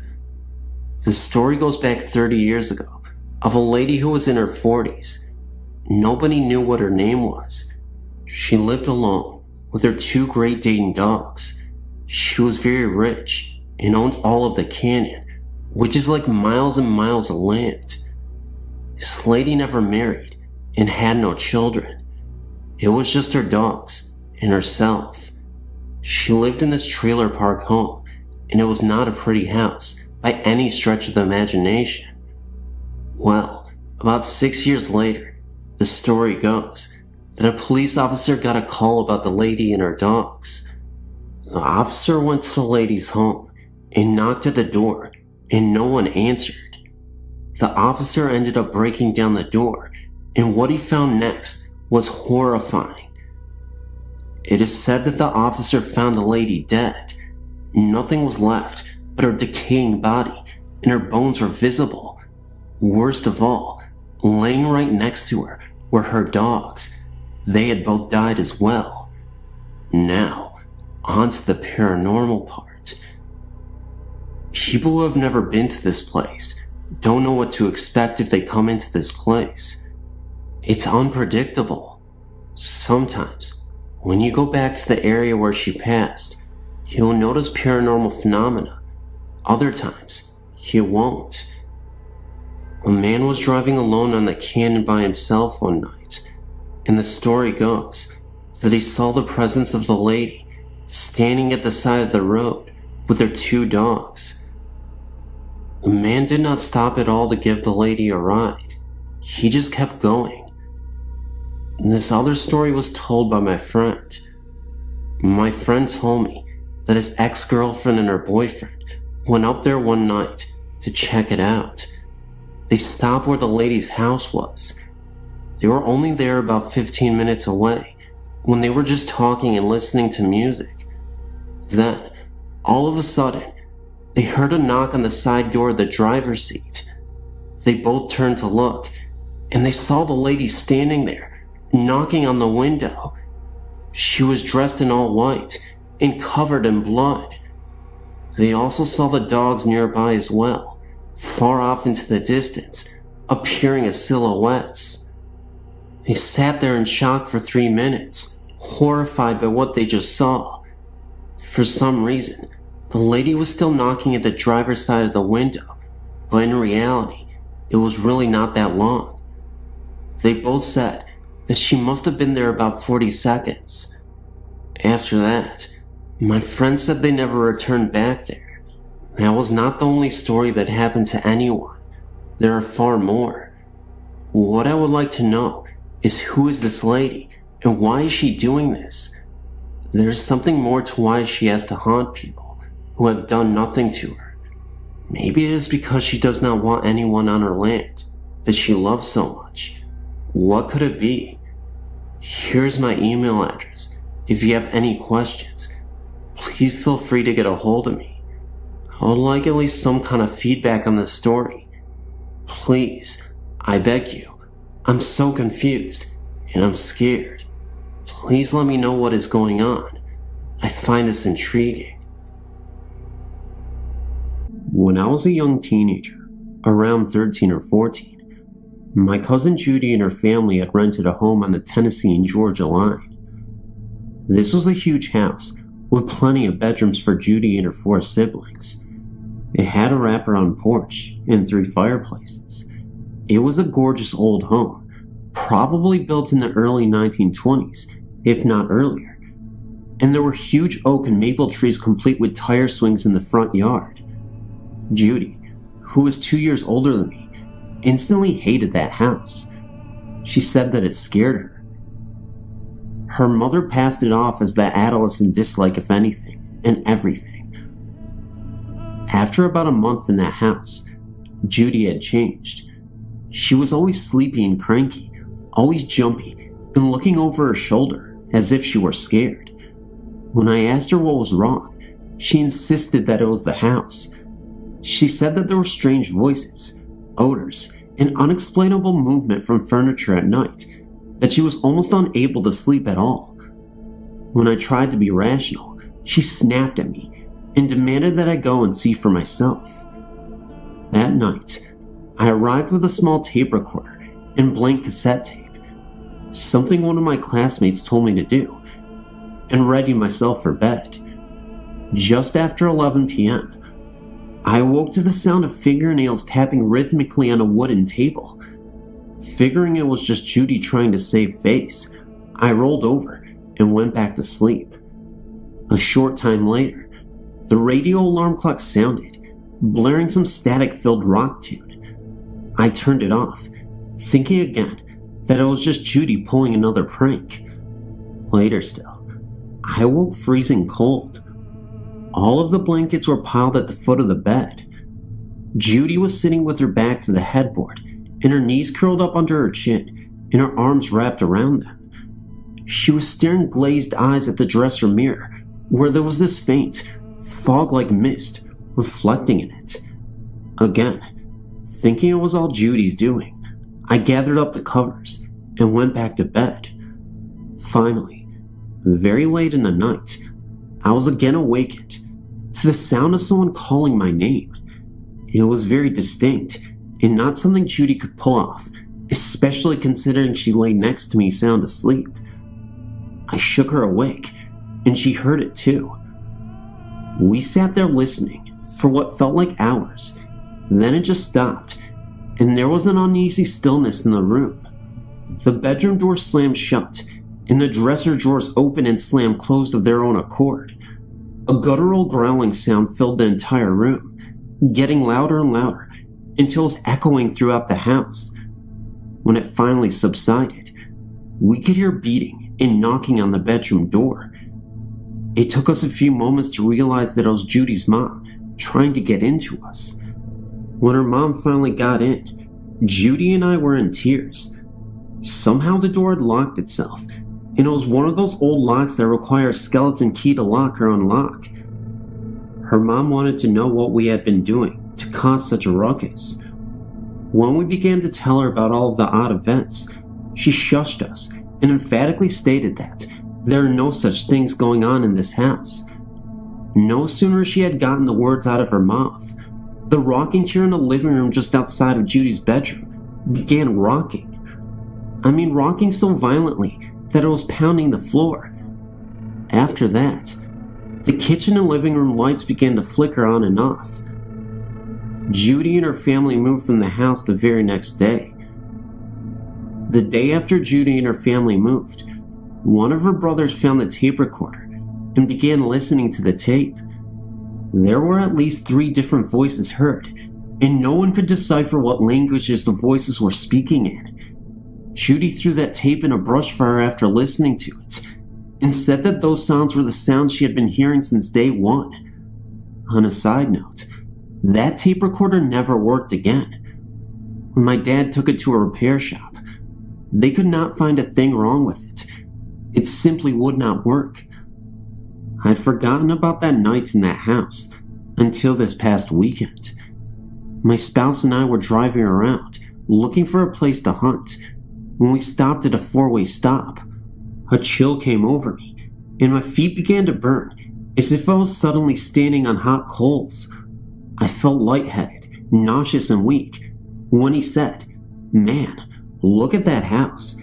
It's like staring at us." Gives me the heebie-jeebies. When I looked to my left, there it was, like a nightmarish blast from a long-forgotten past. I called Judy when we got home and told her about seeing that old house. Judy, now almost 35, was extremely upset about the mention of that house. She made it very clear that she did not want to discuss that house or anything that went on beyond its doors, and she made me swear to never bring it up to her ever again.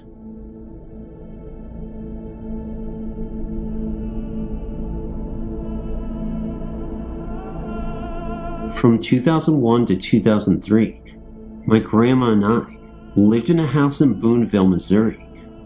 The house was my uncle's, but it used to be a duplex, so my grandma had one side, he had the other, and I had the upstairs that went from his side up.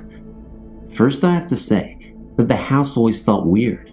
It used to be a vet's office, and between the two halves of the house, there's a little hallway about 3.5 feet long with a door on her side, a door on his side, and a door to the basement. The doors in the house stuck at some times of the year. It wouldn't stay shut the other part of the year. This was the part of the year that they wouldn't stay shut. They just swung all the way open.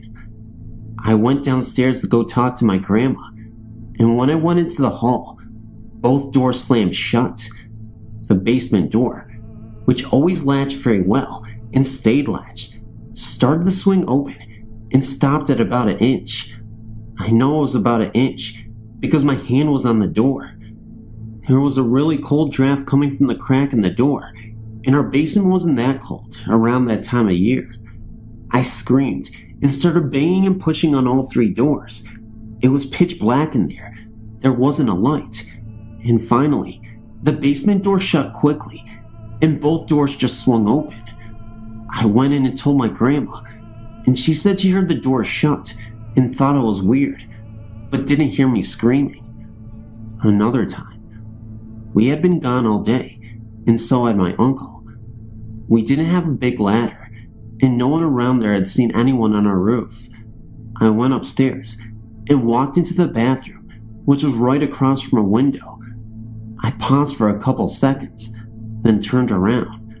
The window, frame and all, were lying on the floor. There were a couple marks on the wall where the corners hit as if it was falling down, and there were linters of wood all over the floor. We checked, and there weren't any pry marks, and no marks outside, and no handprints on the window like someone had pushed it. My uncle still thinks I somehow pried it off the wall. That is the window he kept telling me to keep shut.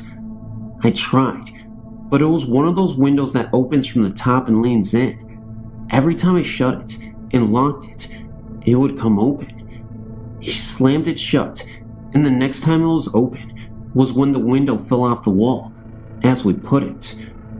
There were other things that happened in that home. Almost all of it happened upstairs. The locked doors would pop unlocked, open, shut, then relock themselves. If I put too many things on top of the filing cabinet in the corner of my bedroom, it would shake violently until some stuff fell off. When anyone went up or down the stairs, something grabbed your ankles about halfway and even tripped you. I had a particularly nasty fall down the stairs one time. The closet doors in the hallway would open and close slowly sometimes. The stairs came up in the middle of the hallway, and there was a walkway all the way around. The side that no one ever walked on had really cold spots. A couple of things that happened that were not upstairs one time. I had my door open and was just laying there thinking, and I saw something come from my upstairs living room and walk down the stairs, ever so slowly. I followed it down the stairs on my rear end so I didn't get tripped, and through to my grandma's side of the house. My grandma started talking when it was still in the shadows. She thought she was still talking to me, and I was still in her kitchen. When I ran in there, she stopped and asked if I was standing there. Who was in the shadows? I told her. That was her first experience with a ghost. Also, all of the time, it seemed that the house was listening and watching everything, even from the outside. All in all, that was a very active house, and I'm glad I don't live there anymore.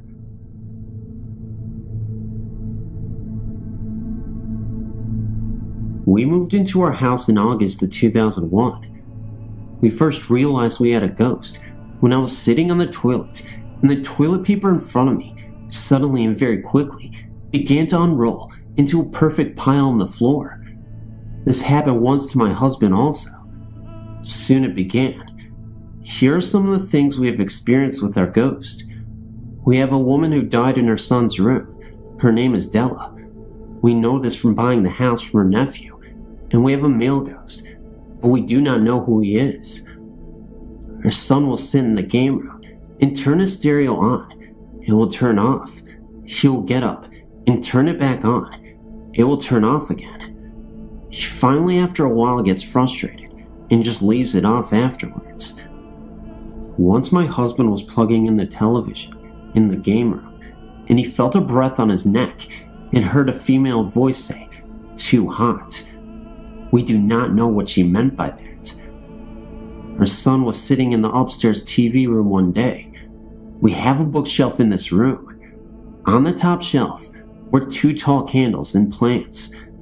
The candle came up over the plants, across the middle of the floor, and hit him on his knee. One evening, my husband and I were the only ones home, and we had heard a crash in the kitchen.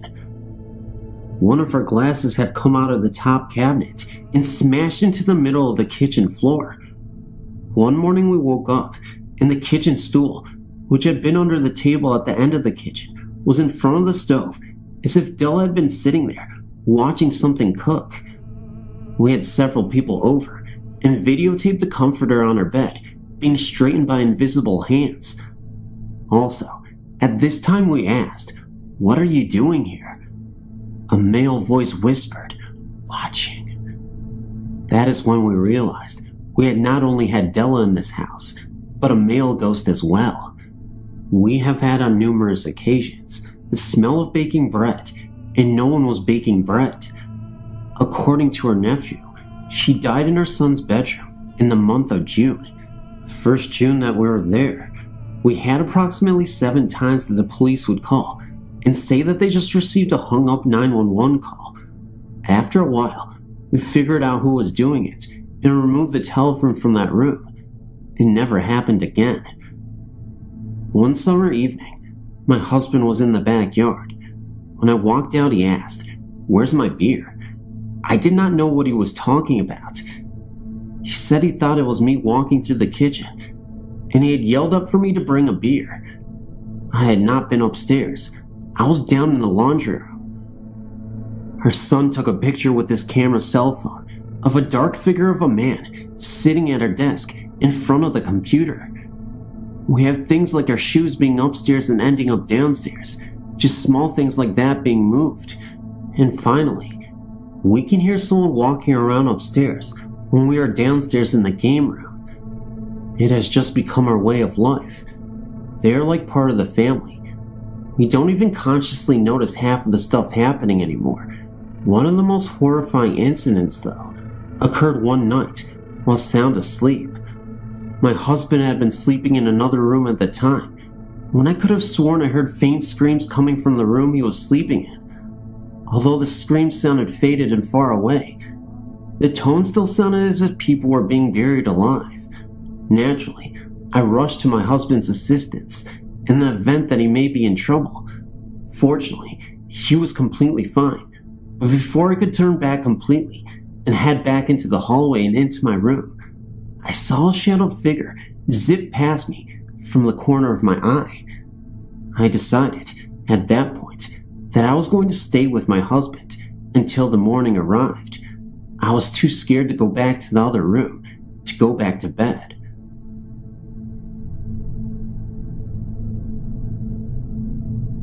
Hey, my name is Kelly, and I know that this experience is a bit short, but it's also a life-changing story that I'll always remember for the rest of my life. I used to frequently visit this young girl who I became a babysitter for. Her parents' house was a typical American dream type home, nestled inside a friendly subdivision of similar-looking homes with white picket fences, perfectly manicured lawns, etc. One specific occasion, I was watching that girl play around in the front yard. It was late night, and I know it wasn't the smartest thing to do to let a child play around outside in the yard, but I was watching her, and the neighborhood was always very safe. I think it was about 11:30 p.m. at night when this whole event occurred. The streets had been empty. Absolutely nobody was out there but me and this little girl. That was when I noticed a man aimlessly wandering down the street just in front of the house. Since I was so focused on paying attention to the little girl, I didn't really notice him pop into my field of vision until he passed us by. This was an older middle-aged man with tattered clothing, looking completely out of place in a neighborhood that wouldn't even have these types of people wandering on the streets. He looked delirious and was walking slowly. He didn't seem to turn to us or even recognize that we were on the lawn. He just kept walking. Immediately, I grabbed the girl and ran back into the house and locked the door. I decided to look through the drapes when I noticed the man had disappeared on the street. It didn't make much sense to me because the man was walking so slowly and I'd just seen him the second before. I asked the little girl if she'd seen the man I'd seen, and before I could even finish my sentence, I heard a soft knock at my door, my heart pounding. I was too scared to even look through the hole to see if it was that man, but I did anyway. Oddly enough, there was nobody there. I ended up telling the family of the girl, and of course called the cops. They came over and told me to be careful, and that they would do their best to patrol the area in case they see a suspicious man outside. Later on, I thought that it could be possibly a ghost, though I'm not sure, but it does certainly seem like it. Another night I was out playing with this little girl when it started to storm shortly after. Her parents were home this time, but I liked to bond with the kid. My mom called me and told me she wanted me to come home so I wouldn't be out in the middle of the storm. The drive is probably about 10 minutes at the most, back to my house. As a side note, a friend of mine's house that was killed in a car accident is on my way home. As I was driving past, I got this urge to look at the house, and in the yard of this house, there was this fog presence. It wasn't just a light mist either. It was a completely darkened cloud. What completely shocked me, though, was that I swear it had some sort of definition or defined shape. It had the build of a person, but as I said, was still a dark cloud. I saw it for about 5 seconds, then it disappeared. It scared the crap out of me, because nowhere else around had any kind of fog. It definitely seems that this area has a lot of supernatural energy, and I'm not sure why. Thanks for reading, though.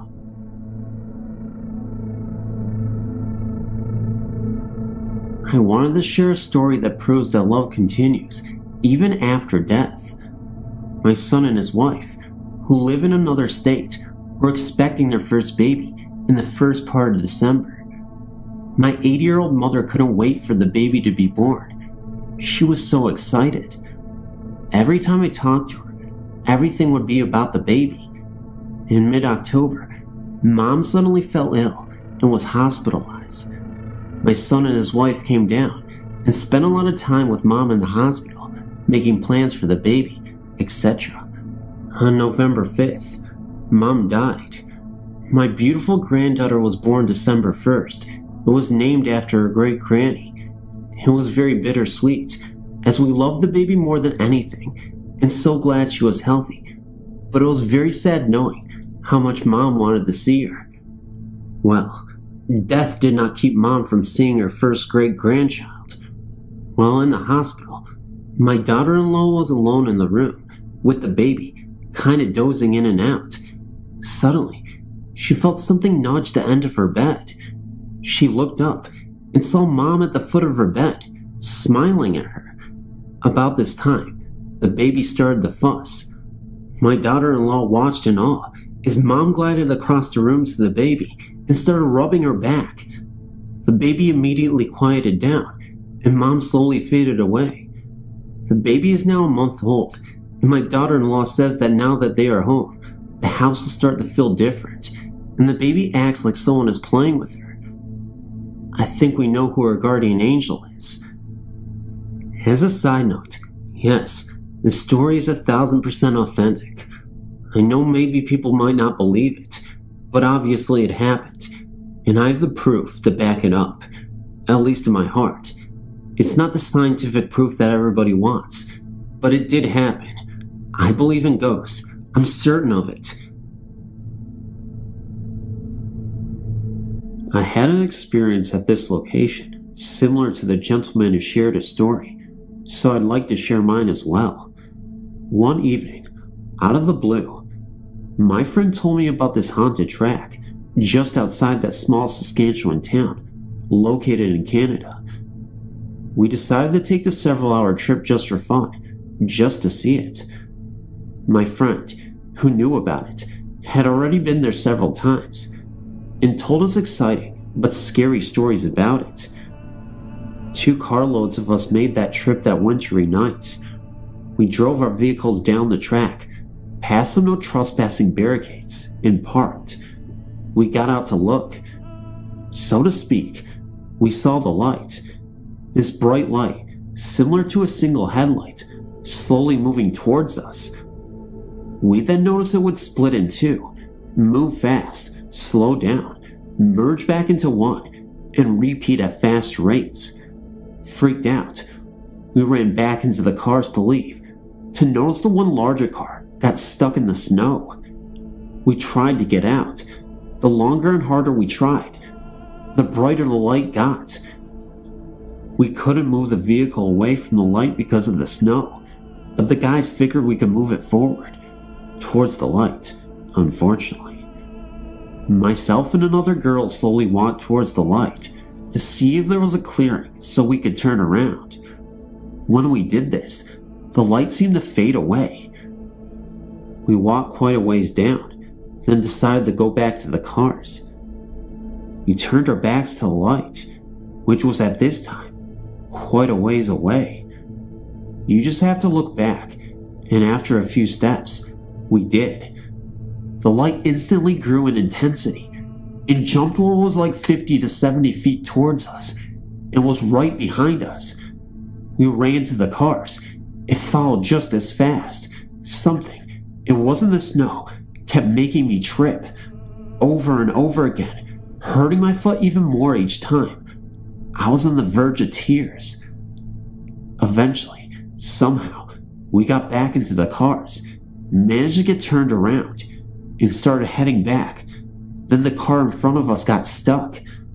The light moved up the road with us, but this time, maintained a bit of a distance. We got this car unstuck with less trouble than the first, and proceeded a few meters more when we came back to the barricade. I don't know how we got past it at first. It seemed impossible to get back. Big pieces of metal in the middle of the path, ditch with trees on the side. Maybe just enough to get a car through, if there was light. One of the girls got on top of the pile with a flashlight to show where the edge of that was.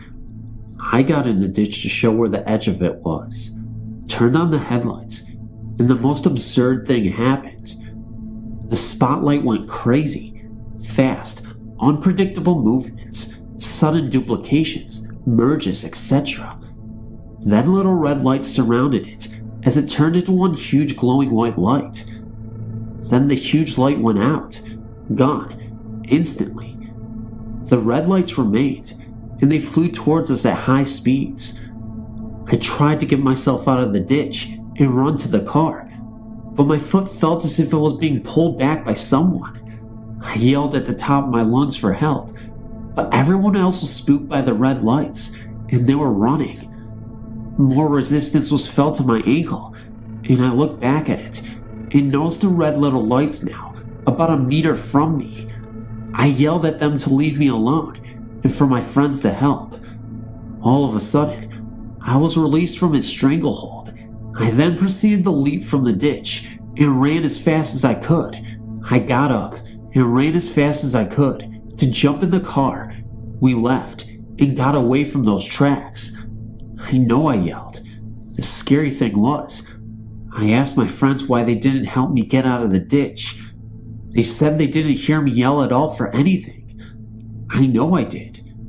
Did the ghost take away my voice then and there? Discussing this event afterwards with the group, we concluded I had the scariest experience of the 8 or so of us who took the trip. Why? They aren't sure, but I think I know. I was the one who didn't believe any of it would happen. The ghost had to prove me wrong. They did. Trust me. Believe. They are out there, and you don't want them to have to prove it to you.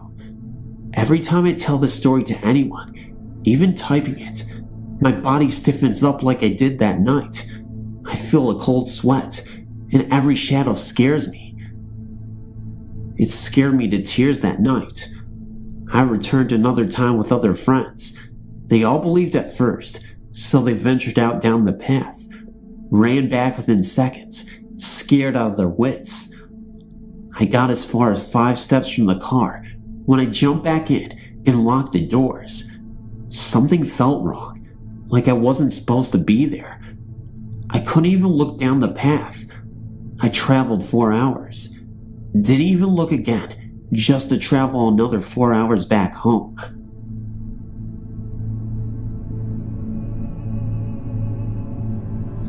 Over 35 years ago, in our farm neighborhood, there was a farm where an old woman lived alone. It was said around the neighborhood that the old lady was a witch. I don't know if she actually was a witch, but she was pretty scary looking. She wore long dresses and always had a scarf tied over her head. She walked with a cane and was kinda stooped over looking.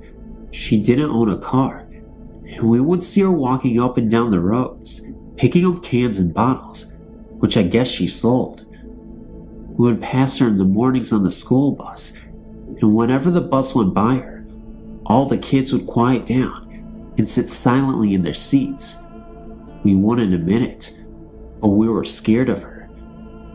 As I said, she lived on a farm. She did not farm the land, but rather cash rented her ground to another farmer. The land was a mix of ridgeland and ridge bottom ground, prime farmland. There was a nice large woods which held an abundance of wildlife. The farmstead itself consisted of a large 2-story farmhouse, 2 barns, and a spring house. Large old pines surrounded the house. It actually was kind of a pretty farm. In 1963, the old lady died alone, and her land was bought by a neighbor in a share of sale. The neighbor was never successful in finding a tenant for the house. It seemed that nobody would live there very long. Then, in 1966, the house and all the outbuildings burned to the ground. The ensuing investigation didn't ever turn up much, but to this day, the rubble of the fires is still there, and the site is slowly going back to nature. Just a large pine still mark where the farm stood. Along came 1967, and for me, life changed. Graduation, the Marines, and Vietnam. Thoughts of witchy-looking old ladies were the furthest from my mind. Presently, after 2 tours, I returned to the good old USA, and for a while, traveled around, seeing the country. Soon, I became homesick and moved back home to Indiana. Having lived in the bush for a couple of years, I guess I had a hard time adjusting to life among people, so I would spend a lot of time in the woods hunting, or just sitting alone, in the quiet. Upon my return home, I asked the owner of the old witch farm if I could hunt on the ground he owned. He responded affirmative, as the ground was no longer good for farming. It seemed that after a couple of years after the old woman died, springs burst forth out of the hillsides in the farm and saturated the bottom ground, ultimately turning the farm into a marsh. Today, you can slog through the marsh and find the tops of fence posts sticking out of the ground for about 10 to 12 inches. Fence wire is still attached to the post, disappearing into the ground. Now, I started hunting on this ground, but I was always uncomfortable while I was there. I constantly felt as if I were being watched. It was kinda creepy. You could just feel something unnatural was there with you. However, having survived the NVA, I was not afraid of any creepy Indiana woodland. One rainy night, in the late 1970s, I decided to go fox hunting. I left my uncle's home and ventured out in the woods with a light, a fox call, and a shotgun. I knew the best hunting would come in the field behind the old witch's woman's farm stand, so I crossed the creek and went up the ridge to the old farm. I set up and began to use my fox call. I was not afraid. I'd learned long ago not to let my mind get the better of me. After a while, I called in a gray fox, but I was not able to get a good shot at him, so I held my fire. It was very quiet, just the sound of the rain falling. Now, I need to explain that when fox hunting, a call is used to call in the fox, and a powerful light with a red or amber lens cover is used to shine or reflect the fox's eyes, revealing the animal's position. This is a common method used by hunters everywhere. After I was convinced that the first fox I called in was not going to present a shot, I resumed calling. After several minutes, it seemed that I was hearing a noise coming from the old farmstead area. I shined my light in the direction of the pile of rubble that had once been the farm buildings, and suddenly, I realized that the light was reflecting back a pair of eyes that seemed to be 8 to 10 feet off the ground. Okay, no need to panic. Probably a raccoon up in a small tree, trying to get a better view of an animal that was in distress, a noise my call makes. Regardless of what it was, this incident spooked me, and I decided to leave. I blew my cover and removed the red lens cover from the hunting light and turned it into the direction of the elevated eyes. Now, an animal's eyes will reflect red in light, but normally reflect with a greenish tint in white light. However, the eyes of a possum will still reflect with a reddish tint. The eyes that were being reflected in my light stayed red. No big deal, just a possum. I gathered my gear and started across the field for the wooded slope to go home. Turning my light in the direction of the red reflecting eyes, they were still there, unmoving, but closer. Now, any animal whose eyes are being reflected in light will eventually move their head, causing a momentary break in the reflection. These eyes were unblinking, unmoving, except they appeared to be following me towards the woods. The scariest thing was the fact that the eyes were still about 10 feet off the ground.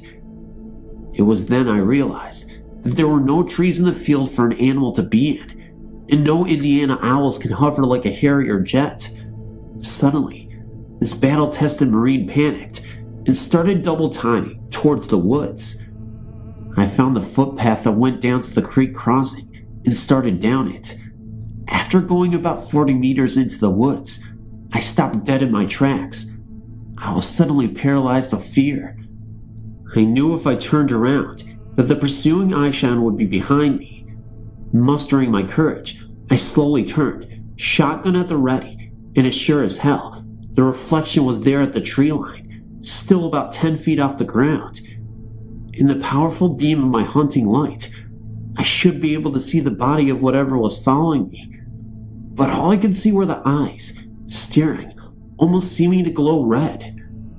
I was toying with the idea of shooting at what I was now sure was an apparition, but a low guttural sound, which came from the same location of the eyes, convinced me that this was not a good idea. I was overwhelmed with the feeling to get the hell out of here, so finding the feeling in my legs, I broke and ran like I never had before. I did not even use the stepping stones at the creek crossing. I just splashed through the water. I continued my pace through the scrub timber until I finally found safety in my uncle's farmyard. At this time, I heard a cry coming from the timber that I cannot duplicate or describe accurately, but it had a mocking quality to it. What did I see in those woods that night? I don't know. It wasn't anything indigenous to the Indiana woods. It was something that scared the hell out of me more than an NVA B-40 rocket ever did. I know that I will never go into the woods again at night. This incident happened over 20 years ago, but I can't shake the image from my mind.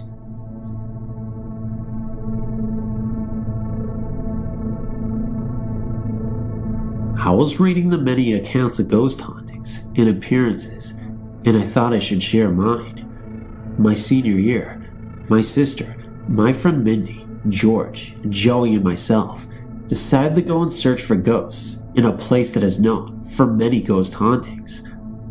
I'm from San Antonio, and some of you may be familiar with the Tracks school bus crash that killed several children and bus driver in the surrounding Espada Park. On the way to the Tracks, there's a cemetery about a couple of blocks off the main street that leads you to the Tracks. It was about 11:30 at night, and we heard about the statue of the Virgin Mary, that if you stare at her long enough, she starts to rock back and forth. This whole area is known for many ghost sightings because it is also a battlefield. The statue is located in the cemetery, near the small road that leads into the cemetery. The cemetery has a gate surrounding it and a chained entrance. Well, anyway, we parked outside the fence and sat in silence to see if this was true. Sure enough, slowly at first, the statue started rocking. She sits with her head bowed and is holding her arms as if she is carrying a baby. To our surprise, the statue started throwing her head back. We started freaking out, but weren't too scared because we had seen a ghost about 15 minutes ago, but that's another story. We sat there, and my friend noticed that the gate was completely open. I don't know how we would have missed an observation like that, since we have to pass the entrance to get to the park outside the gate to see the statue. We all decided to go in and get a better look. We were being stupid and just weren't scared enough, I guess. Slowly, George began driving, and as we kept getting closer to the statue, the harder she would rock. When we got to where we were aligned with the statue, about 10 feet, the most horrifying thing happened.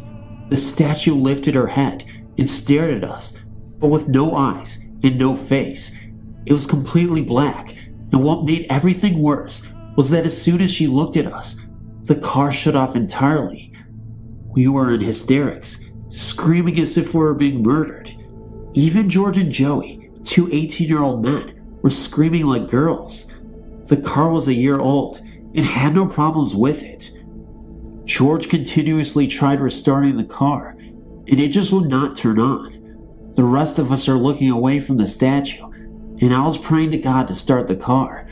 Finally, what felt like an eternity, it started, and we hauled ass out of the cemetery and took a right out of the entrance, which leads us further away from the main road towards the Tracks. We were in shock and decided to skip going to the Tracks and go home and pray. When we got home, I noticed the TV was on and the news was blaring. It was announced that an earthquake had just hit the San Antonio area. I guess that explains what happened at the cemetery, even though I swear it was paranormal. I'm not even entirely sure what happened that night exactly, but I know it terrified me. But how do you explain the black eyes? How do you explain everything else? Maybe it was a paranormal earthquake, if that even makes sense. You know how I was talking about the ghost from earlier that I said I wouldn't mention? Well, I guess I should mention it now. A few minutes before we were heading up to the cemetery to see the statue, we saw this old guy out in the fields, just digging. As we drove by, with our headlights on, we flashed towards the guy. He looked up at us and looked absolutely frightened. Either that or angry. It was hard to tell. But as he was looking up, his eyes were black. Not only that, but his eyes were so black that they were reflecting off of the car. I'm not even sure if that makes sense, but that's what we saw. We ended up driving past that area, and that's when we went into the cemetery. Now, you may dispute this and may be skeptical about what happened, but I'm telling you, honest to God, it really did happen. I know a lot of people say that, but I swear on my life that it did. Every time I pass by that cemetery, I can't help but think of what happened that night. I don't know if I'm ready to see that thing again, once it decides to appear, but I'll tell you what, whenever someone tells me a ghost story, I'll listen and believe.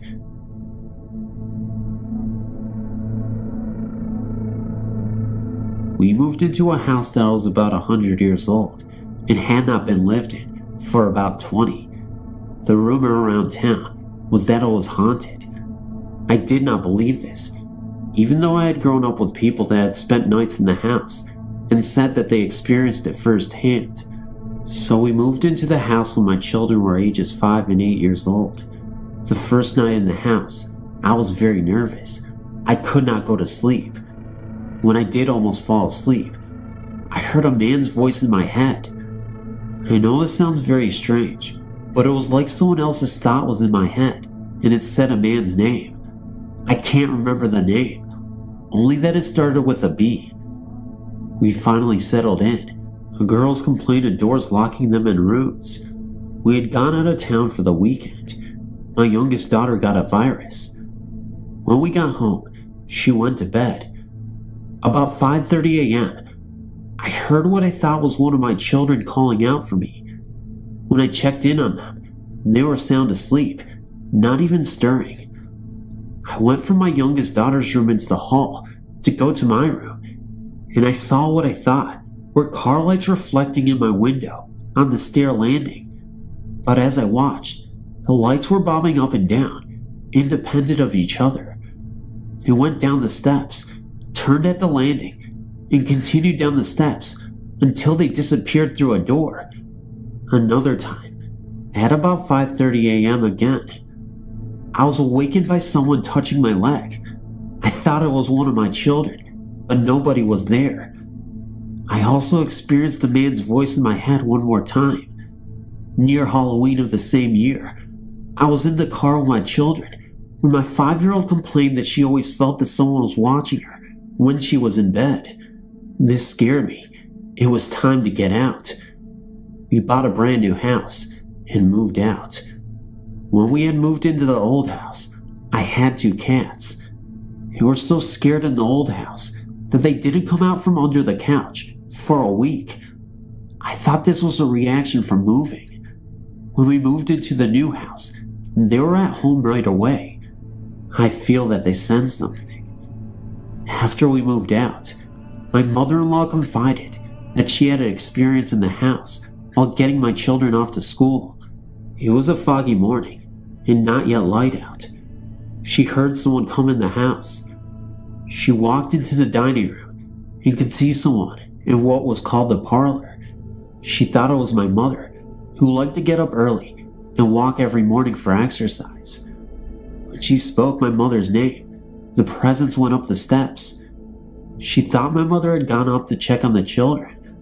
When she never came down, my mother-in-law went up looking for her, and no one was there. She became concerned and called my mother to make sure she was all right. My mother confirmed her calling. She said she wondered why she called so early for no apparent reason. My husband also experienced hearing what he thought was the children calling out for him, and they were asleep. For about 6 months after this, I had nightmares about the house. I hope I never experience this again. Some people think that we are crazy, but I believe that you believe that it is real. In 1972, my parents purchased a house and we moved in. I was 5 at that time.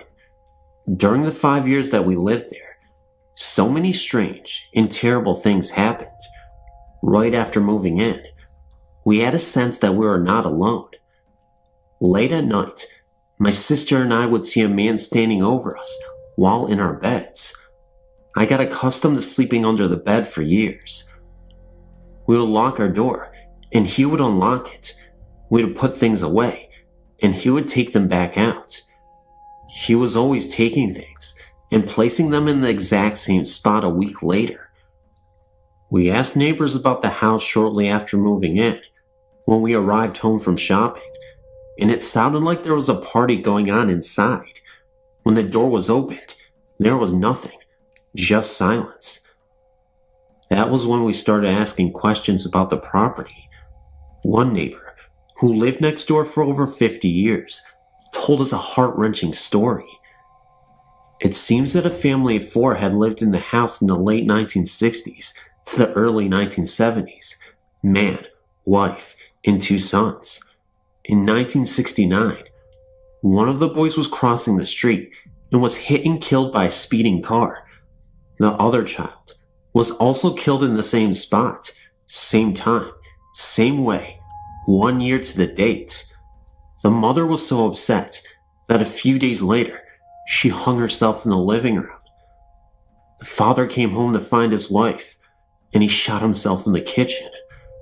This was 2 years before we purchased the house, and had been on the market since the tragedies.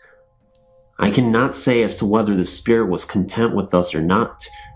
For instance, at the age of 8 and my sister 11, she got sick and was admitted into the hospital as dead on arrival.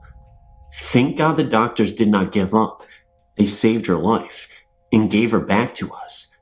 She was diagnosed with encephalitis, a deadly disease during that time, and still is. She was in the bathroom when I found her that night, and in the mirror appeared a shadow of a man's head. We have since destroyed that mirror, but the shadow was never there before her sickness. Second instance, we moved and rented the house out to my aunt. One evening my uncle had went to retrieve some items he had in the garage. 2 of the items were antique shotguns. We have never been able to find shells for these 2 guns, and they're in shadow boxes now. As my uncle picked up one of the guns, the other slipped and went off. He was shot in the neck and shoulder and almost died from the injuries. Thing is, there was no proof either gun had been fired. Police could not find any powder residue anywhere, but they concluded that the shot came from that caliber of gun. Third instance, I moved back into the house in 1986, shortly after the birth of my son. After being there a week, it was extremely hot that summer. I had a feeling something was wrong with the baby. I went into the room and noticed that it was blue and ice cold. As I rushed him to the hospital, he was coming around. At the hospital, they said nothing was wrong with him, and he sent me home. I moved that night. I only go into the house if a renter moves out. Nobody ever lives there long. I still get locked into the rooms. I feel his presence all around me, and the hair stands up on my arms. We have never been able to get a minister to go in the house. We always get told that evil lurks there. There are many other instances, but these are the ones that really bothered me the most.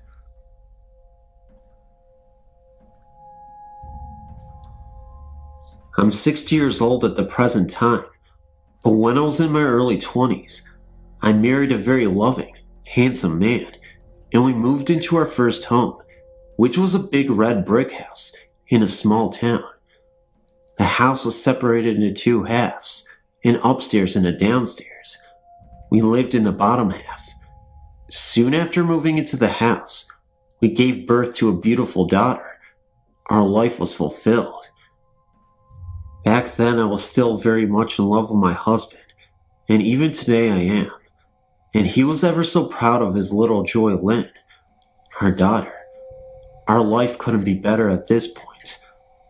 Until one day, during a hot summer, the family above us had to move due to work, and I was asked if I could clean and paint the upper half, and tried to find a new family to move in. I cleaned a little one day, and then decided to start again early morning when the sun wasn't beating through the windows. And so I did. I started at 5 a.m. and decided to take a break and do one of my own chores that needed tending to. I left the door open that led to the upper half of the home and began to wash some clothes.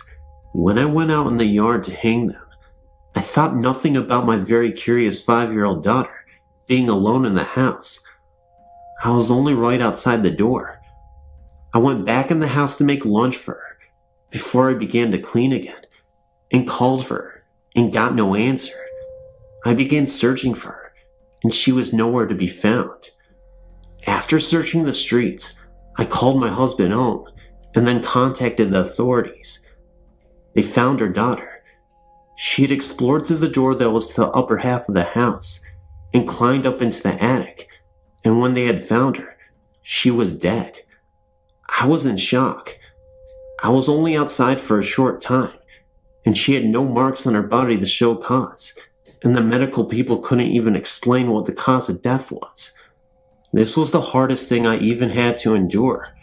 One night, while lying in bed, trying to reenact the day out in my head and figure out what could have happened, my husband made a strange noise and yelled, "Did you see her?" I sat up and asked what he was seeing, and he swore my daughter had entered the room. I assured him no one was there, and that his mind was playing tricks on him because he missed her so much. That was one of my many long tearful nights, and it happened several times a week, until exactly 8 months to the day that our daughter died. When I was leaving to go to the mill, I found my husband's lifeless body lying on the basement stairs that led to the outside, and in his hands, tightly clutched, was the doll my daughter lost the day before she died. The doctors say it was a heart attack, but at the young age of 30, I think he had too much strain on his heart over the loss of his daughter. I began to blame the house. It had took my only happiness from me. I moved out shortly after, but rumors have it that the families that lived there soon after swore to see a man and a little girl walking the house in search of each other. This is my true but sad story, and someday we will be together again. As for the house, it still stands, and every so often I drive to see if I can get a glimpse of my family it took from me.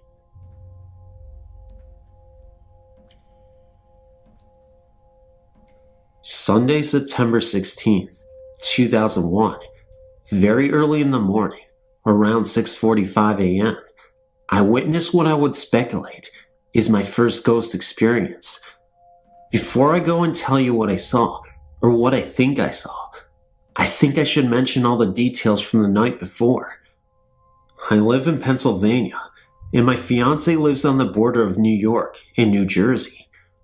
We were driving home from his house that night at about 12 midnight, which was about a 2-hour drive from a funeral we had attended earlier that day for his grandmother. As we were driving home, we got to telling each other about different ghost stories and urban legends. At first I was scared, getting creeped out by each story. However, after about an hour and a half of stories, I started to relax and enjoyed listening to them.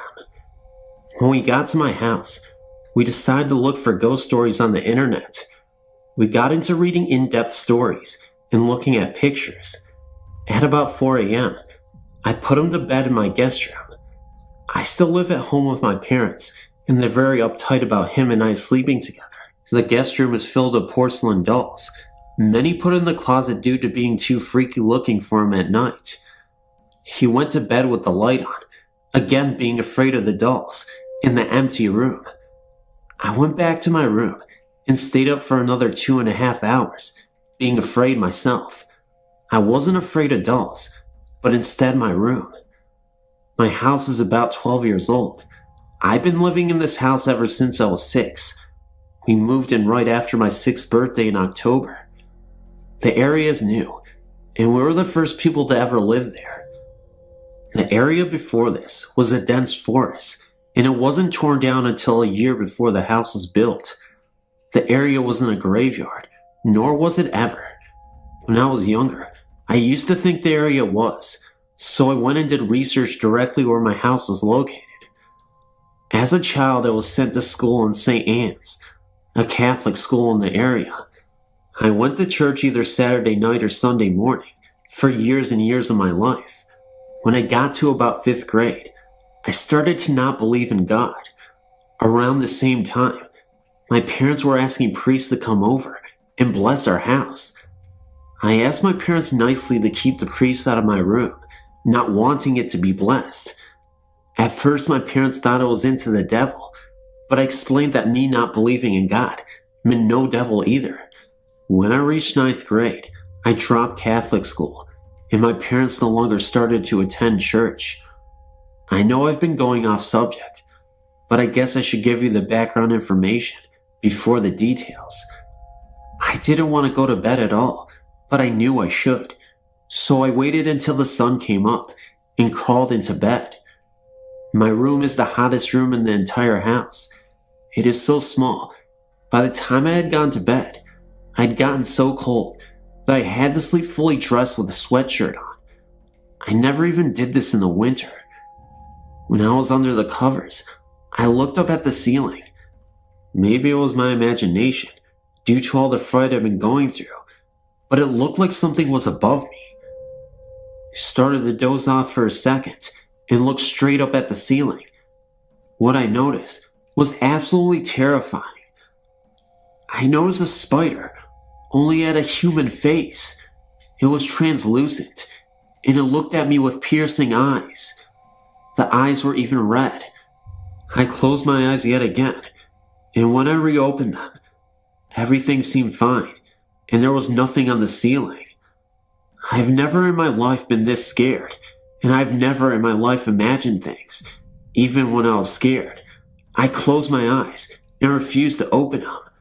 I fell asleep, from what I recall, a few minutes after. Later the next day, at around 8 p.m., Derek and I had been talking about what happened the previous night.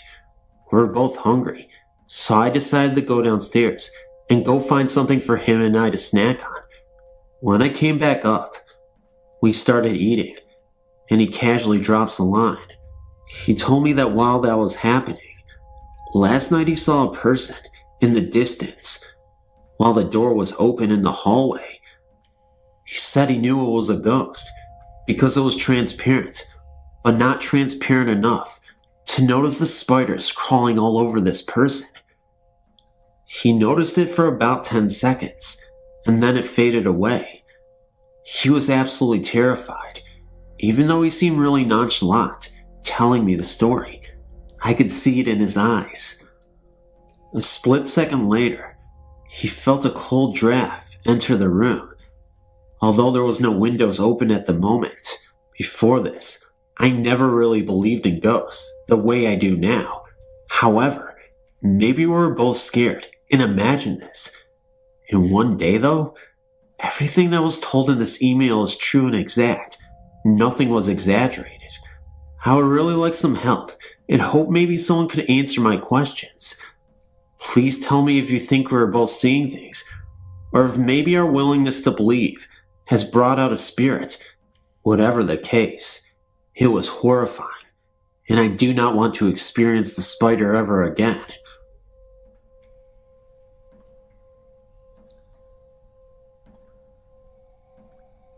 I'm an agnostic, or truth seeker. My wife is not, but both of us are open-minded people. We also believe that spirits exist, as well as ghosts, and my wife considers it creepy, while I simply remain fascinated with them. We moved into an apartment just after we were married, in 1999. I believe that there are ghosts and residual energies in various places in our apartment. The place is the standard apartment layout, and every once in a while, night or day, doesn't matter what time, she and I, or both, would hear the sounds of footsteps on carpet going down a short hallway. These were not boots in the hardwood footsteps, but more like bare feet on plush carpet. We felt that the ghost was female and very sweet. She would just walk down the hallway towards the bedrooms. If I were in one of the bedrooms, I would always have a small feeling of happiness go through me after I heard her coming. The way you would feel if someone smiled at you. Occasionally, we would feel her watching us from the front room, or back bedroom. Evidently, the hallway was where her domain was. There were never cold spots, but my wife would occasionally feel the lady next to her when she walked from the bedrooms to the front room. A lady made my wife feel rather creeped out. However, she startled me once when she came running into the bedroom, eyes wide, and told me that the lady moaned in her ear as if trying to say something to her. So for the sake of my wife, we stood in the hallway and asked the lady nicely but firmly that she could remain, but to not make her presence known to us. We also informed her about the light and how she could enter into it. Since we had no more occurrences with her in the small bedroom, there's either residual energy or a passive ghost.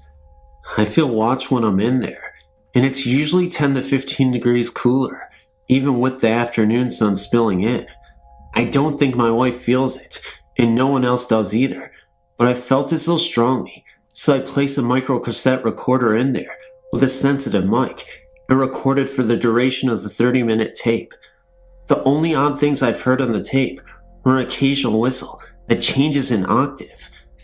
The second only lasts for a half a second, but it's an audible, breathy whistle that goes up an octave, like first part of a wolf whistle. That was interesting, and I'd dismiss it if it weren't for some of our possessions being misplaced that suddenly appear in odd places. Our truck keys suddenly disappeared this morning without a trace anywhere. The truck was searched over twice, and the apartment was searched. So I made duplicates at Home Depot and gave them to my wife, who used them to drive to the doctor's appointment. When the appointment was over, we walked back out to the truck and opened the door with a duplicate key. There on the driver's side seat was the original set of keys that were missing. She would have felt them under her bum if they'd been there before. She called me at work in hysteria, telling me all about it. I don't mind ghosts being around. I consider them friends, or at least I try to make friends with them. They are, in fact, just spirits without bodies. Some are angry, some are nice, and even some are jokers. When you come across one, you should respect him or her just like you would a complete stranger. Make friends with it, or ask it to leave if you wish.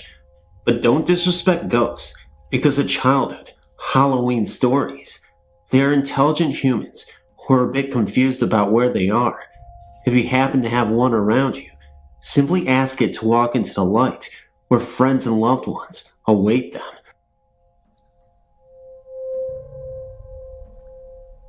This experience is not that exciting to hear about. I do not wish to embellish it with creepy anecdotes or a mysterious plot, but nevertheless, this is how it went. I attended Hagengrove Military Academy in Chatham, Virginia, a town that in itself is stuck in time. It is the home of racists, bigots, and sadists who have inherited land from their ancestors. It is not a place in which I would suggest visiting. Having said that, I used to make a trip with some of my classmates in a beer store, 57's, which was an hour-long walk through pasture and woods from the campus. We never left with the intent to be caught by school officials, one of which, Captain Stout, a double Medal of Honor veteran, who is as sneaky and stealthy as anyone on the planet. The penalty of being caught was very high. We did not mention this experience to anyone who was not present. It surely would have spread. We were on our way back from 57's at about 1 o'clock in the morning, a little buzz from cheap beer with the intent to distribute alcohol to other students, when the three of us, mainly my roommate and best friend, stopped dead in our tracks for no reason. I'll remember the next sequence of events until the day I die. We heard the unmistakable war cries of rebel soldiers on the charge. It is a sound somewhat akin to imprisoned tribesmen intent on killing you. From atop a hill, directly in front of us, through the trees, came 30 to 40 purely solid figures charging, apparently unconcerned with us. We hit the forest floor and did not make a sound as we witnessed a battle, first 10 or 12 volleys of gunfire, and finally hand-to-hand combat, and then retreat. It is pointless for me to explain every troop movement I witnessed. Just use your imagination, and you should understand. The whole incident lasted no longer than 2 to 3 minutes, but the cries of those men will haunt me forever. I live in the town of Anaconda, Montana, and I used to work at the Copper Bowl. We all used to joke around about Wilbur, the previous owner, who haunted the place.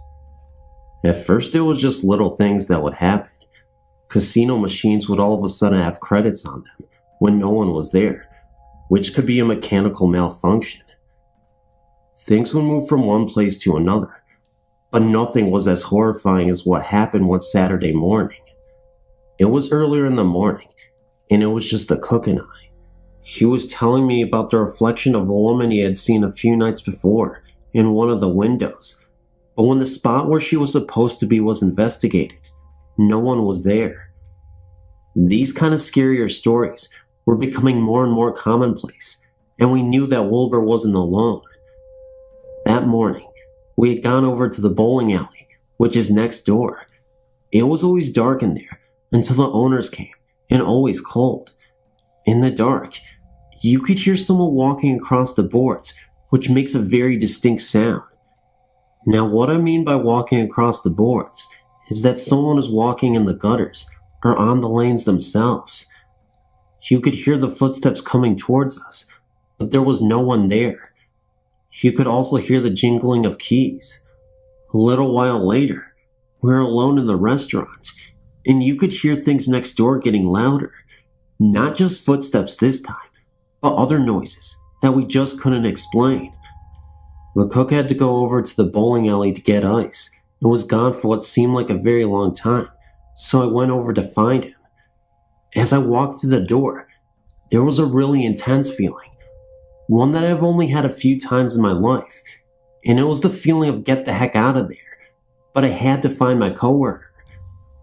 When I called his name the first time, I got no answer, so I walked up towards the bar.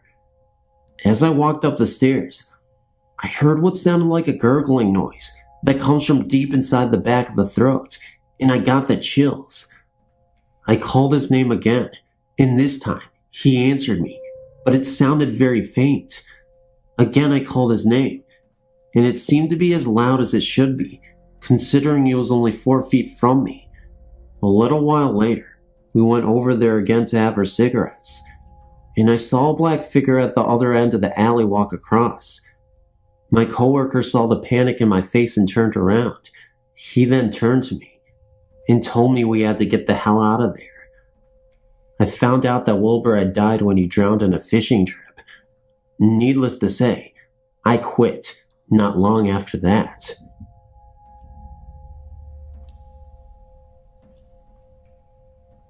My better half and I were looking for a larger apartment to rent. Because he works mornings and I work afternoons, I ended up doing a lot of our house hunting alone. I went to look at around 5 different houses and apartments one day. They were all far too generic, little boxes in apartment complexes, until the last one. This last house was an old mill house, made into a duplex. It was huge. The ceilings were 15 feet. The rooms were massive. It was a great house, about 9 years old, and oh so cool. My boyfriend came to look at it the next day, and also liked it, so we moved in. It was little things at first, an odd pounding on the wall that we attributed to our rambunctious neighbor, cold winds that we thought were just the usual drafts of an old house, but the cat, we couldn't explain the cat. Our kitty is a smart little beastie, more so than the average feline. He wouldn't go upstairs without one of us. If he was asleep on the bed and you left the room, he would go streaking past you down the stairs. He would sit and stare at something in the corner. He would leap up from a nap and chase his tail, like someone had pulled it. We didn't even really think about it. We figured the cat was weirded out by the move. Then more concrete, odd things began to happen. I would see little figures out of the corner of my eye, quick shadows that were gone before I could turn my head. Or I would hear laughter, but it would vanish just as quickly. Sometimes I would hear crying as I walked up the stairs, but these things were always short and soft enough that I would think it was a trick of my mind. My boyfriend and I were watching a movie one night when something happened that convinced me I wasn't insane or overly imaginative. My boyfriend, who does not believe at all and is incredibly pragmatic, suddenly stopped the movie. He asked me if I heard that. "What?" I replied. He looked at me and said, "Children screaming." I hadn't heard it, but I could see how upset he was. And more odd things have happened since then. My boyfriend and I love kids, especially me. It's a running joke that I'm a baby magnet. Kids love me. We have several friends who bring their young children over to visit, or for me to babysit, so I have toys all over the house. Our kitchen and living room are connected by a doorway with no door, so you can see straight through. I was making a tuna fish sandwich a couple of days ago and happened to glance into the living room. A small, brightly colored ball rolled across the floor. At first, I thought the cat must be playing with it, and then I realized the cat was sitting next to me, hoping to catch some floor-bound tuna. I was the only one home. My boyfriend swears that he saw a blonde-haired kid in our kitchen, hiding under the table. I was babysitting our friend's toddler that day, and he figured it was Mickey. So he snuck over, planning to lift up the tablecloth and play peekaboo. But when he lifted the tablecloth, no one was there. Mikey and I were 2 blocks away at the park. I know I've gone through all the setup, and nothing really freaky's happened, so here's the clincher. It happened this morning. That's why I'm writing this now. I woke up late. My boyfriend had gone to work, and I was planning to laze around the house and maybe do some yard work. I laid down on our couch and decided to watch a movie, and I apparently dozed off. I woke up because someone was crawling onto the couch. Seriously. To anyone who has kids or spends a lot of time with them, you know what this is like. You're napping and feel tiny hands on the couch. Then a little body crawls up and snuggles down next to you. This has happened so many times that at first it didn't even faze me. Then I realized that none of the munchkins I'd take care of were in the house. No one was in the house, and when I sat up, the weight was gone and no one was there. None of this scares me. I rented this house because I told my better half that it felt happy, like a home. The only thing I can come up with is that the children of whatever mill worker lived in this house are still around, and that's okay. I hope they like us in our home. I'd rather have happy little ghosts than not so nice other ones. I'm so glad this site is here, and I can tell someone about these events. Our friends just laugh. Great work.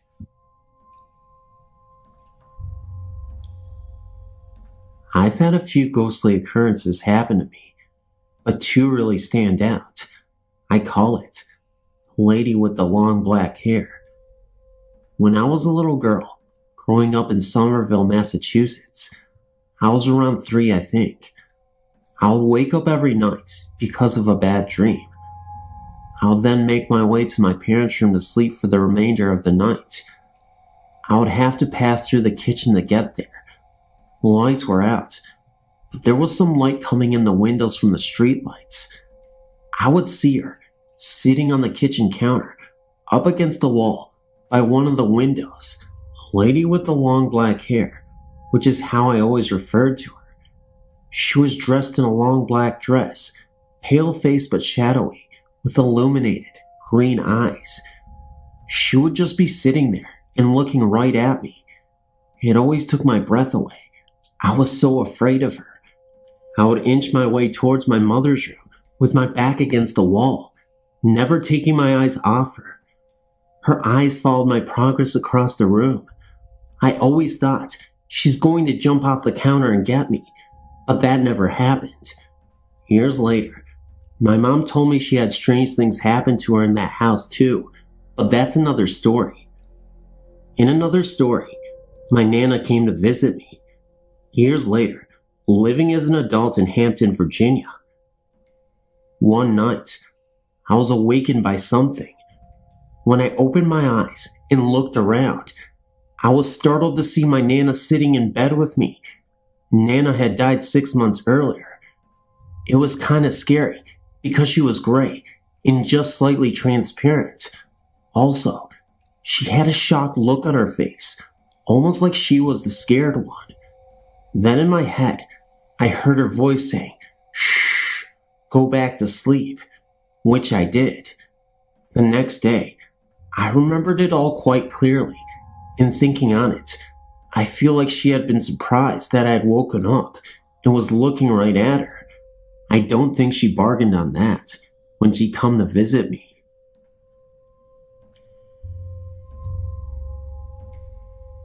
Hey, my name is Tyler, and this is the story of my sightings of the ghost in my uncle's house. I moved to Bend, Oregon to live and work with my uncle, and I slept upstairs where nothing happened at all for the first 3 months. Then my dad and 2 brothers moved in also, so I had to move downstairs. Well, downstairs had like its own living room, a bathroom in the bedroom with its door next to the stairs. Well, we used to hear 2 sets of footsteps upstairs walking around when there was no one up there. Sometimes we would think it was my brother and his friends, but when my little brother went up to check the door, it was locked and they were still out. One night, my brother fell asleep on the couch, and when he woke up, he heard a very loud scream, like a woman being killed downstairs. When the scream happened, our cat ran up the stairs, hit the hardwood floors, and ran right into the room, under the bed. Also, right up the stairs, our fridge faced a window with the oven right in front of the fridge door. There was a magnet calendar on the freezer door, and one night, while watching television, me and my brother and my dad were scared when we heard a loud bang in the kitchen, and then the calendar was thrown hard down the stairs and hit the door downstairs. Thing about it is that there is no way that the calendar could have went downstairs at the angle it was. The thing that made me really believe in ghosts, though, was this one night. After my dad went to bed, I watched some TV, and it was summertime out, so it was hot, and I decided to sleep on the floor. When I was about to fall into sleep, I heard a light chuckle behind me, which I thought was my dad. But when I looked behind me, there was absolutely no one. I tried to go to sleep again, and the same thing happened, and I got a little angry. Well, again, I was about to fall asleep when I had the feeling that someone was looking at me. When I opened my eyes, there was a gray male figure about 6 feet long and a dark figure about 5'10" standing right next to me. And when I looked at them both, they both looked back at me. I got so scared that I closed my eyes and prayed that they would leave. And when I opened my eyes again, they were both walking. Again, I closed my eyes, and when I opened them again, they turned the corner and went up the stairs. I picked up my pillow and ran into my dad's room. He woke up right when I got into his room, and when he asked what happened, I told him in a very shaken voice that I saw a ghost. Right when that happened, we both heard 2 sets of footsteps right above our heads, and the door opened and closed with a lot of force. After that night, I believed in ghosts, and there's nothing in the future that will ever change my mind.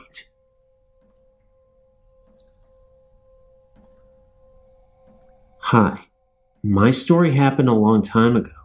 I was 17, and it was the evening of the 1989 earthquake here in Northern California. I was staying at a family friend's house for the night. I had known them for several years, and they'd always told ghost stories while we would camp. The husband's brother had just died when he was 5 years old. He got hit by a car. He said he thinks that his brother was still around. They still lived on the same property that he grew up on. Anyway, to get to the story, that evening, we all went to bed. They had a small house, and had me sleep in the kids' room, and the kids slept in the living room. Everyone was turned in for the night. All of a sudden, the lights started flickering. The dad yelled for the kids to stop messing around. It wasn't them. We all ended up getting out of bed. The lights continued to flicker and then turn off completely. We turned the light switches on, and nothing. We looked outside, and other people's homes were still lit up, so it wasn't a power outage. I just figured with the earthquake and all, who knows, I wasn't scared at the time. We all went back to bed and giggled a little and made a few jokes about the ghost. I laid back down, and before long, the lights started up again, and then the drawers in the bathroom started opening and closing, slamming hard. At this point, I was scared. I ran into the master bedroom and told them I wasn't sleeping by myself. I thought I would sleep on the floor at the foot of the bed. We were all a little scared. All of a sudden, the most horrible, inhuman sound came. Like I said, it was a small house. It sounded like the home had surround sound. It came from every corner of the house. This loud, guttural scream or moan. It was a long moment, and then it all stopped. I sat there and cried. I didn't sleep a wink that night. I couldn't wait to get out of there. I told them in the morning that I would never be back to their home. I felt that whatever it was, didn't like an outsider in the house. I look back at that night and wonder about it. I lost contact with the family. It has been close to 20 years now. At the time, it made me a firm believer in the paranormal. Now as I get older and am more skeptical, I can't help but wonder if it's some kind of joke. I don't see how. At the time, I don't even think there was such thing as a surround sound. And that is the only way that sound could have come from the house. It was as if the house itself was screaming. That is the only paranormal experience that I have ever had. Just thought I would share it. Thanks.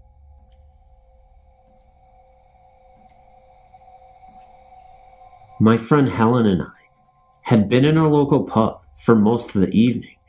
We had been drinking cola all night, but decided to walk down to another one close by, as there was a band that we liked that was playing there. The town that we lived in is quiet and unassuming, so we thought nothing of walking through the cemetery that was on the way to the other pub.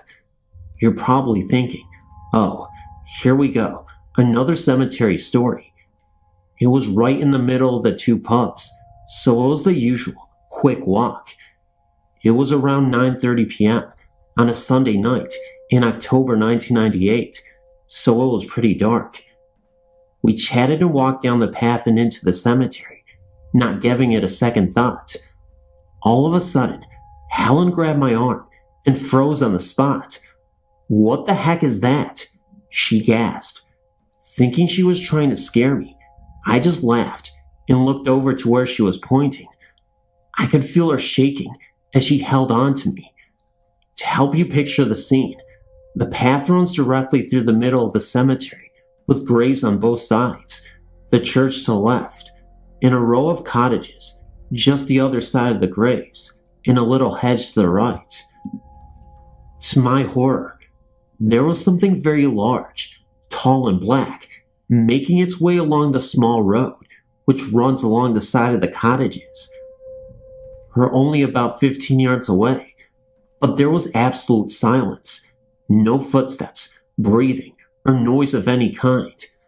The thing was sort of gliding along at a steady pace, as we couldn't see the bottom of it because of the graves in a small hedge. We couldn't see any legs or anything, but the way it moved looked like it was on a bike. We both stood, rooted to the spot, and watched it for around 30 seconds. It moved around the row of cottages and down a small alley that runs along the side of the library. The odd thing was that it was huge, much taller than the downstairs windows of the cottages, and it was a sort of square shape. It's very hard to describe, but it was definitely not a person. It made absolutely no noise and moved very softly and smoothly. We were terrified. When it had gone, We just looked at each other and ran back to the pub. We told a couple of our friends, but they just laughed at us and said that we were seeing things. But we knew what we'd seen, and it really frightened us. We're not the kind of girls that scare easily and are very level-headed. On occasions, we still mention it. We even went along there in daylight to try and find a plausible explanation, even trying to work out how tall it must have been, but we never came up with anything. I have seen many paranormal entities during my life. Here's my first quite shocking meeting with a ghost. I was 7 years old then. I was in my grandparents' house with my mother. The house is about 80 years old. I was relaxing downstairs when the phone suddenly rang from upstairs. My mother proceeded to go upstairs to answer the phone, and I followed her. After climbing about halfway up the old staircase, I felt that somebody or something was behind me. I quickly turned my head, and that's when I saw a middle-aged lady climbing the stairs, holding out her hands as if to grab me. She was wearing a bathrobe, and her hair looked mangled. I freaked out and ran upstairs as quickly as I was able to. She surely was a ghost, because she wasn't a family member or a friend.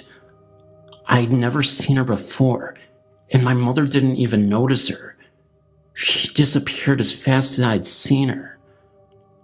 Unfortunately, that wasn't the only ghost experience I had in that house. I was about 10 years old when the second meeting happened. It happened in the same old staircase in my grandparents' house. It was late night, and I was going upstairs to get some sleep. That's when I quickly discovered that my route was blocked. At the end of the corridor where you turn right to get to the staircase was a man, a very unusual man standing there. He was wearing a gas mask, so I wasn't able to see his face. He didn't speak, nor did he move at all. He just stood still, and I was too afraid to go past him. So I then got my grandmother and went back to the corridor with her. The gas man was nowhere to be found. Understandably, I was too afraid to sleep, so my grandmother stayed the night with me. I'm pretty sure that my grandparents' house is haunted, and my friend has witnessed that too, as the next experience tells. I was 11 years old, and my friend was 12 when this happened. We were playing in the basement of my grandparents' house. It's no surprise that the basement is also quite unsettling, just as much as the rest of the house is. We were in the big room just under the staircase that leads to the middle floor. We were having fun, until both of us felt a strange feeling that made it obvious that we were not alone in the basement. We felt that there were other beings present, entities that couldn't be seen with the naked eye. We're also sure it wasn't our grandparents, because both of my grandparents were upstairs. That feeling also told us to leave the basement. It felt like we were surrounded by invisible people, and that we really needed to leave the basement immediately. After a few minutes, in a panic, we fled back up fast. Even at this stage of my life, it is still frightening for me to walk that staircase or be in the basement. I often feel the same feeling in these places that I felt 10 years ago. My friend also feels the same energy as well. Luckily, I haven't seen any ghosts since then. Regardless, one thing is certain. There's a lot of paranormal activity going on in that house, and I'm the person the spirits need to target, for whatever reason or another.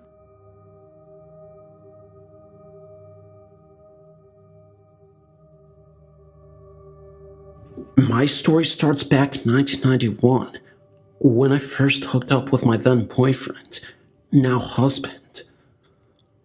My boyfriend lived on the bottom floor of a house that his aunt owned. His aunt and her family lived on the second floor. His cousin was my best friend, and so I was always at the house. We had a small, close-knit group of friends, and were over our house one time playing Truth or Dare. I remember it as being late at night, and we were sitting on Holly's bed playing this game, when one of the girls asked her if the house was haunted. Holly said that it was, and that it was her maternal grandmother. She then went on to tell us certain things that would happen, and most situations would take place right next to the father's recliner chair. About 15 minutes after we finished playing the game, I had to use her bathroom. Though I was so totally afraid to go alone, I didn't want to seem chicken, so I went on my own to the bathroom. Just as I was passing by the recliner, I noticed I suddenly got cold. It was a warm summer night when this happened. Okay, I chalked it up to being my imagination, seeing as we had just been talking about it. Then, years later, I had this woman I was working for, and we got along really well. So, one day she had invited me to her house. Well, as we were at her house, we were talking about ghost stories and the like.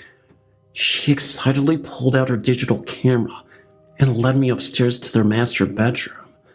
We stood just outside the bedroom doorway, and she told me to take the camera and just scan around the room, starting in one corner and going to the next. Just see if you see anything, she said. I took the camera, still not knowing if I was truly a believer, and scanned the room. Suddenly, I moved back to the corner I just scanned over. She said, "You see something, don't you?" I did. I saw a greenish male figure standing in the corner, looking out the window. I was scared to death. But even when I scanned the corner again, the figure was there. We returned to the first floor of the house when she started to tell me all about it. They had bought the house just about a year prior. The first week they lived in the house, their children, very young children, would awake in the middle of the night, screaming and crying. Finally, one night, my boss's husband got so furious, he yelled, "I don't care that you're here. I don't care if you just stay. Just leave my children alone." The children never woke up crying again. Then about a week later was when my boss had noticed the image through her camera. She'd been going through various parts of the home, taking photos to send to relatives that lived out of state. When she was scanning the master bedroom, looking for a good view of the room, and found the exact image I found. She yelled for her husband, who saw the same thing, but it could only be seen through the screen on her digital camera. After I saw it, I was a believer. There was no way I would have seen it if it weren't there. A couple of days after she saw the first image herself, she was cleaning in the basement when she found a hidden room. She went into the hidden room and found a box of papers. They started investigating the roots of the home. She found out that the old police chief of Rennister, the town she had lived in, had built the house a very long time ago. The only thing she could figure is that the greenish male figure is the police chief, looking out the window and watching over his town. They still live in that same home, and they still live with their chief, all of them living peacefully together.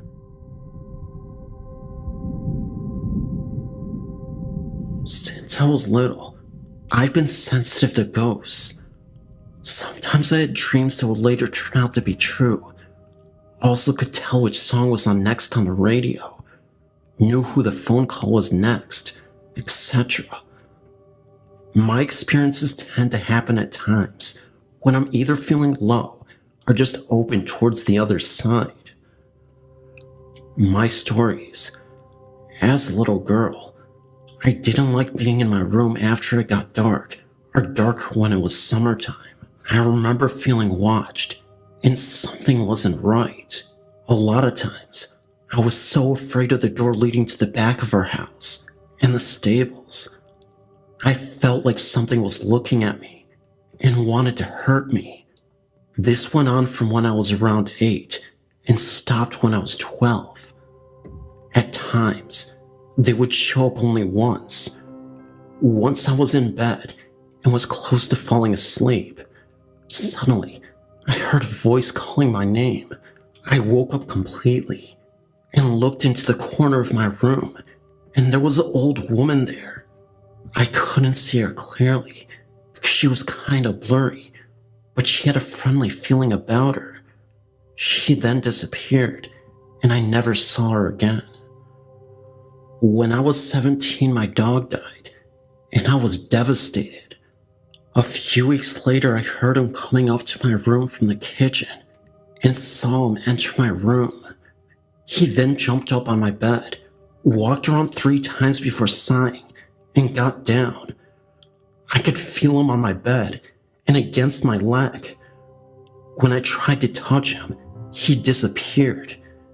My parents' farm, where most of the events happened, is old. It burnt down once there, and there seems to be quite a lot of ghostly activity.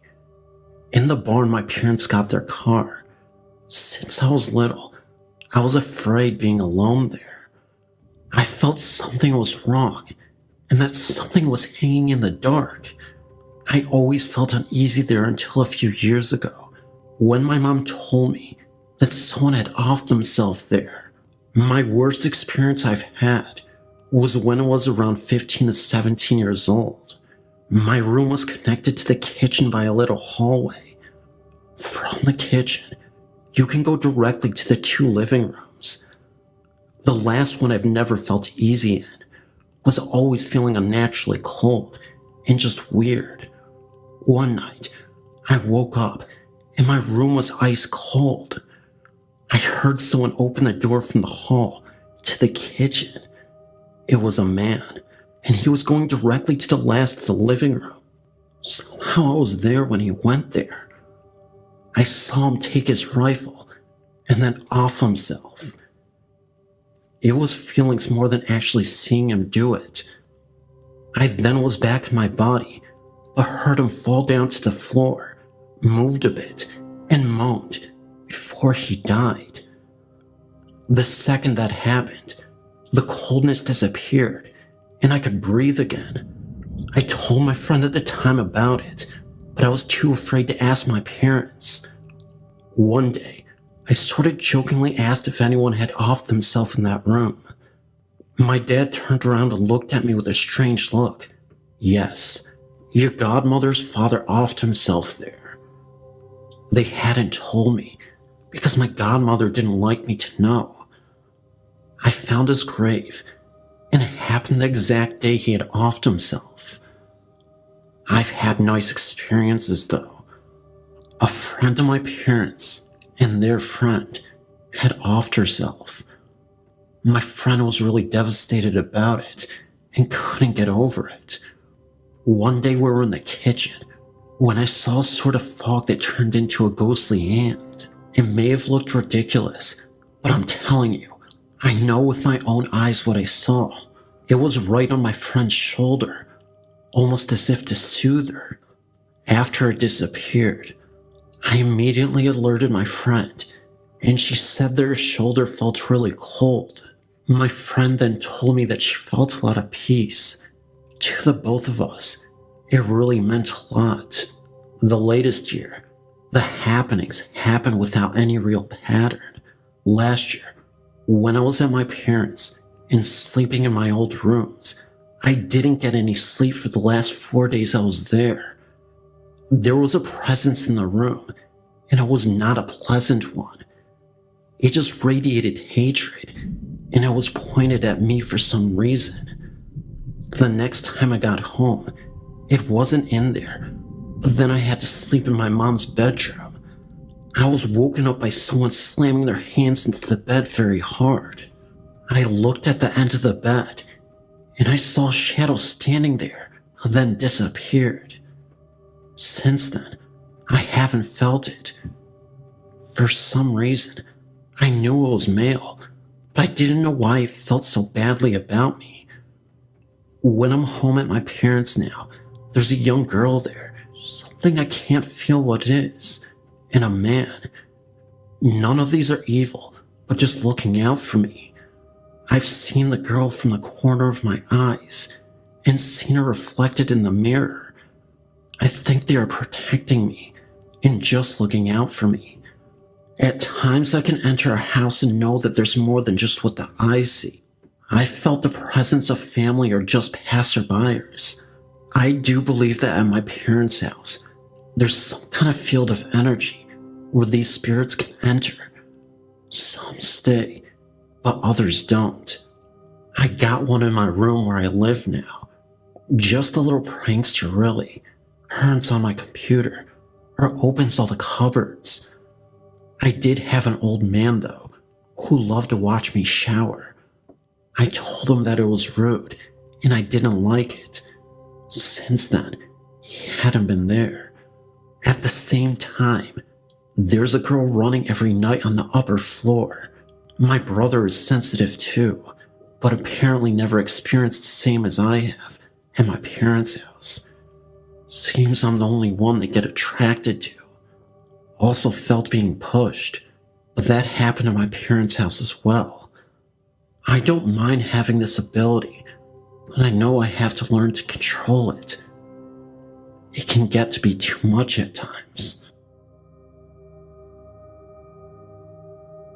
I've been doing some research about black spirits and ghosts. I had an experience in January 2000 when I lived in an old house in Portland, Maine. It was late in the evening, about 10 p.m. or so, when I felt something peering at me from a closet in my basement apartment. I thought nothing of it, but when I looked again, a materialistic, three-dimensional human-shaped figure with no facial features darted from the closet and stood behind me. It was suspended above the floor, about a foot or so. Before I knew it, two more had come out of nowhere. It happened so fast, and they moved so quickly, that I didn't even know what to make of this incident. I was a skeptic at the time, and had been all my life on ghosts, supernatural, etc. I was 36 years old at the time. There were multiple instances where I seriously felt like the house was shaking. Doors being slammed, open and shut, cabinets being open and shut as well, pots being moved around. It was seriously like a horror movie. I remember one time this happened, and it scared me half to death, almost literally. I ended up having a mild heart attack, and I ended up waking up in a hospital. All I remember was feeling the energy of what was happening that day, and then I lost consciousness. And that's when I was in the hospital bed. The doctor told me that the neighbor noticed something was wrong in that house, and noticed me lying on the floor. So she went and called the cops for me, and the ambulance arrived. They even told me that my heart stopped for a moment, and they had to use a defibrillator to bring me back to life. I was clinically dead, even though they only classified it as a mild heart attack. Anyway, I know this all sounds absurd, but I'm telling you, it definitely did happen. I'm just glad that I don't have to deal with it anymore. I don't live in the same place I do now. It was not worth it in the end. And after that heart attack, I don't think it'll ever be worth it. Scary stuff, poltergeists, and black beings on the walls. Definitely not something I want to deal with.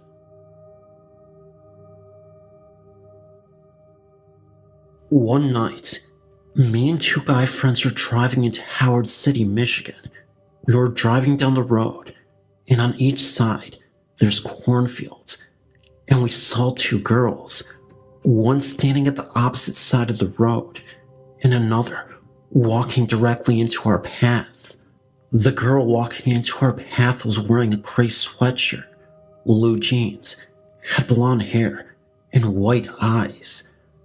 The girl that was standing on the other side of the road was wearing a red sweatshirt, had brown hair, and wore blue jeans.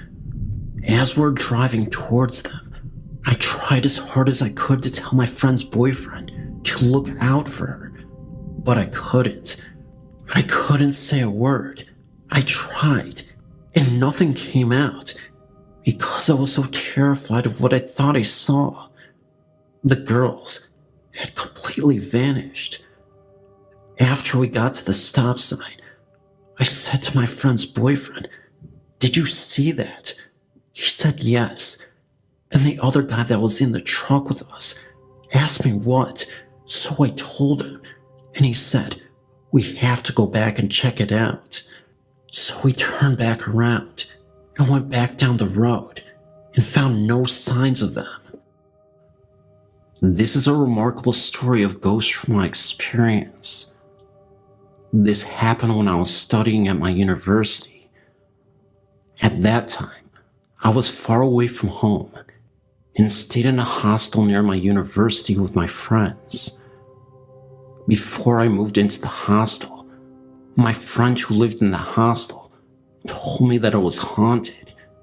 Actually, it was a house whose owner intentionally left this world. That's why many people have said that the hostel was haunted. They said that the spirit of the owner appears near the kitchen at night.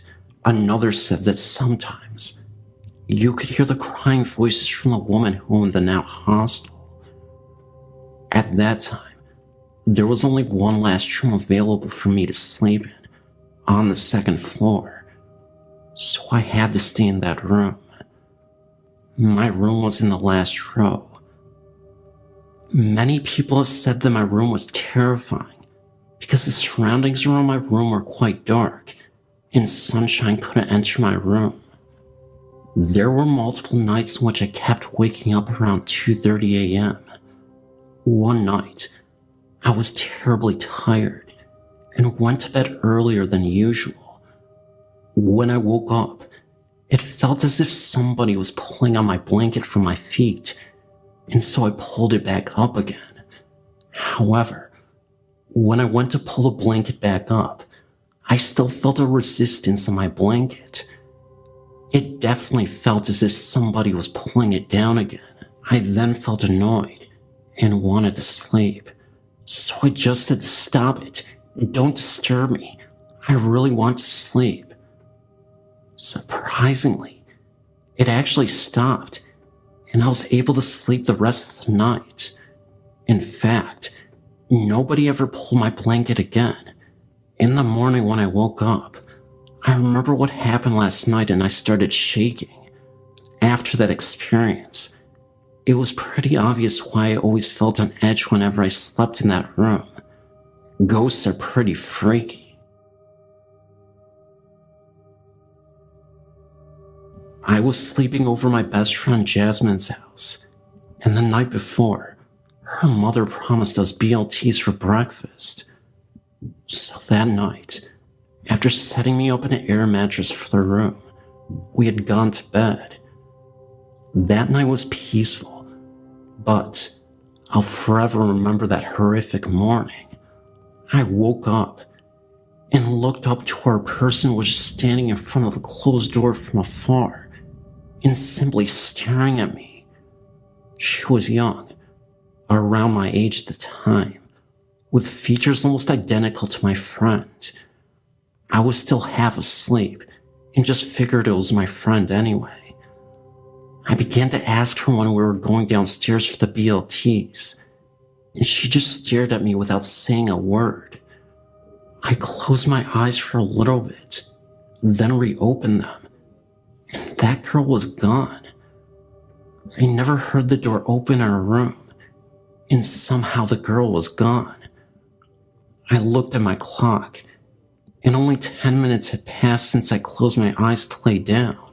I had screamed loud and ran down the stairs to find Jasmine and her mother sitting in the kitchen.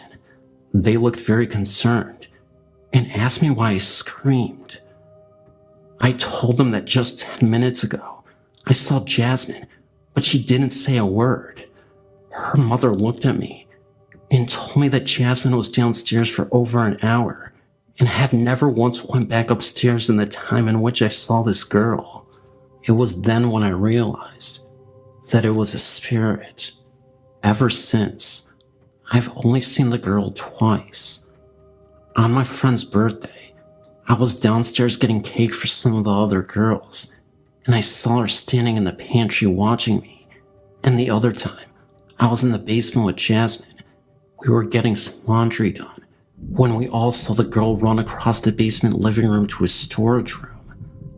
I haven't been back since, but the last experience helped my friends not think I was crazy.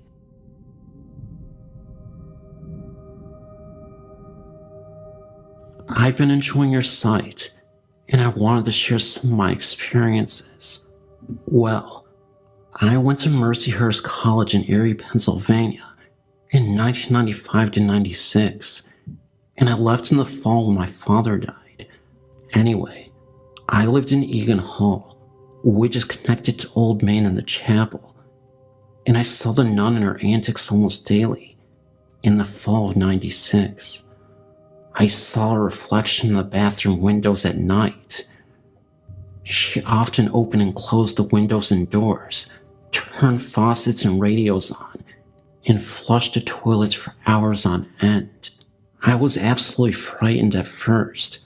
My roommate, a very down-to-earth, logical girl, told me a friend of hers who lived on the boys' floor saw the sister every morning, around 4 a.m. when he got up for crew practice. He would end up seeing her, but she was only there supposedly to look out for us. It turns out that the heartbroken nun story is just a fun, creepy story. And the truth is that the nun died peacefully of old age and stuck around to keep an eye on all the students. I also used to see a blue orb floating from the chapel through Old Main when I was coming back from the computer lab late at night. Other students had seen the orb originate from a small statue in the chapel, and a figure had been seen in the organ loft as well. I have heard that the path between campus and the New Covenant is haunted, but I can't verify that. In Springboro, Pennsylvania, there is a large Victorian house which had been used as a stop in the Underground Railroad. There had been a tunnel between the basement and the barn, but the tunnel was filled in the late 70s to early 80s for safety reasons, and the barn was moved to Cunnaville at some point. There are cold spots throughout the house, and a feeling of being watched. Sometimes, you can see strange reflections in the windows and lights or figures, just at the edge of your field of vision. The basement is very frightening. There is a feeling of pressure, and a very dark and menacing feeling. I mean, I feel very threatened if I go down there, no matter the time of day. When I'm alone in the living room without the TV on, I can hear muffled voices from the basement. I have always felt very negatively in this house.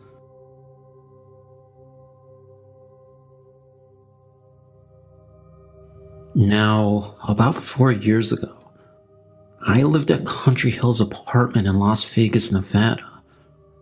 My family and I had some weird encounters there. Well, first, it started with this. My sister and I went to my grandparents while my parents stayed home. We were all the way in Cali from Las Vegas, Nevada for a weekend.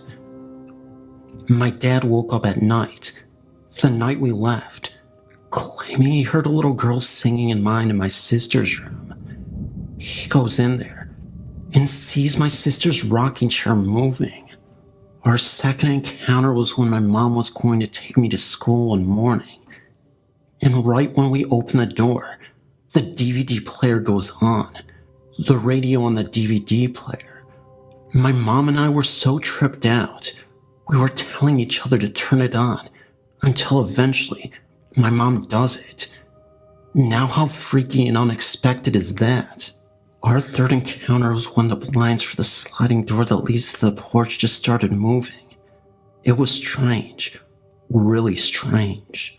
My uncle had moved in with us a little bit before the second encounter, but the only encounter that he shared with us is when he invited a friend over and the blinds were closed.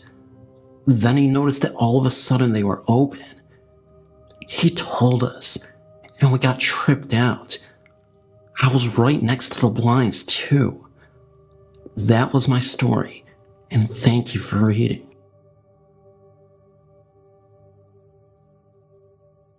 I work at a cemetery in California. I used to work the graveyard shift. As I was in the office doing paperwork, I suddenly heard a noise that startled me a bit. It almost sounded like faint singing from a distance. I got up, turned to face where I heard the mysterious singing. By the way, there are only 4 of us in the office. Everybody else was in the other room. And in that direction, I noticed a lady looking at me. She freaked me out so badly because she didn't even look real, translucent. All I could remember was that she had a smirk on her face and disappeared within seconds. It happened so fast, but I knew there was a lady there. She was just nowhere to be found. I walked around looking for this lady. I asked the other employees about it, and they all looked at me like I was crazy. So I forgot about it, went back, and finished my paperwork. Well, the next night, we got 4 bodies in. I started to do paperwork on this one lady. As I started typing in the information, I went to check the tab on her toe and took the sheet off to see her face. And it was the lady from the night before. It freaked me out. And after that experience, I never doubted ghosts again. I was at the job for only 1 week at the time. It's now been 10 years. I believe we walk and live with ghosts and spirits every day. They don't know they have passed on. I say that because I've experienced a few ghost sightings and I heard things. It is so fascinating. In September of 2002, I was in Geneva, Switzerland on a business trip, and I was due to return home the day of my girlfriend's birthday. For her birthday, I purchased a violin, and I planned on giving it to her after she picked me up from the airport. The violin was at my house. The night before I was scheduled to return home, I called my girlfriend, but she was not home, so I left a message. After I hung up the phone rang back in my room in Switzerland. I picked the phone up, but I didn't hear anything. After saying hello a couple of times, I hung the phone up. Later that night, I again tried to call my girlfriend, and this time, she was home. As we spoke, she told me that she received both my messages.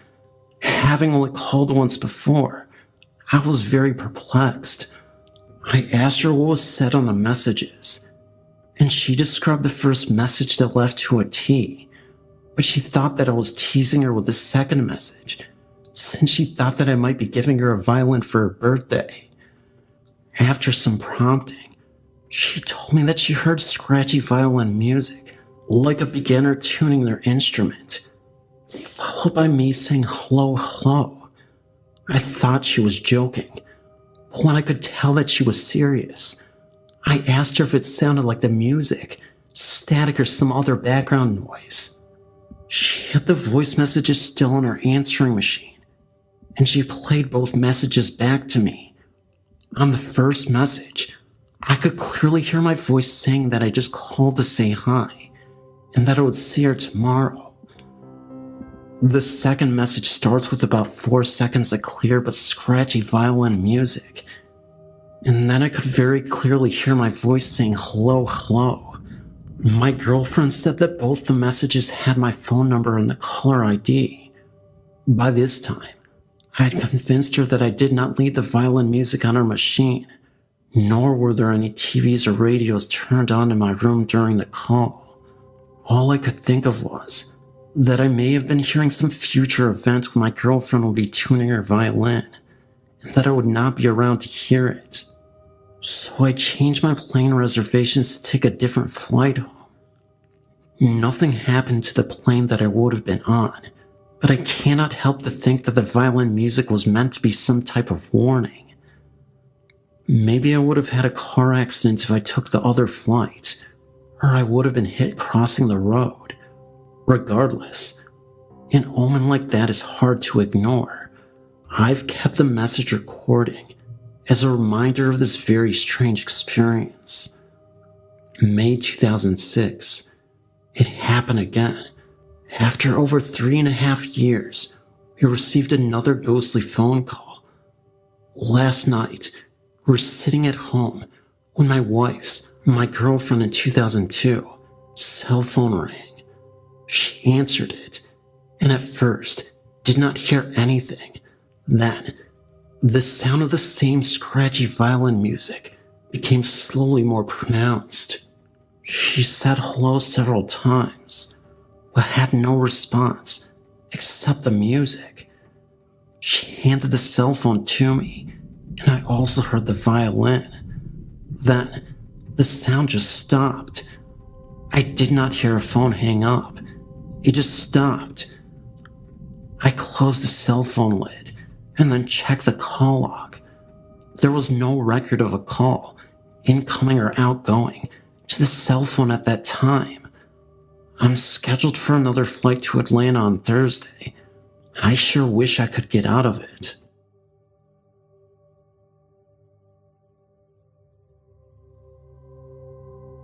In the Chinese calendar, people believe that the month of July is the time where all the ghosts come to Earth from hell. We call it the Ghost Festival. This is why Chinese people are very used to buying incenses in order to pray for these ghosts. During last year's Ghost Festival, something strange happened onto my family. It was the time where all my aunts and uncles and other relatives came back to my nanny's house. The entire family of mine sat in the living room, watching TV and chit-chatting. Suddenly, one of my aunts started yelling very loudly, "I'm cold, I'm bleeding, I'm in pain."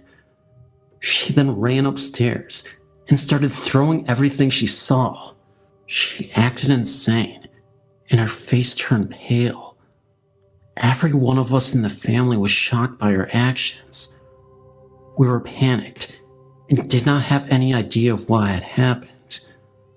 My nanny was the only person who remained calm.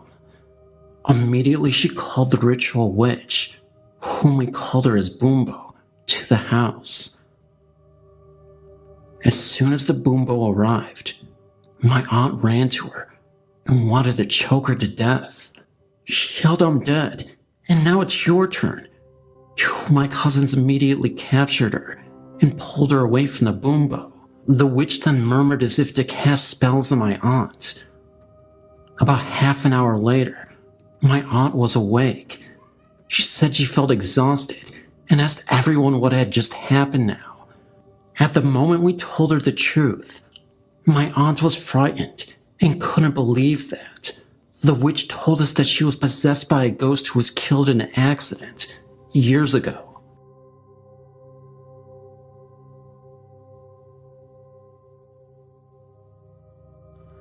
I have always been an avid believer in ghosts. I've never seen one physically manifest itself in human form, and I don't think I could cope if I did.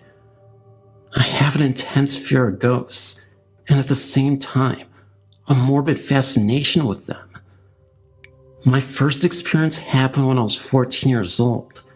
I was going to stay with a friend of mine in a seaside village in Cornwall, England. I think it's called Portscape.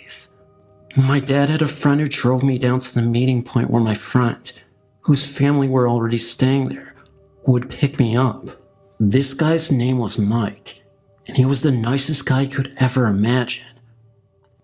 We joked all the way down in the car, and he wound me up with stories of the Beast of Bodmin, a supposed large cat that lives in the moors in Dortmund, the county before Cornwall. We had a good laugh, but by the time we reached the meeting point, it had gotten dark, and my friend was unable to pick me up. Mike took me back to his house where I met his wife, Jenny. Jenny was as nice as Mike, but she was a little kooky, looking at things that weren't there and drawing really childlike pictures with crayons. I didn't really think much of it because I was tired from the journey. I was more fascinated with their house. Their house was so large that it had been divided into 4 apartments, each one with winding stairs, large rooms, and old-fashioned structures. The house itself dates back to the 1700s. After a while, I went upstairs to sleep in their son's room. He was away at the time and set about rifling through his music collection to pass the time. His CDs were in one corner of the room, and every time I was looking through them, I felt like I was being watched from another corner of the room. I looked over to where I felt this presence emanating from and saw nothing except a barred window. It was only a small window with a few bars across it, and very high up. There was nothing there that should have made me feel so watched. I felt sleepy, so I turned the lights out and got into bed. As I was drifting off, I felt that same feeling of being watched. I snapped my eyes open and felt as if something retreated. Ignoring this irrational feeling, I turned over to sleep on my side with my back to the wall. At that moment, the door, which was one of the old barn-like doors with a latch, made a noise. I heard the latch lift up, and the door slowly creak open. Next, the light snapped on, and I was blinking in shock, trying to see what happened. Next thing I heard was a scaffolding, as something retreated down the slope accompanied by a horrific crackling, under-the-breath laughter that scared the heck out of me. I tried to see what happened, but the door opened towards me, and the light switch was beyond that, so I had no way of seeing who had turned the light on. From my bed, I tried to call out Mike, Jenny, but the words were really hard to say. I was so scared that any noise might bring the something back. I couldn't sleep with the light on, so I scuffled out of bed, switched it off, and practically jumped back into bed, and under the covers where I felt safe. I finally fell asleep and thought nothing of it. I didn't really think about it again until a few months later when, out of the blue, my dad mentioned he was thinking of taking me to Cornwall to stay at that house. I told him my story, and he told me that the house was haunted and that Jenny was one of those people who could see ghosts and communicate with them. He told me that the ghost that did that was probably Harry, a mischievous ghost. He also said that the house was full of them. A lot of children could be heard playing on the steps, and a Chinese washerwoman was always communicating with Jenny while she cleaned the kitchen. This at least explains some of Jenny's unusual behavior. She could sense ley lines and everything. Being terrified of ghosts, I totally freaked upon hearing this, especially as Dad told me we were going to stay there. A few months later, after my exams, he took me there as a treat. Knowing what I know now, it felt a little unsavory. I was absolutely terrified of walking into that house, especially as Mike and Jenny were away. I felt watched everywhere I went, and on the first night, I didn't sleep a wink or turn off the lights. The rest of the holiday, I actually spent sleeping in the same bed as my dad. A little unorthodox for a girl of 15, but it was a choice between my dad and the ghost, and I'd choose my dad any day. The last thing that happened which really scared me was that Jenny popped back for a short while and whilst there was cleaning the kitchen. As she did, I repeatedly saw her brush off something that wasn't there and say, with a giggle, "Get off," in the calm and patient way a mother does to a child that's pestering her for cookies. The next thing I saw was an invisible force actually pinch her clothing and pull it from her. I actually saw the shirt she was wearing become pinched and pulled away by nothing. She looked at me and said, "Oh, don't worry, that's just Hong Lee, the washerwoman. She thinks I'm not doing a good job of these surfaces." We didn't stay much longer. I've had several paranormal experiences during my life. Hearing my mother's voice after she had died, and feeling my mother-in-law's presence after she had also died. But in February 2002, an angel guided me from certain death. I awoke on a Saturday morning because I heard our dog whine, and that is when I realized our house was on fire. Our bedroom was off the living room, which was totally in flames. I yelled to wake my husband, who jumped out of bed and ran right through the fire and out the front door. I started to follow him, but a hand touched my right shoulder and turned me to the right. At the same time, I heard a voice in my right ear saying, "The window." I ran around the bed, opened the window and screen, and rolled out to the ground. It was a one-story house. I escaped with just a few burns on my back and left shoulder. My husband, on the other hand, was in intensive care for almost a month, with acute smoke inhalation and second-degree burns over half his body. I am certain that if I had followed him through that burning living room, I would have died.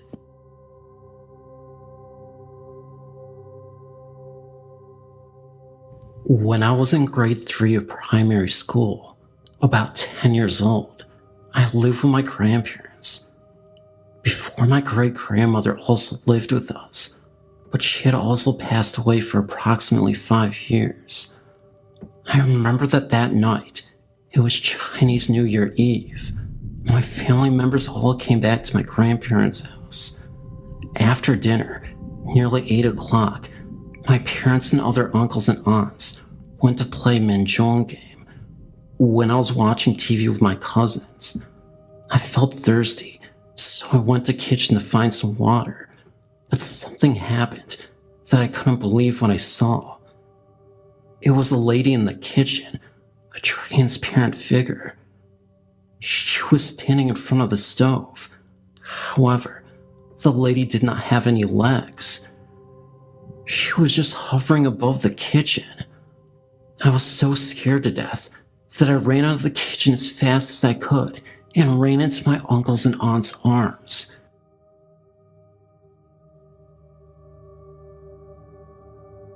"3 years ago, I was taking university classes at St. Peter's College in Saskatchewan, about an hour-and-a-half drive east of Saskatoon. The college was originally built as a monastery for monks who came up from Minnesota to found a colony around 1900. Since then, it had been expanded from a boys-only school to a fully integrated co-ed college. There are several ghosts on the property. One is supposedly the ghost of the first bishop of the area, who apparently died before the building's construction was completed. He can be seen occasionally walking the grounds.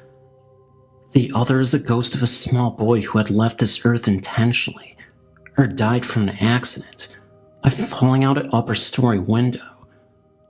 The year before I came to the college, the 4th floor was used for the drama and art classes, and also had a small room where the staff could go for coffee breaks. One day, one of the women went upstairs to make some coffee. She was standing with her back to the door, loading the coffee maker, when she felt a presence behind her. Turning around, she saw a small boy standing there, then vanished right in front of her. The first year that I attended school, I took part in amateur night one Friday. I was invited back to the girls' residence by some friends for tea. The place had originally been a housing for a small group of nuns that had lived at the colony and was only a few feet from the main buildings.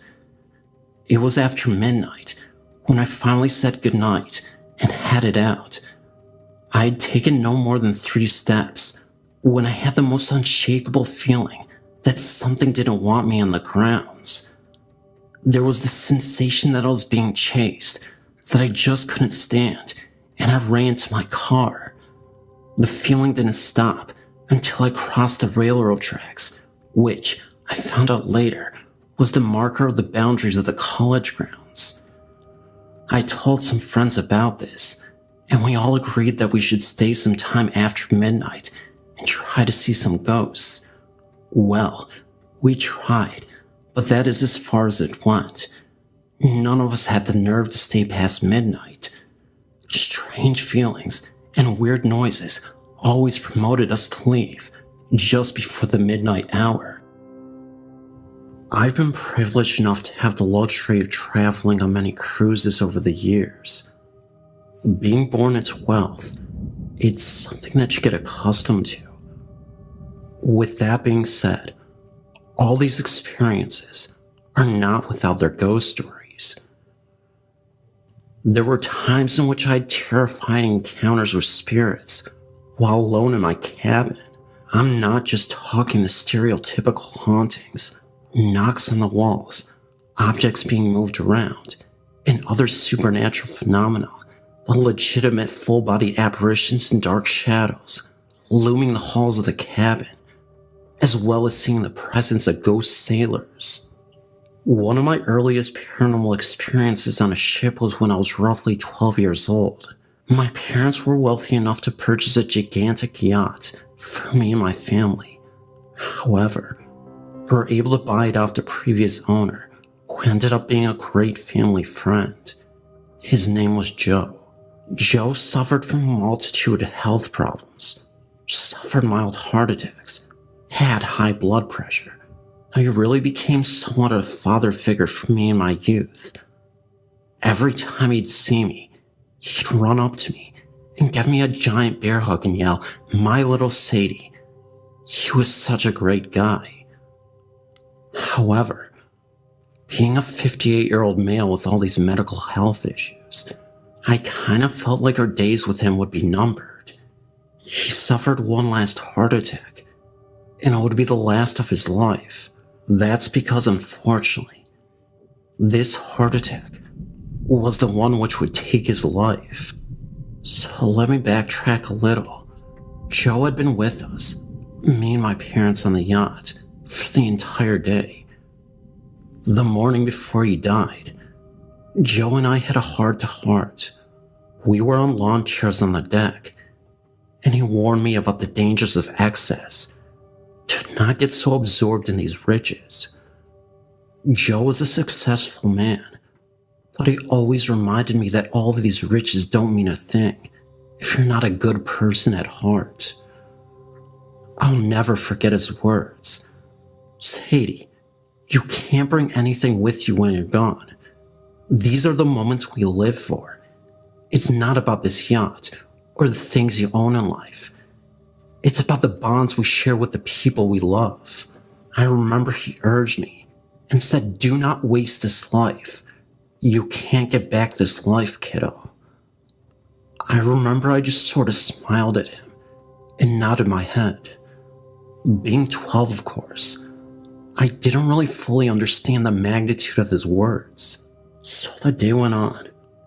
We all had dinner together on that yacht, and later that night, that's when Joe decided to go back to his cabin to rest.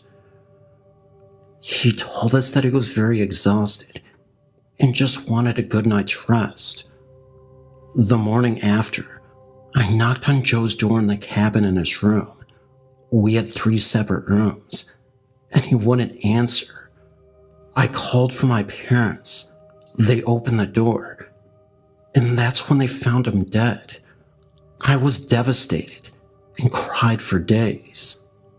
About a month or so after his death, my parents were again on our yacht. All of our moments on our yacht were a little more somber after the death of our great friend Joe.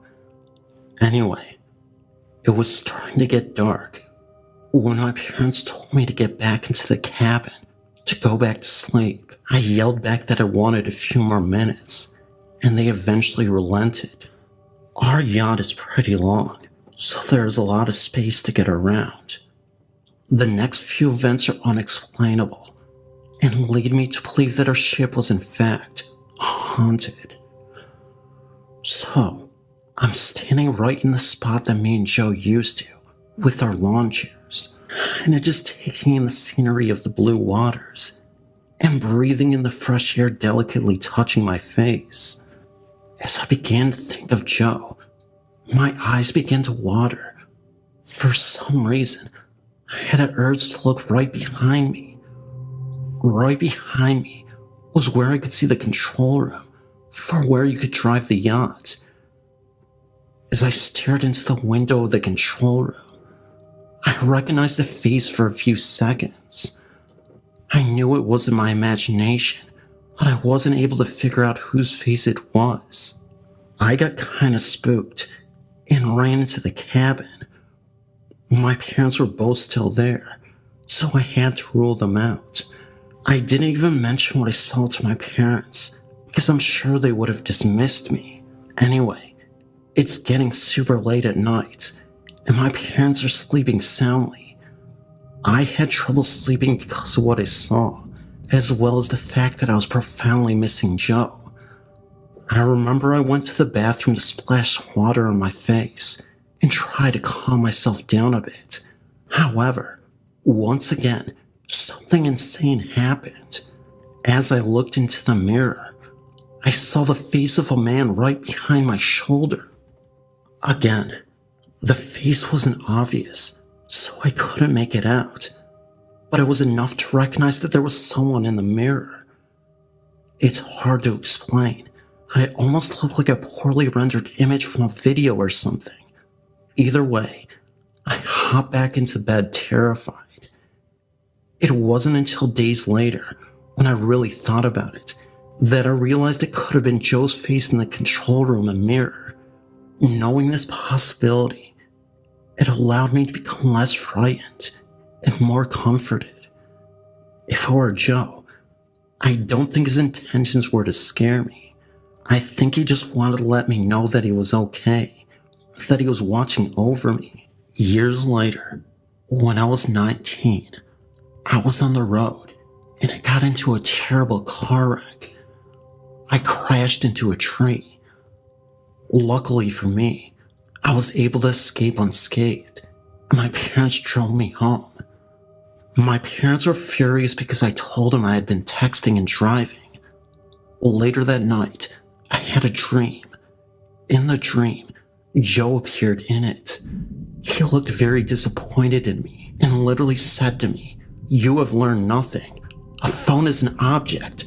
Whatever you think is important can wait." All I could say to Joe was that I'm sorry I upset him, and he said, "Worry about yourself." The dream ended. I remember waking up in a cold sweat and crying. That's all I have for now. I'm 35 now, and to reiterate, the events in this story are 100% real and factual. I noticed that many stories on the site are lacking a bit of variety, and just wanted to share something different than the typical stories I read. I don't have that same yacht anymore, and I've since become a mother with a family of my own.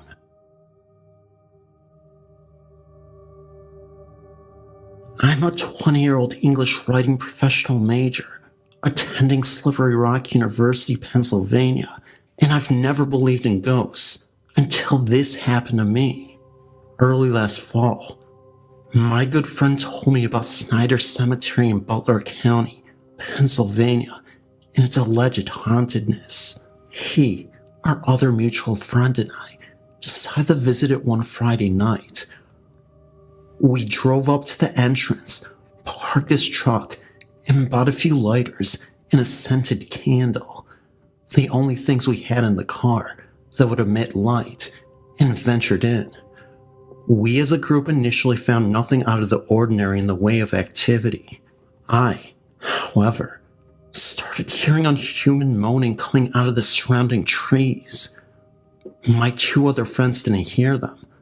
However, when I asked them if they heard it, even as it was going on, still skeptical, it surely was some kind of animal, I told myself. I ventured around to the rusted iron gate in the back. As soon as I opened the gate, I felt as if I had walked into a wall. I've been in a life and death situation before. My arm was severed by a large piece of glass when I was young, and I know what it's like feeling and knowing that I may die. I had the same exact feeling as I walked through the entrance. I physically, for the first time that night, was scared. Beyond scared, petrified even. It was now dark. I creeped forward and lit my lighter to read a gravestone. I couldn't read it because of my actual shaking and fear. After about 15 seconds in the enclosed graveyard, I quickly exited. Then, the real problem started. As I went back to my friends who were standing at the entrance, they both decided it was best to leave. Apparently they were bored. We walked out through the entrance and got into his truck, a late 90s GMC pickup. The truck wouldn't start for about 5 turns of the key. Eventually, it did start. Then the truck's headlights started flickering extremely rapidly, but randomly, from high to low beam, as if being controlled by a person. We started barreling down the gravel road, in fear of whatever it was doing this. Immediately we noticed that a dense, zero visibility fog had come around our truck. We could only see about 3 inches past the headlights, and only the outline of the road. Burton Road extends for probably about 2 miles either direction out of the cemetery. For that entire stretch, we had no visibility due to the fog, and the truck's lights were behaving erratically, as previously stated. As soon as Burton ended, and we were on the main road, the fog disappeared, and the headlights were fine, and have been ever since. No areas that we drove through to get home had fog, and the lights haven't acted that way since. These are the things we have experienced. Cell phones go out as soon as you get onto Burton Road. No service from 4 different providers, including Virgin, Nokia, Verizon, and TracFone. Drums. This is sometimes listed on other sites, but not on yours. Odd, bassy but wooden sounding drums are heard. Not like a bass kick drum, but more of a war drum sound, playing simple war beats. Sounds of heavy creatures, peoples, or whatever entities in the woods, snapping sticks, walking in trees, etc. When pulling out, a feeling of tugging or extra weight in the car, as if we were riding the brakes, or we had about 500 pounds in the trunk. I hope all of this will be helpful in your listings on your hauntings. One last thing. Butler County, Marine State Park, Burton Road, Snyder Cemetery. Red eyes will chase you out. Also, something else will chase you out as well. It is Conrad Snyder, who is haunting the family's resting place.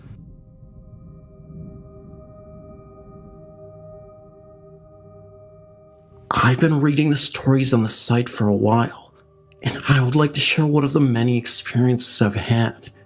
This was without a doubt one of the most terrifying experiences of my life. Now, as a little bit of a backstory, I've been aware of the other realm and its inhabitants all my life. Also my mother, her mother, my Nana, and her mother, my great-Nana, have as well. I've been in tune with the entities that are among us my entire life. So, to say that this particular event scared the heck out of me is saying a lot. But I think the only reason why it scared me so much is just because it happened to someone I love, and it hits so very close to home. I want to make it very clear that I am absolutely no way being dishonest. Here is my story. My boyfriend and I had just recently gotten together and had only been dating a few months. We were house sitting at his parents' house while his parents were out of town. and we were sleeping in his parents' room. Also, we had just gotten our dog.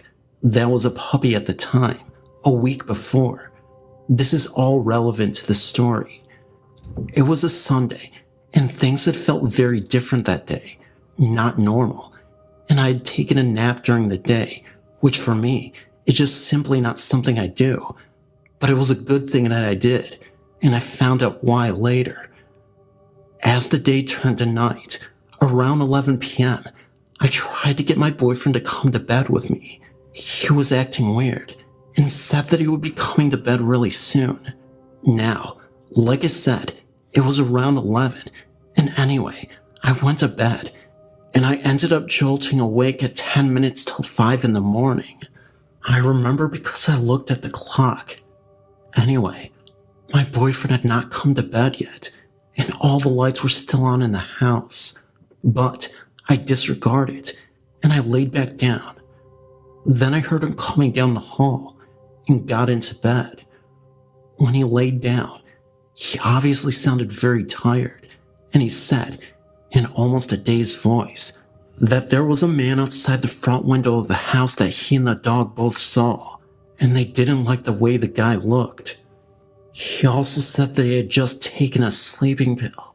Now, my boyfriend kept telling me to look out the window. At this point, I was getting freaked out, because my boyfriend says there's a weird-looking guy outside, and he just took a sleeping pill. So I told my boyfriend I was going to call one of my friends that is expertly versed in the ways of the supernatural. And when I told him that, he started saying, "No, don't call her." And at that point, I immediately called her. Now, while I was on the phone with her, my boyfriend shot upright in bed and started repeating the phrase, "When all the lights go out." He just kept repeating it. And then, as he was halfway through the saying, his voice changed into the most demonic sounding voice I've ever heard in my life. I have never moved so fast in my life. I turned on all the lights and went to the living room. I was just watching the hall to see if my boyfriend came after me. I was trying to decide if I should go to my car, but I was under the impression that someone was out there, so I felt trapped. But I finally got enough courage to get to my car, and I never saw anyone outside, and to this day, I still firmly believe the man who my boyfriend saw was the demon. As I sat out there trying to call one of my friends to come to the house so that I wasn't alone, my boyfriend kept calling me from the house. Now, he kept saying on the phone that he couldn't move, yet he was able to call me. Our dog was very small and in a big deep box at the time. He kept telling me that our dog was in the hall and bleeding, that he was scared and he needed me. I knew things still weren't right, and then before I knew it, he was speaking and laughing in that demonic voice again. Finally, around 6 a.m., my friend showed up and he escorted me into the home. When I got back to the bedroom, my boyfriend was passed out, and I went up to him with my blessed cross, and remember, he's passed out. And every time I got the cross 2 inches from his hand, he would close his hand. My friend saw that his eyes did not move and were closed, and he was not awake. If I had not had a witness there, I wouldn't believe it myself. Then, as I turned my back and started to walk away, he started laughing in that voice again and telling me to get out. Then, I told the demon that I was aware of what it was trying to do. Then, my boyfriend passed out again. So my friend and I left the home because I had to go to work. Well, later that day, my boyfriend called me asking why our dog was in its box in the bathtub with the water running. I had not done that, and he obviously didn't do it either. When I started talking about the events of the night, he didn't remember any of it. But he did talk to his mom, and she said that the same thing had happened to his dad many years before. I knew that there was something in that house, but what had visited that night was not it.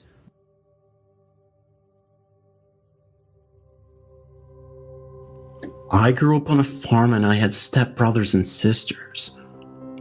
We lived in this old farmhouse that had 4 bedrooms upstairs, and I'd shared a room with my stepbrother who was about 2 years younger than me. It was 1986, and I was 17 when this happened. Our room was a small one. We had 2 beds in there, and the way I had my bed was that the end of my bed was towards the bedroom door, and then my head was about 2 feet from the wall because I had a couple rifles, a .22 and my .32 Winchester Special. The night this happened, I was sleeping on my belly with my arms under my pillow, and something woke me up. It wasn't a noise or light. Maybe it was a dream, but I woke up and kind of pushed myself up a little bit with my arms to look at the door. When I looked, there was this figure, a dark shadow, or better yet, like a silhouette, and for some reason, almost telepathically I learned that it's just one of my sisters. Their room was straight across from mine on the other side, just bringing in one of the cats to sleep with me because the cat was keeping them up. We had a lot of barn cats that weren't allowed in the house. So I turned back around the way I was before I woke up and laid my head back down, and I expected the cat to be put on my bed. And the feeling that I got was a very comfortable feeling, like everything is okay. A few seconds later, I felt the weight of the cat snuggled up to my side, like it was half on my bed and head, and paws on my kidney area of me. I woke up a couple more times feeling this kitty cat still next to me. I was going to reach around and pet it, but I didn't want to wake her up. After a good night of sleep, I woke up and I couldn't believe that the cat was still in my bed and partially on my side, and I did not find a cat on bed with me. I found my .22 rifle laying across my back. I was totally confused by this. I wanted to confirm that it was not me who put my rifle across my back, so I put it back to where I had it before I went to sleep. And to be able to get at it, I would have to have gotten on my knees and reached way over to the corner, and with one arm grabbing it, and I couldn't lift it up at that angle. Of course, nobody had believed in me, so I just never tell the story, except for now. For my next story, I'm going to say something first as it relates to my story. I have what is now known by some as sleep paralysis. I'm sure a lot of you know what this is. When you wake up and you are mutually awake, but you cannot move. This is a very terrifying experience. I have heard many theories on this, and the one that makes the most sense to me is by Sylvia Brown. She says that while you sleep, your soul leaves its vehicle, your body, and goes wandering around to various places. As a result, your body wakes up, but you can't do anything about it because your soul isn't back from its journey to whatever. On with the second story. After we had sold the farm, my family moved into this town called Ashland, Wisconsin. I decided that if I wanted to make it in life, I had to go to college, so I stayed in this house my parents bought, which was very old. Not sure what year it was built, but it was one of the first ones built when the town started. My room was a very small room, about the size of a large bathroom, but it worked. The year was 1993, and I stayed there throughout my college years till I graduated. One night, again I was sleeping on my belly, and I was in a very deep sleep. Something woke me up, not a noise or light. Everything was as dark as it could get. It woke me up enough where I sat up and I was staring towards my door. I couldn't see my door. It was so dark. I was wide awake and I kept looking at it, almost as if I was in a trance of some sort. All of a sudden, I got this telepathic-like communication that told me that everything is okay. You don't have to worry. This feeling is the most bizarre feeling, as if someone's mind is with my mind, talking to each other. So then I was told to lay down, and don't be scared. Then I got this extremely comforting feeling, so I laid back down, except this time I laid down on my left side. Then I felt someone or something's hand around my neck, and it started to squeeze, and then it cocked my head over to the side of my bed, by my neck. Meanwhile, I tried my hardest to yell or scream to wake someone up, but all that could come out of my mouth was a little gargling sound that no one could hear, except for myself. This was extremely terrifying. Then I had the feeling of high voltage electricity that make this humming sound and buzzing sound, and feeling this throughout my entire body. I then woke up in the morning in that exact same position that it left me in. So, those are somewhat short versions of my 2 stories. I have many more like them. Thank you for taking the time to listen.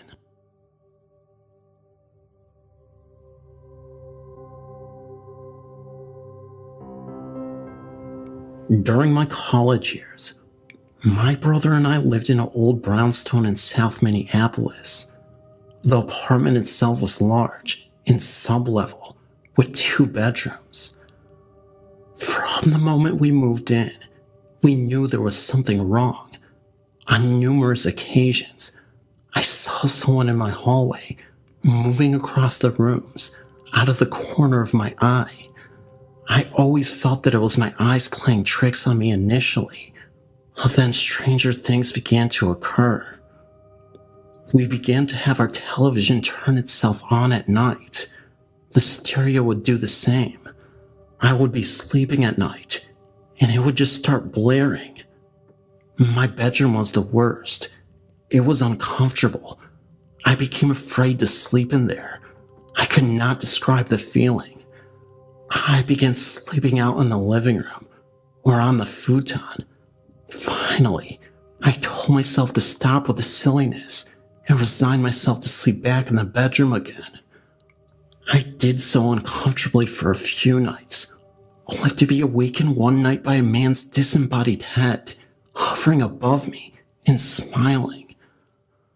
I still very clearly remember it. I screamed as loud as I could and took off out of that room and never slept in it again. We moved out after 6 months of living there. There is a large home in Martin that I lived in for 20 years. It used to be a carriage stop. The first day I was moving in, there was a woman in a black high-collared dress peering out at me, and my mother. The curtain was being held back, and she was fiddling with the brooch and the collar of her dress. Once inside the house, it appeared to be a bundle of gray dusty rags floating in the air close to the ceiling. It swooped down under a doorway and went out through the window. It has been seen many times in the road in front of the house. A man in a black coat with a high collar holding a lantern and swinging it back and forth as if to lead the way for persons passing through. Sleeping on the couch one afternoon, a little girl in a blue dress was standing in front of me. I couldn't see her face, but she seemed so real. Lying in bed at night, and sometimes in the morning, footsteps can be heard walking up the stairs. You can't move. You feel a weight that holds you still. All you can see is the boots of a large man. He looks into every bedroom and then goes back downstairs. You can then move. In the parlor, you could hear a party going on, and while that is going on, you hear a baby crying. When my mom and I were sitting in the dining room, we both saw objects being thrown across the laundry room. You feel cold and get goosebumps throughout the house.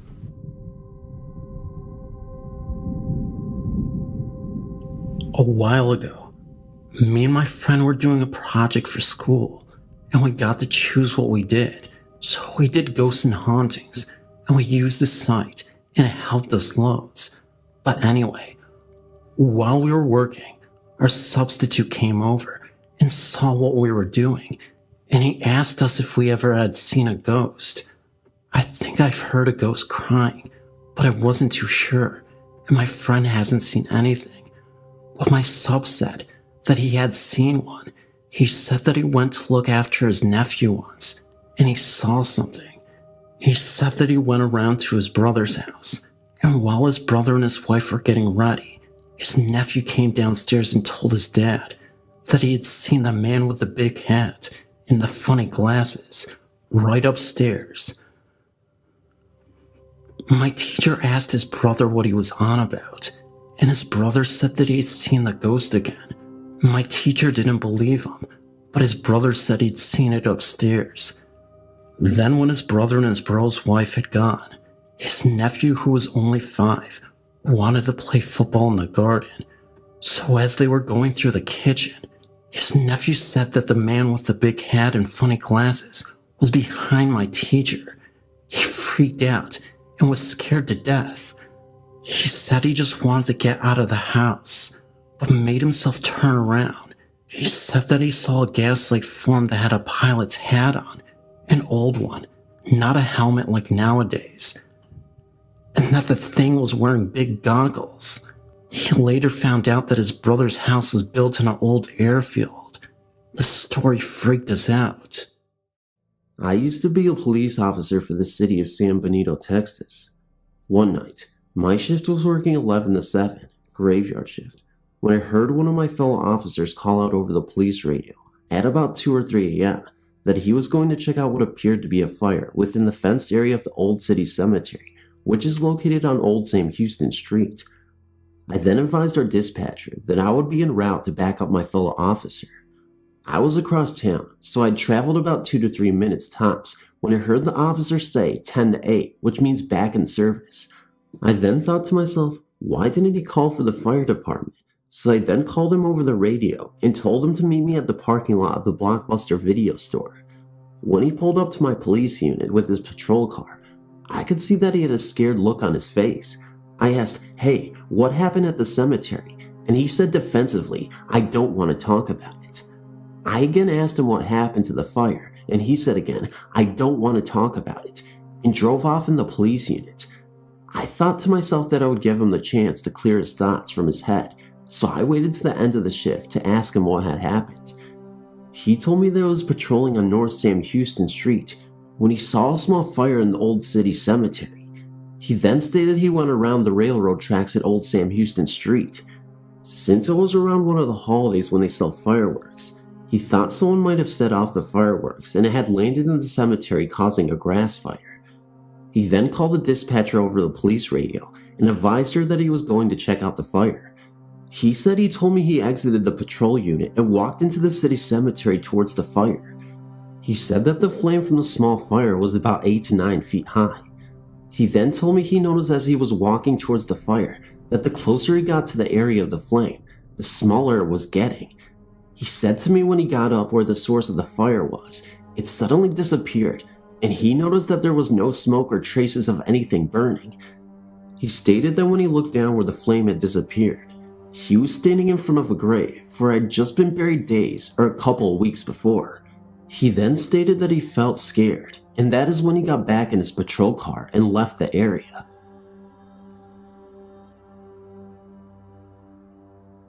This occurrence is my one and only paranormal experience. I'd love to have more.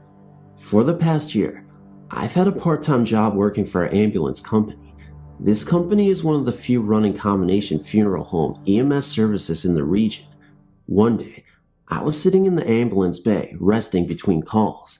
The ambulance bay is in the same building as the embalming and body preparation area. I was in a meditative state, but had my eyes open. Out of the corner of my eye, I observed a girl about 9 years old walk through the back wall of the ambulance bay towards me. I remained motionless, and when she arrived at my side, she smiled and blew a puff of air onto my cheek. I could distinctly feel the breath, and at this point, I realized that day I was not daydreaming. The child was dressed in a slate blue jumper with a white blouse. The outfit she wore could have placed her anywhere from the late 19th century to the middle of the 20th century. It looked like a school uniform. She was slender, with mousy brown hair and dark eyes.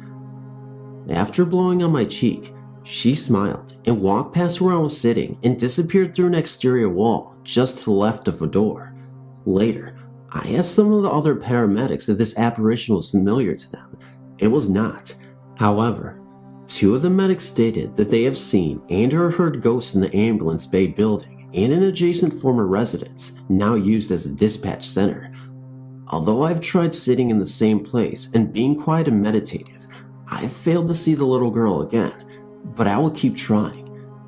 There was no fear involved with the paranormal event, only a sense of love and gentleness. Thanks for reading.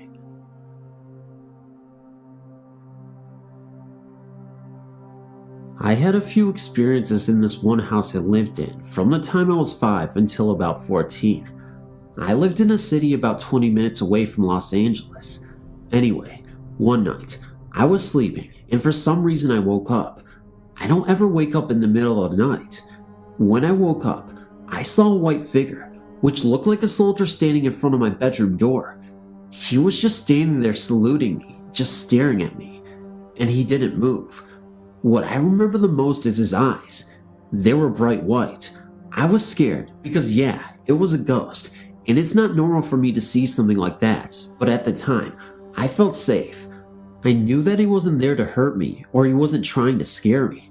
What I wanted to do was run to my mom's room, but instead, I pulled the blanket over my head and prayed. The next morning, I told my mom about it, and I remember she got this weird look on her face, but then was like, "It must have been the lights from outside. You probably imagined it. Now stop scaring your sister." After that, everything was fine until about a year later, I had the worst experience. My mom had rearranged my room so that my bed was right in front of the door. One night, I was sleeping and I heard what sounded like a baby wearing a diaper crawl by. My baby brother still wore diapers, so I thought it was him. I looked out my bedroom door and didn't see anything. I checked on my baby brother and he was sound asleep in his crib. I went back into bed and started to doze off when I heard it again. I didn't feel like getting up again, so I called out his name, and just like that, the noise stopped. Then about 10 seconds later, I felt something tug on my blanket. Now remember, my bed was right in front of my door, so if my brother came in, I would have seen him. I grabbed onto my blanket, but whatever was tugging started pulling on it harder. I was so scared, but I wasn't about to let whatever was pulling me on my blanket take it. That's my favorite blanket, so I laid on top of it. Then the tugging stopped. I guess I passed out because I woke up again on top of my blanket. Something had woke me up. I didn't know what though. Anyway, I had long hair and it was hanging off of my bed because of the way I was laying. All of a sudden, I felt like something was pulling my hair very gently though. Then all of a sudden, it felt like someone had started at the top of my head and put their fingers through my hair, but it didn't feel like fingers because it scratched my head. It was sharp.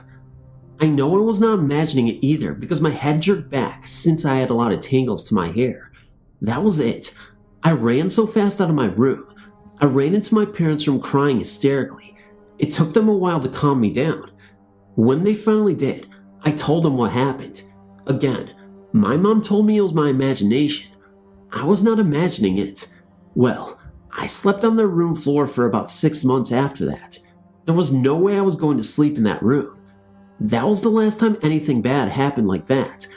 I remember I was always freezing in my room. The rest of the house would be hot, but as soon as you would go into my room, you were freezing. No matter what time of the year it was. One day, me, my mom, my brother and sister came back from my aunt's. I was the first to walk in. My mom was right behind me, and bro and sis were still getting out of the car. It was dark in the house, so I was walking to go put the light on, when out of nowhere, this bright white ballish figure flew straight from the kitchen into my room. My mom saw it too, because I looked at her, and all she said was, "Don't say anything." We finally moved when I was about 14. One day, my mom and I were talking about that house, and I brought up that soldier I'd seen. That's when she finally told me what happened. The street we lived on had this one gang. They were always doing drive-by shootings, fights, and cops everywhere. Anyway, a year we both moved in, I guess there had been a little shootouts between the gangsters and the cops. Well, a cop was shot, and he crawled up to my front porch to get help, but before an ambulance could get there, he died right there on the steps. My bedroom window was right next to the front porch, so it turned out that it wasn't a soldier, but it was a cop dressed in full-service dress that he was buried in. I actually felt fortunate to have had him with us. I feel like he was protecting us. A lot of the kids on my street that I grew up with had been beat up bad, shot, joined a gang, got pregnant really young, etc. Everyone except for me and my siblings. There's 6 of us. It was a dangerous neighborhood, but I always had this feeling when I was in that house, like I was safe and I had nothing to worry about. But at the time, I always felt like something or someone was watching me. Well, that's my story. Back in 1972, my family moved into a house on Upland Avenue in Fontana, California. The house was haunted. Just after that, the house at the other end of the street also became haunted. I'll start with the house down the street. I was friendly with the woman that lived in that house. She had a passion for gardening. The house is or was on the corner of the street. In front of 2 sides along both streets were 2 flower beds. I would see her outside caring for the flowers. I think in 1973 she died. I saw an ambulance out in front of the house one day. I just thought she got sick. Later, one of the boys that lived on the street told me that she had died. At the time, I didn't believe him because I had seen her just the day before taking care of her flowers, and the ambulance had been there about a week before. The next thing that happened was one day, I was walking past the house and I saw a woman tending to the gardens out front. I stopped to say hello to her. To me, she looked just like the woman that had lived there all along. I told her I was glad that she was better. She told me that she had not been sick and that she had just moved in. I don't know if I ever saw her again. A couple of years later, a family with a boy moved into that house. In the meantime, I was still seeing the first woman from time to time. I didn't know at the time that a family had moved in. I saw the boy in the driveway playing with a ball. I told him that the woman that lived in the house would not like him playing with the gate open, and she said she would be mad about it. He then told me that he lived in the house and could play in the driveway if he wanted to. I then pointed out that the woman was in the window watching him and that she looked mad at me. He then looked at the window and saw the woman turn white, started to run around to the front of the house yelling for his father. Later that year, the woman that lived next door stopped to talk to me about the house. She told me that the first woman had died years before. She also told me that all the women that lived there since 1972 had all gotten sick. She told me that she had seen the woman in the window also, and she thought she was mad because the other woman kept taking out the flowers she put in. Also, the flowers were starting to grow into her yard. Later, they put up a very high fence, so they would not be able to see the window from their yard. Her husband, the neighbor, told me later that his wife was sick. He also wanted to know if I knew of anything that could be done about what was happening next door, plus that they were moving. In 1979, I told my doctor that I thought the house my mother had lived in was what made her sick. He asked me where she had been living at the time. I told him on Upland Avenue. He then asked if the house was on the corner and why he was asking me. He said that the first woman that had lived there had died of cancer, and so did the next 2 women that lived there, of the same cancer. The young mother of the boy did not die of the cancer that she got, but she was still very sick because of the treatment for it. He also told me that the first owners of the house was not the first woman. He told me that the town didn't know what to do with the house, as they didn't want any more women to live there because they all were getting the same cancer. I told him about the first woman and that she didn't like anyone to mess with her flowers. He did say that the town might make it into a park. I said that might work, but she would probably not like it, and that others could still get sick. I have no idea what happened because I moved out of town not long after that. Even today when I still think about it, it always creeps me out.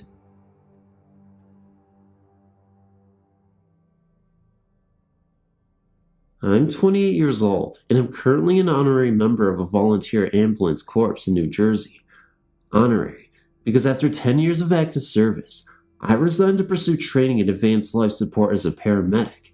After 4 years as a paramedic, I left EMS to focus on what always has been my full-time career, a credit rep for a major electronics company. These stories have taken place over years and are not daily occurrences, and while other members have similar stories, I will not speak for them. Fortunately, I've had witness to see some of these happenings. Most of the occurrences seem to focus around the garage area of the building, where the ambulance is parked. I happen to believe a man and a woman occupy this building. I believe this because of the following. While watching TV alone one night, I had a strange feeling that someone was watching me. Out of the corner of my eye, standing by the door leading from the building room to the garage, I saw someone just standing there. When I looked, no one was there. This happened a couple of times, over about 45 minutes, and upon glancing a third time, I made out some features. It was a man in his late 30s maybe, standing about 5'10", with full dark hair and a mustache. I left for the night at this point. This was fall of 1992 if I'm not mistaken.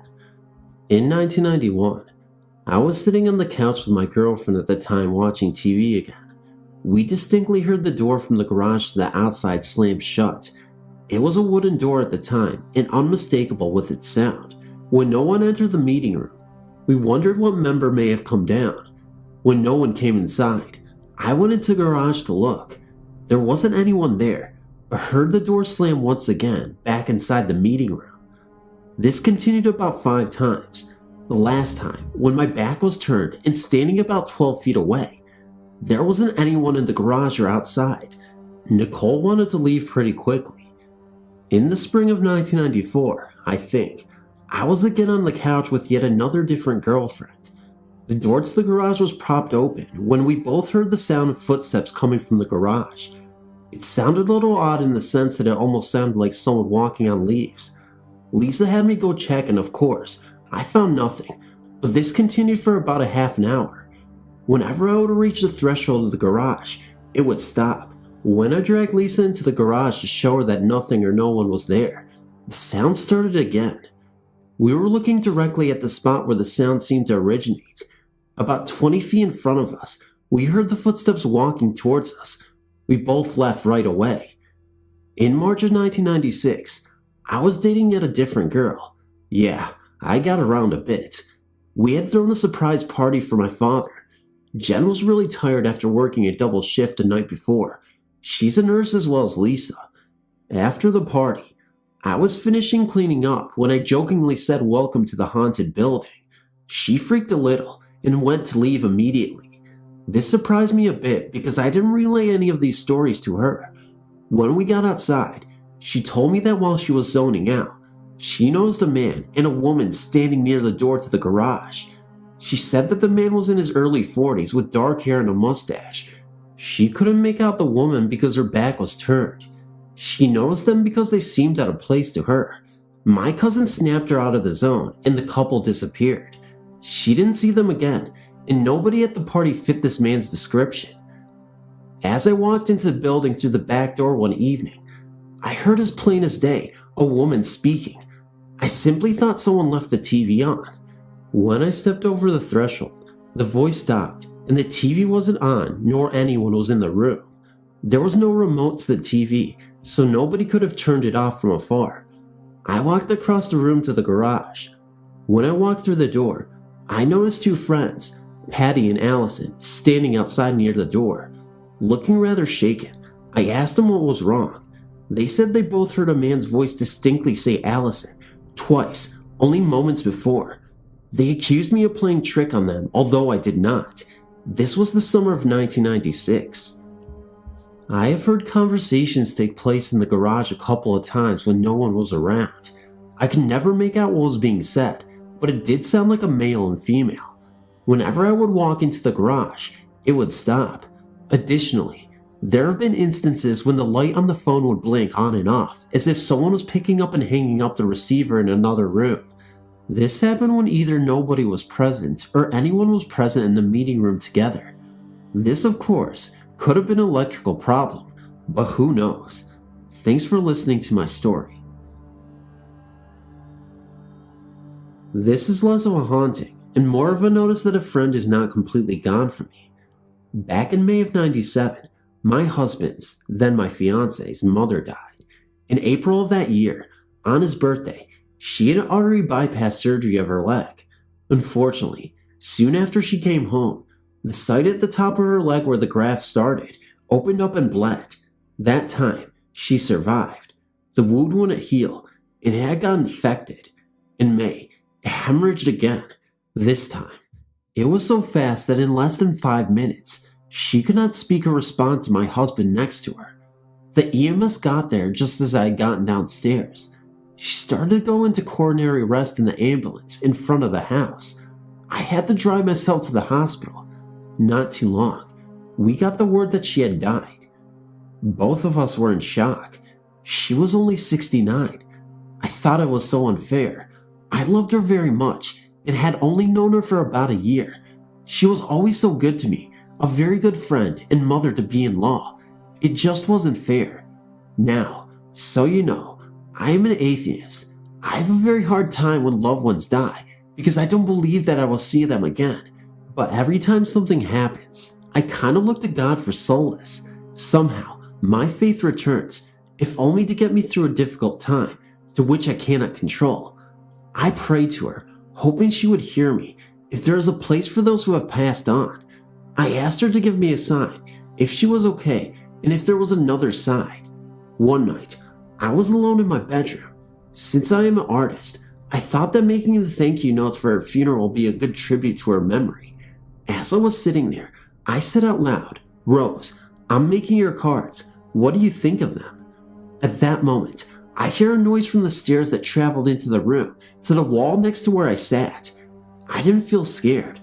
I'm a scaredy cat by nature, just happy. Then, just as the sound ended, a puff of cold, gentle air hit my back. Okay, so I had the air conditioner on, and that is behind me to my right. So, I sat still waiting for yet another increase in air movement. Never happened. Now, this house is very creaky and noisy, but I've never before or since heard this traveling sound. Well, I had to go to work for the next week. While in the car, I asked Rose to once again give me a sign. The other one wasn't too convincing. I had to be sure. One of my husband's friends told us a hilarious story about the first time he met Rose. She was a short second, generation Italian American. She was cooking dinner when he came over. He told us that he went to say hi to her when she looked up at him with fish in both hands and said schmelz. She was basically asking if he wanted smelts for dinner, but the friend exaggerated it in his telling. He told me about that while she was still alive. While in the car, I noticed that I had not turned on the radio yet. That is rare. It goes on right after the engine. I turned it on. A DJ said schmelz exactly the way the friend did. Then everyone on the station laughed. I did not catch the ending of a word. It was start and finish. They were indeed talking about smelts. Now, I didn't convert, though I do think more of her as being alive somewhere else. What I don't understand is why this is only with her, and not with my grandmother who died the year before, or my husband's father who died 2 weeks before our wedding. By the way, my wedding gown is cursed. The day before Rose died, I bought it and showed it to her. The day I tried it on for a fitting, after my bridal shower, Joe, my husband's dad, goes into the hospital, never to come home again. The day of my husband's bachelor party, Joe dies in a nursing home, close to my final fitting. Not too long after my wedding, my dear seamstress was battling cancer died. That was the last dress she worked on. I don't believe in curses, but this one takes the cake. Just so you know, I'm hearing a number of bumps that normally don't occur here, so maybe I'll stop now. I'm starting to get freaked out. I've been a reader of the Shadowlands for quite a while. This is a story that my people of the Keskadena First Nation in the southeastern part of the Yukon experienced. They experience spirits that can imitate people, animals, and even vehicles sometimes. These are called Frozen Voice, or Gitsi in the Kaska language. As I was growing up, I've heard many stories concerning the Frozen Voice. These spirits can imitate a person that you know, or an animal, and even machinery. Well, the interesting part is a person could not see these spirits, but animals can. This story was a while back, and thinking about it again sends shivers up my spine. Well, my cousin was traveling to Watson Lake from Ross River, and their vehicle broke down late at night, so they decided to stay at this abandoned cabin nearby. As they were getting ready to sleep, they could hear voices inside the cabin, which sounded like a dog walking around with long nails. It also sounded like it was bumping into things, like a pop can in the darkness within the cabin. My cousins quickly turned on the flashlight to scan around the room, hoping to find what was causing the noise. Yet, he could not see what was happening, but the noise continued. My cousin's father knew about what was going on and told him to just ignore it. The spirits can sense fear and will get even worse. That's how my cousin was feeling and getting more scared, and that is when they started to hear noises going up and down the stovepipe, like a squirrel. The scary thing was that the stove was going at the time, and you could see the redness from the fire inside. My cousin's father knew that his son was getting freaked out by this, and tried his best to calm him down, but it wasn't doing him any good. Later in the night, the frozen voice was in full force as it was feeding off of my cousin's fear. Then all of a sudden, it stops for about 20 minutes or so. Then without any warning, my cousin and his father heard something that they weren't ready for. A loud cry of a newborn baby underneath their cot. That is when they had enough and left the cabin without looking back. My grandfather said a long time ago, they used to kill people and said that they could see a person get torn to pieces in front of them. But this was a long time ago when Sagigi, a good person, was a person with good medicine that made them stop. To this day, there are many places that these spirits reside. I was told to never speak of this spirit, because if a person talks about it, it will come and bother you as well, and not to make loud noises in the wilderness as well. If you are interested in this story, I have many other stories that I would be gladly to tell.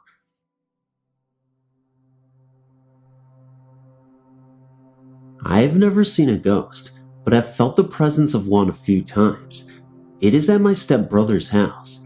I went there because my dad was taking my stepmom out. When I got there, we were messing around for a bit. Then we sat down to watch TV when we heard banging in the bedroom above like a ball bouncing. We experimented with the ball and found the sound was just like that. I was scared and the room was freezing cold, not because of the ghost, because she forgot gas and couldn't get it anywhere. The next time I went, it was worse. It sounded like someone had opened the door, ran upstairs, and slammed the door shut again.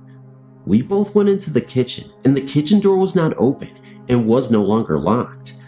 I went again, and this time, the telly kept turning on and off, and the volume kept going up and down and off all together.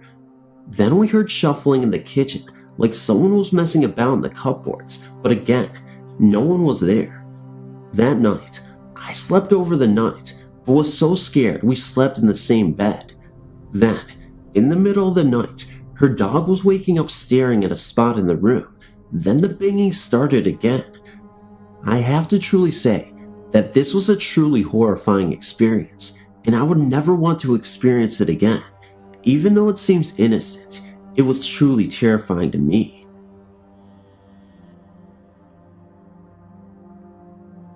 Me and a group of friends went to a small college up in the mountains of Pennsylvania called Manfields University. At night, there was nothing to do, so we would sometimes drive a half hour or so to random graveyards in the middle of nowhere. One night, we drove up to a graveyard, which I think is west of Mansfield. We had been to that graveyard before, so we were familiar with the surroundings and the sounds and phenomena that could take place there. That night, there were a bunch of people who just went along because they were bored, and my friend Dan and Dave, the leaders of the group, believed in ghosts, but didn't really get scared about anything. Dave had an EMF detector. We were out in the middle of nowhere, and that night, there were no EMF alerts from it at all. Some of the people we were with, mainly one girl, was very disrespectful, and while we were there, the EMF detector started going off with strong readings, and right about that time, we heard a growl, or shaking, or both, coming from the graveyard. Needless to say, the people that usually weren't scared ran to the cars along with me and my girlfriend, and we drove away as fast as we could. It turned out later that we found out that the disrespectful girl couldn't hold her bladder and went to the bathroom in the graveyard. I think the spirits didn't like that, and that's why it happened. It was the freakiest night of our lives. We went back to that cemetery again, and nothing happened because unlike that girl, we're always respectful of the spirits. I just wanted to relate this story to you and see if you've encountered anything similar. Thanks for listening.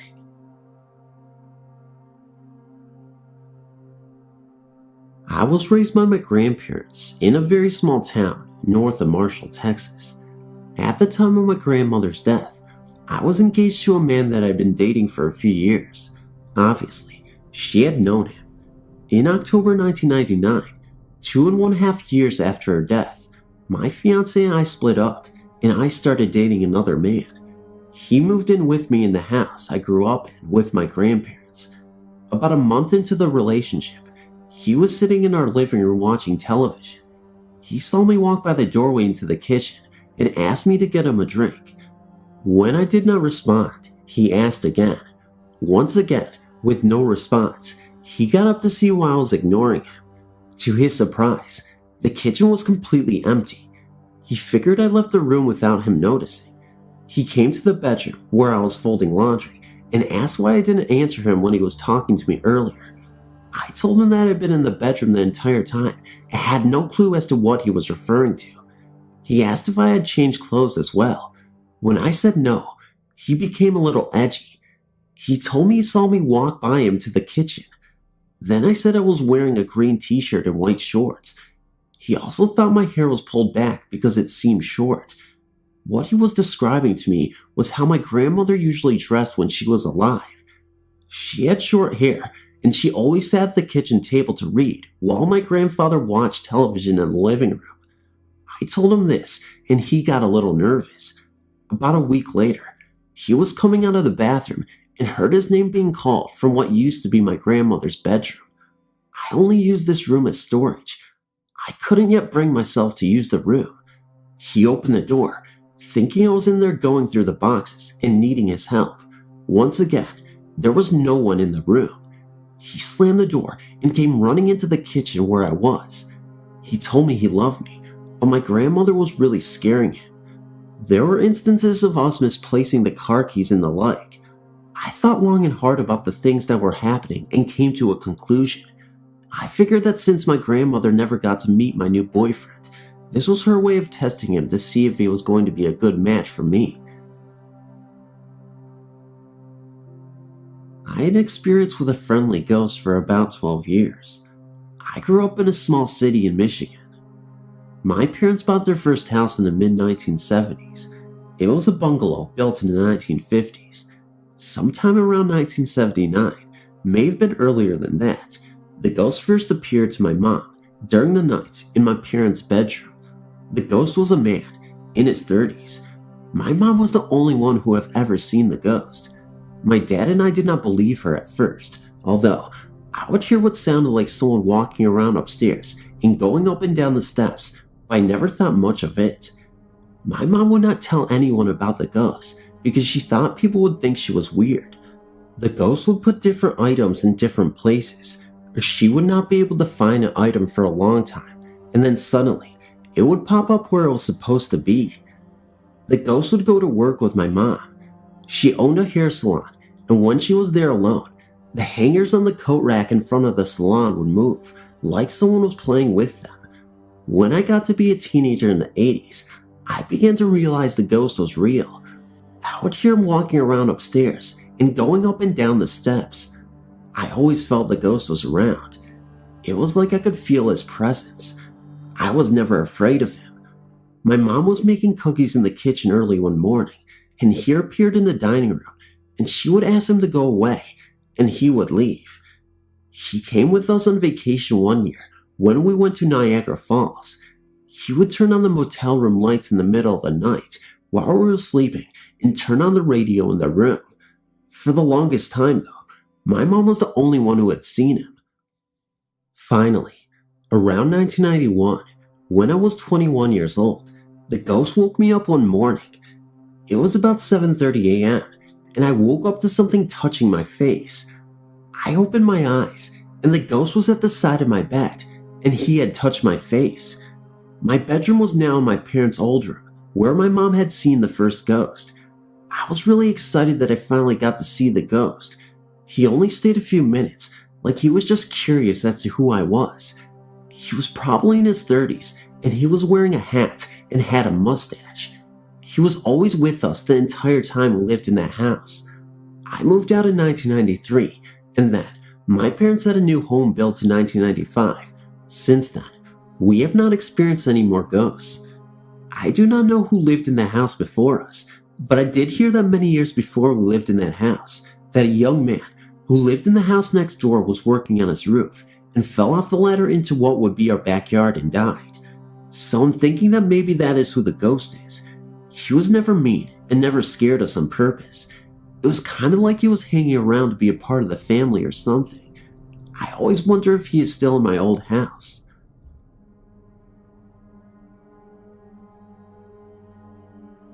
My parents bought some underdeveloped land in the country, in southern Texas in the mid-1970s, and built a 3-story house, 2 above ground, 1 below. Not far away from the land is a small cemetery. It contained a few infants and 1 older person's headstones. I guess I'm the first to experience our friendly ghost. While up late at night reading, I heard some cabinets in the kitchen right down the hall open and close, but couldn't see the kitchen light on under my door. I immediately got up and went into the kitchen and turned on the light. No one was there, and after talking to my family the next day, no one had gotten up in the middle of the night. My parents' room was above mine, so I always heard when they walked across the room and down the stairs, and my brother's room was right across the hall. I'd have run into one of them when they had been up. My family started teasing me about hearing things. My next experience was when I was home alone. I was in the living room reading. The couch was against the wall with the stairwell going up. All of a sudden, I heard steps coming down the stairs. I was so terrified. I slowly looked up, expecting to see a hand on the handrail. Getting up my nerve, I walked up to the front of the stairs, and no one was there. My father claimed for years that I was just hearing the walls creak. I'd lived in the house for a long enough time to tell the difference in wall creaking and stair walking. My family continued to tease me until the day of my brother's experience. They were alone in the house, downstairs playing pool. They heard the front door open and close, and heard someone walking into the kitchen above them. They hollered at my dad, whom they thought it was. When he didn't respond, they looked at each other and walked upstairs to the first floor.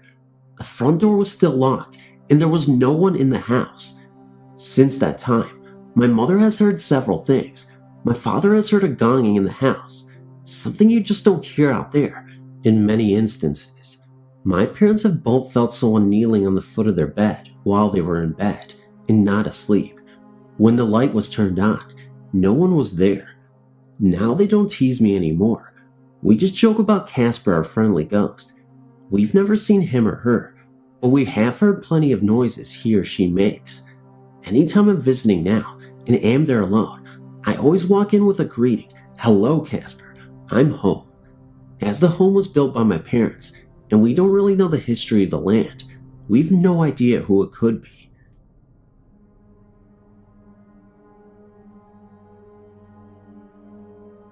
Hi. I have an experience I would like to share, and perhaps get some answers to my questions.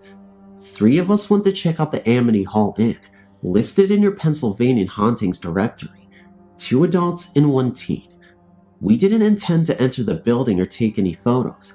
We just turned around in the parking lot and shined the car lights on it. We didn't see anything there, but we smelled a freshly opened can of coffee and an odd smell, like a decaying smell. We were only there for about 5 to 10 minutes and left. We proceeded back on the highway to Lewingstown, Pennsylvania. About 3 to 5 minutes after leaving the inn, we saw a bright light flash in the passenger side of the window, but there was no cars on the highway at that time. Almost immediately after that, I saw a hand appear from my rear bumper as if to grab something and tag along. I was startled and then saw an old man's face floating in my back seat. I was crying and closed my eyes in hopes it would all go away. I calmed down and we drove a little more. Another bright light directly in front of us zoomed up and flew over the top of the car. We heard something let loose from the car and sounded like a large rock hit the bottom rear end. We continued driving and felt like our hair was full of static, like after a balloon is rubbed on your head. There were tingly sensations all around. It lasted almost the whole trip home. We pulled in at our local 24-hour grocery store and checked out the rear end and passenger side of the car. My hubcap looked like someone put an auto-body grinder against it. We found some scratches on the paint and a small handprint on the rear passenger window. The handprint was made from the outside, so it was not made by the teen in the car because no one of us got out of the car until we got to the supermarket. I've had many ghostly experiences, like ghosts following you house to house, but never one that tagged along on a moving car. Can anyone please tell me what may have happened and why? Thanks for reading.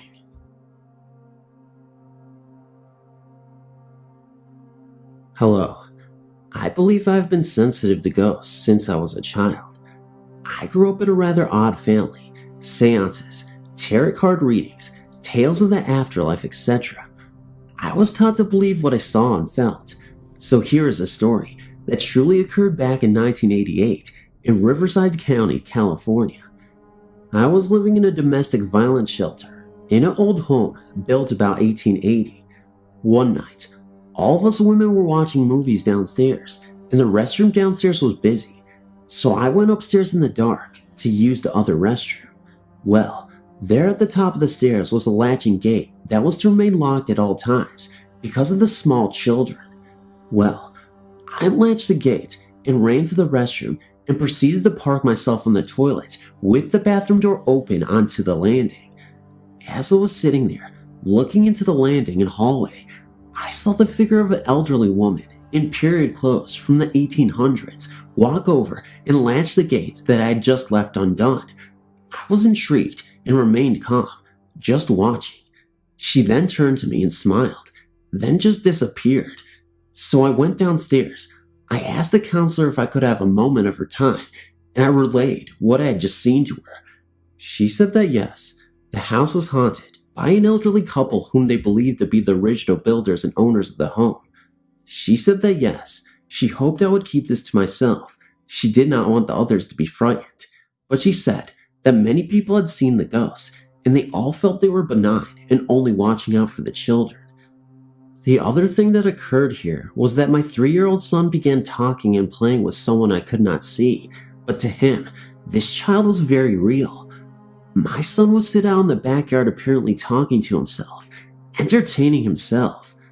The counselors even remarked how well he played by himself for his age, but upon closer examination and observation and listening, I began to think he could see something.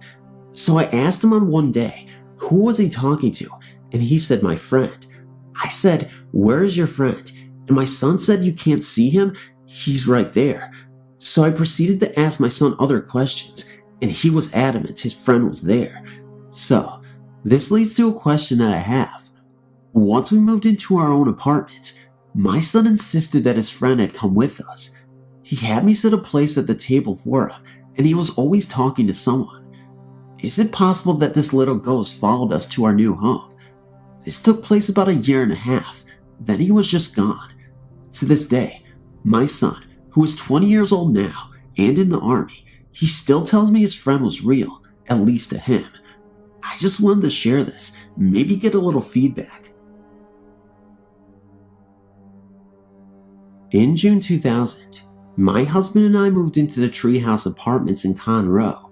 I was 4 months pregnant with our first child and really excited to move into a 2-bedroom place. We had the time of our lives decorating the nursery. I started noticing strange things about 3 weeks after we moved in. I was taking my afternoon nap while my husband was at work when I suddenly awoke to find a child calling for mom. The sound was coming from the nursery. I opened the door to find nothing out of the ordinary and just dismissed it as our downstairs neighbors. The thing was, it happened at 1 p.m. The children downstairs were still in school. We had a kitten at the time, and he acted as cats do. After that incident, he began to act very strange. he would hide under the furniture of whichever room he was in. I had to start feeding him under our bed. We didn't have a washer and a dryer, so we took our laundry to my in-laws' house and stayed the night. When we returned the next day, our television was on. This was strange because the television was plugged into an outlet that was controlled by a switch. We left the switch off. When turned on, the TV automatically came on to channel 3. You had to turn it to channel 4 to get the cable box to work. Also, the channel on the cable box had been changed. No one else, older than the apartment complex, had a key to our apartment, so it was really strange that this had occurred. We never saw anything like a ghost in the apartment. It was just those 2 incidents. After that, I had to put the litter box under our bed as well. My poor kitty would not leave the security of under the bed. One night, while we were sleeping, my cat jumped up onto the bed with us, yowling loudly. We could not get him calm, and he refused to come out from under the covers. We moved by the end of the week. I've had a few encounters with what I considered to be ghosts, but this was by far the scariest. In June 2001, my husband, son, and I moved into Bay Harbor Apartments in Baytown.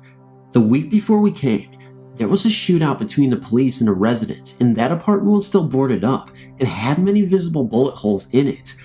Our apartment was a few buildings over, closer to the back of the complex. A couple of months after we moved in, we started noticing things in our son's room. He was 1 at the time and still slept in a crib. The crib still had a mobile and a toy that played songs and lit up when he rolled the bar at the bottom of it.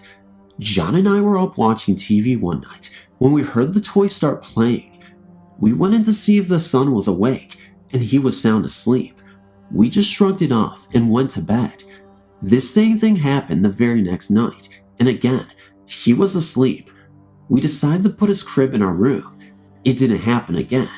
We eventually took the crib down and put him in a toddler bed. We put him down for the night and had left our door open to hear him if he woke up or was getting into anything. I suddenly had an irresistible urge to check on him. I did not hear any sound coming from our room, but there was a weird odor in the air. As I came around the corner into the doorway, I saw my son standing against the wall. We had a very heavy lamp on the right side table between our beds.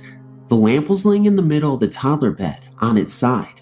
The bulb had burned through the shade and was beginning to burn the top sheet of my son's covers. There was no possible way the lamp had fallen or been knocked over and landed in that way on his bed. It was equally as impossible for him to have picked it up and put it there himself. I removed the lamp from the room, and our son began sleeping in bed with us. I had his old room set up as a playroom, and he would stay in there all day long. One morning, he fell asleep on the couch, and I left him there for his nap. I was making my rounds in the apartment, doing my daily cleaning. When I finished his playroom, I shut the door behind me. There was no person or animal in that room when I left. My son's great-grandfather bought him a toy that had a motion sensor in it. When it was activated, the toy would whistle and say, "I love you." As I was in the kitchen washing dishes, I heard it go off.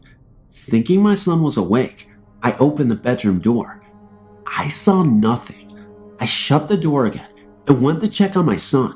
He was still asleep on the couch. During the course of his 1-hour nap, the toy continuously went off. I went into the room, grabbed the toy, and changed the batteries. I thought this would solve the problem. It did not. I finally took the batteries out and removed the box entirely so that there would be no way it would come to life again. The majority of toys that he played with were moved into the living room. No one ever really went into that room again. I remember what happened before we moved in, and I went to ask the management if anything similar had occurred in our apartment. I was told that management had recently changed, and the current people had no record of anything happening there.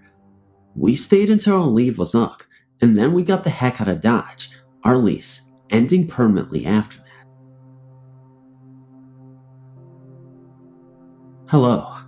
I thought this experience was worth sharing, as it freaked the hell out of me and a few people I've shared it with. I was 19 at the time, and me and my best friend Sally had just moved into a flat in an old, dilapidated building block of flats. The flat was a bit run down, but we were really excited about redoing it, and we were so happy to have a place of our own at last. It was the middle of July, so we weren't thinking of school yet. Sally was working at her day job at the local department store. I was alone relaxing with a cup of coffee in front of the TV in my bedroom. Despite the hot day outside, I found myself shivering. An intense cold air had filled the room. Suddenly, the end of my bed sank as if someone had sat down beside me. I was really freaked out and ran for the main room. It was warm again, and I was filled with relief. I didn't tell Sally because I didn't want to sound stupid. This happened at least a dozen times in the next week. I was so sick of it, I even thought about calling an exorcist, but I knew that I didn't have much to tell him. One night, I woke up to find an old man sitting on the bottom of my bed, looking at me. I tried to scream, but nothing came out. Eventually, he disappeared. This happened several nights in a row. I was so freaked out, I knew that there was only one man for the job, the retired priest that lived down the road. The next evening, when Sally was out, I called the priest and he arrived at once. He entered my room and immediately detected an entity. He lit a circle of candles and placed them on the floor.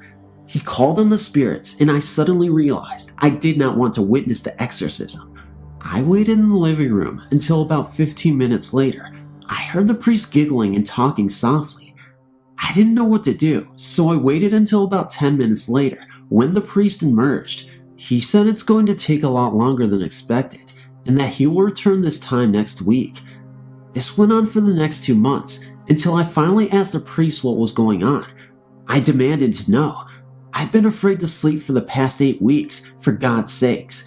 He finally expressed and told me he had been having an intimate relationship with my ghost. I couldn't believe it. I told him I wanted him and the ghost out, now. He reluctantly agreed and entered my room.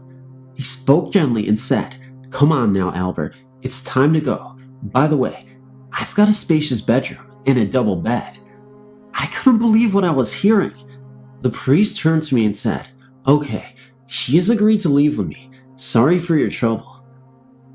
As the priest bent down to pick up his candles, as he was doing that, I noticed the most disturbing thing that I ever seen in a paranormal event ever. His voice changed to really dark, deep, and sinister, and he said, "I will be leaving myself out of this place soon, and I'm taking my friend with me." I then froze. I didn't know what to believe, or even if that was coming out of his voice. I said, "What did you just say?" And he returned to normal. To this day, I can't really explain what that voice was, or if it was the entity that possessed him, but I know that was really strange, and he acted like as if it was nothing after that, like nothing ever happened. The story I'm writing to you involves myself and many other people as witnesses. There were many events that took place in the same old brick farmhouse outside of Black Earth, Wisconsin. The first story is one that I will never forget. It was late in the evening on a summer night. My friends and I were playing a game in the old farmhouse. Beth, the girl who was living in the house at the time, decided to go to bed. She went upstairs alone, and the rest of us just sat around talking. Moments later, I heard the most blood-curdling scream ever, and immediately after the scream, the wind chime inside the house chimed. Bridget, another friend, ran up to see what was wrong. They both came back downstairs, and Beth told us what happened. She told us that she was laying in bed, and she saw the shadow of a man in her doorway. She called out John, that is her brother's name, who also lived in the house, and there was no response. She said that she thought it was her brother and turned over to go to sleep. Then, what happened next gave chills down my spine, and I felt very uncomfortable. Beth said that she felt someone crawl into bed with her and she was frozen. When she reached over, she said she could feel someone laying next to her. She tried to speak, but nothing would come out. My sister lived in the same room for a while. She said she never saw anyone in her room. She did, however, notice imprints in her mattress as if someone had been sitting there. She also saw a man with his head bent down in an old car on the property. One other night, my sister, A friend named Scott and myself were having a few beers, and Scott asked to use the bathroom. We told him it was at the top of the stairs, so he relieved himself and came back down and told my sister that she left her curling iron on, but that he turned it off. A little later, my sister went to use the bathroom and returned and said that Scott must have not turned off the curling iron because it was on when she went in there. We didn't think much of it, but when my sister went to the bathroom again, it was turned back on. No one else was in the bathroom between her visits, and no one else was in the house. In May 2001, I got a job working as a dispatcher for a cab company. Adjacent to our office was this garage, and it was 10,000 square feet. This company also had charter buses. When I first started working there, the owner told me I might hear weird noises. And growing up, my father was a truck driver, so I was aware of the air brakes, ticks, etc. But I didn't expect what was adding to the noises in the garage. This would be my third ghost experience. It all started on the third night I worked there. My boyfriend had called me on the phone when all of a sudden, there was this loud banging noise coming from the garage. So loud, I could barely hear him on the phone. I was working midnights, so he came up there. By the time he got there, the noise had stopped. We hung out there, and about midnight, my boyfriend went to go lay down in the garage. There was a front bed just outside the office door. He was out there about 2 hours. Then he came into the office in a tad bit of a hurry and sat down. The look on his face was a Kodak moment. He asked if I had just tried to wake him up, and I told him no. He said he was lying there and someone kept saying hello. Then he said he sat up to put his shoes on, and the voice was right up in his face and sternly said hello. Also at that time, a driver had called me and asked if he had jumper cables. I asked my boyfriend to go look. He wouldn't go out into the garage till I went in and turned on the lights. Then he told me what happened, and I was just like, wow, too cool. Then in the days after this, I started experiencing my own little visits from now who we called Casper. It was weird. I could get out in the garage and sit by myself. I could actually feel the energy moving, like it's sweeping around the room. Then he would go and knock on things. His best one was turning on the air compressor. It was unplugged. Then one day Casper must have gotten upset about something. He started being on the garage overhead doors, and my boyfriend and my son and myself were in there. Between the two overhead doors was a regular door. When the beating started, my boyfriend went out the regular door because he really thought someone was out there, and he opened the door and no one was there, but the beating continued. After that, I was working one night, and one of the bus drivers came in. We were sitting in there talking and watching TV. Then all of a sudden, the channel changed. The driver asked why I changed it, and I said I didn't. The remote was next to the TV. I got up and changed the channel back. A few minutes later, it was changed once again. This went on for an hour. That's when the driver told me that he believed there was a ghost. I was convinced already. Me and my boyfriend used to sleep in the garage when things got quiet. Of course, as you guessed, Casper was there with us. Back in the corner of our garage was a portable basketball net, and we would go out and shoot hoops. Then one day, the basketball vanished. We couldn't find it anywhere. About 2 weeks later, at about 6:30 a.m., me, my boyfriend, and 2 other drivers were sitting in the office talking. The door from the office to the garage was open. We were sitting there, and we were starting to hear a basketball bouncing. Me and my boyfriend looked at each other, and we were like, what the fuck? So we ran out there, and the bouncing stopped, and no basketball was anywhere to be found. The other 2 drivers heard it too. Then one night, my boyfriend and I were sitting in the office. We were asked not to smoke in the office, so we would go out in the garage. I was on the phone. I saw my boyfriend grab a cigarette and go into the garage. When I got off the phone, I went out there to join him, but when I got out there, he wasn't there. Above the office was rafters used as a storage space. I sat in the chair. I heard someone walking around up there, and I kept calling for my boyfriend, but he didn't answer me. I thought he was trying to scare me. I kept calling up to him, and then he came walking out of the bathroom. I told him to listen. There was someone in the rafters. He started to go up there. He got about 2 stairs up, and Casper ran across the ceiling of the garage. We followed the sound with our eyes. Then we looked at each other and ran back in the office. There were so many other occurrences that I could be up all night here, but that's my story and I'm sticking to it. I quit that job at the end of summer. When I was born, I had a twin sister. She died shortly after we were born. My mom and dad didn't talk about her much, but I always knew that she was my sister and that she had died. In fact, I remember talking to her all the time. I don't remember talking back, but my mother told me a story that suggests that she did. I think I was 3 or 4 at the time. Mom heard me talking to someone in the bedroom, so she came in and asked me who I was talking with, and I said Mindy, my twin. Mom wanted to know what we were talking about, so she asked what we had been talking about. I guess it was around our birthday, because I told Mom that Mindy wanted a birthday present. As long as I can remember, we had plastic toys put on her grave on her birthday, but I never knew why. When Mom told me the story, it explained quite a bit. Just over 2 years ago, my darling dad died from 2 cancers. When he finally died, my sister, mother, and I were there holding him as he left his life. The hospital window was filled with sunlight. The radio was playing a classical piece, and my father died the way he should, with family holding him close and not leaving him to die in the sterile hospital environment where most die unseen and alone. Dad was a Roman Catholic, but one who had lost his faith and truly believed that after death, there was nothing. My family of 3 had spent 4 days and nights in Southend Hospital, Essex, England, hearing the rasping breathing and waiting for my dad to go. When we finally returned to my mother's house, we were, naturally, talking of what had occurred. Exhausted and drained, my sister joked about how Dad may come back as an angel. We didn't believe in those. We're British after all. At that moment, a large, white feather came floating past the French windows and landed, oh so gently, upon the patio. We just looked at each other and said, oh.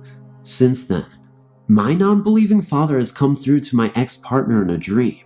For his treatment of my daughter and myself, he has been seen walking in South High Street.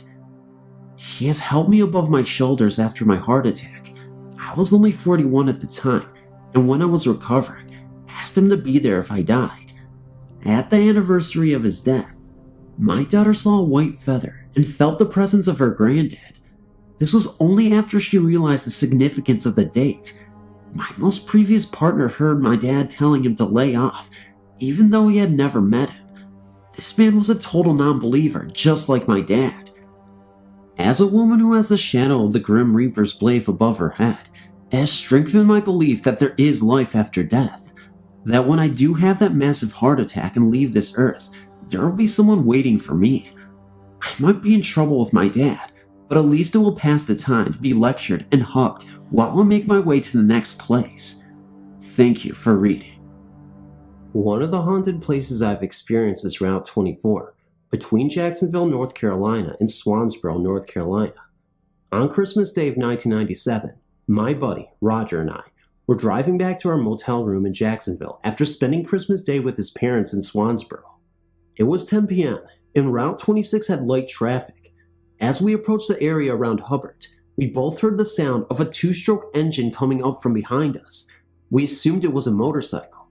I looked in the rearview mirror and saw no headlight for a cycle behind me. The buzz of the 2-stroke engine became louder and louder and seemed to be overhead. We both looked and saw nothing. Soon the buzz seemed to be on top of the cab of the truck, causing it to vibrate fiercely. We were both sure something was going to crash down on the cab of the truck. The roar of the mystery engine was deafening. Suddenly, the sound seemed to pass in front of the truck and vanish. We saw nothing at all. The sound was from outside the truck, and not inside the truck or from the engine area. Another strange encounter on Route 26 in the vicinity of Hubbard happened in July of 1998. Roger and I were up for a visit to his parents' house, and were returning to our motel room in Jacksonville at about 7 p.m. I noticed that the flat road seemed to be going downward, like descending a hill. The oncoming cars appeared to be going uphill. I thought that maybe I was seeing things, but Roger said he noticed the same phenomenon. We traveled the road other times and never had this happen again. Could Route 24 be a haunted highway? I don't know. It was Christmas time just before my 18th birthday. Me and a couple friends decided it would be a laugh to do the Ouija board. It all started off okay. We were pushing the glass around to freak each other out. A few hours later, we stopped playing, but the glass didn't. It kept moving. We were all in shock. I ended up tipping the board just to stop it. From that day on, I've seen this face in the wall. It is not human. It looks pure evil. I can only describe it as a beast, like it has moved from wall to window to mirror and keeps threatening me. It chants and screams at me. It told me its name, but I refuse to say it or even write it down. As I've read, if you take notice of it, it gets stronger, and I don't want to invite it in. I no longer have any mirrors in the house, but it has started visiting my dreams. I am alone in a room when it appears and tells me that I am its meal. It will have me and won't rest until it has gotten me. I'm 25 now, so this has been going on for a while.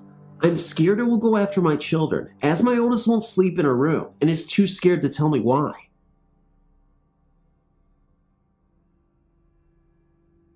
I've always had an obsession with the strange and paranormal, and also a fear with some.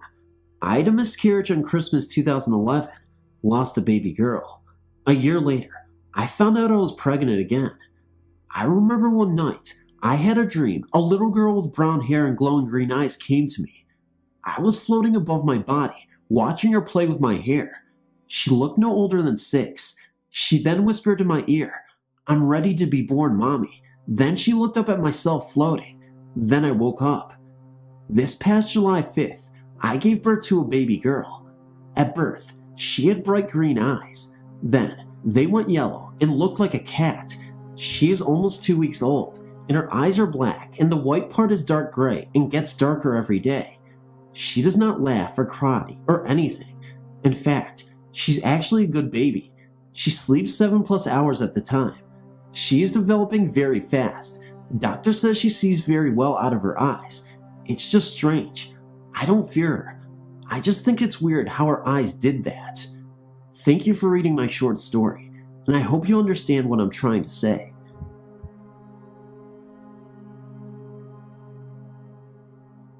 I'm not one of those whose beliefs are for or against the paranormal. During the time of the event I will tell you about, I was your normal freshman in college in Oklahoma. Anyway, myself and 3 other fraternity brothers were looking for a house to rent in Ada, Oklahoma, when we found this great house not far from the college, but still pretty isolated. It was a 2-story brick house with 4 large bedrooms. It had been empty for several years, which should have been our first clue that something is wrong. But we were young, and cash is cash. We asked the retailer if there was something wrong with the property, and why was the rent so cheap in college town, but got no straight answer. Regardless, we took the deal and moved in. I and Skip took the rooms upstairs while Randy and Alvin moved downstairs. Nothing much happened at first. Nothing that we took as remarkable. For one thing, the front door, made of heavy wood and very difficult to open or close, would sometimes just stand open for a moment, then close. We would laugh it off, even though one of our roommates worked as a carpenter and would examine the door and say that it was not possible to do that on its own. After one of these incidents, he went over to the door and tried to open it and had a difficult time opening it like always. He looked it over very close, as it said he had warped with time and would always be hard to open and close without planing the ends off. Soon after, some other things began to occur. All of us, at one time or another, had seen a small ball of light go from the bottom of the stairs to the second floor. Still, we thought this was odd, but not something to be concerned about. Being in college, we figured it was a reflection from one source light causing this, and that was kinda cool. This is when things started to get very strange. One night, we were all in the living room watching a football game on TV when a loud noise started coming from the wall, separating the living room from the kitchen. It was a banging noise, like someone was hitting the wall. The strikes were so strong that our flat crest hanging on that wall was bouncing off of the wall. We all got up and ran to the kitchen, figuring we would find someone playing a trick on us, but when we got there, found no one. The banging continued for only a few minutes, then stopped. Alvin, the carpenter, said it was from some pipes in the wall causing it, and we had better all tell the landlord. The next day we called them and we were told that there were no pipes in the walls. This still was nothing more than a strange event to us, but we did start to compare notes about things that happened in the house. One thing was that in my room upstairs, you could not keep the window closed. These were old wooden windows, hard to open or close. My window was open about an inch the day I moved in, and with great effort, I closed it, only to find the next morning it would be back open to the same place. This got a bit uncomfortable because it was winter. Each night, I would close the window, and the next morning, it would be open. I got very angry with my roommates about this and asked them to stay out of my room, but they each denied opening the windows or even being in my room. Finally, I figured the window was warping during the night. That is why it opens, so I put a cut-off broom handle wedged at the top. The next morning, the window was open again, and the broom handle was sitting propped up near the door, 12 feet away. It gave me chills, but decided just to leave it be.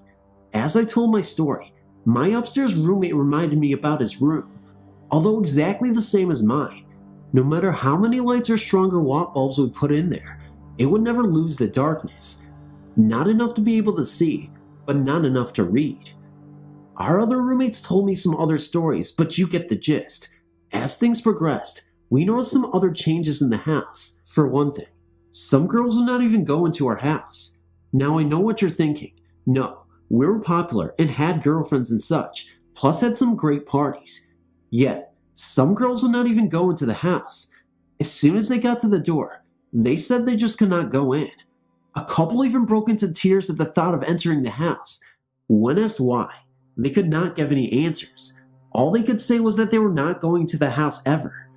This is getting a bit longer than I expected, so I guess I'll cut to the chase. Have not thought about this in 30 years, and it's still going to give me the creeps. Anyway, things were happening, and Alvin and Randy were ready to move out. Randy's girlfriend was one of those that could not come into the house. It was Christmas time, and our house was pretty dressed up for a bunch of guys. Big tree with too much decorations, and the Xmas presents would be taken home to our families in a few days under the tree. Nothing remarkable happened this night. As a matter of fact, it was particularly quiet. We had all went to bed about 2 a.m., and nothing woke us till morning, when I heard Randy yelling from downstairs. It was about 7 a.m. We thought maybe the house was on fire or worse, but when we got downstairs, the look on his face was scary.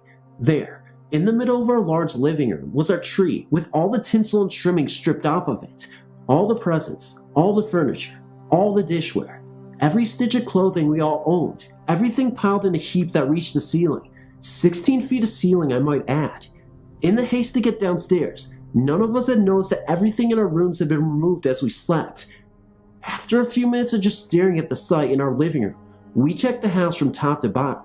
Everything we had brought into the house was there. Everything. This was it for a couple of the guys.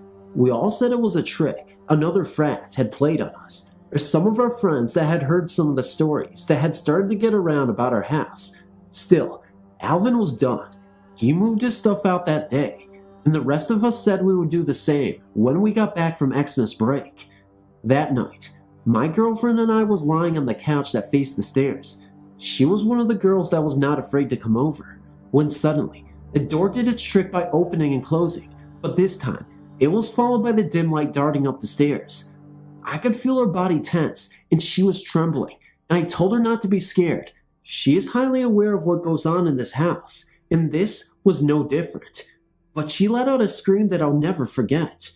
She pointed to the top of the stairs, where steps joined with the ceiling, and there, in plain sight, was a face looking straight at us. No body, no expression, just a face between the top rug, stair, and ceiling. No one could have contorted themselves to a point to get into that position, but there it was. I remember my muscles were tense so much, I had a black bruise for weeks. Just as soon as we both got a good look at it, it moved from sight upstairs. No, it did not vanish. I've never wanted to run more in my life, but being a young man at the time, I grabbed a baseball bat and ran upstairs ready to kill someone. I tore the house apart looking everywhere to find no one. Jane was still in tears, about to have a complete breakdown. I grabbed all my clothing and everything I knew I could live without and left. I knew I would not go back there again. Not sure I would want anyone to believe me or not. I guess if I had a choice, I would choose not. Never had any experiences like that before or after, and I guess it just does not matter. I just thought you might get a kick out of the story by someone with no reason to tell it. Also, postscript to the house, they were never able to sell or rent it. It was finally torn down, and now is just an empty lot. The follow-up to Ellen's true ghost story is this. Several years ago, our friend had a reunion and I and a couple of the guys from the story were having a few when Skip brought up the house. We had never talked about it afterwards, as if it never happened. Way too proud to admit we were scared, you know? Funny how difficult the conversation was. Maybe not difficult, but guarded. Anyway, after a few more drinks, we opened up a bit, and Alvin told a few events that he never revealed before. Said he thought we'd think him nuts. He said that one night, he was in bed asleep. This guy sleeps like a rock, when suddenly, he woke up. Did not know why, but he felt like something was in the room with him. He said he was so scared he could not move. By the way, this guy was not afraid of anything. Big, strong, and never told a lie in his life. His room was just off the living room closest to the front door and stairs. He noticed his bedroom door was open, and from his room, he could also see the front door was wide open. He figured that was what woke him up. One of us had come in late from a party and had left the door open. He said he got up and went to the door and yelled, "Who the hell left the door open?" To this day, I think he spoke the truth when he heard a voice that seemed to be right behind him say we did. He said he spun around there and there was no one there. As a matter of fact, he checked the rest of the house and we were all asleep. You'll remember Alvin was the first one to say he was leaving, but he never said why until that day at the reunion 20 years later.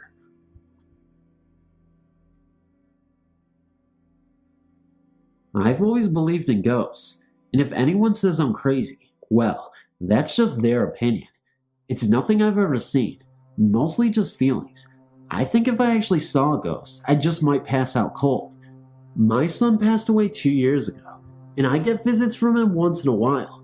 Not the cold sensations most people feel with a ghost, but a warm, pleasant sensation of being very loved and safe.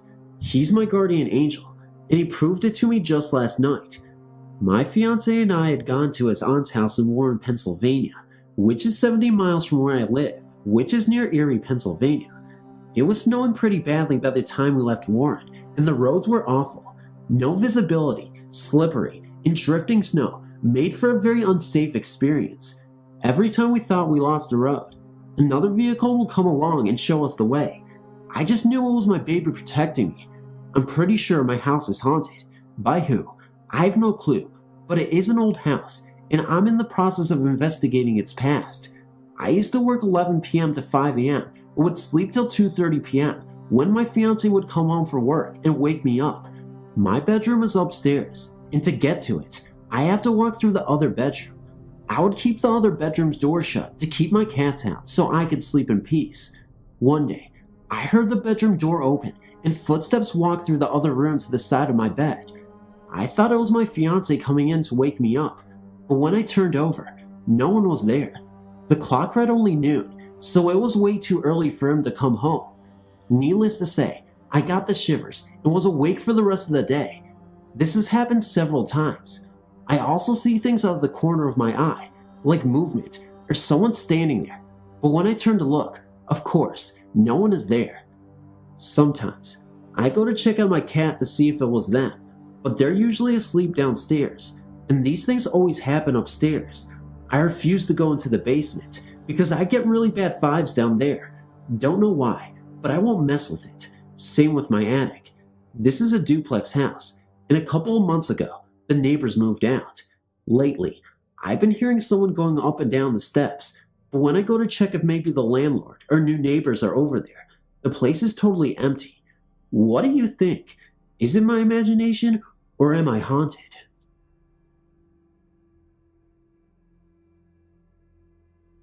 I was living with my grandmother and mom and 2 sisters while we were looking for a new house in a different state. I was in the 4th grade when this happened. It was snowing outside, and the school bell rang as I left the building and headed towards the bike racks. I got a very sickening feeling in my stomach, and immediately, I knew that something bad was going to happen. As I rode my bike out into the middle of nowhere, and on the long dirt road that led out to my grandmother's house, the feeling got worse. I was really freaked out by the time I got to her house, and I discovered that I was at the house alone. I had a million things running through my mind as I entered the house. The main thing that was running through my mind was, when will Grandma get home? I picked up the telephone and called my grandma in her store. She said that she would not be home until the 2 hours after the store was closed, which would be around 8 or 9 o'clock in the evening. My mom and baby sis were with her, and they had to wait to go home with her. My uncle and other sis were spending the night at the friend's house. My grandpa at the time was at his job, and he wouldn't be arriving home until 8:30 that evening. So I asked my grandma if my friend Nikki could come over. She said it was okay, so I hung up and called her. She told me that she could, but I would have to meet her halfway down the paved road that goes all the way through the little town my grandma lives in. So I left. It was still snowing when I met up with her. She said, "I don't feel right. I feel like something bad is going to happen. Do you feel that way too?" And I said, "Yes, I'm really scared." We rode up the long dirt road to my grandma's. As we pulled into the driveway, the snow got thicker. We propped our bikes against the tree next to the doorway to my grandma's doorway. We went into the garage and gave my uncle's dog Blondie a doggy treat. When we came out, we shut the garage door behind us. My grandma's garage door is temperamental and it will come up again, so we stood there freezing cold waiting for 5 minutes to see if it was going to go up again. After 5 minutes, we went inside because it wasn't going to go up again. We put in that movie Grumpy Old Men to get that ill feeling of danger to go away. At the funniest part in the movie, I got this sudden funny feeling, which isn't unusual for me, so I asked my friend what flavor of Crystal Light she wanted. I went into the kitchen and got out the lime flavor and started making it. By this point in time, I'd forgotten all about the sick feeling. All of a sudden, the sick feeling washed over so fast, I almost threw it up all over. I shook it off to the point where I could stand it and continued to make the drink. My friend cried out, "Oh my God, what was that?" She startled me by using that kind of language. I turned to her and said, "What?" She replied, "I don't know, but it was running very fast and it was really tall." I said, "Don't try to scare me, you know how I'm feeling." And she said to me, "I'm not trying to scare you." We kind of brushed it off, and for about 5 minutes, everything was fine. Then I got another whoosh over the feeling over me. She squealed and said more like a shrill whisper, "What the hell is that?" I turned and looked at her and turned my head back to my drink and looked up at the window in front of me just in time to see a rather tall man running by the window. I said, "Holy God, what was that?" I immediately dropped to the floor in fear of whatever it was that was running around would see me. I told her to drop on all fours. She did as I said, and I crawled over to her and picked up the phone and called my grandma at the store. She said that she would send someone over to check on us. Shaking uncontrollably, I hung up the phone. Almost 2 seconds after I hung up, a loud bang was heard coming from the door. I, terrified, crawled over to the door to see what it was. The figure was banging on the door with the handle part of a hatchet axe. The blinds were bouncing wildly around from the harsh banging. I told my friend to start crawling up to my uncle's stairs that led up to his room. I crawled over to the door to see the face of the guy so I could give a description later.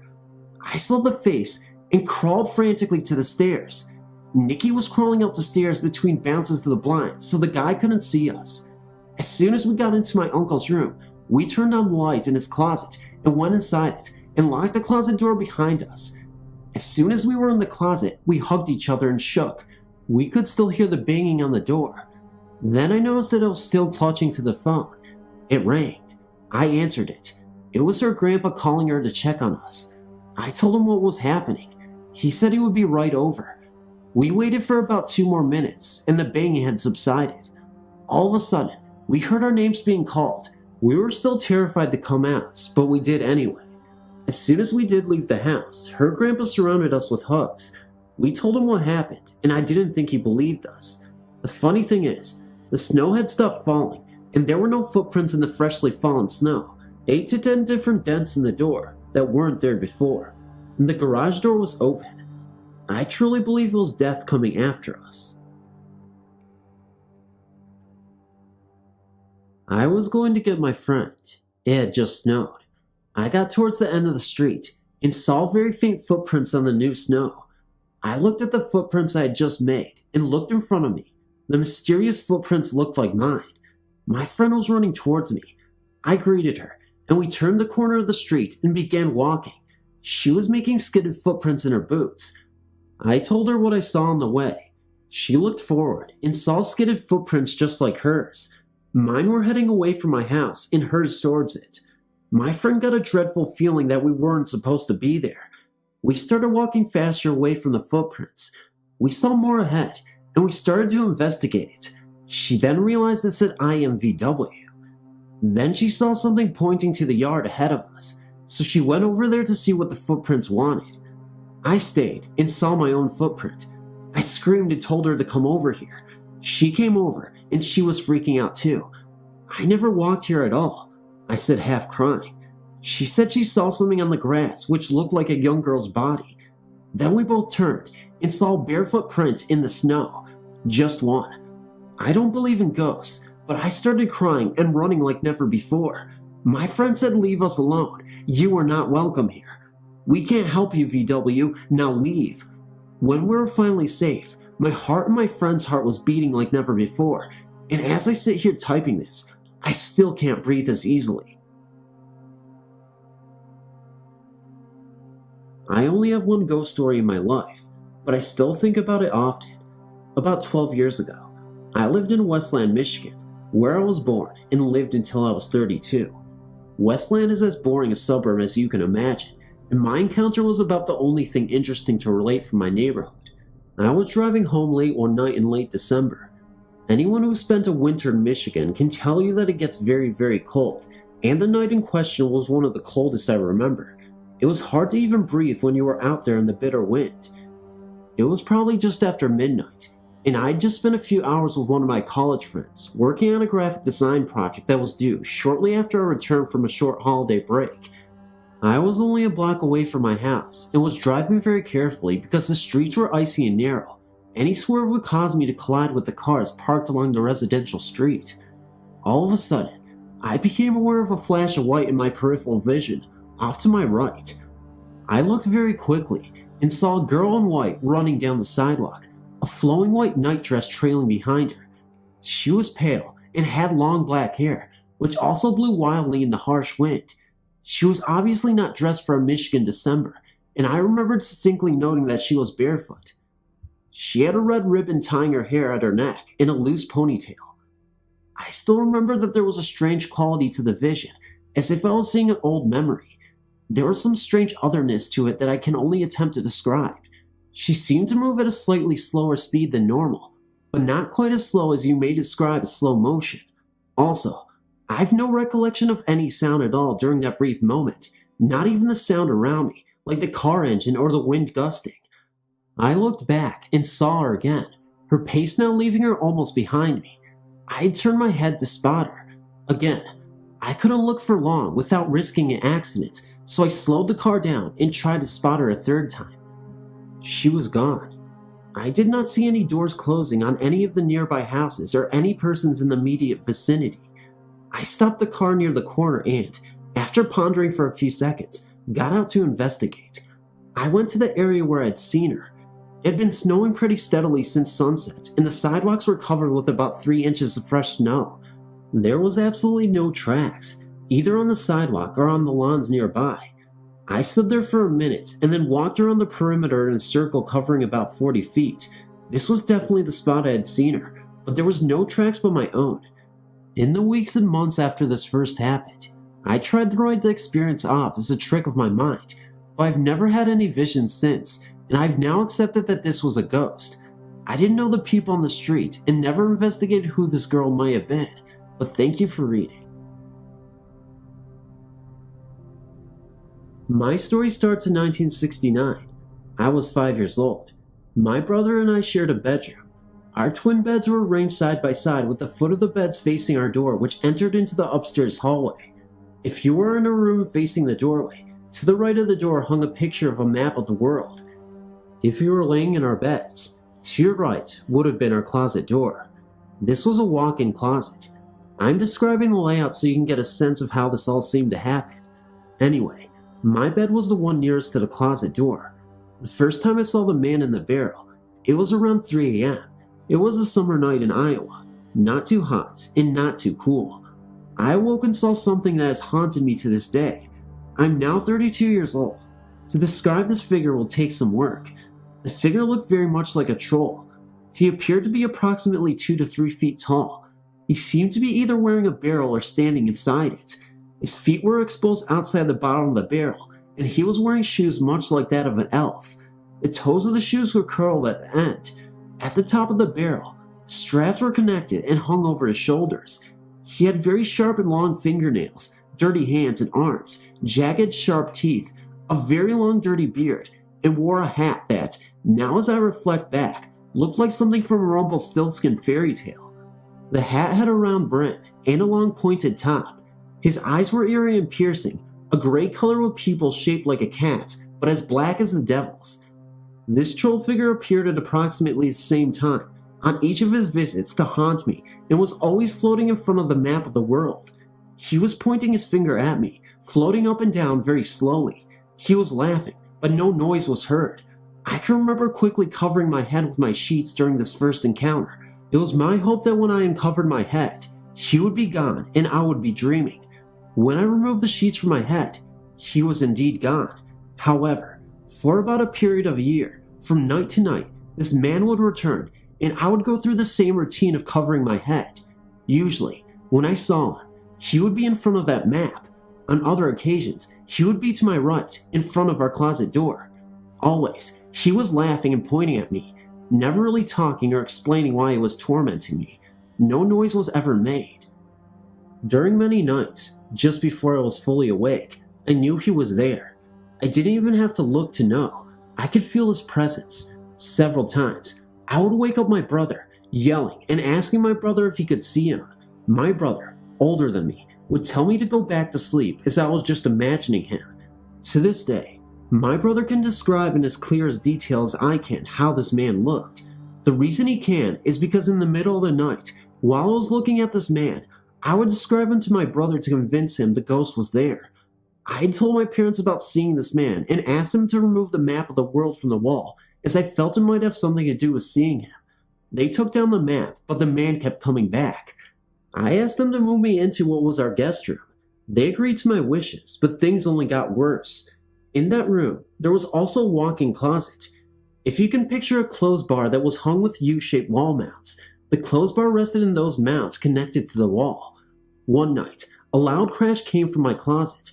I ran to my parents' room without investigating first. I woke them, and they went to my room's closet. When they opened the door, everything was lying on the floor. The shelves that held my games and toys, and the clothing bar and all my clothes. How this all came crashing down, nobody knows. But I have a strong suspicion it was the man I'd been seeing. For several nights from that day forward, he would return to laugh at me and haunt me. Although I haven't had many visits from him since, we have moved from the house in Iowa. I can still remember the chills he gave me.